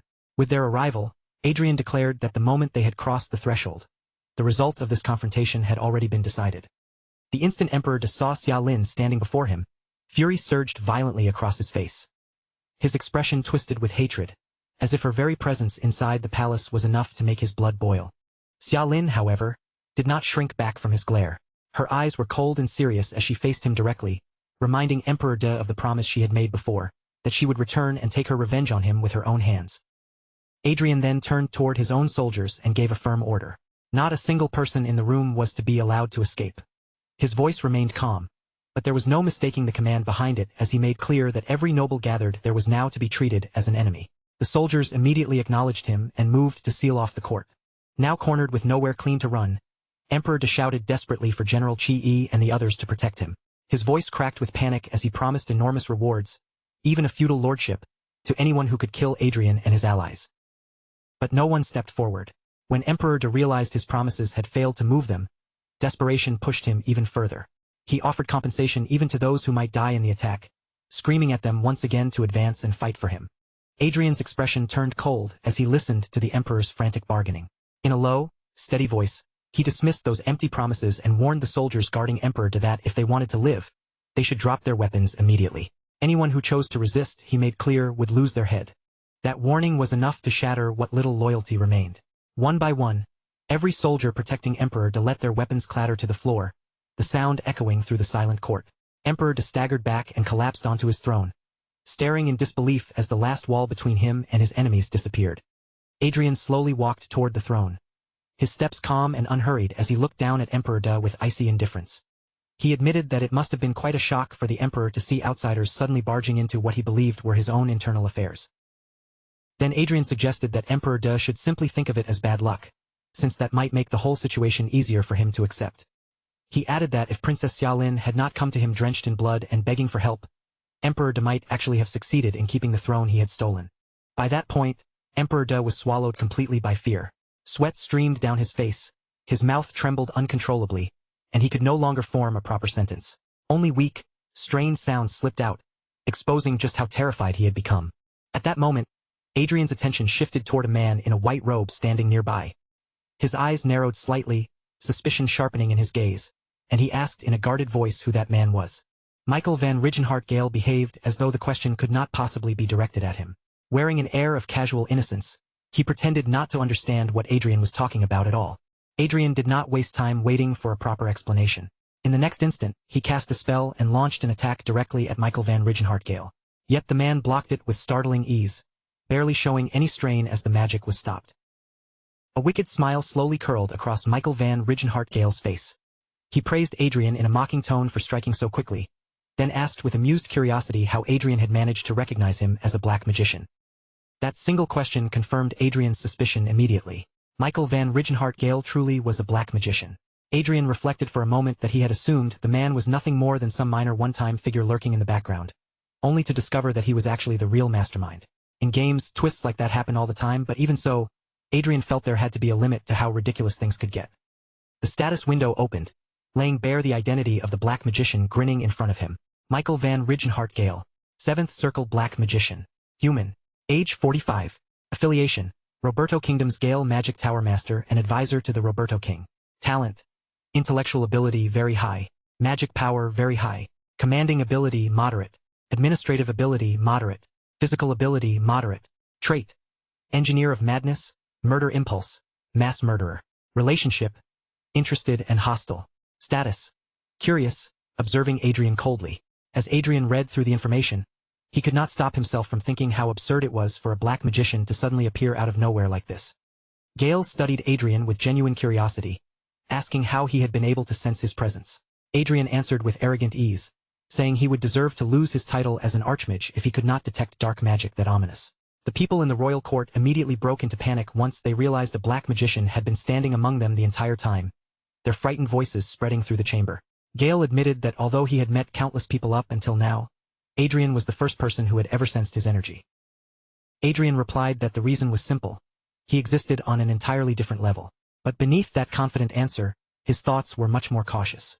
Black magicians were still unknown territory to him, and that uncertainty made Gale a threat he absolutely could not afford to underestimate. Without warning, Adrian called Arcea's name and threw Excalibur toward her. Arcea reacted immediately, her hand shooting out as she caught the weapon cleanly without the slightest hesitation. In the very next moment, Adrian and Arcea rushed straight toward the black magician together. Adrian knew there was no time to let the confrontation drag on. Gale had to be dealt with quickly, before the situation spun any further out of control. Gale answered their charge by raising his dark magic. Around him, ominous spears began to take shape in the air, forming a threatening swarm that hovered like weapons waiting for the order to strike. The dark magic spears shot toward Adrian and Arcea all at once, cutting through the air in a vicious barrage. But the two of them met the attack head-on. Adrian stopped the incoming force with a magic shield, while Arcea sliced through the assault with a sharp, decisive swing of her sword. Adrian immediately followed with another spell, forming a bright magic circle beneath Gale's feet. From that circle, magical shackles surged upward and coiled around him, binding his body tightly and locking his movements in place. At that exact same moment, Arcea lunged forward with Excalibur in hand. While Gale was still trapped by Adrian's shackles, she struck with one swift and precise slash, severing his left arm before he could fully defend himself. Gale clenched his teeth in fury and pain as dark magic gathered over the wounded area, trying to shield what remained of the injury. He quickly retreated several steps, pulling himself back just far enough to avoid being finished off immediately. Breathing tensely, Gale admitted that he had never expected to encounter people like Adrian and Arcea in a place like this. Adrian answered in a cold voice that if Gale still had enough breath left to keep talking, he should just offer up his head and make the fight end faster. For the first time, clear fear appeared on Gale's face. Sweat slid down his skin as he insisted that he could not allow himself to die there, because there were still far too many things he had yet to accomplish. Then the atmosphere around them suddenly changed, growing heavy, distorted, and unnatural. A moment later, two vanguards smashed down through the ceiling and crashed into the room with violent force, their sudden entrance startling even Adrian. The system revealed the horrifying truth behind the implantable enhanced vanguard. This equipment had been created by extracting the spine, brain, aura points, and aura rod from a high-ranking knight, then implanting those parts directly into vanguard machinery. Through that brutal process, pure aura could be converted into force without any delay, granting the machine terrifying reflexes and agility. Even more disturbing, this armor-type vanguard showed 50% greater output and 30% faster reaction speed than high-ranking knights equipped with ordinary armor, making it far beyond a normal battlefield weapon. Adrian stepped back slightly, his expression hardening as the full meaning of Gale's work became clear. He accused Gale of tearing human beings apart and embedding their body parts into vanguard equipment. Gale accepted the accusation with a smug, almost delighted expression, as though Adrian had just praised his brilliance. He complimented Adrian's sharp eye, then explained that the results were far better than simply having a person wear armor over their body. To Gale, this was the completed form of the vanguard, and he claimed that just two of these machines would be enough to overpower even an aura master. With a wicked smile spreading across his face, Gale declared that the entire paradigm of war was about to change. He clearly savored the thought of proving his creations by using them to crush Adrian. Adrian leaned forward, his expression darkening with open disgust. He doubted that the paradigm of war would shift quite that easily, but one thing had become painfully obvious to him. Black magicians like Gale had to be killed. Gale, however, only grew more excited, saying he could hardly wait to use the brain and spine of an archmage and an aura master for his next masterpiece. The enormous vanguards burst into motion, their attacks ripping through the room with brutal force and sending chaos through the royal court. Amid the destruction, the fake Holy Knight moved quickly, pulling Princess Xia Lin away before she could be caught in the assault. Emperor De was not spared from the violent impact either. As the room erupted around him, the force threw him down onto the floor, and he cried out in pain. Adrian reacted without hesitation. Using binding magic, he secured Emperor De before the Emperor could crawl away or vanish into the chaos, then hauled him up and threw him onto his own back to keep him from being lost in the collapsing battlefield. Adrian spoke without dressing up the truth. To him personally, whether the emperor lived through this or died here did not matter much at all. But he had already made a promise to Princess Xiaolin, and because he had given her his word, he intended to follow that promise all the way to the very end. Arcea did not waste even a second hesitating. With Excalibur gleaming fiercely in her hands, she rushed straight into the path of the giant vanguards. Her sword flashed again and again, and in just a handful of clean, powerful strikes, those enormous bodies were sliced apart, metal fragments and broken pieces scattering across the battlefield as she dismantled them one by one. Adrian quietly looked over the giant vanguards that had fallen before them, his gaze moving carefully across their damaged frames and broken joints. Judging from what he had just witnessed, these massive units were definitely far stronger than ordinary vanguards, and their reactions were clearly quicker as well. But even with that strength, Adrian soon caught on to their fatal weakness. Their movements did not have the irregular timing or unpredictable rhythm that only real human beings could produce. Every attack, every response, and every adjustment they made was too straightforward, too mechanical, and far too easy for him to read. Once Adrian understood that, he calmly lifted one hand and formed a magic circle in the air.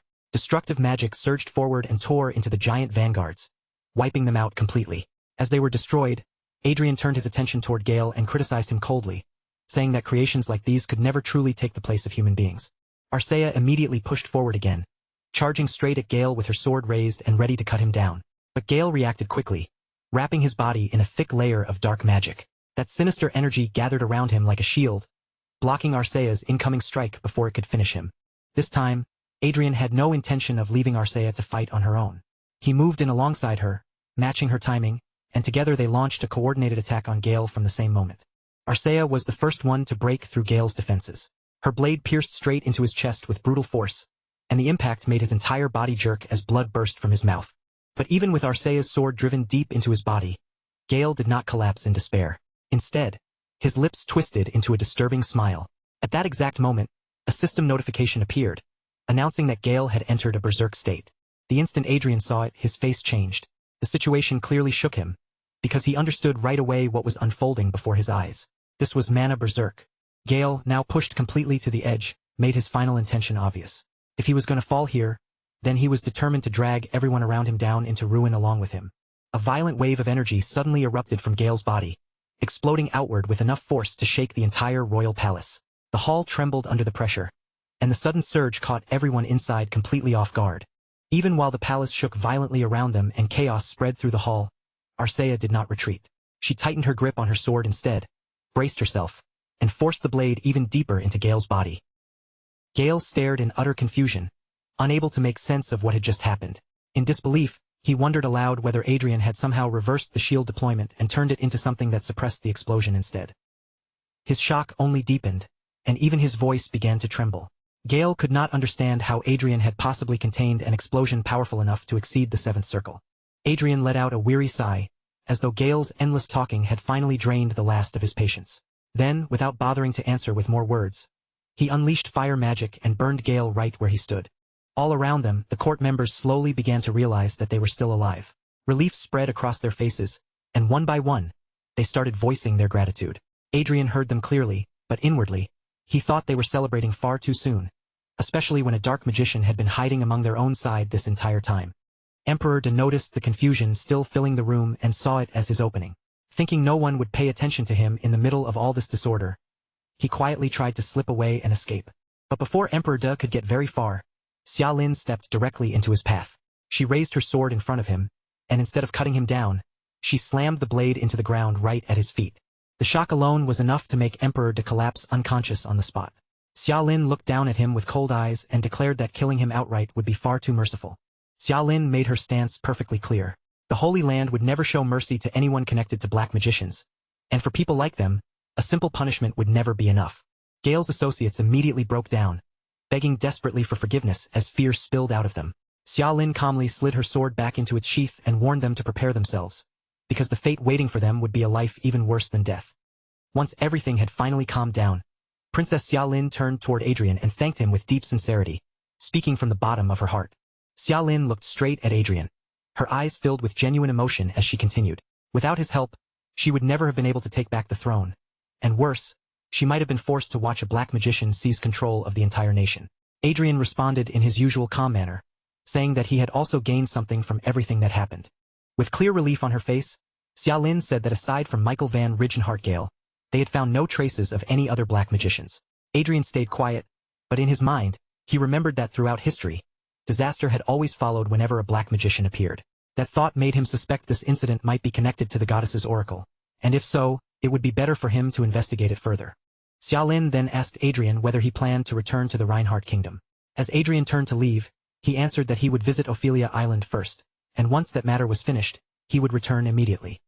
Xiaolin gave a faint smile as she spoke, saying that the world had become chaotic now that hidden groups of black magicians were being exposed one after another. But from the way she looked at Adrian, it was clear she also felt that he himself carried just as many secrets. Before Adrian left, he glanced back at Xiaolin and told her that he was trusting her to keep his secret safe. Xiaolin assured Adrian that she would protect it. Then, with a gentle expression softening her face, she added that she would treasure every kindness he had shown her, and keep those memories close as something precious that belonged to her. Adrian and Arcea responded to Xiaolin's sincere words with warm smiles, quietly returning the kindness and gratitude she had offered them. After Adrian and Arcea finally departed, Xiaolin shifted her gaze toward the city beyond the palace. Seeing the capital peaceful once more filled her heart with quiet happiness. Elsewhere, an unfamiliar man stood there sweating nervously, his face tight with anxiety as he looked toward Adrian. With obvious hesitation in his voice, he asked whether Adrian truly needed him to go through with this task. Adrian simply smiled back at him and confirmed it without hesitation. Yes, the task absolutely had to be done. Left with no other choice, the man reached for the lever and pulled it. Immediately, a triangular element released a blinding burst of light that filled the entire room, only for the material to crack apart and shatter moments later. Adrian stayed composed as he looked at the result and stated plainly that the attempt had failed. The researchers around him, however, were crushed. They cried out in despair, horrified that 1 billion loots had disappeared in an instant. Even after such a painfully expensive failure, Adrian did not tell anyone to stop. Instead, he pushed the researchers to continue and began explaining why this experiment was so important in the first place. Adrian revealed that he had been putting serious effort into gathering tourmalines because of a note he had found from Archduke Manuel Lucas. According to that note, part of the diamond used as the core material in a force engine might be replaceable with tourmaline. Adrian then explained the reason this mattered so much. When producing Vanguard equipment, diamonds alone accounted for nearly half of the entire production cost. If they could reduce the amount of diamond and replace part of it with tourmaline, Adrian believed they could cut production costs and create a much larger profit margin. The difficult part was finding the exact balance between diamond and tourmaline, because even one wrong ratio could cause the entire experiment to fail. One of the researchers, still anxiously tugging at his own hair, nervously tried to speak up to Adrian. But Adrian swept aside his worries with complete confidence, telling the team to trust him and keep moving forward with the experiments. The same process was repeated over and over again, far too many times for anyone to keep count. As the failures continued stacking up, the researchers grew more and more stressed, until some of them were practically losing their hair from the pressure. After nearly burning through 2 trillion in resources, the team finally reached success. Sitting before them was a triangular green material, the proof that all those endless trials and painful failures had finally produced a result. The researchers burst into celebration, overwhelmed with relief and excitement after everything they had endured. They confirmed that the completed product contained 210 carats of diamond and 852 carats of tourmaline. Adrian looked at the finished result with quiet satisfaction. In his mind, he understood exactly what this meant. They had successfully reduced the production cost of the force engine to only 20% of its original price. Adrian then predicted that the improved Fencer 1.5 would perform even better once it reached the market. The earlier Fencer 1.0 had already become popular even though its output was lower than rival models. So Adrian expected the Fencer 1.5 to sell even more aggressively. Later, at the royal palace, the king suggested that the price of the newly released Fencer 1.5 should be raised. He pointed out that Adrian's company was already monopolizing the domestic Vanguard industry, and he warned that a monopoly could slow down progress instead of encouraging it. Adrian sat beside Arcea, casually eating snacks while listening to the king speak. Privately, he realized that their success had become so overwhelming that it had even drawn the personal attention of the king himself. Adrian argued that his actions would actually create competition by forcing the Royal Magic Tower's development team to work harder and improve. But the king answered that competition only worked properly when both sides had at least some reasonable balance. Then he laid out the numbers clearly. Contracts for the Royal Magic Tower had dropped by 60% that month. Heinz Magic Tower sales had collapsed by 90%, while Lawrence Magic Tower had surged by 150%. The king's worry was easy to understand. If things continued like this, the other competitors might fall apart before they ever had the chance to compete properly. Adrian found the whole situation irritating, but even he had to admit that the king's warning made sense. In the end, Adrian reluctantly agreed to raise the price of Fencer 1.5 by 10%. In exchange, he asked for permission to export Vanguard equipment and its key components so he could make up for the expected decrease in domestic sales. The king was pleased with that compromise and approved Adrian's request. After Adrian and Arcea left the room, the king quietly commented that he had been trying to settle every major issue before passing on the throne. But even after all that preparation, Duke Lawrence still remained a serious troublemaker. The crown prince could not simply let the king's comment pass without questioning it. From where he stood, Duke Lawrence was not just another troublesome noble stirring up problems at court. He was a major figure whose accomplishments had clearly elevated the kingdom's reputation and made Reinhardt stand taller in the eyes of other nations. The king answered him with a heavy, serious look on his face, making it clear that the situation was far more complicated than it appeared. The stronger the noble families became, the harder it would be for the royal family to keep true authority over the kingdom firmly in their own hands. Michael van Rigenhart replied in a calm voice, saying that he wanted to grow alongside the people of the kingdom, not stand in their way or hold back their progress. But the king warned him that power was never that harmless. Once people experienced the taste of authority, they often started reaching for even greater influence, and that hunger could become dangerous later on. He also reminded Michael that nobles had a natural habit of gathering around whoever possessed the strongest power and influence. Michael van Rigenhart remained perfectly composed as he answered that if others desired power and authority, then he had no particular problem giving them a place to use it. His only condition was that their ambitions should not be directed toward him. The king's eyes narrowed with confusion, and he asked Michael to explain exactly what he was trying to say. Michael van Rigenhart explained that there were many other directions for those ambitions to flow, whether toward troublesome neighboring countries or toward the vast undeveloped lands still lying beyond the kingdom's reach. The king was visibly shaken by that suggestion and immediately warned him not to take the Croizen Empire lightly. Even if the empire was currently weakened and struggling, it had still maintained its imperial status for centuries. Michael van Rigenhart then went even further, suggesting that the king should hurry the process of abdication. In his eyes, the Reinhardt kingdom already possessed far more strength than the king seemed willing to believe. At that tense point in the conversation, the Grand Master finally stepped forward and intervened. The Grand Master lifted his sword, aiming the blade directly at Michael van Rigenhart. His gaze sharpened as he accused Michael of crossing the line and going much too far. Even with a sword pointed right at him, Michael van Rigenhart did not flinch or lose his composure. Instead, he calmly acknowledged the Grand Master's presence, and revealed that Duke Lawrence had already informed him about the situation. The Grand Master questioned why Duke Lawrence seemed so wary and careful when it came to Michael van Rigenhart. But before that exchange could continue any further, the king cut in sharply, ordering both of them to stop at once. The king said that he finally understood what Michael van Rigenhart had been aiming for. By silently watching the second prince's faction grow without stepping in, Michael had not been idle at all. He had been preparing his own move from the shadows.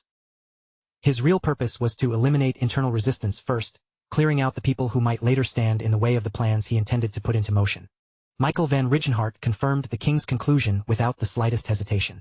Then he asked that Duke Lawrence not be provoked any further, stressing that the future of the kingdom should now be placed in the hands of the younger generation.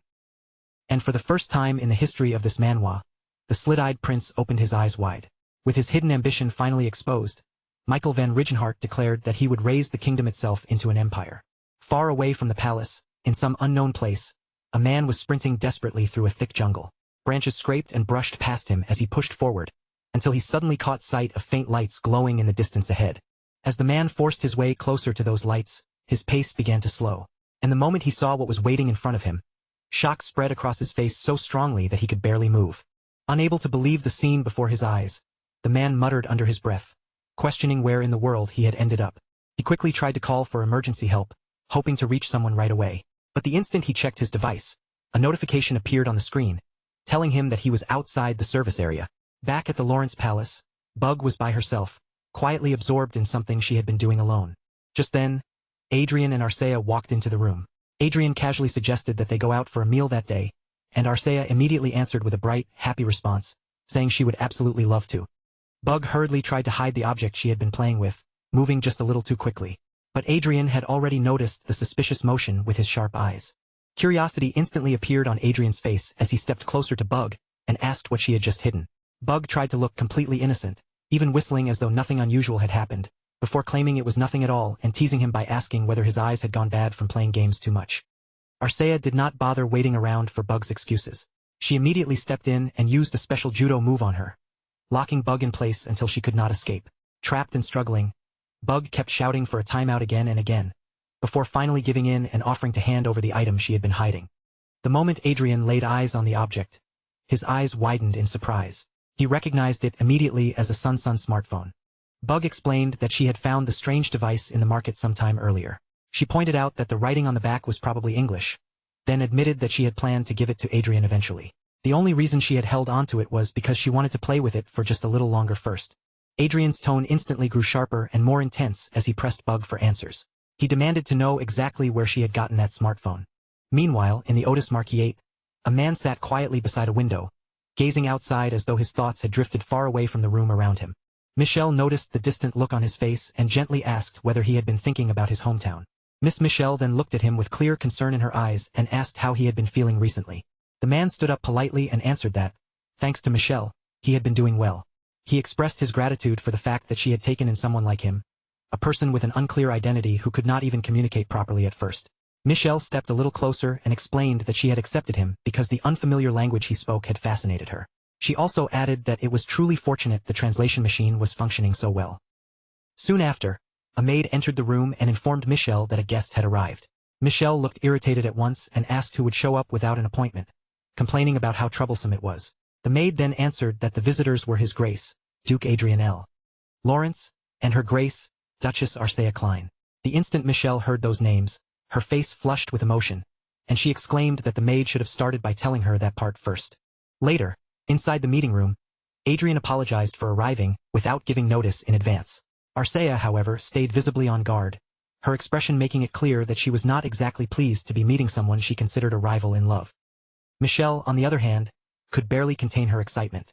She said that it was an honor to welcome the two of them and asked what had brought them there.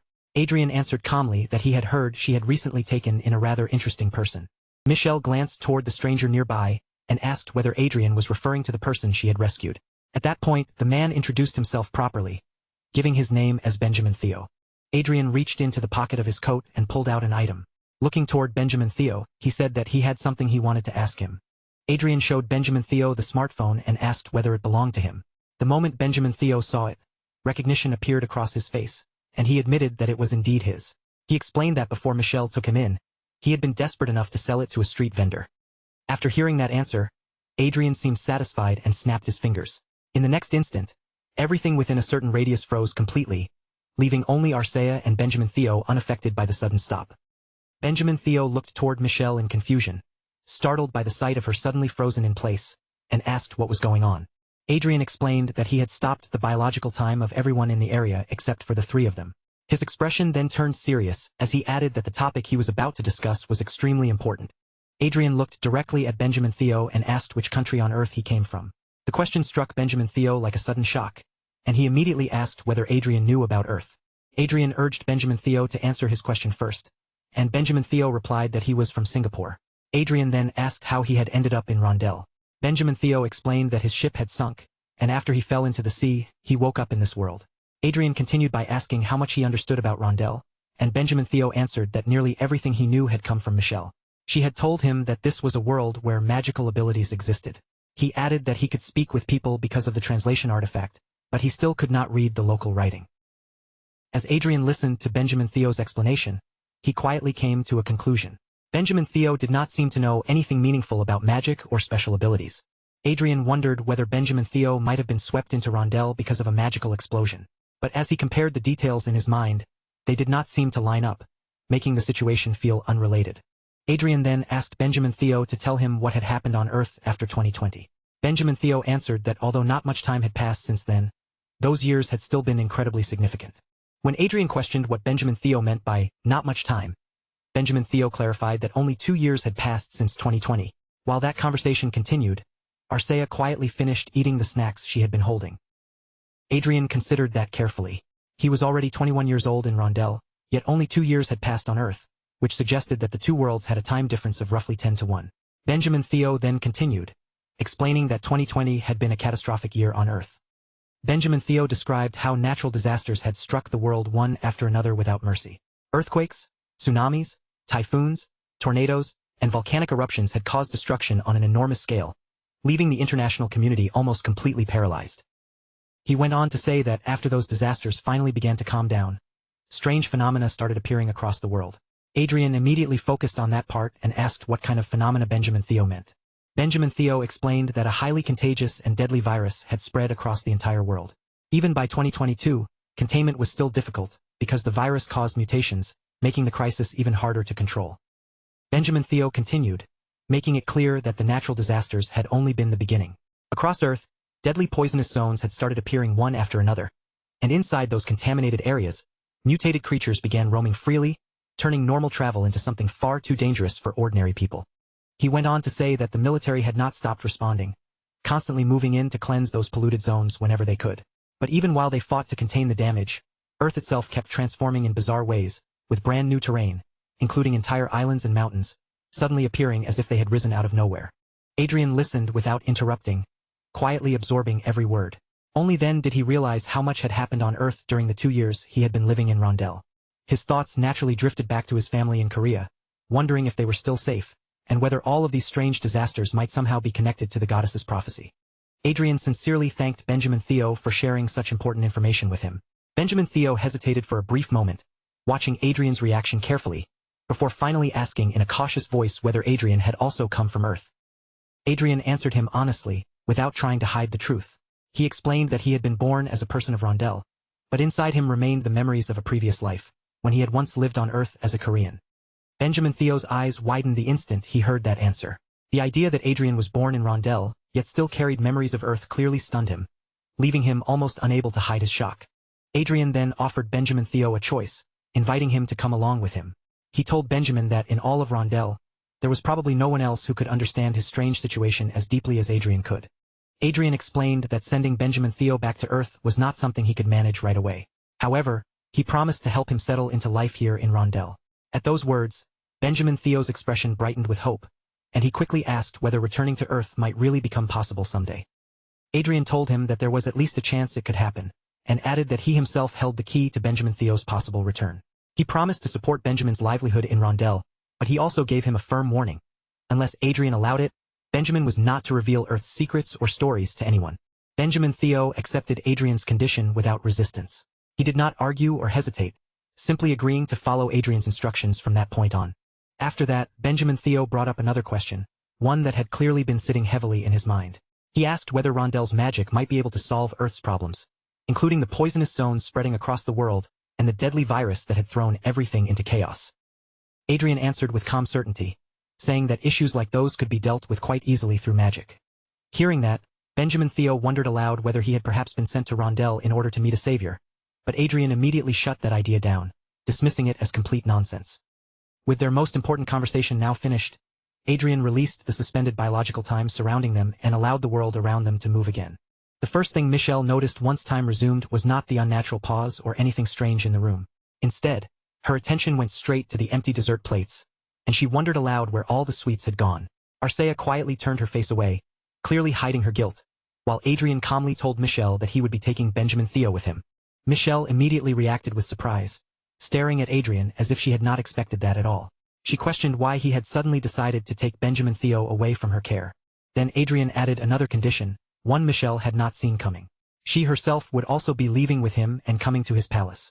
Michelle's shock only lasted for a brief instant before excitement lit up her entire face. Without wasting time, she quickly confirmed that she would get ready to leave right away. Nearby, Arcea fixed Michelle with an absolutely terrifying death glare, the kind of stare that could chill the air around them. Unfortunately for her, everyone else somehow failed to notice it completely. Adrian silently reflected that Michelle had come strangely close to fate itself.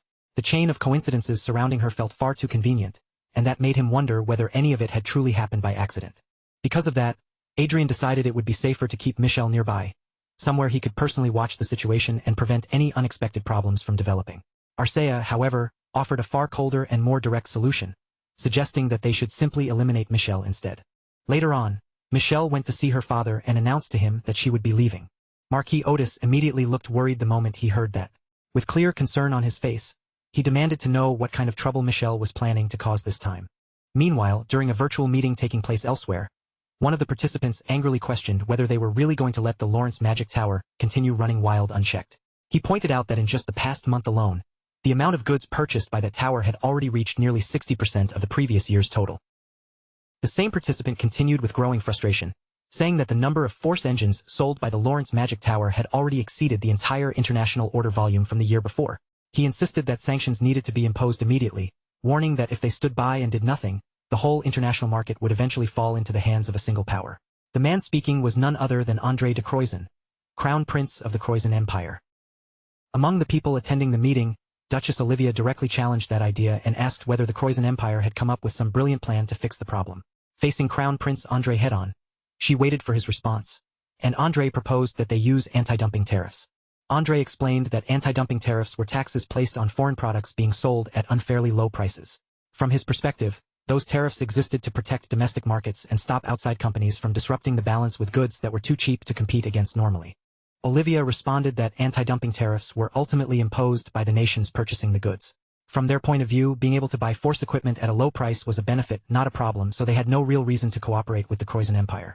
André smiled coldly at that and asked whether they could not simply force those countries to align with their interests. André went on to explain that most of the nations buying vanguard equipment only had mediocre national strength. If everyone present joined forces and applied pressure, he claimed the issue could be settled easily. Olivia then asked whether he was seriously suggesting that they pressure other countries and extort money from them, calling such behavior completely unworthy of a crown prince. André answered with biting sarcasm, implying that if Olivia wanted to cling to moral principles as a fellow believer, then perhaps she did not need to remain part of the discussion at all. Irritated by André's words, Duchess Olivia sharply questioned what authority he thought he had to decide whether she belonged there. She asked him outright whether he truly believed himself to be the master of the entire assembly. At that moment, another participant stepped in to stop the argument before it grew any worse. The person who intervened was Marchioness Cordelia Winfred of the Brigham Empire, known as the master of the empire's second-largest magic tower. Cordelia made her position clear, saying that she found it difficult to accept the Crown Prince's proposal. They could argue that dumping was taking place and request voluntary cooperation if they wished, but pressuring foreign nations into sanctions crossed a line and became an unacceptable illegal act. Others in the meeting voiced their agreement as well, saying that André's suggestion had gone too far. Once the meeting came to an end, André could no longer keep his frustration bottled up. He groaned in fury, seized a vase, and hurled it across the room, complaining that the others were acting as though the matter had nothing to do with them, while his side was the one suffering enormous losses. Crown Prince André seethed with open disdain, his anger burning hotter as he thought about the arrogance of those people. To him, they seemed to believe they could act however they pleased without ever facing consequences. Then, still simmering with anger, he ordered one of his subordinates to contact Count Triss immediately. The subordinate accepted the command at once, and André's rage hardened into a cold determination. He vowed that he would show all of them exactly what happened when someone dared to provoke the Croizon Empire. In the capital city of Rondel, Crown Prince Michael van Rigenhart stood before the assembled nobles and delivered grim news. He announced that the Viscounty of Pyron had fallen roughly 2 hours earlier, after being struck by a surprise attack launched by Count Triss, a margrave of the Croizon Empire. Michael van Rigenhart explained that Count Triss had mobilized 200 vanguards and seized the Lord's castle by force. The Croizon Empire, however, denied all involvement and claimed that it had nothing to do with the attack. The nobles immediately erupted in outrage, demanding to know how a margrave could move troops without imperial orders and declaring the incident a clear provocation by the empire. Adrian listened to the discussion in silence, thinking about how often the Croizon Empire had caused trouble before. He wondered what deeper motive might be driving them this time. Even so, he assumed the kingdom's response would be fairly predictable: gather a reclamation force to retake the territory and issue formal diplomatic protests. But then Michael van Rigenhart turned his gaze directly toward Adrian and called on him by name, ordering him to capture Count Triss's territory. Adrian was momentarily caught off guard by the unexpected command and questioned it at first. After a brief pause, however, he accepted the order, realizing that Crown Prince Michael van Rigenhart had a very different temperament from the previous king.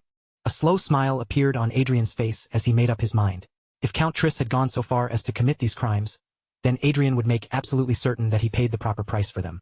Several nobles immediately protested, urging Michael van Rigenhart to reconsider such a bold decision. But the Crown Prince brushed aside their concerns and declared that the Reinhardt kingdom would no longer tolerate threats from the Croizon Empire.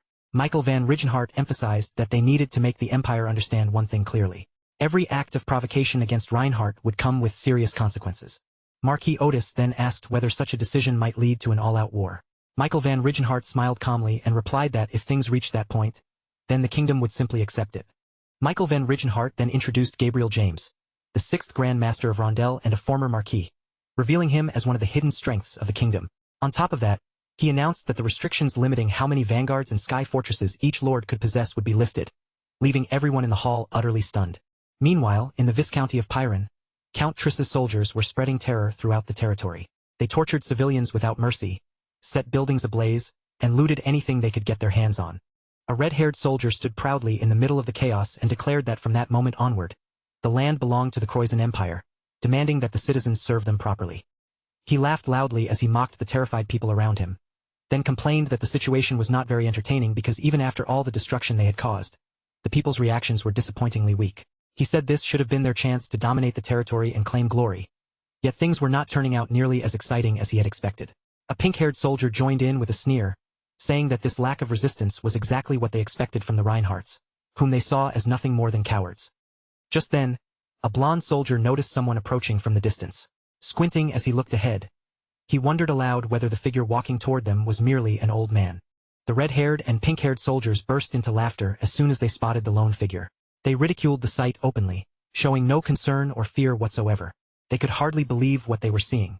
No matter how short on talent the Reinhardt forces might be, it seemed absurd that they would send only a single old man to stand against them.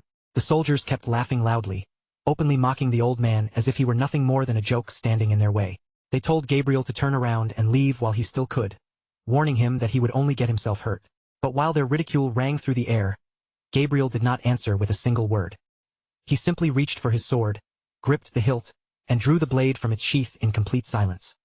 Meanwhile, somewhere within the Croizen Empire, Count Triss's son was unable to hide the uneasiness spreading across his face. He questioned whether occupying Reinhardt territory without any clear provocation had truly been a wise decision. Count Triss, however, remained calm and confident as he reassured his anxious son.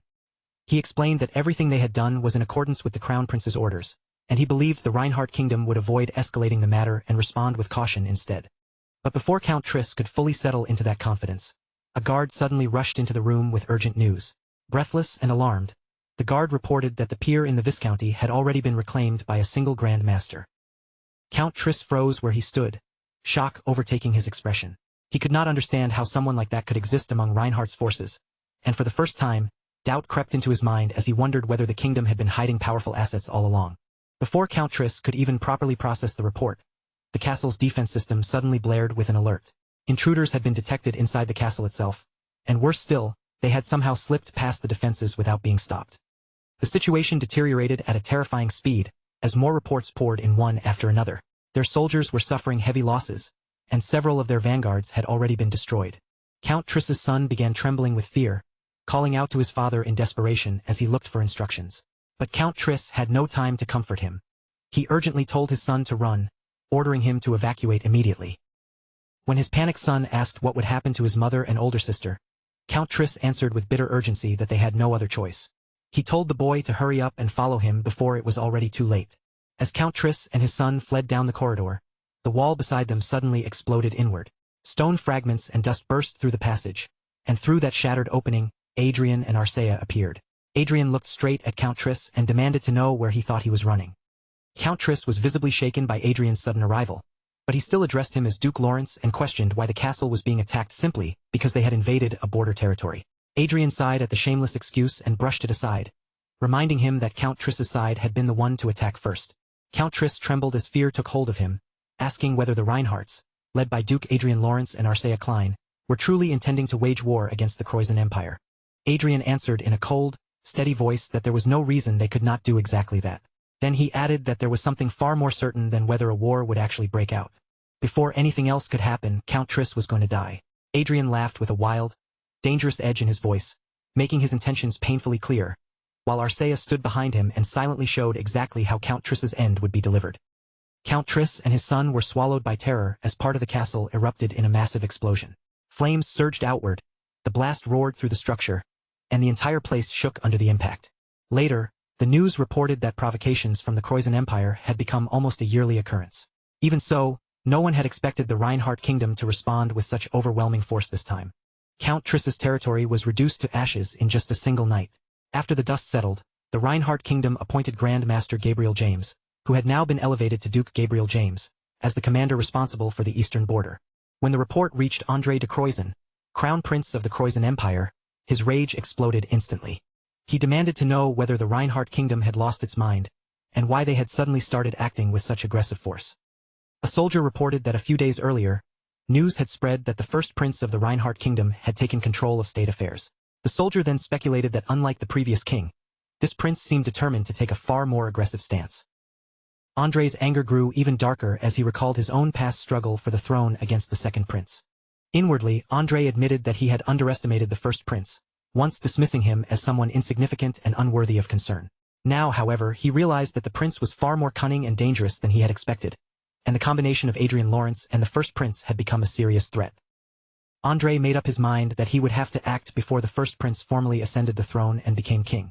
Soon afterward, the news announced that 7 diplomats from the Reinhardt Kingdom's embassy had been killed in a brutal attack. At the same time, the Croizon Empire's army had begun reinforcing its forces along the borders of the Reinhardt Kingdom.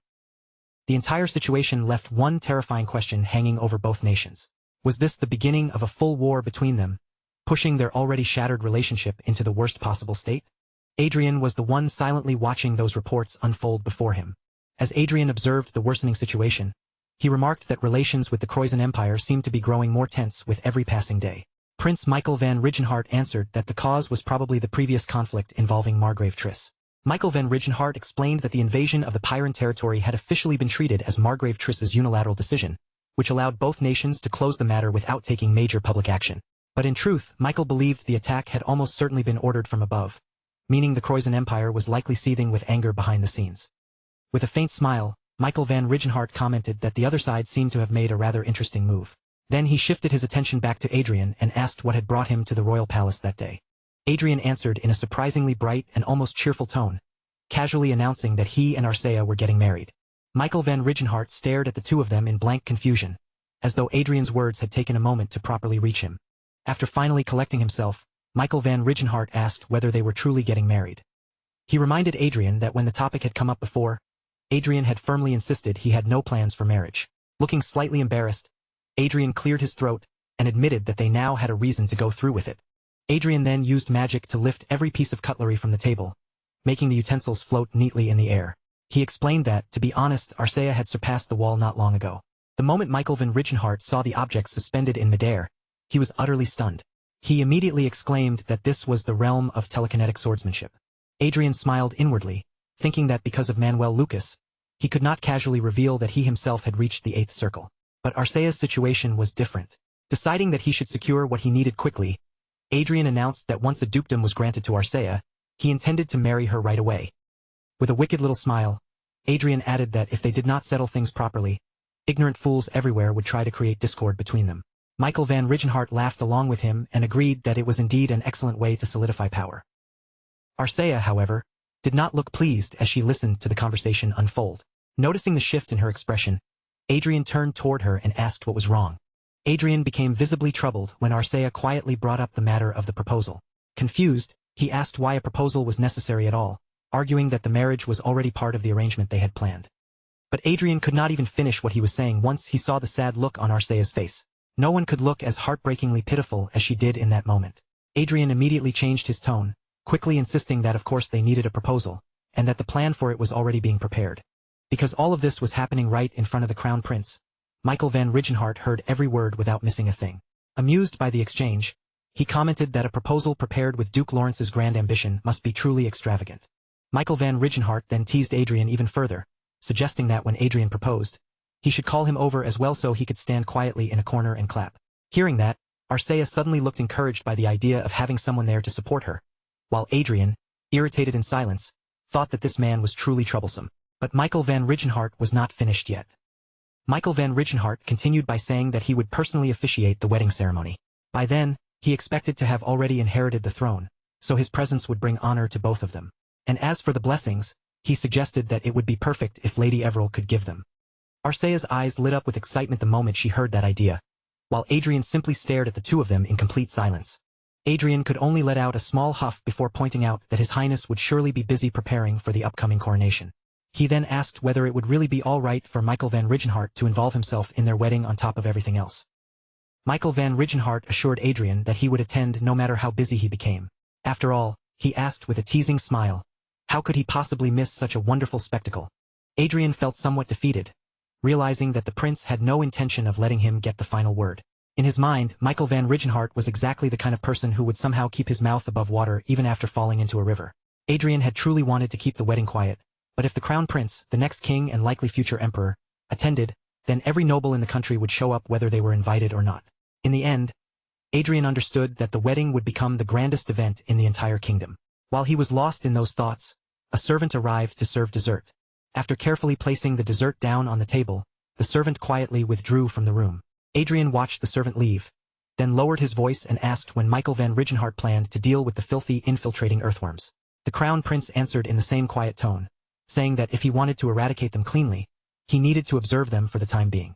If he interfered too rashly, the infiltrators would simply hide themselves again, and besides, it would be rude to ruin the surprise they had prepared so carefully for him. The slit-eyed prince merely watched the departing servant with a faint, unreadable expression while calmly preparing his wine. Adrian smiled as well, his expression sharpening slightly as he remarked that he was looking forward to the coronation ceremony.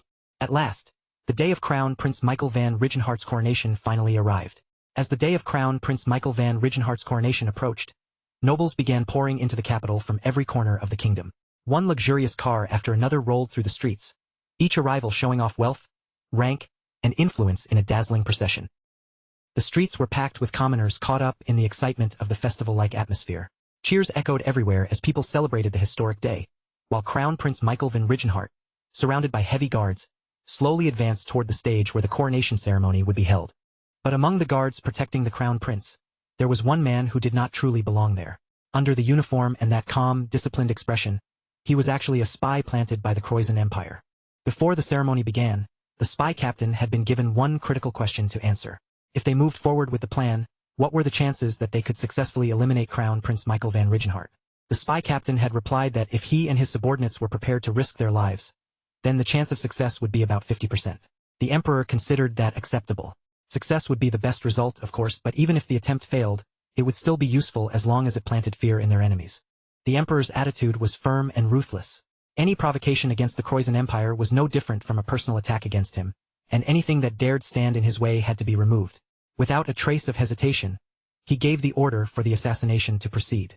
Back in the present, the spies hidden among the guards finally revealed their true colors. In a single coordinated movement, they launched themselves toward Crown Prince Michael van Rigenhart and began their attack. One of the assassins thrust his spear straight toward Michael van Rigenhart's neck, aiming to end his life in that one strike.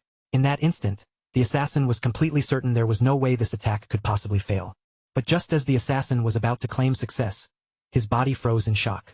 Crown Prince Michael van Rigenhart merely looked back at him with a calm smile, as if he had already known exactly what was going to happen. In the very next moment, two of the disguised spies were cut down by a female guard standing beside Michael van Rigenhart. At the same time, a male guard unleashed a telekinetic sword, sweeping through the remaining attackers and defeating them in an instant. The spy captain stared in stunned disbelief, his confidence crumbling as he struggled to understand how their carefully planned ambush had collapsed so completely in only a few moments. Before the spy captain could even make his next move, one of the guards struck him with telekinetic force and slammed him hard against the floor. He was left alive, but his body no longer obeyed him. Pinned helplessly to the ground, the spy captain lifted his eyes toward the person approaching him. The moment he recognized that face, his eyes widened with pure shock. It was Adrian Lawrence.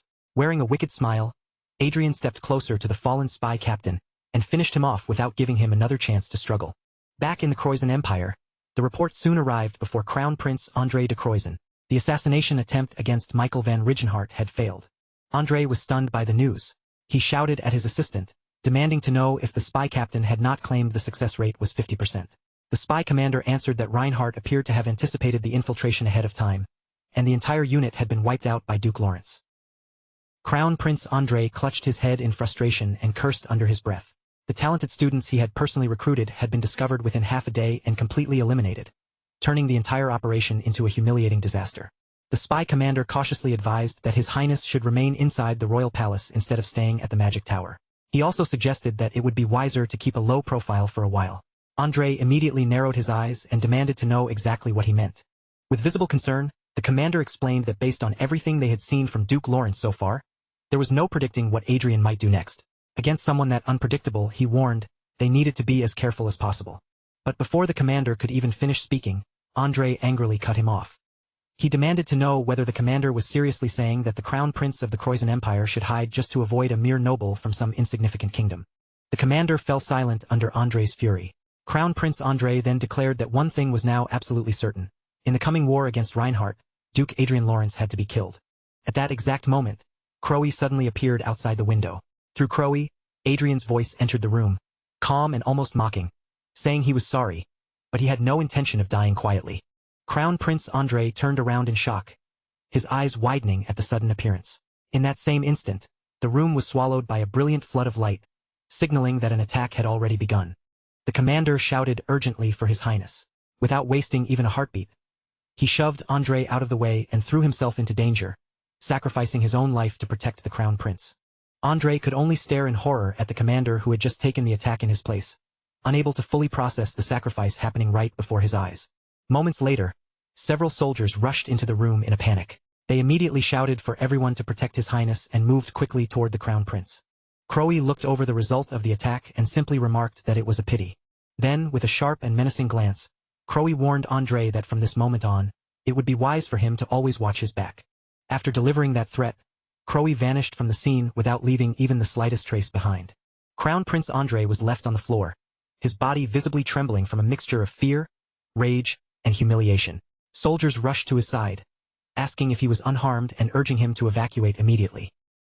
Overwhelmed by fury and disgrace, Andrei could do nothing else in that moment but shout. Meanwhile, far away in his own mansion, Adrian sat comfortably with a calm expression, quietly sipping his tea as if absolutely nothing unusual had happened. The scene then shifted to the Golden Palace, also known as the Dragon Palace, located in the imperial capital of the Brigham Empire. There, the emperor requested a report, and Earl Alfred responded respectfully. Earl Alfred explained that the first prince of the Reinhardt Kingdom, Michael van Rigenhart, had now officially been crowned as the new king of Reinhardt.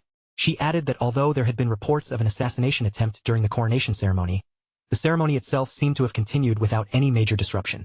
Earl Alfred continued, saying that the person most likely behind the assassination squad was Crown Prince Andrei de Croizen of the Croizen Empire. Then, on that very same day, in what appeared to be retaliation, a magical attack struck the magic tower operated by Andrei. Although Crown Prince Andrei survived the attack without injury, Count Petrito, the second captain of the Imperial Guard, was killed during the incident. Earl Alfred noted that Crown Prince Andrei had accused Duke Lawrence of being the culprit, but Duke Lawrence denied the accusation in a way that sounded almost deliberately provocative. During the conference, when Crown Prince Andrei pointed the blame at Adrian replied that the Crown Prince seemed to be in need of rest. Then he added that if he had truly decided to eliminate Andrei, the Crown Prince would not still be standing there speaking so freely.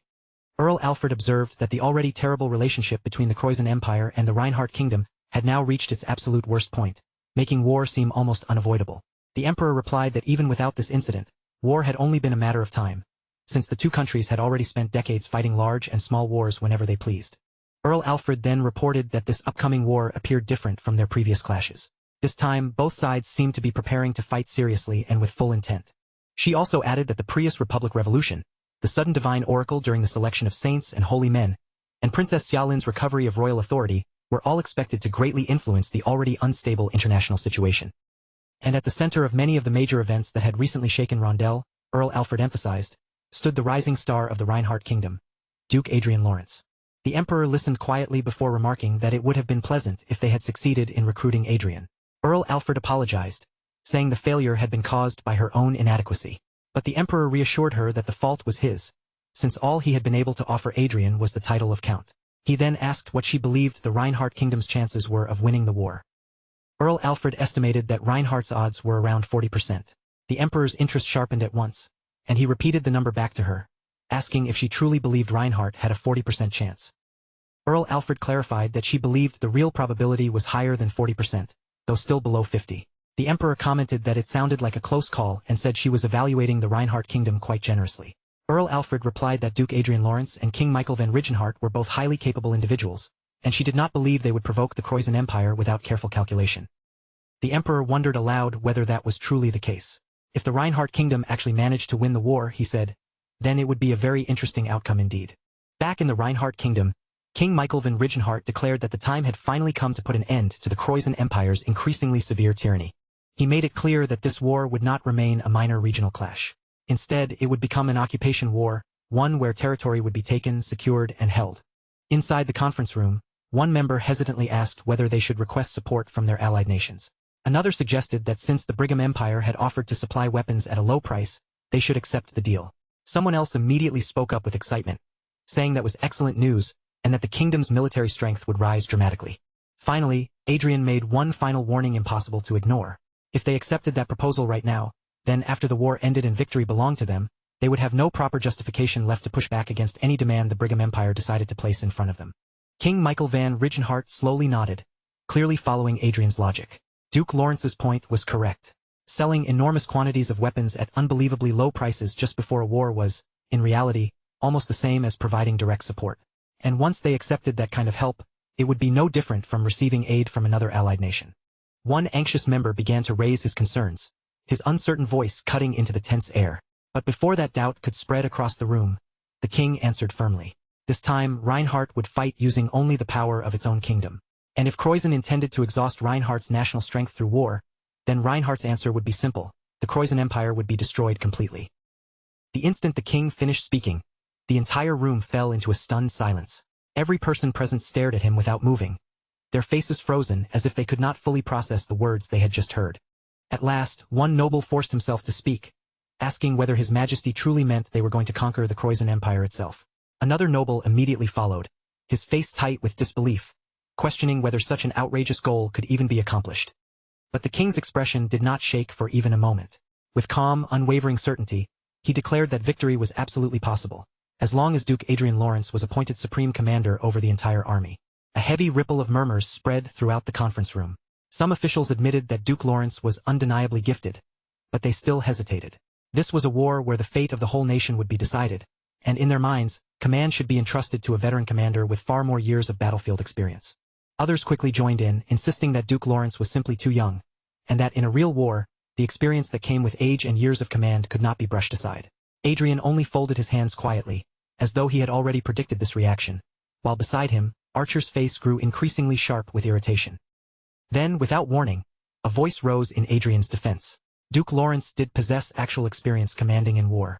Marquis Otis explained that about a year earlier, Lawrence had served under him during the conflict with Croizen, and that he had been the greatest contributor to the victory they secured. Marquis Otis spoke without the slightest hesitation. He openly called Duke Lawrence a genuine genius of warfare, and declared with complete conviction that if Lawrence was given command of the whole army, he would not only lead them to victory, but also keep their losses to the absolute minimum. Those words struck Adrian more deeply than he expected. He quietly remembered his first impression of Marquis Otis, a round, plump uncle figure constantly moving back and forth from the battlefield. But from that moment onward, the connection between the two of them became even stronger. Little by little, the murmuring inside the conference room faded. One member cleared his throat, gathering himself before speaking, and suggested that before they judged anything further, they should first listen to the strategy Adrian claimed would bring them victory. Adrian slowly lifted his gaze, his eyes calm and filled with confidence. The look on his face made it obvious. This was the exact moment he had been waiting for. Several days later, inside the war control room, reports from the front lines began arriving one after another. The vanguard unit moving toward Patel Fortress was ready. The vanguard advancing on Corinto Fortress had completed its preparations as well. The unit assigned to the parents' border counts territory was also fully prepared. With every deployment finished, the soldiers relayed Supreme Commander Adrian's order. All units were to hold position and remain on standby until the operation began at 2,400 hours. The reports kept coming in with a tense, steady rhythm.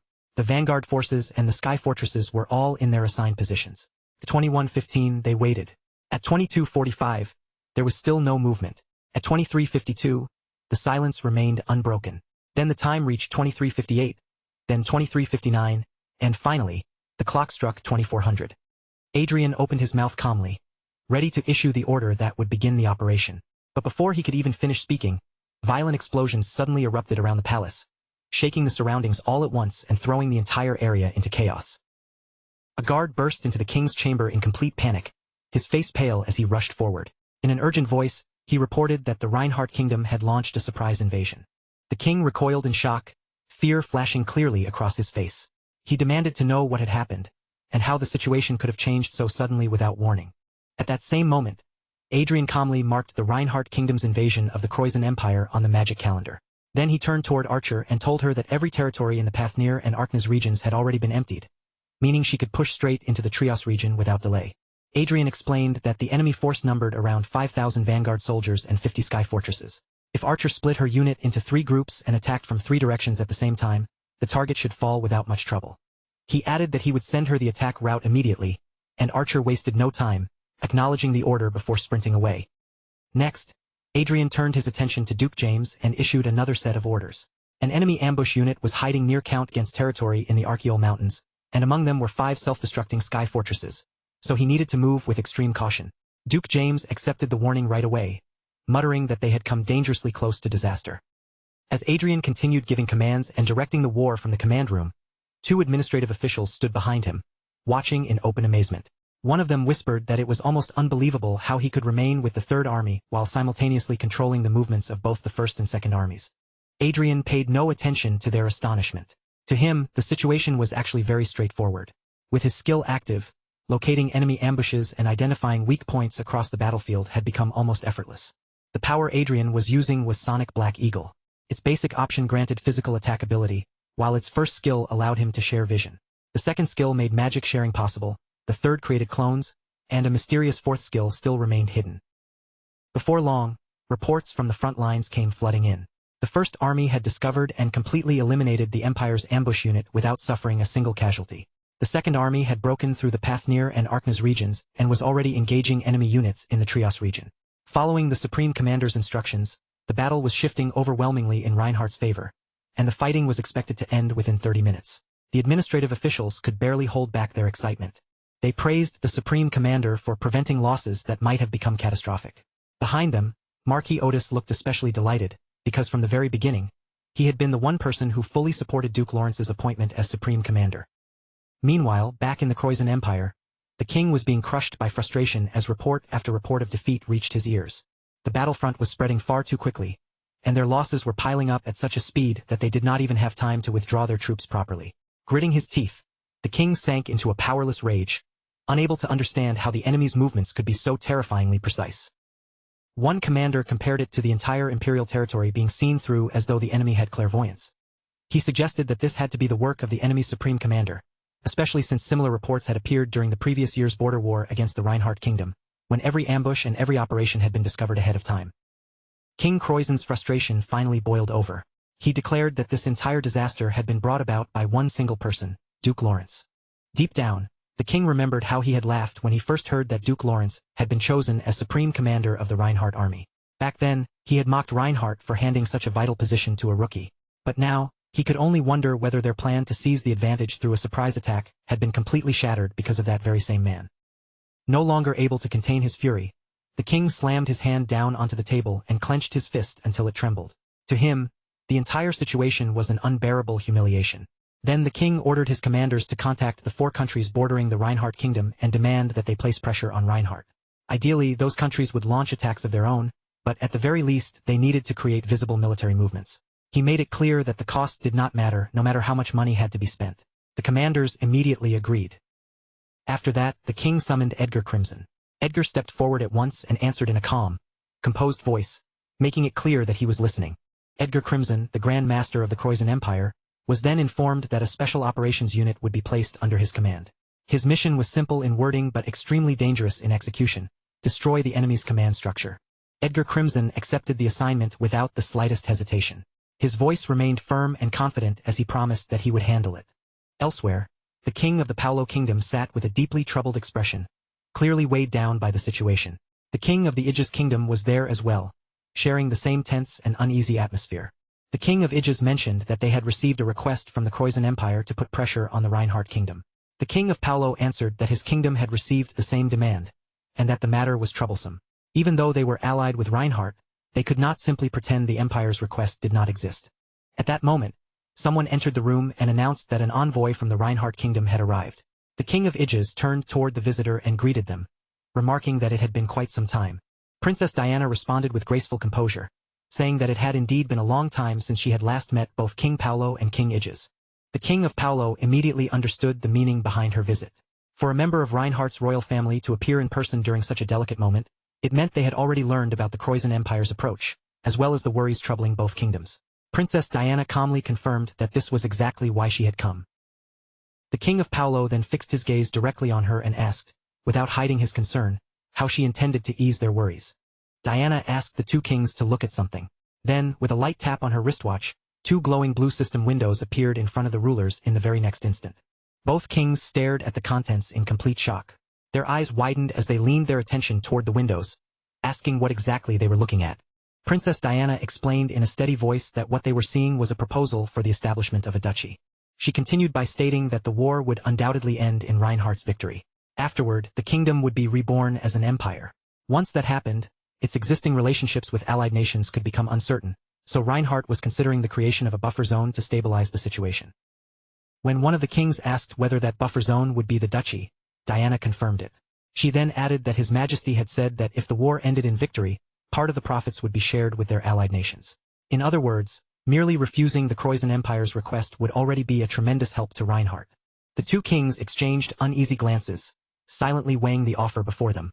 Then King Paulo Afrikov finally spoke, declaring that they would ignore the Croatian Empire's request. After that, he asked who Reinhardt planned to appoint as the ruler of this new duchy. With a soft but confident smile, Princess Diana revealed the answer: Duke Lawrence, the saint of the Reinhardt kingdom. Meanwhile, Edgar Crimson, Grand Master of the Croatian Empire, had finally arrived at the location of the Reinhardt Kingdom's War Operation Command Base. Inside the command base, Adrian had finally allowed himself a rare, quiet moment to relax. But while the atmosphere around him had eased slightly, a high-ranking Imperial soldier approached with careful steps.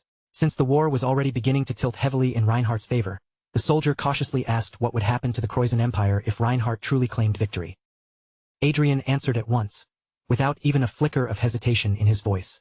Before anything else could be discussed, the entire imperial family, the nobles who had backed them, and every major figure still holding the empire's structure together would need to be stripped of power completely. The soldier hesitated for a moment, clearly uneasy, before carefully asking whether exile or lifelong imprisonment might be an option instead. Adrian went quiet briefly, as though weighing the question, then admitted that King Michael van Rigenhart would be the one to make the final decision. But as far as Adrian himself was concerned, leaving even a single spark behind was far too dangerous. That cold and uncompromising answer made the soldier's face tighten. A sudden look of fear crossed his expression, almost as if he had just realized that someone close to him might be counted among the important people tied to the opposing faction. Adrian caught that subtle shift immediately. His eyes narrowed with sharp awareness, and without offering any explanation, he stepped closer to the man. The sudden movement made the soldier stiffen where he stood, his surprise written clearly across his face. The soldier quickly tried to explain himself, saying that if he had somehow offended Adrian, that had never been his intention. But before he could finish getting the words out, Adrian shoved him backward and warned him in a low, urgent tone that if he stayed there any longer, his body would be punched full of holes. In the very next instant, a crimson beam packed with destructive force ripped through the exact spot where the soldier had been standing. The attack tore straight through the area, blasting open a huge smoking hole and leaving the air trembling behind it. The soldiers nearby instantly broke into panic. Shouts erupted throughout the command base as everyone looked around in confusion, desperately trying to figure out what had just hit them and where such a terrifying attack had come from. Adrian shifted his gaze toward the rear and calmly identified the attack as swordsmanship. At that same moment, he understood exactly who had appeared. Standing beyond the destruction was the Grand Master of the Croatian Empire, Duke Edgar Crimson. The assault on the command base began immediately, and the surrounding soldiers cried out to Adrian in alarm. But Adrian warned them that Duke Edgar Crimson's true target was him. Then he ordered them not to come any closer unless they wanted to be dragged into a battle they could not survive. Reports crackled rapidly through the radio, each one more alarming than the last. The main fortress had been struck. Both the upper and lower armor had been pierced. The lower bombardment unit had been destroyed. Then another voice quickly reported that the enemy's attack point had been designated, and counterbombardment was now beginning. Edgar Crimson looked across the battlefield and commented that it was quite a spectacle. At the same time, someone floating in the air complained that they were risking their life just to hold back the bombardment. Edgar apologized to Supreme Elder Iris, admitting that attacks on that scale were not something even a Grand Master could casually stop. The figure hovering in midair was none other than Supreme Elder Iris of the Beastman Nation, one of the members of the Alicia allied nations. Even she could only admit that if the bombardment continued at that pace, then 5 minutes would be the absolute limit of how long she could endure. Edgar Crimson declared that he would finish everything quickly. His Grand Master level aura surged violently around him, and 3 swords moved under his control at the same time. Then, like living weapons, they shot forward, slicing through everything in their path. Adrian slipped past the attacks one after another, but the relentless pressure was clearly starting to irritate him. The blades continued chasing him through the air without giving him a moment to settle, forcing him to keep moving and dodging. One of the swords suddenly shot toward him at terrifying speed, but Adrian simply reached out and caught the flying blade with his bare hand, as if stopping it were nothing at all. Edgar Crimson's eyes widened in shock at the unbelievable sight. Adrian did not stop there. He caught all 3 swords one after another, then tossed them straight into a portal as though he were disposing of useless tools. To him, the whole situation felt almost ridiculous, like fishing with sword handles as bait. Soon, the radio delivered another urgent report. Both the posture control system and the main engine had been destroyed. Adrian immediately told his subordinates that he would head outside and handle the situation separately, and from that moment onward, the vice commander was to take control of all forces. The soldier listening to him could not hide his panic. Then the radio brought even worse news. The fortress was falling. Every crew member was ordered to brace themselves immediately and prepare for the coming impact. With both sides of the sky fortress heavily damaged, Adrian teleported outside. Now floating in the open air with his magic staff in hand, he looked down at the enemies gathered against him and arrogantly remarked that they had brought quite an impressive force just to kill one person. Then Adrian noticed Supreme Elder Iris hovering nearby. His voice took on a more playful edge as he pointed out her presence, along with the fact that the Alicia allied nations appeared to be supporting the Croizon Empire. Supreme Elder Iris was visibly startled and quickly clarified her position. She insisted that this was only a personal activity on her part, and that she had no intention of directly attacking Adrian herself. Adrian thought quietly to himself that even if she claimed she was not attacking him directly, she was already far too involved in the battlefield to call herself truly uninvolved. Even so, Adrian answered her with a regretful look on his face. In a surprisingly gentle voice, he said it was unfortunate to see Supreme Elder Iris, someone he had always wanted to meet, standing on the enemy's side. The moment those words reached her, Supreme Elder Iris felt her heart pound hard in her chest. The unexpected warmth in Adrian's tone caught her completely off guard and threw her emotions into disorder. Adrian quietly checked her status window. Her observation interest was marked as interested, and despite the fact that she was positioned on the hostile side, her attitude toward him still appeared favorable. Seeing that, Adrian judged that she probably would not interfere any more than absolutely necessary. Watching that exchange unfold, Edgar Crimson's expression grew darker. He accused Adrian of being arrogant, then demanded to know why he could act so relaxed when an enemy was standing right in front of him. Adrian responded calmly, almost as if the entire situation had unfolded exactly the way he expected. He said the reason was simple. He had been waiting for this very moment to arrive. When Edgar asked what he meant by that, Adrian snapped his fingers. He explained that he had already seen through the Emperor's thoughts. If the Croizon Empire wanted to overturn the situation, they would try to destroy Reinhardt's command structure. And when that time came, Duke Edgar Crimson was certain to be deployed. The instant Adrian snapped his fingers, several sky fortresses and vanguard units appeared around the battlefield. Reinhardt's Grand Master had also arrived, along with Adrian's main forces and Arcea, surrounding the area with overwhelming presence. Edgar Crimson's eyes widened as the reality of the situation finally sank in. Reinhardt's main forces had already reached the battlefield. Adrian smiled at Edgar and said that now, at long last, the fight felt evenly matched. The remark startled Duke Edgar Crimson, who immediately understood that Reinhardt's strongest pieces had all gathered there. Adrian's mocking tone made the meaning even clearer. The board was finally fair. Duke Edgar Crimson launched 3 aura swords straight toward Adrian without delay. Adrian responded by saying Edgar's plan must have been to kill him before reinforcements could arrive, then casually knocked the incoming blades aside with his magic staff and dismissed the entire attempt as pointless. In the next instant, Edgar Crimson appeared behind him. He declared that his sword kinesis would parry Adrian's defenses, calling Adrian a monster who defied common sense. Then he raised his blade and claimed that everything was already settled. In Edgar's mind, Adrian had to die right there and then. But when Adrian turned toward him, he did something so unexpected that even the Crimson Duke froze for a split second in shock. At the final possible moment, Duke Edgar Crimson sensed danger and reacted instantly. He flashed backward with explosive speed, putting distance between himself and Adrian before the threat could reach him. Sweat ran down Edgar's face as he stared at Adrian, who remained floating in the air while spinning Excalibur in his hand. Adrian clicked his tongue in regret, saying it was a shame because he had nearly caught him, and then he activated Excalibur. Duke Edgar Crimson gritted his teeth and cursed under his breath before launching himself forward once again. Adrian merely smiled at him and said it was too bad, his time had already run out. At that exact moment, Arcea cut in between them and blocked Duke Edgar Crimson's strike before it could reach Adrian. Standing firmly between Adrian and the Crimson Duke, Arcea declared with unwavering resolve that she would be the one to protect him. Adrian stayed behind her with a bright, confident smile, his calm expression almost glowing with certainty. Arcea swung her sword with fierce precision, forcing Duke Edgar Crimson backward. The impact knocked him away, sending him falling and skidding across the ground while carving a long trail behind him. Edgar Crimson managed to block the blow, but the flow of the battle had already turned against him. Adrian and Arcea were both pressing in on him at the same time, leaving him with almost no space to breathe or regain control. The three of them clashed with heavy, violent blows, every strike answered by another in rapid succession. Swords, magic, and aura collided again and again, the sheer force of their exchanges shaking the air around them. To Duke Edgar Crimson, The entire situation felt like a deep and bitter humiliation. He could not accept that he was being pushed this far by a rookie who had only recently become a grandmaster, and even worse, by a mere 7th circle mage fighting alongside her. He admitted that the ambush had failed, but that much he could understand, since he had focused on speed and made his opening attack too simple. He also understood that his vanguard units had been dealt with far too easily by Adrian's forces, while his airships were now taking serious damage.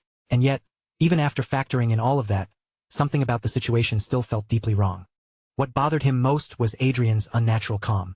Even as Edgar blocked another fierce sword strike from Arcea and a magic attack from Adrian at the same time, that unsettling composure never once left Adrian's face.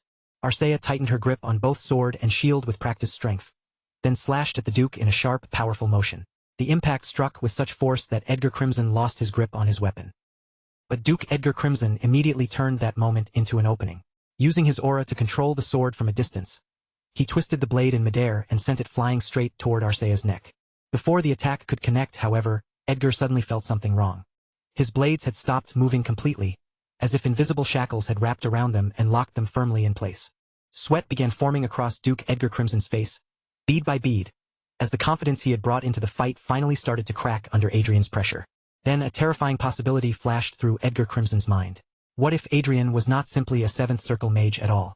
What if the man in front of him was actually an 8th circle mage, deliberately hiding his true level by only using 7th circle magic? As Adrian closed in and moved to strike again, Edgar Crimson's eyes sharpened with sudden alarm. Under his breath, he muttered that Adrian might really be operating at the level of an 8th circle mage.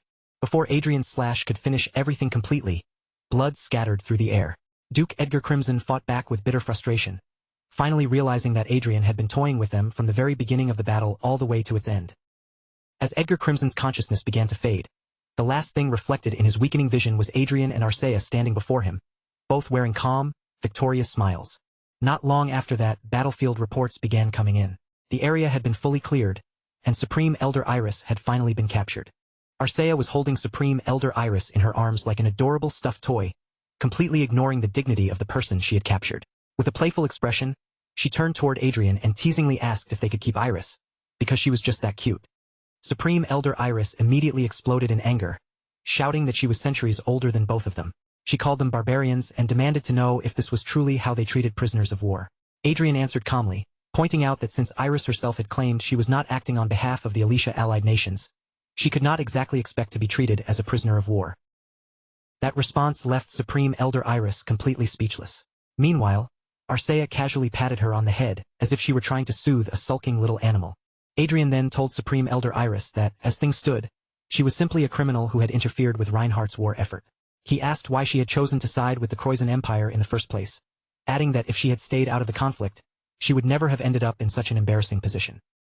When Supreme Elder Iris tried to explain herself, Adrian cut her off before she could get very far. He accused her of trying to play both sides, hoping to get what she wanted before slipping away cleanly.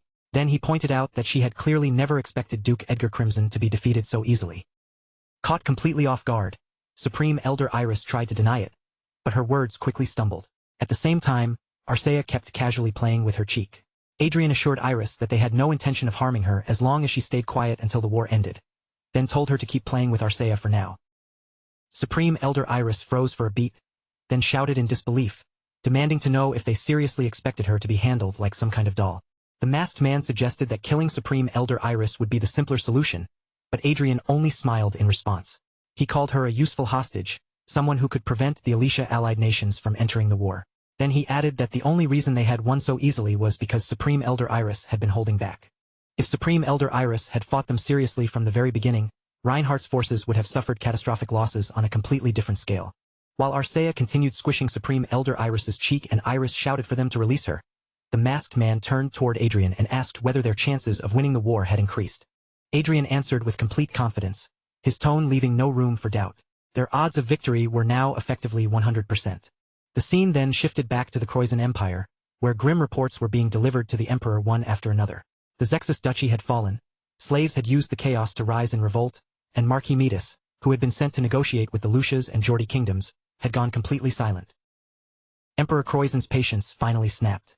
Overwhelmed by anger and irritation, he shouted for the reports to stop at once. Everyone present immediately shrank back in fear. No one dared to speak, terrified that even the smallest sound might make them the next target of the Emperor's fury. Then the emperor called for the crown prince. The prince answered in a trembling voice, clearly frightened by the rage burning in his father's eyes. Emperor Kroizen ordered the prince to take a detachment of the royal guard and leave immediately to search for Dragonland. He told him that the empire's final means of survival, its very last resort, was hidden there. The crown prince was horrified by the order. Dragonland was known as the most dangerous wasteland in the entire world, and the thought of setting foot there made him hesitate. With a strained expression, he asked whether there was any safe route they could take. The emperor answered coldly that no safe path existed. Then he brought out a pendant and told the crown prince that if he managed to find that place, the tide of the war would shift in an instant. With an unsteady hand, the crown prince accepted the pendant. His fingers trembled around it as the full weight of the mission settled heavily onto his shoulders. The emperor ordered him to find Dragonland and return, or else fail and die while trying. He repeated that if the crown prince succeeded, the entire outcome of the war could change. The crown prince lowered his head, his voice still shaking as he promised that he would do everything in his power to complete the task. After Duke Edgar Crimson and his special forces were crushed, the Kroizen Empire, already under heavy pressure from Reinhardt's surprise invasion, began collapsing at a terrifying speed. Every eastern territory of the empire that bordered Reinhardt had fallen into enemy hands, one after another, with no time left to recover. Marquis Midas, who had been sent overseas to negotiate for military aid, had also been assassinated before he ever had the chance to return. The final blow came during the Battle of the Zexus Duchy, where a slave revolt erupted right in the middle of the chaos. 30% of the imperial army was wiped out, turning the battle into a complete defeat. In the end, Reinhardt's army advanced without resistance all the way to the gates of the capital. A masked man reported that new intelligence had arrived. According to the information, the crown prince of the Kroizen Empire had taken a detachment of the royal guard and departed for Dragonland. Adrian, who had been sitting down and taking a moment to rest, asked what the crown prince could possibly be trying to accomplish in Dragonland. The masked man answered that they had not yet been able to determine his objective. Adrian responded with only a quiet murmur. Then, from outside, a loud voice suddenly rang out, proclaiming the arrival of Marquis Urga Heidel, Grand Marshal of the Kroizen Empire. The Grand Marshal announced in a booming voice that, on the honor of his empire, he challenged Adrian L. Lawrence, the cowardly supreme commander of Reinhardt, to a duel. Burning with anger, Marquis Urga Heidel demanded that Duke Lawrence answer his challenge and swore that he would make him pay for his treachery. Adrian wondered aloud whether the Grand Marshal was actually serious. A nearby commander scoffed at the idea, saying it was ridiculous for a knight to challenge a mage to a duel. The commander added that the Kroizen Empire was already backed into a corner, so the duel was obviously some kind of trap. No reasonable person would ever accept such a blatantly suspicious setup. Adrian simply responded with a calm smile, as though the danger in front of him did not trouble him in the slightest. The confused commander asked if Adrian was truly planning to go. Without hesitation, Adrian leapt down from the sky fortress, declaring that if he died after falling for such a cheap trick, then he would deserve it. Still, he assured them that he would come back. The commander called after him in concern, his worried expression strangely mixed with a flicker of excitement as he watched Adrian descend. As Adrian dropped toward the battlefield, he told them to capture good footage and send it to the press immediately. Marquis Urga Heidel continued roaring Adrian's name across the battlefield. Then Adrian suddenly appeared behind him and calmly announced that he was already there. Urga Heidel pointed a finger at Adrian and mocked him, saying he was surprised Adrian had actually appeared. Then he vowed that Adrian would die there that day, and that Reinhardt would pay dearly for his recklessness. Adrian held his magic staff with an almost bored expression and asked whether Urga Heidel had called him all the way down there just to keep talking. Then Adrian turned as if he were about to leave, casually saying that he was going back. Urga Heidel immediately panicked and shouted for him to wait, accusing Adrian of coming all that way only to run away. After clearing his throat and forcing himself to regain his composure, Urga Heidel praised Adrian's courage and declared that their battle of honor should now begin. Adrian stopped and quietly reflected on how hollow Urga Heidel's words about honor really sounded. The Grand Marshal's vanguard gear had been rigged to self-destruct in order to avoid defeat, which made all his grand speeches about dying with honor feel utterly ridiculous. Then Adrian noticed a camera drone hovering up in the sky. It belonged to the Kroizen Empire, and from the way it was positioned, Adrian could tell that the Empire was very interested in recording or broadcasting this duel. Urga Heidel drew his twin swords, the blades flashing as he declared that he had already analyzed Adrian's combat style. He claimed that others had been caught off guard by Adrian's unusual methods, but he would not repeat their mistake. Adrian stayed completely composed. His posture relaxed as if this duel barely required effort. He even invited Urga Heidel to attack first, almost like he was calmly handing the Grand Marshal every advantage he could possibly want. Urga Heidel roared that the duel had begun and charged straight toward Adrian with both swords ready. Using void steps, he erased the distance between them in an instant, clearly trying to drag Adrian into close combat, where a mage would normally be placed at a serious disadvantage. Adrian responded without delay, lifting a magic shield directly in front of himself. The instant Urga Heidel's attack crashed into it, Adrian deflected the blow cleanly, his expression still calm and completely undisturbed. But Urga Heidel was not some amateur who would stop after one failed strike. He slammed his power into the ground beneath Adrian, shattering the earth in an attempt to ruin Adrian's footing and prevent him from maintaining a stable position. The ground split apart under the force of the impact, cracks racing outward as the stone collapsed. Adrian immediately jumped backward, avoiding the breaking ground before it could trap his feet or throw him off balance. Using the chunks of broken rubble floating through the air as cover, Urga Heidel concealed his next movement and launched a deadly strike from Adrian's blind spot. But Adrian read through the attack at the last possible instant and slipped away before the blade could connect. Then, to Urga Heidel's shock, a magic circle suddenly appeared beneath his jaw. Before he could properly react or pull back, Adrian fired a magic beam upward at point-blank range. Urga Heidel could not completely escape the blast, but his instincts saved him from taking it head-on. He twisted his body at the last moment, reducing the damage just before the impact struck. He had been certain that he had already grasped Adrian's combat style, but after only a handful of exchanges, Urga Heidel found himself questioning how wide the gap between their true abilities really was. Adrian smiled with clear excitement, his eyes almost shining as the battle stirred his interest.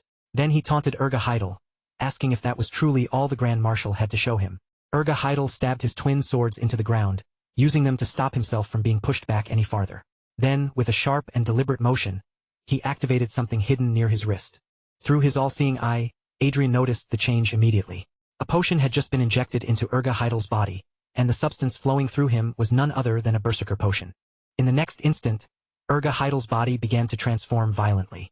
His form twisted and swelled with brutal force, making him look less like a man and more like a raging beast. The berserker potion was an extremely dangerous drug that could forcibly raise the user's power by an entire stage for a short period of time. But once the effect ended, the user's body would break apart, making it a true last resort weapon. Urga Heidel's aura erupted with even greater ferocity than before. The force around him turned into a threatening red pressure, spreading across the battlefield like a wave of raw violence. Adrian watched the transformation with genuine interest and remarked that berserker potions were rare. He even wondered aloud where Urga Heidel had managed to get his hands on something like that. Then Adrian teleported behind Urga Heidel without warning and calmly announced that the Grand Marshal had already done more than enough. Now it was time to bring the duel to an end. The beast-like Urga Heidel glanced back over his shoulder, sensing Adrian behind him. But before he could fully turn around, a massive explosion erupted at his back. Adrian then teleported directly in front of the camera drone, reached out and grabbed it, looking straight into the lens with absolute confidence. He declared that the duel had ended in his victory. After that, Adrian made a heart-shaped gesture toward the camera and delivered a message for the Emperor. With a fearless smile, he told the drone to let the Emperor know that he was coming for him next. Inside the Croizon throne room, everyone watching the footage was frozen in complete shock. For a moment, no one seemed able to fully process what they had just witnessed. Adrian returned to the Sky Fortress, where the worried commander finally exhaled and admitted that he had been so tense. He thought his heart was going to leap right out of his chest. Adrian walked past him without slowing his steps and immediately gave his next order. The people he was about to name were to gather at once and follow him without any delay. When the commander asked who those people were, Adrian silently reflected on the fact that this was already the 20th day of the war. Then, in a firm voice, he said it was time to end everything. Back in the Croizon Emperor's throne room, the Emperor demanded a report on the current status of Reinhardt's army. One subordinate nervously answered that they were still holding position, only to immediately correct himself in fear and report that Reinhardt's forces had begun advancing. The Emperor then asked about the Crown Prince. Another commander quickly reported that after the Crown Prince entered the Grey Mountains, every line of communication and every tracking signal had been completely lost. The Emperor quietly considered what that meant. Since many parts of Dragonland were known for unstable mana, the disappearance of their signals might actually prove that the Crown Prince was moving along the correct path. He ordered the army to retreat gradually and buy as much time as possible. Then he instructed them that if the capital itself became the battlefield, the throne would be transferred to Endymion City. When one man nervously asked whether that meant they were abandoning the capital and fleeing, a guard suddenly rushed in with an emergency report. The guard tried to announce that intruders had appeared, but before he could finish, the palace defense alert system cut him off. A warning echoed throughout the palace, identifying Duke Adrian L., Lawrence of Reinhardt and 8 others as the intruders. The entire palace trembled as the system declared that a small armed unit had broken through the capital's air defenses and entered the palace. The man who had spoken earlier stared in a mix of awe and terror. He could not understand how Adrian had possibly reached the palace so quickly when the duel had only just ended. The Emperor covered his eyes with one hand. Then, all at once, he began to laugh like a madman, his voice echoing through the tense silence of the throne room. To the Emperor, this sudden turn was not entirely bad. In fact, he saw it as an opportunity. He called Adrian an arrogant fool who had willingly placed his own head inside the lion's mouth, then declared that the palace itself would become Adrian's grave. Meanwhile, the mage traveling with Adrian's group was clearly uneasy. Keeping himself near the rear, he kept glancing around nervously and asked whether it was really all right for them to move so abruptly. Adrian answered that dragging things out would only put them at a disadvantage. Even if the plan carried risk, they needed to end the war quickly, preserve as much strength as possible, and enjoy the victory afterward. The mage still worried that the whole thing felt far too impulsive, but Adrian paid little attention to his concern. In truth, Adrian had originally planned to take a safer approach, yet the intelligence reports continued bothering him. If the mission to Dragonland truly meant nothing, then the Crown Prince and the Royal Guard would never have been sent into such an absurdly dangerous place. That meant the risk was important enough to justify. And even if this move was reckless, Adrian knew they had to finish everything before the Crown Prince returned. Looking back at the nervous mage, Adrian told him not to worry, because sneaking in and taking down the enemy leader was his specialty. The mage could only respond with a strained, uneasy laugh. At that moment, the Croizen Emperor activated something called Mortal Mode. A heavy and powerful aura flooded the space where Adrian and the others stood, instantly shocking everyone. The mage cried out in alarm as that oppressive force began closing in around them. Gabriel James looked around sharply and said it seemed the palace's intruder elimination system had been activated. Adrian agreed, observing that powerful magic was now flowing toward them from every direction at once. As Adrian examined the space around them more carefully, his expression became increasingly focused. The deeper he analyzed the structure, the more he realized that the palace interior had been transformed into something close to hell itself. Once Adrian finished reading the magic woven through the palace, he told the group that the intruder elimination system was built in 5 layers. The mage repeated the number in disbelief, unable to hide his shock at the sheer scale of the trap. Even with danger pressing in around them, Adrian remained strangely cheerful. He instructed Arcea and Gabriel James to use their spirit swords and destroy the points he designated. Both of them agreed immediately. Without wasting a single second, Arcea and Gabriel James moved at once, striking separate locations in the room with precise and powerful blows. When the first barrier shattered, Adrian announced with bright satisfaction that the first stage had been cleared. The mage blinked in surprise and asked if it was already over, then admitted that it had been easier than expected. The masked man glanced around the room and wondered aloud if they might actually get through the entire system without much trouble. But Adrian's expression suddenly turned serious. He warned them that the second stage was about to begin and told anyone who could not endure it to retreat immediately. The mage and the masked man reacted in shock as the second barrier activated. The attack was called 8th Circle Mind Collapse, and its invisible pressure began striking directly against their minds. Gabriel James struggled to speak under the force of the mental assault, but Adrian quickly lifted both the mage and the masked man with magic. He explained that this stage was not a physical attack at all, it was aimed directly at the mind. Adrian called out to Arcea, and she immediately picked up Gabriel James and Supreme Elder Iris. With both of them secured, Arcea answered firmly that she was ready. The whole group rushed toward the exit, moving as fast as they could. Adrian urged them forward, saying they had to break through before anyone lost their sanity. After forcing their way forward for a while, they finally reached the end of the path. They set down their collapsed companions, who slowly woke while gasping for breath, and Adrian announced that the second stage had been cleared. Still shaken from the experience, Gabriel James asked how Adrian and Arcea had managed to remain completely unaffected. Adrian only smirked and answered that it was a secret. Lying on the ground, the masked man remembered that Adrian and Arcea had also been unaffected by August's mental attack in the past. Back then, when August tried to strike at their minds, nothing had happened at all. Arcea had simply said she was getting hungry and asked whether they should finish off their enemies already, while Adrian told her to wait just a little longer. Later, they arrived at the starting point of the third trial, an 8th circle labyrinth filled with endless stairways and winding paths that stretched out in every direction. Adrian cheerfully announced that their next challenge was the labyrinth zone. Then he told everyone to rest for the moment while he prepared to teleport them again. Just like before, Arcea took Gabriel James with her, while Adrian handled the other two himself. As they pushed through the maze, Adrian calmly reflected that anyone lacking overwhelming destructive power or sharp analytical ability would be doomed to wander this endless hell until death. But for him, with the all-seeing eye guiding every turn, the labyrinth was nothing more than a complicated path waiting to be read.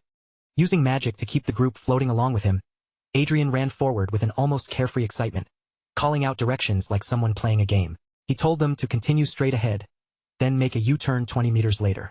Arcea watched the scenery flow past them and coldly remarked that there was certainly plenty to look at, almost enough to make the place seem suitable for a pleasant walk. By the time they finally reached the end, the two people Adrian had been carrying looked completely miserable, their faces drained from the wild movement. At last, Adrian announced that stage 3 had been cleared. Standing before the door ahead, he told everyone they were almost there and needed to ready themselves. The mage, still dizzy from the journey, muttered that he could hardly believe they were breaking through the famous Croizen Palace this quickly. Adrian closed his eyes for a brief moment, reminding himself that this was not the time to relax. 2 barriers still remained in front of them, and both were dangerous 8th circle spells, Inferno and Blizzard. The mage was stunned the moment he heard those names. His expression tightened as he asked if Adrian meant the same fire and ice spells that were known as some of the most powerful magic in existence. Adrian confirmed it without the slightest hesitation. He explained that even if they used 8th circle magic of their own, breaking through spells of that level was not guaranteed.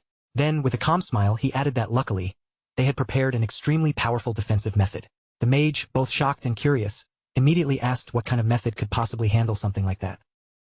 Adrian answered that they had the strongest shield available, one that had once endured bombardment from hundreds of sky fortresses. At that exact moment, Arcea lifted Supreme Elder Iris up in front of them. Supreme Elder Iris let out a confused little sound as she was suddenly raised into the air. Looking toward Adrian with suspicion quickly growing in her eyes, she asked what exactly he thought he was doing. Adrian replied with complete calm, telling Supreme Elder Iris that he was counting on her to serve as their shield.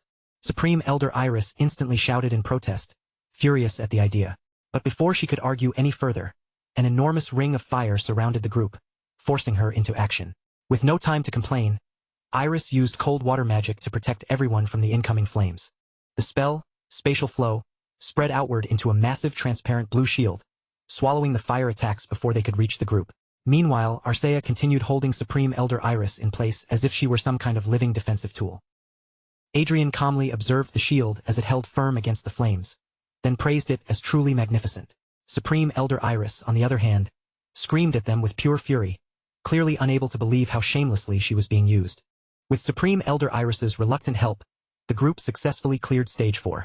But afterward, the atmosphere became strangely awkward, and Iris herself looked completely exhausted from being used so boldly and without the slightest hesitation. Gabriel James looked at the result with clear admiration and asked whether Adrian had planned all of this from the very beginning. Adrian only smiled lightly and answered that their precaution had simply worked out even better than expected. As Arcea tended to Supreme Elder Iris and gently wiped her head, Iris muttered bitterly that she must have lost her mind. She had tried to take advantage of the Croizen Empire, only to end up being used first as a towel, then as a scarf and now even as a shield. Adrian told the group that it was time to move on to the next stage. Supreme Elder Iris answered weakly, her voice so drained that it barely carried any strength at all. As Supreme Elder Iris's exhausted voice faded behind them, the group entered stage 5, the Frozen Hell. Even then, Iris still screamed in protest that stage 4 had only just been cleared. Inside the Croizen Empire's throne room, the ministers began shouting in panic as new reports arrived. Adrian's group was already on the verge of breaking through stage 5 as well, and some of them wondered aloud whether the goddess had finally abandoned their empire. Emperor Croizen stared in stunned disbelief, unable to accept what he was hearing. The traps he had prepared so carefully were being cleared by the enemy with an ease that felt almost impossible. He called for the Minister of War, who appeared before him trembling with fear. The emperor ordered him to stay behind and command the palace troops, and the terrified minister had no choice but to obey. A ring on the emperor's finger suddenly issued a report, announcing that spatial teleportation was impossible. The emperor immediately understood the meaning. The enemy had already placed an anti-teleportation field around the area. The emperor then ordered his guard vanguards to use the emergency passage. Several terrified ministers begged desperately to follow him, pleading for mercy as they tried to cling to their last hope, but the emperor ignored their cries and fled without even looking back. Adrian appeared behind the fleeing ministers before they could get away, his voice calm as he asked where they thought they were going. Then Adrian raised his magic staff without hesitation and cast a fire spell, burning down every minister who had tried to follow the emperor. The emperor turned back in terror. The moment his eyes landed on Adrian standing there, recognition flashed across his face, and he realized he was looking directly at Duke Lawrence. Adrian and his companions approached at a steady pace. With polished composure, Adrian greeted the Emperor of Croizen and said it was an honor to finally meet him face to face. The Emperor demanded to know what had happened to the Minister of War. Adrian answered casually that if the minister had gotten in their way, then he was probably already among the dead. After all, Adrian had been killing every noble and soldier he encountered without bothering to keep count. The Emperor's face twisted with furious disbelief, and he shouted that Adrian was an insolent, disrespectful man. 2 vanguards wearing high-level armor immediately rushed forward to attack. Adrian, however, remained perfectly calm and said that a man who was about to die did not need any more courtesy. The emperor stared at Adrian in shock. Then, in the very next instant, his head suddenly dropped, and blood spilled violently across the floor. Adrian looked down at the fallen emperor and gave him a brief, cold farewell. Some time later, a hooded man appeared with the Croizen Crown Prince and one of his guards.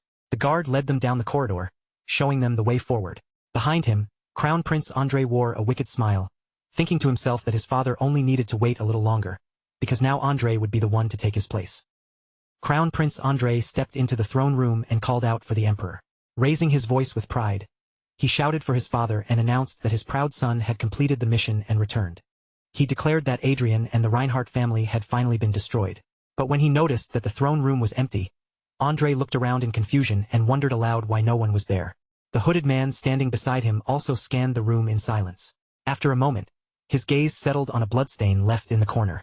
Crown Prince Andrei guessed that the enemy must have already reached the gate and asked if everyone had escaped from the palace. Clicking his tongue in frustration, Andrei complained that soldiers should hold their ground even if it meant dying. Then, calming himself slightly, he said that after defeating Reinhardt, they should hang the cowards who fled the palace upside down. At that moment, a voice interrupted him from nearby. Adrian spoke up, asking who the man was before calmly addressing him as Prince Andrei. Andrei instantly recognized the voice and shouted that it was Duke Lawrence. His face filled with anger and disbelief as he demanded to know why Adrian and his people were already there. Adrian ignored his shouting and simply turned away. Andrei began calling out for his father, but before he could finish, a green aura sword flew straight toward him. Just before the blade could strike, someone caught it neatly between two fingers. The sword stopped right in front of Andrei's eyes.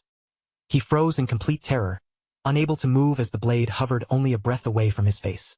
The one who had saved him was the hooded man. He twirled the sword lightly with his finger and remarked that the war was basically already over. Andrei, trembling from fear, collapsed onto the floor and let out frightened sounds. Adrian's eyes widened slightly as he realized what had just happened. The hooded man had caught Arcea's spirit sword with ease. Adrian activated his all-seeing eye, and the hooded man's information appeared before him in a blue window. His name was Blake Rugal. His title was Lord Master. He was an 852-year-old dark elf from Dragonland's Grey Mountains, and he was the chief of the Blackwood tribe. His aura, physical ability, and learning ability were all top class, while his intelligence, command, and mana were mid-level. His traits included Heart Sword, Observational Eye, and Environmental Camouflage. His attitude was indifferent yet hostile, and his current state was annoyance. Adrian was astonished, but he still identified Blake Rugal aloud as a Lord Master. His companions were shaken by the revelation, especially after seeing how easily Blake had stopped Arcea's attack. Gabriel James asked in disbelief whether Blake was truly a Lord Master. Adrian confirmed it, explaining that Blake Rugal stood on the same level as Manuel Lucas, a ninth circle mage. Inwardly, Adrian understood that this man was a trump card powerful enough to change the entire course of the war. Blake Rugal remarked that Adrian had sharp eyes. Meanwhile, Andrei was still panicking, his voice unsteady as he demanded to know what had happened to his father. Then one of Marquis Quan's followers broke free from the masked man and ran toward Andrei, shouting that His Majesty had been murdered. The follower cried out for revenge, desperately urging them to kill the enemies standing before them. Andrei could hardly process the scene unfolding in front of him. His expression warped with disbelief, almost as if reality itself had betrayed him, and in desperation he whipped his gaze toward Blake Rugal. Calling him Duke Russell, he begged him to erase every last one of them. Blake Rugal answered without hesitation, merely raising one hand as a sword appeared from empty space, like it had been waiting there all along, before calmly accepting the request. Even with Elder Iris still being carried on her back, Archer planted her feet and prepared to confront him directly. Her posture tightened, her eyes fixed on the threat ahead, and she said that a promise was still a promise. Her voice stayed firm despite the danger pressing down on them, while Elder Iris glanced over her shoulder, worry clearly written across her face. Archer then lowered Elder Iris carefully to the ground, freeing both arms so she could fight without holding anything back. The instant her stance shifted forward, she kicked off and charged straight toward Blake Rugal. Adrian, seeing her rush into danger without hesitation, cried out Archer's name in alarm. Their swords met with a brutal metallic impact, the sound ringing out like thunder. But the force of the clash did not stay trapped between the blades. It erupted outward in dense, violent shockwaves, ripping through the surrounding air as if invisible explosions were bursting all around them. Archer gritted her teeth and fought to keep her stance from breaking, but Blake Rugal's power bore down on her with terrifying weight. Even gripping her sword with both hands and pushing back with everything she had, she was still being driven backward inch by inch. Blake Rugal watched her with a strangely composed face, almost like an instructor calmly evaluating a student's technique. He acknowledged that she was not bad, but his praise stopped there. In the same measured tone, he pointed out that her movements were still far too rough, unrefined, and lacking polish. Before Archer could properly adjust or respond, Blake Rugel's sword cut through the air in a sudden flash. In the very next moment, one of her arms was sliced open. Shock spread across her face as blood sprayed from the wound, the pain hitting her before she could even defend herself. Adrian stood frozen in place, his eyes locked on Archer with pure horror. As the strength began draining from her body, Archer turned her weakened gaze back toward him. Her face was pale, her voice barely holding on, and she faintly called out his name. One of the mages in their group shouted at Adrian to run, his voice sharp and panicked as the situation collapsed around them. But Adrian could not force his body to move. All he could do was stare helplessly as Archer's blood-covered body finally lost its strength and fell to the ground. Rage, fear, and desperation surged through Adrian all at once, tightening his chest until he could barely breathe. His hand clenched around his magic staff, and several advanced magic circles flared into existence around him. In that instant, he decided that concealing his true power no longer mattered. Adrian released revive magic without holding anything back, pouring his power into Archer and pulling her back from the brink of death. The sight made Blake Rugel's eyes widen in genuine surprise. For the first time, his composure shifted, and he reached up to remove the mask covering his face. The moment Blake Rugel understood what Adrian had done, he moved straight toward him with frightening speed. His gaze sharpened, and he said that choosing to behave like a healer in the middle of a battle like this was practically the same as asking to be killed first. Elder Iris, Gabriel James, and the others all shouted Adrian's name at once. Their voices overlapped through the chaos, each cry filled with the same terrible realization. They could only watch in horror, afraid they were about to see Adrian cut down before their eyes. Archer screamed Adrian's name too, her voice tearing out of her throat with raw desperation. To Adrian, the entire world seemed to slow around him. Every sound stretched, every movement dragged, and that single moment felt unbearably long. Blake Rugel's sword swept toward Adrian's neck with cold, merciless precision. The blade came so close that Adrian could feel death itself closing in on him. In that instant, with no way to escape, he truly believed this was where his life would end. But just before the blade could slice through him, it stopped completely. Blake Rugel stared at Adrian with visible confusion, his brows drawing together as if something impossible had crossed his mind. Under his breath, he muttered to himself, wondering whether it was really him. Blake Rugel quickly rejected his own thought, then narrowed his eyes and studied Adrian more carefully. At that exact moment, the status window in front of Adrian shifted. A new relationship reading appeared before his eyes, showing interest, neutral, and the status message, Go Servina. Interested. Garcha hurried forward and placed himself directly in front of Adrian, using his own body as a shield between Adrian and the waiting blade. But instead of attacking again, Blake Rugel simply remained still for a moment. Then, without another strike, he slowly lowered his sword. Adrian remained tense, his body still braced for the attack that had almost taken his life. Barely able to understand the sudden shift in the atmosphere, he cautiously asked whether the fight was truly over. Blake Rugel slid his sword back into its sheath with calm, deliberate ease. Then he answered in an even voice, saying that he could not bring himself to kill the descendant of someone who had once been his benefactor. His tone softened into something strangely calm, almost cheerful compared to the bloodshed moments before. Blake Rugel explained that he had only come here to handle a problem, yet somehow he had uncovered an unexpected and interesting connection instead. Hearing those words, Adrian silently wondered whether the benefactor he mentioned could have been Manuel Lucas. When Andre witnessed the sudden change in Blake Rugel's attitude, his rage erupted all at once. His face twisted with fury as he shouted at him, demanding to know whether Blake Rugel truly intended to break the promise he had made to the royal family. Blake Rugel showed no sign of being shaken by Andre's anger. He did not raise his voice or even look particularly concerned. Instead, he replied simply and calmly, acknowledging that a promise was indeed a promise. Andre immediately latched onto those words, believing that Blake Rugel was finally admitting his duty. But the relief lasted only a heartbeat. Blake Rugel continued in the same chillingly calm voice, adding that humans did not necessarily keep every promise they made. Andre started to ask what Blake Rugel meant, but the question never had time to fully leave his lips. From where he stood at a distance, Blake Rugel released his aura in one clean, ruthless strike. Before anyone could stop it, Andre's body was sliced in half. One of the Imperial guards screamed out for the prince, his voice breaking in horror at the sight. Blake Rugel only looked on with an indifferent expression. As if the brutal execution had been nothing more than a small offering, he simply said that it was a gift. Adrian stared at the scene in stunned disbelief, unable to immediately process what had just happened. For his sake, Blake Rugel had not only gone back on his promise to the Empire, but had even killed Andre, the very prince he had originally agreed to support. Driven mad by the prince's death, one of the Imperial Guards charged straight at Blake Rugal with a furious shout.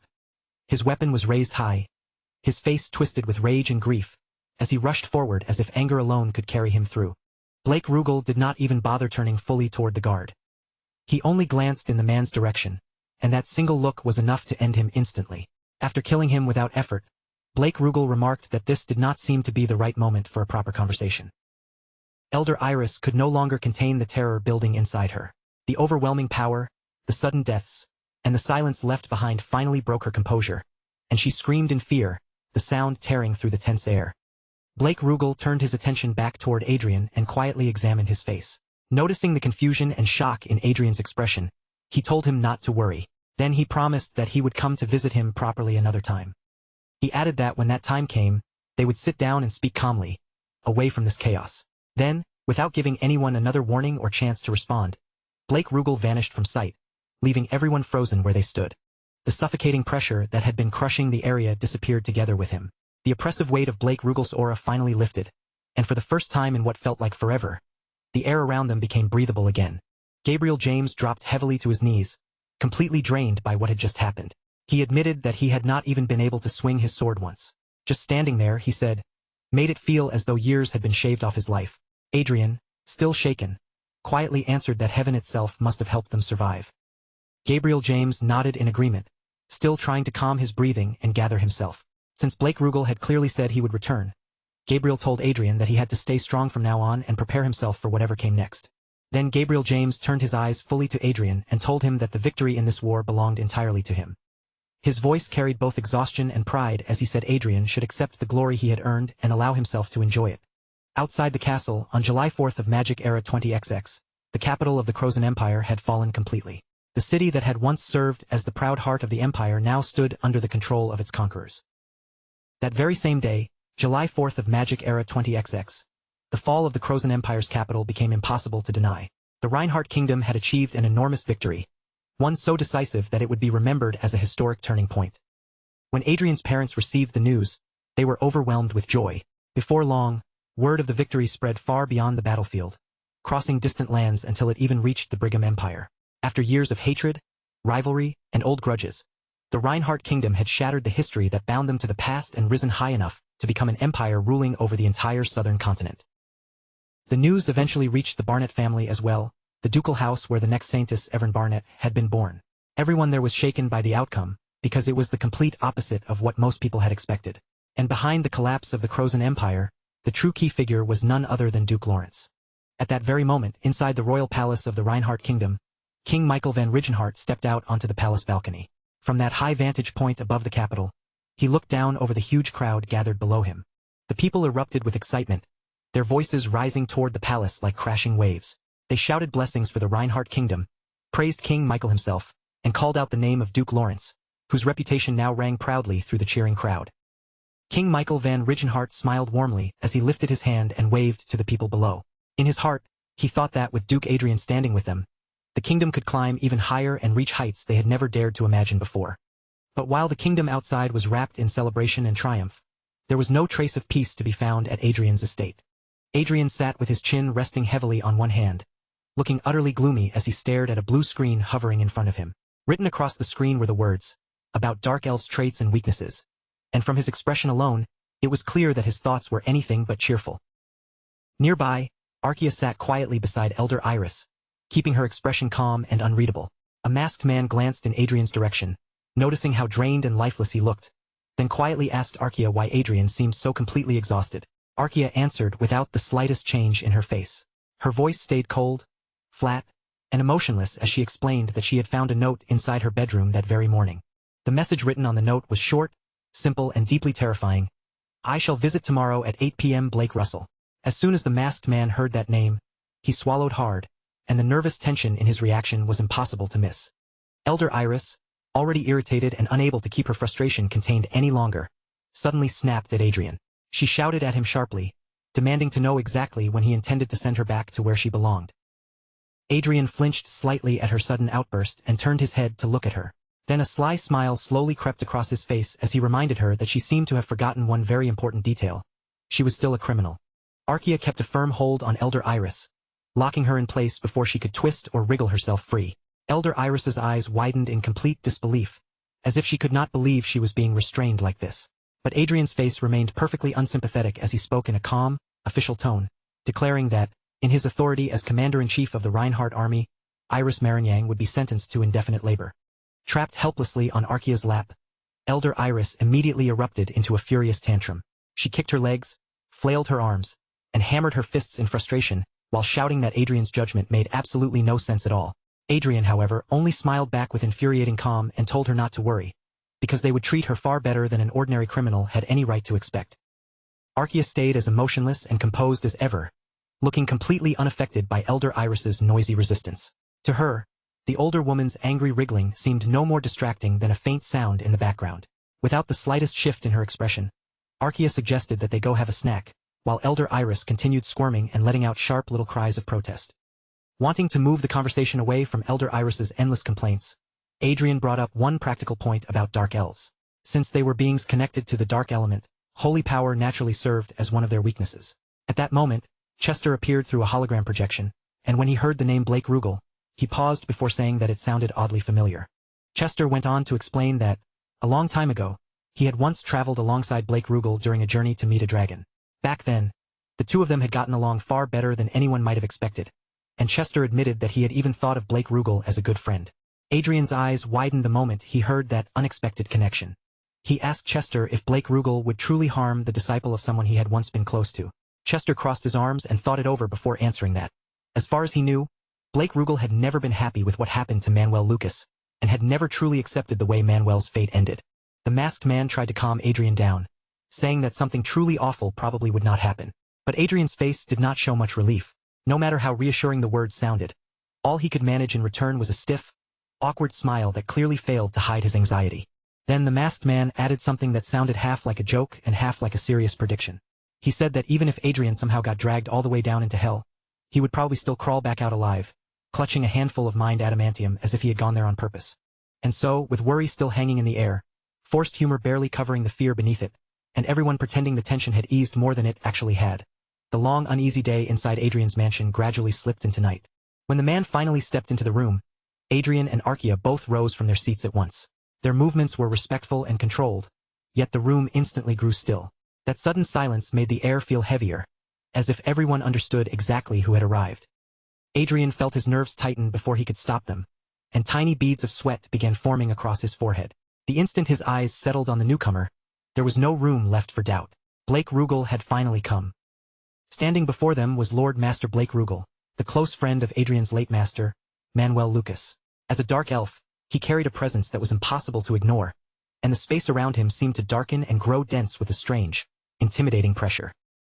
Adrian and Arkia greeted Blake Rugal with proper respect, keeping their posture formal and their voices steady.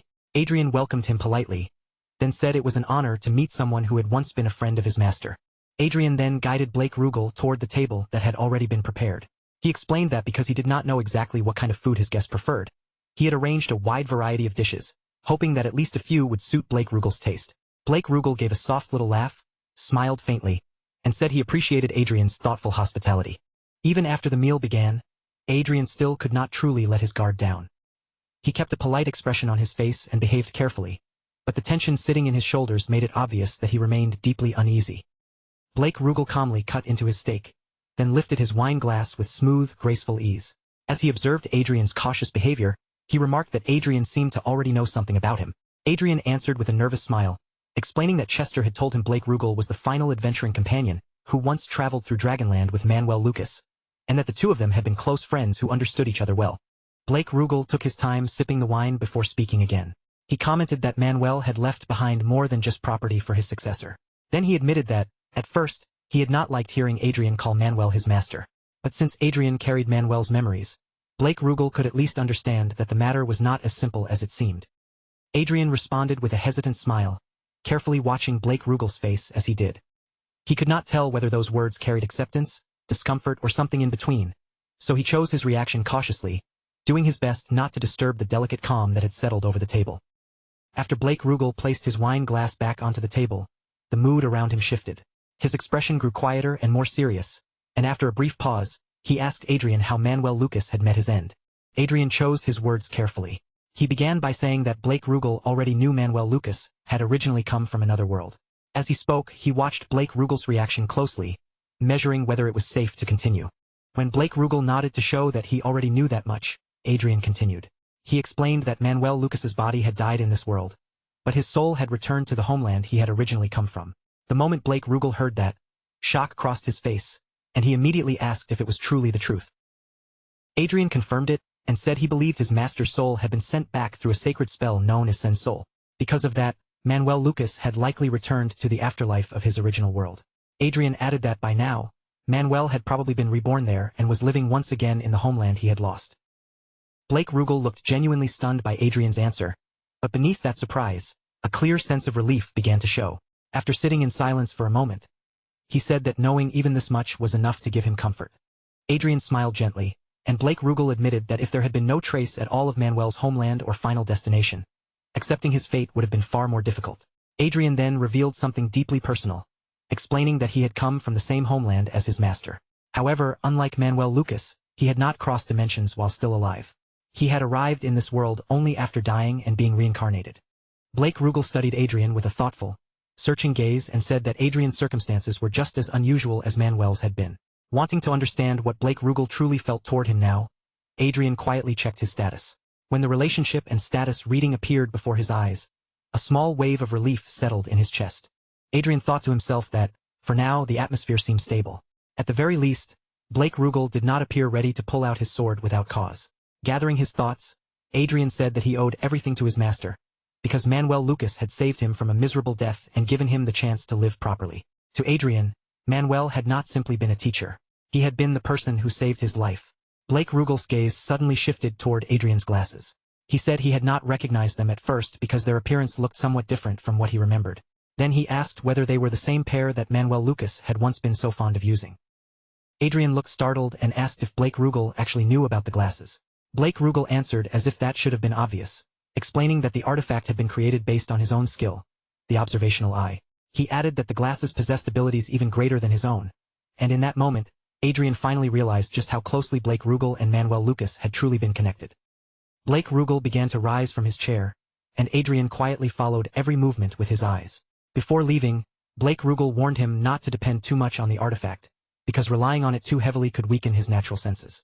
Then he said it had been a pleasure to meet him and apologized if he had unintentionally frightened his friend's disciple. Before Blake Rugal could fully turn away, he added that he had brought Adrian a gift. Adrian blinked in surprise, his attention snapping back to him at once, and he immediately asked what kind of gift he meant. Blake Rugal revealed several pieces of bone and asked if they would be enough as a present. The instant Adrian looked at them, two system messages appeared before his eyes. A black dragon's fang and a black dragon's bone. Adrian was overwhelmed on the spot, realizing that these were priceless treasures. Items so rare they could not be bought, no matter how much money someone offered. After casually handing over such an unbelievable gift, Blake Rugal turned as though his visit had come to an end. His tone stayed calm and composed as he said he would now be taking his leave.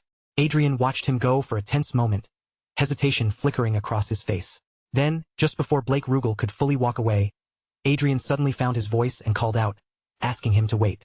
Blake Rugal stopped where he was and turned back toward Adrian, asking what the matter was. Adrian hesitated for a beat, then sincerely thanked him for giving him something so precious. But after a brief pause, he carefully asked whether it would be possible to request something else instead. Blake Rugal's expression sharpened slightly, and a faint edge of annoyance entered his voice. He asked Adrian if he was refusing the goodwill that had just been offered to him, and yet still had the boldness to ask for even more. Adrian immediately felt anxiety tighten inside him. He understood that Blake Rugal's kindness came from the memories and affection he still held for Manuel Lucas, and he worried that asking for another favor might be a terrible mistake, one that could destroy the fragile trust they had only just begun to build. But as Adrian held Arkia's hand, another feeling rose in his heart, stronger than his fear. Deep down, he knew he could not allow this rare connection with Blake Rugal to end as nothing more than the exchange of a single gift. At last, Adrian gathered his courage and looked straight at Blake Rugal, determination settling clearly in his eyes. Then he made his request. He asked Blake Rugal to become the master of his fiancée, Arkia. Arkia was completely taken aback by Adrian's words.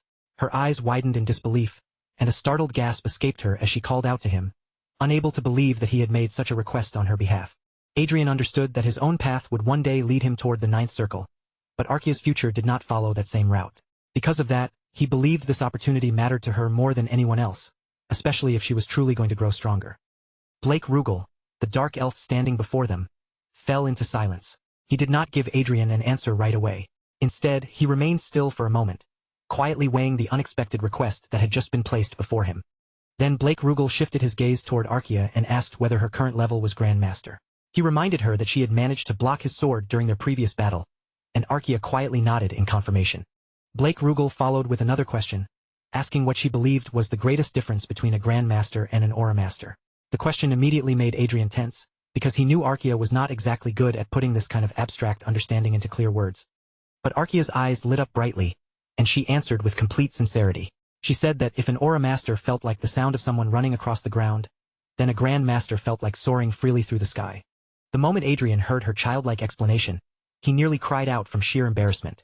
His face stiffened, and he could only wonder how Blake Rugal was supposed to react to an answer that sounded so innocent and unusual. Blake Rugal, however, did not stop questioning her. He asked Arkia one more thing, this time wanting to know what difference she could sense between herself as a Grand Master and him as a Lord Master. Arkia gathered aura into her hand, shaping the power into a small fist. She lifted it up where Blake Rugal could clearly see it and explained that this little fist represented herself.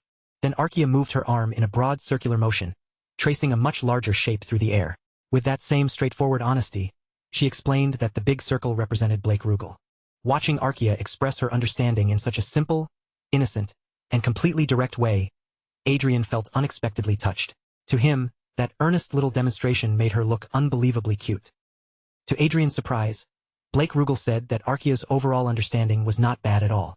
Adrian was stunned that Blake Rugal had actually understood what she meant, while Arkia looked so proud that she practically seemed to shine. Blake Rugal then explained that Aura Masters and Grandmasters differed in how their power manifested and in the scale of that power, while Lord Masters were able to control the very space surrounding their heart sword. Hearing that explanation, Adrian finally felt the concept fall into place and understood what the difference truly meant. Adrian quickly stepped forward before the opportunity could slip away, insisting that Arkia needed a real master now more than ever. Blake Rugal did not reject the idea. Instead, he looked at Arkia with a measuring gaze and admitted that her power still felt wild, rough, and untamed. But if someone properly polished that strength, he said, she had the potential to grow into someone truly extraordinary. As soon as Adrian heard those words, hope lit up in his eyes, and he eagerly opened his mouth to push the request further. But Blake Rugal spoke first, cutting him off before he could say anything. He said he would accept the original gift as it was, and in exchange he would agree to meet Arkia once every 2 days. After all, her talent was far too impressive to be left undeveloped. Adrian could barely keep the joy from showing on his face. He first turned toward Arkia, as if he wanted to share the wonderful news with her immediately, then faced Blake Rugal again. With genuine gratitude in his voice, he thanked him from the very bottom of his heart. Blake Rugal released a quiet sigh as an old memory passed through his mind. Manuel Lucas had once told him that he had found himself a fine successor. But now, looking at Adrian standing before him, Blake Rugal realized that the boy had inherited not only Manuel's legacy, but also his teacher's troublesome nature. At last, Blake Rugal turned and prepared to leave. Adrian watched his back for a moment, then shifted his gaze to Arkia with a warm, relieved smile. He told her that this was truly wonderful news for her future. The scene then moved to the grand ballroom, where the Reinhardt Kingdom's victory ceremony was unfolding in full splendor, with the hall shining brightly for the celebration. Inside the elegant hall, a young man in an off-white suit looked around with casual interest and remarked that the castle seemed rather small compared to the ones back in their homeland, the Brigham Empire. This young noble was Count Friedrich, disciple of Duke Raphael, who stood beside him. Duke Raphael quietly warned his student that when he met Duke Lawrence, he had to show proper respect. Duke Lawrence might be younger than them, but his fame and influence had already spread across nations far beyond ordinary rank. Count Friedrich, however, responded with a carefree attitude and just enough arrogance in his tone to make the answer dangerous. He said he would decide for himself what kind of person Duke Lawrence was only after judging him with his own eyes. Then Friedrich laughed loudly, declaring that he never believed anything unless he personally saw it. Duke Raphael felt embarrassment and irritation rise at the same time as he listened to his student's reckless words. In that moment, he wondered if he had spoiled Friedrich far too much, and he even began regretting that His Majesty had chosen the boy to join the diplomatic delegation at all. Duke Raphael thought back to the day Emperor Brigham had made the announcement. Count Friedrich would attend as a representative, while Duke Raphael himself would lead the delegation. Even when he first heard it back then, the decision had caught him completely off guard. Back in the present, the bright sound of ceremonial fanfare suddenly echoed through the ballroom. The music swept across the hall, instantly pulling every noble's attention toward the entrance. The announcer's voice rang out clearly, proclaiming the arrival of the hero of the Reinhardt Kingdom, His Grace, Duke Adrian L. Lawrence. Adrian stepped into the hall with a calm and composed presence, carrying himself with quiet confidence as every eye turned toward him. Duke Raphael approached Adrian first, maintaining the proper courtesy expected of a formal diplomatic meeting. He greeted him with respectful words, saying it was an honor to meet him. Adrian returned the greeting just as politely, replying that the honor was his. But when Count Friedrich's turn came, his greeting was far too casual. He simply told Adrian that it was good to see him, as if they were meeting at an ordinary gathering. Duke Raphael was so shocked that he practically screamed inside his own mind, wondering if his disciple had forgotten every rule of diplomacy. Raphael immediately lowered his head and apologized on Friedrich's behalf before the situation could grow any worse. He explained that his disciple was still inexperienced when it came to formal manners and the etiquette expected among nobles. Adrian only smiled and said there was no need to worry, even describing Friedrich's boldness as refreshing for a young noble. But inwardly, Adrian was thinking something far less flattering. Friedrich was not only 5 years younger than him, but also clearly much less mature in the mind. After moving on from them, Adrian walked over to a woman with bright yellow hair and greeted her warmly, saying he was glad she had come. She answered in a composed tone that she had no choice but to attend, since the matter was connected to their state interests. Meanwhile, behind them, Duke Raphael was giving Count Friedrich a stern scolding. He asked whether Friedrich had traveled all this way just to disgrace himself, then warned him never to repeat that mistake. Friedrich's face turned red with shame, and he lowered his head as he muttered a quiet apology. Just then, the announcer's voice rang through the hall again, calling out the arrival of Her Grace, Duchess Archaea Klein, accompanied by her mentor, Sir Blake Rugal. The unexpected announcement spread through the ballroom like a ripple, and the gathered nobles visibly stiffened in surprise. Archaea and Blake Rugal entered together, both dressed in elegant formal attire that immediately drew the gaze of the entire ballroom. Their appearance was so striking that conversation seemed to dip for a moment as everyone turned to look. But as Blake Rugal stepped fully inside, his expression suddenly shifted. His eyes landed on someone among the crowd, and a clear flicker of irritation crossed his face. The instant Blake Rugal recognized Count Friedrich, that irritation sharpened into unmistakable anger. In the very next moment, Friedrich's body went limp without warning, and he fainted on the spot, collapsing helplessly onto the ballroom floor. Duke Raphael stared down at his fallen disciple with a mixture of disbelief, anger, and humiliation. Unable to hold himself back, he burst out in frustration, demanding to know what kind of disgraceful behavior this was supposed to be. Archaea silently pointed toward the unconscious Friedrich, her expression wordlessly asking why Blake Rugal had reacted so strongly. Blake Rugal, still visibly annoyed, muttered that the boy's eyes had looked strange the last time he saw him, bulging out in an odd square-like shape. That last time had been the historic day when the Reinhardt Kingdom officially declared itself an empire before the eyes of the world. On that unforgettable occasion, Duke Adrian L. Lawrence was honored with the title of Grand Duke as the empire's greatest hero, and he was granted the vast northern territories bordering the lands of the former Crozon Empire. After the ceremony ended, Duke Gabriel James approached Adrian with a serious expression and said there was something he wished to ask him directly.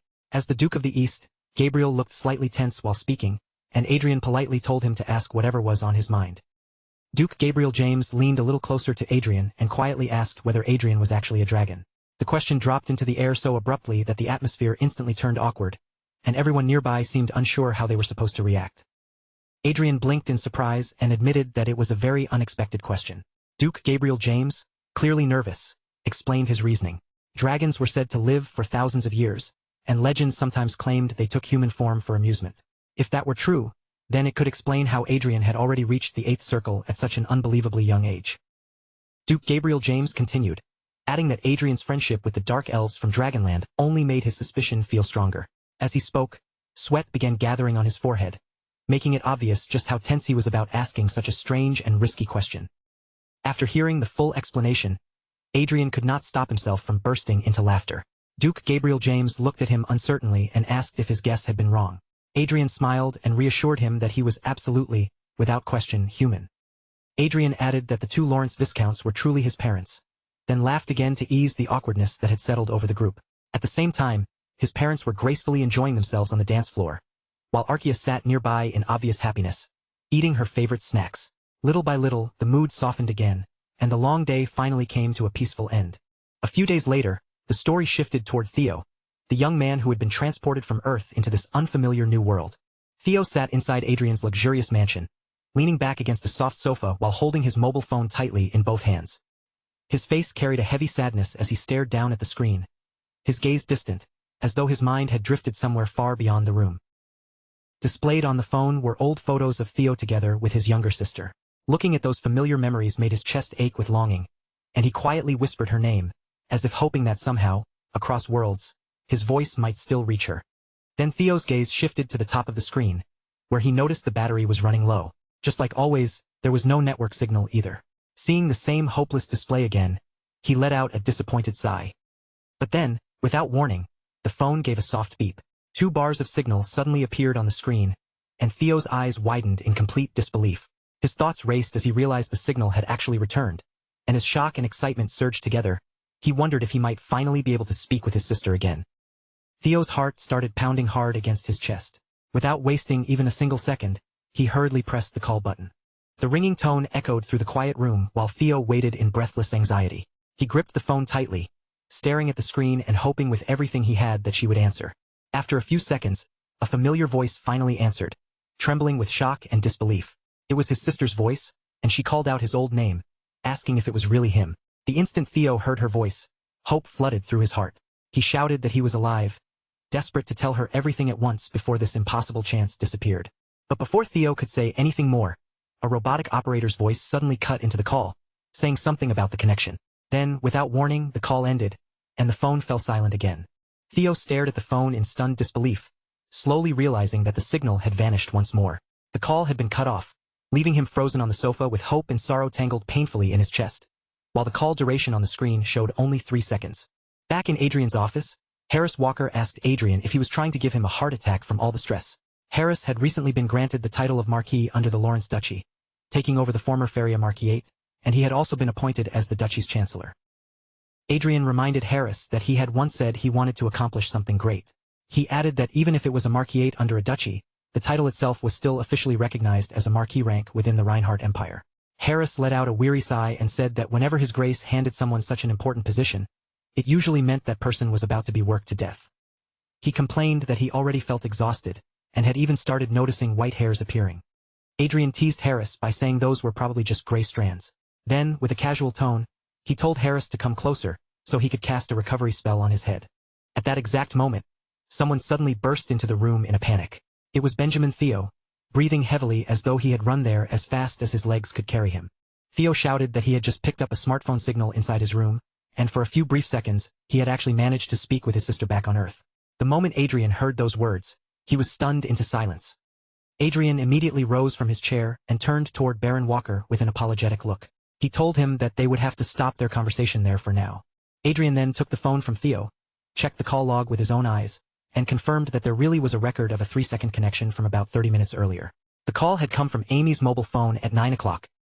At 3:36 p.m., Adrian sat completely frozen in front of the screen, his gaze fixed on the impossible record displayed before him.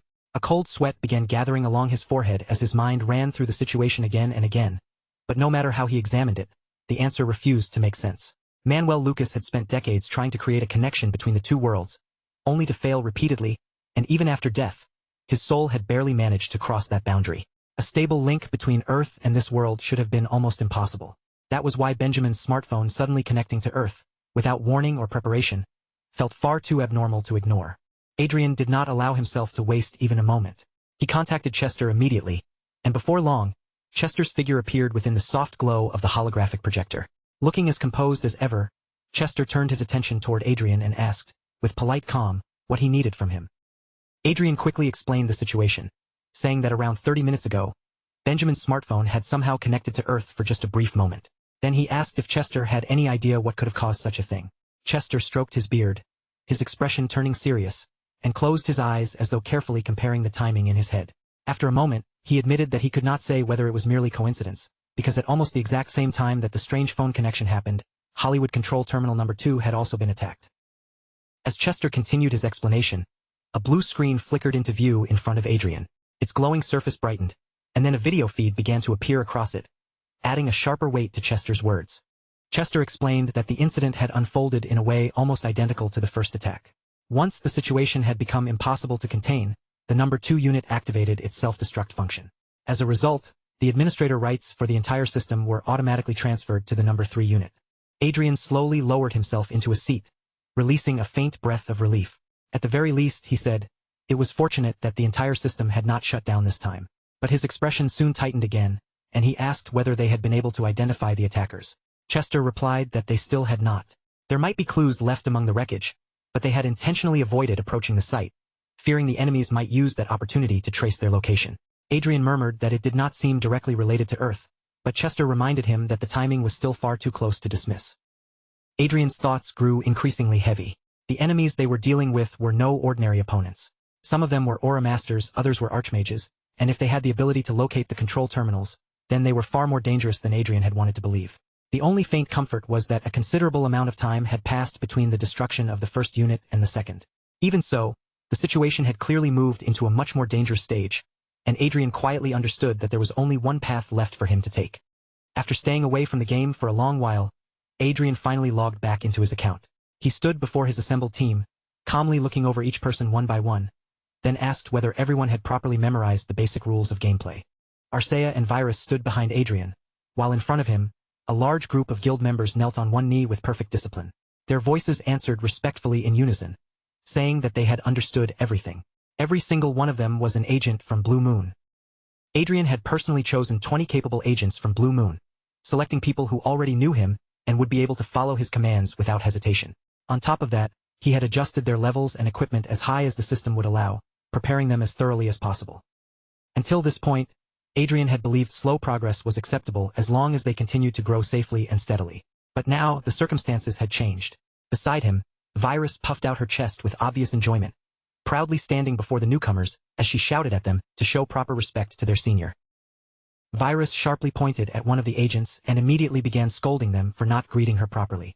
But before she could build up any real momentum, Arcea stepped in without hesitation, lightly smacked her, and firmly told her to be quiet. Adrian then took control of the room with a calm but firm voice. They would start by following the proper procedure. First, they needed to divide everyone into 5-member parties, and each team had to include both an archer and a rogue. As for the sub-party members, their role was to keep playing, continue practicing steadily, and become familiar with the rhythm and flow of the game. The gathered agents answered all at once, their voices ringing out with perfect discipline as they shouted that they understood. Adrian looked across the group and formally declared the mission underway, giving it the name Operation Level Booster. Adrian reminded them that 35 levels still remained before they could reach the maximum level of 300. At the end of this stage, a corrupted statue stood in their way, and defeating it would become their next major target. Virus and another man rushed forward at the same time, launching their attacks in perfect coordination. Arcea followed immediately after them, her blade flashing as she cut into the monster and called out to Adrian for support. Behind the team, Adrian raised his power, and a large magic circle began forming in the air.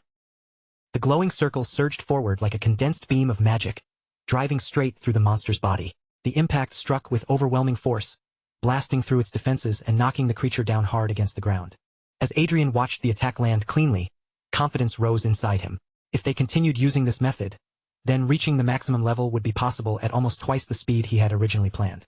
A gloomy expression settled over Adrian's face.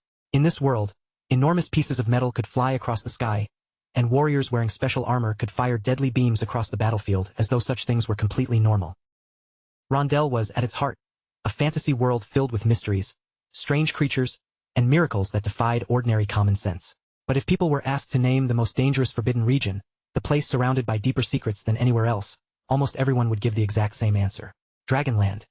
Adrian stood there in his usual clothes, gripping his magical staff while looking out across the rocky open ground.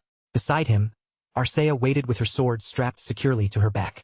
Huge rocks rose around the area like rough natural walls, and Lord Blake gazed calmly into the distance before remarking that the weather was perfect for an expedition. Adrian looked visibly nervous and deeply uncomfortable as he answered that he was already a king now, and running off on adventures was hardly the proper lifestyle for someone in his position. Blake responded with casual ease, as though the matter could not be helped, saying that among every mage he knew, Adrian, his own disciple, was the most talented.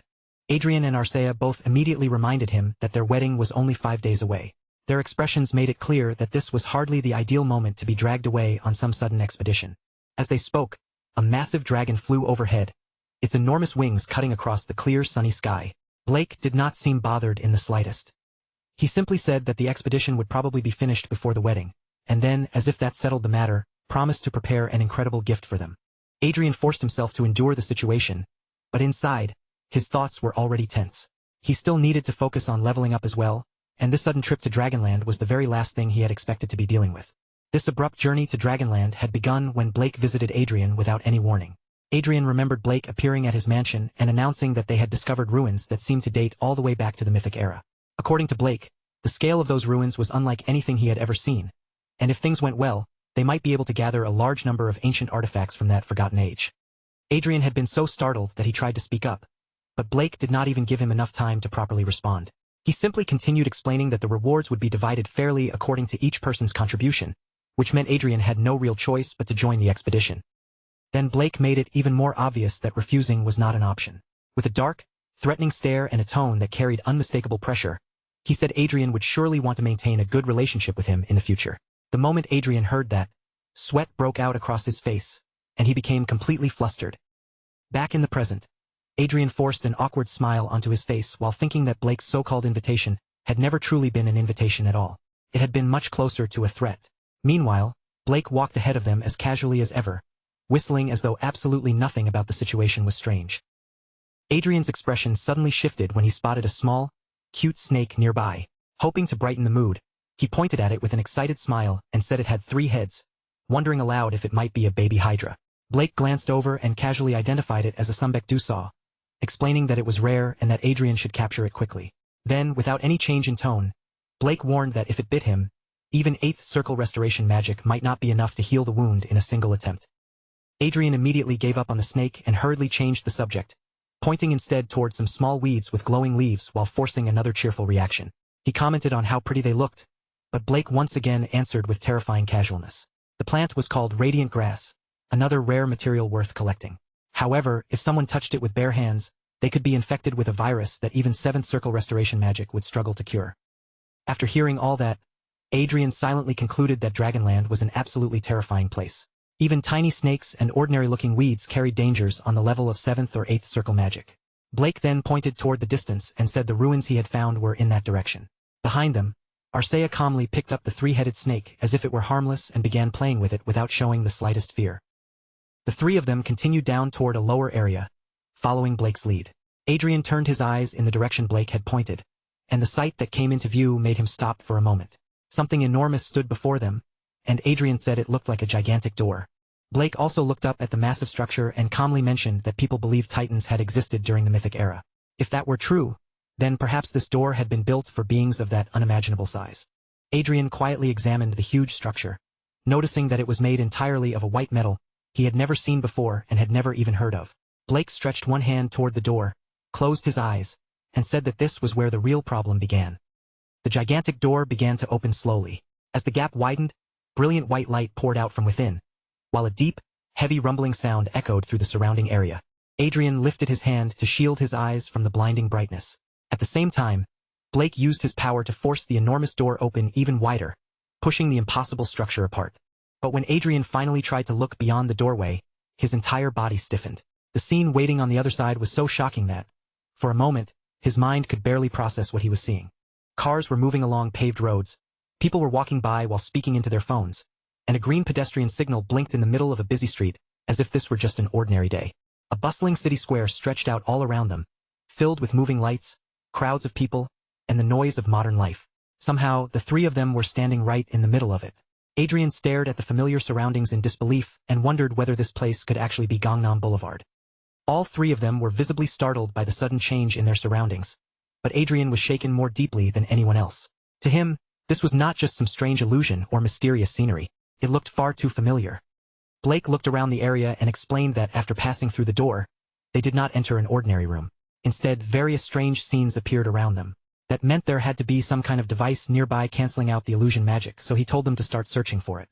Then Blake noticed Adrian's troubled expression. Seeing him standing there silently, as if his mind had gone somewhere else entirely, Blake frowned and asked what was wrong with him. Adrian stood blankly in place, sweat forming on his face while his thoughts struggled to catch up with the scene before him. Arcea placed a hand on his shoulder and called his name, finally pulling him back to reality. Adrian quickly apologized, then explained that the scenery around them looked exactly like the world where he had lived before being reincarnated. Blake asked whether this was the homeland of Manuel, Adrian's previous name. Adrian answered that it was, though he added that this location might be a different area from the place where he had actually lived. Then Adrian noticed something deeply unsettling. The enormous door they had passed through had disappeared without leaving a single trace. Blake told him not to panic, assuring him that during their previous exploration, they had been able to leave without any trouble. Even so, Blake admitted that the true problem was how unbelievably real everything around them appeared. Adrian agreed, narrowing his eyes as he studied the people walking around them. Even through his mind's eye, everything appeared completely genuine. He activated the ability of his all-seeing glasses and began reading the information of nearby pedestrians. Lee Min-young, a university sophomore. On Sokuin, unemployed. Kim Hyung-tae, a manager at LI Display. Blake's patience quickly began to run out. With irritation clear on his face, he drew his sword and asked whether he should simply kill everyone nearby and solve the problem that way. Adrian immediately stopped him before he could take action. Blake turned his irritated gaze toward Adrian, clearly displeased that he had been held back. Adrian told him that they should leave that option as an absolute last resort. These were ruins from the mythic era, and with a place this mysterious, there was no telling what kind of consequences might follow if they acted recklessly. Blake finally let Adrian's words sink in, then slowly lowered his sword instead of acting on impulse. His irritation did not vanish completely, but he accepted the warning and admitted that Adrian's reasoning did, in fact, make sense. Adrian closed his eyes for a brief moment, trying to calm himself while faint sweat still clung to his face. The illusion around them was almost too perfect. Every sound, every movement, every little detail felt so real that for one dangerous second, Adrian had nearly allowed Blake to cut everything down without stopping him. Once Adrian steadied his breathing, he said they should investigate as much as they possibly could, but they had to proceed carefully. Blake looked out across the city that seemed to stretch endlessly in every direction and questioned whether that was even realistic, since the area was far too vast for them to search easily by hand. Adrian answered with a confident smile, as if this was exactly the kind of problem he had been waiting for. He lifted one hand, snapped his fingers with a clean sound, and said that when it came to exploration, this was precisely where he shined. High above their heads, something suddenly flashed in the sky. A sharp sound sliced through the air, and in the next instant, Crowy came descending from above, dropping straight down and landing directly in front of the group. Crowy immediately curled up beside Adrian like a loyal companion returning to the person he trusted most. Adrian reached down with a familiar, relaxed motion and gently patted him, treating the sudden arrival as naturally as if Crowy had always been there. The nearby people noticed Crowy almost immediately, and panic swept through the street. The crowd scattered in every direction, screaming that a mutant had appeared.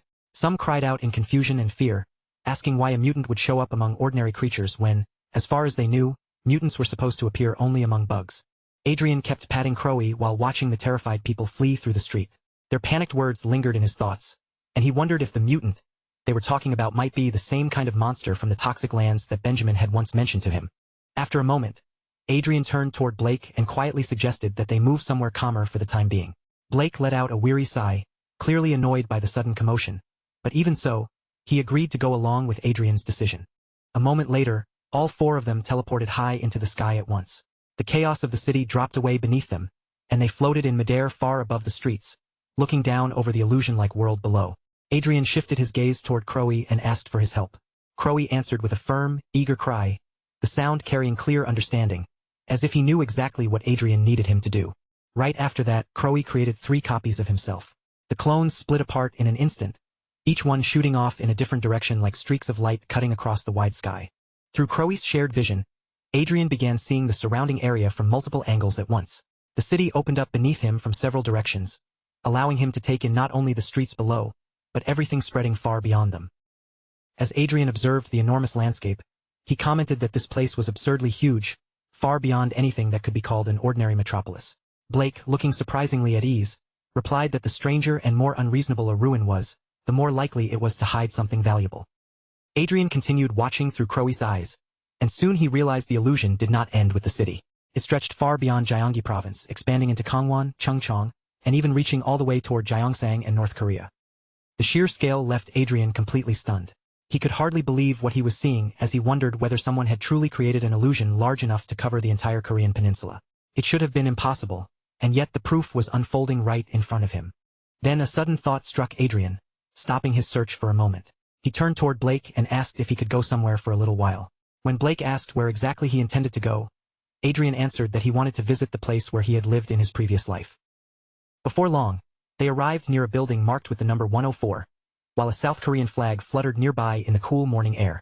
Dawn had only just begun to break, and the rising sun washed the quiet surroundings in a faint reddish glow. Adrian, Blake, and Arcea soon found themselves inside the building, standing in front of an apartment door that felt painfully familiar to Adrian. Just seeing it again made the past feel close enough to touch. Adrian raised his hand and pressed the doorbell. As the soft chime echoed through the stillness of the early morning hallway, he closed his eyes and waited quietly, holding himself still. When Adrian opened his eyes again, a middle-aged woman was standing at the entrance. She had appeared at the door before him, looking out at the unfamiliar visitors with cautious surprise. The woman looked Adrian over suspiciously and immediately asked who he was. Then her wary gaze shifted toward the people beside him, and she questioned why foreigners had come to her home at such an early hour. Adrian hesitated, and for a moment, his voice seemed caught in his throat. Finally, in a quiet and careful tone, he told her that he was Min Ki. The woman froze as if the words had struck her directly.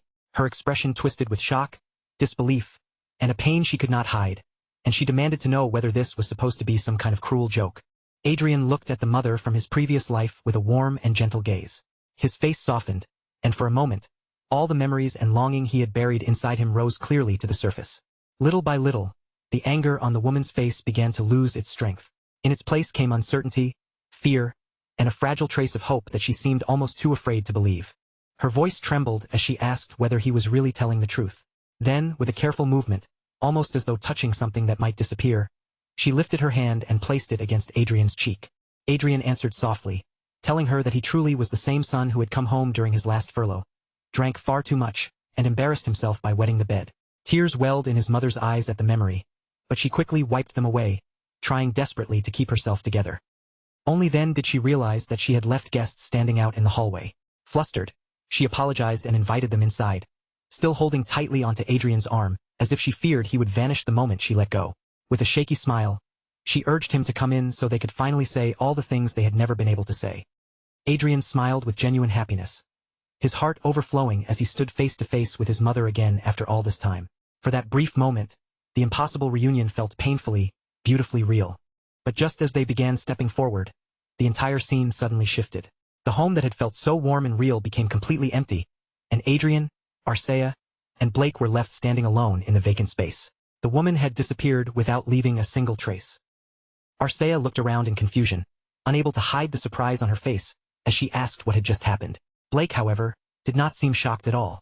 He said it looked like they had escaped the illusion, then added that Adrian's memories must have been the key that allowed them to break free. Adrian did not answer. A dark, shaken expression settled over his face as he stood completely still, unable to move, struggling to process both the sudden disappearance and the emotional weight of what he had just experienced. Behind him, Blake continued speaking, repeating that they seemed to have escaped the illusion and that Adrian's memories had truly opened the way out. But Adrian remained frozen where he stood, stunned to his core, wondering whether everything they had just seen, touched, and felt had really been nothing more than an illusion. Blake moved ahead of the others, then pointed toward something standing in the distance. He said there was a device up ahead, and from its appearance it looked like some kind of controller. Then Blake glanced back and called for Adrian to come over. Adrian slowly dragged his mind back to the present, and both he and Arcea turned their attention toward the place where Blake was standing. Blake stared at the strange machine and asked what they thought it was supposed to be used for. Adrian activated his all-seeing eyes, and several blue screens appeared before him, filling the air with information. The object was identified as a relic, but no related data could be found in any online record, or even inside the Manuel Lucas library. The era analysis marked it as something from the Mythic era, and its materials were listed as red maceral, orichalcum, tourmaline, mercury, and an unknown 4%. Adrian silently noted that this was the first time he had ever seen a question mark appear for a material type. They were standing in a vast hall-like chamber, positioned close to the center of the space. After studying the machine, Adrian explained that since it could absorb not only mana but even holy power, it most likely belonged to the celestial race. Blake agreed, saying anyone could guess that much just from the atmosphere, since the whole place was so bright and white that demons would probably feel sick just standing there. Suddenly, the device itself began speaking. It announced that its energy supply had been completely drained, and that a full recharge would take 90 days. Because of deterioration, every 24 hours of charging would only allow 2 minutes and 8 seconds of operation. Adrian reacted with visible surprise, unable to understand why something would need 90 full days of charging just to function for around 3 hours. If it existed only to maintain illusion magic, that level of inefficiency made no sense. As the thought crossed his mind, 2 glowing globes appeared in front of him. Shock ran through Adrian as he stared at the 2 floating worlds, and sweat began gathering along his forehead. His voice came out low and shaken as he whispered the names of what he was seeing. Rondell and Earth. The device projected a holographic display, showing 2 globe-like images linked together. Adrian focused closely on the image of Earth, noticing how detailed its terrain appeared, down to the islands and countless geographical features. Even if the machine had somehow scanned his memories, recreating Earth with this level of precision should have been nearly impossible. That left only one terrifying possibility. Before Adrian could fully put the thought into words, the device announced that with the current charge, transfer to Zone 2 would be possible for 2 seconds, and then asked whether he wanted to begin. Adrian reached toward the hologram without hesitating for even a moment. His voice was firm as he gave the command. Transfer. A star-shaped glow appeared over the map of Earth. The view rapidly zoomed inward, rushing closer and closer until it focused on the very building where Adrian had last seen his mother. Inside that place, Adrian's mother was still sitting on the floor, crying as though the brief reunion had torn open a wound she had no way to close. Suddenly, she sensed his presence. Her head lifted sharply, and with confusion filling her eyes, she reached out toward him and called to him, as if she could barely believe he had appeared before her again. Adrian's figure was already beginning to fade, his outline growing faint before her eyes.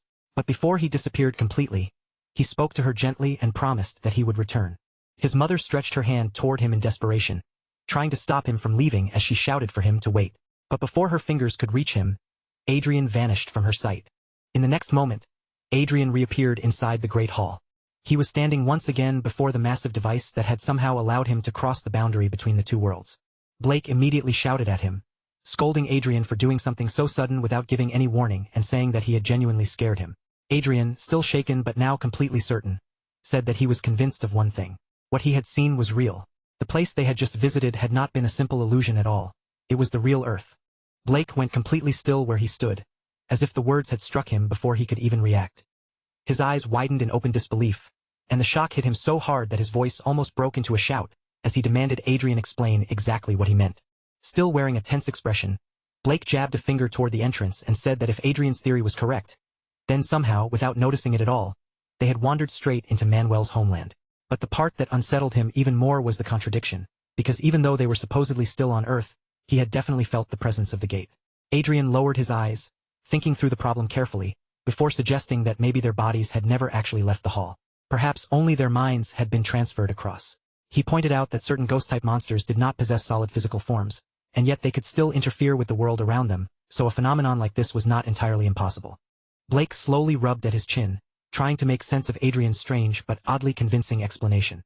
Beside him, Adrian kept working with the device, and one glowing blue screen after another shimmered into existence in front of them. As he studied the readings, Adrian said that once they took the artifact's energy consumption into account, the whole situation became much easier to understand. The actual transfer had lasted only 2 brief seconds, but the power it devoured during that instant was almost the same as draining his entire mana pool dry. Then, without warning, a sharp notification flashed in front of them, cold and clear as it announced, "Ding! Dimension Transfer Device. Relic." Blake muttered quietly to himself that finding this device much earlier would have been far more useful. Adrian, meanwhile, silently considered the possibilities. Even if the artifact could not completely return someone to Earth, Manuel Lucas would almost certainly have discovered some incredible way to use it. And in the best possible outcome, it might have even become the one path that allowed him to finally go home. For a while, Blake said nothing, his face serious as he sank into thought. Eventually, he turned away from the device and decided that the parts they still could not answer would have to wait. For now, they needed to keep moving and inspect the door on the opposite side. As soon as he said it, both Arcea and Adrian followed his line of sight toward the next passage. The next door groaned open with a heavy, echoing sound, and Blake let a faint smile tug at his mouth, as he remarked that things had been a little too calm up until that point. Arcea's hand immediately slid toward the hilt of her sword, while Adrian lifted his magic staff and braced himself for whatever might appear. Blake narrowed his eyes, sensing something off, and said the arrangement felt strange. Normally, a guardian assigned to protect ancient ruins would be stationed near the entrance, so the fact that they were meeting one here made him wonder if they had accidentally entered from the back. At that exact moment, several enormous robot-like creatures emerged from beyond the massive doorway, their heavy forms stepping into view one after another. The instant Blake saw them, he repeated that they really must have come in from the wrong side. Then he added that ruins this ancient, even if they had been preserved in excellent condition, were still tens of thousands of years old. After so much time, it would not be strange if some of their systems had begun malfunctioning. The giant machines started chanting in emotionless, mechanical voices, each word repeating with chilling precision. Intruder, intruder, unauthorized intruders. And then, without offering them even a moment to respond, the machines surged forward and attacked. The instant Adrian saw the machines rushing toward them, his gaze snapped straight to the spear. His eyes sharpened, and he shouted that it was his, loudly declaring that he had already called dibs on it. Blake fired back without missing a beat, telling him he could make that claim only after he actually managed to win it. Some time later, once the crashing noise of battle had finally faded and only the ruined remains of the machines were left behind, Blake looked across the wreckage and admitted that bringing the two of them along had absolutely been the right call. Standing among the shattered pieces of the giant machines, Blake admitted that earlier he had been irritated because everything had felt far too easy, almost like they were simply walking around and collecting treasure for free. But after that fight, his complaint had vanished completely. From a lower section of the ruins, surrounded by broken mechanical parts and scattered debris, Adrian called up to him, saying that dark elves seemed to be especially weak against holy power. A moment later, Adrian's expression shifted from battle focus to genuine curiosity, and he wondered aloud what this facility had actually been constructed for. Was its only purpose really to travel to Earth? Blake answered that the mythic era had been an age filled with massive wars, so building a place this enormous purely for interworld travel did not sound very reasonable, especially if it required a guardian strong enough to rival a dragon. Arcea, however, was no longer paying attention to their discussion. Her gaze had locked onto something partly buried beneath the wreckage, and she began examining the ruins with a sharper, more focused look than before. She pushed aside a warped slab of broken metal, then lifted another heavy chunk out of the way. Only then did she pause, her attention fixed on a strange marking that had just been revealed. In a low, quiet voice, Arcea said that she believed she finally understood what this entire structure had once been used for. Adrian and Blake both turned toward her at the same time, their confused faces making it obvious that they wanted an explanation. Adrian glanced down at the exposed surface she had uncovered and wondered if this place might have been some kind of diplomatic station. On the newly uncovered surface, two simple words had been carved clearly into the material: Exchange Station. Blake stared at those words for a moment, silently turning the meaning over in his head, before asking if that meant the celestial race had once traded or exchanged something with Earth. Adrian looked back at him and reminded him that, on the Earth he came from, magic only existed in fairy tales, old legends, and human imagination. Because of that, he could not understand why the Celestials would have any reason to make contact with ordinary humans. Blake calmly pointed out that there was no reason to assume their exchange partner had been humans at all. Adrian blinked at him, clearly caught off guard by that possibility, and asked what he was trying to say. Blake explained that Adrian himself had mentioned the countless myths and legends found on Earth. And if even a small part of those ancient stories had been based on real events, then perhaps the Celestials had not been exchanging with humans, but with the mysterious beings who appeared throughout those myths. He quickly added that it was only speculation and not something they had any proof for.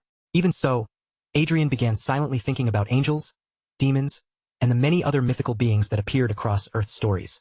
After a moment, he slowly admitted that the theory actually made sense.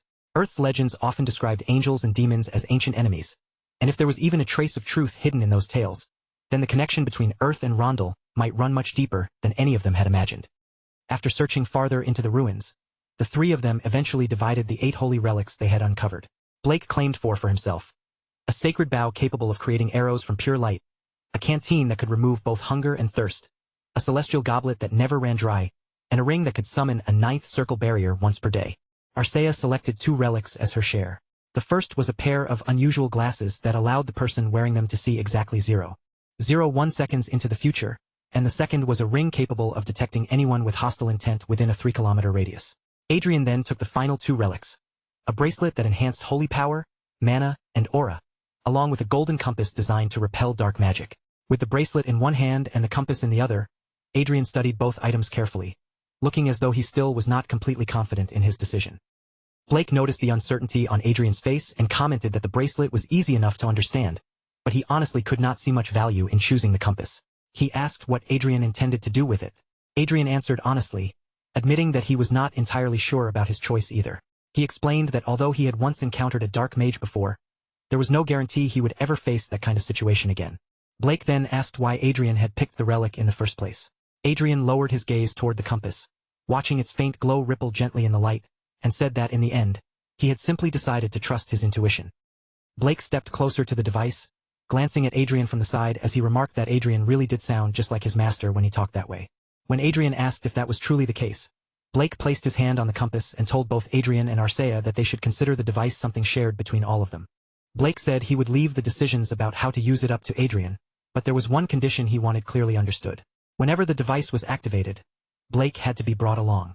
Adrian smiled softly at him, nodded in agreement, and thanked him with genuine gratitude. Even while Adrian smiled on the outside, he was sweating nervously on the inside, because he knew that after 90 full days of charging, the device would only let them remain on Earth for 3 hours. Still, the most important thing was not the short time limit.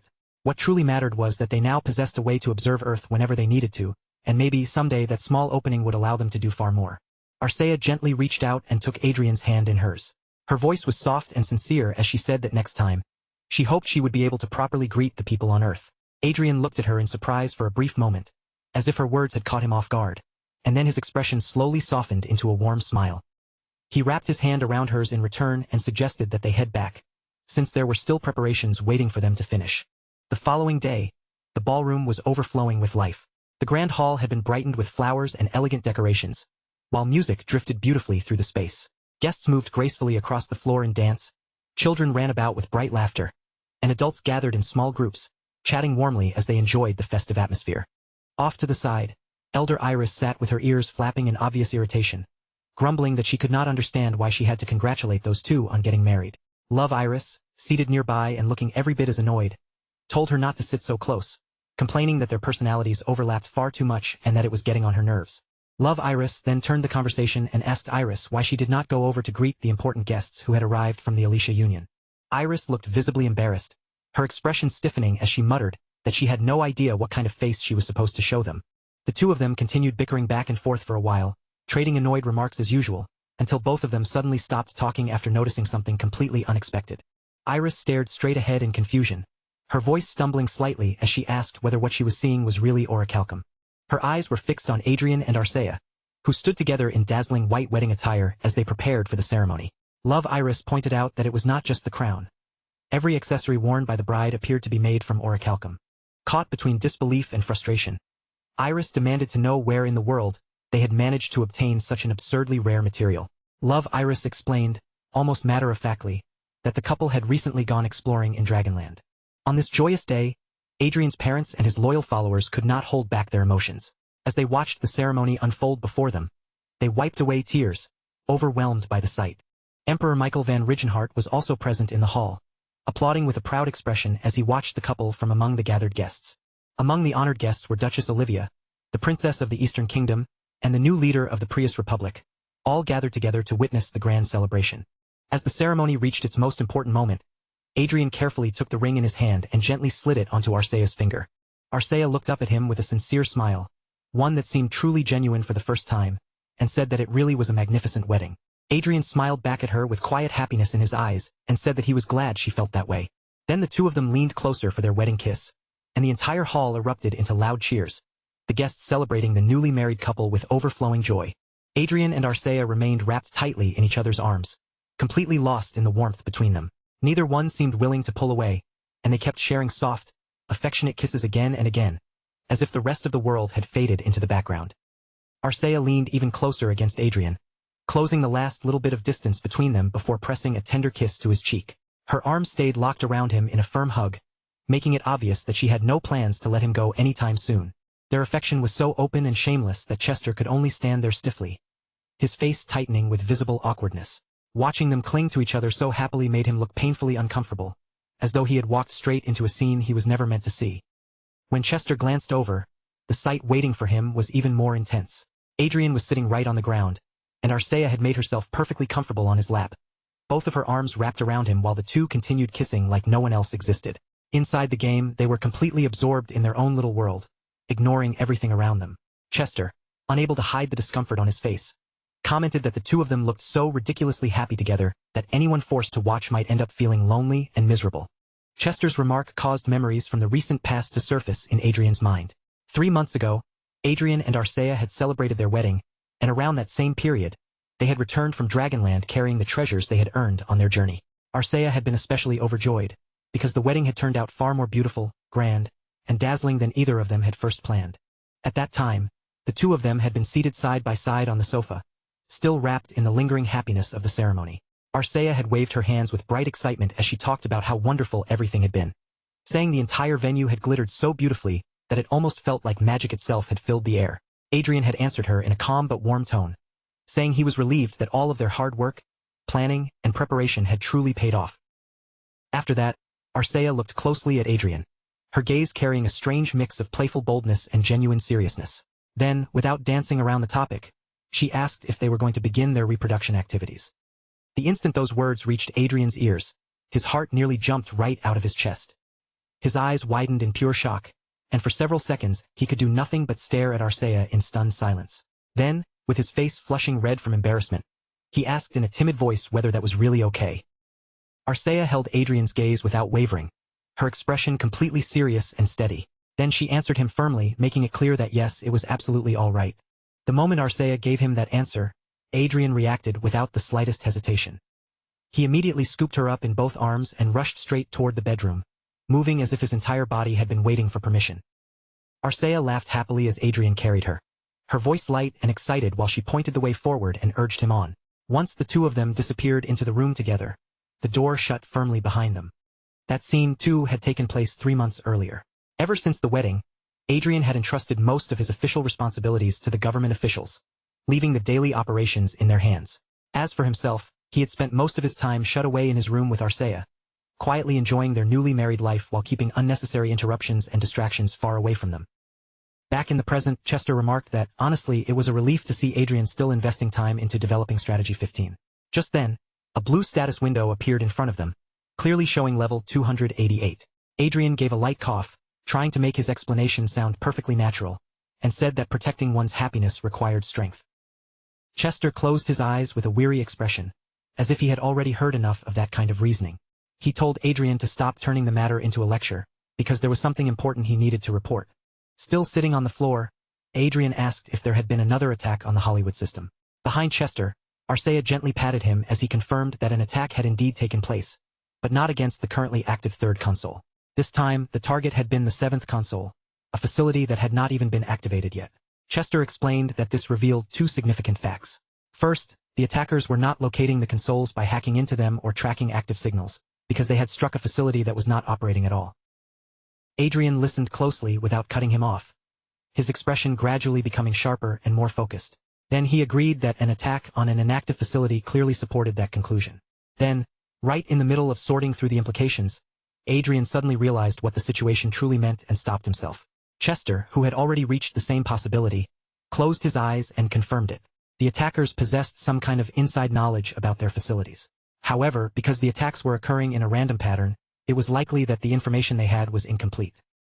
Chester added that aside from the system itself, they still had no solid clues to work with. And the only person who had ever known this information in complete detail was Manuel Lucas. Adrian lowered his head and pressed a hand against it, then said this made one thing certain. The organization behind the attacks was either directly or indirectly connected to Manuel Lucas. Adrian then asked what the second conclusion was. Chester explained that the next point involved the true identity of the attackers. The first clue might still be dismissed as coincidence, but the second one could only have been deliberate. He revealed that he had secretly placed several devices at each facility in advance, all to gather information about the enemy. Adrian silently thought that this was exactly the kind of preparation he would expect from Chester. A being who carried the memories of Grand Duke Manuel Lucas would never just sit back and allow repeated attacks without preparing a countermeasure. Chester's expression grew darker and more serious, as he said those preparations had allowed him to discover something extremely important. The attackers had been carrying faint traces of dark magic. The moment Adrian heard that, his thoughts turned deadly serious. Dark magic immediately brought demons to mind, because that sort of power belonged exclusively to them.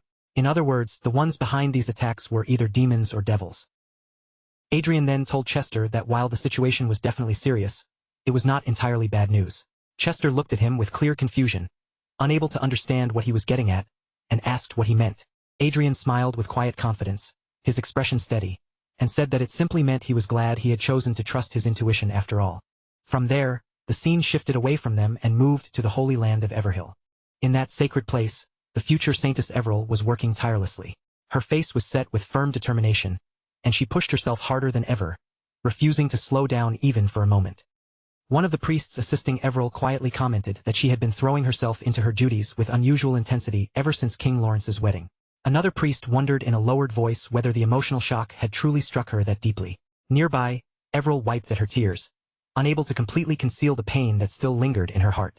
The attendants whispered among themselves in soft, sympathetic voices, pitying Everil and calling her a poor saintess. But then, without warning, another priest rushed into the room and announced urgent news in a voice so loud it was almost a shout, even though he was clearly trying to maintain his composure. The priest revealed that King Lawrence had officially requested permission to visit the Saintess division.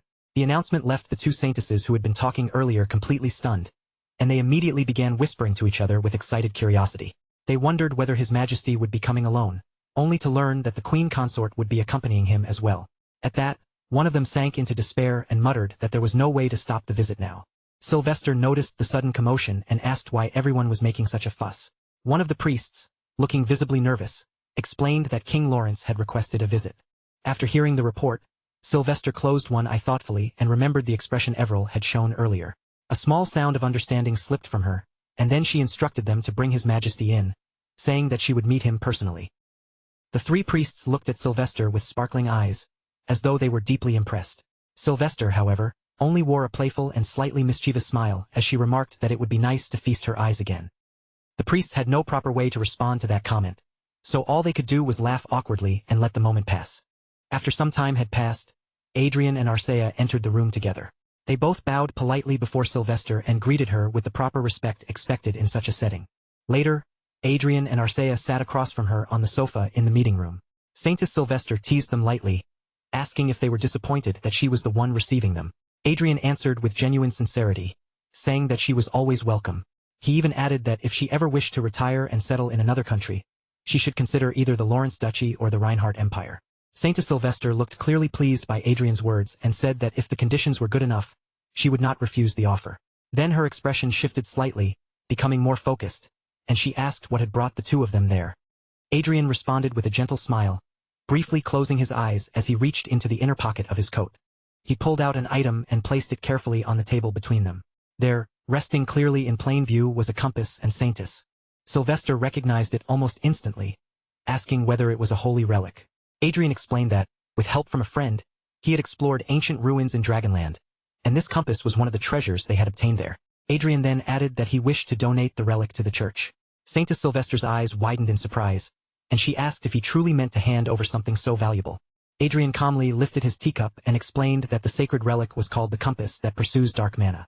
The moment Sylvester heard that name, she was visibly shaken.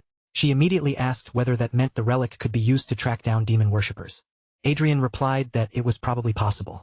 When Sylvester asked how far the compass could detect, Adrian admitted that he did not know its exact range. He added that if she accepted the relic, she would have to test it herself and properly learn its abilities through direct use. Even after hearing his explanation, Sylvester still looked surprised. She said she could not understand why Adrian would willingly give away an object this extraordinary. Adrian gave a quiet nod. In his mind, he reflected that spending 50 years as a useless saint had not been meaningless after all. Then he set his teacup back down on the table and pointed out that the compass was already pointing somewhere even at that very moment. He explained that before arriving here, the needle had repeatedly shifted directions. For a short time he had considered following it himself, but he quickly gave up on that idea. Every field had its own specialists, and in his judgment, this matter was better left to the proper experts. A faint, curved smile slowly began to form on Saintess Sylvester's face. She picked up the compass with clear satisfaction in her expression and said that Adrian had made a wise decision. Sylvester carried the title of Demon Exterminator. In all of Rondel, there was only one religion, the Sepia Church, which worshipped Sepia, the creator of the world. Even so, demon worshippers who stood in direct opposition to that faith still continued to exist in hidden corners of society. They were people born from deep resentment toward the world and from a level of despair powerful enough to twist a person's very soul. When those two emotions blended together, demons were drawn toward that negative energy like predators sensing blood in the air. They granted dark mana to the humans who summoned them, using that connection as a path to descend into the world. Those humans, now turned into demon contractors, helped the demons take physical form, all in pursuit of their own selfish desires. A few days later, back in the Lawrence Principality, Adrian stood out on the open training grounds, watching over the soldiers as they moved through their drills. His attention stayed fixed on every formation and movement, making sure the training continued without the slightest drop in discipline. As Adrian observed the formation training with a sharp, practiced eye, something that did not belong suddenly entered the edge of his vision. His gaze shifted to the side, and his expression subtly changed as he noticed the strange presence nearby. A mysterious figure was standing there at a distance, completely wrapped from head to toe in a cloak. Without stepping forward or making a sound, The person simply watched from afar, their identity hidden beneath the heavy fabric. Later, the scene moved into a quiet meeting room, where the cloaked visitor finally delivered her report. In a composed voice, she informed Adrian that the functionality tests on the relic had at last been completed. The figure then raised her hands and slowly pulled back her hood, revealing that the visitor was none other than Sylvester. She explained that the compass that pursues dark mana had truly proven worthy of its name. Once it was put to use in the field, it successfully uncovered hidden dark mages, along with secret bases that had been operating quietly beneath the surface. Sylvester continued, saying that even the Holy Land had not expected demon worshippers to be so deeply rooted across the world. The scale of what the investigation revealed was far greater than anything they had anticipated, and she admitted that the results had honestly taken them by surprise. Adrian gave her a gentle, composed smile and said he was relieved to hear that the relic he had entrusted to them had actually been useful. His tone remained calm, but there was clear satisfaction in the way he received the report. Then Adrian's expression shifted just slightly, becoming more focused as he looked at Sylvester. He asked what reason had brought her all the way to visit him this time. Sylvester explained that the compass was now pointing strongly toward the Elysia Confederation. She also noted that Elysia had long been known as the region with the weakest religious devotion, since many of its people valued Rondel itself more highly than Sepia, the creator who had brought that world into being. She went on to say that the true problem was not simply where the compass was pointing, but how the Elysia Confederation had responded. When the Holy Land dispatched an investigation team to search for demon worshippers, Elysia blocked their efforts. At this stage, it was extremely unlikely that the relic was malfunctioning, which meant they could no longer avoid a deeper investigation. Sylvester added that while the Holy Land was troubled by the situation, its intelligence department had offered an unexpected suggestion. According to them, the Lawrence Principality possessed an intelligence network powerful enough to rival even the Holy Land's own. Adrian immediately grasped what she was getting at and summarized the issue by asking if they wanted his help because infiltrating Elysia would be difficult. Sylvester confirmed that Adrian had understood the situation exactly. Adrian then briefly closed his eyes and thought to himself that there had been only one reason he had avoided taking direct action until now. He did not want the demon worshippers to realize that he was the one connected to the Hollywood system. But if Adrian moved under the official pretext that the Holy Land had requested his cooperation, then the situation changed completely. That would give him the perfect justification to intervene openly, while avoiding the kind of suspicion that might expose his deeper connection. With a calm voice and a soft smile that neatly concealed the darker intentions hidden beneath, Adrian said he understood. Then he added that, for the sake of Rondel's peace, he would assist them to the best of his ability. Saint Sylvester looked genuinely pleased by his answer, and said the Holy Land would not forget the choice Adrian had made for the peace of Rondel. As she spoke, Adrian quietly thought to himself that this was exactly the opportunity he needed to discover how the enemy had been finding the system's control terminals. Elsewhere, in a completely different place, a hooded person sat alone on a park bench. She ate snacks while watching people pass through the park and small children run around happily nearby. The park around her was bright, noisy, and full of life, but the hooded person did not look comforted by any of it. Instead, irritation showed through her posture as she clicked her tongue in frustration, clearly displeased and acting as though she wanted to leave as soon as possible. After a short while, another hooded figure approached quietly and took a seat behind her. Keeping his voice low, he asked whether it had really been necessary for them to meet in such an obvious public place, where anyone passing by could notice them. The first hooded person answered coldly, telling him to say whatever he needed to say and leave at once. The second figure then explained that on the following evening, at around 7:20 p.m., the Sepia Order's airship was scheduled to pass about 20 kilometers offshore, flying just above a place called Rainbow Hill. When she heard that, the first hooded person asked if it was the same search vessel they had discussed before. The second figure confirmed that it was, and stated firmly that the airship was definitely carrying the artifact that had been tracking their movements. He then ordered her to gather her squad, ambush the airship and steal the artifact no matter what. The first hooded person lowered her gaze to her own hand, staring at it silently for a moment. Then she remarked that this was a very heavy responsibility to place on someone's shoulders. In response, the second hooded figure held out a strange object shaped like binoculars and handed it to her. He explained that if the mission were not so important, there would have been no reason for someone of her level to get personally involved. Before getting up to leave, the second hooded figure warned her that this mission absolutely could not end in failure. He reminded her that the future of their entire faction depended on whether it succeeded. The first hooded person answered respectfully that she understood, addressing him as Sir. Just as the second hooded figure was about to walk away, he seemed to remember one more important detail. He added that recent reports claimed Sylvester and Grand Duke Lawrence had met publicly. Since Sylvester's own investigation had been progressing slowly, there was a chance she had handed the investigation inside the Alliance over to him. The first hooded person responded with obvious doubt, asking whether such an important task had really been entrusted to those young people. The second hooded figure replied that no matter what anyone thought of Grand Duke Lawrence personally, his abilities were unquestionably impressive. He warned her to remain cautious, saying that if she exposed herself too carelessly, she might end up burned to ashes just like the man from the Roberto Kingdom. The first hooded person bristled with wounded pride and asked if he truly believed she looked that pathetic.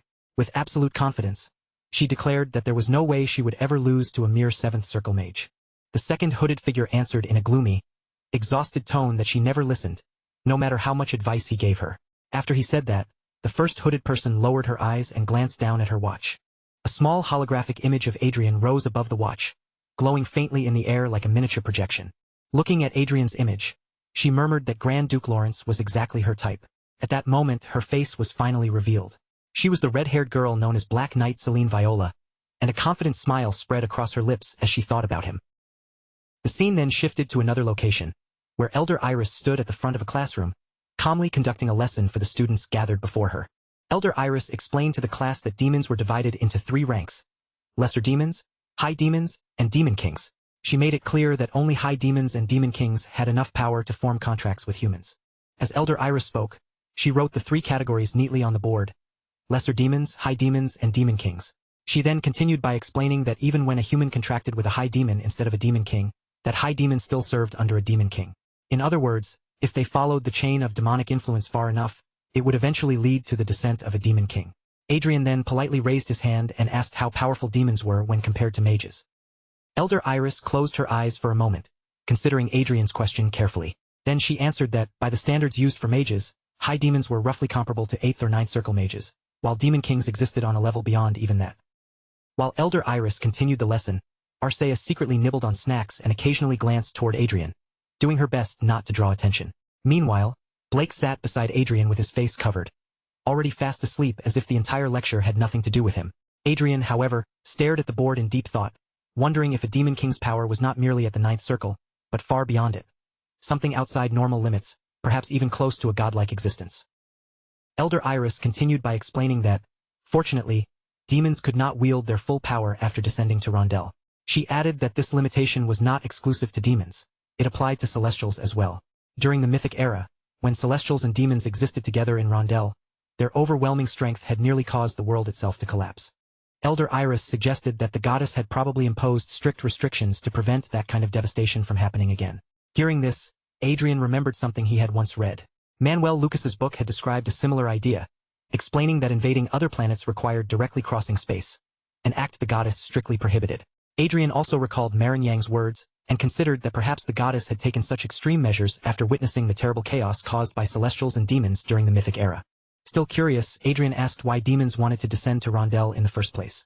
Elder Iris answered that unlike the loyal celestials, demons who rejected the Creator had inherited a barren and lifeless land.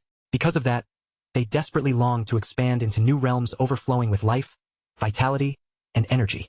Adrian then wondered aloud whether it would not be better to simply erase demons from existence entirely, since the goddess Sepia should have more than enough power to wipe them out if she chose to do so. As Adrian asked that question, Arcea continued quietly munching on her snacks, as if nothing unusual had been said.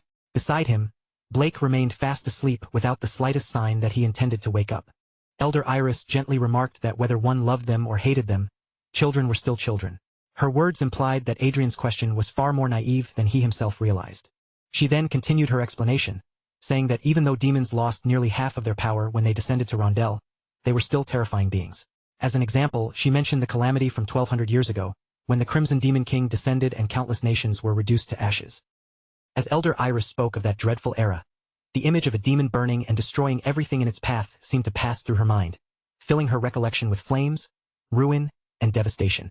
She paused briefly after that, her voice growing quieter before she added that even so, the issue was not simple at all. Then the scene shifted once again. This time, someone shouted in anger, demanding to know whether they really had to carry out such activities in her own home.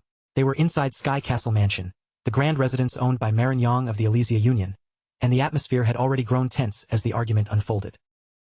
Adrian answered with complete calm, saying that they already had an excellent base right here in such a quiet and hidden location. He wondered aloud whether there was any real need to go through the trouble of finding a new one. Marin Yang, who had only just returned after being away for so long, became more and more irritated. In frustration, she grabbed at her own hair and complained that she had finally come back home. Yet because of Adrian, it still felt like she was trapped back in the duchy. To her, It was as if nothing had changed at all, and she had never truly escaped her old life. Adrian simply smiled with his usual calm confidence and remarked that he had heard Sky Islands were treasures so rare they could not be bought even with money. He said the place was truly amazing, and that as expected of an old noble family, even within the Beastkin nation, they still possessed something so rare and valuable. His tone carried both admiration and quiet certainty. Elder Iris sharply scolded Adrian, reminding him that he had promised to help and asking whether he intended to slack off instead. Adrian walked out onto the balcony, letting the reprimand pass over him, and looked toward a tall structure rising in the distance. Staring at the distant structure, Adrian noted that it had to be the famous Spirit Tower. Then he explained that they were not simply playing around. Even if it looked like they were doing nothing, he said they had already mobilized every informant under Blue Moon. Adrian then turned back toward Elder Iris and, with a calm expression, asked whether she had ever caught bugs before. Adrian explained that he had already thrown out the bait. Now, all that remained was to wait patiently until the insects took it, exposed themselves, and gave him the perfect opportunity to make his move. The scene shifted back to Celine Viola. Far above the ground, an airship glided quietly through the clouds, so silent and well hidden that it almost seemed to dissolve into the sky itself. From a distance, Viola watched it with sharp, predatory focus, her eyes fixed on the vessel as if she were already preparing to strike. Viola lifted a pair of binoculars to her eyes and carefully examined the airship from afar. After studying it for a moment, she remarked that its design was far more convincing than she had expected. Its stealth function did not merely conceal its physical appearance. It also erased its sound and presence, making the vessel nearly impossible to notice. Without a special detection artifact, she concluded, no ordinary person would ever be able to locate it. Behind her, 3 figures stayed kneeling in fear and obedience, their heads lowered as they dared not move. Viola lightly snapped her fingers, the gesture almost casual, and with chilling calm she said that the first thing they needed to do was cancel the airship's stealth. At that exact moment, a massive explosion burst across the airship's body, the blast tearing through the quiet sky and violently shaking the vessel in midair. A warning notification immediately appeared, announcing that the main body had taken a critical hit and that stealth mode had been forcibly disabled. Inside the airship, the priests stumbled from the impact, their faces going pale as the sudden attack threw the entire vessel into chaos. Viola then descended onto the deck of the airship, landing with the relaxed confidence of someone who had already decided the outcome of the battle. With a wild, almost crazed light burning in her eyes, Viola summoned dozens of swords into the air around her. The blades hovered like a deadly storm waiting to be unleashed, and in a tone so casual it sounded almost mocking, she greeted the people standing before her. A cruel smile slowly spread across Viola's face, as she bid farewell to the fanatical fools in front of her. The moment she gave the command, the floating swords shot forward all at once. The blades ripped through the air and slashed toward the priests and holy knights, throwing the deck into instant chaos. Those on board hurriedly raised shields and tried desperately to defend themselves against the storm of attacks. One priest shouted in panic that their holy magic was not working. Another barely managed to stop an incoming sword with his shield, his voice trembling with disbelief as he cried that holy magic was losing to dark magic. By normal elemental affinity, he insisted, they should have been the ones holding the advantage. Viola looked down at them with cold disdain and mocked their confusion. She explained that affinity only mattered when both sides were close enough in strength for such rules to apply. Around her, several glowing butterflies drifted and fluttered through the air, circling as though they were drawn toward the darkness radiating from her. Viola then declared that the difference between her and those fanatics was as vast as heaven and earth. Without the slightest pause or hesitation, she launched another attack with terrifying force. But before Viola's strike could reach its target, Saintess Sylvester suddenly neutralized it. Sylvester appeared before them with anger burning fiercely in her eyes, and she demanded to know whether Viola was the one who had slaughtered their brothers and sisters. Viola's face twisted with irritation and fury the moment she realized her attack had been stopped. Hatred filled her voice as she spat out the word Saintess. At that moment, a demon worshipper appeared behind Viola and lowered his head in submission, addressing her respectfully as his lord. Viola decided that, for now, retreating was the better choice. Even so, she smiled mockingly and offered a taunting apology, saying she would have to postpone her fight with the old hag until another time. Sylvester stood firmly in place, not moving even an inch, and answered that no one had given Viola permission to leave. Then Sylvester raised a holy bow, pulled back its radiant string, and released a sacred arrow straight toward Viola. The attack was powerful enough to nearly kill Viola on the spot. Although Viola dodged at the very last second, she could not escape completely unharmed, and one of her hands was severed in the process.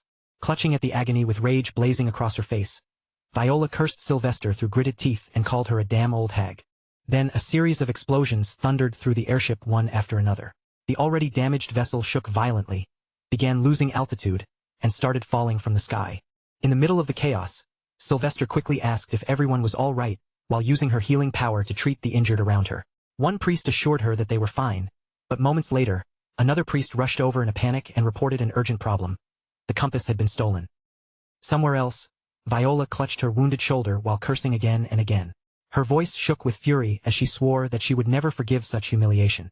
One of Viola's aides looked at her with clear anxiety and asked whether she was all right.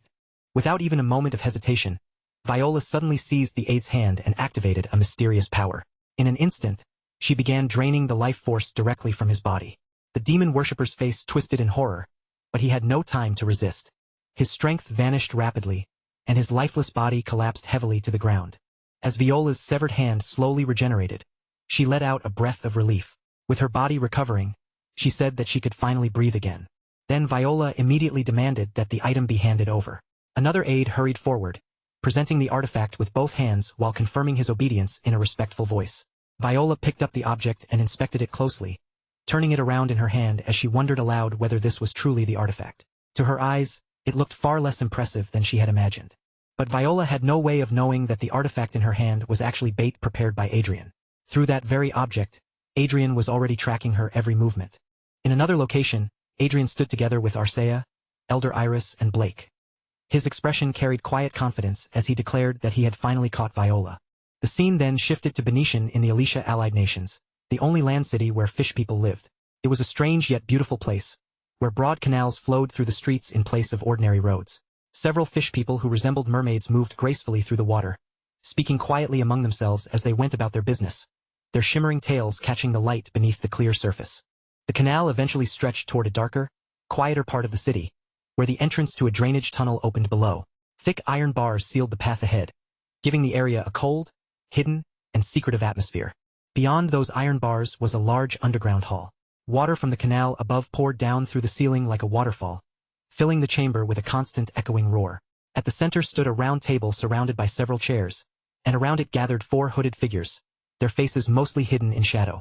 A man with a noticeable scar running across his face brightened when he saw someone approaching. The moment he recognized Viola entering the hall, he greeted her and praised her for successfully completing the mission. The scar-faced man mentioned that he had heard the Saintess had appeared during the operation, and he seemed curious about what had really happened. Viola answered in a relaxed, almost carefree tone, explaining that it felt as though the Saintess had been waiting there just in case something went wrong. As Viola moved toward an empty chair and prepared to sit down, she added confidently that the enemy had probably believed they had prepared carefully in their own way. But a mission of that level was nothing difficult for her, and she claimed she had handled it with ease. One of the hooded individuals quietly remarked that Viola was always showing off. The scar-faced man replied that bold talk and showing off were simply part of Celine Viola's charm, as though that arrogance suited her perfectly. Suddenly, another member slammed his hand hard against the table, the sharp sound echoing through the underground hall. He demanded to know whether they truly understood how serious their situation had become. The one who spoke was a fish person, and his frustration was written plainly across his face. He warned that the Holy Land would become even more aggressive after this and would come after them with greater force. If they were wiped out by the Holy Land before accomplishing anything meaningful, he said, his people would have no choice but to withdraw from the alliance.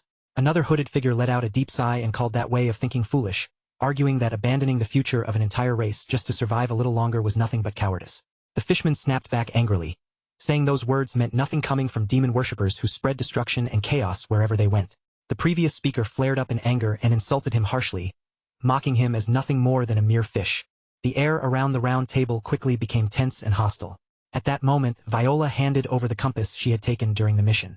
The scar-faced man accepted it carefully and asked if this was the holy relic she had stolen, lightly tossing it into the air as he examined it. But in the very next instant, the scar-faced man's expression changed completely. Realizing that something was wrong, he cursed under his breath and announced that the relic was fake. The fishman reacted in shock, staring at him in disbelief as he demanded to know what that was supposed to mean. Before anyone could fully understand what was happening, the entire underground tunnel suddenly began shaking violently.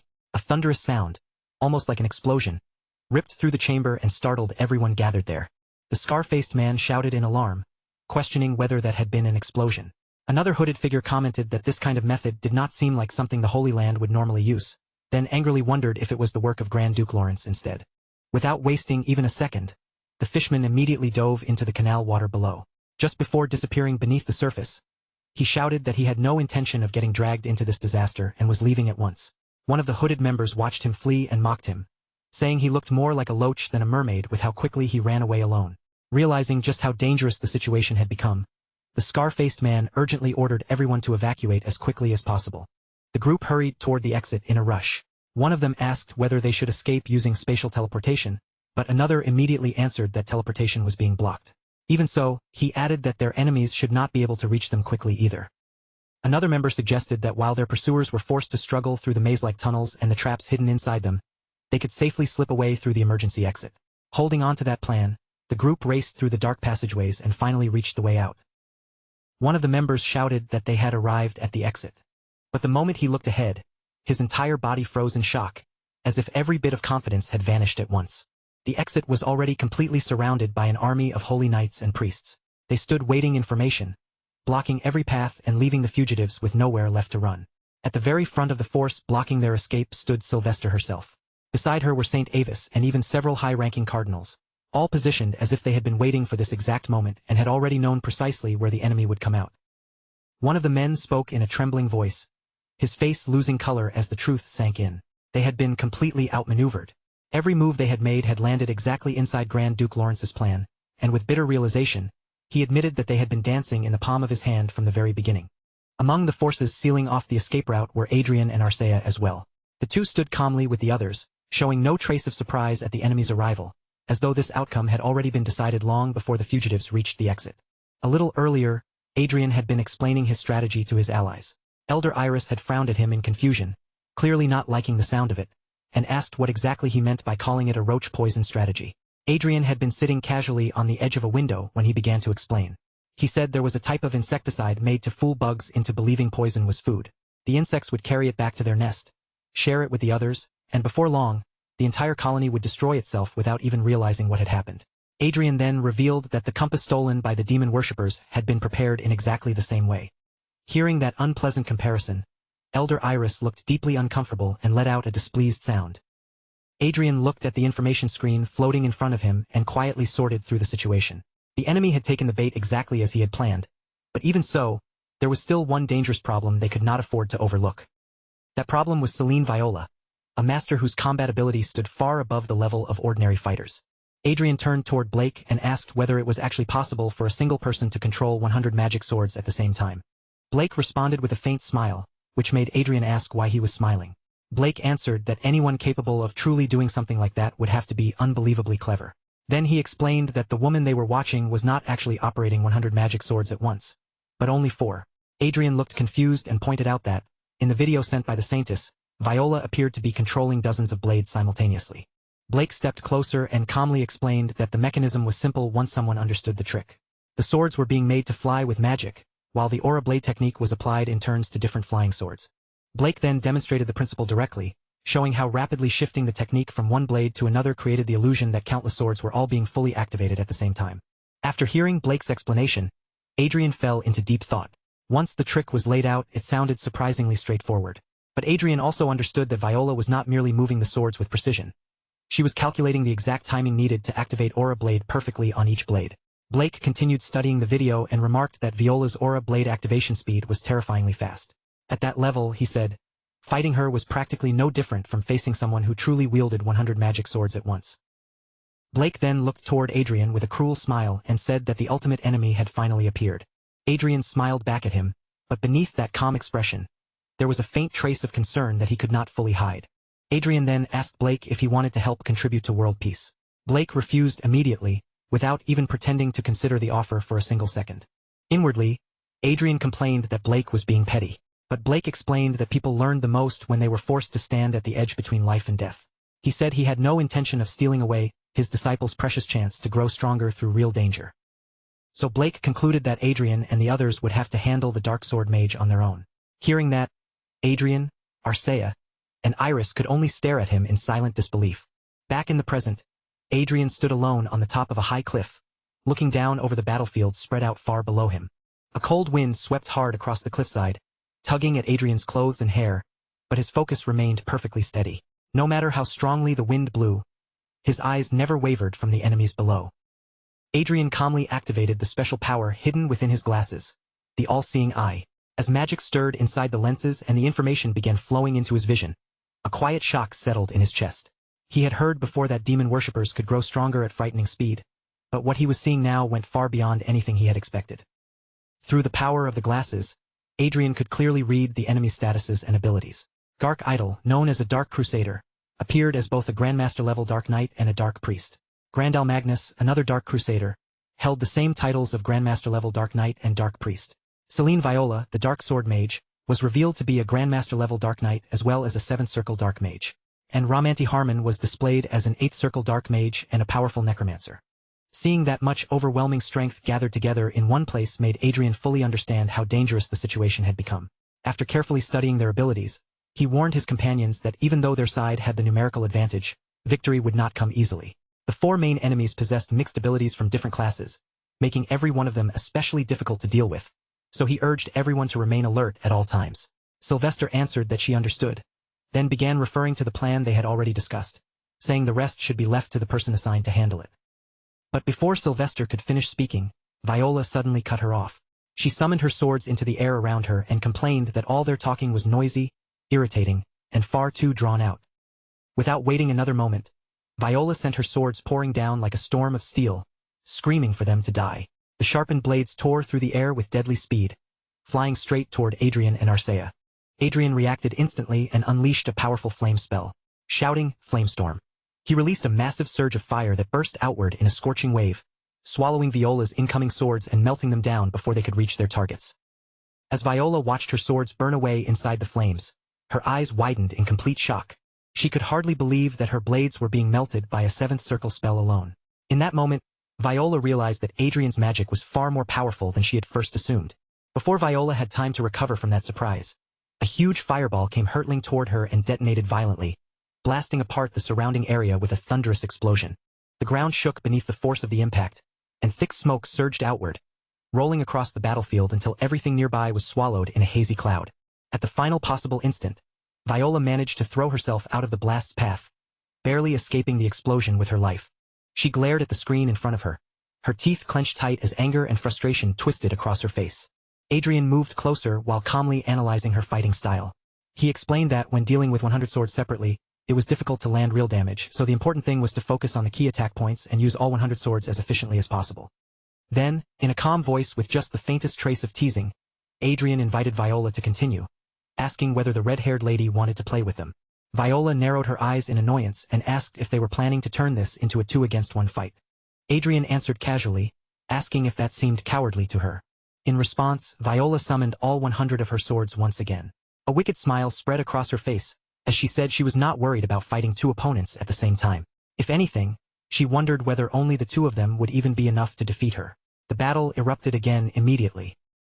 Adrian floated in the air, casting powerful spells one after another, while Arcea leapt high into the sky with her 4 aura swords ready to strike. This time, however, Adrian noticed something different. As his magic roared forward, Viola's swords no longer melted in the flames the way they had before. Adrian quickly understood that Viola's blades might be made of mithril, a rare metal known for its extremely high resistance. Even so, Adrian did not lose his composure, thinking that there was still a way to deal with them. At the same time, Arcea clashed fiercely with Viola's flying swords, and sparks scattered through the air as metal struck violently against metal. Arcea was now wearing a special holy relic shaped like a pair of glasses, a relic that allowed her to see 0.01 seconds into the future. That tiny glimpse ahead gave Arcea a slight but crucial advantage in timing her movements, and with that narrow edge, she charged straight toward Viola at incredible speed. Viola blocked Arcea's attack, and through that collision she finally realized something important. Arcea's entire body was protected by orichalcum equipment, greatly increasing both her defensive power and her physical strength. Viola clicked her tongue in irritation and complained that relying on such powerful items felt like cheating.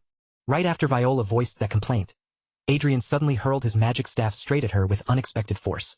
Viola reacted quickly and twisted away, dodging the flying staff before it could strike her.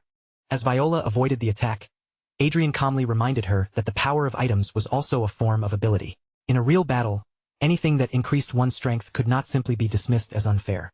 Then a fireball exploded in the air, and the blast sent Viola flying backward. She slammed hard into the ground, the impact so violent that her sword slipped from her control and scattered in every direction. For one brief moment, Viola looked genuinely stunned. Then she saw Arcea rushing straight toward her at high speed, surrounded by a mana shield that served not only as protection, but also as a weapon. Viola quickly forced herself to regain her composure and gathered her power into one sharp, focused counterattack. She struck Arcea's mana shield with tremendous force, and under the weight of that impact, the barrier shattered apart. The impact hit with enough force to send Arcea sliding backward across the battlefield, her body scraping through the dirt as she was driven all the way back until she finally stopped near Adrian's side. Adrian braced himself, eyes narrowing as he watched the movement of Viola's flying swords more carefully than before. Little by little, he was starting to read the rhythm behind them. Their elemental advantage was still holding, and compared to how hopeless the fight had looked at first, this was not impossible. As long as he and Arcea stayed sharp and never let their focus slip, even for an instant they still had a chance. But then Viola suddenly tilted her head back and burst into laughter. The sound rang out across the battlefield, sharp and twisted, carrying an almost crazed delight that made the air around them feel even more dangerous. A small, derisive sound escaped Viola as she stared down at the two of them, clearly enjoying the sight. She acknowledged that Adrian and Arcea were stronger than she had expected, and that their confidence had not been entirely empty.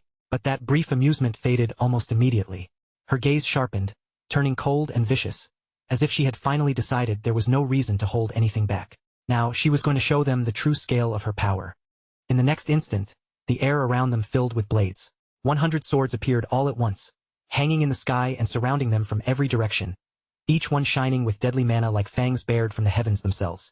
Arcea and Adrian both stiffened as they looked around, their eyes darting from one floating blade to the next. The circle of steel had closed in completely, leaving them trapped beneath a sky of weapons. Viola's laughter only grew louder as the swords moved exactly according to her will. They drifted, turned, and shifted through the air with effortless control, as though each blade was simply another hand extended from her own body. Adrian's expression hardened, anger tightening across his face as Blake's earlier words suddenly flashed through his mind. He could not understand what Blake had been thinking. How was this supposed to be a chance for growth when the enemy in front of them felt less like a trial and more like a walking disaster?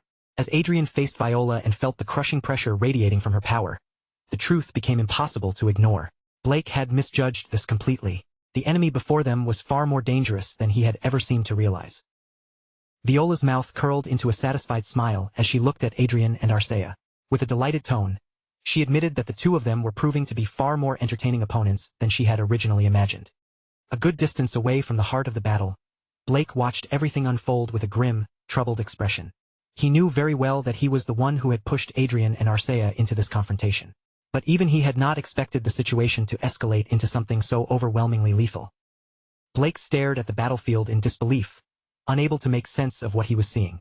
How could a demon worshipper possess this much terrifying strength without a demon king descending into the world? Before him, Viola's mana gathered into a massive tornado, twisting and roaring through the air with violent force. The sheer scale of it made her danger impossible to dismiss. Back in the middle of the battlefield, Adrian and Arcea reacted quickly, raising mana shields around themselves as the rain of swords came crashing down. Adrian looked upward, his eyes widening as blade after blade tore through the sky toward them like a murderous storm. In his head, he could not stop himself from objecting. This was not supposed to be some comic where an enemy could suddenly power up for no reason just because the story needed them to. Then, without even a moment of warning, one of the falling swords slipped through their defense. The blade carved deep across Adrian's left arm, tearing open his flesh as blood splashed out, and a brutal surge of pain shot through his entire body.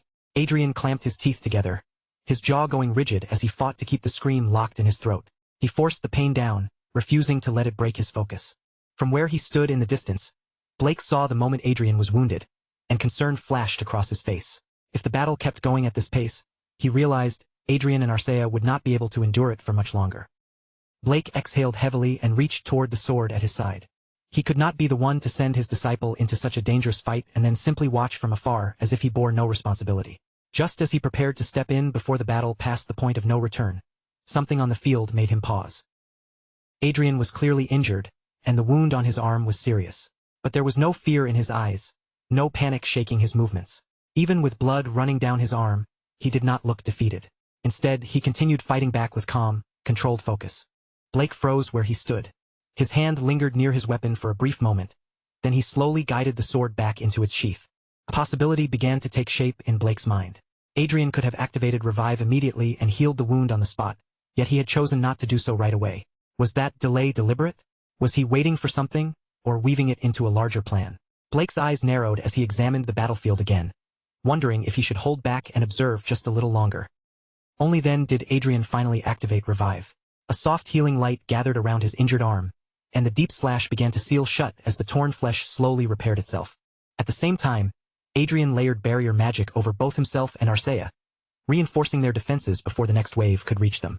Beside him, Arcea moved with impressive precision, guiding her aura swords to cut down every flying blade Viola sent their way. Adrian glanced at her for only a brief moment, but that was enough. Arcea was holding her position perfectly. Now he just had to steady his breathing, keep his mind clear, and fight in the way only he could. Then Arcea took the initiative. 3 of her swords shot forward at once, slicing through the air straight toward Viola. Viola knocked the attacks away with almost insulting ease, sneering at Arcea as she asked whether that was really the best she could do. But the third sword had never been meant to strike Viola herself. Instead, it drove straight down into the ground directly beneath her feet. The ground under Viola cracked and shifted violently, throwing her balance off in a single instant. As her footing gave way and her body started to drop, realization flickered across her face. The real target had not been her body at all.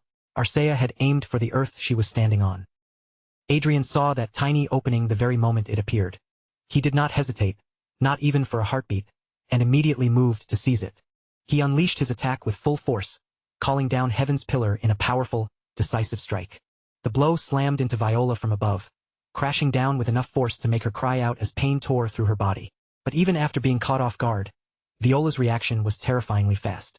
She drove her mana outward in a violent burst and shattered the attack apart before it could completely overwhelm her. Her expression twisted with irritation as she shouted in rage.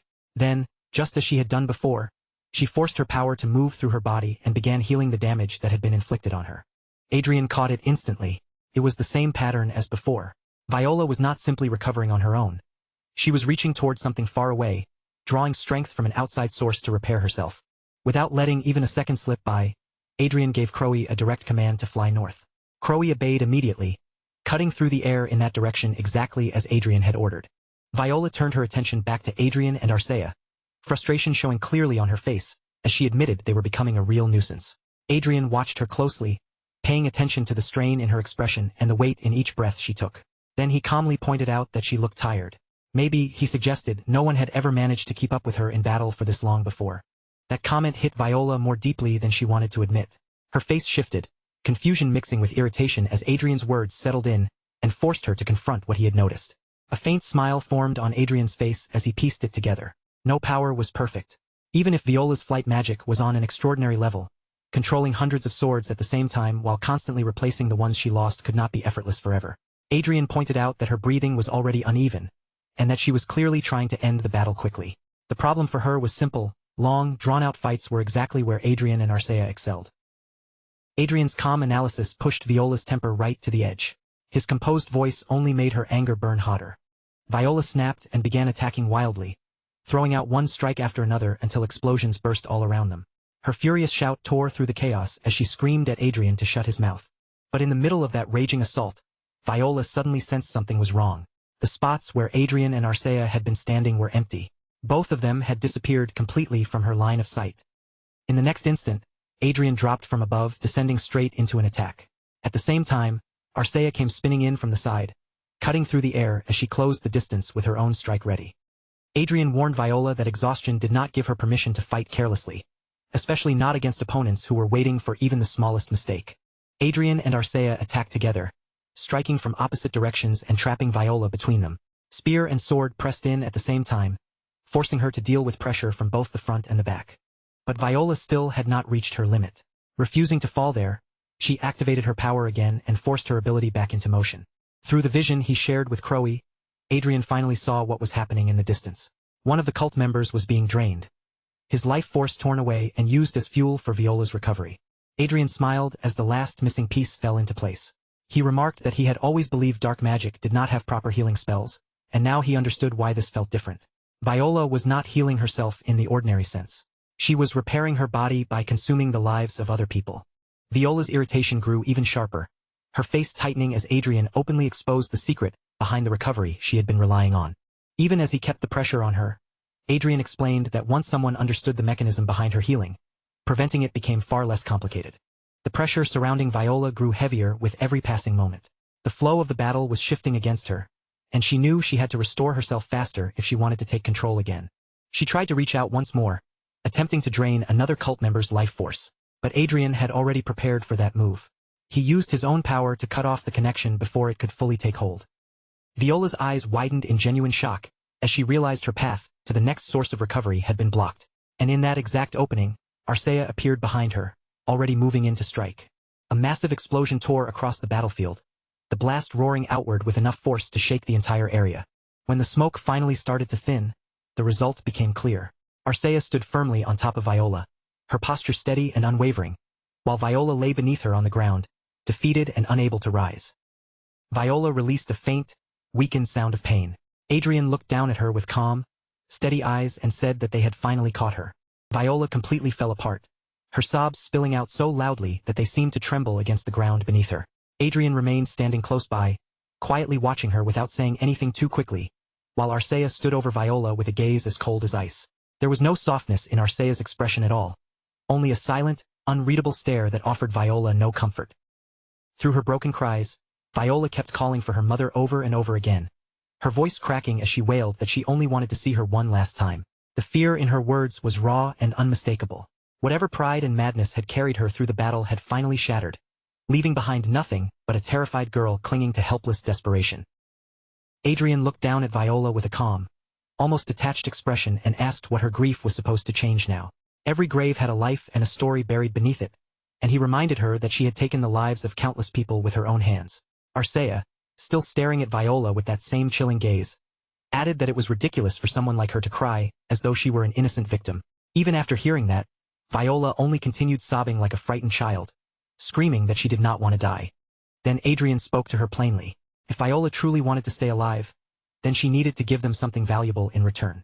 If she had information worth hearing, something Adrian did not already know, then he might consider allowing her to live a little longer. His eyes did not waver as he looked at her and asked what she thought of that deal. At that very moment, Arcea lowered her blade and pressed its sharp edge directly against Viola's neck. Viola's entire body went rigid, her face losing color as terror swallowed her expression. She immediately promised that she would tell them everything, begging them to ask whatever they wanted, as long as they did not kill her. Once Viola had been forced into submission, Adrian lifted his voice and called out toward Lord Blake. Not long after Adrian called for him, Blake descended from above and landed where everyone could see him clearly. The moment Adrian saw him appear, he realized Blake must have been watching from nearby the entire time. For a brief, awkward instant, Adrian even wondered whether Blake had overheard him cursing during the chaos of the fight.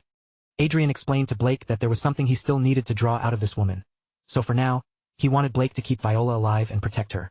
Blake grasped the situation almost immediately and asked if Adrian wanted him to quietly move Viola to Dragonland, somewhere outside the clergy's reach where she would not be taken away. Adrian thought to himself that he should probably turn that idea down, because from the very beginning it sounded like it would become nothing but trouble. But before he could properly voice his objection, Blake accepted the plan without the slightest hesitation. Adrian blinked, genuinely caught off guard. He had not expected Blake to agree so quickly, or to make the whole thing sound as simple as carrying out an ordinary errand. Blake lifted Viola without delay and said he would protect her for the time being.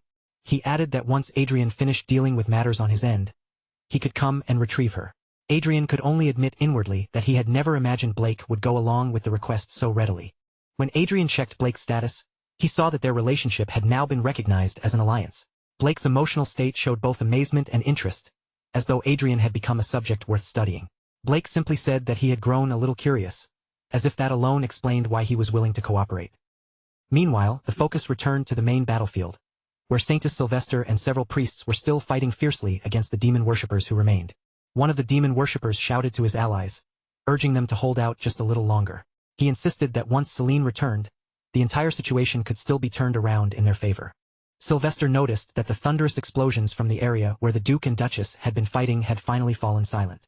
She told herself there was no way Duke Lawrence could have been defeated, yet a quiet hope for his safety still crossed her mind. But the instant she turned her head, a demon worshipper charged straight toward her, yelling for her to die. Before the attacker could close the distance and reach Sylvester, a burst of blue magical aura struck him directly from the front. The impact stopped him in his tracks before he could lay a hand on her. Sylvester first looked at the demon worshipper who had been knocked down, then turned toward the person who had saved her. The moment she saw them, relief and joy lit up her face. Adrian and Arcea had arrived on the battlefield. Adrian stepped forward without hesitation and told Saint Sylvester that from this point on, he would lend his help. After Saint Sylvester defeated the final demon worshipper in the area, Adrian wondered aloud whether it was really acceptable to kill every last one of them without leaving anyone alive. He suggested that keeping a few prisoners might have been useful for questioning and gathering information.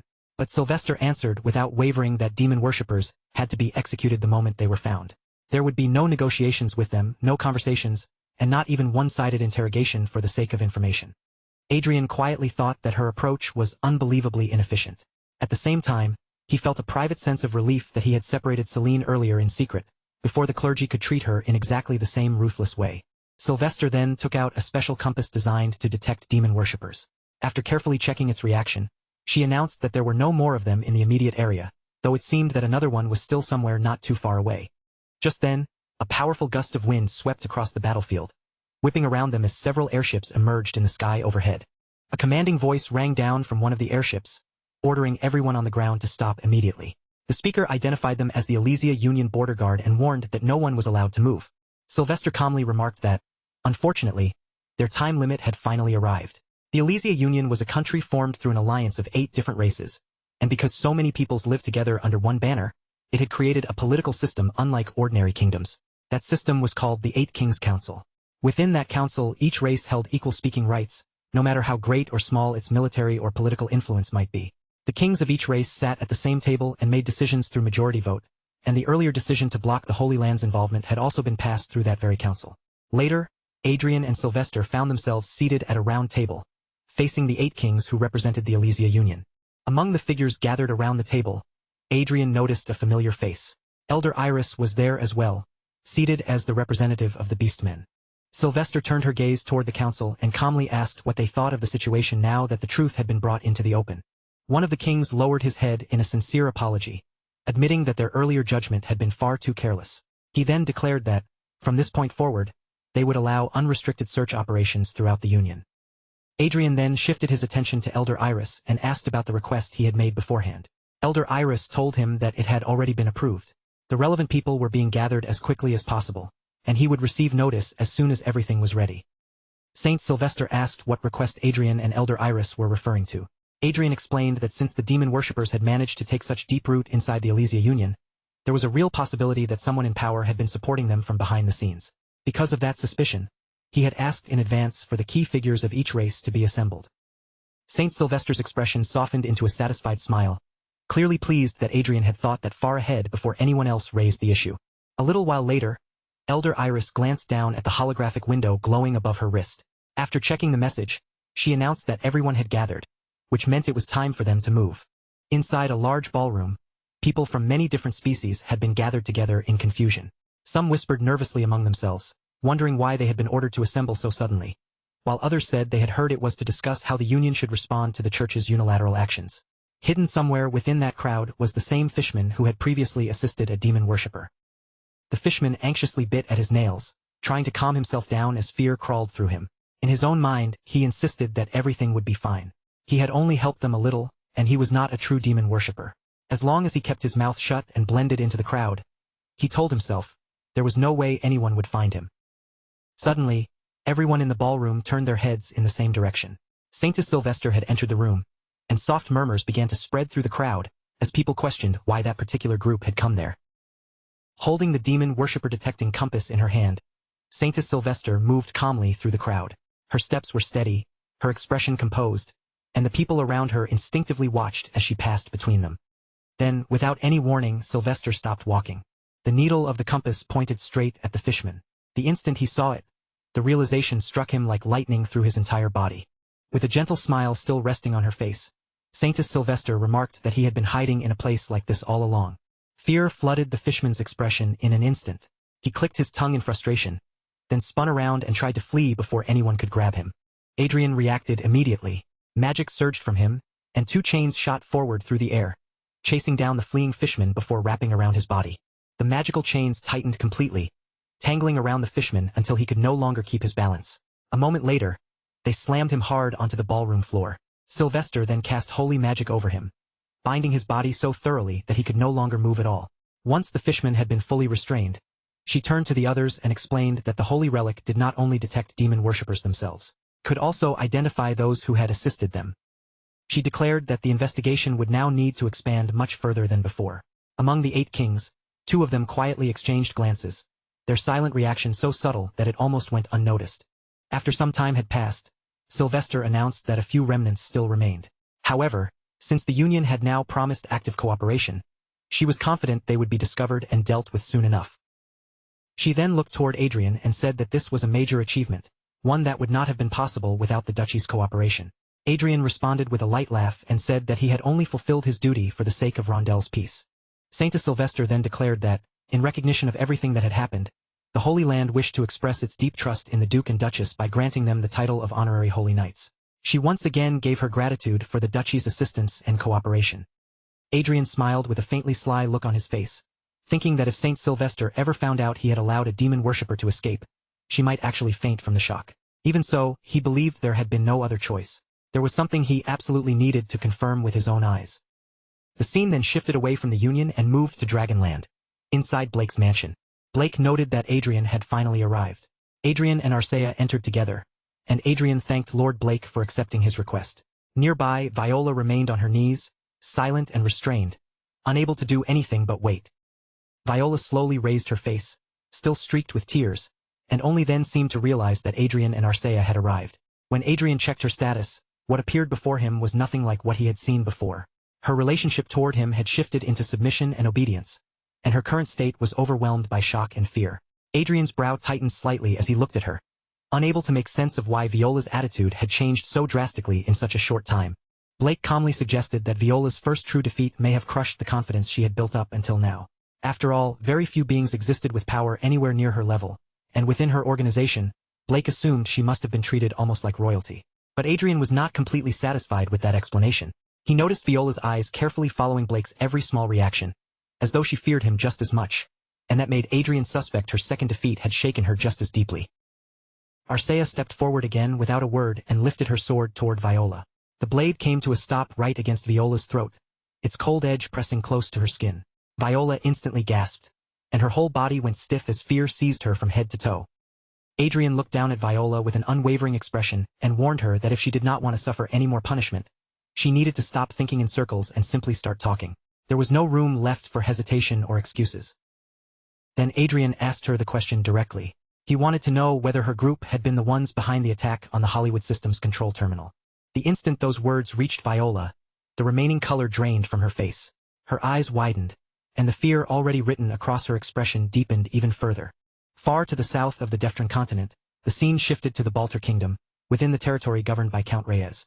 There, heavy snow was falling endlessly from the sky, blanketing the land in white. It was a strange and impossible sight, because this was a region where snow had never fallen before. On top of the tall border wall, the soldiers assigned to guard duty shivered violently as freezing wind battered against their armor. Each breath they released came out as a pale cloud, only to disappear into the icy air a moment later. One soldier pulled a piece of cloth tightly around his body, desperately trying to shield himself from the biting cold as he complained that the temperature was unbearable. In all 40 years of his life, he had never once seen snowfall in this place. Another soldier rubbed his hands together, blowing warm breath into his palms, and replied that there was no better way to describe it than abnormal weather. A climate like this simply did not belong in their land. Then, with no warning at all, the ground beneath their feet began to tremble. The shaking intensified with every passing second, rattling the area around them. People nearby cried out in alarm, wondering if an earthquake had suddenly struck without warning. Before anyone could fully grasp what was happening, a brilliant golden light burst forth around them. The dazzling glow swallowed the surrounding area in an instant, washing everything in blinding radiance. That golden light spread with incredible speed, expanding outward until the entire city was sealed beneath a shining dome. High above that glowing barrier, 3 enormous airships hovered in the sky, their massive forms casting heavy shadows over the land below. One soldier slowly forced his eyes open, still dazed by the blinding flash. He muttered in confusion, trying to understand what he had just witnessed, and whether his eyes were playing tricks on him. Another soldier clutched his aching head and asked what that strange light had been. The first soldier's voice trembled badly as he wondered whether it might have been the work of a goddess. The second soldier looked around in complete shock, his eyes widening as the scenery around him refused to make sense. In a shaken voice, he asked where they were now and what exactly had happened to them. Before long, the impossible truth became clear. 3 colossal starships were lifting the entire territory out of its original place and carrying it away. At that moment, a mechanical voice echoed through the air. The system announced that new terrain and multiple unidentified flying objects had been confirmed in the Yellow Sea, then immediately ordered Alpha Team to begin reconnaissance. Count Reyes's entire territory was no longer where it belonged. It was drifting through space, moving steadily and impossibly toward Earth. Back inside Blake's mansion, Adrian repeated the question, asking Viola again whether her group had attacked the Hollywood System's control terminal. Viola stammered nervously, her fear plain in every broken word, as she begged him not to say that Adrian and the others were the people she was thinking of. Arcea pressed the tip of her sword harder against Viola, pushing the threat closer into her skin. Viola immediately screamed in pain, her body flinching under the pressure. Adrian's expression remained completely unchanged. In a calm, cold voice, he told Viola not to answer his question by throwing another question back at him. Shaking from head to toe, Viola finally gave in and admitted the truth. Their group had indeed been responsible for the attack. Adrian immediately pressed further, asking why they had targeted the Hollywood System in the first place and how they had even known where its control terminal was located. Still kneeling on the ground, Viola lowered herself helplessly and said she did not know the details. She and the others had only carried out the orders they were given. Adrian watched Viola carefully, studying her face, her breathing, and the way she answered each question. From what he could tell, she did not seem to be lying. So he changed his approach and asked her to explain which demon kings were connected to their organization. Viola explained that their organization had expanded by absorbing many demon contractors and the forces tied to those contractors. Because of that, they were not devoted to only a single demon king. Among the many powers connected to them, 2 demon kings stood above all the rest in both influence and strength, Arc Scarlet and Lord Exodus. The moment Blake heard the name Arc Scarlet, his expression stiffened. Shock crossed his face, and his voice trailed off as if he could barely believe that name had been spoken. Adrian remembered the Crimson Demon King, the terrifying existence that had once driven Rondell to the very edge of destruction 1200 years ago. With that memory in mind, he said that it was an incredible relief the demon worshippers had been wiped out this time. If the Crimson Demon King had truly returned, defeating him would have been close to impossible. Blake agreed, admitting that even with Rondell's military strength far greater than it had been in the past, such a fight would still have been unbelievably difficult. But Viola revealed that their objective this time had not been to burn Rondell. From the very start, the true leader behind them had been the Demon King supporting her personally, Lord Exodus. Blake let out a troubled sigh and admitted that he had never even heard the name of that Demon King before. He could not understand how an unknown Demon King could possibly stand above the Crimson Demon King in rank or influence. Still trembling, Viola explained that it made sense Blake would not know him. Lord Exodus was not a Demon King from Rondell at all. He came from another world entirely, one known by a different name. Adrian's expression grew serious as he processed her words. Then he asked whether that other world she was talking about was Earth. For a moment Viola looked genuinely confused. Then she confirmed that Adrian was right and, with uncertainty showing on her face, asked whether he already knew about Earth. Adrian reacted sharply, his voice hardening as he demanded to know how a demon king from another world could interfere with Rondell at all. To him, something like that should have been impossible from the beginning. Viola trembled as she answered, explaining that she had only heard fragments of the truth. Supposedly, there was some kind of device that allowed the Demon King's will to be projected into Rondell. Other than that, she insisted she knew nothing more. A painful pressure began to build at Adrian's temples, and a headache started to settle in. He could not help wondering whether all of these events surrounding him could really be dismissed as coincidence. Adrian reminded himself that he had originally come from Earth.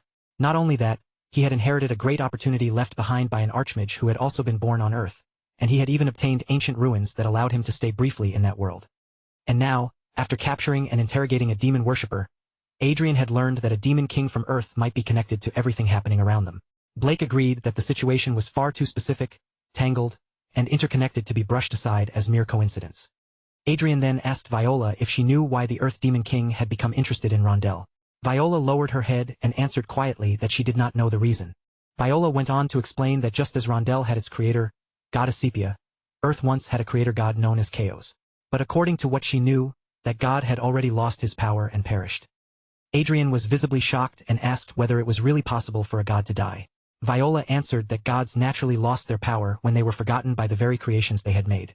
Chaos had eventually been forgotten by humanity, and as time continued to pass, that god vanished completely. Viola added that after Earth became a world without a god, goddess Sepia seemed to take an interest in it and began interfering there. Because of that interference, tremendous chaos was said to be spreading across Earth. Viola then suggested that goddess Sepia might even be planning to merge the two worlds. If that happened, Earth would not be the only world thrown into disorder. Rondell would also be plunged into massive chaos. Blake suddenly kicked Viola and snapped at her, telling her not to act like some righteous messenger. He reminded her sharply that she and her allies had formed demon contracts for their own selfish desires. Viola admitted that Blake was right, but even then, she begged them to take what she was saying seriously. Adrian thought quietly that gods could not always be measured by the standards humans used for morality and judgment.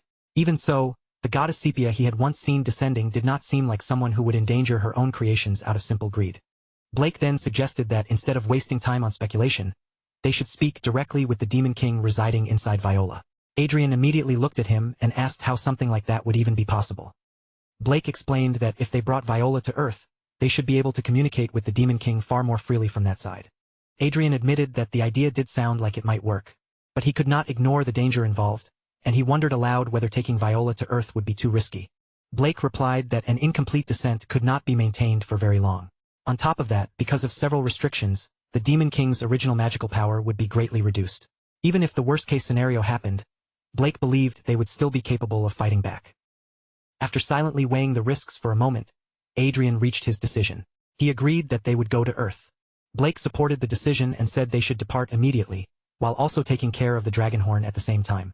Viola remained kneeling nearby in silence, trapped between confusion and fear as the conversation moved into a realm far beyond anything she could control. On Earth, far out across the Pacific Ocean, a lonely uninhabited island rested beneath the quiet sky while waves rolled in and broke against its empty shoreline. In that isolated place, Blake turned his eyes toward Viola and ordered her to call out to the Demon King. Viola was clearly terrified, her body shrinking under the pressure, but with no chance left to resist, she lowered her head and obeyed. Somewhere far away, a horned figure sat calmly in a chair.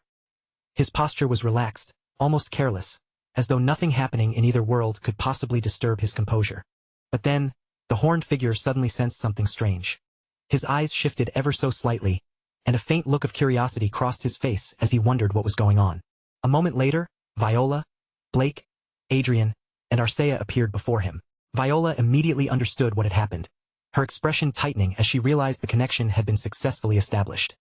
Adrian stepped forward first and greeted the Demon King with polite formality, introducing himself as Adrian L. Lawrence. The Demon King looked at him with clear interest and asked if he meant Duke Lawrence. Adrian remained calm and confirmed that yes, he was indeed that Duke Lawrence. Adrian explained that they had captured a demon worshipper named Selene, and according to her, Goddess Sepia was interfering with Earth. To confirm whether her claim was true, they had brought Selene all the way to Earth. Then, with careful courtesy, Adrian asked whether the Demon King could descend, even if only for a short time. The Demon King simply looked back at him and asked why he should agree to such a request. Adrian understood that there was no way to judge the Demon King's sincerity by voice alone. If he wanted his own perception ability to work properly, and if Blake was going to read the Demon King with those sharp eyes of his, then a distant conversation would not be enough. They needed to face him directly. So Adrian explained their purpose clearly. They had traveled all the way from Rondell to Earth for one reason, to uncover the truth behind what was happening. If they could speak honestly in person, he added, then they might be able to help Selene and even assist with the Demon King's descent into Rondell. The Demon King gave a light laugh, sounding more amused than offended, and agreed to the proposal. Then, as casually as if he were discussing the weather, he added that if he met them and decided he disliked them, he would simply blow their heads off. Adrian answered without backing down, matching that confidence with his own. If the Demon King tried anything suspicious, he said, then he would run away immediately. In the very next instant, the Demon King descended with incredible speed, appearing directly in front of Adrian, Blake, and Arcea before anyone could even blink.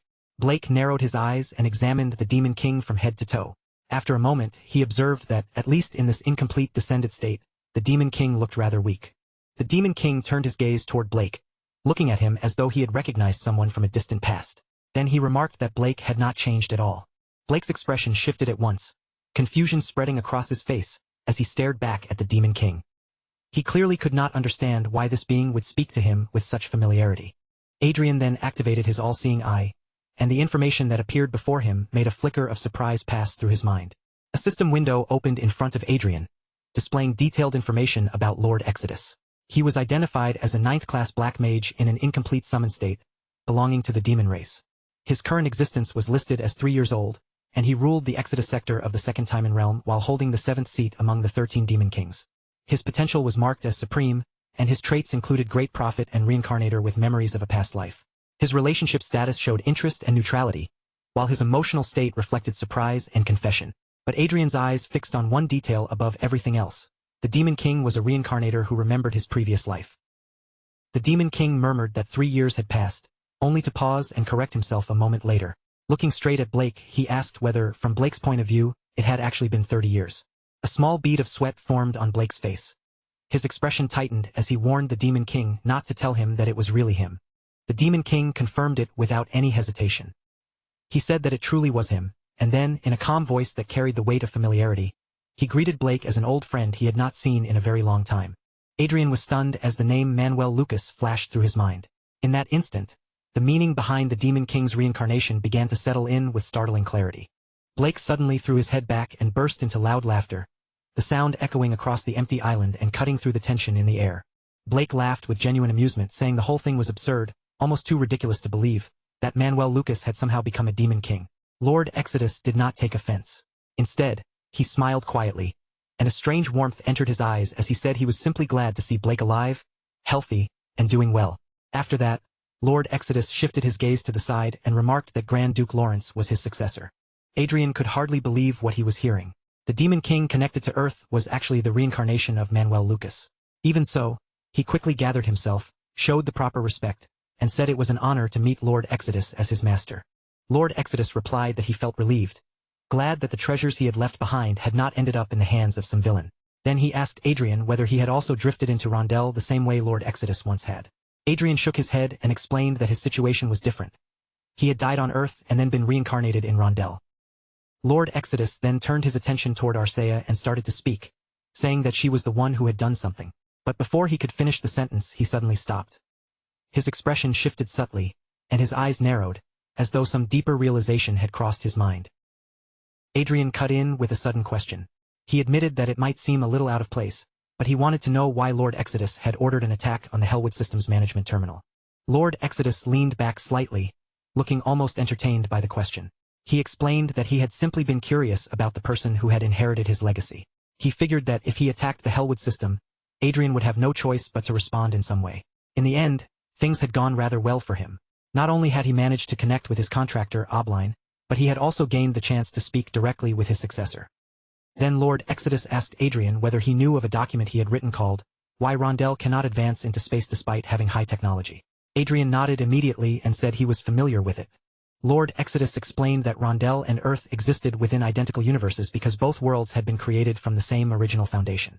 He continued, saying that Rondell's creator, Sepia, had divided her own power and created another half of herself, and that other half became Earth's creator god, Chaos. Adrian's eyes widened slightly as the meaning clicked into place. He asked if that meant when the son created his own world, he had used his mother's world as the model. Lord Exodus confirmed that Adrian had understood correctly, but then his tone grew heavier, and he explained that despite their shared origin, the mother and son were completely different in nature.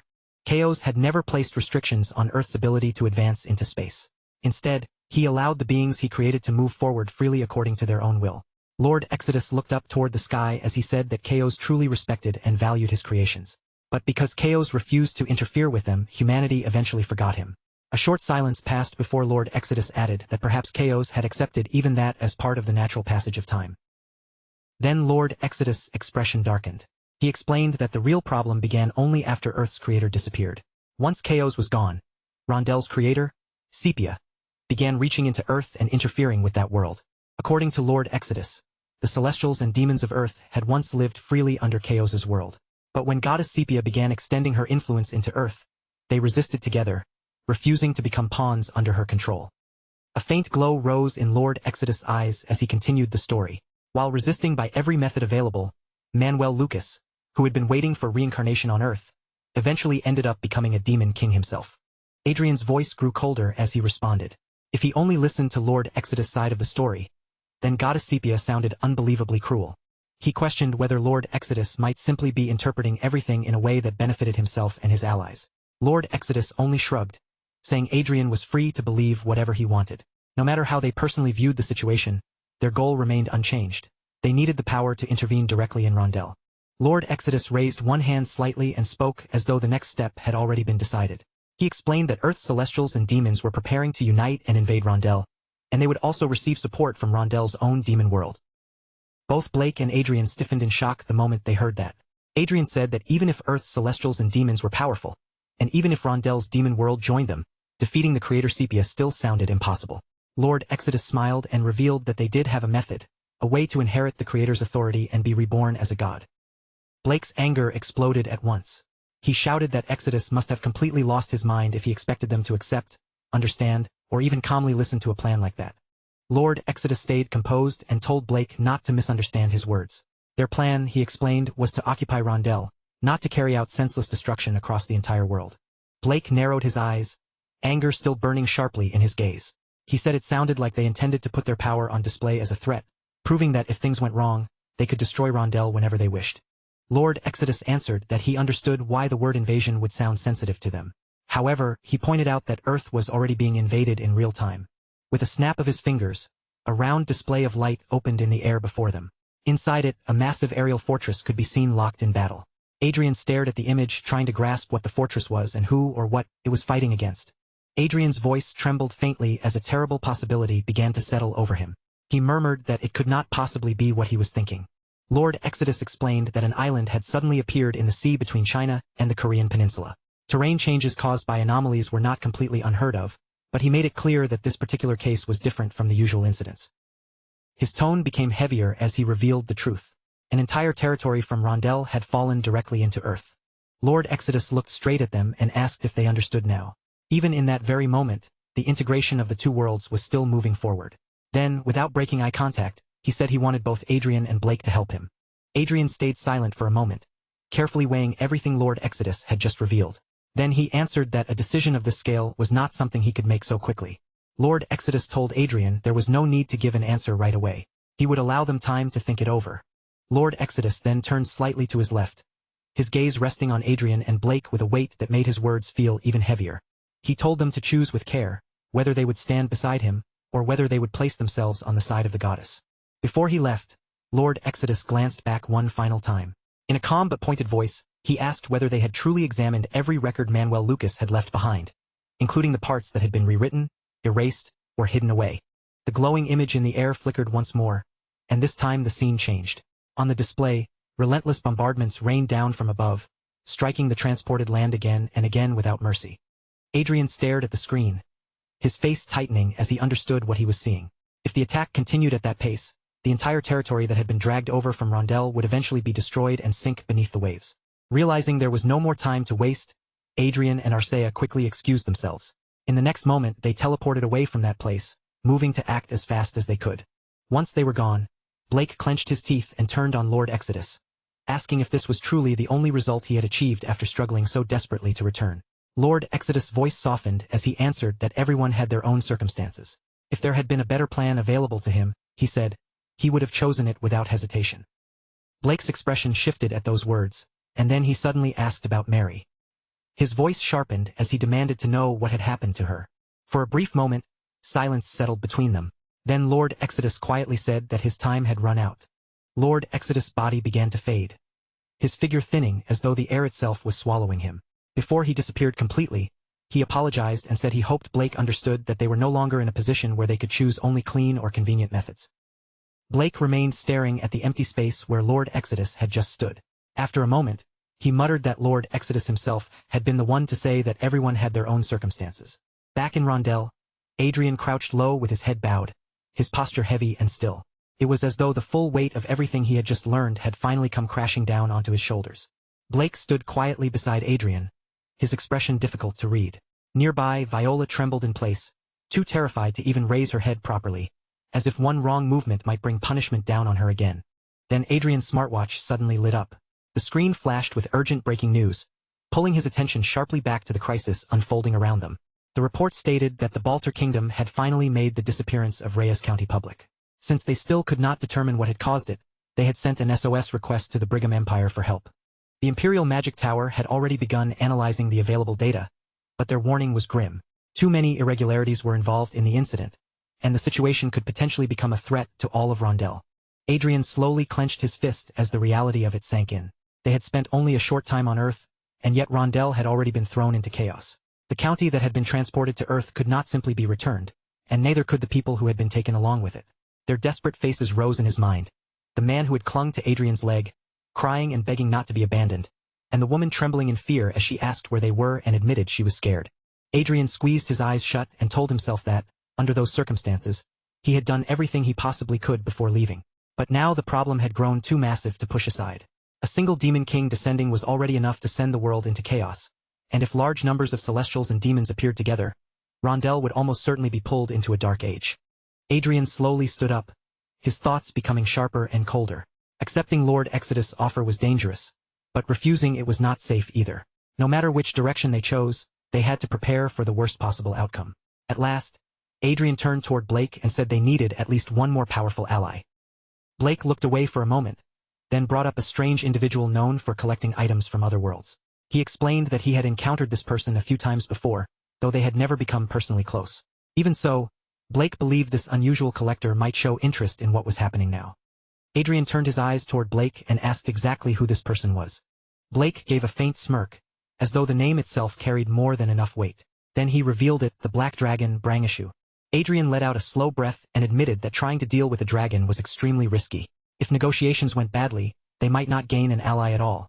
They could end up becoming the dragon's prey. But soon, Adrian's gaze hardened with resolve. He agreed that they should bring something valuable enough to seize the dragon's interest and go meet Brangishu right away. Adrian then turned slightly, lifting his voice as he called out for Chester.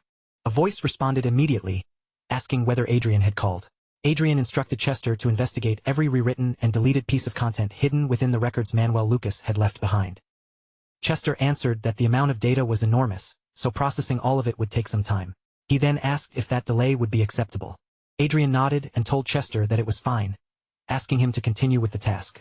His gaze grew distant as he added that an important clue might be buried somewhere inside those hidden records. At that moment, the truth became painfully clear. The storm gathering around them had not reached its peak. It had only just begun. The scene shifted to Adrian, Arcea, and Blake walking along a long road paved with rough stone, stretching through a dry and empty land. On both sides, strange cliffs rose high around them, twisting and bending in confusing shapes until the entire area felt like a natural labyrinth. Wind slipped through the narrow paths between the rocks, carrying faint echoes that made the silence feel even more unsettling. Adrian looked around with careful eyes, studying the winding cliffs and the many branching paths ahead of them. He said the place was a massive maze, the kind of terrain where someone could easily lose all sense of direction. Blake walked ahead with steady confidence, almost as if he already understood the area, and explained that the last place he had met Brangishu was somewhere around here. Because of that, he believed the dragon's nest might be hidden somewhere within this labyrinth. Suddenly, a powerful wind began to howl between the cliffs. Dust and small stones lifted from the ground, swirling violently around them in twisting currents. Arcea quickly raised her arm to shield her face as her hair whipped wildly in the gust, while Blake narrowed his eyes, clearly sensing that something was approaching. Blake spoke calmly, saying that just as he had expected, his guess had been right. Then a deep, heavy voice echoed from every direction at once, surrounding them as if the labyrinth itself had suddenly begun to speak. The voice demanded to know who had dared to enter its resting place. Then, after a brief pause, it recognized Blake and called him the swordsman. The dragon asked whether Blake had come there to start a war, its tone carrying a strange amusement as it pointed out that he had brought only 2 humans with him. A massive shadow dropped over them from above. At the same time, an overwhelming presence pressed down on the space, making the air feel thick, heavy, and almost impossible to breathe. Even beneath that crushing pressure, Adrian calmly stepped forward and bowed with proper respect. He greeted the great being politely, acknowledging that the dragon was already familiar with Lord Blake Rugal. Adrian then introduced the woman standing beside him as Arcea L. Lawrence, Blake's disciple and his own wife. After that, he gave his own name, Adrian L. Lawrence, Archduke of the Lawrence Duchy. As he spoke, the dragon's eyes began to shine with a dangerous light. The dragon declared that it had no interest whatsoever in some insignificant human country. Then, with terrifying ease, it threatened to burn every one of them to ashes right where they stood. A murderous killing intent flooded the area, turning the air around them sharp and deadly. Arcea immediately stepped forward without hesitation, placing herself between Adrian and the dragon, ready to protect him no matter what happened next. Blake clicked his tongue in mild annoyance and casually told the dragon that since they had gone through the trouble of coming all the way from that so-called small country, it should at least hear them out until the end. The dragon shifted its gaze toward Blake, its attention moving away from Adrian for the moment. Adrian gently moved Arcea aside, signaling to her that he intended to handle the situation himself. Then Adrian slowly raised one hand, revealing a small object resting in his palm. With controlled respect in his voice, he asked Lord Brangishu to take a look at it. The dragon's gaze sharpened instantly, Its eyes locked onto the object in Adrian's hand with sudden, intense focus. Brangishu was visibly shocked as he recognized it. A mechanical watch powered purely by the kinetic energy of a pendulum. The dragon immediately understood that such an item could not have originated from Rondel, and with urgency in his voice, he demanded to know where Adrian had obtained it. Adrian kept his tone calm and steady as he answered. He explained that the very reason they had dared to come here today was because they had a story Lord Brangishu might find interesting. Adrian then stated his wish plainly. He wanted to become friends with the dragon, and if Brangishu accepted that friendship, Adrian promised he would take him to the place where he had obtained that mysterious item. For a brief moment, the entire area fell silent. The tension hung in the air like a blade held just before the swing. Then, all at once, the enormous black dragon began to shrink. Its massive body twisted and folded inward, reshaping itself right before their eyes. In moments, the great dragon transformed into a tall man with sharp features and wild, curious eyes. The change was strange, mesmerizing, and impossible to look away from. Once the dragon settled into a human body, he gave Adrian a long, openly amused look from head to toe. His eyes glittered with the kind of delight someone might show after stumbling onto an incredibly rare prize, and with a satisfied grin spreading across his face, he called Adrian a truly unusual and entertaining human, declaring that this entire turn of events had become far more wonderful than he expected. Still wearing that pleased expression, the dragon shifted his gaze toward Blake and asked, with obvious curiosity, where he had possibly found someone as interesting as Adrian. Blake only allowed a small smirk to pull at the edge of his lips, then answered in his usual calm way, agreeing that Adrian was indeed a rather fascinating person. Arcea could not hide her surprise as she watched the situation unfold, admitting that she honestly had not expected the dragon to accept everything this easily. Things had gone so smoothly that it almost felt unnatural. Blake reminded her that he had already told them this dragon was an odd one, then explained that while all dragons had a habit of collecting things, this particular dragon carried that obsession to a completely different extreme, like a collector who had long since crossed the line into madness. Now fully comfortable in his human form, the dragon suddenly threw his head back and released a loud, hearty laugh that rang through the area. Then, without showing even the smallest trace of hostility, he casually draped one arm over Adrian's shoulder as if they had known each other for years, cheerfully announcing that today would be remembered as the very first day of their friendship and greeting Adrian with shameless, radiant warmth. The scene then shifted away, carrying the story to the Holy Land, where brilliant golden light streamed down from above like something divine had opened in the heavens. That glow spread across the sacred grounds in waves, wrapping the entire space in a solemn, majestic atmosphere that felt less like ordinary light and more like a blessing descending upon the world. A grand ceremony was already taking place, with priests and powerful officials gathered around the ceremonial grounds in their formal robes. At the very center of the solemn gathering, the former saint and saintess stood before the two newly selected figures, and their dignified presence naturally drew every gaze in the hall. After the enormous purge against the demon worshippers ended in overwhelming success, the announcement was made before everyone present. Sylvester and Saint Avis had officially stepped down from their holy positions. In that moment, with the entire assembly watching, their era as the sacred representatives came to a close. To succeed them, two new figures were formally presented before the Holy Land. The sacred titles were handed down to Saintess Everil and Saint Jihad, and with that declaration, a new chapter began under the watchful eyes of everyone gathered there. The crowd remained wrapped in a heavy silence, yet the emotions in their eyes were impossible to completely conceal. Hope and unease mixed together as everyone sensed that a major change was drawing near, and in a world already shaken by unrest and growing tension, Rondel quietly became a land filled with both anticipation and anxiety. Then, once again, the scene moved to a different place. Inside the game world, a bright system window suddenly appeared in front of Adrian, floating in midair with a faint glow around its edges. The message displayed clearly before his eyes, announcing that he had finally reached Master Level 300. Adrian looked at the glowing notification with a calm, unreadable expression, then quietly remarked that it had been quite a long time since a message like this had appeared before him. Not far from him, Arcea, Crowe, and two cloaked followers stood ready and silent, waiting for whatever would happen next. One of the cloaked figures lowered their head with deep respect, their posture firm and reverent. In a solemn voice, they offered their wish for their lord's victory, as if sending him forward with absolute loyalty. Then, without the slightest warning, the space around them began to twist and bend, as though reality itself had been folded out of shape. In the very next instant, their bodies disappeared from where they had been standing, swept away by teleportation. They emerged at the final stage, where the atmosphere was so oppressive it seemed to weigh directly on their shoulders. The ground beneath their feet was split and broken with deep cracks, and overhead, the sky burned in a violent shade of red, making the entire world look as if it were groaning in pain. Adrian narrowed his eyes and carefully swept his gaze across the ruined battlefield, taking in the broken terrain, the ominous sky, and every threatening detail surrounding them. In a low voice, he muttered that the place looked like one final, malicious farewell gift left behind for them. Almost as soon as those words left his mouth, a thunderous roar ripped through the air, shaking the entire world around them with terrifying force. A new system message immediately flashed into view, its glowing letters announcing that a named boss monster had arrived. Red Dragon Kite. Adrian's lips slowly curved into a faint smile as he stared forward at the enemy before him. In a calm voice, he noted that the system clearly had no intention of simply handing over the reward without making them fight for it. The massive dragon released a fierce, rumbling growl that rolled across the broken battlefield like distant thunder. Adrian, however, did not look shaken in the slightest, and simply remarked that this was exactly the kind of obstacle he had expected to face. The scene changed again. Louis Fermat stood trembling so violently that he could barely hold himself together, his face pale and drained as cold sweat slipped down his forehead.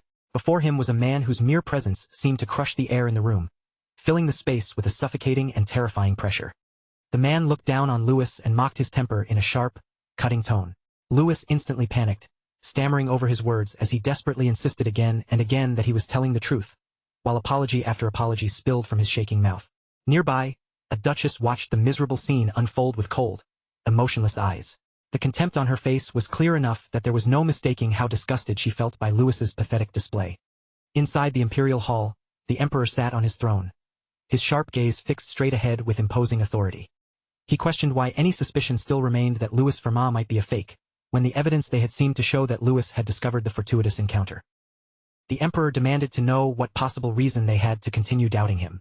The duchess answered with measured calm, saying that something about the situation simply felt out of place. The emperor repeated her words back to her, pressing her to explain exactly what she meant. She explained that the materials Louis Fermat possessed were, without question, connected to Manuel Lucas.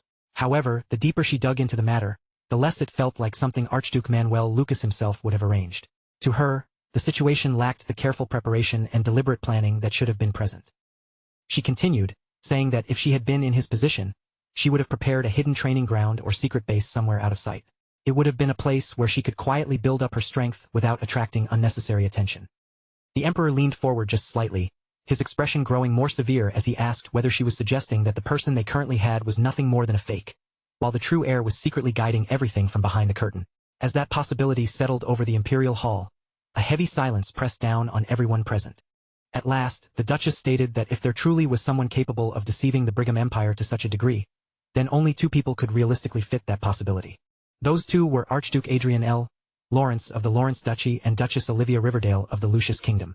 With that conclusion spoken aloud, she made it clear that their investigation now needed to turn toward those two figures. The story then returned once more to the game world.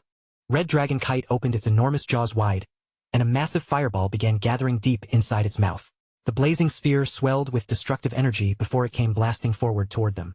Arcea responded instantly, raising her shield and firmly planting herself in front of Adrian without the slightest hesitation. The dragon's attack slammed into her defense with explosive force, violently shaking the battlefield and sending shockwaves rippling through the cracked ground. Behind the cover of Arcea's shield, Adrian stayed composed and rapidly assessed the state of the fight. They had already been locked in battle for 2 full hours, yet they had only managed to shave away roughly 6% of the dragon's MP. In a firm voice, he ordered everyone to hold out, and an immediate acknowledgement came back in response. Even under that crushing pressure, Adrian's mind remained sharp, realizing that although this fight was brutally difficult, it was not impossible. At the very least, this was a true battle where they could keep pushing themselves and test just how far their limits could stretch. Crowy rushed forward and launched an attack directly at the dragon, but Red Dragon Kite stopped the strike with almost effortless strength. The collision sent powerful shockwaves bursting outward, tearing through the air around them. Then, with no warning at all, a gigantic block of crystal suddenly dropped from above, crashing down toward the battlefield. Adrian and Arcea reacted at once, springing backward just in time to avoid being crushed beneath it. The crystal's impact blasted dust into the air, swallowing the area in a thick, choking cloud that obscured everything around them. As the dust gradually thinned and drifted away, Adrian fixed his gaze forward and saw Red Dragon Kite still standing there completely unharmed. Not even the faintest scratch had been left on its body. Even after seeing that, Adrian calmly said it did not matter. Red Dragon Kite then lifted itself into the sky, spreading its enormous wings wide as it prepared to unleash yet another attack from above. Adrian stepped forward and raised his hand, gathering power as he prepared to cast a spell. His eyes burned with steady determination as he declared that no matter how long the fight dragged on, They would continue enduring again and again until they finally wore down every last bit of the dragon's MP. The scene then shifted to the Lucius Kingdom, inside the Riverdale Duchy. Duchess Olivia's brother shouted in disbelief, asking whether it was truly possible that the Brigham Empire had reopened its investigation into the successor of the Hidden Gems, and whether the targets really were them and the Archduke of Lawrence. His voice echoed loudly through the room, heavy with shock, as if he could not accept how dangerous the situation had suddenly become. Beside him, a black-haired man with a calmer yet clearly tense expression pointed out that the Empire had already attacked the Republic once before while using the Hidden Gems as their excuse. With suspicion sharpening his tone, he wondered aloud whether this was just another pretext for territorial expansion. Olivia answered in a steady, composed voice, saying that was not what was happening. More than likely, the Empire had started to notice the truth. Their instincts, she added, were sharper than she had anticipated. Her expression remained controlled, but the gravity in her eyes made it clear that she understood just how dangerous this development was.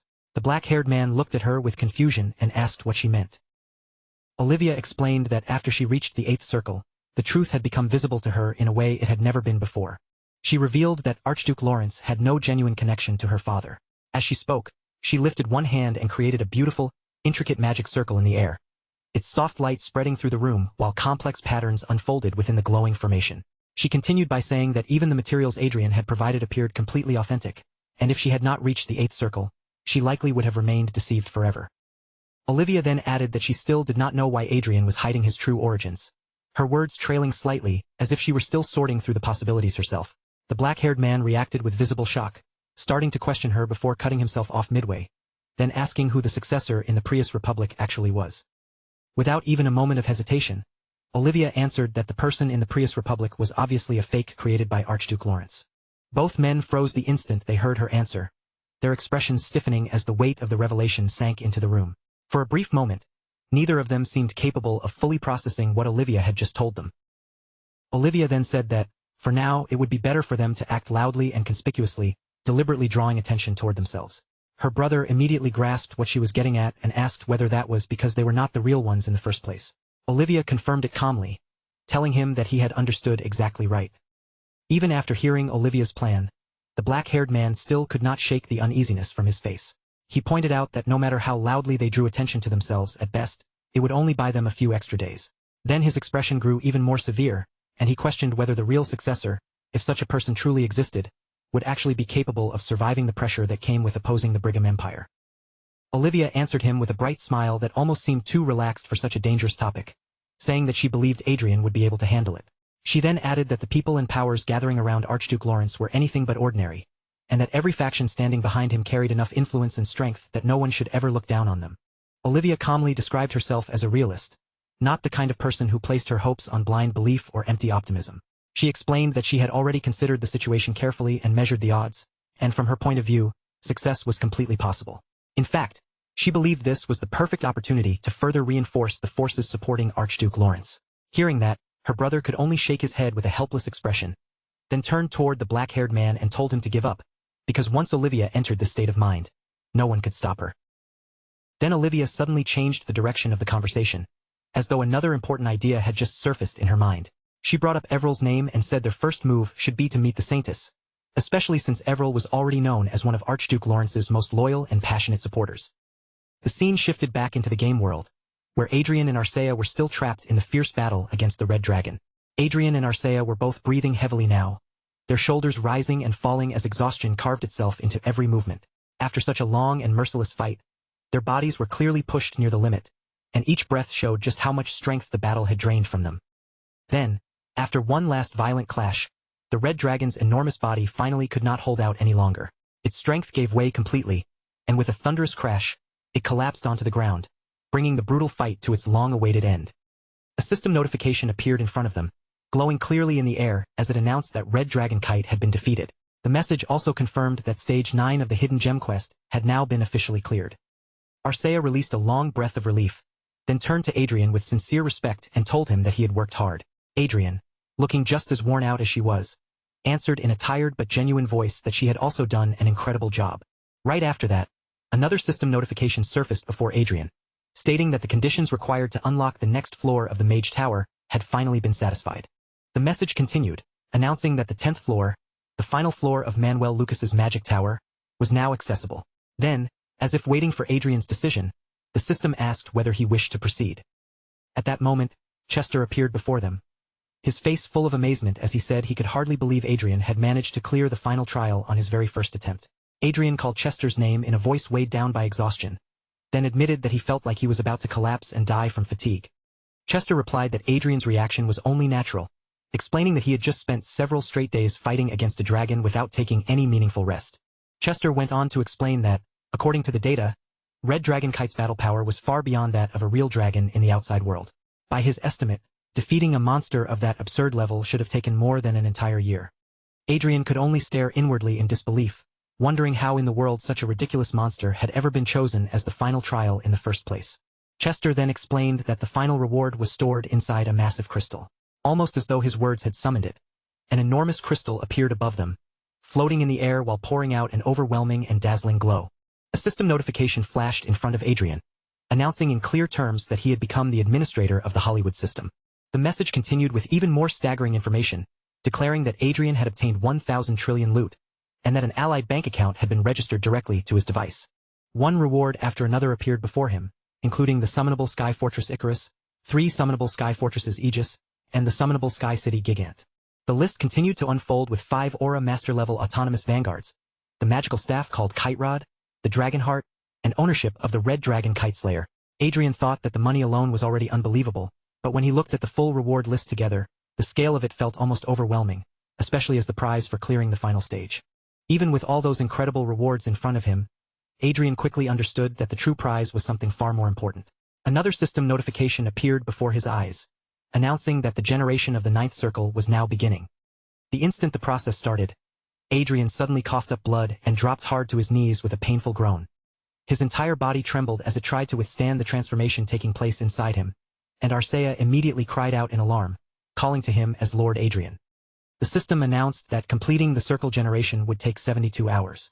Adrian forced himself to think through the pain tearing through his body, telling himself that this suffering was a small price to pay for reaching the 9th circle, though he could not help admitting that maybe he should have rested before allowing the process to begin.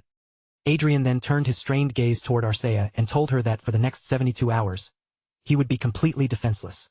Until the entire process was over, he asked her to protect his body in his place. Arcea answered him without even a second of hesitation, her voice steady, firm, and filled with loyalty. She told Adrian that he could leave everything to her. Back in the real world, Arcea's eyes opened as she woke from the game. After taking a moment to collect herself, she rose and left the room. Outside, several servants had been waiting, and the moment they saw Arcea step out, they immediately called to her with deep respect, addressing her as Your Grace. Arcea looked over the waiting servants and asked what they were doing there. Her tone calm but sharp enough to show that their presence had immediately caught her attention.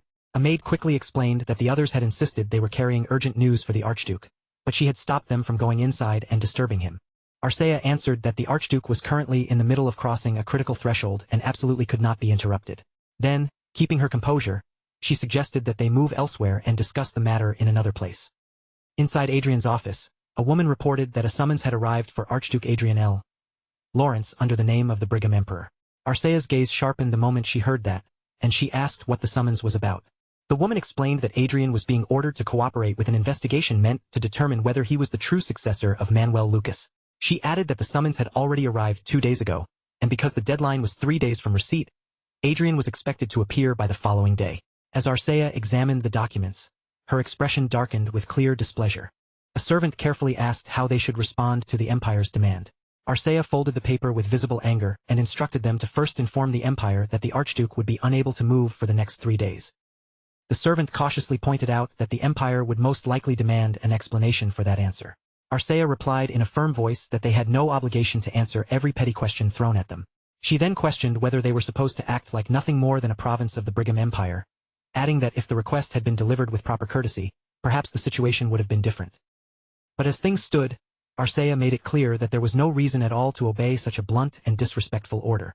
Her eyes grew cold and hard as she declared that if anyone attempted to harm her husband, she would never simply stand back and watch it happen. At the Brigham Empire's duchy office, an official response was delivered, stating that Archduke Adrian L. Lawrence could not travel for 3 days, because he was currently engaged in research activities inside the Magic Tower. The reply also sharply condemned the Empire's rude behavior, making it clear that summoning the ruler of another nation whenever they pleased was utterly unreasonable. The Duchess looked troubled as she admitted that she had never expected Archduke Lawrence to obediently comply without resistance. Even so, the matter had developed into something far more complicated than she had originally anticipated. Another person then reported that protest letters were pouring in from nations all across Rondel, including the Principality, the Reinhardt Empire, the Prius Republic, the Roberto Kingdom, the Elysia Union, and even the Holy Land. The Duchess said that this was exactly the reason she had wanted to avoid provoking Archduke Lawrence unless it was absolutely necessary. Someone questioned why so many other countries were stepping into the matter, especially nations beyond the Lucius Kingdom and the Reinhardt Empire. The Duchess explained that every one of those countries owed Archduke Lawrence some kind of debt. Another person reacted with surprise and asked whether that included even the Elysia Union. The Duchess confirmed that it did, then added that the Elysia Union seemed to be carrying a guilty conscience over something. She then rose from her chair and stated that, for now, they should focus their investigation on Duchess Olivia Riverdale while treating Archduke Lawrence with much greater caution. But before that decision could settle in the room, another man stood up in anger and argued that such restraint was completely unacceptable. He insisted that the Great Brigham Empire had never allowed public opinion to dictate or interfere with its plans. In his eyes, Archduke Lawrence's defiant behavior only made him appear even more suspicious, and he declared that the Archduke needed to be held responsible for insulting the empire. At that exact moment, a mysterious figure appeared behind him and spoke in a low, dangerous voice. Rather than simply talking about accountability, the figure suggested he could give them something real to answer for, even going so far as to threaten to bite the man's head off. Everyone in the room jolted in shock at the sudden intrusion. The figure was none other than the black dragon Adrian had recently befriended. With a cold and irritated look on his face, the dragon said he had listened to more than enough of their ridiculous nonsense. The man's face instantly went pale with fear, and he demanded to know who the intruder was and how he dared to walk into the room so boldly. Panic quickly overtook his voice as he shouted for the guards, clearly terrified and confused that no one had stopped the stranger from entering. The dragon casually cleaned one ear as if everyone in the room was beneath his concern, then introduced himself as Brangish, a friend of Archduke Adrian Lawrence. Brangish then swept his gaze across the gathered officials and confirmed that this was the Brigham Empire's task force searching for Manuel Lucas's successor, adding that they should already understand exactly why he had come here. Brangish's presence suddenly became terrifyingly intense, his body radiating the overwhelming pressure of a true dragon, while a cruel smile spread across his face. Every person in the room began trembling uncontrollably, and the same thought filled their minds at once. A real dragon was standing right in front of them. In the very next moment, all of them dropped down to their knees, lowered their heads, and shouted their greetings to the great being with the highest possible respect. Brangish gave a calm sound of approval, quietly accepting their submission as though it were only natural. The man who had been shouting so arrogantly only moments ago now stared forward in utter disbelief, his face stiff and frozen as if common sense itself had completely collapsed. He could not begin to understand how Adrian had somehow become friends with a real dragon, or when such an impossible bond could have formed without anyone knowing. The Duchess reacted faster than everyone else in the room, lowering her head even deeper as she admitted that they had behaved foolishly, then promised that from this moment onward, they would no longer make Archduke Lawrence their target. Brangish let the corner of his mouth curl into a faint, mocking smirk, remarking that at least one human in the room seemed capable of using their brain properly. But before anyone could feel even the slightest relief, he suddenly moved his hand and seized the hand of the man who had been speaking so rudely. The man immediately let out a terrified cry, his confidence shattering in an instant. Brangish then grabbed the man by the collar and hoisted him into the air as easily as if he were lifting a piece of cloth.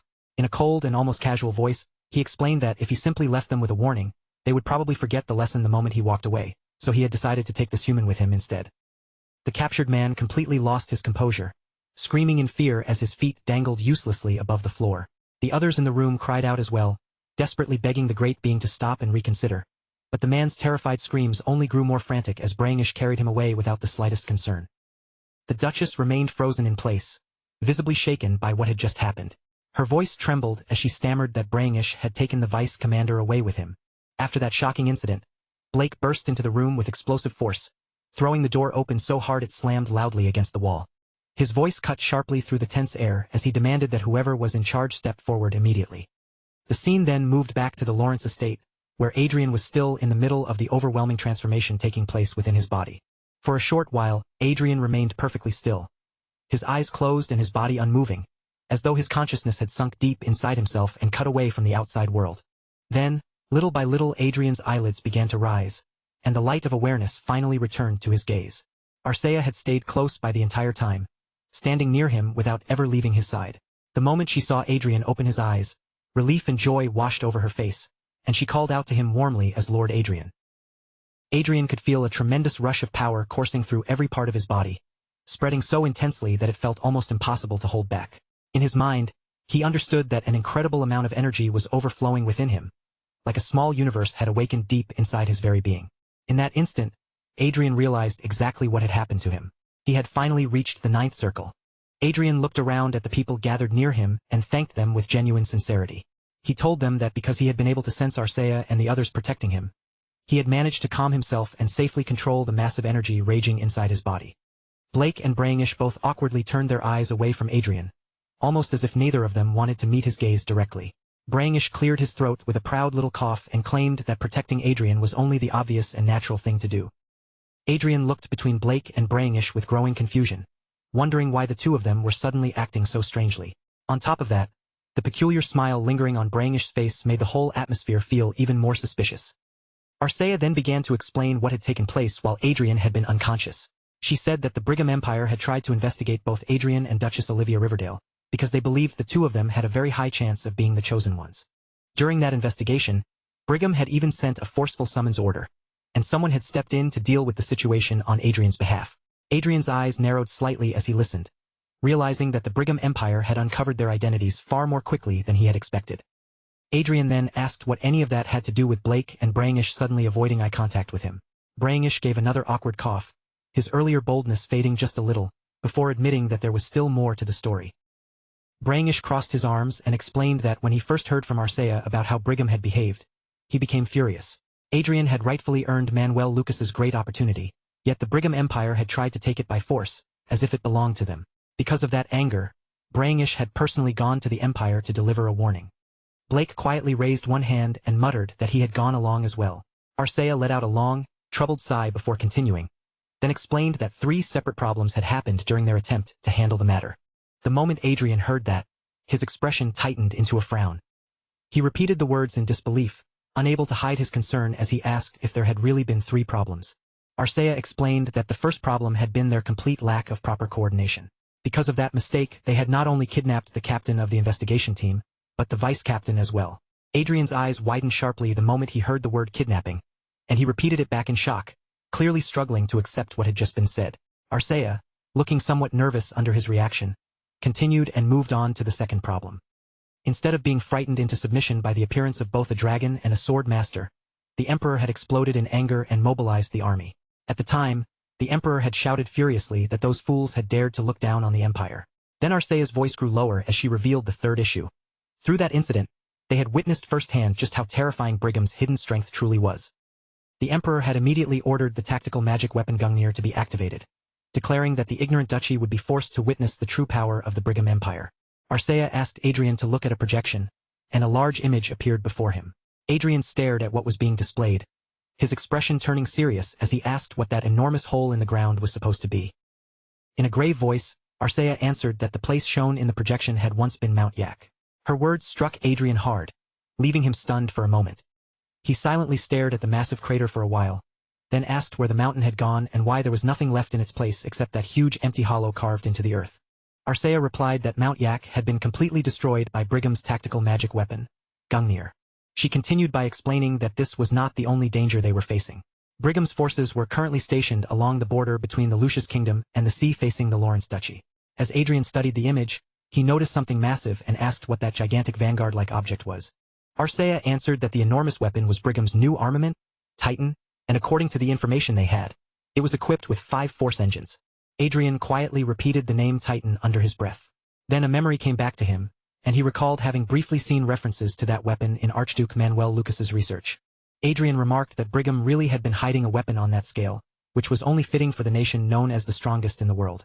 Blake then added that if they interfered carelessly from this point on, Brigham would gain a perfect excuse to use strategic magic, meaning they could no longer step in as openly as before.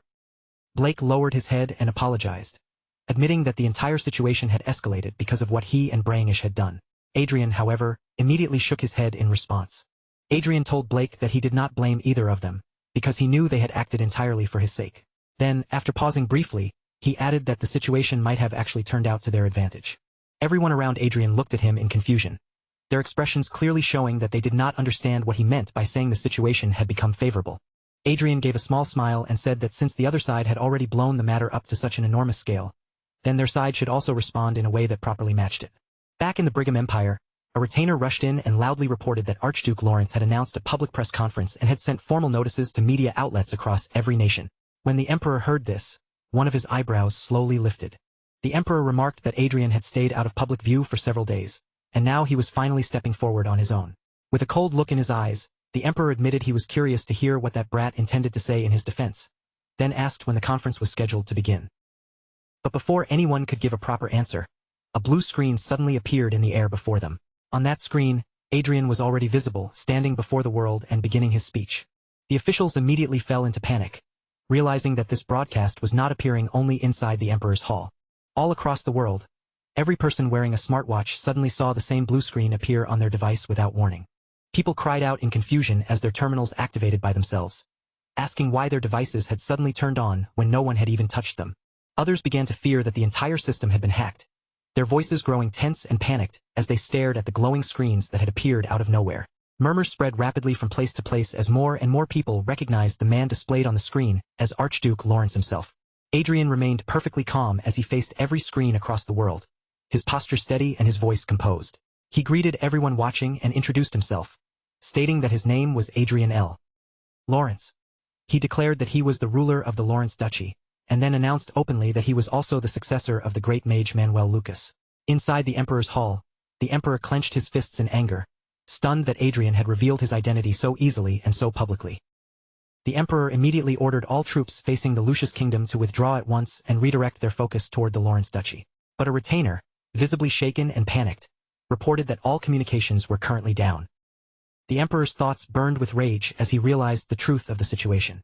In the end, even the Hollywood system itself had been created and developed by Archduke Manuel Lucas. Adrian continued speaking through every screen, his voice spreading across nations and reaching people everywhere. He declared that he was the rightful successor who had inherited everything from Archduke Manuel Lucas, including his fortune, his knowledge, and even his level of mastery. At that very moment, far above a distant stretch of mountains, an enormous magic circle began unfolding across the sky. Its radiant lines spread outward in intricate patterns, expanding like a massive net of light suspended over the world, and everyone watching could only lift their eyes toward that overwhelming sight. Adrian raised one hand with absolute calm, his posture steady and his expression filled with quiet confidence. Then he said he would now show everyone the proof, and with nothing more than a light flick of his fingers, he set the spell into motion. From the center of the gigantic magic circle, a colossal meteor began to form, blazing with a terrifying amount of power. In the next instant, it broke free and tore down through the sky, falling with unstoppable speed straight toward the mountain range below. The meteor crashed into the mountains with overwhelming force, and the impact erupted like the end of the world itself. Blinding light swallowed the entire area, while a deafening roar of destruction surged outward and shook everything in its path. When the dazzling light finally died down and the thick dust slowly began to clear, the mountain range that had once filled the horizon was no longer there. It had been completely erased from the landscape, as if it had never existed in the first place. Adrian then spoke again in a composed voice, calmly explaining that, for reference, the place where the meteor had landed was a wasteland located 200 kilometers away. It was an abandoned region, a barren place where neither people nor animals lived. He added that they intended to use the enormous crater left behind by the spell by turning it into a lake, and eventually developing the surrounding area into a tourist site. With controlled politeness, Adrian said they hoped everyone would support that future project. After letting his words settle for a brief moment, Adrian's tone became firmer and more serious. He declared that he did not want war, and that this was not merely his personal desire, but the shared wish of every nation across the world. If war could be avoided, Adrian believed that cooperation and mutual growth were far more meaningful, and far more beneficial for the future, than conflict. But as Emperor Edward Noah Brigham watched Adrian speak so boldly before the entire world, the anger burning inside him only grew even hotter. Then Adrian looked straight ahead, his steady gaze seeming to pierce through the screen itself, and formally proposed negotiations to Edward Noah Brigham, the Emperor of the Brigham Empire. With complete confidence and not the slightest hint of hesitation, Adrian brought the worldwide broadcast to an end. In a calm voice, he stated that he would be waiting for a positive response. The blue screen vanished just as suddenly as it had appeared, leaving only a heavy silence behind. Emperor Edward Noah Brigham tightened his grip around the arms of his throne, his fingers pressing down hard as he stared forward with eyes blazing in fury.